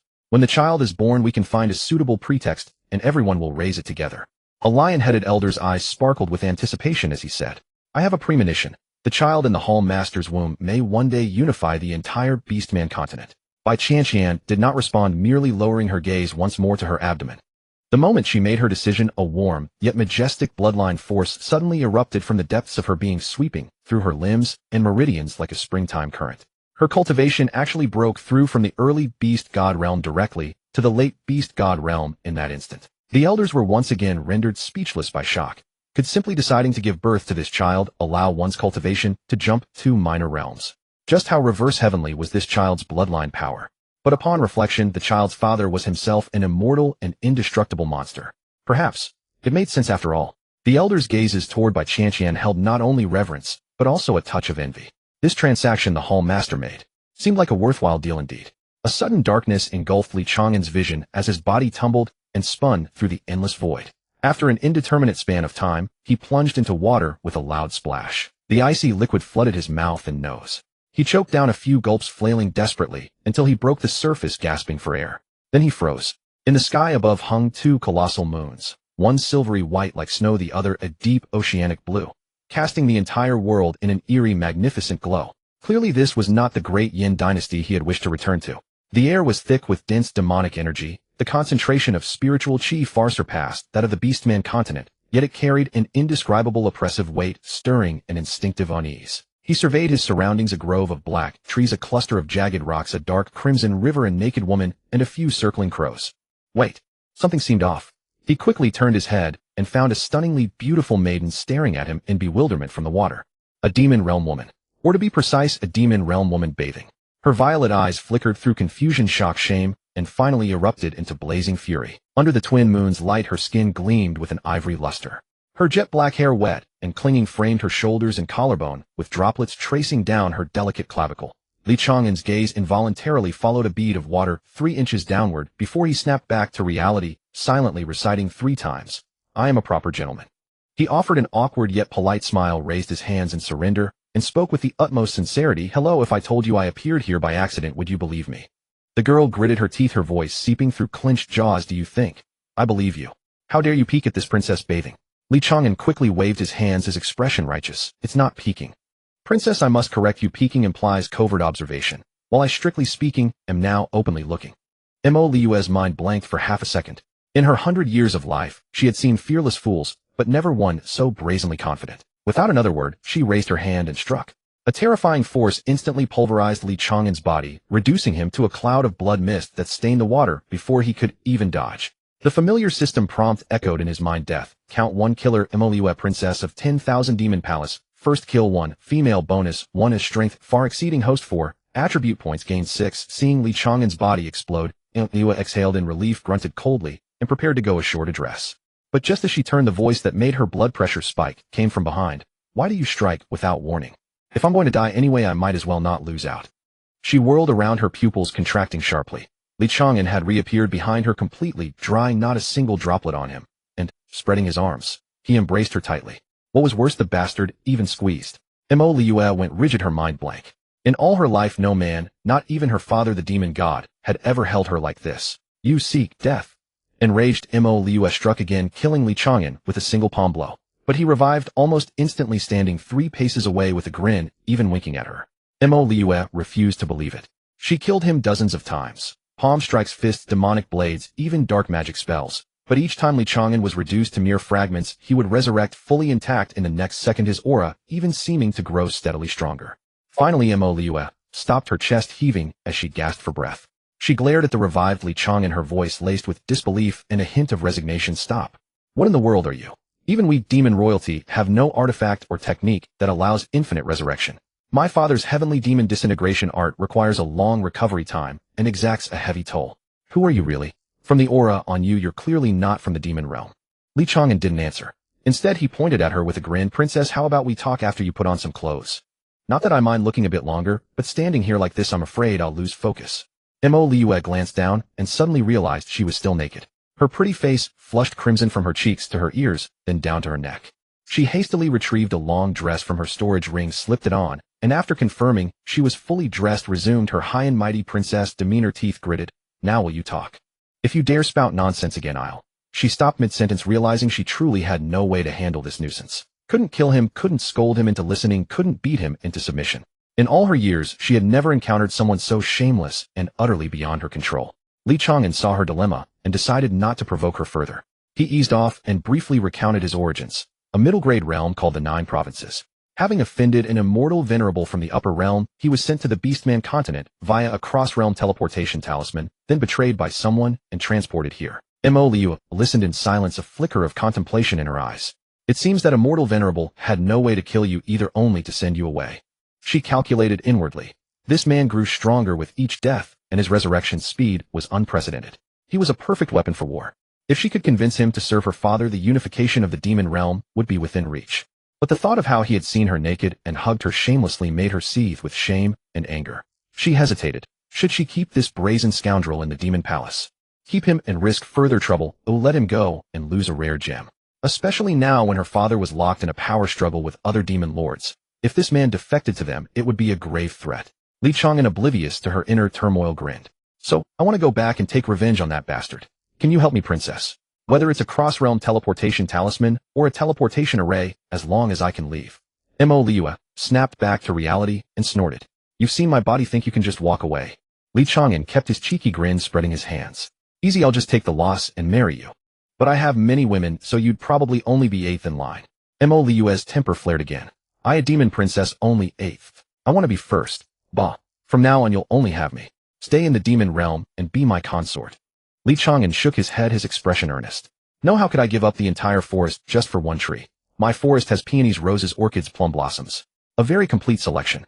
Mo Liu was so furious she could grind her teeth, but she had learned her lesson and no longer wasted words with him. She directly threw out her trump card. Either you stay and become my consort, or you can wait to be hunted down by the entire demon realm. She had expected Li Chang'an to be afraid, or at least hesitate. But the moment Li Chang'an heard the word hunted, his eyes lit up like 2 lanterns, and he became entirely excited. Hunted. Hunted is great. I hope they hunt me 1,000 times a day. Princess, you have no idea. I love being hunted, especially the kind where they catch me, but can't kill me, and can't kill me, but keep chasing. That's especially thrilling. Mo Liu held her forehead, feeling that her 200 years of cultivation were about to be exhausted in one night. She gritted her teeth and said, you want us to help you get stronger? Dream on. Li Chang'an was not discouraged, still grinning. If you won't kill me, then give me some cross-realm teleportation talismans, or lend me your teleportation array. Your demon realm is vast and wealthy. You shouldn't be short of these things, right?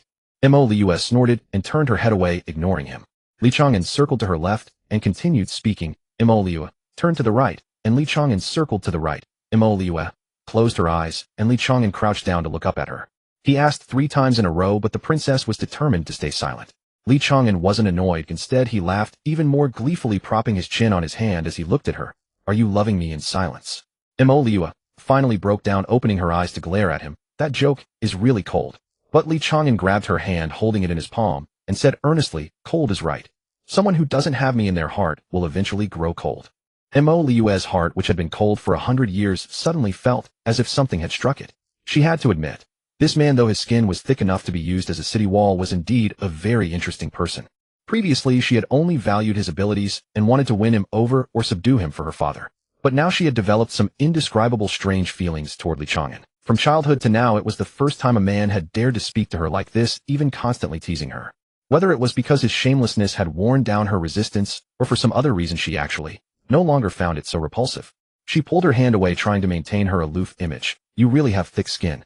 With your level of shamelessness, you're probably a menace wherever you go." Li Chang'an laughed and pulled her hand again, this time holding it tighter. "I don't want to be a menace to the world. Right now, I only want to be a menace to you. You've been seen by me. I can take responsibility." Mo Liu's heart skipped a beat. This bastard's words were just like him. Shameless, yet somehow she inexplicably liked hearing them. Whether it was out of spite or to test the limits of this guy, she turned her face away and lowered her voice. "You're poisonous. Is this how you seduce your other women?" Li Chang'an grinned and leaned in a little closer. "I've been poisoned, and now I need an antidote of intimacy. Princess, will you help me?" Mo Liu noticed that this guy was gently stroking her hand, his thumb tracing circles on her skin, and suddenly realized this guy had been holding her hand all along without letting go. She shook him off again, her voice rising an octave. "Stop your nonsense. I can't kill you. Either you become my consort or you leave right now. If you want cross-realm teleportation talismans and arrays, go try your luck elsewhere." With that, she flicked her sleeve and actually turned to leave. Li Chang'an panicked, quickly stepping in front of her. "If you don't give them to me, I'll have to get fresh with you." Mo Liu stopped, turned around to look at him, and suddenly put on a pitiful expression, her voice carrying 3 parts sorrow, 3 parts resignation, and 4 parts reckless abandon. "Do whatever you want. After all, I can't kill you, and I don't want to help you get stronger. You've already seen and touched me. Even if you do something even more excessive, I'll accept my fate. Then you'll just pull up your pants and leave, leaving me a lonely and fragile woman to spend the rest of my miserable life in this cold demon palace. I can slowly lick my wounds, use time to heal my heart's scars, and occasionally think of the man who once saw my body in the dead of night, silently weeping until dawn." Li Chang'an listened with a face full of dark lines and quickly interrupted. Hey. You're a demon realm princess. Don't talk so pitifully. What, lonely and fragile, licking wounds, silently weeping until dawn? When you slapped me to death just now, you weren't fragile at all. Li Chang'an may not be a gentleman, but I'm not a despicable scoundrel who forces others against their will. Since you're unwilling to lend me the teleportation array, I'll take my leave now." With that, he made a cup fist salute, turned around, and really walked away, his steps large and resolute. Mo Liu stood frozen, watching his back grow farther and farther under the moonlight, momentarily unable to react. She hadn't expected that after taking advantage, seeing her body and holding her hand, this guy would actually just leave without a second thought, clean and decisive, without even looking back. She stood stunned for 3 seconds, then stamped her foot furiously and shouted, "Stop. Can you not leave?" Li Chang'an stopped, turned around, and said with irritation, "If I don't leave, will you support me? I'll spit. If I don't leave, my women will miss me. They're waiting for me in another world. What am I doing here wasting time with you?" Mo Liu heard this guy thinking only of other women, and a sour feeling couldn't help but rise in her heart. A taste she had never experienced before, sour and a bit astringent. She bit her lip and threw out her final bargaining chip. "If you're willing to stay and be my man, my father is the demon god. In the demon palace, you'll be second only to him above countless others. You can enjoy all kinds of cultivation resources and choose any rare treasures from the entire demon realm. Even I will be yours." She had thought these words would be enough to move anyone. After all, in the demon realm, those who wanted to be her consort could line up from the demon palace to the endless sea. However, Li Chang'an put away his playful expression, becoming serious for once, and said solemnly, "I thank the princess for her favor. But as they say, each person has their own aspirations. Power and wealth are like floating clouds to me. If I want them, they're easily obtained. But feelings are not. I have family and loved ones in another world. If I coveted power, beauty, or wealth, and abandoned them, would I still be human? Princess, you are stunningly beautiful and exceptionally talented. You will surely find someone better. I am not a suitable match. My previous improper actions were all unintentional. Let us each forget and part ways here." With that, he turned again and strode away. This time, Mo Liu did not immediately call him back.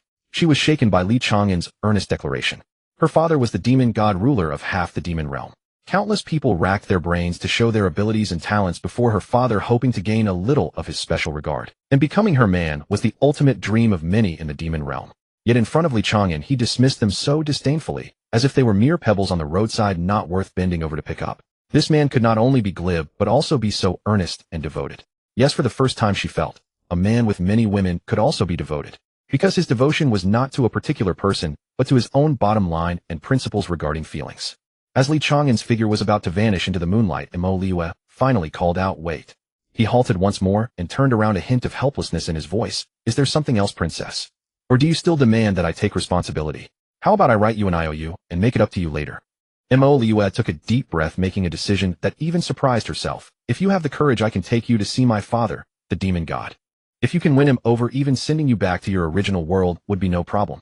Li Chang'an's eyes instantly lit up, and he hurried back in 3 quick strides, a mischievous grin returning to his face. "Courage is certainly not something I lack. At worst I die, and if one death isn't enough, I can die 10,000 times. It's no matter, for I have more lives than anything else." Mo Liue watched his face change faster than flipping through a book and couldn't help sighing inwardly. She must be mad to bring this troublemaker to meet her father. But the words were already spoken, and she couldn't take them back. She nodded, turned, and flew toward the demon palace, with Li Chang'an quickly catching up to walk alongside her. They sped along swiftly. Initially, Mo Liue worried that Li Chang'an might not keep pace, for she was a Demon King realm expert, while his cultivation seemed only at the early demon soldier stage. Yet after flying for a distance, she was secretly astonished. His speed was such that even she at the Demon King realm felt hard-pressed to match it, and he appeared to have plenty of leeway. He even had the leisure to look around and admire the scenery, occasionally exclaiming things like, "Oh, wow," or "That building is interesting. This guy is really a freak." Mo Liue reaffirmed this conclusion in her mind. At that moment, her determination to win him over grew even stronger. Whatever the cost, she would keep Li Chang'an in the demon realm. The two landed before a colossal black palace. Built against the mountain, the palace was constructed entirely of unknown black stone, with upturned eaves and carvings of ferocious demonic beasts adorning its walls, casting a cold, eerie sheen under the twin moons. Demonic energy swirled around the palace, and low, deep roars echoed faintly from within, while the entire complex exuded a suffocating pressure. Along the way, denizens of the demon realm bowed respectfully to Mo Liue, "Greetings, princess." But when their gazes fell upon Li Chang'an, they showed curiosity and wariness. How could a stranger with no demonic aura be returning with the princess? And judging by the princess's demeanor, she seemed rather familiar with this person. Li Chang'an paid no heed to these stares, striding confidently beside Mo Liue, and even winked at a pretty demon servant girl, nearly causing her to drop the tray in her hands. Mo Liue noticed his little antics and said in a huff, "Can't you act serious for once? This is the demon palace, not a marketplace in the human world." Li Chang'an immediately put on a stern face and declared, "Rest assured, princess, when I get serious, even I'm afraid of myself." Mo Liue watched his instantaneous transformation and suddenly thought, bringing this man to see her father might just turn out to be quite amusing. As Li Chang'an followed Mo Liue into the grand hall of the demon palace, they came face to face with several elders of the demon emperor realm, their auras deep and imposing. These men had clearly sensed the stranger's presence and had come out to meet them. They bowed respectfully to Mo Liue first, but their gazes all fell sharply upon Li Chang'an with wariness. An elder with white hair and a gaunt face spoke first, his voice deep as a bell. "Princess, who might this be?" Mo Liue remained unfazed, replying calmly, "An interesting man who wishes to see my father." At these words, the elders' faces turned quite colorful. A mere demon soldier cultivator, not even a native of the demon realm, yet the princess personally brought him here to disturb the demon god himself. This was utterly unheard of in the history of the demon palace. Another elder opened his mouth as if to speak, but upon seeing Mo Liue's expression that suggested she had no intention of explaining further, he swallowed his words. Mo Liue paid no attention to their reactions and led Li Chang'an straight through a long corridor to a relatively secluded side hall. She pushed open the door, motioned for Li Chang'an to enter, then stood at the threshold and warned earnestly, "Rest here for now. Don't wander off, and above all, don't provoke any demon realm experts to kill you and grow stronger. I'll go ask my father first to see if he's willing to meet you." She paused, her tone growing more solemn. "But be prepared. My father has never held much fondness for your kind." Li Chang'an grinned, clasped his fists, and said nonchalantly, "Don't worry, princess. I'll win over my future father-in-law." Mo Liue's cheeks flushed slightly at his words, and surprisingly, she didn't refute him. She even let out a soft of anticipation before turning to hurry away. That faint escaped her lips without her even noticing how it clashed with her usual icy royal demeanor. Only when the sound of Mo Liue's footsteps faded into the distance did Li Chang'an turn around to survey the side hall. The room was simply yet elegantly furnished with exquisite demonic beast carvings adorning the black stone walls, and a single azure demon lamp burning softly in the corner, casting a gentle glow. He sat on a chair for about the time it takes to brew a cup of tea, then grew restless. He was naturally incapable of staying still, especially in an unfamiliar place. Every cell in his body urged him to explore. Just a little stroll. What harm could it do? He muttered to himself, then promptly cast Mo Liue's warnings to the wind and slipped out the door. The palace corridors were winding and deep with demon lamps illuminating the walls at regular intervals, their light and shadow interlacing to create the illusion of wandering through a labyrinth. Li Chang'an strolled aimlessly, occasionally peeking into rooms. Patrols he encountered recognized him as the princess's guest and didn't stop him, merely casting curious glances. When he reached an unremarkable stone door, he suddenly halted. He had already walked past, but then retraced his steps and leaned in to peer through the crack. Inside, at the center of the room, stood a conspicuous barrier, a faint black light screen enveloping a stone altar within. On the altar lay a yellowed book with no text on its cover, yet it emanated an ancient, unsettling aura that made one's heart tremble. Li Chang'an reached out to test the barrier, but the moment his fingertip touched the light screen, a sharp pain jolted him and repelled his hand. As he pondered how to get in, a palace elder happened to pass by. The elder frowned at the sight of him before the barrier, but knowing he was the princess's guest, his tone wasn't overly severe. "Young man, don't be curious about that thing. That is a forbidden ground only for those who have committed grave crimes in the demon clan." Li Chang'an pointed at the book inside the barrier, asking curiously, "What book is that? It looks quite ancient." The elder hesitated for a moment as if weighing whether to speak, but ultimately explained, "That is a forbidden book cursed by an ancient demon god. Any living being below the demon god realm who merely glances at its contents or even attempts to memorize or cultivate from it will instantly perish, their soul completely destroyed, with no possibility of resurrection." Li Chang'an's eyes instantly lit up like a starving wolf spotting meat buns after 3 days.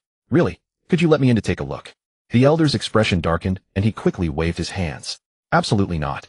That curse is extraordinarily powerful. Once you die, your soul is utterly destroyed with no chance of resurrection. I have urgent matters to attend to. Take care of yourself." With that, he hurried away, as if afraid Li Chang'an would cling to him for the key. Li Chang'an gazed at the barrier, stroking his chin in deep thought. Soul completely destroyed. No possibility of resurrection. It sounded terrifying, but what Li Chang'an feared least was intimidation. His current death and resurrection mechanism was granted by the system, completely separate from this world's rules. Moreover, he had a bold idea. If he committed suicide outside the barrier, and then chose to resurrect inside it, could he bypass the barrier directly? The more he thought about it, the more feasible it seemed, so he didn't hesitate any longer. He raised his hand and smashed his own head with a palm strike. His body crashed to the ground, and in the next instant, with a thought, he chose to resurrect inside the barrier. His vision blurred for a moment, and when it cleared, he was indeed standing inside the barrier. The yellowed book lay quietly on a stone table before him, with one page turned open. Li Chang'an rubbed his hands together and leaned in to take a look. The moment his gaze touched the strokes of the first character, a loud buzz exploded in his mind, as if 1,000 red-hot iron needles had simultaneously pierced into his brain. Immediately after, his skull burst open instantly. Death count 1. Suicide cannot earn attribute points. After resurrecting, Li Chang'an was somewhat speechless. Could a death caused by this curse actually count as suicide? Then relying on it to farm attribute points was definitely out of the question. But as he thought about it, he made a new discovery. His cultivation was growing higher and higher, and his physical body was becoming increasingly powerful. The speed of poisoning himself to death was becoming increasingly slow, often requiring the poison to spread to his heart meridian before he could truly die, a process that took at least several breaths. If he encountered a true expert, those few breaths of time would be enough for the opponent to forcibly suppress the poison and capture him alive. But if he could master this cursed power, he could commit instant suicide, giving his enemies no chance to react at all. This was equivalent to having an extra trump card for survival. If he couldn't win, he would die, and no one could stop him. At this thought, he didn't hesitate and approached the book again, quickly scanning the text on the pages. The moment the second character came into view, his head exploded again. Resurrect, look again, explode again. Resurrect, look again, explode again. Once, twice, 10 times, 50 times, 100 times. Li Chang'an was like a tireless madman, repeatedly dying, resurrecting, and reading inside the barrier. Each death allowed him to see one more character and memorize one more line of content. His head had exploded over 100 times inside the barrier, but he stubbornly refused to retreat. When he finally finished reading the first page, he even learned to use his remaining consciousness to turn to the next page and continue exploding. After experiencing over 300 deaths in total, he finally finished reading the entire book. This book was not some cultivation technique or mental method, but a prophecy. The content recorded in the book was obscure and difficult to understand, filled with various metaphors and symbolic descriptions.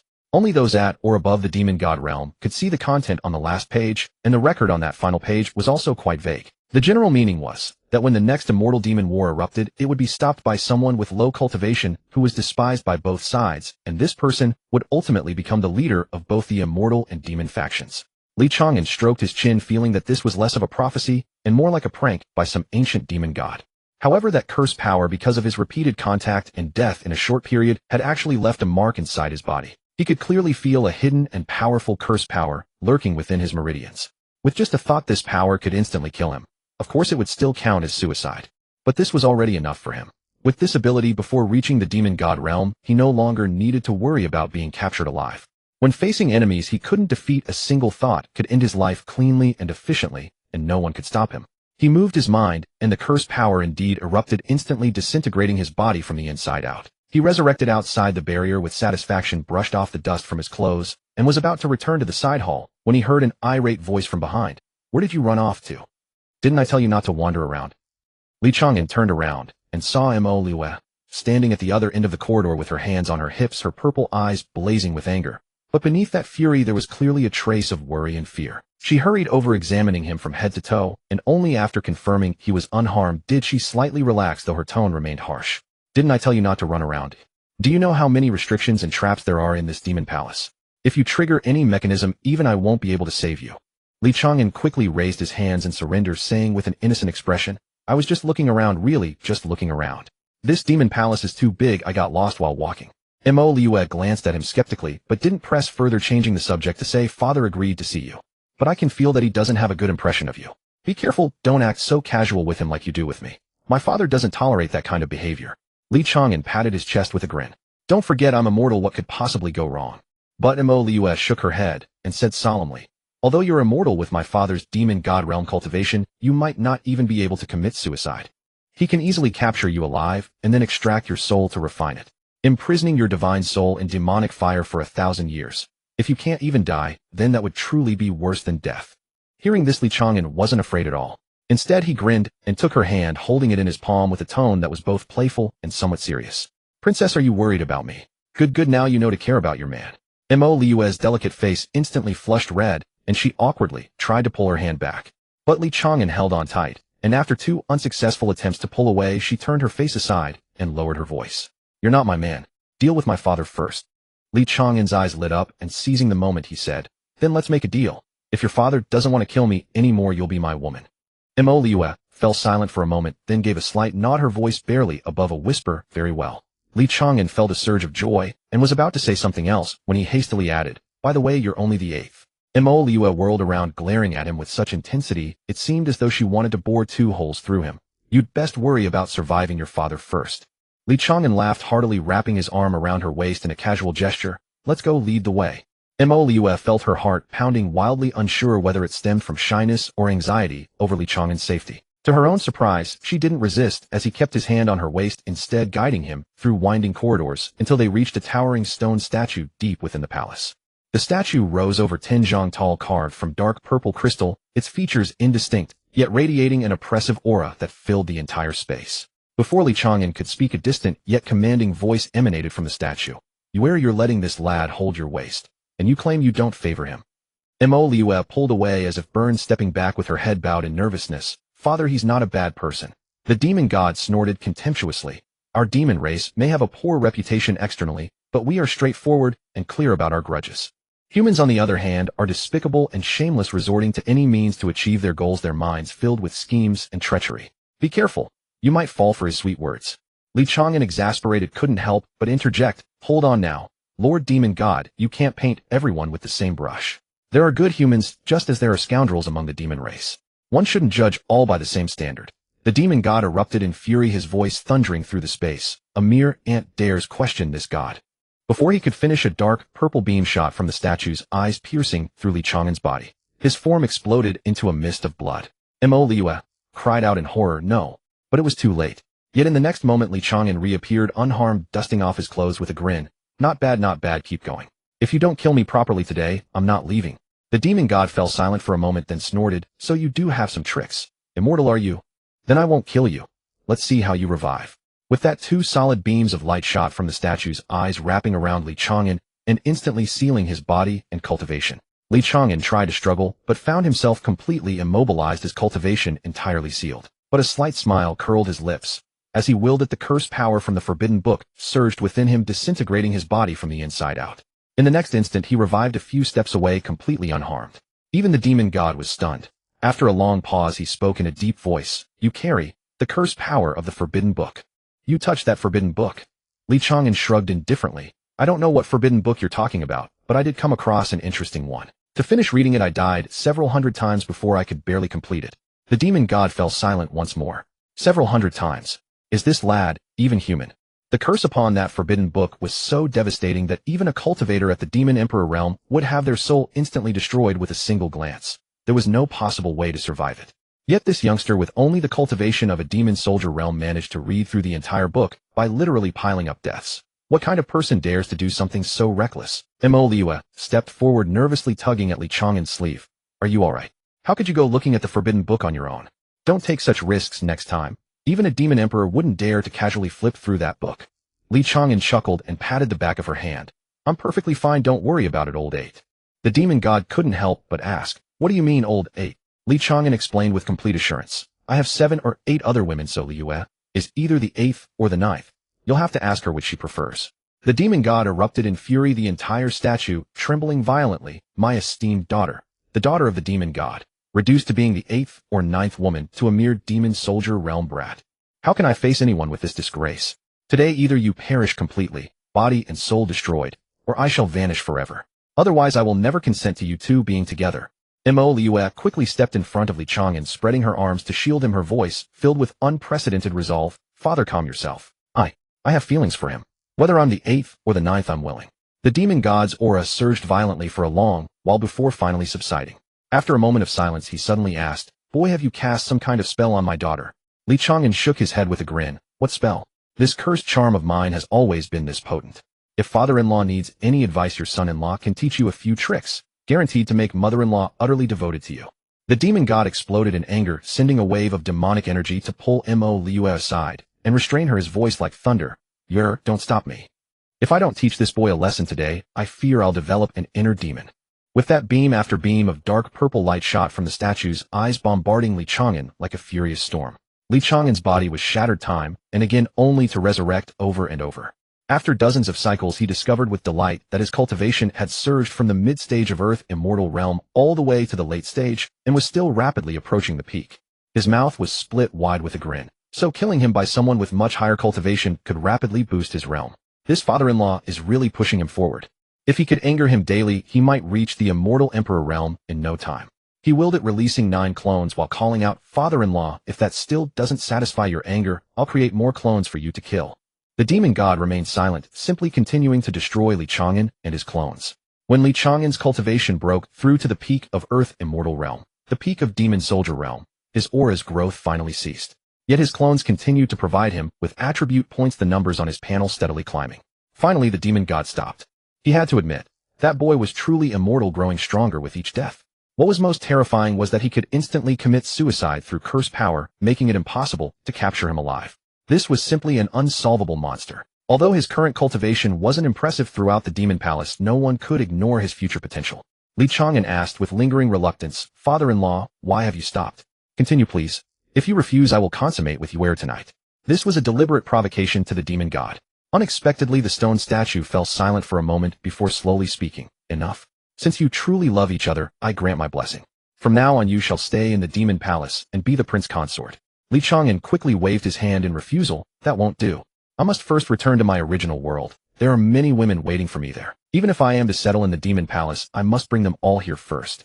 Besides, in the cultivation world, I still have vengeance to seek. The demon god grew furious again. Having you is not enough. You still think of other women. If you abandon them, I can grant you all resources and power. This was exactly what Mo Liue had said before. Li Chang'an repeated the same words. I cannot abandon any woman. If father-in-law insists on forcing me, I will have to find another way to leave the demon palace. Surely there are other places in this vast demon realm that provide cross-realm teleportation talismans and arrays. The demon god fell silent for a long time. Whether he was impressed by Li Chang'an's persistence or simply at a loss dealing with this stubborn, unyielding rogue, the demon god yielded. Finally, he released Mo Liue's restraints and sighed. This boy is fickle. Handle it as you see fit. I can give you 3 days to deepen your bond. After 3 days, I will send him back first. But if he never returns, you will witness firsthand the baseness and betrayal of humanity. Mo Liue, overjoyed, bowed. Thank you, father. I believe he is not that kind of person. He refused to abandon any woman under threats and temptations, so he will not abandon your daughter either. Li Chang'an for once dropped his playful expression and solemnly clasped his fists. Rest assured, father-in-law, I will treat you well. The demon god felt speechless. This rascal called him father-in-law so smoothly. He then asked, do you truly not mind that we are from the demon realm? Li Chang'an smiled calmly, his tone steady, yet resolute. In my eyes there are only those who can kill me, and those who cannot, those who can help me grow stronger, and those who cannot. There is no distinction between good and evil. Many have tried to kill me countless times. If I held grudges, few factions in this world would survive. Wouldn't that make me a demon myself? Thus, so-called good and evil lie only in the choices of one's heart, not in the limitations of cultivation methods or factions. The demon god was silent for a while before nodding approvingly. Good. Remember your words. These days state whatever you need. I shall fulfill it to the best of my ability. In 3 days I can send you back. But if you ever abandon Yuer, I will cross realms to find you and perish together with you. He paused, then added, though you fear not death, a demon god can still place a soul curse on you with his life. I can make you impotent for life, believe it or not. Li Chang'an's forehead twitched. This father-in-law was ruthless. He quickly patted his chest and assured, rest assured, father-in-law, I am known as honest little gentleman. I keep my word. With that he hurriedly dragged Mo Liu away from this troublesome place. As their footsteps faded down the corridor, the stone statue let out a long sigh. After a moment, a soft murmur came from the statue. Could the final prophecy of that forbidden book be true? Li Chang'an, is it? You seem unaware that at the very bottom of the forbidden book there is another line. The great calamity of heaven and earth can only be resolved by the undying heretic god. Is it you? Mo Liu pulled Li Chang'an along, passing several corridors until they reached the door of a lavishly decorated bedchamber. She pushed open the door, let him enter, then followed, and closed the door behind her. Li Chang'an surveyed the room. Black gauze curtains, a carved screen, a massive bed covered with dark red bedding, and a faint, delicate fragrance lingering in the air. He turned to her curiously, asking, Princess, why have you brought me to the room? Mo Liu's pretty face flushed slightly, but her tone was frank, even matter of fact, to get straight to the point and become your woman completely. Li Chang'an nearly choked on his own saliva, eyes wide. Princess, you're so direct. You've caught me off guard. Mo Liu rolled her eyes at him, walked to the bed, sat down, and propped her hands on the mattress, crossing her legs with a hint of pragmatic resignation. You only have 3 days. After 3 days you'll leave. Is there any point in going for a walk or chatting? What better way to deepen our bond than dual cultivation? We women of the demon realm love and hate openly. Since I've chosen you, I won't be coy. Li Chang'an felt a warmth surge in his heart. He knelt before her, took her hand, and spoke with rare earnestness. I love your bold and open nature, princess. Rest assured I won't let you down.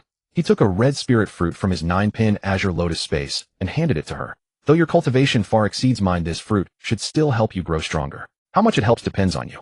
Mo Liu took the fruit, sensing the pure energy within, and a flicker of surprise crossed her eyes. Without hesitation, she put the fruit in her mouth and swallowed it in a few bites.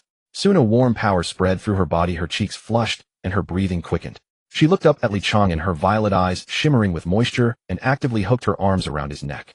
Li Chang'an didn't hold back, lowering his head to kiss her lips. They embraced and fell onto the bed. For the next 3 days the bedchamber door remained tightly shut. Occasionally a maidservant passing by would hear the sounds inside, blush, and hurry away, daring not to listen further. 3 days passed in a flash. When the two stepped out of the bedchamber, Mo Liu was radiant, with a newfound charm in her brows and a more composed, restrained aura than before. Her cultivation had soared from the initial Demon King realm directly across a major realm to the mid-Demon Emperor realm. This rapid advancement filled Mo Liu with both surprise and delight. From Demon King to Demon Emperor, there was a vast chasm. Under normal circumstances, even with top-tier resources and techniques, it would take years or even centuries of arduous cultivation. Yet she had done it in just 3 days. 3 days. Her gaze toward Li Chang'an now held not only love, but also deep attachment and reluctance to part. But she knew that Li Chang'an's heart was with the women in the other world, and he must return. The Immortal Realm and the Great Yin Dynasty had different time flows, and after crossing 2 planes, she didn't know how much time had passed there. Though reluctant, Mo Liu did not stop him. Instead, she led Li Chang'an to see her father. When the demon god saw them approaching hand in hand, his gaze first lingered on Mo Liu, and then a clear surprise flickered in his eyes. He sensed his daughter's aura, carefully confirming he was not mistaken, and spoke with disbelief. You wear your cultivation. How is this possible? From the initial Demon King realm to the mid-Demon Emperor realm in just 3 days. Mo Liu's pretty face, but her tone carried a touch of pride. It was through dual cultivation with Li that he possesses a rare spiritual fruit, and with his constitution it can a partner's cultivation. Mo Shun paused for a moment, then turned his gaze toward Li Chang'an, a rare hint of approval in his tone. Boy, you can consider that my daughter hasn't mistaken you. However, what I said before remains valid. If you ever betray Yuer, I will risk my life to lay upon you a curse of lifelong impotence, leaving you with a horde of women, but no power to wield them. Consider this carefully. Li Chang'an hurriedly patted his chest to assure father-in-law, rest assured. Li Chang'an may be a bit flirtatious, but I am far from a man who starts something and abandons it. Since Yuer has followed me, I will be faithful to her to the very end. Mo Liue blushed, saying, honestly, whether we go all the way isn't important. I don't care about those things. Li Chang'an and the stone statue both furrowed their brows with 3 dark lines. What kind of lewd talk is that? Mo Shun snorted, shifting away from the topic, and asked the continent you're heading to what's its name. Which plane exactly is it in? Li Chang'an briefly described the world where the great Yin dynasty resides, and the immortal realm. Mo Shun listened, pondered for a moment, his tone growing more solemn. Your current cultivation is at the demon soldier peak I? The pinnacle of the earth immortal realm, already surpassing the supreme realm of that plane. Sending you back won't be a problem, but you must note. Once there you cannot use any true qi, or you will be subjected to the heavenly Tao's rule suppression. At most you'll be forcibly ascended to the upper realm, at the worst your soul and body will be annihilated. Li Chang'an nodded and without hesitation said, I understand. But I must return. Mo Shun saw his resolve and didn't urge him further from the void. He produced several talismans gleaming with a faint glow floating before Li Chang'an. Keep these cross-border transport talismans. 2 of them are directed transmission talismans. After you finish your business there, activating them will directly transport you to the demon palace. The other 2 are random teleport talismans. If you are trapped in time-space turbulence or other desperate places you can use them. Wherever they transport you it's better than being trapped to death. Li Chang'an took the talismans, carefully storing them in the Qinglian space, his face showing genuine gratitude. Thank you, father-in-law. I don't know how to thank you properly. He rolled his eyes, then flashed that mischievous grin. How about father-in-law tells me what kind of beauties you like? Next time I come I'll bring you a few. The stone statue and Mo Liue's forehead simultaneously bore several lines of black. Mo Liue reached to his waist and pinched him hard, saying in annoyance, immature, as always. Mo Liue, my father has long since reached a realm of detachment and contentment. Who needs you to send a woman? Besides, there are plenty of beauties in my demon realm. Do I really need you to send one? Mo Shun also snorted coldly with a hint of helplessness. To thank me, train hard to strengthen yourself. Otherwise you boast of an undying body, you may not fear death. But how can you protect Yuer? Li Chang'an hurriedly restrained his smile, formally cupping his fists. Father-in-law's words are well taken. He turned to Mo Liue, his tone softening. Yuer, if you can't bear to part with me, I can take you along. I have a divine artifact capable of housing living beings, and there's already a sister inside it. He spoke, and with a thought activated the Jiupin Qinglian. A green light rose from his brow, forming a phantom Qinglian that slowly rotated. Mo Shun's pupils suddenly contracted, his voice filled with astonishment. Bu Yao Bai Lian. Li Chang'an, father-in-law, what did you just say? The way you're speaking to me. Boy, I tell you, this artifact you carry is not an ordinary 9-rank Qinglian. It is a fragment of the Chaos Qinglian. The Chaos Qinglian is the first progenitor artifact of all realms. If you find the other fragments and fuse them, you shall command power beyond all. Henceforth travel through the myriad worlds, be mindful of related clues. Li Chang'an was taken aback, then nodded solemnly. Thank you, father-in-law, for the reminder. I will remember it. Li Chang'an mooned, do you really not want to come with me? Mo Liue shook her head, her eyes full of reluctance, but her tone firm. My cultivation is too high now. Returning with you would be suppressed by the heavenly Tao's rules, and I would become a burden to you. I'll stay in the demon realm and wait for you. After you handle things there, remember to use the directed teleport talismans to come back for me. Li Chang'an looked at her, deeply nodded, then turned toward the statue, respectfully cupping his fists. Please, father-in-law, lend your hand and send me home. The statue's eyes suddenly lit up. 2 streams of dark purple light converged before Li Chang'an. The void tore open, and a massive chaotic vortex slowly emerged. The edge of the vortex bled with azure space energy, its interior deep, as if reaching the end of the universe, exuding a vast and terrifying aura. Such a hand could tear the void at will and precisely locate cross-border passages, more invincible than any teleportation array. Li Chang'an inwardly marveled. These Mo Shun realm methods are indeed beyond his current understanding. He turned facing the statue, and Mo Liue solemnly cupping his fists with the usual playful smile gone, replaced by seriousness and gratitude. Father-in-law, where I must go. Once I finish there I'll return as soon as I can. Mo Liue stepped forward, opened her mouth as if to speak, but finally only managed to take care. Li Chang'an nodded, no longer hesitating, turned and stepped into the chaos vortex. The vortex contracted behind him, eventually shrinking to a point of light and vanishing without a trace. The great hall returned to silence. Mo Liue stood in place, gazing in the direction Li Chang'an disappeared, unmoving for a long time. Finally she whispered, I wonder how long it will be before he returns.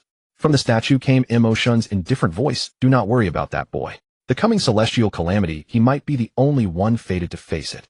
Mo Liue suddenly turned, eyes wide with astonishment. Father, what celestial calamity? The statue was silent for a moment, then slowly said, do you think why we demon gods suddenly halted the war? Because we sensed the approach of the heavenly calamity. This is a catastrophe spanning all realms. If the one fated to meet it does not appear in time, it will be ruin for all realms. Mo Liu's eyes widen, her voice trembling. So father means Li Chang'an is the one fated to bear the calamity. The statue remained silent for a long moment, then slowly spoke. It's not certain yet. But this boy himself is a huge variable, isn't he? His appearance, his undying nature, the chaos, Qinglian fragments within him, and how quickly he has grown to this level in such a short time. That is not mere coincidence. Mo Liu clenched her fist, a determined light flashing in her eyes. Whether or not he is the one fated to confront it, since there is a heavenly catastrophe, I will also train hard and never become a burden to him. After speaking, she strode out of the hall, her back radiating a resolve like never before. The statue let out a sigh. With a man around, you hardly want to talk to your father anymore. That rascal has stolen my daughter's heart. Dian Huanqiao. He drew a deep breath, the spiritual energy his lungs bearing the scent of grass and soil. This was a scent he knew all too well. A surge of inexplicable excitement and resolve welled up within him. I have finally returned. Yet in the next moment, a vast force of the Tao's rules enveloped him, as if countless invisible eyes watched him. He could clearly feel that if he used even a trace of true qi, this rule-driven power would crush him instantly, lightly, sending him upward to a higher realm, or erasing him altogether at worst. He hastily reined in all cultivation, sealing the true qi deep within his dantian. Yet this was no great trouble for him. His power and agility had already surpassed 600,000, and his raw physical strength alone was enough to crush experts of the supreme realm. Without drawing on true qi, he could still move with ease. With a thought, he released the Fox Priestess from the Qinglian space. The Fox Priestess stepped out, looking around, sensing that the air carried spiritual energy very different from the demon realm, and she asked curiously, Li Chang'an, is this your world? This is my homeland. Li Chang'an nodded and explained briefly, but the Tao's rules suppress my cultivation, so I cannot act lightly. Your cultivation now rivals the supreme realm. I'll leave the minor troubles to me. The Fox Priestess nodded obediently, a hint of excitement in her voice. Brotherly, rest assured, leave it to me. After saying that, he turned his gaze to the horizon, identifying the direction. Let's first ask someone what time it is, whether the Empress and the Princess are safe, and the status of the demon sect and the Holy Lands. With that, his figure moved like a wisp of smoke, streaking toward a distant city. Li Chang'an, with the Fox Priestess by his side, hurried on. With his current agility above 600,000, even without true qi, his fleshly speed was as swift as a breeze brushing the ground. In less than the time it takes to burn a stick of incense, a familiar city silhouette appeared on the horizon. Approaching the gate, Li Chang'an looked up and couldn't help but smile. Luoxia City. He clearly remembered that when he first arrived in this world, he met Shen Qingyi outside Luoxia City. She in hunter's attire, heroic and dashing, and her city lord, elder brother Shen Qingfeng.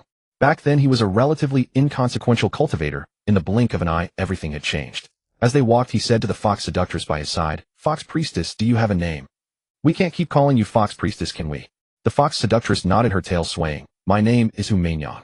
Li Chang'an stroked his chin, sizing her up, and smiled. That name fits. Foxish and alluring. He noticed more and more people stopping in the street, their gazes fixed on Hu Meinyang. Some even gasped as if seeing a ghost. After all, in this world, beastkin are extremely rare. Most people go a lifetime without ever seeing someone with fox ears and a tail. He lowered his voice. Meinyang, could you tone down your fox features? There are a lot of onlookers right now. Only by breaking through to the earth immortal realm can I completely erase all beastkin traits. If you're worried I'll attract trouble, I can retreat into your Qinglian space. Li Chang'an waved a hand. Forget it. There will be trouble anyway, and I am not afraid of trouble. Whoever dares to make trouble, we will stretch our muscles a little. As they spoke, a voice with a hint of doubt came from the crowd. Li Chang'an. Is that you? Li Chang'an turned and saw a woman in hunter's attire standing a few steps away, a slender long blade at her waist, heroic and imposing. Shen Qingyi. Her cultivation had risen to the mid-innate stage. Evidently, she hadn't wasted this time. She didn't glare at him as she had when they first met, but looked at him with uncertainty and mixed emotions. Li Chang'an immediately wore his signature cheerful grin, opening his arms to embrace. Qingyi, long time no see, you're more beautiful than ever. Wanna let brotherly check if you've grown up yet? Shen Qingyi's pretty face flushed red in an instant. She grit her teeth and whispered, there's no time for banter. Do you know that the Empress and several Holy Lands have issued a search warrant? If they find your whereabouts, they will report it at once. Li Chang'an heard this, and far from being nervous, laughed even more. You and the others are thoughtful indeed. And by the way, I want to ask what time it is now? How long since I vanished? Shen Qingyi looked at him with that carefree expression, sighing. 6 months have passed. Li Chang'an breathed a sigh of relief. 6 months wasn't too long. Since the Empress and the others are looking for me, I won't linger in Luoxia City. I will head straight to the Dian Imperial Palace. With that, he seized Hu Meinyang's hand, and their bodies flashed as if teleporting, vanishing from sight.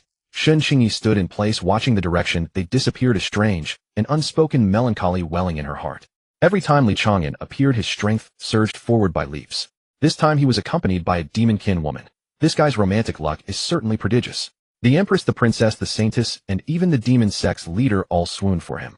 If only she hadn't forged enmity with him at the start, would she be in his position now? She shook her head, discarding those tangled thoughts, and turned back toward the yamen. Great Yin Palace. In the imperial study, Morongzio and the couple Zhang Tian and Yu Ying were seated together with several pastries and a pot of hot tea on the table, but the atmosphere was heavy. Morong Xiren rested her chin on her hand, listlessly tapping the pastries with her chopsticks, sulkily saying, "It's been half a year. That Li Chang'an guy is obviously not dead. Oh, why hasn't he come back to see us? He must have been wooed by some fox seductress and doesn't want to return." Zhang Tian hurriedly interjected, "Second brother is not like that. He may be a little flirtatious, but he cares deeply for each of you, and is definitely not a heartless man." Morongzio nodded, her tone steady and determined. "I also believe Li Chang'an. He hasn't come back yet because he hasn't found a way back. What we must do is focus on cultivation. The lower realm cannot wait for him. We shall go to the upper realm and wait for him there." Yu Ying softly agreed. "Zhang Tian is right. What we must do now is believe in our younger brother." Suddenly a familiar voice from the doorway cut in with a playful grin. "Oh, you're all here, huh? Miss me?" At the sound of that familiar voice, Morongzio and the other three shuddered simultaneously, springing to their feet and turning toward the doorway. There, leaning casually against the doorframe, stood Li Chang'an, the very smile they knew all too well playing at the corners of his lips. By his side stood a stunningly beautiful woman with fox ears and a tail. Morong Xiren was the first to react, her eyes reddening as she lunged forward. But the moment her gaze swept over Hu Meinyang, she skidded to an abrupt halt. Hands on her hips, she gritted her teeth and snapped, "Li Chang'an, you scoundrel. Here we were worried sick about you. And sure enough, you come back with a vixen. Do we even matter to you anymore?" Li Chang'an grinned as he strolled over, pulling her into his arms without a word of explanation. Patting her back, he said, all right, look at you. Your jealousy's spilling over like a tipped-over vinegar jar. If you didn't matter to me, do you think I'd have braved life and death peril, paid an enormous price, and rushed back here this quickly?" Morong Xiren stiffened for a moment, then softened, hugging him tightly in return. Her voice trembled with a hint of a sob. "I'm sorry. What's one more sister? As long as you're home safe, that's all that matters." Li Chang'an patted her head and chuckled. "It's not one more sister. More like 2 or 3. Morong Xiren's head shot up, and she bit him squarely on the chest. Even with his now tough skin, Li Chang'an winced in pain, hurriedly pleading, enough. "If you keep this up, I'll go see the cult leader sister and the holy maidens instead." Only then did Morong Xiren release her bite. She gave a cold snort and turned her head away, refusing to acknowledge him. Yet her hand clung tightly to the hem of his clothes, as if afraid he might slip away again. Zhang Tian approached with a hearty laugh, clapping Li Chang'an on the shoulder and sizing him up. "Second brother, you've had a rough half year, haven't you?" Li Chang'an smiled bashfully, scratching the back of his head. "I've tasted hardship, sure, but I've also tasted the sweet and the salty of love. All in all, it's been pretty decent." He paused, then added with a note of pride, "My cultivation has also risen to the Earth Immortal realm." At that, the four of them drew in sharp breaths simultaneously. Zhang Tian's eyes widened as he quickly asked, "Earth Immortal realm? Aren't you being suppressed by the heavenly Daowei?" Li Chang'an waved a hand dismissively. "I don't use any spiritual energy now. My raw physical strength and speed alone already surpass the supreme realm. So as long as I don't use spiritual energy, there's no problem." The four exchanged glances, a single word surfacing in all their minds: monster. Morongzio immediately ordered fine wine and delicacies to be brought, and Li Chang'an, without ceremony, plopped himself down. He picked up his chopsticks, stuffed a piece of braised pork into his mouth, and between mouthfuls began recounting his experiences after being teleported away. Even though he deliberately downplayed it, something about accidentally falling into the Orc continent, brawling with the beast god temple, getting tricked and teleported to the demon realm, almost being crushed to death by the demon god. The four around him were far too sharp-witted not to sense the danger lurking beneath his casual words. Just the mention of "it took dying several hundred times just to finish reading a book" made Morong Xiren's eyes redden once more. When he finished, Morong Xiren's voice was unusually gentle as she took his hand. "So you faced all that danger. If you weren't immortal and indestructible, who knows how many times you'd have died. Since that's the case, I won't blame you for finding more sisters." Li Chang'an grinned, squeezing her hand in return and seizing the opportunity. "I knew you were magnanimous, princess. I'm sure you'll get along splendidly with your new sisters."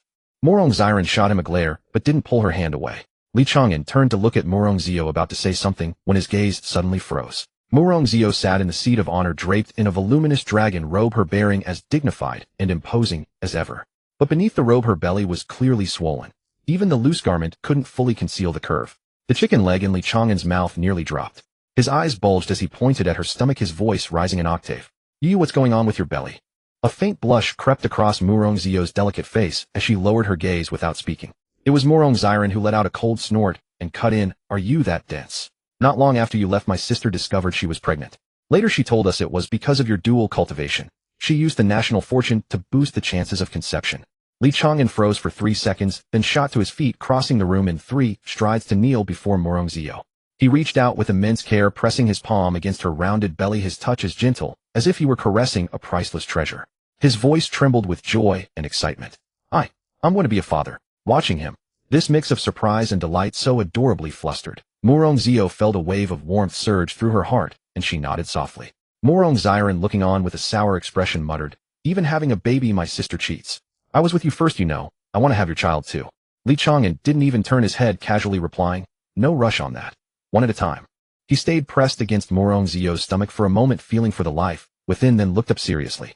"But now that your sister's pregnant, you should help her more with state affairs. Don't let her overexert herself." Morongziren lifted her chin proudly. "Do you even need to remind me? My sister already says I can handle things on my own now. Good thing you came back early. If you'd missed the birth, you'd never live it down." Li Chang'an nodded, emphatically beaming as he patted Morongzio's belly again. Then he suddenly slapped his thigh. First time being a dad? I've got no experience with this. How about I take a trip to the upper realm and ask Sovereign Ling Tian for some pregnancy-protecting elixirs?" Far away in the upper realm, Sovereign Ling Tian was quietly sipping tea in his celestial palace when all of a sudden he sneezed 3 times in a row. He set down his teacup, frowning as an inexplicable chill ran down his spine. He quickly summoned his attendant. "Go check what's stirring in the lower realm. Why is my mind so unsettled?" Back in the lower realm, Li Chang'an had already composed himself. He settled back into his chair and looked at the others. "Anything else major happened in these past 6 months?" Morongzio nodded, her expression turning more somber. "After you were teleported away, many factions breathed a sigh of relief. But the Wuji Immortal Palace received word from the upper realm. Sovereign Ling Tian bears an undying grudge against you, especially after you took so many of his treasures. Now that he knows you're the sacred lord of Yaoqi, he's planning to strike against the Yaoqi. The Yaoqi people have been in lockdown ever since, not daring to leave the mountain gates. However, the 3 great sacred lands have secretly warned the ancient sects near Yaoqi not to lend their passageways to Sovereign Ling Tian, or they'll face the 3 sacred lands' retaliation." Li Chang'an couldn't sit still any longer. He shot to his feet. "I'm going to the Yaoqi sacred land." Morongziren immediately tugged at his sleeve, her tone laced with displeasure and grievance. "You just came back, and you want to leave. Can't you even stay with us for one night?" Li Chang'an glanced at her, then at Morongzio, and after a moment's thought felt that one day wouldn't make a difference, so he nodded and sat back down. "All right then, tonight the 3 of us will have a good heart-to-heart talk." Both Morongzio and her sister blushed. This fellow really had no sense of propriety, daring to say anything.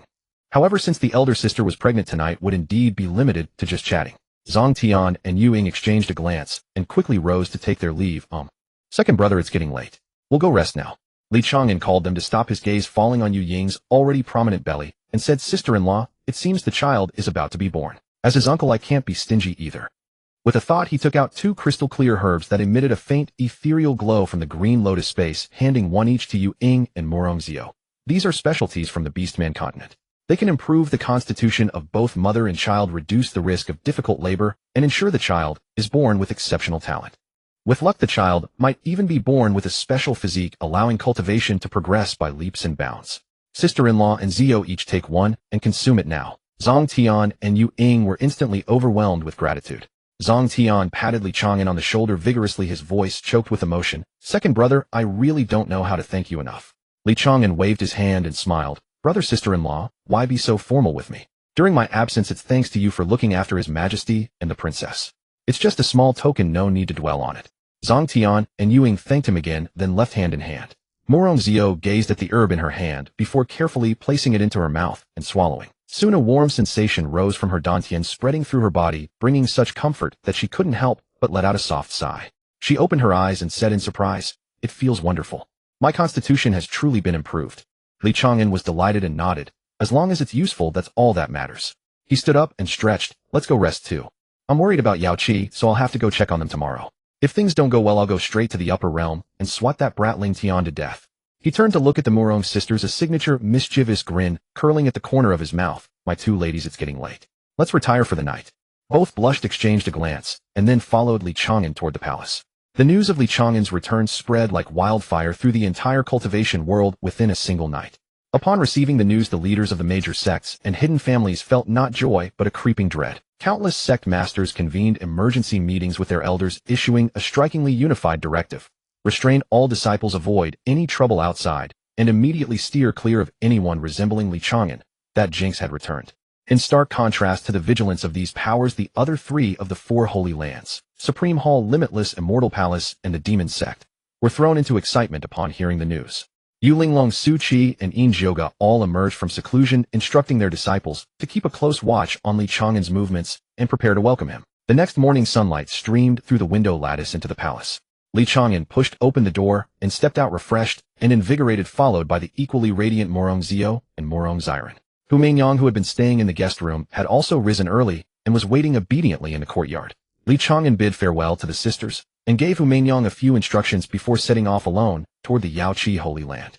With his current speed, even without using his true qi, he reached the mountain gate of Yaoqi in just over an hour. The guard disciple, upon seeing him, was momentarily stunned, then bowed respectfully with excitement. "Greetings, Holy Lord." The news spread quickly throughout Yaoqi.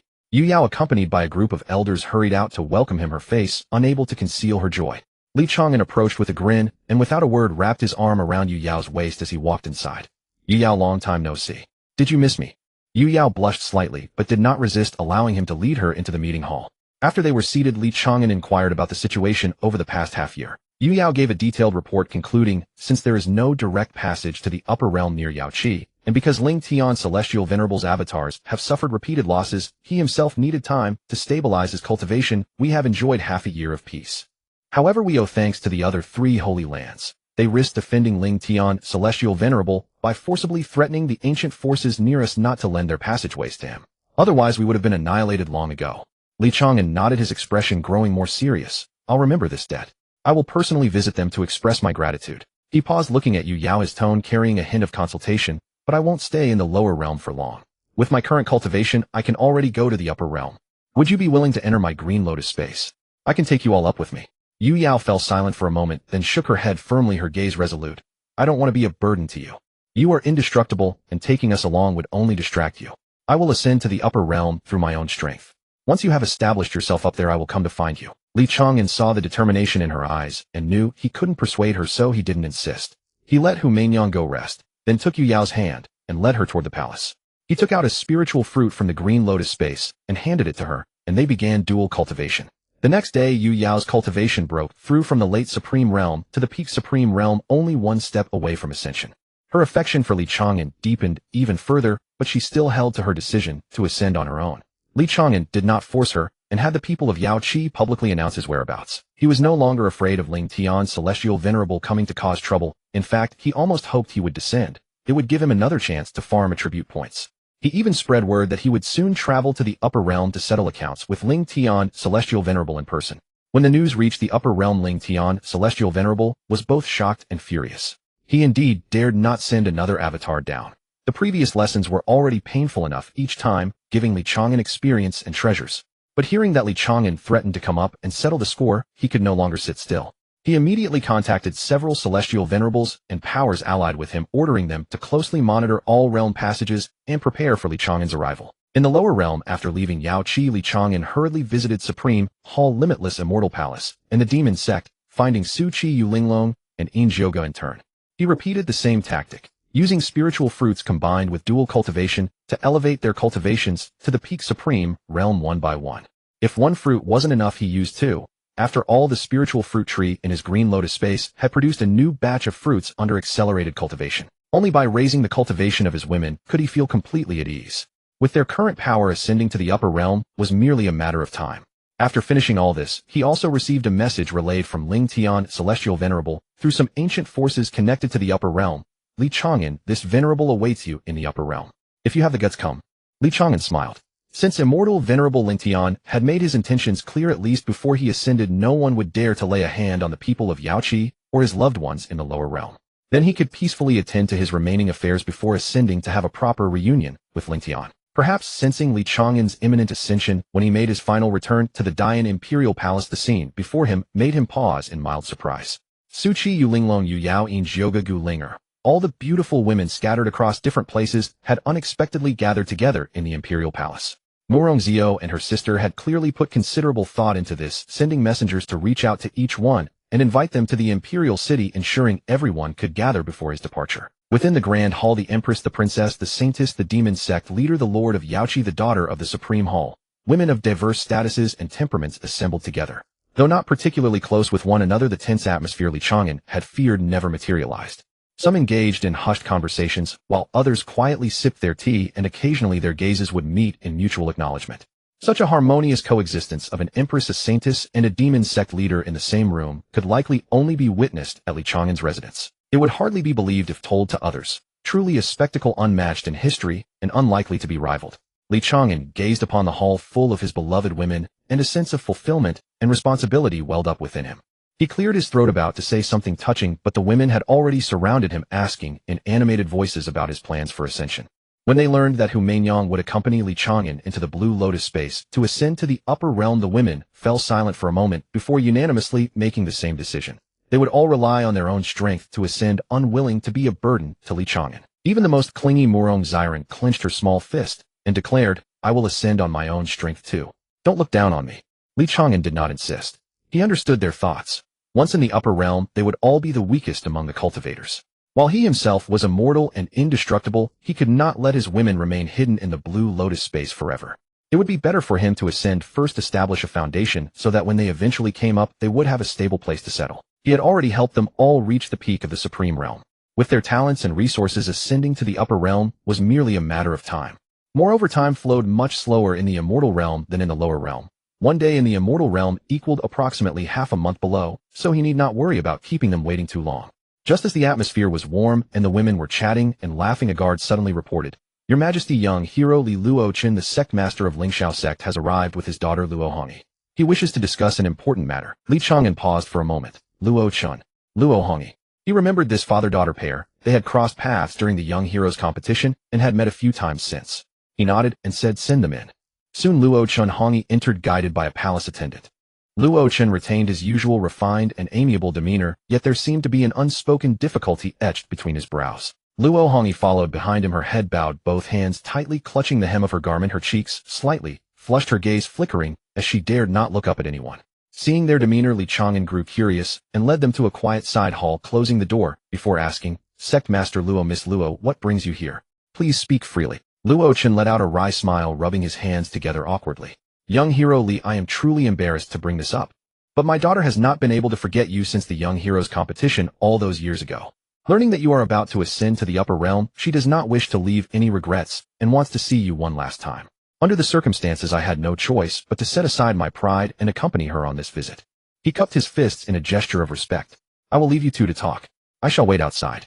With that, he turned and exited the side hall, pulling the door shut behind him. Now only Li Chang'an and Luo Hongi remained in the side hall. The atmosphere was somewhat charged. Li Chang'an looked at the young woman before him, her head bowed and cheeks flushed, and asked in surprise, "Miss Luo, you?" Luo Hongi took a deep breath as if summoning the greatest courage of her life, and suddenly lifted her head to meet his gaze directly. Her eyes were slightly red, her voice trembling yet resolute. "Li Chang'an, my heart holds only you. I have no room for anyone else. I came today to ask you one thing. Can you let me be your woman as well?"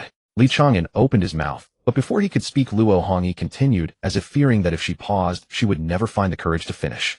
"I am not seeking to increase my cultivation, nor do I wish to compete with your other women for your favor. I simply do not want to live with regret. For I know that if I do not strive for this now, this parting may well be for all eternity." Tears finally spilled from her eyes, her voice catching with emotion. "From the moment of the competition, after witnessing your prowess, I could no longer regard any so-called genius as worthy. If you find this troublesome, you may refuse me. I have no intention of marrying anyone else in this life, but I will strive to cultivate. Even if I can only be one who looks up to you from afar, I wish to stand as close to you as possible." Li Chang'an was completely stunned. Looking at the young woman before him, tears streaming down her face, yet still gazing at him with unyielding determination, a complex tide of emotions surged within his heart. He had encountered many noble daughters of high birth, but few like Luo Hongi. Knowing full well he already had many women by his side, yet still setting aside all restraint and pride to summon the courage to confess her feelings. This affection, sincere and burning, moved him deeply. He took a deep breath, stepped forward, extended his hand, and gently drew Luo Hongi into his embrace. Luo Hongi's body tensed for a moment before going soft, her face burying into his chest as her tears soaked through his garments. Li Chang'an gently patted her back and spoke softly, "What virtue do I, Li Chang'an, possess to deserve the affection of so many exceptional women? Since your feelings for me are so profound, I am willing to take responsibility for you as well. Before I depart, I will help you increase your cultivation and introduce you to the other sisters. Luo Hongyi suddenly lifted her head, her tearful face breaking into a smile of delight. She held Li Chang'an tightly, her voice filled with joy and gratitude. Thank you, husband. I will not compete with the other sisters for your favor. As long as you occasionally remember me and allow me to stay by your side, that is all I ask. Li Chang'an interrupted her, his tone earnest and resolute. You need not be so humble. As my woman, regardless of cultivation level or status, I will treat you all equally. Luo Hongyi nodded vigorously, her heart overflowing with joy like rising tides. She was grateful she had mustered the courage to confess, and even more grateful that Li Chang'an had not rejected her. Li Chang'an gently wiped the tears from her face, took her hand, and pushed open the door of the side hall. Waiting outside, Luo Chun saw the two emerging hand in hand, and a look of gratification spread across his aged face. Li Chang'an cupped his fists toward him and smiled. Father-in-law, let us share a meal together. Hearing the term father-in-law, Luo Chen's heart leaped with joy, knowing his daughter's matter had been settled. He waved his hand hurriedly, and said with a broad smile, I will not join you. There are still many matters at the sect that require my attention. You young ones should enjoy your gathering. With that he turned and walked away quickly, his steps lighter than when he had arrived. Li Chang'an, holding the hand of the deeply blushing Luo Hongyi, made his way toward the group of women chatting and laughing in the main hall. As the night deepened, Li Chang'an led Luo Hongyi by the hand back to the grand hall. When the gathered women caught sight of their intimate demeanor, they instantly surmised what had transpired. Murong Xiren pursed her lips, letting out a soft snort, yet she refrained from voicing any further objection. The others wore expressions of knowing, understanding, and a few even curled their lips into meaningful smiles. Li Chang'an, unabashed, held Luo Hongyi's hand and introduced her candidly to everyone. Esteemed sisters, this is Luo Hongyi. From now on she is part of our family. Contrary to Luo Hongyi's expectations, there was no coldness or resentment. Jioga rose first, taking her hand with a smile, and said, Little sister, please sit. Don't stand on ceremony. Murong Zio nodded gently and signaled a maid to bring an extra set of utensils. Su Qi and Yu Linglong also initiated a conversation, inquiring about her cultivation progress. Even Murong Xiren, who had been pouting moments before, softened when Luo Hongyi timidly called her elder sister. She muttered, Since you're here, just sit down and stay, thus accepting her new sister. Luo Hongyi's lingering anxiety finally dissipated. Her eyes glistened, and a warm current surged in her heart. She had believed that as a latecomer, she would face exclusion or indifference. Yet these sisters were all exceptionally warm, never treating her as an outsider. She quickly immersed herself in the atmosphere, laughing and chatting with everyone. After the feast, as if by prior agreement, the women rose one by one and excused themselves to rest. Jioga claimed she needed to check the demon sect's communications. Su Qi said she had to stabilize her cultivation. Yu Linglong wished to retire early, and Yu Yao mentioned some matters to attend to at Yaoqi. Within the time it takes to finish a cup of tea, only Li Chang'an and the Murong sisters remained in the hall. Li Chang'an understood their intent perfectly. They were giving him time and space to bid farewell to each one. He was deeply moved, but did not disregard their kindness. He first turned to Murong Zio. Holding her hand, he said earnestly, Yu, after I ascend to the upper realm, I will keep a close watch on the situation down here. According to the time flow, 2 days in the upper realm equivalent to a month in the lower realm. I will find a way to return before the child is born. Murong Zio smiled gently and squeezed his hand in return, her tone calm, yet resolute. Even if you can't make it in time, it's fine. Your priority is to establish a safe haven for us in the upper realm. That is the most crucial matter. Your child and I will wait for you. Li Chang'an nodded firmly. Murong Xiren, biting her lip, couldn't help but say, Can you perhaps seduce fewer sisters? Will I only get my turn once a month from now on? Li Chang'an was amused by her jealous, aggrieved expression and teased her. If you have several in one night, your turn would come around quite quickly, wouldn't it?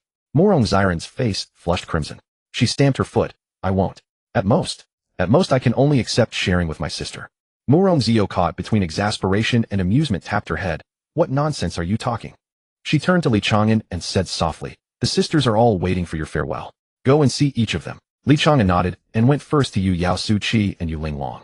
Their rooms were adjacent, so he visited each one, whispering with them for a while. Yu Yao urged him to be careful in the upper realm. Su Qi reminded him not to forget meals, and Yu Linglong blushed as she asked him to remember her. He had barely sat in Su Qi's room when the women jointly pushed him out, insisting that he go to the other sisters and not linger too long with them. Li Chang'an wore a helpless expression, but his heart was filled with warmth. In other households, jealousy and rivalry among women were the norm. Yet his women not only refrained from contending for favor, but displayed such magnanimity, deferring to one another lest any sister feel neglected. He arrived at Jioga's door and knocked. She opened it, and upon seeing him, a mischievous smile curved her lips. She stepped aside to let him in, teasing, So it's my turn now, you little rascal. Li Chang'an walked over, wrapped his arms around her from behind, and rested his chin on her shoulder, whispering, "Dearest sister, please don't be jealous." Yoga turned around with a laugh, encircled his waist, and looked up into his eyes. Her tone was tender and sincere. "Sister isn't jealous at all. Every woman who loves you is a peerless prodigy. They adore you not only for your potential and skills, but because we all know, though you court death at every turn, you are always loyal and devoted to those around you."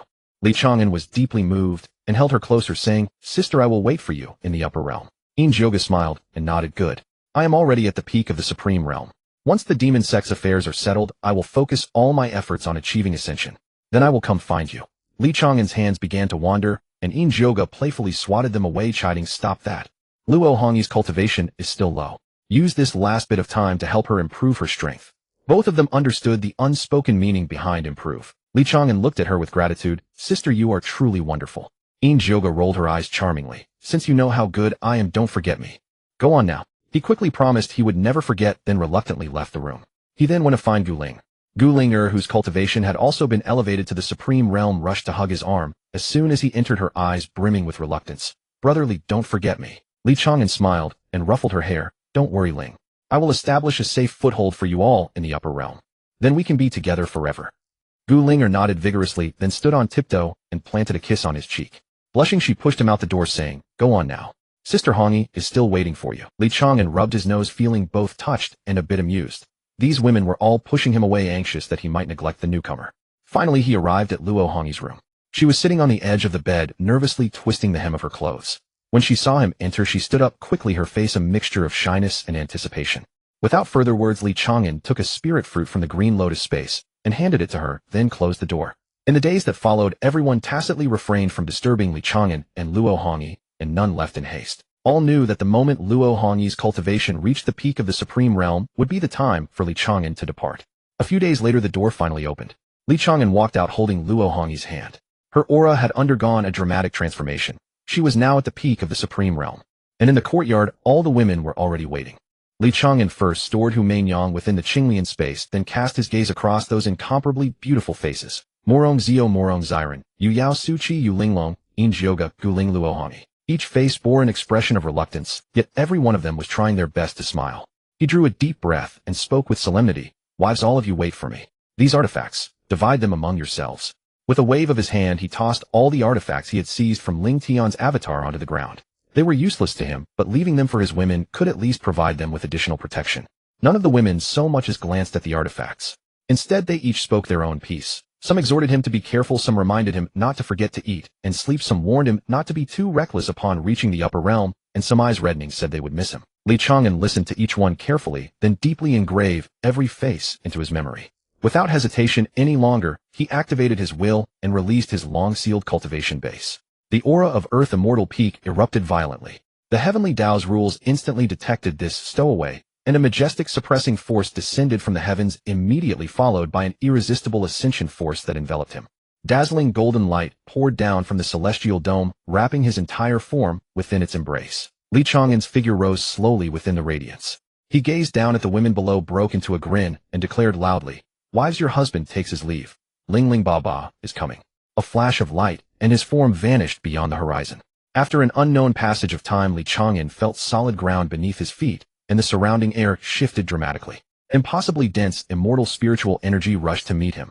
Each breath seemed to inhale liquid essence, and every pore on his body greedily absorbed this energy, far surpassing the lower realm. He surveyed his surroundings and found himself situated within a valley cradled by verdant mountains. Distant waterfalls cascaded gracefully nearby, exotic flora and rare herbs dotted the landscape, and a gentle mist hung in the air, nothing short of an earthly paradise. Though of course this was the immortal realm by definition. Before he could properly take in this new world, several whooshing sounds approached from the distance. Several figures descended like falling stars before him, their forms materializing. They were cultivators clad in various colored robes, their auras profound and deep, each at least a golden immortal. When the group beheld Li Chang'an's youthful appearance, appearing no more than 20 years old, they couldn't help but pause. They exchanged glances. The leader, a middle-aged cultivator in blue Taoist robes with a gaunt, distinguished face, spoke first, his tone carrying a hint of probing. "Might this friend have just ascended?" Li Chang'an nodded. "Just arrived." A glint flashed in the blue-robed cultivator's eyes as he continued, "May I ask if this friend has any agreement with a faction from the lower realm? Or does your sect have foundations in the immortal realm?" Li Chang'an pondered. Though he was indeed the Saint Lord of Yaoqi Holy Land, Yaoqi had long been destroyed in the immortal realm. Thus he shook his head none. At these words the smiles on the cultivators' faces immediately grew more eager. The blue-robed cultivator stepped forward first, cupping his fists.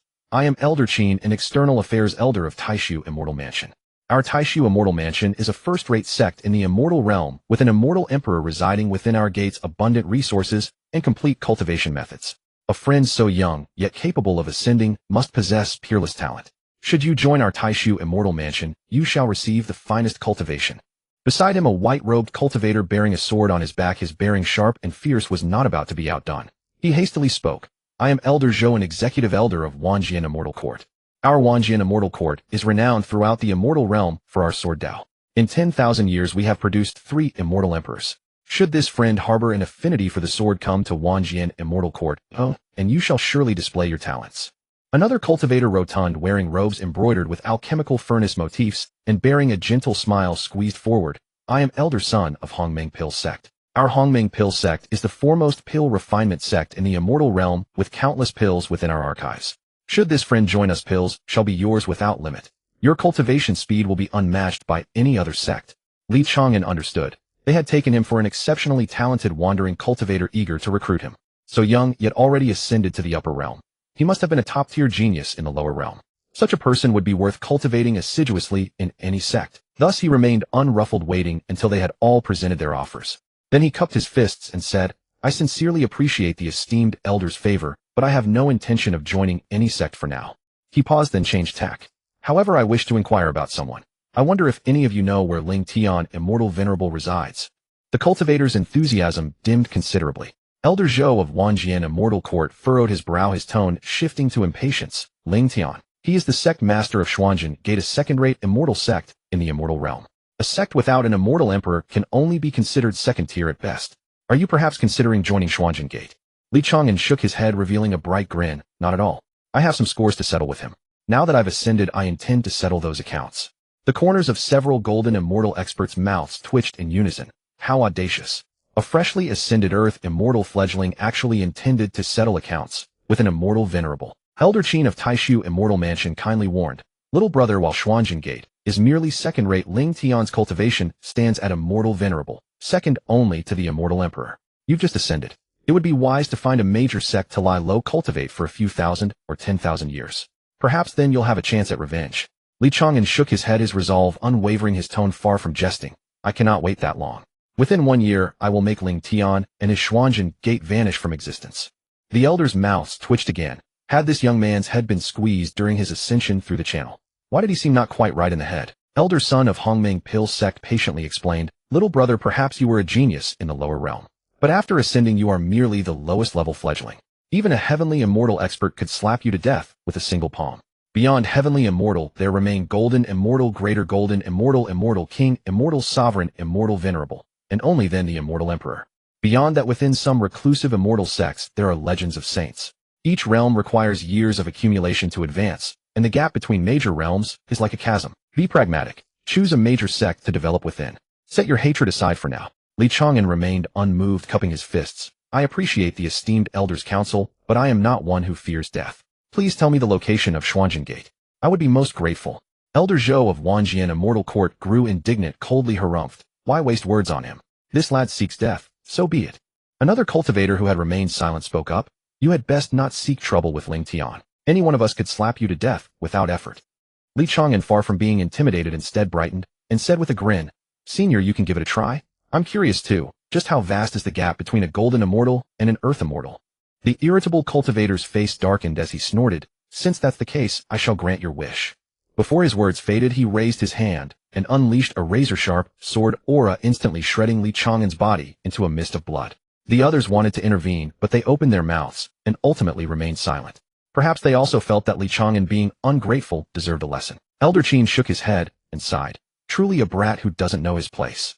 What a pity. The cultivator who struck flicked his sleeves and snorted. Since we can't win him over, then destroy him, lest he becomes a threat once he grows strong.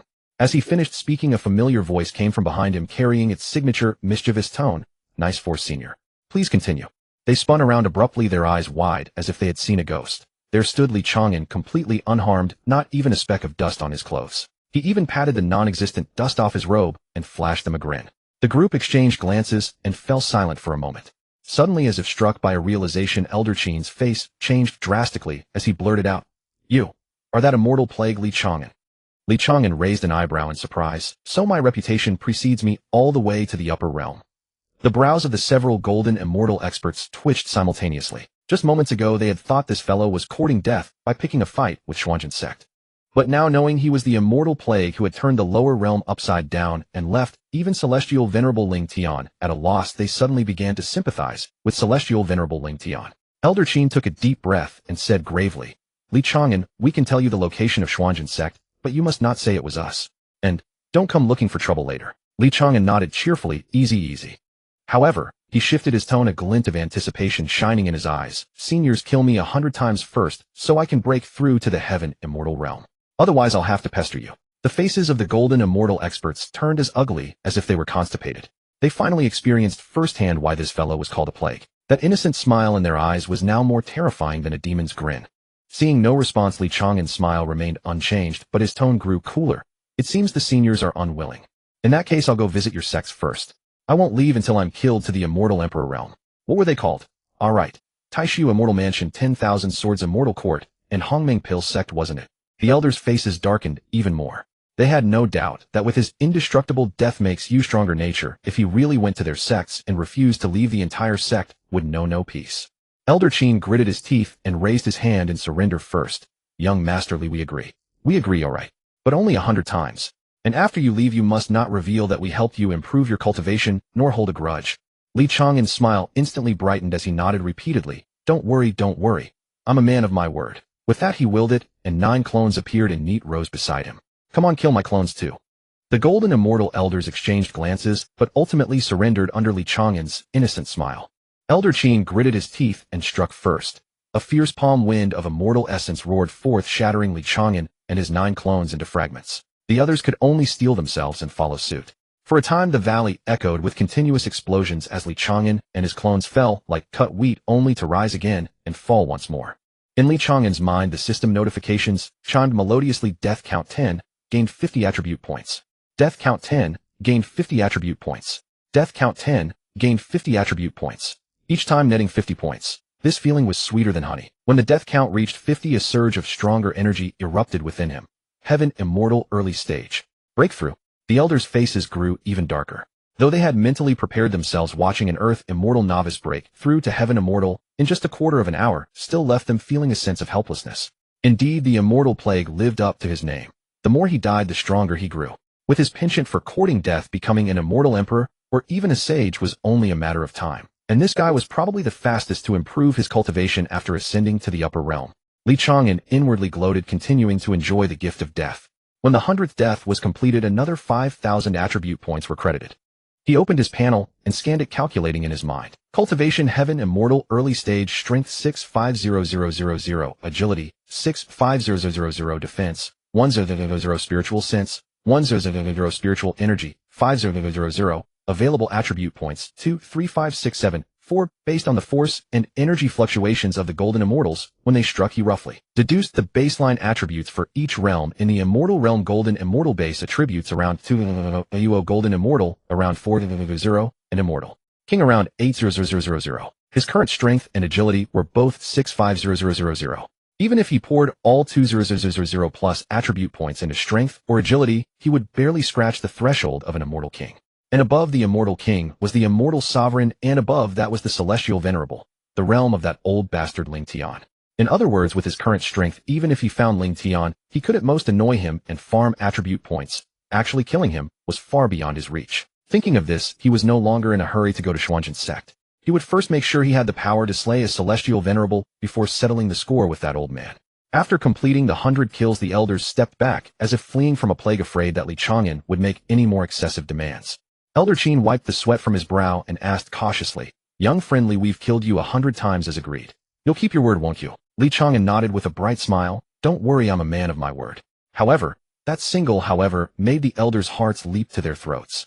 One elder hastily pulled a beast-hide map from his bosom, tossed it over from a distance, and spoke rapidly. "The location of Chang'an sect is marked for you.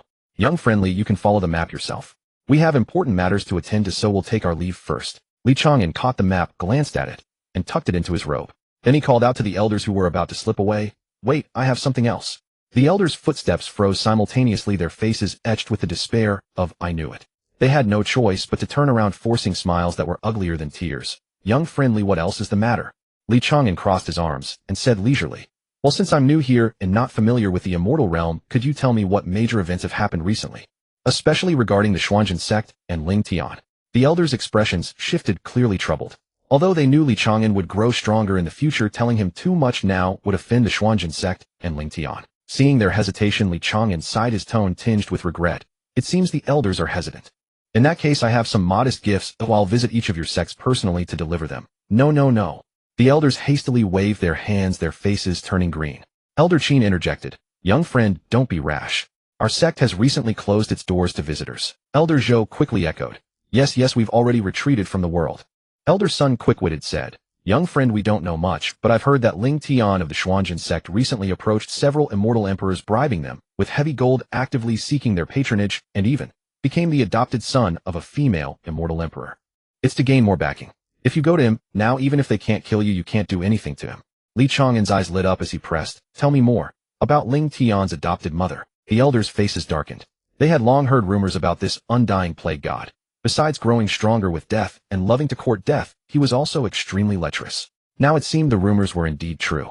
But faced with this troublemaker, they didn't want to linger and quickly explained, "The Qixiao immortal of the Danxia Cave Mansion is a renowned immortal emperor of many years. She is aloof, stunningly beautiful, and has many suitors, but she devotes herself solely to cultivation and never accepts anyone." Ling Tian for some reason broke the mold and directly became her adopted son. Perhaps the Qixiao immortal had been lonely for too long, and she actually agreed. Li Chang'an rubbed his hands, his eyes gleaming with excitement. "How do I get to the Danxia Cave Mansion? I'll go find the Qixiao immortal first. If she doesn't sever ties with Ling Tian or kill me a few thousand times a day, I'm not leaving." The elders' mouths twitched, already silently mourning for the Qixiao immortal. They quickly told Li Chang'an the location of the Danxia Cave Mansion. After memorizing it, Li Chang'an cupped his hands to the elders and said cheerfully, "Thank you for your guidance, seniors. Until we meet again." With that, he moved, darting toward the Danxia Cave Mansion so fast that not even an afterimage remained. The elders stood there watching the direction he disappeared, their expressions solemn. One of them suddenly said, "If the Qixiao immortal finds out it was us who told Li Chang'an, will she come after us?" Another was silent for a moment, then said expressionlessly, "Li Chang'an. Who is that? Have we ever seen him?" The others were taken aback, then nodded in unison, their voices growing firmer. "Ah, yes, we've never seen that plague god at all. We just came out for a stroll today, nothing happened. Let's go back into seclusion." Having reached a consensus, they each turned into streaks of light and flew off in different directions, as if nothing had just happened. Li Chang'an executed his movement technique, heading unhurriedly toward the Danxia Cave Mansion. His current agility attribute was as high as 65000, and even without using true Qi, his physical speed far surpassed ordinary heavenly immortal realm cultivators. But he wasn't in a hurry. After all, that old fellow Ling Tian couldn't escape. He might as well take the opportunity to explore the immortal realm and see if any blind fools would come to offer him attribute points. Just as he was thinking, a loud shout came from ahead. "Stop right there." Li Chang'an's eyes lit up, and he quickly halted, his face instantly switching to a harmless, innocent expression. Several streaks of light shot out from the woods on both sides, instantly surrounding him. There were 5 people all at the heavenly immortal realm. The leader was a burly man with a full beard at the late heavenly immortal stage, while the other 4 were around the mid-heavenly immortal stage. Their clothes were varied, but their eyes all held a hint of fierceness and greed, clearly not on the right side. Li Chang'an immediately put on an anxious expression, his voice trembling just the right amount. "Be brothers, what's the matter?" The bearded man carefully sensed his cultivation, early heavenly immortal realm, and immediately relaxed. He snorted coldly. "You looked pretty arrogant traveling just now. My brothers don't like it. Now hand over your storage equipment and get lost. If we're in a good mood, we might spare your worthless life." Li Chang'an was overjoyed inside, but he feigned indignation and said righteously, "In broad daylight under the clear sky, you want to bully the outnumbered and act like bandits. Is there no law?" Hearing this, the men couldn't help but laugh. A young man with a sharp face and monkey-like features sneered at the bearded leader. "Boss, this guy's a greenhorn. How did he even cultivate to the heavenly immortal realm? This is a desolate wilderness. Even if we kill and rob him, who would know? Kid, can't you see the situation?" Another tall, thin man said coldly, "We're just bullying you with numbers. If you don't like it, call your own people." Li Chang'an pretended to be enraged, gritting his teeth. "If that's the case, I'll fight you to the death." With a thought, 9 clones instantly appeared beside him, standing in a neat row. The 5 bandits were startled and stepped back. But when they found the clones were only at the early earthly immortal realm, they sneered and surrounded him again. The bearded man sneered, not a bad technique, but the cultivation is a bit lacking. Still, it might be useful. Hand over the technique too, and we might leave you a whole corpse. Li Chang'an snorted coldly, if you have the guts, kill me. Hearing this, the men didn't waste words, cursing him under their breath as ungrateful, and attacked. Blade, sword, spells, and divine abilities poured down on Li Chang'an and his clones. He didn't dodge, and even actively withdrew his true chi defense, letting the attacks blow him and his clones to pieces. A system notification sounded in his mind. Since these men's cultivation wasn't much higher than his, and including the 9 clones, he only gained 45 attribute points in total. But every bit counts. Li Chang'an was secretly delighted. The bandits watched as the light particles from Li Chang'an and his clones dissipated, stunned. The sharp-faced young man scratched his head. Boss, this guy was at least early heavenly immortal, and he had 9 early earthly immortal clones. How could he be so fragile? The tall, thin man waved his hand. Never mind, hurry up and find his storage ring. The group rushed over to where Li Chang'an and his clones had been destroyed, searching the ground. But after searching for a while, there was nothing but scorched marks on the ground. Why isn't there anything? Even his bone fragments are gone. I have a weird feeling. As they were puzzled, a slow voice came from behind. Could it be behind you? The 5 bodies stiffened simultaneously as if struck by a freezing spell.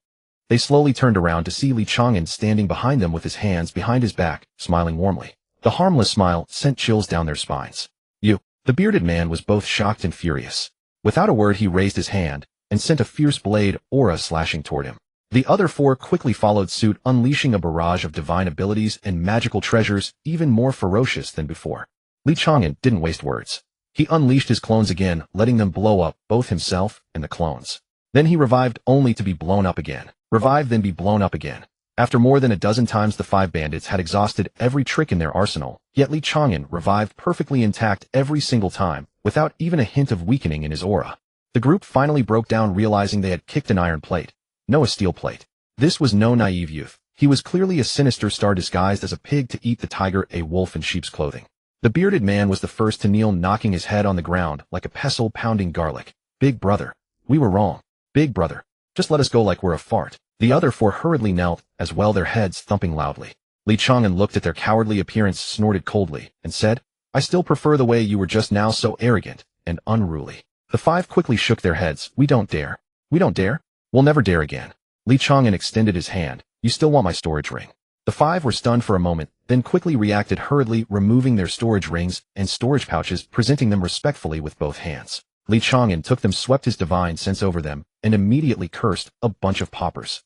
Inside there were only some low-grade immortal stones, and a few shabby magical artifacts, nothing of value. The 5's faces turned grim, but they dared not talk back. Li Chang'an said indifferently, It seems you're of no use. Keeping you alive would only be a curse. The 5 nearly wet themselves in fright. The bearded man quickly shouted, Young hero, we're willing to swear loyalty to you. As long as you don't kill us, we'll do anything. Li Chang'an frowned with disdain. You're not beauties, what would I do with a few men? Seeing that Li Chang'an was still intent on killing them, one of them quickly said, My wife has some looks. If you don't mind, senior, I can offer her to you. Before he could finish, Li Chang'an threw a punch, blasting him into a cloud of blood mist, his soul destroyed. He snorted coldly, You can give away your own woman. You don't deserve to live. The remaining 4 trembled in fear. Li Chang'an looked at the second person and asked, What did you want to say just now? The man's face darkened, his mouth twitched, and he stammered, I wanted to say I have a daughter. Li Chang'an threw another punch, blasting him apart as well, and said coldly, You can sacrifice your own daughter. You're not fit to be a father. The remaining 3 were trembling like sieves. Li Chang'an looked at the third person. The man's mouth twitched for a long time, then he tested the waters. If senior likes men, I can wash myself clean. Before he could finish, Li Chang'an blasted him with a punch, and said irritably, My orientation is normal. Think clearly before you speak in your next life. Then he looked at the 4th person. The 4th person had a constipated expression, was silent for a moment, then gritted his teeth and roared, I'll fight you to the death. Then he charged at Li Chang'an. Halfway there, he was blasted by Li Chang'an's punch. Li Chang'an clapped his hands and looked at the last person. The man's face was pale, his body trembling. Suddenly he raised his palm and struck himself on the forehead, committing suicide. Li Chang'an shook his head. Your mental fortitude is lacking too. And you still try to rob people. He looked at the corpses on the ground, was silent for a moment, then shook his head and turned to continue on his way. The vastness of the immortal realm was far beyond his imagination. At his current speed, it would take at least a day to reach the Dansha cave mansion. He wasn't in a hurry, admiring the scenery along the way. It must be said the scenery of the immortal realm was indeed far more magnificent than the lower realm. In the distance, peaks floated in a sea of clouds and waterfalls cascaded down from the 9 heavens. Occasionally flocks of immortal cranes flew by, presenting a peaceful celestial atmosphere. After running for over an hour, things suddenly became lively ahead. A group of cultivators were arriving one after another from all directions in groups of 3 or 5, seemingly searching for something. Their cultivation levels varied, ranging from the Golden Immortal stage to the Immortal King stage, each with focused expressions scanning the mountains with their gazes. Chang'an, a small fry at the early Heavenly Immortal stage, mixed in with them, looking out of place, but no one paid him any attention, probably thinking he was just a reckless youth trying to join in the excitement. Chang'an had no intention of meddling and was about to bypass the crowd to continue his journey when he suddenly heard someone in the crowd shout, "The remnants of Yaoqi must be nearby. Search carefully. Don't let a single one escape." His figure suddenly halted. Yaoqi. As the holy master of the Yaoqi sacred land in the lower realm, although the Yaoqi in the upper realm had no direct connection with him, after all they were of the same lineage. Moreover, Ling Tian had previously said that Yaoqi had been destroyed, but now it seemed there were still survivors. His mind raced. According to the time flow, where 2 days in the upper realm equal 1 month in the lower realm, Yaoqi was destroyed 1,000 years ago, but on the timeline of the immortal realm, it was only a few years ago. It was plausible that survivors had escaped the massacre back then. But after years had passed, they were still being hunted. Chang'an's brows furrowed. Although he was usually carefree and frivolous, what he hated most was such ruthless extermination. Moreover, he had deep ties with Yaoqi as the lower realm's holy master. Since he had stumbled upon this, he couldn't just pretend he hadn't seen it. He immediately turned around, put on a harmless smile, and stopped a middle-aged cultivator who looked honest and was at the late Golden Immortal stage. Clasping his fists, he asked, "Senior, sorry to bother you. What do the Yaoqi remnants we're looking for look like? How many are there? What cultivation levels?" The Golden Immortal cultivator looked down at him, saw he was just a rookie at the early Heavenly Immortal stage, and was about to wave him away impatiently. But seeing that he had ascended at such a young age, his aptitude must be good, so he patiently reminded him, "Your cultivation is too low, you'd better not get involved. Those remnants are all between the Golden Immortal and Immortal King stages. They're not to be trifled with.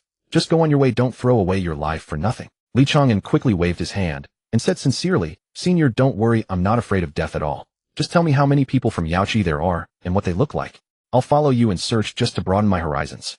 The Golden Immortal hesitated for a moment, but seeing his sincere attitude, he couldn't refuse easily, so he nodded. "Fine then, follow me, and don't wander off." Chang'an quickly clasped his hands in thanks. "Thank you, Senior. In the future, I will definitely not cause you any trouble to repay your kindness today." The Golden Immortal's face darkened. Did this kid know how to speak? What did he mean by not cause you trouble? What kind of repayment was that? But seeing the boy's naive look, he probably didn't know how to speak, so he didn't bother to argue, and led Chang'an deeper into the forest to search. Chang'an walked beside him, seizing the opportunity to probe. "Senior, I heard that the Yaoqi was destroyed long ago. Why are they still being hunted down to the last one?" The Golden Immortal cultivator sighed, his tone carrying a hint of helplessness and lament. "It's all for resources. We cultivators may seem glorious, but there are only so many resources, and most are tightly controlled by the major powers. Without resources, even if our lifespan runs out, it's hard for us loose cultivators to break through a single minor realm. The celestial venerable Ling Tian of the Chang'an sect has issued a bounty. For every Yaoqi disciple captured or killed, there's a handsome reward. Techniques, pills, immortal artifacts, everything you could want. Men die for wealth, birds die for food. Naturally, there are plenty willing to risk their lives." Chang'an's eyes flickered with a cold gleam, though his face remained impassive. In his heart, he silently added another debt to Ling Tian's account. The group quickly charged into a range of rolling mountains. As they crested a peak, the sounds of fierce battle erupted nearby, the thunderous clash of spells and furious shouts. The Golden Immortal cultivator's spirits lifted, and he bellowed, "Found them." Before the words even faded, he surged forward. But Chang'an was faster. His figure flickered, moving almost like teleportation past the Golden Immortal, charging headlong toward the source of the fighting. The Golden Immortal cultivator felt a gust of wind rush past him, then saw Chang'an already dozens of zhang ahead.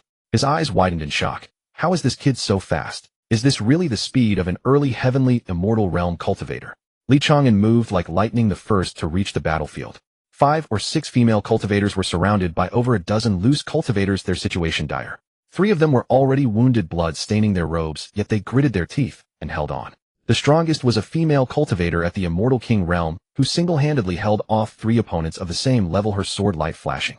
But she was clearly struggling, fine beads of sweat forming on her brow. Seeing this, Chang'an took a deep breath and shouted, "Everyone stop right there." His roar, infused with true chi, rolled like thunder and briefly silenced the battlefield. All eyes turned to him, but most merely glanced over and returned to the fight. A nobody at the early Heavenly Immortal realm daring to make a fuss here. No one took him seriously. Chang'an was furious. Without a word, he poured all his over 2,000 attribute points into strength. His strength stat skyrocketed from 65000 to over 85000, firmly stepping into the Immortal King realm. His figure flickered, appearing like a ghost before an Immortal King realm loose cultivator, throwing a plain, unadorned punch. That Immortal King cultivator didn't even bother to take him seriously, casually raising an Immortal Essence shield. Then, the shield shattered and the fist slammed solidly into his chest. With a dull thud, the Immortal King cultivator was sent flying backward, as if struck by an ancient beast. He crashed heavily into the mountain wall, dozens of zhang away, embedded in the rock, blood spurting from his mouth. The entire battlefield fell silent in an instant. Everyone was stunned, staring at Chang'an as if they'd seen a ghost. A nobody at the early heavenly immortal realm, sending an Immortal King flying with one punch. How is this even possible? The golden immortal cultivator who brought Chang'an here was nearly bug-eyed, a chill running down his spine. Thank heavens I was polite to this kid and didn't offend him. If that punch had landed on me, I'd be scattered all over the place. Chang'an clapped his hands, sweeping his gaze across the crowd, and said calmly, "Now can we talk properly?" The loose cultivators surrounding the Yaoqi women exchanged glances, and for a moment no one dared to move. The Yaoqi female cultivators also looked at him warily, unsure if this sudden heavenly immortal youth was friend or foe. Chang'an looked at the leading Immortal King realm female cultivator and asked, "Are you from Yaoqi?" The woman eyed him cautiously, gritted her teeth, and countered, "So what if we are? Are you here to capture us for the Xuanzhen sect's reward?" Chang'an shook his head, not answering directly. Instead, with a thought, he activated the 9-grade Azure Lotus mark on his brow. A faint Azure Lotus phantom materialized above his brow, slowly rotating, radiating a soft and ancient aura. The female cultivator's pupils contracted sharply at the sight, blurting out, "Tidish, that's the herb-catching Azure Lotus." Chang'an's face darkened. "It's called the 9-grade Azure Lotus now, not some herb-catching thing." The woman ignored his correction, asking urgently, "How could our Yaoqi's sacred artifact be on a man like you?" Chang'an explained simply, "I obtained this artifact by chance in the lower realm, and that's how I became the Saint Lord of the Yaoqi's sacred land down there. So strictly speaking, we're family." The Yaoqi female cultivators exchanged glances, finding it hard to believe, but the artifact's acknowledgement was right before their eyes. They had no choice but to believe. The Immortal King realm cultivator immediately knelt on one knee, cupping her fists. "Yu Hua, survivor of the Yaoqi's sacred land, pays respects to the Saint Lord." The other female cultivators quickly followed suit. Chang'an quickly waved his hands. No, get up and talk." He was about to help Yu Hua up when she said urgently, "Saint Lord, since the artifact has acknowledged you, you are the new Saint Lord of Yaoqi. But this is no time for talk. You've just ascended and your cultivation is too low. Take the weaker disciples and leave. I'll hold them off." Chang'an waved his hand dismissively, saying calmly, "With a mighty Saint Lord like me here, how could I let you cover the retreat? All of you get into my Azure Lotus space. I'll deal with them." Yu Hua and the other Yaoqi women were taken aback, hesitating. Yu Hua blushed as she spoke, "Saint Lord, it's not that we doubt you. Since the artifact acknowledged you, there's no way you'd harm us. It's just your cultivation. Although you gravely injured an Immortal King with one punch, there's more than one Immortal King here, and there's even an Immortal Emperor lurking in the shadows." Chang'an cut her off, his tone light. "Don't worry about all that. Today I could stand here and let them kill me if they want. If they don't kill me to their heart's content, I won't let them leave." At this, not just the Yaoqi women, but even the loose cultivators were left speechless. Is this guy even speaking human? What does he mean by stand here and let them kill? What does he mean by won't let them leave until they're satisfied? Do you think you can just respawn infinitely, dude? Just then, two Immortal King realm loose cultivators couldn't hold back any longer. They exchanged a glance and lunged simultaneously, attacking Chang'an from both sides, shouting, "Let's kill this brat first. Take his artifact." Yu Hua cried out, "Saint Lord, be careful." Facing the onslaught of two Immortal King realm cultivators, Chang'an neither dodged nor evaded. Instead, with a mere thought, he unleashed 9 avatars and charged straight at them. Then, in the very first clash, he and all 9 avatars were obliterated, scattering into a mist of blood. The scene fell silent once more. Everyone was stunned. Yu Hua and several female cultivators of Yaoqi turned pale, their bodies trembling. The Saint Lord had just ascended and died. Was this the destined fate of Yaoqi? The two Immortal King realm rogue cultivators were also taken aback, then burst into laughter. "Is this all? I thought he would be more formid." Before the words faded, a slow, leisurely voice came from behind them, carrying his trademark playful tone. "Not bad, keep going." The two spun around abruptly, only to see Chang'an standing behind them, completely unharmed, arms crossed, a mischievous grin on his face, not even a wrinkle on his robe. Everyone's pupils constricted sharply. At that moment, a sudden exclamation arose from the rogue cultivators. "Everyone! I heard from a friend in an immortal sect. There's an undying scourge in the lower realm who not only revives infinitely, but grows stronger with each death. Could it be that this fellow has ascended?" Chang'an raised an eyebrow, flickered, and appeared before the speaker in an instant. He raised his hand and struck, reducing the man to a mist of blood. He shook the blood off his hand and said with irritation, "You talk too much." Then he turned his gaze sweeping over the remaining rogue cultivators and flashed a grin revealing a row of white teeth. Get on with it. I've memorized all your faces. If you don't kill me to your satisfaction, I'll hunt you down one by one. Kill one if I see one, kill two if I see a pair. Hearing this, the rogue cultivators collectively twitched their mouths. In all their years, they had been threatened with demands for money, power, and heavenly treasures. But being threatened with, "You must kill me, or I'll kill you," was truly a first. If anyone else had said such a thing, they would have dismissed him as a madman and killed him with a single slap. But the problem was, this guy was the undying scourge. Meanwhile, Yuehua and the Yaoqi female cultivators were both shocked and overjoyed. Yuehua's eyes widened, her voice trembling with hope. "Saint Lord, are you truly immortal and indestructible?" Li Chang'an nodded, his tone light. "I've died over 10,000 times so far, and I've never truly perished. Are you reassured now? Enter my space first. Let me die to my satisfaction, then we'll find a way to locate the other sisters." Yuehua and the others hesitated no longer and immediately ceased their resistance. With a thought, Li Chang'an absorbed them all into the Qinglian space. Inside the space, Hu Meinyang was sitting in meditation beside a patch of spiritual fields.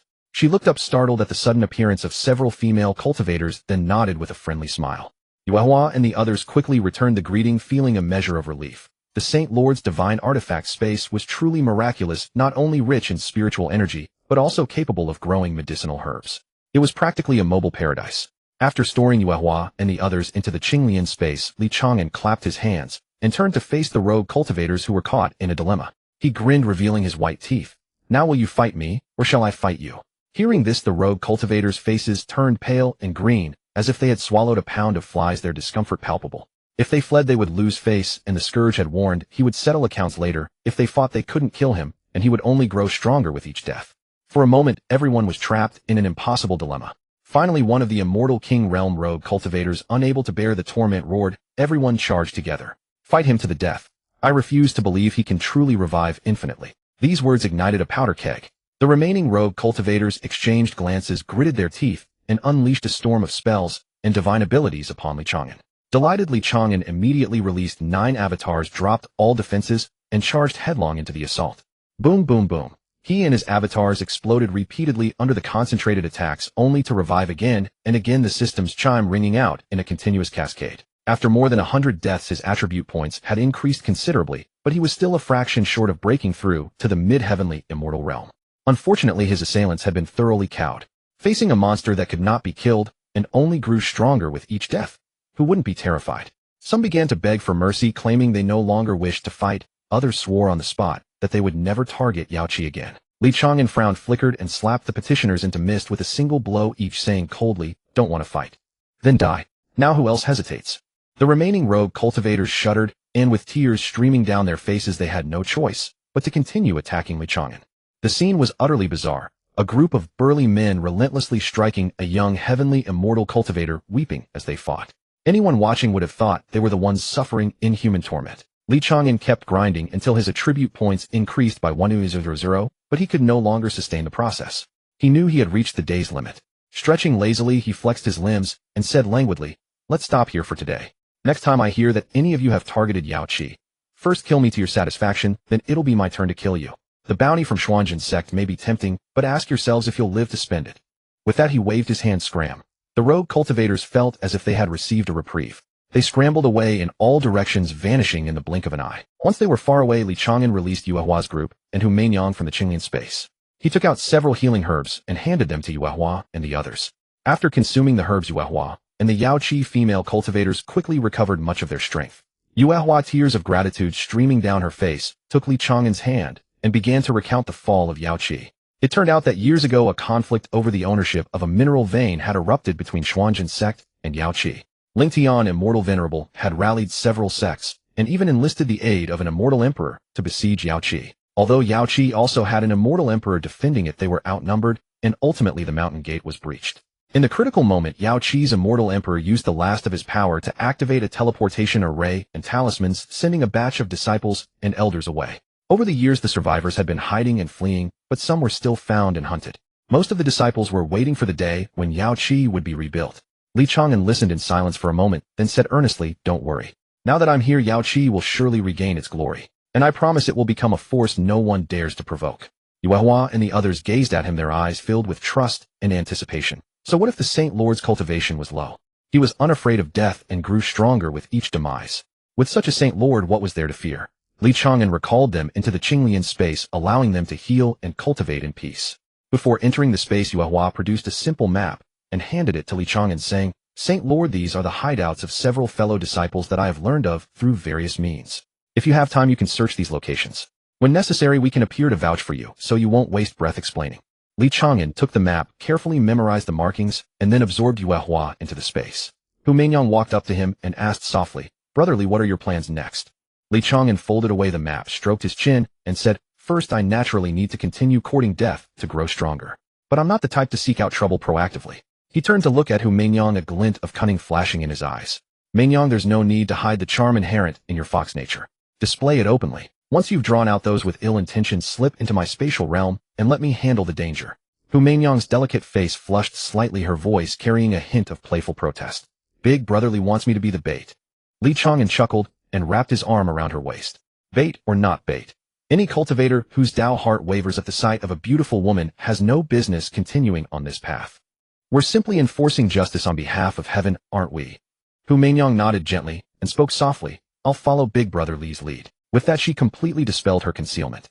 In an instant, an invisible radiance seemed to bloom from her entire being.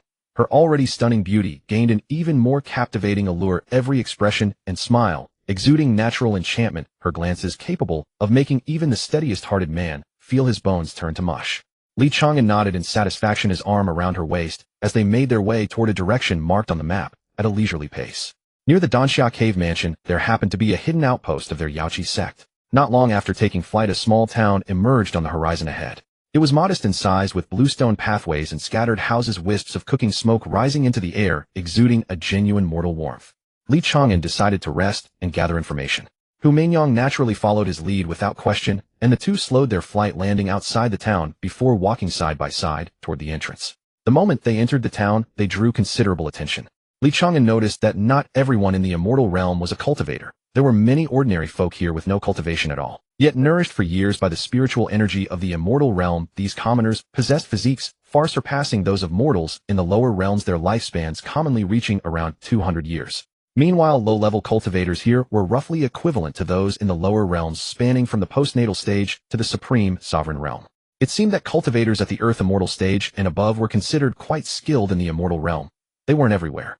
The sects of the immortal realm held exceptionally high standards for accepting disciples. Without the aptitude to advance to the golden immortal stage or beyond, there was simply no point in training them. Most people unwilling to remain mediocre could only become rogue cultivators. Without resources or supreme techniques, rogue cultivators had to seize opportunities through their own efforts, whether risking death to explore deadly ruins for treasures or engaging in banditry and murder. All were desperate attempts to grasp that sliver of chance for survival. At that moment, many cultivators from the Earth immortal to heaven immortal stages were present in the town, and upon seeing Li Chang'an and his companion, their eyes lit up with interest.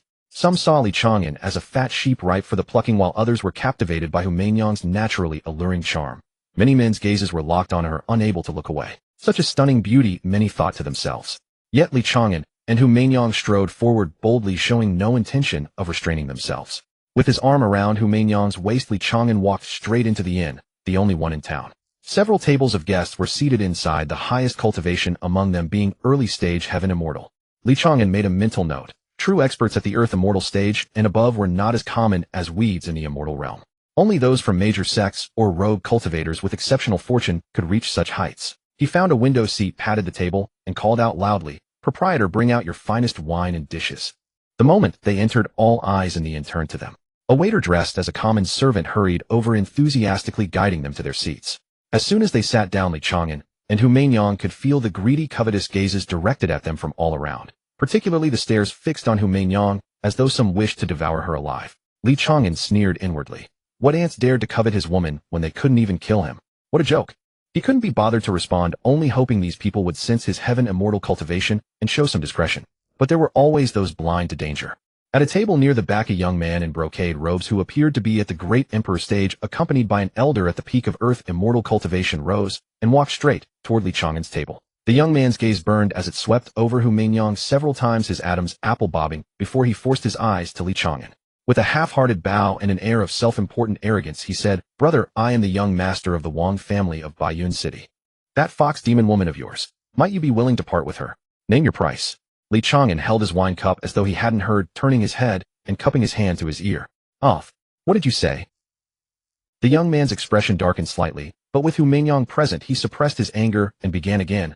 I said, can you part with that fox demon? Before he could finish, Li Chang'an casually flicked his wrist and slapped the young man across the face. A sharp crack echoed as the young man was sent flying horizontally, crashing through the inn's wall and tumbling out onto the street. Before he even hit the ground, he exploded into a mist of blood, his soul and spirit completely destroyed. The entire inn fell deathly silent in an instant. Everyone was stunned. This man killed on the slightest provocation without regard for his victim's background. Though the Wang family of Baiyun City wasn't among the top-tier clans, they had considerable influence within 10,000 li. It was said that a Xianwang realm expert guarded the family, making them untouchable by ordinary sects and rogue cultivators. The Earth Immortal Elder froze for a moment, then let out a heart-wrenching wail. Young master. He whirled around, eyes nearly bursting from their sockets as he glared at Li Chang'an, his voice trembling with disbelief and rage. You? How dare you strike to kill so directly? As he spoke, he withdrew a signal talisman from his robe and crushed it violently. A crimson light shot skyward, exploding high above to form a conspicuous Wang character marking. Someone in the inn secretly sent a mental message to Li Chang'an. Friend, you must leave quickly. The Wang family is not far from here. Once the signal is sent, their experts will arrive in moments. By then, neither you nor your woman will be able to escape. Yet Li Chang'an acted as though nothing had happened, raising his cup for a sip before slowly responding. I killed him. Did I need to ask for your permission first? Everyone heard it clearly. A mere ant dared to covet my woman. He brought this fate upon himself. The Earth Immortal Elder trembled with rage, pointing a shaking finger at Li Chang'an. You're only at the Heaven Immortal stage. Have the courage to stand your ground. When my Wang family's experts arrive, you'll be nothing but an ant before them. And not just you, but your woman too. Before he could finish, Li Chang'an struck again. The elder met the same fate as the young master, exploding into a cloud of blood mist before he could utter his final words. Everyone in the inn stood dumbfounded. This young man was truly ferocious. It was clear he meant to fight the Wang family to the death. The innkeeper stood behind the counter, his expression flickering through several moods. He had run this inn for hundreds of years, having seen troublemakers and those who sought vengeance. But today a youth in the early celestial immortal realm felled the Wang family's direct heir of Baiyun City with a single palm and then knocked out the Wang family butler. Then, as if nothing had happened, he sat down to order wine and food. He was the first of such a sight. After weighing his words for a moment, he asked cautiously, Senior, shall you still bring out this fine wine and dishes? Li Chang'an turned with a smile and said, Of course. Why wouldn't you serve? Afraid I won't pay. With a flick of his hand where the young master and the elder had just fallen, 2 storage rings flew securely into his hand. His divine sense swept inside. There were numerous spirit stones, a few bottles of pills, and several fine artifacts. Evidently, the Wang family's young master possessed a substantial fortune. He pulled out 10 top-grade spirit stones and slapped them onto the table. Enough. The innkeeper looked at the 10 stones, which glowed softly in the lamplight. They were indeed top-grade spirit stones. It's enough. But Senior, the Wang family's people will arrive soon. Have you really not considered leaving immediately? The innkeeper did not speak further. With a wave, the inn's waiter brought in the dishes. Liang beef, steamed celestial fish, braised phoenix tail mushrooms, and a pot of 1,000-year-old brew laid out across a full table. The onlookers wore grim expressions. To the uninitiated, one might mistake him for being in the Xian Emperor realm, but since this fellow didn't care, good counsel would fall on deaf ears. The innkeeper no longer said more. With a wave, the waiter brought in wine and dishes. Braised beef, steamed celestial fish, braised phoenix tail mushrooms, and a pot of 1,000-year-old brew filled the table. Hu Mingyang proactively poured Li Chang'an a cup and served dishes, her movements gentle and considerate. That sly, seductive charm drew envy and jealousy from many in the inn. Some even harbored malicious thoughts. Enjoy it while you can. The Wang family's people will arrive, and you won't be able to enjoy it then. Li Chang'an ate and drank at a leisurely pace, occasionally feeding Hu Mingyang a bite. The two of them carried on as if no one else existed. After roughly the span of one incense burn, a few furious roars suddenly shattered the air like thunderclaps. Where do you think you are, vermin, daring to kill the Wang family's direct lineage? As the words faded, 3 sharp ruptures of space came from afar. 3 figures landed at the inn's entrance, sending a ring of gusts that sent dust and debris swirling into the air. The leader was a middle-aged man in a brocade robe, his face grim with cultivation. At the mid-stage golden immortal realm, behind him stood 2 elders at the Tianxian realm peak, their auras steady and eyes like knives locking onto Li Chang'an the moment they entered. The brocade-robed middle-aged man swept his gaze across the inn, finally resting on Li Chang'an, and his voice chilled. So you are the one who killed my Wang family's direct heir? Li Chang'an, still chewing a piece of braised beef, did not even set his chopsticks down. He muttered between bites. Ah, you mean that lecherous fool who kept staring at my woman? I killed him, so what? The brocade-robed middle-aged man's face instantly darkened. One of the Tianxian realm peak elders stepped forward shouting harshly, "How dare you? Do you know that is the Wang family lord's direct eldest son?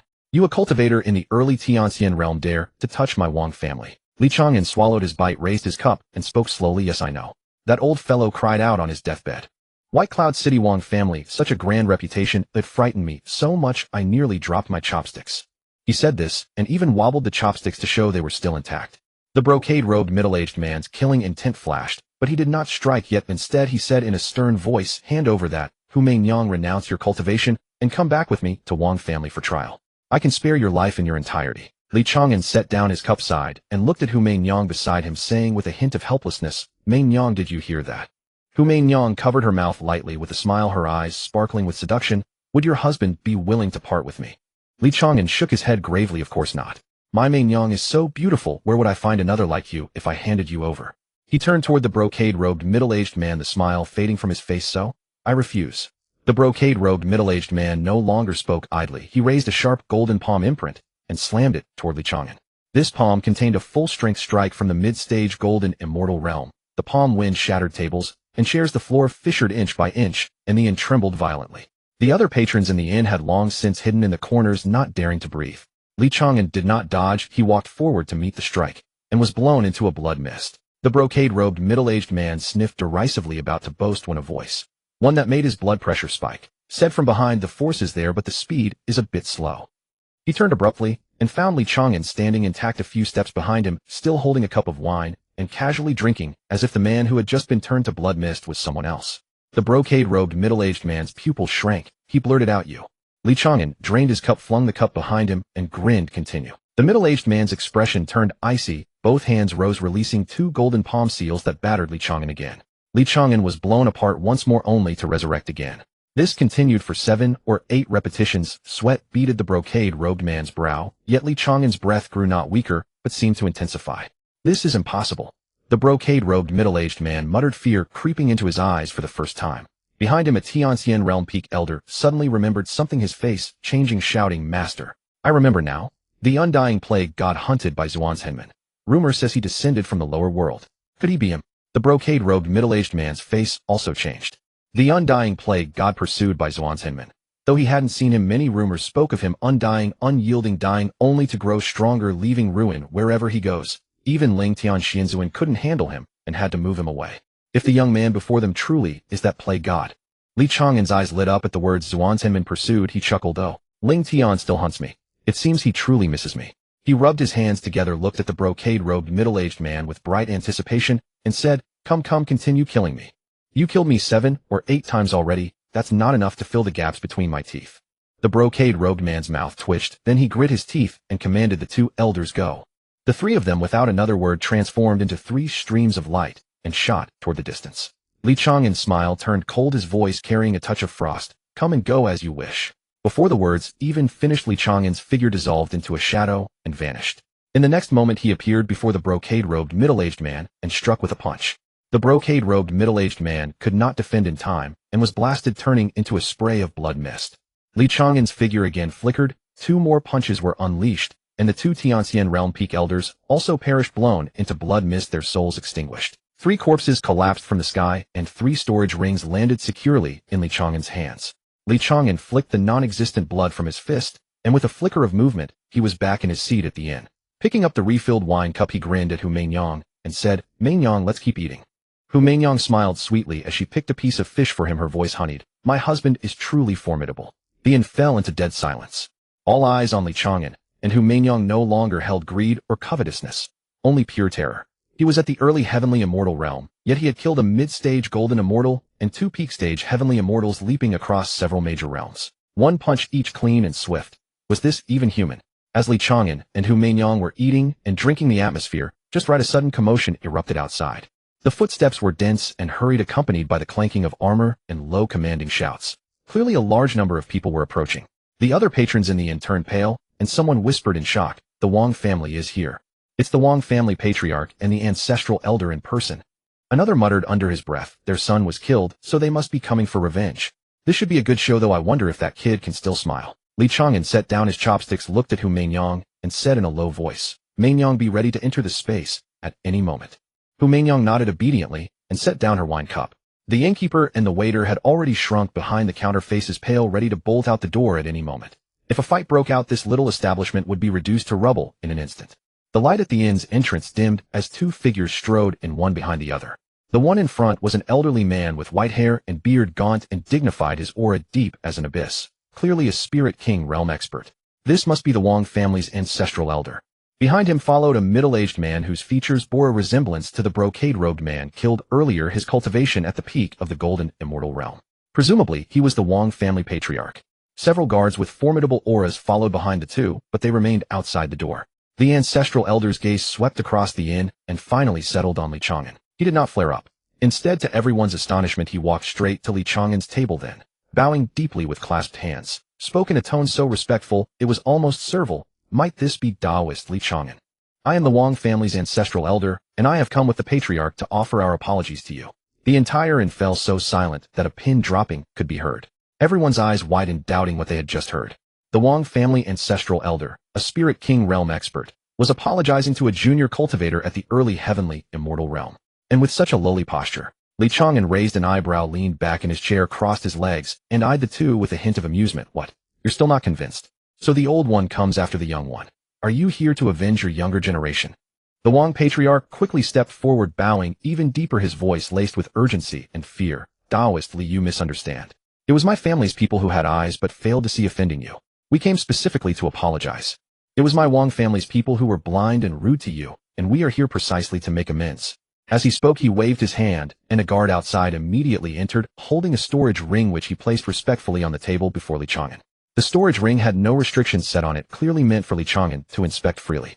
A curious guest couldn't help but probe it with his divine sense, and immediately gasped. Inside were tens of thousands of high-grade spirit stones, several bottles of excellent pills, a few mid-grade celestial artifacts radiating treasure light, and even a rare ancient spirit herb. The Wong family had truly spared no expense. It was clear they were genuinely terrified. Li Chang'an didn't touch the ring, but instead eyed the ancestral elder and patriarch with a calm, flat tone. What's all this about? I killed the direct son of your Wong family. Are you sure you don't want to avenge him? The patriarch's face flickered briefly, but he quickly recovered, even forcing a righteous expression as he declared loudly, to be honest, that unfilial son was adopted by me when he was young with no blood relation to the Wong family. Over the years, he used our family's name to do as he pleased. We long expected he would meet such an end. By killing that wretch Taoist, Li has carried out justice on heaven's behalf. Hearing this, Li Chang'an's eyes widened in disbelief. The surrounding guests also twitched at the corners of their mouths. Adopted? What a far-fetched excuse. But the Wong family had humbled themselves so thoroughly, clearly unwilling to seek revenge against Li Chang'an, and would rather invent such an absurd reason to save face. Li Chang'an was silent for a moment, then let out a cold laugh. I'm starting to admire the families and powers of this celestial realm.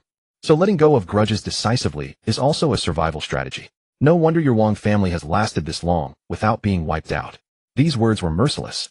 Both the ancestral elder and the patriarch's faces turned pallid and flushed by turns, yet they dared not retort a single word. The ancestral elder took a deep breath and bowed once more. Taoistly, this time it was indeed our family's fault. Apart from the apology gift in this storage ring, if there is anything else that dissatisfies you, please name it, and we will do everything to ensure your satisfaction. Li Chang'an's smile faded. He straightened up, his gaze sharpening. If you want me to let you off, then help me find the disciples of the Jade Pool. I killed 5 of your Wong family members just now. At the very least, you should find me 5 Jade Pool disciples, or provide 5 useful leads. If you can't do that, then the Wong family can expect a world of chaos. These words were spoken lightly, but the threat within them sent a chill through everyone present. A mere heavenly immortal cultivator had the ancestral elder and patriarch of the Wong family groveling, like grandchildren, enduring threats with changing expressions, yet daring not voice any discontent or even a rebuttal. This scene was absurd, yet no one dared to laugh. The patriarch hastily said, Taoistly, please don't be upset. Actually, our Wong estate has 3 Jade Pool disciples. Additionally, we know of the whereabouts of a few other Jade Pool immortals. I'll send someone to bring them here at once. He paused, then quickly added, it's not that we captured them. We obtained them from rogue cultivators in exchange for resources, originally intending to take them to the Chang'an sect to claim a reward from the celestial Lord Lingtian. Li Chang'an's brow furrowed, his voice turning cold. Bring them here unharmed first. If I learn that any harm has come to a single Jade Pool disciple, for every one injured, I will kill 100 of your Wong family. Both the ancestral elder and the patriarch turned pale. The patriarch didn't dare to delay. He turned and hurried away to fetch the 3 Jade Pool disciples. Meanwhile, the ancestral elder, a dignified Spirit King realm expert, stood rooted to the spot, fine cold sweat beading on his forehead, hands clasped before him, in a posture of nervous deference, silently praying, may the injuries of those 3 Jade Pool disciples have been healed, may they not have suffered too much. Otherwise the destruction of the Wang family would be imminent. The inn's atmosphere was deeply, everyone remained in place to act rashly, yet unwilling to leave. They see how this matter would ultimately unfold. The Wang family patriarch stood there with his head bowed, hands clasped before him, not daring to take a breath. Li Chang'an paid him no mind, sipping his wine and now and then feeding Hu Mingyang a bite of food, as if the person beside him were not a rival in the Immortal King realm, but a mere pillar. About 2 instances worth of time later, footsteps sounded from outside the inn. The Wang family head personally led a group inside, followed by 3 young female cultivators. The 3 female cultivators looked rather ragged, their robes smeared with dust and blood, but after some simple treatment their wounds were bandaged and their breath steady. When they were brought into the inn, their faces carried vigilance and wariness, their eyes sweeping across the room before finally settling on Li Chang'an. The leader among them, a golden immortal realm female cultivator, coldly met the Wang family patriarch's gaze, her voice edged with mockery and resolve. What do you mean? Are you planning to capture us alive and take us somewhere to humiliate us? I tell you, we Yaoqi disciples would rather die than endure such disgrace. The Wang family patriarch hurriedly waved a fresh trickle of sweat on his brow. Mistaken fair immortals. It is not us who would seize you. It is this Li Daoyu who wishes to meet you. Li Chang'an paid no further explanation, and with a thought released Yuehua and a few Yaoqi cultivators from within Qinglian space. Yuehua and the others materialized in the inn, and their appearance brought surprise and joy to both sides. Senior sister Yuehua, one of the 3 cultivators cried, tears filling her eyes. Xiaohe, you're alive. Yuehua greeted them with equal emotion, tightly taking their hands. They exchanged information swiftly, and Yuehua briefly explained Li Chang'an's identity and the full sequence of events. Upon learning that Li Chang'an was the lower realm Yaoqi holy master and had earned Yaoqi's 9th-grade Qinglian as the recognized master, the 3 cultivators no longer doubted and knelt in salute. Yaoqi disciples salute the holy master. Li Chang'an waved them to rise, then asked, are your injuries caused by the Wang family? The 3 cultivators exchanged glances again, then looked at the nervous Wang family elder and head, finally shaking their heads. The leading golden immortal realm cultivator said, Holy Master, our injuries were from being attacked by wandering cultivators during a pursuit, not from the Wang family. However, that Wang family scion had indeed tried to assault us earlier, but we fought back with all our might and were not able to deter him. The Wang family patriarch shivered on hearing this and hurriedly interjected, Li Daoyu. That wretch is not my biological son. I found him when I was young. What he did has nothing to do with our Wang family. And now you have killed him with your own hands. The 3 fairies looked at him in astonishment. Even the Wang family patriarch, proud as he is being so humble before a youth in the early Tianxian realm, was a magical scene. They then looked toward Li Chang'an, their eyes filled with curiosity and reverence. Who exactly is this new holy master, and how did he achieve this? The leading female cultivator hesitated, saying, Holy Master, the Wang family people did confine us, but they did not torture or insult us. When they brought us out just now, they even treated our wounds. We had thought we were bought by someone with peculiar tastes. We did not expect you to rescue us, Holy Master. She paused. As for whether to pursue the Wang family, the Holy Master shall decide. Li Chang'an nodded. Since his own disciples had spoken in their favor, he would not press the matter further, but those who deserved retaliation would still be dealt with. The Wang family elder and head, upon hearing this, wore pained expressions and added, but you still require information about the people of Yaoqi. The Wang family head rubbed his hands and said hesitantly, Li Daoyu. If we knew more about the whereabouts of Yaoqi's immortals, we wouldn't have to pay exorbitant sums to wandering cultivators. What we know is truly only these 3. Li Chang'an thought for a moment. Indeed, he could not rely on them any further. He rose, scanned the Wang family, and spoke with grave solemnity, Very well. You all help me inform all wandering cultivators and immortal forces. I, Li Chang'an, in the identity of the Yaoqi Holy Master, declare, I have ascended. Whoever dares to target my Yaoqi disciples, Li Chang'an, and I shall not rest until they are dead, only one side shall remain. The people of Yaoqi can follow in my wake to find me. I shall rebuild the Yaoqi sacred land. This vow rang with authority, even if it sounded somewhat ridiculous coming from an early-stage Tianxian realm cultivator. But no one present could smile. They had just witnessed with their own eyes how this early-stage Tianxian realm cultivator could strike dead a golden immortal realm master with a single palm. The Wang family patriarch and elder nodded quickly and eagerly, Definitely. We will spread this message to every force. Li Chang'an waved, Get out. The Wang family members, as if pardoned, scurried out of the inn, leaving in a flurry. Only now did the innkeeper and the onlookers remain stunned, their minds slow to recover. What is this fellow's origin? He threatened the Wang family, forcing an immortal king realm expert to hold his breath, openly challenging the entire cultivation world, declaring he would rebuild Yaoqi's sacred land. And you are only in the early Tianxian realm. Yet a few well-informed people who had heard Li Chang'an's deeds in the lower realm nodded approvingly, murmuring that the immortal world would be lively from now on. Li Chang'an then gathered the 3 newly rescued Yaoqi disciples into the Qinglian space to heal and train with Yuehua. Having finished all this, he clapped his hands, then tightened his hold on Hu Meinyang's waist as he pressed onward. This time the situation had clearly changed. Along the road, the cultivators they encountered still found their gazes drawn to Hu Meinyang, but more often as they looked at Li Chang'an, their expressions carried awe and caution.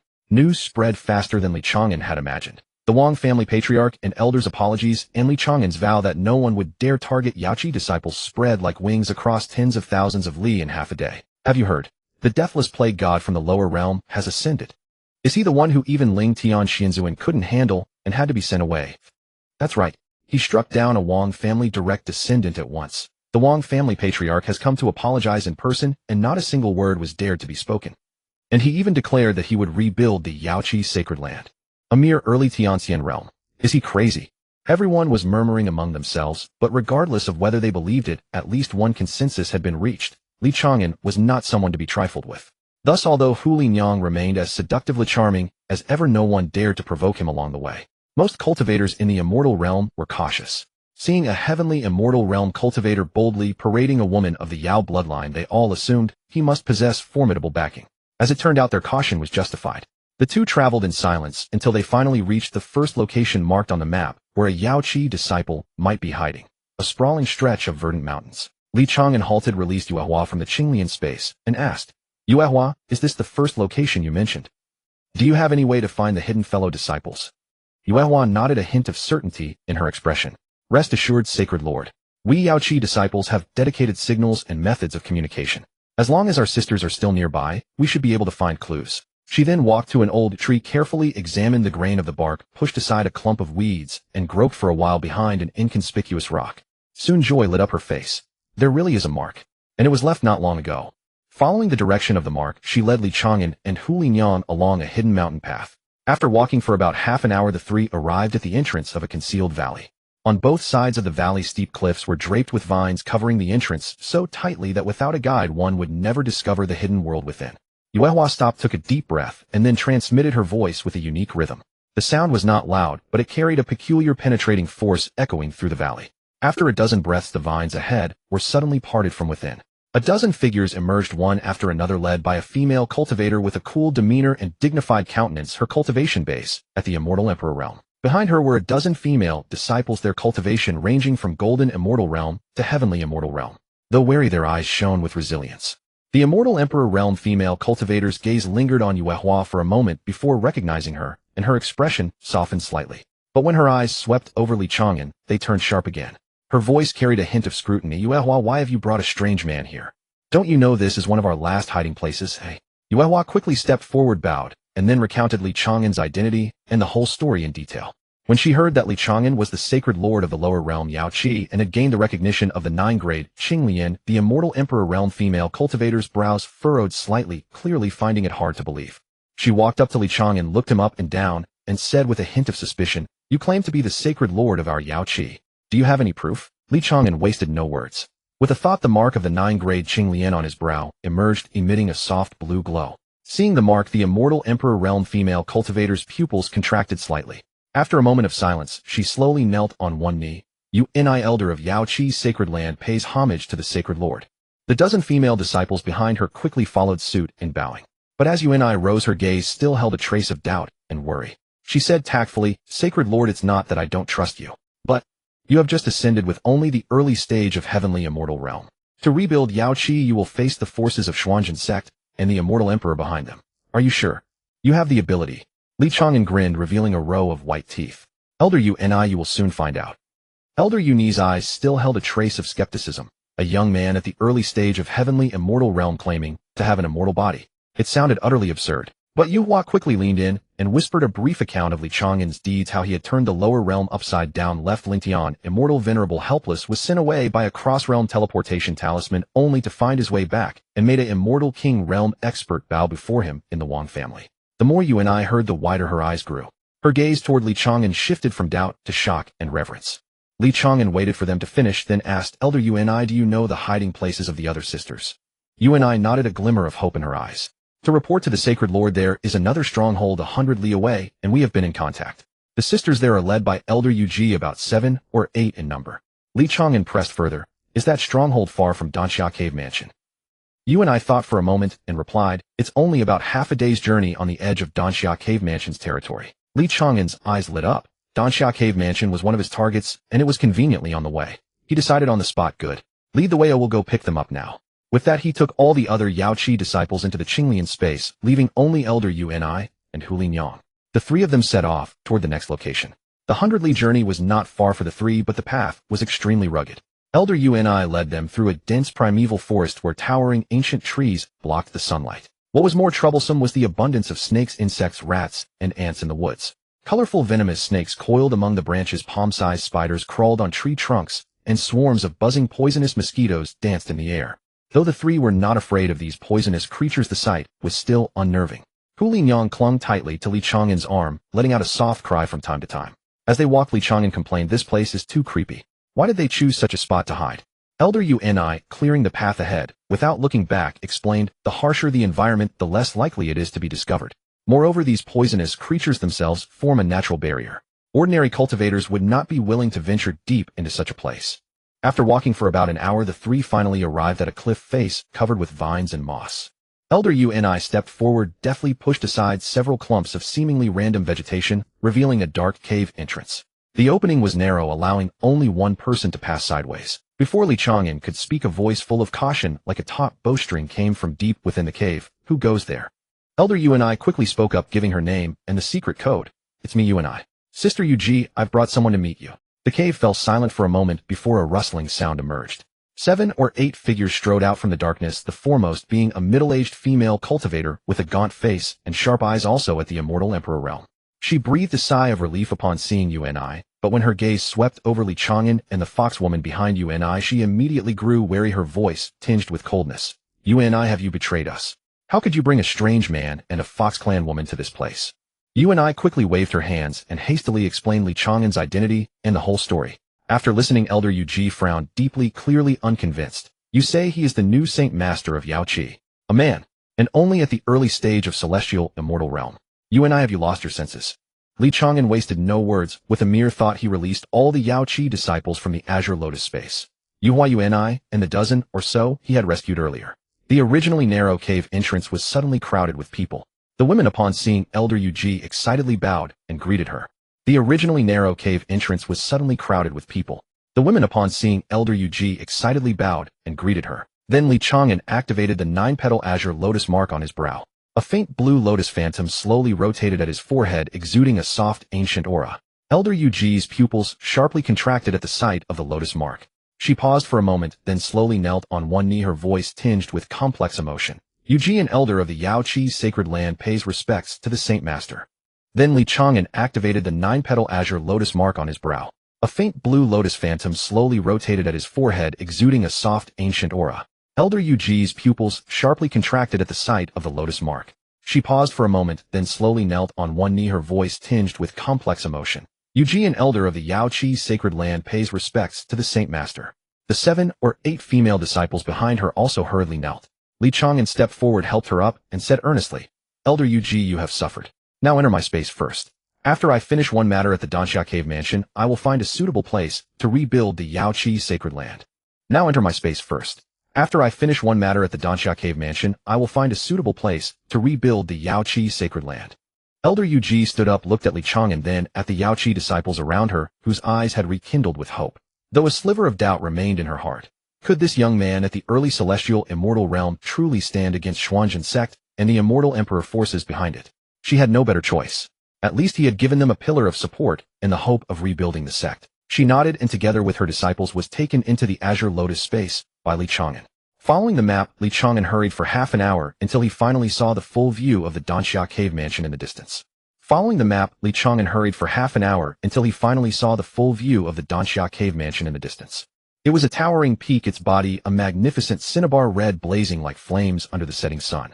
The entire mountain was enveloped by a faint red formation barrier with flowing light patterns exuding a strong defensive aura. At the foot of the mountain was a huge cave entrance above which the words Danxia Cave Mansion were carved in ancient script. Faint light seeped from inside the cave, indicating it had been hollowed out by great power, forming a self-contained realm within. The entire mountain was enveloped by a faint red formation barrier with flowing light patterns exuding a strong defensive aura. At the foot of the mountain was a huge cave entrance above which the words, Danxia Cave Mansion, were carved in ancient script. Faint light seeped from inside the cave, indicating it had been hollowed out by great power, forming a self-contained realm within.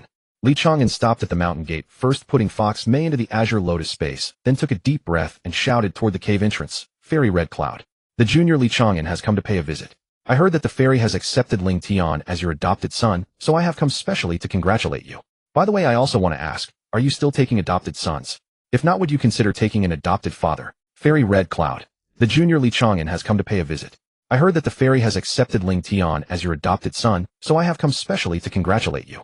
By the way, I also want to ask, are you still taking adopted sons? If not, would you consider taking an adopted father? The female disciples guarding the entrance were initially stunned, then flew into a rage. A female cultivator at the early golden immortal realm, wielding a long sword, stepped out quickly and shouted sternly, "What insolent fool dares to speak such nonsense before the Danxia Cave Mansion? Retreat at once, or I will not be lenient."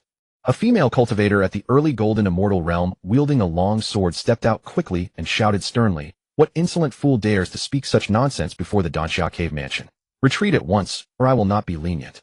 Instead of retreating, Li Chang'an stepped forward, grinning as he sized up the female cultivator and began to ramble. "This elder sister is really beautiful. How old might you be, and are you married? If not, what do you think of me? Though my cultivation is a bit low, I'm healthy and full of stamina. I guarantee I won't disappoint you. If not, what do you think of me?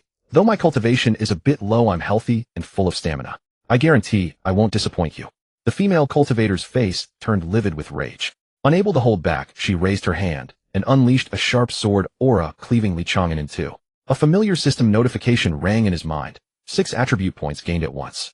Li Chang'an noted inwardly, disciples from an immortal emperor's sect indeed give more attribute points than those wandering cultivators outside. A familiar system notification rang in his mind. 6 attribute points gained at once. Li Chang'an noted inwardly, disciples from an immortal emperor's sect indeed give more attribute points than those wandering cultivators outside. He had intended to release his 9 clones immediately, but then reconsidered. If he revealed his ability to revive infinitely right away, the opponent might guess his identity and stop attacking, which would be a huge loss. So he suppressed the urge to release clones. Under the astonished gazes of the female cultivators, he resurrected intact in the same spot, then feigned a narrow escape, and asked tentatively, "Do you know who I am? How dare you kill me?" Under the astonished gazes of the female cultivators, he resurrected intact in the same spot, then feigned a narrow escape, and asked tentatively, "Do you know who I am? How dare you kill me?" The female cultivators exchanged glances, a chill running down their spines. They had clearly cut him in two, yet he was alive again. However, in the cultivation world, miraculous techniques and secret arts were numerous. They merely assumed Li Chang'an had used some life-saving secret technique or substitute treasure, never thinking of the concept of immortality. However, in the cultivation world, miraculous techniques and secret arts were numerous. They merely assumed Li Chang'an had used some life-saving secret technique or substitute treasure, never thinking of the concept of immortality. The leading female cultivator snorted coldly. "Who cares who you are? Anyone who trespasses into the Danxia Cave Mansion dies without mercy." With that, she struck again with her sword. Li Chang'an was relieved. They really didn't recognize him.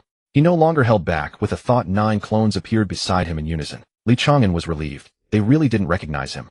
He no longer held back. With a thought, 9 clones appeared beside him in unison. Though the female cultivators were startled, they did not relent. Sword lights crisscrossed, enveloping Li Chang'an and all 9 clones. In an instant, Li Chang'an was killed over 100 times. He discovered a pattern after arriving in the immortal realm. The upper limit of attribute points gained from killing a single opponent had increased from 50 in the lower realm to over 100. In an instant, Li Chang'an was killed over 100 times. He discovered a pattern after arriving in the immortal realm. The upper limit of attribute points gained from killing a single opponent had increased from 50 in the lower realm to over 100. He did a rough calculation. Each time, he gained about 60 attribute points, and over 100 times meant nearly 10,000 points in total. His heart was filled with joy. But the female cultivators of the Danxia Cave Mansion grew increasingly shocked and fearful. What kind of technique could be so heaven-defying? Dying and reviving again and again, each time perfectly intact, and his aura was constantly strengthening. If an immortal emperor possessed such ability, he could almost sweep through the entire immortal realm. But the female cultivators of the Danxia Cave Mansion grew increasingly shocked and fearful. What kind of technique could be so heaven-defying?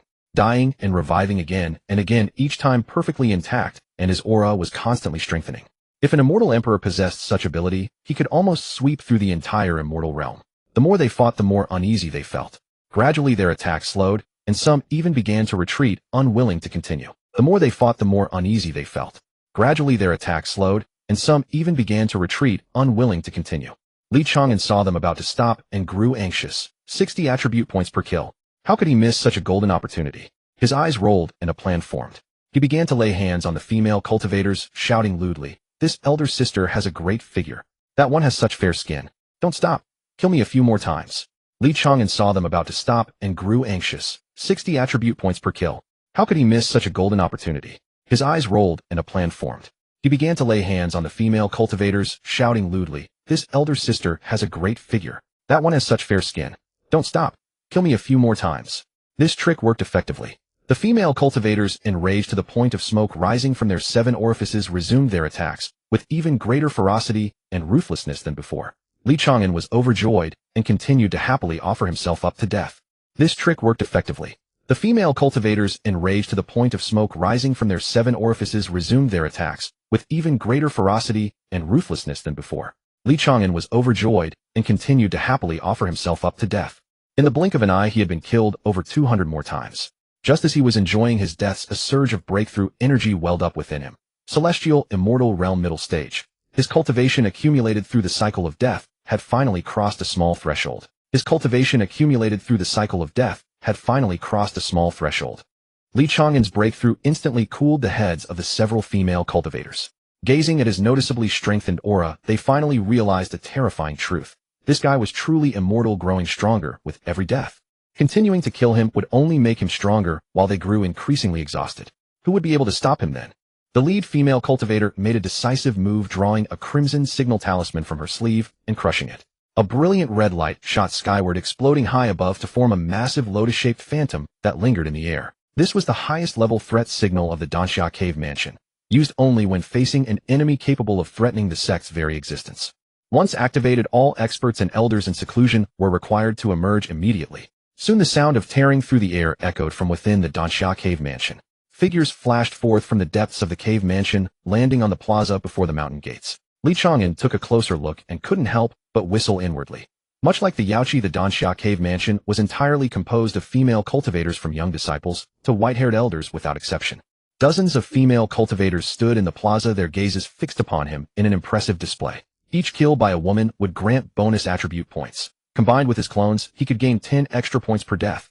A female elder clad in crimson robes, her aura reaching the peak of the immortal emperor realm, surveyed the scene. Upon discovering the so-called formidable enemy was merely a mid-stage heavenly immortal cultivator, she frowned with visible displeasure. "What's going on?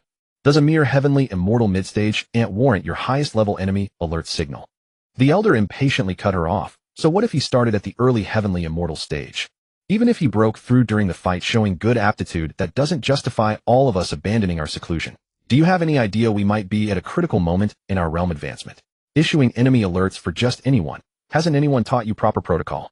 The guarding disciples hung their heads under the reprimand, though one mustered the courage to protest. "Elder, this kid is truly abnormal. He appears to be immortal, growing stronger each time he dies." Another elder snorted derisively at this. "You've heard too many tales of the undying plague god, haven't you? You see one person and immediately assume it's that plague god." Li Chang'an quickly interjected with clear annoyance. "Hey, now watch your language. What undying plague god? Could you use something more dignified?" "I'd prefer undying evil god, thank you." The elder's expression darkened instantly. "What? Do you have some connection to that plague god?" Li Chang'an nodded with complete confidence. "Of course we're in this together." The elder let out a cold snort, killing intent flashing in her eyes. "No wonder you're so quick to defend him. In that case, I'll kill you first." Before she finished speaking, she raised her hand, and a crimson palm mark surging with scorching energy descended directly toward Li Chang'an. Li Chang'an was overjoyed. He loved this kind of decisive action. With a thought, 9 clones instantly appeared beside him, standing in perfect formation. The elder paused briefly at the sight of 9 clones, then sneered. "You've even taught him the clone technique. Our connection is indeed extraordinary." With that, the palm strike crashed down, obliterating Li Chang'an and all 9 clones into fragments. A system notification echoed in his mind. 60 attribute points gained in one hit. Li Chang'an felt quite pleased with himself. The elder dusted off her hands and turned to the guarding disciples with pride. "Did you see that? When faced with provocation like this, just kill them outright. No need to send out signals and make such a fuss." A disciple weakly pointed behind her, voice trembling. "Elder, perhaps you should wait before speaking." The elder turned around irritably, about to erupt in anger, but froze when she saw Li Chang'an materialize beside her like a phantom, grinning. Your cultivation is impressive, elder. Please continue. The elder's expression finally shifted. Refusing to accept it, she struck again, reducing Li Chang'an to pieces once more. Yet he quickly revived, still grinning, in the same spot. After killing him over a dozen times in succession, the elder was thoroughly shaken. This guy was truly immortal, and each resurrection seemed to strengthen his aura. She finally ceased her attacks, her voice trembling with disbelief. Who exactly are you? Li Chang'an adjusted his robes and bowed formally. I am the Undying Plague. I know, the Undying Evil God, Li Chang'an. Hearing this name, all the female cultivators in the plaza froze. After a brief silence, their expressions shifted dramatically. Shock, fear, curiosity, and disbelief, all swirling together. This guy had actually ascended. And the rumors were true. He was immortal, growing stronger with each death. The experts of the Danxia Cave Mansion wore equally extraordinary expressions. They were well aware that sect master Qixia Xianzi had taken Ling Tian as her adopted son, and when they'd first heard he'd been humiliated by a lower realm cultivator, they'd been dismissive. They had never taken that so-called Undying Plague God seriously at all. But now this plague god stood before them in the flesh, and his actions proved those rumors weren't exaggerated. They were actually understated. This guy was pure chaos incarnate. If you don't kill him, he'll provoke and harass you endlessly. If you do kill him, you're helping him grow stronger. How are they supposed to handle this? Seeing the elder's conflicted, trapped expressions, Li Chang'an's smile faded, his tone turning cold and commanding. Keep fighting. Kill me thousands of times each day from now on, or I'll bother you endlessly and ensure the Danxia Cave Mansion knows no peace. Before finishing his words, he vanished and reappeared behind an elder, slapping her on the rear. The female elder, caught off guard and overwhelmed with shame and fury, backhanded Li Chang'an into a mist of blood. But he quickly revived beside her, summoning 9 clones while grinning at her. The elders exchanged glances, realizing this situation couldn't be resolved peacefully, and collectively launched their attacks. For a time, the plaza echoed with continuous explosions as various divine powers and spells wove together into a spectacular rain of light. Yet Li Chang'an kept resurrecting each time, shouting excitedly, so thrilling. Again. The elders secretly conferred through telepathy, attempting to capture him alive and seal him away. But after several failed attempts, whenever he sensed danger, he'd instantly kill himself to escape, completely frustrating them. And whenever they hesitated about whether to continue fighting, he'd start grope and verbally harass them. This made each female elder blush with rage, wanting to tear him apart, yet utterly powerless to do so. After being killed hundreds of times in this manner, Li Chang'an's aura suddenly surged. Late-stage heavenly immortal realm. The elders simultaneously ceased their attacks, their expressions completely changing. They cannot continue killing him. If they persist, this fellow will directly reach the golden core realm today. But if they do not kill him, this bastard's hands grow increasingly unrestrained. If this continues, the tens of thousands of years of pure reputation of Danxia Cave Mansion will be ruined in an instant. Just as all the elders found themselves at a loss and trapped between a rock and a hard place, a clear and cold voice rang out from the depths of the cave mansion, carrying an air of authority. Stop at once.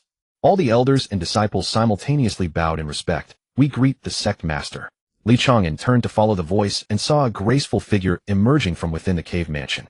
She was a woman of breathtaking beauty, appearing no older than 30, clad in an elegant white gown, her long hair cascading like a waterfall. Her features exquisitely painted, her demeanor as cold and pristine as frost and snow, like a fallen immortal untouched by worldly desires. Her cultivation depth was unfathomable. Merely standing there, she emitted an invisible pressure that made the air in the entire plaza grow still. She was an immortal emperor, undeniably and truly. Li Chang'an's eyes lit up, and with a cheerful grin he cupped his fists in greeting. You must be Fairy Qixia, the godmother whom Ling Tian has acknowledged. Fairy Qixia's gaze fell upon him, her expression serene, yet carrying an air of condescending arrogance. Indeed, it is this seat. I never expected that even the cross-realm transmission talisman could not send you away, and yet you managed to ascend to the immortal realm. However, although you are immortal and indestructible, provoking the Danxia Cave Mansion means you have chosen the wrong place. Li Chang'an's smile vanished, his tone turning cold and serious. If you dare to be Ling Tian's godmother, then you have chosen to be my enemy. Although my current cultivation cannot kill many of your experts, as long as I harass you daily, I will eventually reach a level where I can annihilate your entire sect. At these words, everyone at Danxia Cave Mansion turned extremely grim.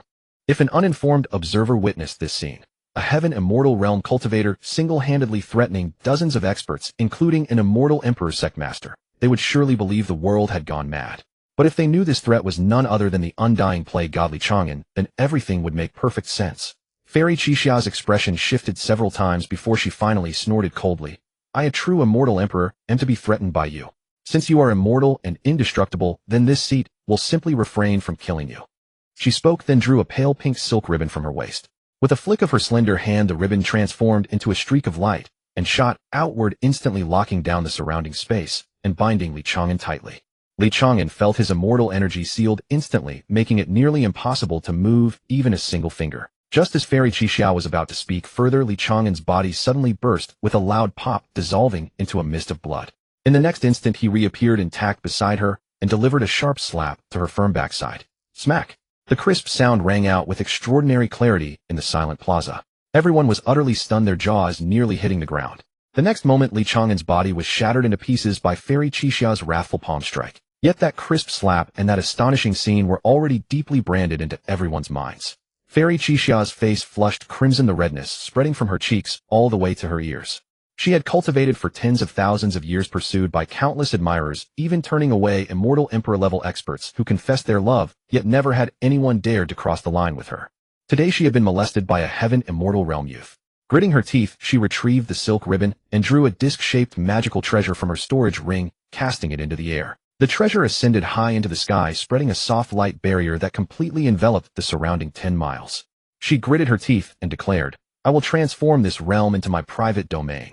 Let's see how you can still res." Before she could finish, Li Chang'an had already revived beside her once more. And this time he directly wrapped his arms around her slender waist, nuzzling his head against her full chest, letting out a satisfied sigh. "Sister, you smell so fragrant, so soft." Fairy Qixia's mind went blank with a thunderous buzz, and her Dao heart shattered completely at that very moment. She had lived for tens of thousands of years, and had never encountered such an audacious and shameless person. She slapped his head into pieces, but in the next instant Li Chang'an revived beside her once more, still chanting, "Sister, you're so gorgeous. Hitting means affection, scolding means love. The harder you hit me, the more I like you." Fairy Qixia completely lost her composure, abandoning all dignity befitting an immortal emperor, and directly cursed, "You pervert. Die." She unleashed her full power in a palm strike, blasting Li Chang'an into dust. However, when Li Chang'an revived once more, she finally had to accept a cruel reality. Even her domain power could not prevent this plague god from resurrecting. At this moment, an unprecedented wave of regret surged within Fairy Qixia. How had she in a moment of soft-heartedness agreed to adopt Ling Tian as her godson? And now she had brought this inescapable plague god upon herself. Li Chang'an, however, completely disregarded Fairy Qixia's current state of mind. With such a perfect opportunity to farm attributes, how could he possibly let it slip away? This place was filled with female cultivators, all of whom far exceeded his cultivation level. Truly a heaven-sent training ground. With a thought, 9 of his clones materialized simultaneously and pounced upon different female elders. Their faces wore expressions of ravenous wolves spotting meat, attacking with both hands and feet, showing absolutely no restraint. "Pretty lady, don't run. This elder's skin is so smooth. Come, let big brother give you a hug." In an instant, chaos erupted at the entrance of Danxia Cave Mansion. The female elders trembled with rage, yet they could do nothing about it. If they did not kill him, this fellow would truly dare to grope and harass them. They could only grit their teeth and continuously strike, blasting Li Chang'an and his clones to pieces again and again. Yet after every kill, Li Chang'an would revive the very next moment. Moreover, his resurrection locations grew increasingly cunning. Sometimes appearing directly behind the elders, sometimes even materializing in their arms, lewdly chanting, "So fragrant, so soft." Fairy Qixia stood aside, her face iron gray, yet she was forced to intervene, as Li Chang'an's clones even dared to harass her. She, a dignified immortal emperor, had been reduced to sparring partner for a heaven immortal realm youth. If this were to spread, her tens of thousands of years of reputation would be utterly ruined. Yet Li Chang'an's cultivation growth was undeniable. Amidst the relentless cycle of killing and reviving, his aura surged upward like a rocket. Late stage of the heaven immortal realm, peak of the heaven immortal realm. In barely half an hour, he broke through from the mid-stage of the heaven immortal realm all the way to its peak, standing merely one step away from the golden immortal realm. At this point, everyone at Danxia Cave Mansion, including Fairy Qixia, had completely calmed down.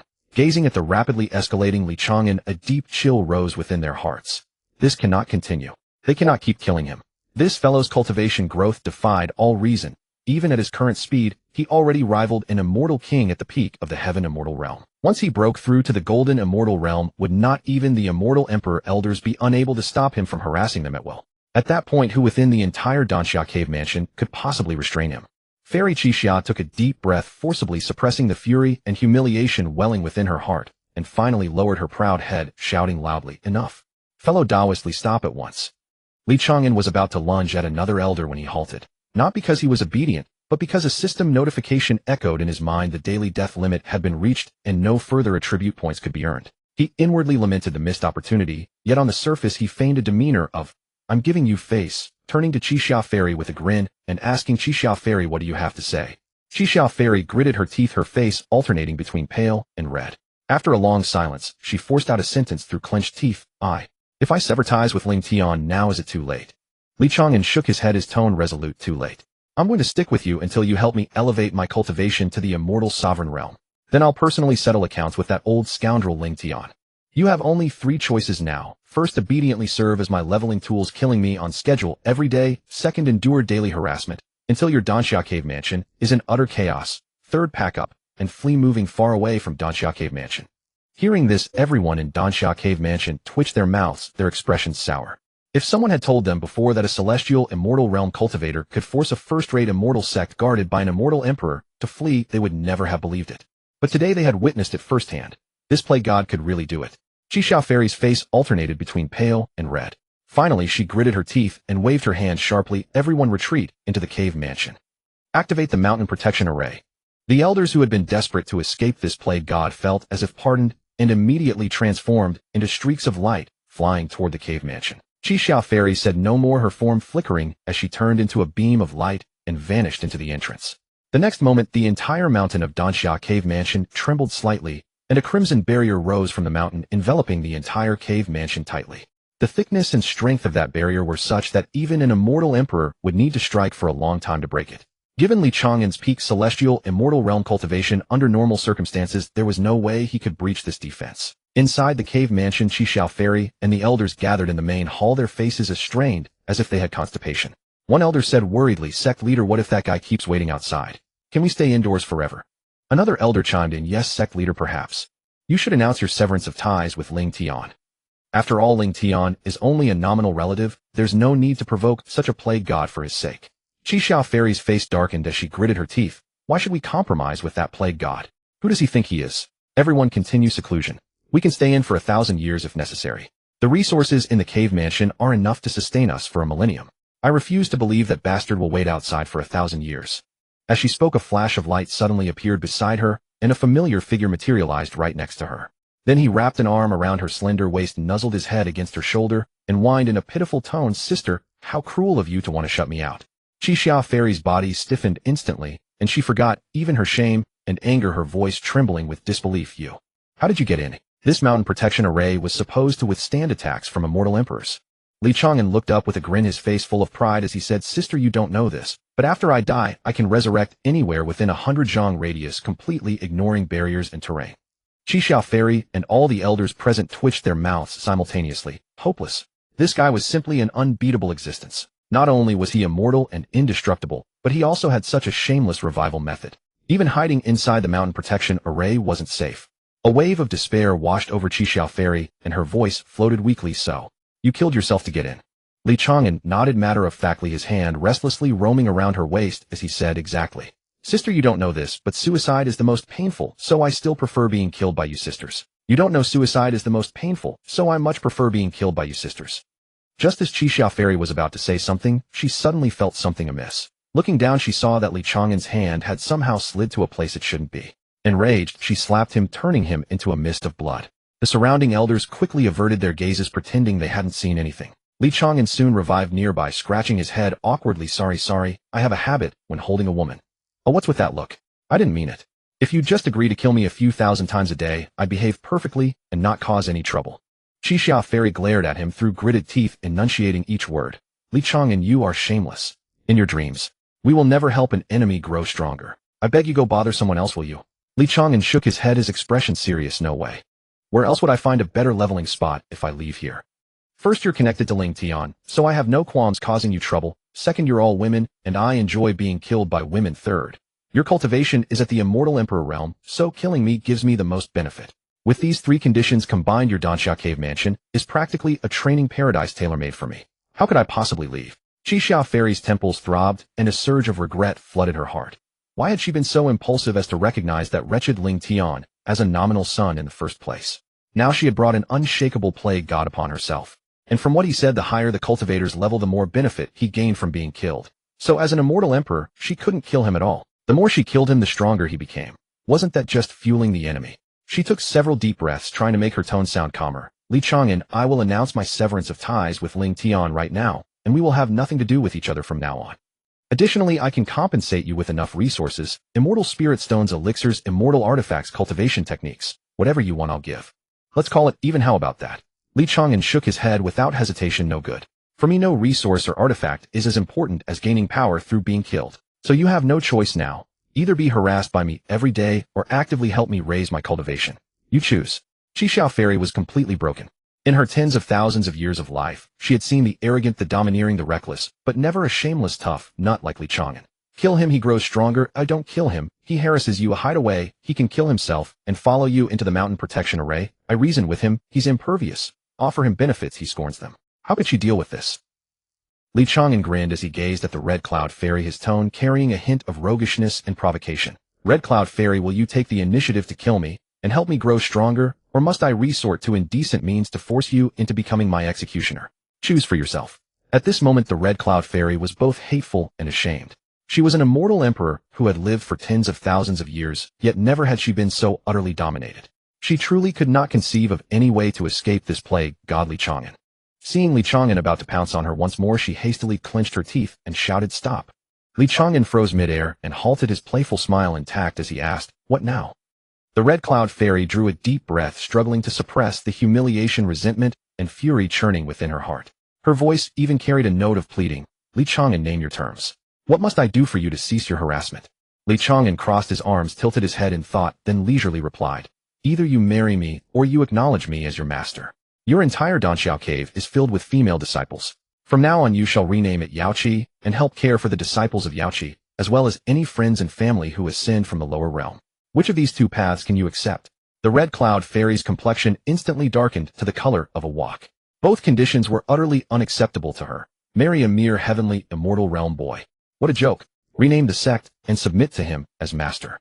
That would be an even greater humiliation. But given this fellow's demeanor, should she refuse, things would surely not end well. Noticing her prolonged silence, Li Chang'an's smile gradually faded and his tone grew somber. It seems there's no room for negotiation. Very well then, come here, darling. With that, he darted forward, once more lunging toward the Red Cloud Fairy with arms outstretched, his expression lecherous. Enraged, the Red Cloud Fairy struck, without hesitation, instantly reducing Li Chang'an to a mist of blood. But the very next instant, Li Chang'an resurrected beside her and simultaneously released 9 clones, all surrounding her in unison. A shock of realization struck the Red Cloud Fairy's heart. This fellow was seeking death. How could she possibly help him grow stronger? She gritted her teeth and finally lowered her head, her voice laden with humiliation and unwillingness. "Stop. I agree to your second condition. From now on I will help care for the people of Yaoqi, including those friends and family of yours who ascend from the lower realm." Upon hearing this, a thought stirred in Li Chang'an's heart. Within the Qinglian space, there were still 20 or so Yaoqi disciples. If the Red Cloud Fairy truly agreed to care for them with an immortal emperor as a guardian, she would certainly be able to protect them for some time. With that, he could venture out with peace of mind to continue his death-seeking pursuits without worrying about the safety of the Yaoqi disciples. But a thought occurred to him. The Red Cloud Fairy was clearly resentful and had only agreed because she was left with no choice. If he recklessly left all the Yaoqi disciples, or even his own women by her side, it would still be somewhat risky. He stroked his chin thoughtfully and said, "Red Cloud Fairy, you must swear an oath." The Red Cloud Fairy flew into a rage immediately. She was an immortal emperor, and agreeing to submit was already giving him more than enough face. How dare a mere heavenly immortal realm fledgling demand an oath from her? But upon seeing Li Chang'an's stubborn demeanor, she knew that if she didn't swear the oath, this fellow would never let the matter rest. Her expression shifted and changed multiple times. In the end, she still clenched her teeth and said, "Li Chang'an, I will swear an oath. I will help care for the people of Yaoqi until you find a suitable stronghold. Once you possess the ability to protect them and have found suitable territory, you shall take them away. Until then, I shall abide by my oath and allow no one to bully them. But you shall never make me acknowledge you as master. This is merely cooperation. We are allies." Upon hearing this, Li Chang'an found himself hesitating. This woman was indeed cunning, directly grasping his weakness. At present, the Yaoqi people truly needed a safe haven, and the protection of an immortal emperor expert would be the best safeguard for the surviving Yaoqi disciples and future ascending loved ones. But to waste such a level-grinding treasure trove of an immortal emperor for nothing felt like quite the loss. After some contemplation, he ventured experimentally, "Besides helping me care for the Yaoqi disciples, kill me another 1,000 times each day. Not even once." The Red Cloud Fairy interrupted without hesitation, her tone resolute and unwavering. "Do not push me too far. I am an immortal emperor after all. If you continue to press your advantage, I might as well abandon this cave dwelling and leave. Even if I leave you this cave to be renamed Yaoqi, would you dare to ever leave afterward? Li Chang'an listened and felt that the Red Cloud Fairy did raise a valid point. If he truly drove her to desperation, given her immortal emperor cultivation, she could very well flee with all the resources within the cave, leaving nothing but an empty shell for him. In that case, although he could transform this place into Yaoqi, and even wait here for the women ascending from the lower realm, without an immortal emperor guarding the place, could he really stay here indefinitely, without leaving? The gains from his own people grinding for attributes were too meager. Moreover, he still needed to descend to the lower realm to see Murong Zio and their child, and to seek vengeance against Ling Tian. He could not possibly be trapped in this place forever. Noticing the hesitation written across Li Chang'an's face, the Red Cloud Fairy knew she had seized upon his weakness. Seizing the moment, she adopted a tone of earnest persuasion. Li Chang'an, I have also heard of your deeds.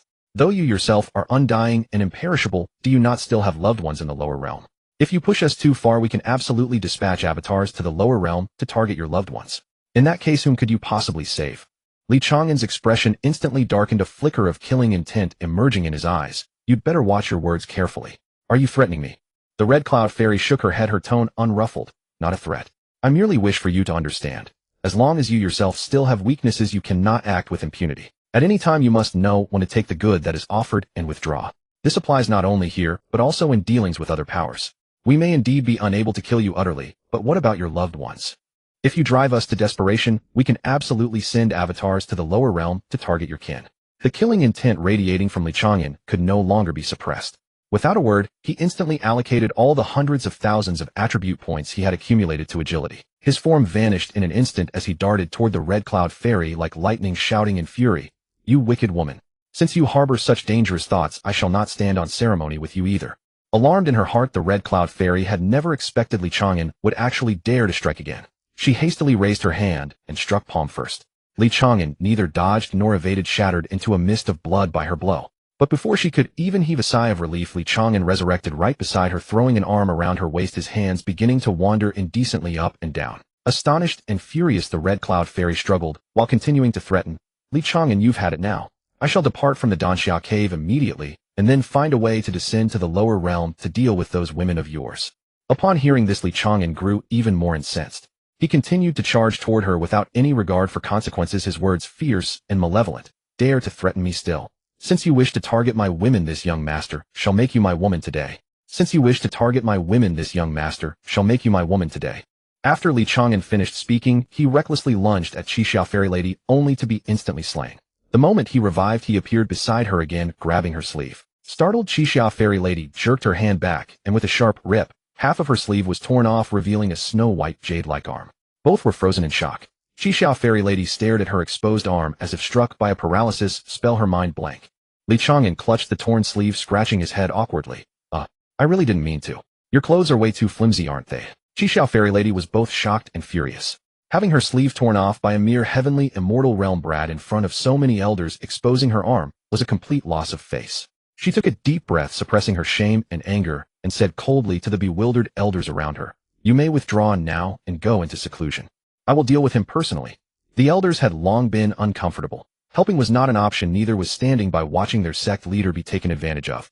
Relieved by her command, they quickly turned into streaks of light and vanished. In the blink of an eye, only Li Chang'an and Xixiao Fairy Lady remained in the grand hall. She raised her hand, took a new long dress from her storage ring, and put it on to cover her bare arm. She gritted her teeth and said word by word, Li Chang'an, do you really want to fight to the death with me? Li Chang'an snorted coldly, his tone laced with disdain. I don't know if your net will break, but this fish will certainly not die. You can certainly descend to the lower realm to harm my family and women, but from then on you will face my pursuit across all realms. Feel free to try. Xixiao Fairy Lady was momentarily speechless. Li Chang'an was right. If she actually went down to harm his loved ones, it would be the worst possible outcome. Given his immortal and ever-strengthening nature, it was not impossible for him to dominate all realms in the future. Once she became his sworn enemy, she would have to hide forever. Perhaps even the major powers would proactively help him find his enemies just to avoid offending him. At this thought, Xixiao Fairy Lady found Li Chang'an increasingly troublesome and invincible. Her tone softened. I was joking. I won't target your family. I can even announce publicly that I've severed ties with Ling Tian and help you deal with him. How about this? Li Chang'an shook his head. Not good enough. Either you swear allegiance to me or become my woman. Otherwise, why did I even come here? Xixiao Fairy Lady fumed. Come. Did I invite you? Li Chang'an grinned and nodded. Come, of course I came. Xiao Fairy Lady paused, then realized what he meant, her face flushing with rage. This bastard could twist any word into something lewd. She laughed in fury. Fine, I'll leave. This cave is yours. I'll take my people and resources and go. We can't kill you, but you can't keep us either. With that, she turned to leave. Li Chang'an's smile turned cold. Since you want to run, I won't be polite anymore. Xiao Fairy Lady halted, a foreboding feeling rising in her heart. What are you going to do? Li Chang'an didn't answer. With a thought, countless rare spiritual herbs and medicines in the open-air medicine field nearby vanished instantly, all collected into his 9-pin green lotus space. In fact, the moment he entered the cave, the system had detected a large number of collectible spiritual herbs. Collect. He had held back out of face, but now that things had turned sour, why be polite? Xiao Fairy Lady was still wondering what Li Chang'an meant when several disciples rushed into the hall in panic, sobbing, "Sect leader. Something terrible. All the spiritual herbs in our medicine field are gone. Not a single one left. Only some ordinary herbs under 10 years old remain." Xiao Fairy Lady felt darkness before her eyes, staggered and nearly collapsed. She whirled around, glaring at Li Chang'an, her voice squeezing through clenched teeth. "Was it you?" Li Chang'an spread his hands innocently. "You're running away, aren't you? I had to collect some fare." Xiao Fairy Lady trembled with rage, pointing at his nose. "Do you know that some of those herbs weren't even mature yet? Some were meant as rewards for the elders to break through, others were the foundation for training new disciples. And you took them all." Li Chang'an waved his hand, dismissively grinning. "Don't worry. My green lotus space accelerates herb growth with much better time flow and spiritual energy concentration than outside. If you become my woman, you can use these herbs anytime you want. As many as you need." Xiao Fairy Lady's face darkened, and she said firmly, "No way. I pursue only the great Tao in this life. A Tao partner would only hinder my path to immortality. Give up that hope." Li Chang'an, instead of being discouraged, grew more eager, stepping closer. "What cultivation level are you now?" Xiao Fairy Lady snorted proudly. "Mid-stage, Immortal Emperor." "What about it?" Li Chang'an chuckled, lowering his voice. "I have a special constitution and a miraculous fruit. If I dual cultivate with someone, even if their cultivation is far higher than mine, they can rapidly improve. Want to give it a try? Maybe you'll break through to the Saint Realm soon." Xiao Fairy Lady's expression shifted slightly, but she quickly regained her coldness. "How is that possible? I know a thing or two about dual cultivation techniques in the cultivation world. Most only help the lower cultivator improve with negligible effect on the higher one.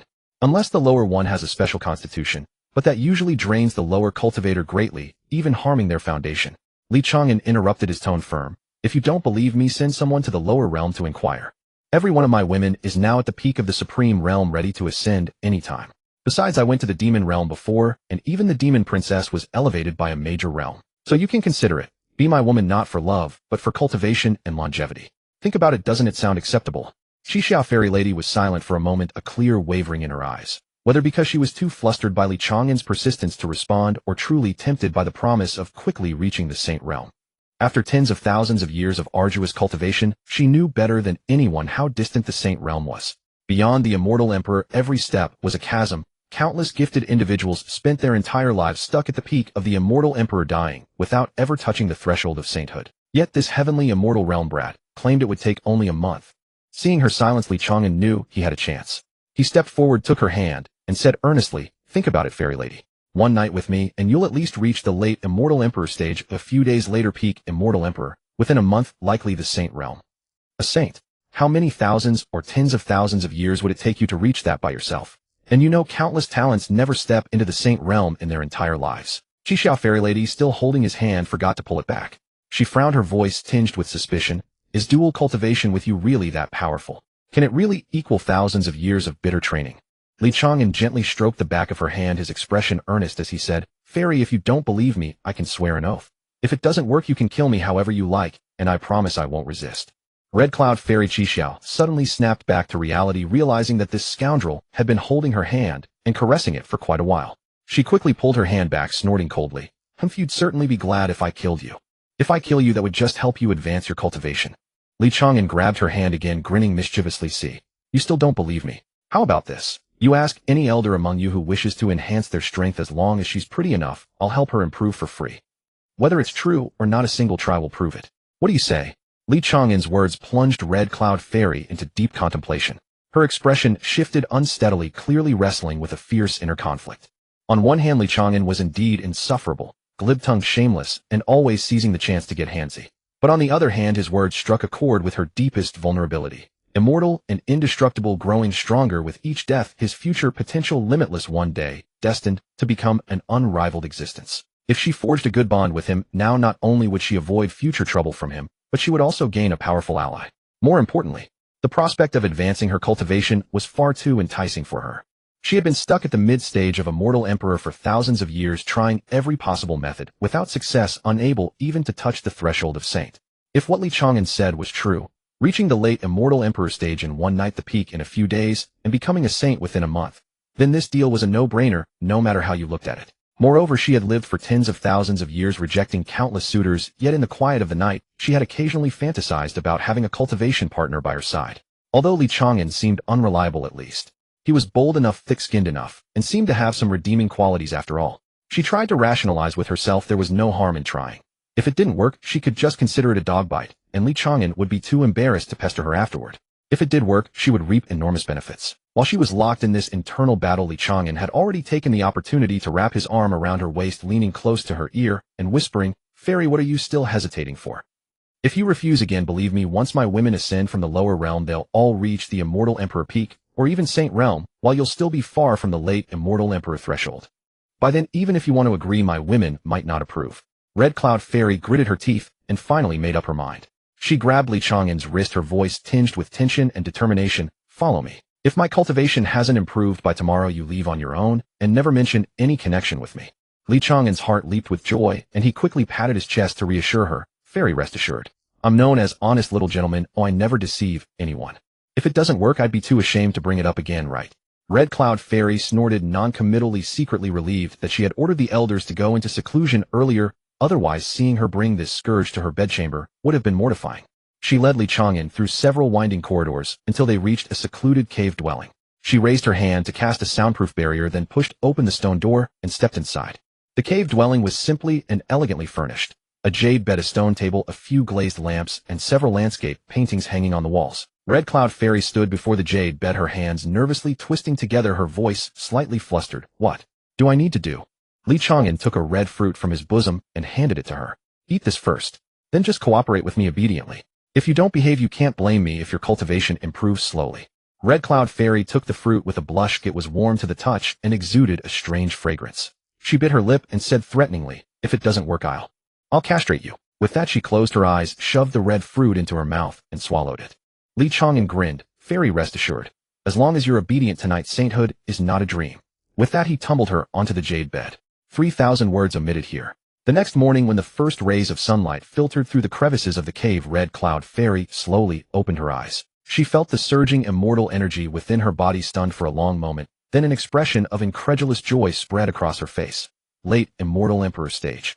The bottleneck she had been stuck at for thousands of years had actually broken through in a single night. She turned her head to look at Li Chang'an, who was still sound asleep beside her, a complex emotion flickering in her eyes. She gently nudged him, her voice carrying an unprecedented tenderness. "Li Lang, it's dawn." Li Chang'an groggily opened his eyes, yawned, and asked, "So, I didn't lie to you, did I, eh?" Red Cloud Fairy nodded with a blush, her heart filled with unprecedented anticipation for the Saint Realm. She bit her lip and whispered, "Let's continue. I want to break through to the Immortal Emperor Peak." Over the next 3 days, the two hardly left the cave dwelling. On the evening of the third day, when Red Cloud Fairy opened her eyes again, her aura had firmly settled at the Immortal Emperor Peak. She felt that she was only a thin layer away from the Saint Realm, as if it could be pierced at any moment. But Li Chang'an quickly called a halt, telling her to first stabilize her cultivation, saying that eating too many of those red fruits would be counterproductive. Although Red Cloud Fairy was a little reluctant, she knew he was right, so she temporarily let him off. This was actually a little scheme of Li Chang'an's. His own women hadn't ascended yet. If Red Cloud reached the Saint Realm, she would surely be unwilling to treat them as sisters. Once he raised all the women from the lower realm to the Immortal Emperor Peak, Red Cloud would have to obediently call them elder sister. When the two emerged from seclusion together, several elders who hadn't been in retreat saw their sect master and a man locked in a cave dwelling for 3 days, and their eyes were filled with suspicion. One immortal venerable elder suddenly turned pale and blurted out, "Sect master, your cultivation. You've broken through to the Immortal Emperor Peak." Red Cloud Fairy's cheeks flushed slightly, and her voice carried a hint of sweetness. A modest improvement. All thanks to Li Lang. The elder's eyeballs nearly popped out. Li Lang. What exactly had happened in these 3 days? The way the sect master looked at Li Chang'an was practically dripping with affection. Li Chang'an, however, waved his hand with a grin as if it were only natural. "Since we're all family now, Red Cloud, please look after the people from the Yaoqi Holy Land. Also take good care of the sisters who will ascend from the lower realm in the future." Red Cloud Fairy nodded with a blush, her voice so gentle that the elders wondered if they had misheard. Li Lang, rest assured. As long as it's not a saint making a move, I can naturally protect them. Li Chang'an felt relieved, and with a wave of his hand released nearly 20 Yaoqi disciples and Fox Mainyang from the Green Lotus space. Learning that they could now openly live in the Danxia cave dwelling and be protected by a peak immortal emperor expert, the Yaoqi members were all overjoyed. Elder Yuehua's eyes reddened and her voice choked as she asked, Holy Lord, how did you convince Fairy Red Cloud? Li Chang'an modestly waved his hand. The fairy was already reasonable. Plus I used my silver tongue to battle for days and nights, and finally, I slept her into submission. The crowd listened with puzzled expressions, feeling that something was off about that statement.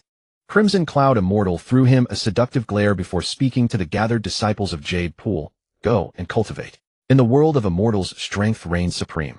Only by elevating your own power can you fear no one's bullying. The crowd quickly nodded in agreement, and was led away by an elder of the Cinnabar Grotto to settle in. Fox Allure, however, stayed behind, tugging at Li Chang'an's sleeve with pleading eyes. Brother Li, I want to elevate my cultivation too. Li Chang'an patted her head and said warmly, these few days stay here and cultivate diligently. By my reckoning, Z, you should be due to give birth soon. I need to descend to the mortal realm. After all, I ought to witness the birth of my own child, shouldn't I? Fox Allure, though reluctant, obediently nodded. Crimson Cloud Immortal added from the side, Miley, go without worry. I will hold things down here. I'll spread word that all survivors of Jade Pool can gather here. With Yuehua and the others backing me, the Jade Pool disciples will surely believe it. Li Chang'an nodded and was about to ask Crimson Cloud Immortal to open a passage to the mortal realm when a disciple rushed in with urgent news. Sect Master, there's someone at the mountain gate seeking an audience. It's Immortal Venerable Ling Tian of the Profound Truth Sect. He says he's come to pay respects to his godmother. The moment Li Chang'an heard Ling Tian's name, his spirits soared, his eyes gleaming with delight as he rubbed his hands together eagerly. Crimson Cloud Immortal, however, grew tense and quickly said, Miley, I'll go out right now and sever ties with him. Or with a single word from you, I'll strike him down myself. Li Chang'an hastily waved his hands, grinning. No, no, no. I'm his godfather now, what a windfall. I'd be a fool not to take it. Besides, this grudge is mine to settle personally. Crimson Cloud, you stay out of it. Just help me rile him up for now. I plan to have him help me boost my cultivation next time. Crimson Cloud Immortal nodded and said softly, very well. I truly can't bring myself to harm you now. And if letting him strike you down would elevate your cultivation, that would be acceptable too. With that, she instructed her disciples to escort Ling Tian in. Before long, a middle-aged man in a dark long robe with a grim, brooding countenance strode in. He was none other than the sect master of Profound Truth Sect, Immortal Venerable Ling Tian, a cultivator at the Immortal Venerable Realm. The moment he entered, his gaze locked onto Li Chang'an standing beside Crimson Cloud Immortal. His face turned livid and he gnashed his teeth. Godmother, I heard this brat came looking for you. Strike him down at once. Your son shares an irreconcilable blood feud with him. Crimson Cloud Immortal said nothing, merely standing there in stillness. Li Chang'an, however, spoke up with a mischievous grin. Little Ling Ling, why the bloodlust the moment you arrive? If you strike me now, that would be patricide. Ling Tian froze, then flew into a rage. Quit your bullshit. You think you can be my daddy now? Li Chang'an calmly straightened his robes and drawled. Well, I really am your genuine daddy now. Come on, call me godfather. Ling Tian trembled with fury, instinctively wanting to lash out at Li Chang'an. But mindful of Crimson Cloud Immortal's presence, he forced himself to restrain his anger and turned to her instead. Godmother. Look at him. Isn't he openly taking advantage of you? You're my godmother, yet he dares to presume to be my godfather. Crimson Cloud Immortal cleared her throat and spoke in a calm but unyielding tone. Linger, from now on he is your godfather. Come now, call him godfather. Ling Tian's eyes widened, seriously questioning whether he was hearing things. What did his godmother mean? Was she too old, going through menopause and losing her mind? What did she mean, godfather? Did she even know what she was saying? Li Chang'an cheerfully wrapped an arm around Crimson Cloud Immortal's waist, planted a kiss on her cheek, then looked at Ling Tian with a triumphant smirk. Ling, let me reintroduce us. Crimson Cloud is now my 10th. Well, the exact number doesn't matter. She's one of my women now. She's your godmother, so that makes me your godfather. Go on, call me godfather a few times. Your godfather has a gift prepared for you. Ling Tian felt his brain completely short-circuit. What the hell? Godfather, godmother, a peerless immortal emperor, had become one of Li Chang'an's women. One of them. What right did this bastard have? A nobody at the celestial immortal realm had conquered this 10,000-year iceberg of an immortal emperor. You've only ascended a few days ago, damn it. The immortal world is vast beyond measure, and you just happened to find Crimson Cloud and win her over. It looked like he'd come here deliberately to spite him. This bastard was infamous as a troublemaker and a plague. When he'd chosen Crimson Cloud as his godmother, he'd specifically told her about his feud with this scumbag, and she still fell for him. His mouth twitched uncontrollably as he turned to look at Crimson Cloud Immortal.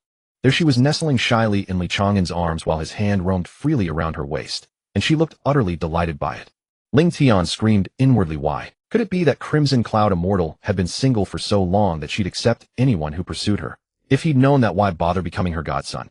He should have just courted her directly. Seeing Ling Tian's constipated expression, Li Chang'an put on a stern face and urged, "Little Ling, don't zone out. Go on, call me godfather." Ling Tian's brows twitched violently, fury surging through him with no outlet. He could only grit his teeth and look at Crimson Cloud Immortal, his voice tinged with resentment and grievance. "Godmother, why won't you kill him? And you're with him?" Crimson Cloud Immortal frowned, her tone turning cold. "What's this? Do I need your permission to choose a man? Even if you were my biological son, you'd have no say, let alone a mere godson." Ling Tian's face darkened, suddenly remembering that Crimson Cloud was an immortal emperor. He had no leverage to bargain with her whatsoever. He could only swallow his pride and speak humbly. "Godmother, your son has a grudge against this plague. You could pick any man in the world to be my godfather. Why did it have to be him? He's not even handsome. If you're truly lonely, whatever you desire, your son can provide it too." Crimson Cloud Immortal's face darkened at his words. She raised her hand and swept it through the air. Ling Tian felt an irresistible force slam into him, sending him flying backward to crash heavily against a pillar of the great hall, blood spraying from his mouth. Crimson Cloud Immortal hadn't struck to kill, but the blow was more than enough to teach him a lesson. Ling Tian rose shakily, his face pale, staring at her in terror. Crimson Cloud Immortal said coldly, "Speak nonsense again, and I won't hold back. If not for your godfather wishing to personally bond with you, do you think I'd have let you live this long?" Li Chang'an quickly stepped forward, playing the Good Samaritan as he helped Ling Tian up and brushed the dust off his robe, beaming. "Little Ling, don't make your godmother angry next time. Come, let godfather see how badly you're hurt." Ling Tian's face contorted as if he'd swallowed shit. His mouth twitched several times, but he ultimately dared not raise a hand against Li Chang'an. Clenching his jaw, he forced the words through gritted teeth. "Li Chang'an, you're something else." Li Chang'an watched Ling Tian seethe with frustration, but dare not lash out, and the smile on his face gradually faded. He stepped closer, lowered his voice, and spoke in a tone only the two of them could hear. "Ling Tian, you hate me this much, so I suppose we're sworn enemies now. You even destroyed the Yao Qi sacred land. Both for public and private reasons, we can never settle this peacefully. But today I won't let Qixia kill you. Keep your neck clean and wait for me. And don't you dare think about going to the lower realm to harm my family. Otherwise I won't play nice anymore." With just one word from me, Qixia would slay her own kin in the name of justice. "Do you believe me?" A shudder ran through Ling Tian's entire body. He looked at Fairy Qixia, only to find her staring at him coldly, her eyes utterly devoid of warmth. He knew Li Chang'an was telling the truth. If he crossed the line, Li Chang'an really would have Qixia and him. He took a deep breath, forcing down the fury and humiliation raging within him, and said in a low voice, "Fine. Rest assured our grudge stays between us. I won't take it out on anyone else. But Li Chang'an, I haven't lost yet." Li Chang'an patted his shoulder, a hint of approval in his tone. "I like that refusal to admit defeat. That's exactly why I, your godfather, still find you interesting enough to toy with. Who knows? Maybe one day, in light of our little connection, I might even spare your life." Ling Tian's mouth twitched uncontrollably, his teeth grinding audibly. Just then Fairy Qixia spoke coldly. "Why aren't you thanking your godfather for pleading on your behalf?" Ling Tian's face shifted between pale and red. After a long silence, he squeezed out a dry, stiff sentence through gritted teeth. Thank you, Godfather." Li Chang'an's face immediately lit up with a grin radiating the air of a doting elder. "My good son, no need for formalities. I promised you a welcome gift, so hold on a moment." As he spoke, he fished out an ordinary 100-year ginseng from the green lotus space and held it out to Ling Tian. "Take this home, my boy, and give yourself some proper nourishment. You look a bit off color. I hope that when I come see you next time you won't be so weak and frail." Ling Tian accepted the ginseng with a darkened face, cursing wildly in his heart. "My face looks off because of you. Can't you just act like a decent human being for once? This is supposed to be a welcome gift." But he could only force himself to bite back the words and utter them one by one. "Thank you for the gift, Godfather." Li Chang'an asked cheerfully, "My boy, anything else? If not, I'm about to go cultivate dual cultivation with your godmother, so I won't keep you for dinner." Ling Tian, hearing this bastard throw around godfather and godson left and right, was already fuming to the point of smoke rising from his 7 orifices. But he had to endure it. Even if he were invited to stay for dinner, he wouldn't be able to swallow a single bite. Gritting his teeth, he bowed deeply and said in a hoarse voice, "Godfather, godmother, I just remembered I left the stove on when I came out, so I'll take my leave now." Li Chang'an waved him off with a grin. "No wonder you're radiating so much fire. You'd better hurry back before the house burns down. I'll come find you for a visit once I'm done here." Ling Tian let out a cold snort and turned to stride away, his back carrying a certain flustered and disheveled air. Just as Ling Tian turned to leave, Li Chang'an suddenly called out again, "Wait." Ling Tian's footsteps halted mid-stride. He turned around stiffly, his face twisted into a smile uglier than tears. "Does Godfather have any other instructions?" Li Chang'an's smile vanished, replaced by a serious expression. When you get back, rescind the kill order on Yao Qi. Don't touch anyone from Yao Qi ever again. Otherwise, I'll personally pay a visit and make your Xuanzhen sect a living hell. Ling Tian's molars nearly shattered from the force of his grinding. He was silent for a long moment, and finally squeezed out one sentence through clenched teeth. Rest assured, Godfather. I'll rescind the order the moment I return. Having said that, as if he had expended every last ounce of strength, he turned and quickened his pace, fleeing the Danxia Grotto heaven almost as if running for his life. At this moment, his hatred for Li Chang'an had reached its absolute peak. Today's humiliation surpassed even the old grudges between them. Who could have imagined that this plague of a man would be so shameless as to win over his own godmother? Once Ling Tian's figure had completely vanished beyond the mountain gate, several female disciples of Yao Qi could no longer hold back and emerged from the side hall. Elder Yuhua couldn't help but ask, Sovereign, why didn't we just have Fairy Qi Xia kill him on the spot? With her peak immortal emperor strength, killing an immortal venerable would be child's play. Why leave him alive to keep causing trouble? Li Chang'an shook his head, revealing a rare sincerity in his expression. I am after all the sovereign of Yao Qi. This grudge is mine to settle personally. That would be most meaningful. Besides, he has acknowledged Qi Xia as his godmother. If I let her kill him, it would tarnish her reputation. I myself have no face to lose and don't care what people say, but I must consider Qi Xia standing. The crowd nodded in approval. The look Fairy Qi Xia gave Li Chang'an grew noticeably softer in that moment. She hadn't expected that this man who was always joking around without a shred of seriousness could be so thoughtful at a critical moment. Her dual cultivation with Li Chang'an earlier had been largely for the purpose of advancing her cultivation. But at this moment, she suddenly felt that this man possessed a unique charm that made one want to draw closer. Li Chang'an turned to Qi Xia and asked, the Danxia Grotto heaven should have a passage to the lower realm, right? Qi Xia nodded, though a trace of concern colored her expression. There is one, but the passage leads deep into the ocean's heart. Are you sure you want to use it? Once your true body descends to the lower realm, the heavenly Tao will impose suppression according to your cultivation.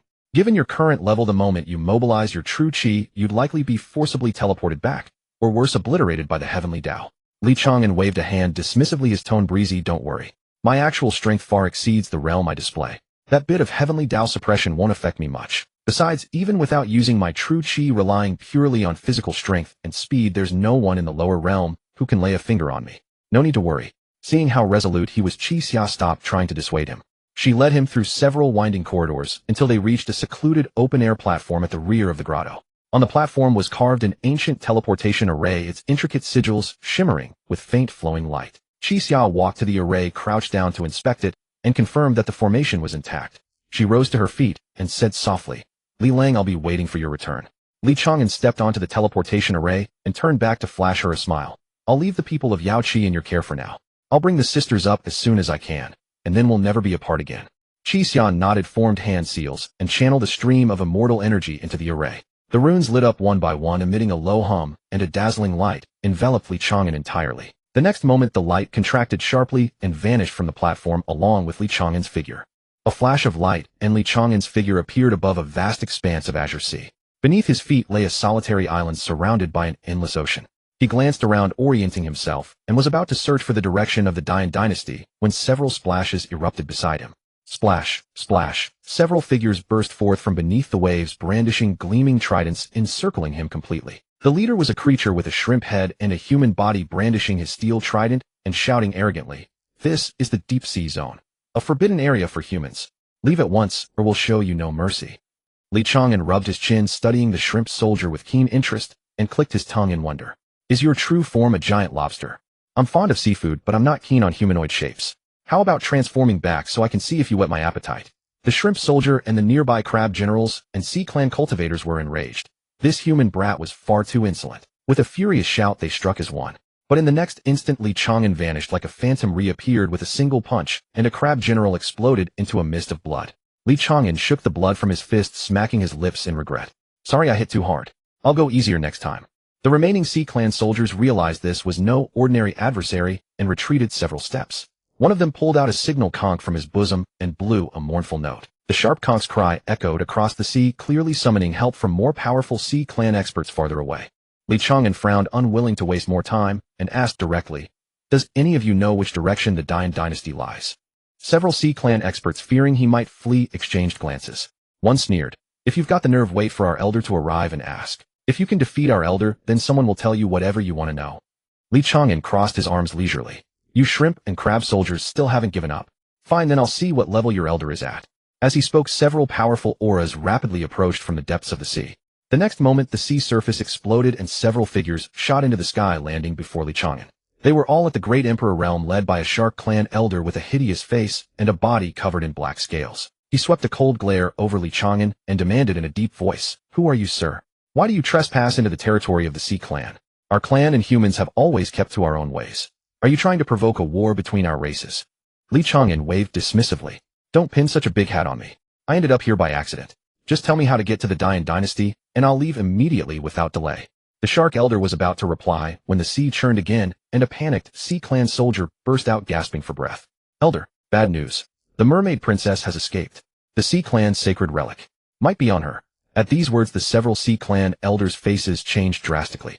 Abandoning Chang'an, they turned to dive into the sea in pursuit. But Chang'an wasn't having it. With a flicker, he blocked their path, his tone sharp. "Do you think I'm invisible? I asked you. How do I get to the Dian dynasty?" A hot-tempered, bloodthirsty shark elder roared. "You're asking for death, whelp."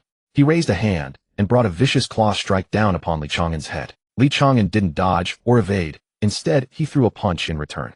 The bloodthirsty shark elder didn't even have time to scream before his body exploded into a cloud of gore, scattering flesh and scales everywhere. The other Sea Clan elders were no longer calm. That was a Great Emperor realm Sea Clan expert. This fellow hadn't even used any true chi. He had destroyed a Great Emperor realm powerhouse with nothing but physical strength. What kind of monster was this? Just as the elders were hesitating over how to get rid of Chang'an, the 9-grade Azure Lotus artifact at his brow suddenly trembled, emitting a rapid hum. This vibration was different from the reaction when discovering spiritual herbs or medicines. It felt more like an urgent call upon finding a kindred spirit. Chang'an's heart stirred. He recalled what the demon god had told him earlier, that the 9-grade Azure Lotus was born from a fragment of the ancestral artifact, the Chaos Azure Lotus. If all fragments could be gathered, the artifact's power would become terrifying. Could it be that another fragment was nearby? As he pondered, the sea surface exploded again, and a stunningly beautiful figure burst forth from the water. It was a maiden with a human upper body and a fishtail, her skin as white as snow, her long hair cascading over her shoulders, and her eyes exceptionally clear.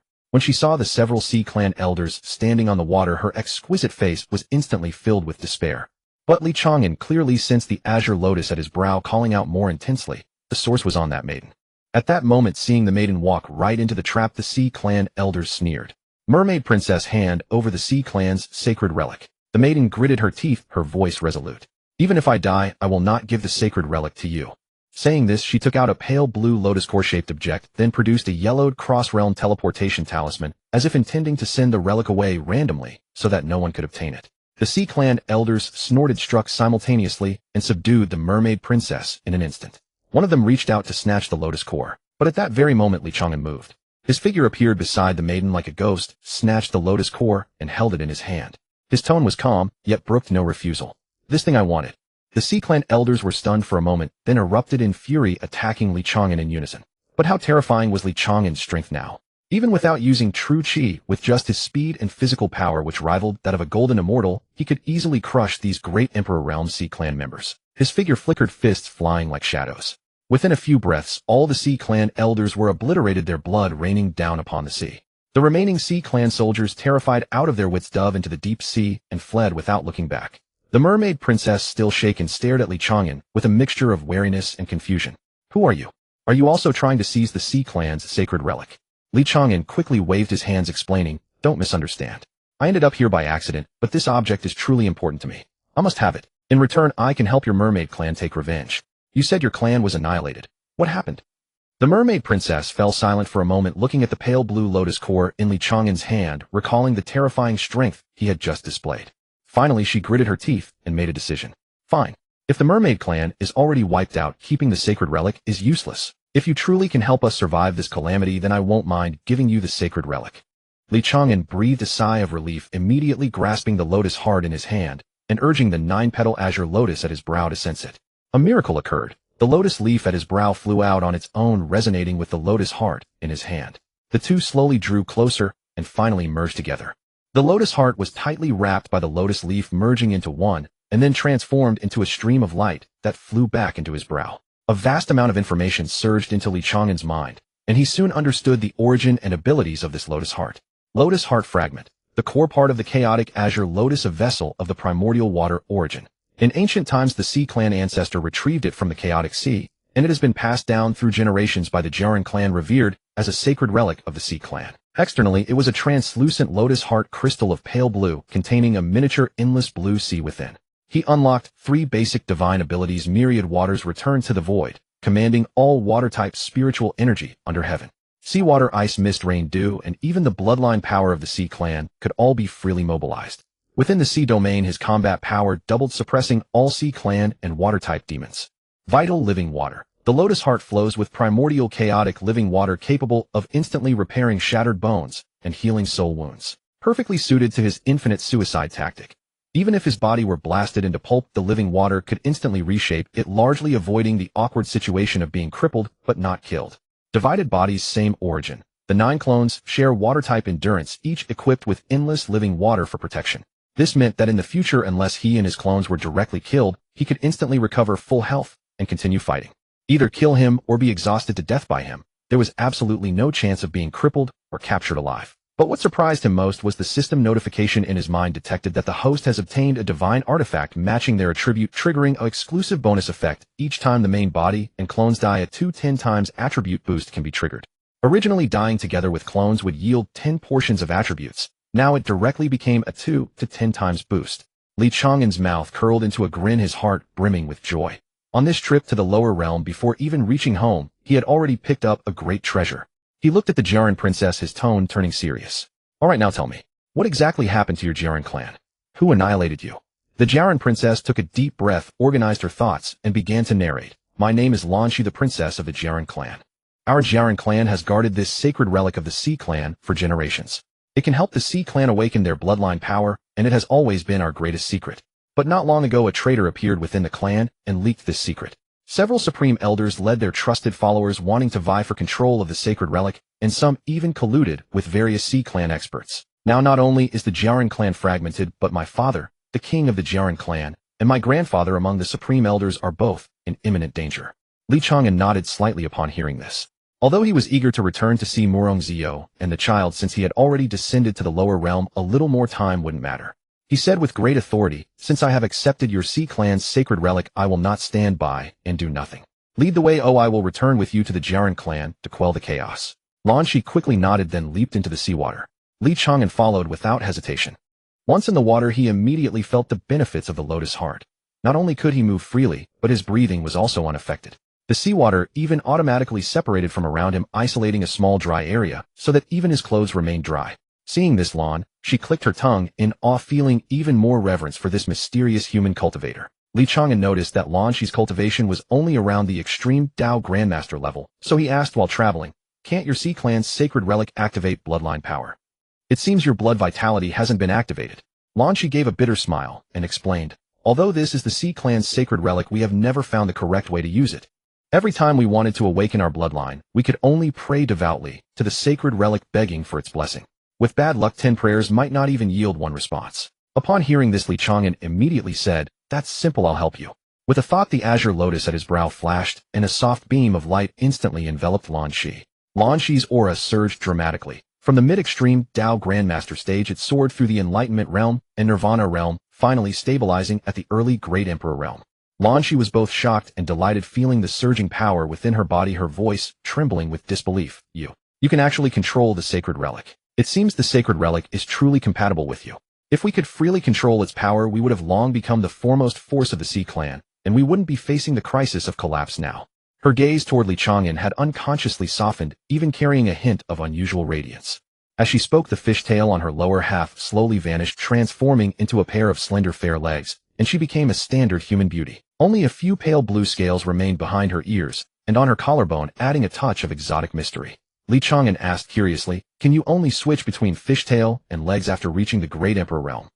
Lanshi shook her head, her face slightly flushed. The Great Emperor realm only allows prolonged maintenance of the leg form. At lower cultivation, it can also be maintained briefly, but that short time is usually used for mating. As she spoke, her voice grew softer, and her cheeks crimson, unable to look at Chang'an. Upon hearing this, Chang'an, like a curious child, pressed on. So you Chang'an also need to transform into human form for mating. Can't you mate with a fishtail? As he spoke, he subconsciously glanced at Lanshi's lower body. Lanshi's face instantly turned so red it seemed to bleed, and she quickly changed the subject. Senior, how should I address you? Why are you here? Li Chang'an realized he had been impolite, quickly averted his gaze, and coughed dryly. My name is Li Chang'an. I'm planning to go to the Great Yin Dynasty to find my wives. Lan Shi was startled, then a flicker of disappointment passed through her eyes. Wives? Senior Li, you have many wives. Our Jiaren clan can only have one partner in a lifetime. Li Chang'an said with a grin, that's not good for the population growth of the Jiaren clan. You can change it in the future.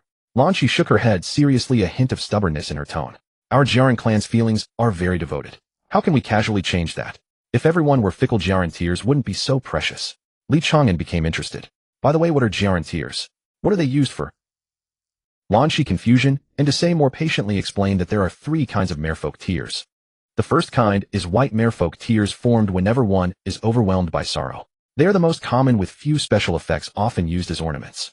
The second kind is red merfolk tears, formed only in extreme heartbreak and torment. They can dispel certain illusions and curses, and thus have become a coveted treasure among many alien peoples, even humans. There are often people or sea folk masters who secretly capture merfolk, torturing us by various means to obtain red merfolk tears.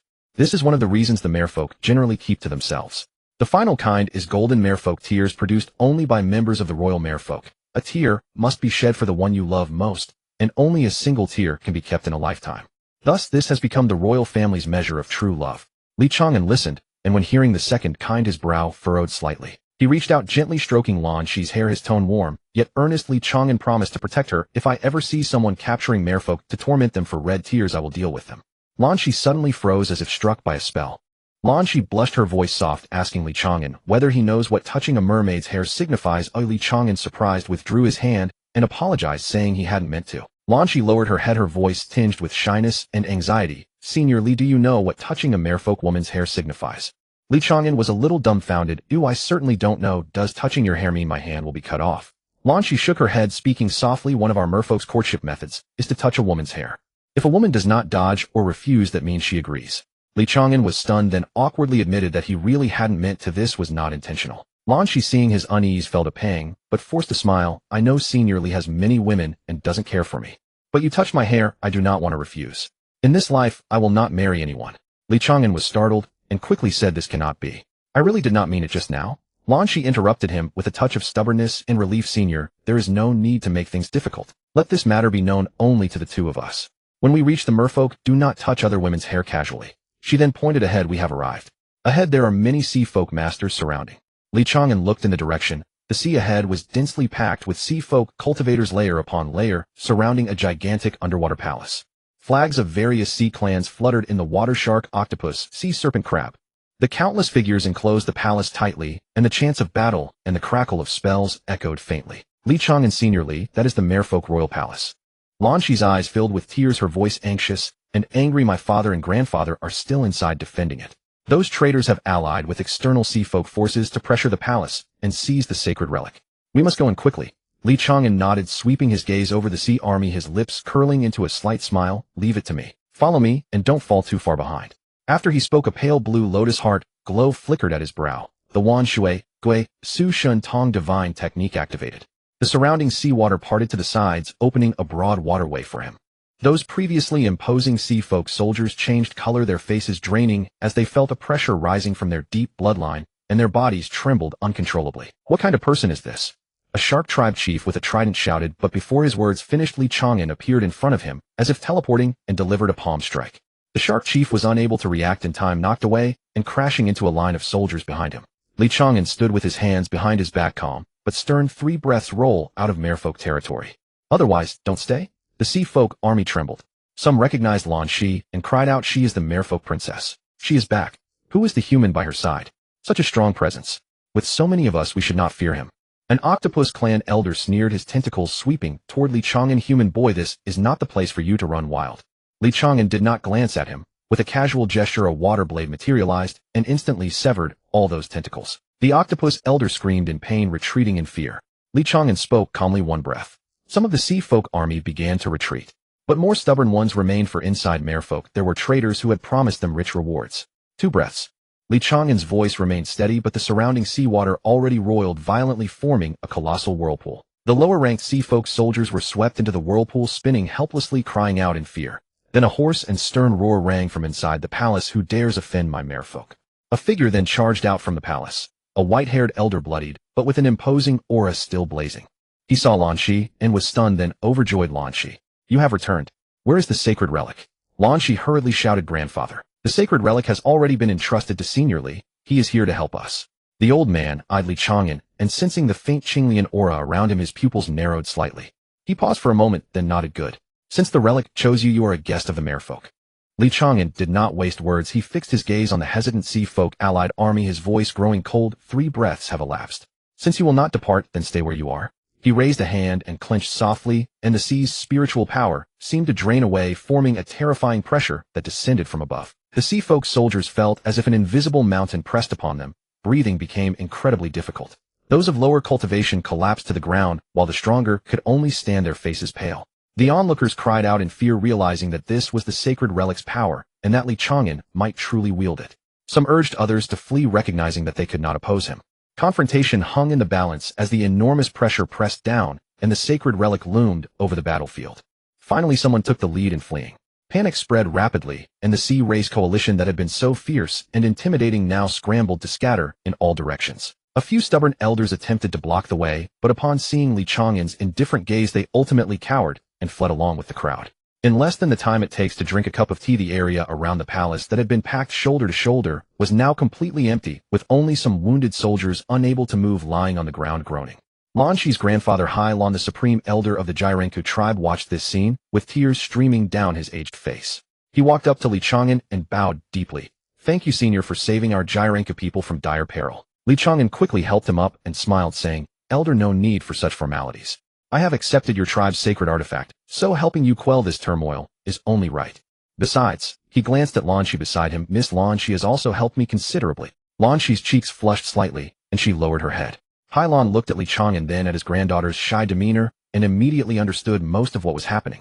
He chuckled heartily without pressing the matter, simply saying, Senior, please come inside. My unworthy son is still recovering from his injuries inside. It would be fitting for him to thank you in person for saving his life.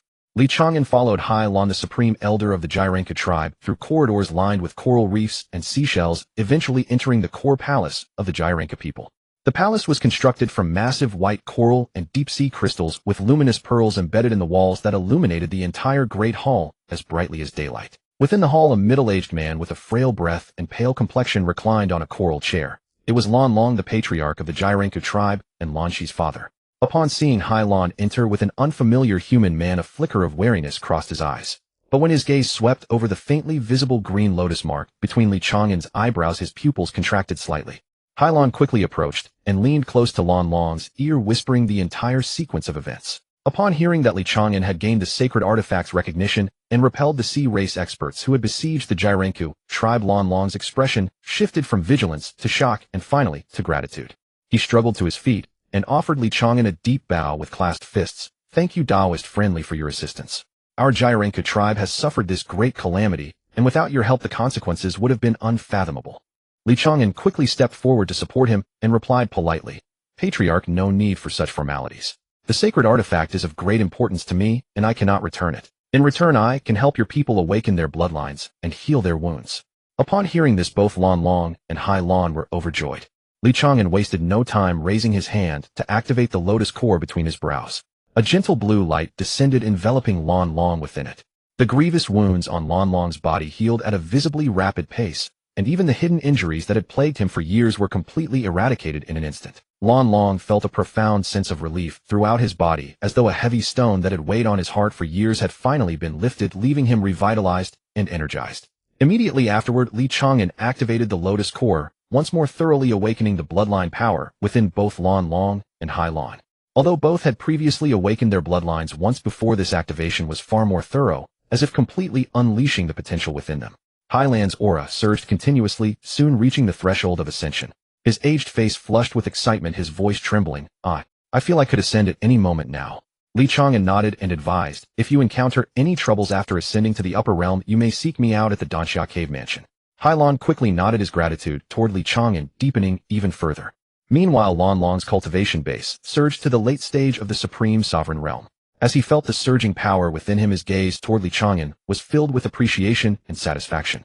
For the remainder of that time, Li Chang'an summoned each of the Jirenku warriors loyal to Lan Long and Hai Lan before him, one by one, activating their bloodlines and healing their wounds. The power of the Lotus Core flowed endlessly as if inexhaustible. Within just one Shurchen, the entire core combat force of the Jirenka tribe was completely revitalized, and everyone felt deeply grateful to Li Chang'an. Though the Jirenku had always held ill will toward humans, their respect and gratitude toward Li Chang'an came from the bottom of their hearts.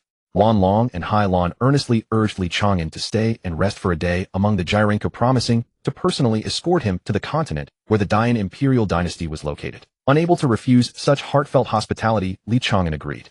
That evening the Jirenku hosted a grand banquet in his honor. The coral tables were laden with delicacies from the deep sea, crystal clear sea grapes, tender and succulent clam meat, and deep-sea spiritual wine, emitting a faint luminescence, all presented in dazzling abundance.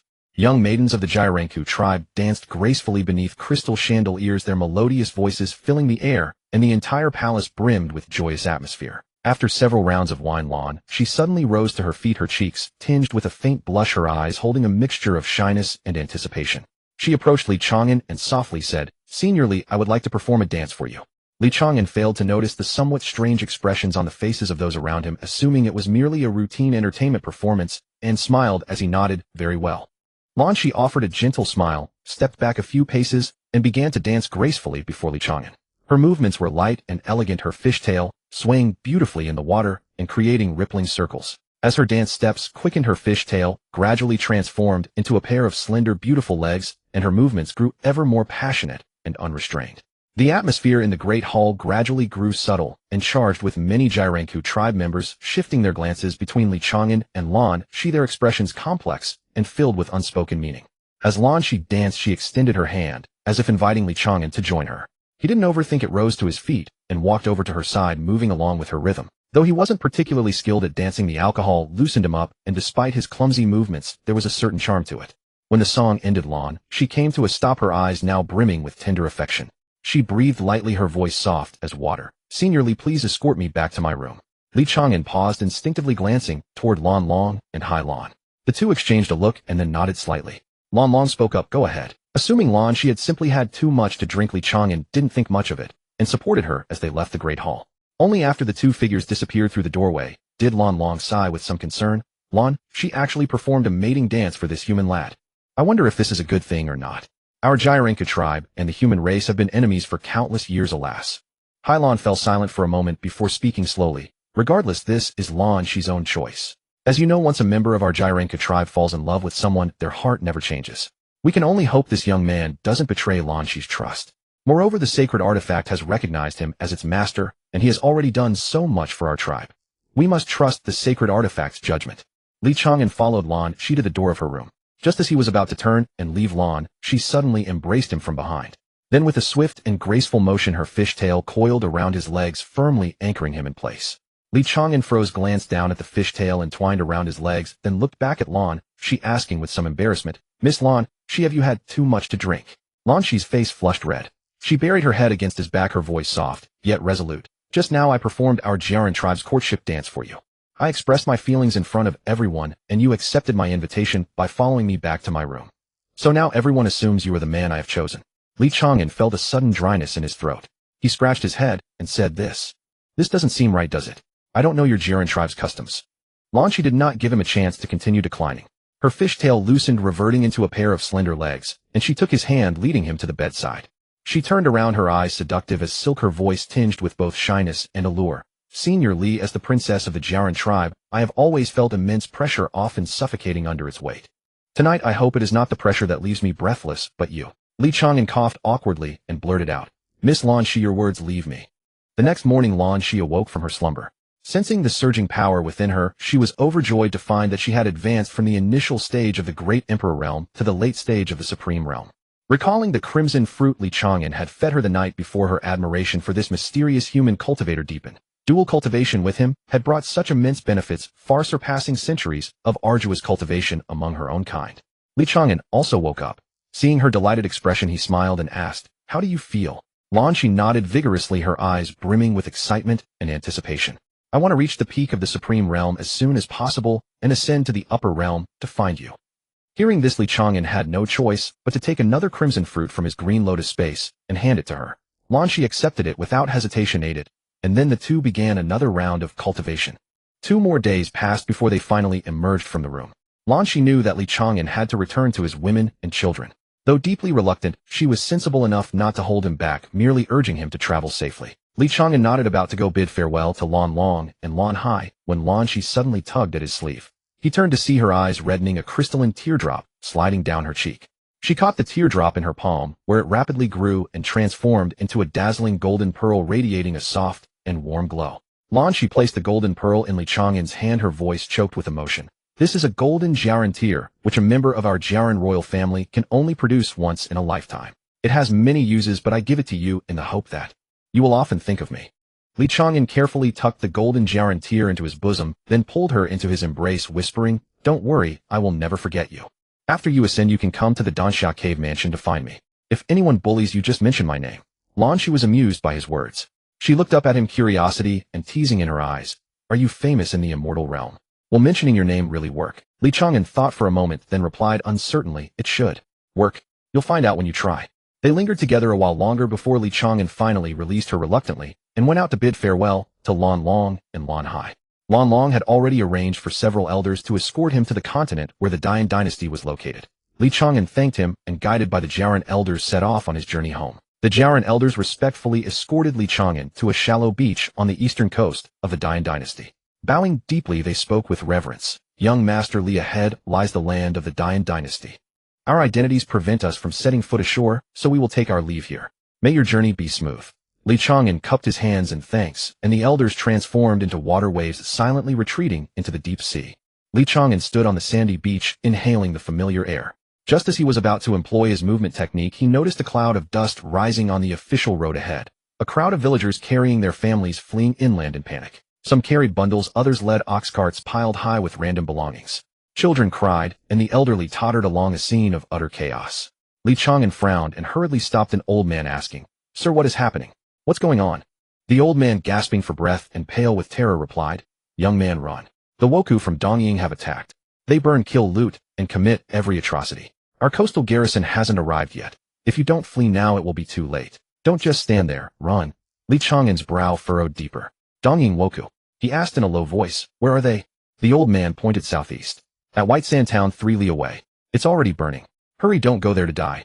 Li Chang'an thanked him, then vanished in a blur, leaving only a faint afterimage. The old man blinked, the young man who had been speaking with him gone. He rubbed his eyes, wondering if he had imagined it. In a few breaths, Li Chang'an arrived at White Sand Town.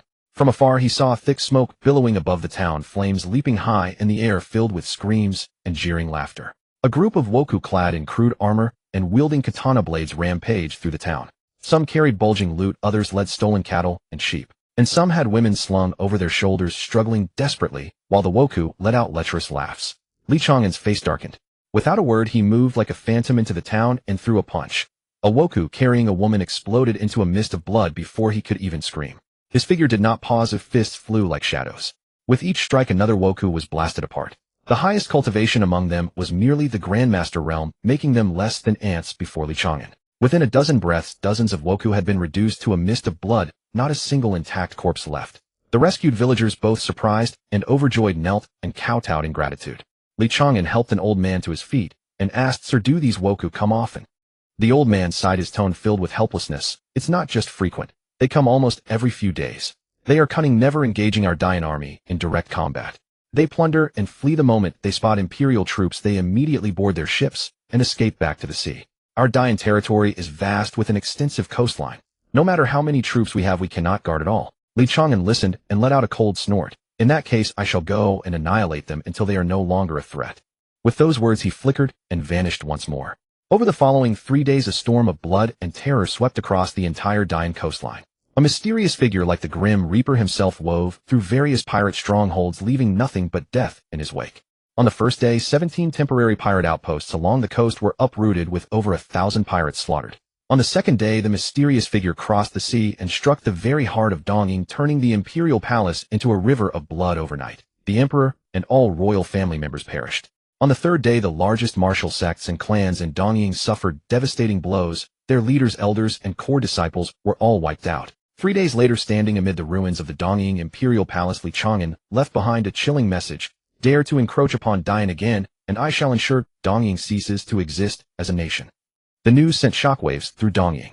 The surviving factions quickly pledged to strictly restrain their people, vowing never to violate Dian's borders again, and even offered to purge their own ranks as a sign of sincerity.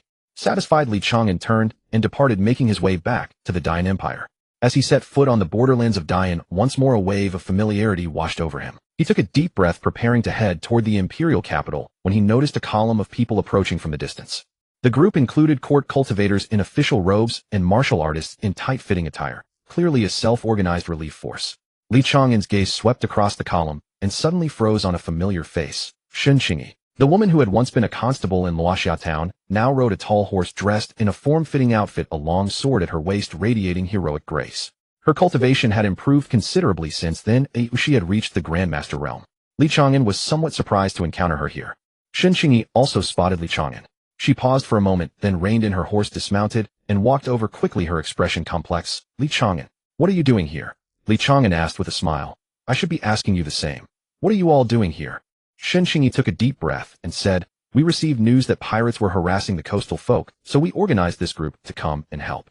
She paused, a hint of inquiry in her eyes. But we intercepted new intelligence on the way. The Dongying royal family and several major powers were massacred by a mysterious expert, and the remaining pirates have retreated. They won't dare come again anytime soon. That mysterious expert. Was you, wasn't it? Li Chang'an nodded casually. I am after all the Emperor of Dian.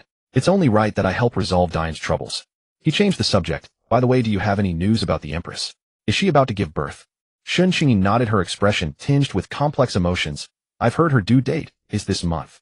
All state affairs are now managed by the Grand Princess, and the Empress is resting peacefully in preparation. I had heard that you had ascended to the immortal realm, so I never expected to meet you here. Li Chang'an chuckled. I couldn't stop worrying about her and our child, so I came down specifically to check on them. Shunqingyi looked at him with a complicated gaze, fell silent for a moment, then said softly, I never thought that despite having so many women you still care so deeply about the Empress. To be your woman must be a blessing. Li Chang'an waved his hand, his tone turning earnest. It's simply what a man ought to do. With that he prepared to take his leave. Shunqingyi suddenly summoned her courage and called out to him, Li Chang'an. I've never been to the imperial capital. Could you take me to see it? Li Chang'an hesitated, glancing at her, and then reconsidering. Though they had some misunderstandings in the past, there was no deep enmity between them. And at his current speed, carrying one person wouldn't slow him down. He nodded, walked over to Shunqingyi, and said, I'll have to carry you as we travel. Do you mind? Shunqingyi's cheeks flushed slightly. She lowered her head and murmured, It's fine. She exchanged a few brief words with her companions, then walked over to Li Chang'an. Li Chang'an sped off, with Shunqingyi moving at an incredible pace. By his estimate, at this speed they would reach the imperial capital in about an hour. But Shunqingyi's mind was clearly not on the journey. She tilted her head, her gaze fixed unwaveringly on Li Chang'an's profile. The more she looked, the faster her heart raced, and the hotter her cheeks grew. Feeling her stare, Li Chang'an turned curiously and grinned. Miss Shin, what are you looking at me like that for? If you want to kiss me, just say so. I'm very easygoing. Shunqingyi's face turned crimson, but contrary to her usual reaction of indignation, she took a deep breath as if she had made up her mind, and said with newfound courage, Li Chang'an, I think people are greedy by nature. At first I only wanted to know your name. Now, I want to hear how you call me. Li Chang'an stumbled, nearly losing his balance. He quickly stopped and looked at her in surprise. Miss Shin, what do you mean by that? Shunqingyi raised her head, meeting his eyes directly. Her voice trembled, but it was unwavering. Li Chang'an, with all your power, have you ever bowed your head to a woman? Li Chang'an thought for a moment and nodded. Of course, when I kissed them, for instance. He paused, then added, sometimes I even kneel behind them. Shunqingyi blushed and spat. You're such a joker. What I meant was. Her voice dropped and her eyes reddened. I don't know when it started, but my heart and mind are completely filled with you. When I heard you had ascended, I felt like I had missed something terribly important, that we might never see each other again. After that I trained like mad, barely managing to reach the Grandmaster realm. When I took on this mission, I even thought dying in the line of duty would be fine, so I wouldn't have to suffer anymore. Her tears finally broke free and streamed down her cheeks. But I never expected to meet you again. Li Chang'an, I don't want to leave any regrets this time. Could you? Let me be your woman. Even if just for one night. Just one night, and I'll consider myself married to you. I don't need any status. Li Chang'an froze, gazing at Shunqingyi, whose eyes were red and tears streaming uncontrollably down her face. A soft, tender corner of his heart was touched. He stepped forward and pulled her into his arms, whispering softly, That's enough, stop crying. A woman of mine sheds tears, but not from her eyes. He lowered his head and murmured something in her ear, and Shunqingyi's face flushed all the way to the roots of her ears. Taking her hand, he focused his mind, and the two vanished into the Qinglian space. He produced a crimson fruit and handed it to her. Shunqingyi hesitated for a moment before taking it and eating it. 2 days later, when the pair emerged from the Qinglian space, Shun Qingyi's cultivation had soared all the way from the Grandmaster realm to the peak of the Nirvana realm. The way she looked at Li Chang'an was even more clingy than before, as if she wished she could wrap herself around him entirely. Li Chang'an smiled and said, "Come on, let's head back to the Imperial City so you can meet your sisters." Shun Qingyi nodded, eagerly docile as a little kitten. The two set off once more, and this time the journey was smooth, bringing them to the Imperial City before long. The Imperial City was as bustling and lively as ever. When the guards at the city gate saw Li Chang'an, they froze for a moment, then hastily knelt in salute. Li Chang'an waved his hand and strode straight toward the Imperial Palace with Shun Qingyi. News spread quickly, and the eldest princess Murong Xiren was the first to welcome them. When she saw Li Chang'an, her eyes reddened slightly, and she hurried forward. But when she noticed Shun Qingyi beside him, she merely paused for a brief moment. Instead of the jealousy she used to show, she gave Shun Qingyi a friendly nod. Li Chang'an was somewhat surprised. It seemed Murong Xiren had grown considerably during his absence. Before long, Zhang Tian also arrived upon hearing the news. The brothers reunited, exchanging warm greetings with great enthusiasm. Li Chang'an looked around and asked curiously, "Big brother, where's sister-in-law?" Zhang Tian smiled and explained, "Your sister-in-law just gave birth to a daughter and is currently recuperating after childbirth, so it's not convenient for her to come out to see you, second brother." Li Chang'an's face lit up with joy. "My niece has been born.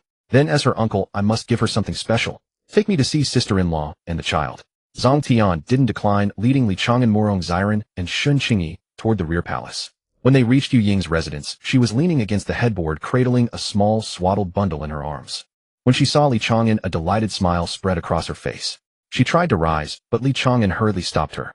He leaned in to look at the infant in the swaddling clothes. The little one was sleeping soundly, her delicate porcelain-like face utterly adorable. He said with a smile, "This child will grow up to be just as beautiful as her mother." Yu Ying chuckled at his words, then added seriously, "Though her nose and mouth resemble her father's. Speaking of which, the smooth delivery was all thanks to those medicines you gave to improve innate talent. The child was born with exceptional aptitude. We hold these kindnesses in our hearts." Li Chang'an waved his hand. "Why be so formal with me?" As he spoke, he activated the lotus heart at his brow, and a gentle stream of primordial chaos, living water flowed slowly into Yu Ying and the infant's bodies. Yu Ying felt a warm power surge through her entire being. Her weakened postpartum body instantly recovered to its peak state, and her cultivation even rose to the mid-stage of the supreme realm. The infant's constitution was further enhanced by the nourishment of the living water, making her innate talent even more astonishing. Zhang Tian and Yu Ying were both overjoyed and overwhelmed with gratitude, thanking him repeatedly. Li Chang'an said with a smile that they were all family and there was no need for such formality, then shifted the conversation. "By the way, where's Yo?" Murong Xiren answered from the side, "Big sister is in seclusion. I've already sent someone to notify her." Just as she finished speaking, the hurried sound of footsteps echoed from outside the hall. Murong Xiao, her belly heavily pregnant, rushed in with the support of a maid. Seeing this, Li Chang'an immediately went over to support her, his tone tinged with both concern and gentle reproach. "Slow down. Don't affect our child." Murong Xiao shot him a glare and said with feigned anger, "All you care about is the child." Li Chang'an quickly wrapped an arm around her waist and said with a mischievous grin, "Of course not. I'm just worried about you." As he spoke without playing favorites, he once again activated the lotus heart, channeling the primordial chaos, living water into streams that flowed into Zhang Tian, the Murong sisters, and Shun Qingyi. Each of them experienced varying degrees of improvement in their aptitude and cultivation. Sensing the surging power within her, Murong Xiao couldn't help but laugh. "If I keep advancing like this, I'll ascend to the upper realm to give birth." Li Chang'an said casually, "That's fine. I can protect you and your sisters in the upper realm too." But Murong Xiao shook her head and said seriously, "Let this child be born in the lower realm. The Dian dynasty needs someone to inherit the throne." Li Chang'an looked hesitantly toward Murong Xiren. "But Xiren is now at the peak of the supreme realm. Can she still stay in Dian to raise the child?" Zhang Tian and his wife quickly chimed in. "We're only at the mid-stage of the supreme realm, so we'll definitely help you take good care of the child. Raising him until he's a teenager and able to stand on his own. No problem at all." Li Chang'an clasped his fists in gratitude. "Then I'll leave it to you, big brother and sister-in-law." Zhang Tian waved his hand. "We're brothers. Why be so polite? Besides, we have our own child too. We'll just raise them together." Murong Xiao let out a relieved sigh, a contented smile spreading across her face. "With big brother and sister-in-law's help, we can truly rest easy." Murong Xiren also nodded in agreement. "This way, after sister ascends, I can devote myself fully to breaking through and go find you all." "But if the child grows up without his parents by his side, will he resent us later?" Li Chang'an waved his hand dismissively. "That won't be a problem. We'll come down every few days to visit him. There are many places in the immortal realm that can descend to the lower realm. Whichever faction is closest to our Dian will borrow their passage. They wouldn't dare refuse." Hearing this, everyone burst into laughter. Zhang Tian asked curiously. Second brother, do you really have that much sway in the immortal realm? Would even those immortal venerables and immortal emperors give you face? Li Chang'an said with a grin, of course. I've only been up there a few days, but I've already taken down a female immortal emperor, Danxia Grotto. When you all ascend in the future, just go straight there to meet up. I've also brought the survivors of the upper realms Jade Pool over there, and I plan to rebuild the Jade Pool later. Everyone was taken aback. Zhang Tian shook his head with a wry smile. You're something else, second brother. Even in the upper realm, you're still a headache for the major powers. Li Chang'an humbly waved his hand. Just basic skills. Since I'm back, let's call all the sisters over for a gathering. Morong Xiren said with a smile. Do you even need to ask? I've already sent word to notify them. Li Chang'an smiled and wrapped an arm around Morong Xiren's shoulder. Look at you now. No more of that jealous streak from before. Morong Xiren gave a cold snort and looked at him sideways. Just try to find us fewer new sisters, and we'll be fine. Time passed quickly, and news reached Li Chang'an's women, who hastened to his side. Su Qi, Luo Hongi, Gulinger, Yu Yao, Yu Linglong, and others arrived at the imperial palace one after another. Li Chang'an exchanged heartfelt words and warm greetings with each of them. The gathering was warm and lively, yet one figure was conspicuously absent. Yin Juji, the demon sect sovereign. Curiously, Chang'an inquired about her, and a messenger reported, Sect Master Yin ascended to the upper realm 2 days ago. She said she would come find you there. Hearing this, a pang of worry struck Li Chang'an. His reputation in the immortal realm was not yet widespread. Yin Juji, new to that realm and unfamiliar with its ways, might well encounter danger. What if something happened to her? But with his child's birth imminent, he could not leave immediately. He could only wait until the child was safely delivered, then hurry back to the immortal realm to search for her whereabouts. He hoped she would hear news of his presence at the Danxia Cave Mansion and the Jade Lake, and come to find him on her own. For the next half-month, Li Chang'an devoted himself to his women, elevating their cultivation to the peak of the supreme realm. This time he did not use the red fruits, as their effects diminished with repeated use, and the women needed time to solidify their foundations. Even Shen Xingyi with his help reached the peak of the supreme realm, her entire aura undergoing a transformative change. Then one day Morong Zio suddenly clutched her stomach, her face turning pale. The imperial physician rushed in to examine her, emerging moments later with a delighted expression. Your Majesty, the Empress is about to give birth. Overjoyed and startled, Li Chang'an quickly mobilized the staff. The most experienced midwives in the palace filed in, with hot water towels, scissors, and all other necessities prepared and ready. Morong Zio was taken into the delivery room.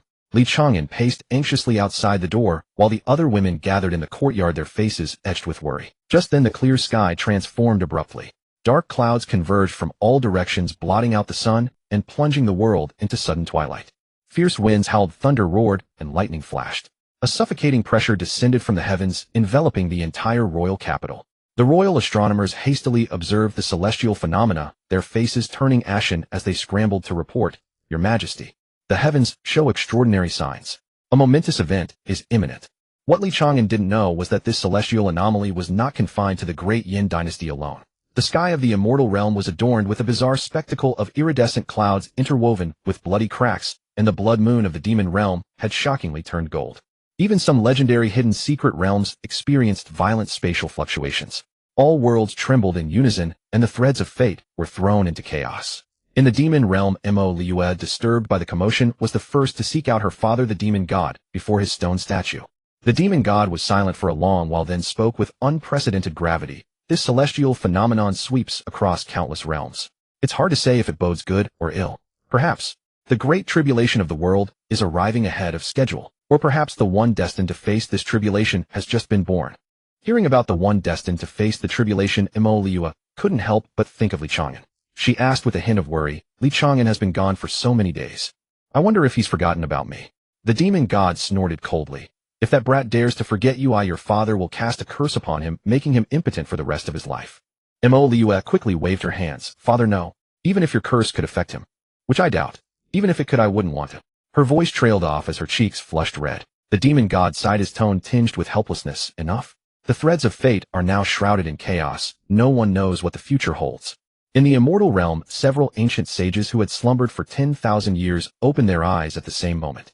Their gazes pierced through their secluded chambers and layers of clouds to witness the celestial anomalies outside, and they all frowned in deep contemplation.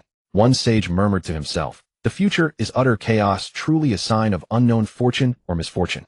It seems we must hasten to vie for fortune and destiny to prepare for the impending great tribulation. In another major power's domain, a sage, upon witnessing the anomaly, immediately issued a command, prepare to contend with the demon realm for fortune and destiny. The great war between immortals and demons shall now commence. Meanwhile, in the lower realm, Chang'an and the others gazed at the increasingly dense tribulation clouds gathering in the sky, a foreboding sense of doom welling up in their hearts. Within the tribulation clouds, purple lightning could be seen churning and coalescing, its oppressive might growing stronger, its target unmistakably aimed at Zio in the delivery room and the child about to be born. Chang'an's face darkened. He soared into the air, landing steadily on the roof above the delivery room. Looking up at the tribulation clouds, he channeled his true chi and bellowed in a thunderous voice, "All of you quiet the hell down. No one will stop my child from being born, not even the heavenly Tao." The moment the words left his mouth, a bolt of purple tribulation lightning thick as an arm tore across the sky and came crashing down. Chang'an stood his ground, and with a mere thought 9 clones materialized beside him. They all rose together to meet the lightning bolt. With a deafening boom, he and his 9 clones were instantly blasted into ashes by the tribulation lightning. But in the next moment, he revived below, absorbing all the residual force of the lightning bolt. A system notification chimed in his mind. Death count 1 killed by heavenly Tao tribulation lightning. First kill 1. Power far exceeds host, extra 4 points this time. Gain 5x multiplier attribute points. Gain 300. Death count 1 killed by heavenly Tao tribulation lightning. Non-first kill. Power far exceeds host, extra 4 points this time. Gain 10x multiplier attribute points. Gain 500. Chang'an was elated. 2 consecutive deaths had earned him 800 attribute points. His spirits soared. Even the heavenly Tao couldn't kill him, so what was there to fear? He pointed at the tribulation clouds above and shouted, "Bring it on. Show me everything you've got." As if provoked to fury, the tribulation clouds surged, and the lightning coalesced once more, even more massive and violent than before. Bolt after bolt of lightning rained down. Chang'an didn't dodge or evade. He even actively threw punches to meet them head-on, his physical body clashing against the heavenly thunder. He and his clones were blasted to ashes time and time again, only to resurrect and be reborn each time. Simultaneously, the cultivation he displayed was sensed by the heavenly Tao, subjecting him to the compounded pressure of both the tribulation lightning and the heavenly Tao's punishment. The spectators below watched in utter astonishment. Chang'an and his clones would turn to ashes in the same instant, only to reappear intact in the next, as if death were merely a breath to him. His cultivation skyrocketed through the constant cycle of death, quickly breaking through to the early gold immortal realm. In a short span of time, he had already amassed over 1 million attribute points. He took a moment to glance at his status panel. Cultivation early gold immortal realm strength 100 agility 100 defense 100 divine sense 100 true 100 available attribute points 1135,626. The tribulation lightning's power was still increasing, and he could no longer fully withstand it with his physical body alone. Clenching his jaw, he directly allocated 105,000 attribute points to strength, his power instantly skyrocketing to 200,000. Even the base attributes of an immortal emperor were only around 1.5 to 1.6 million. His strength now surpassed that of an average immortal emperor realm expert. Although his cultivation couldn't advance further, the tribulation lightning killing his clones continuously accumulated more attribute points for him.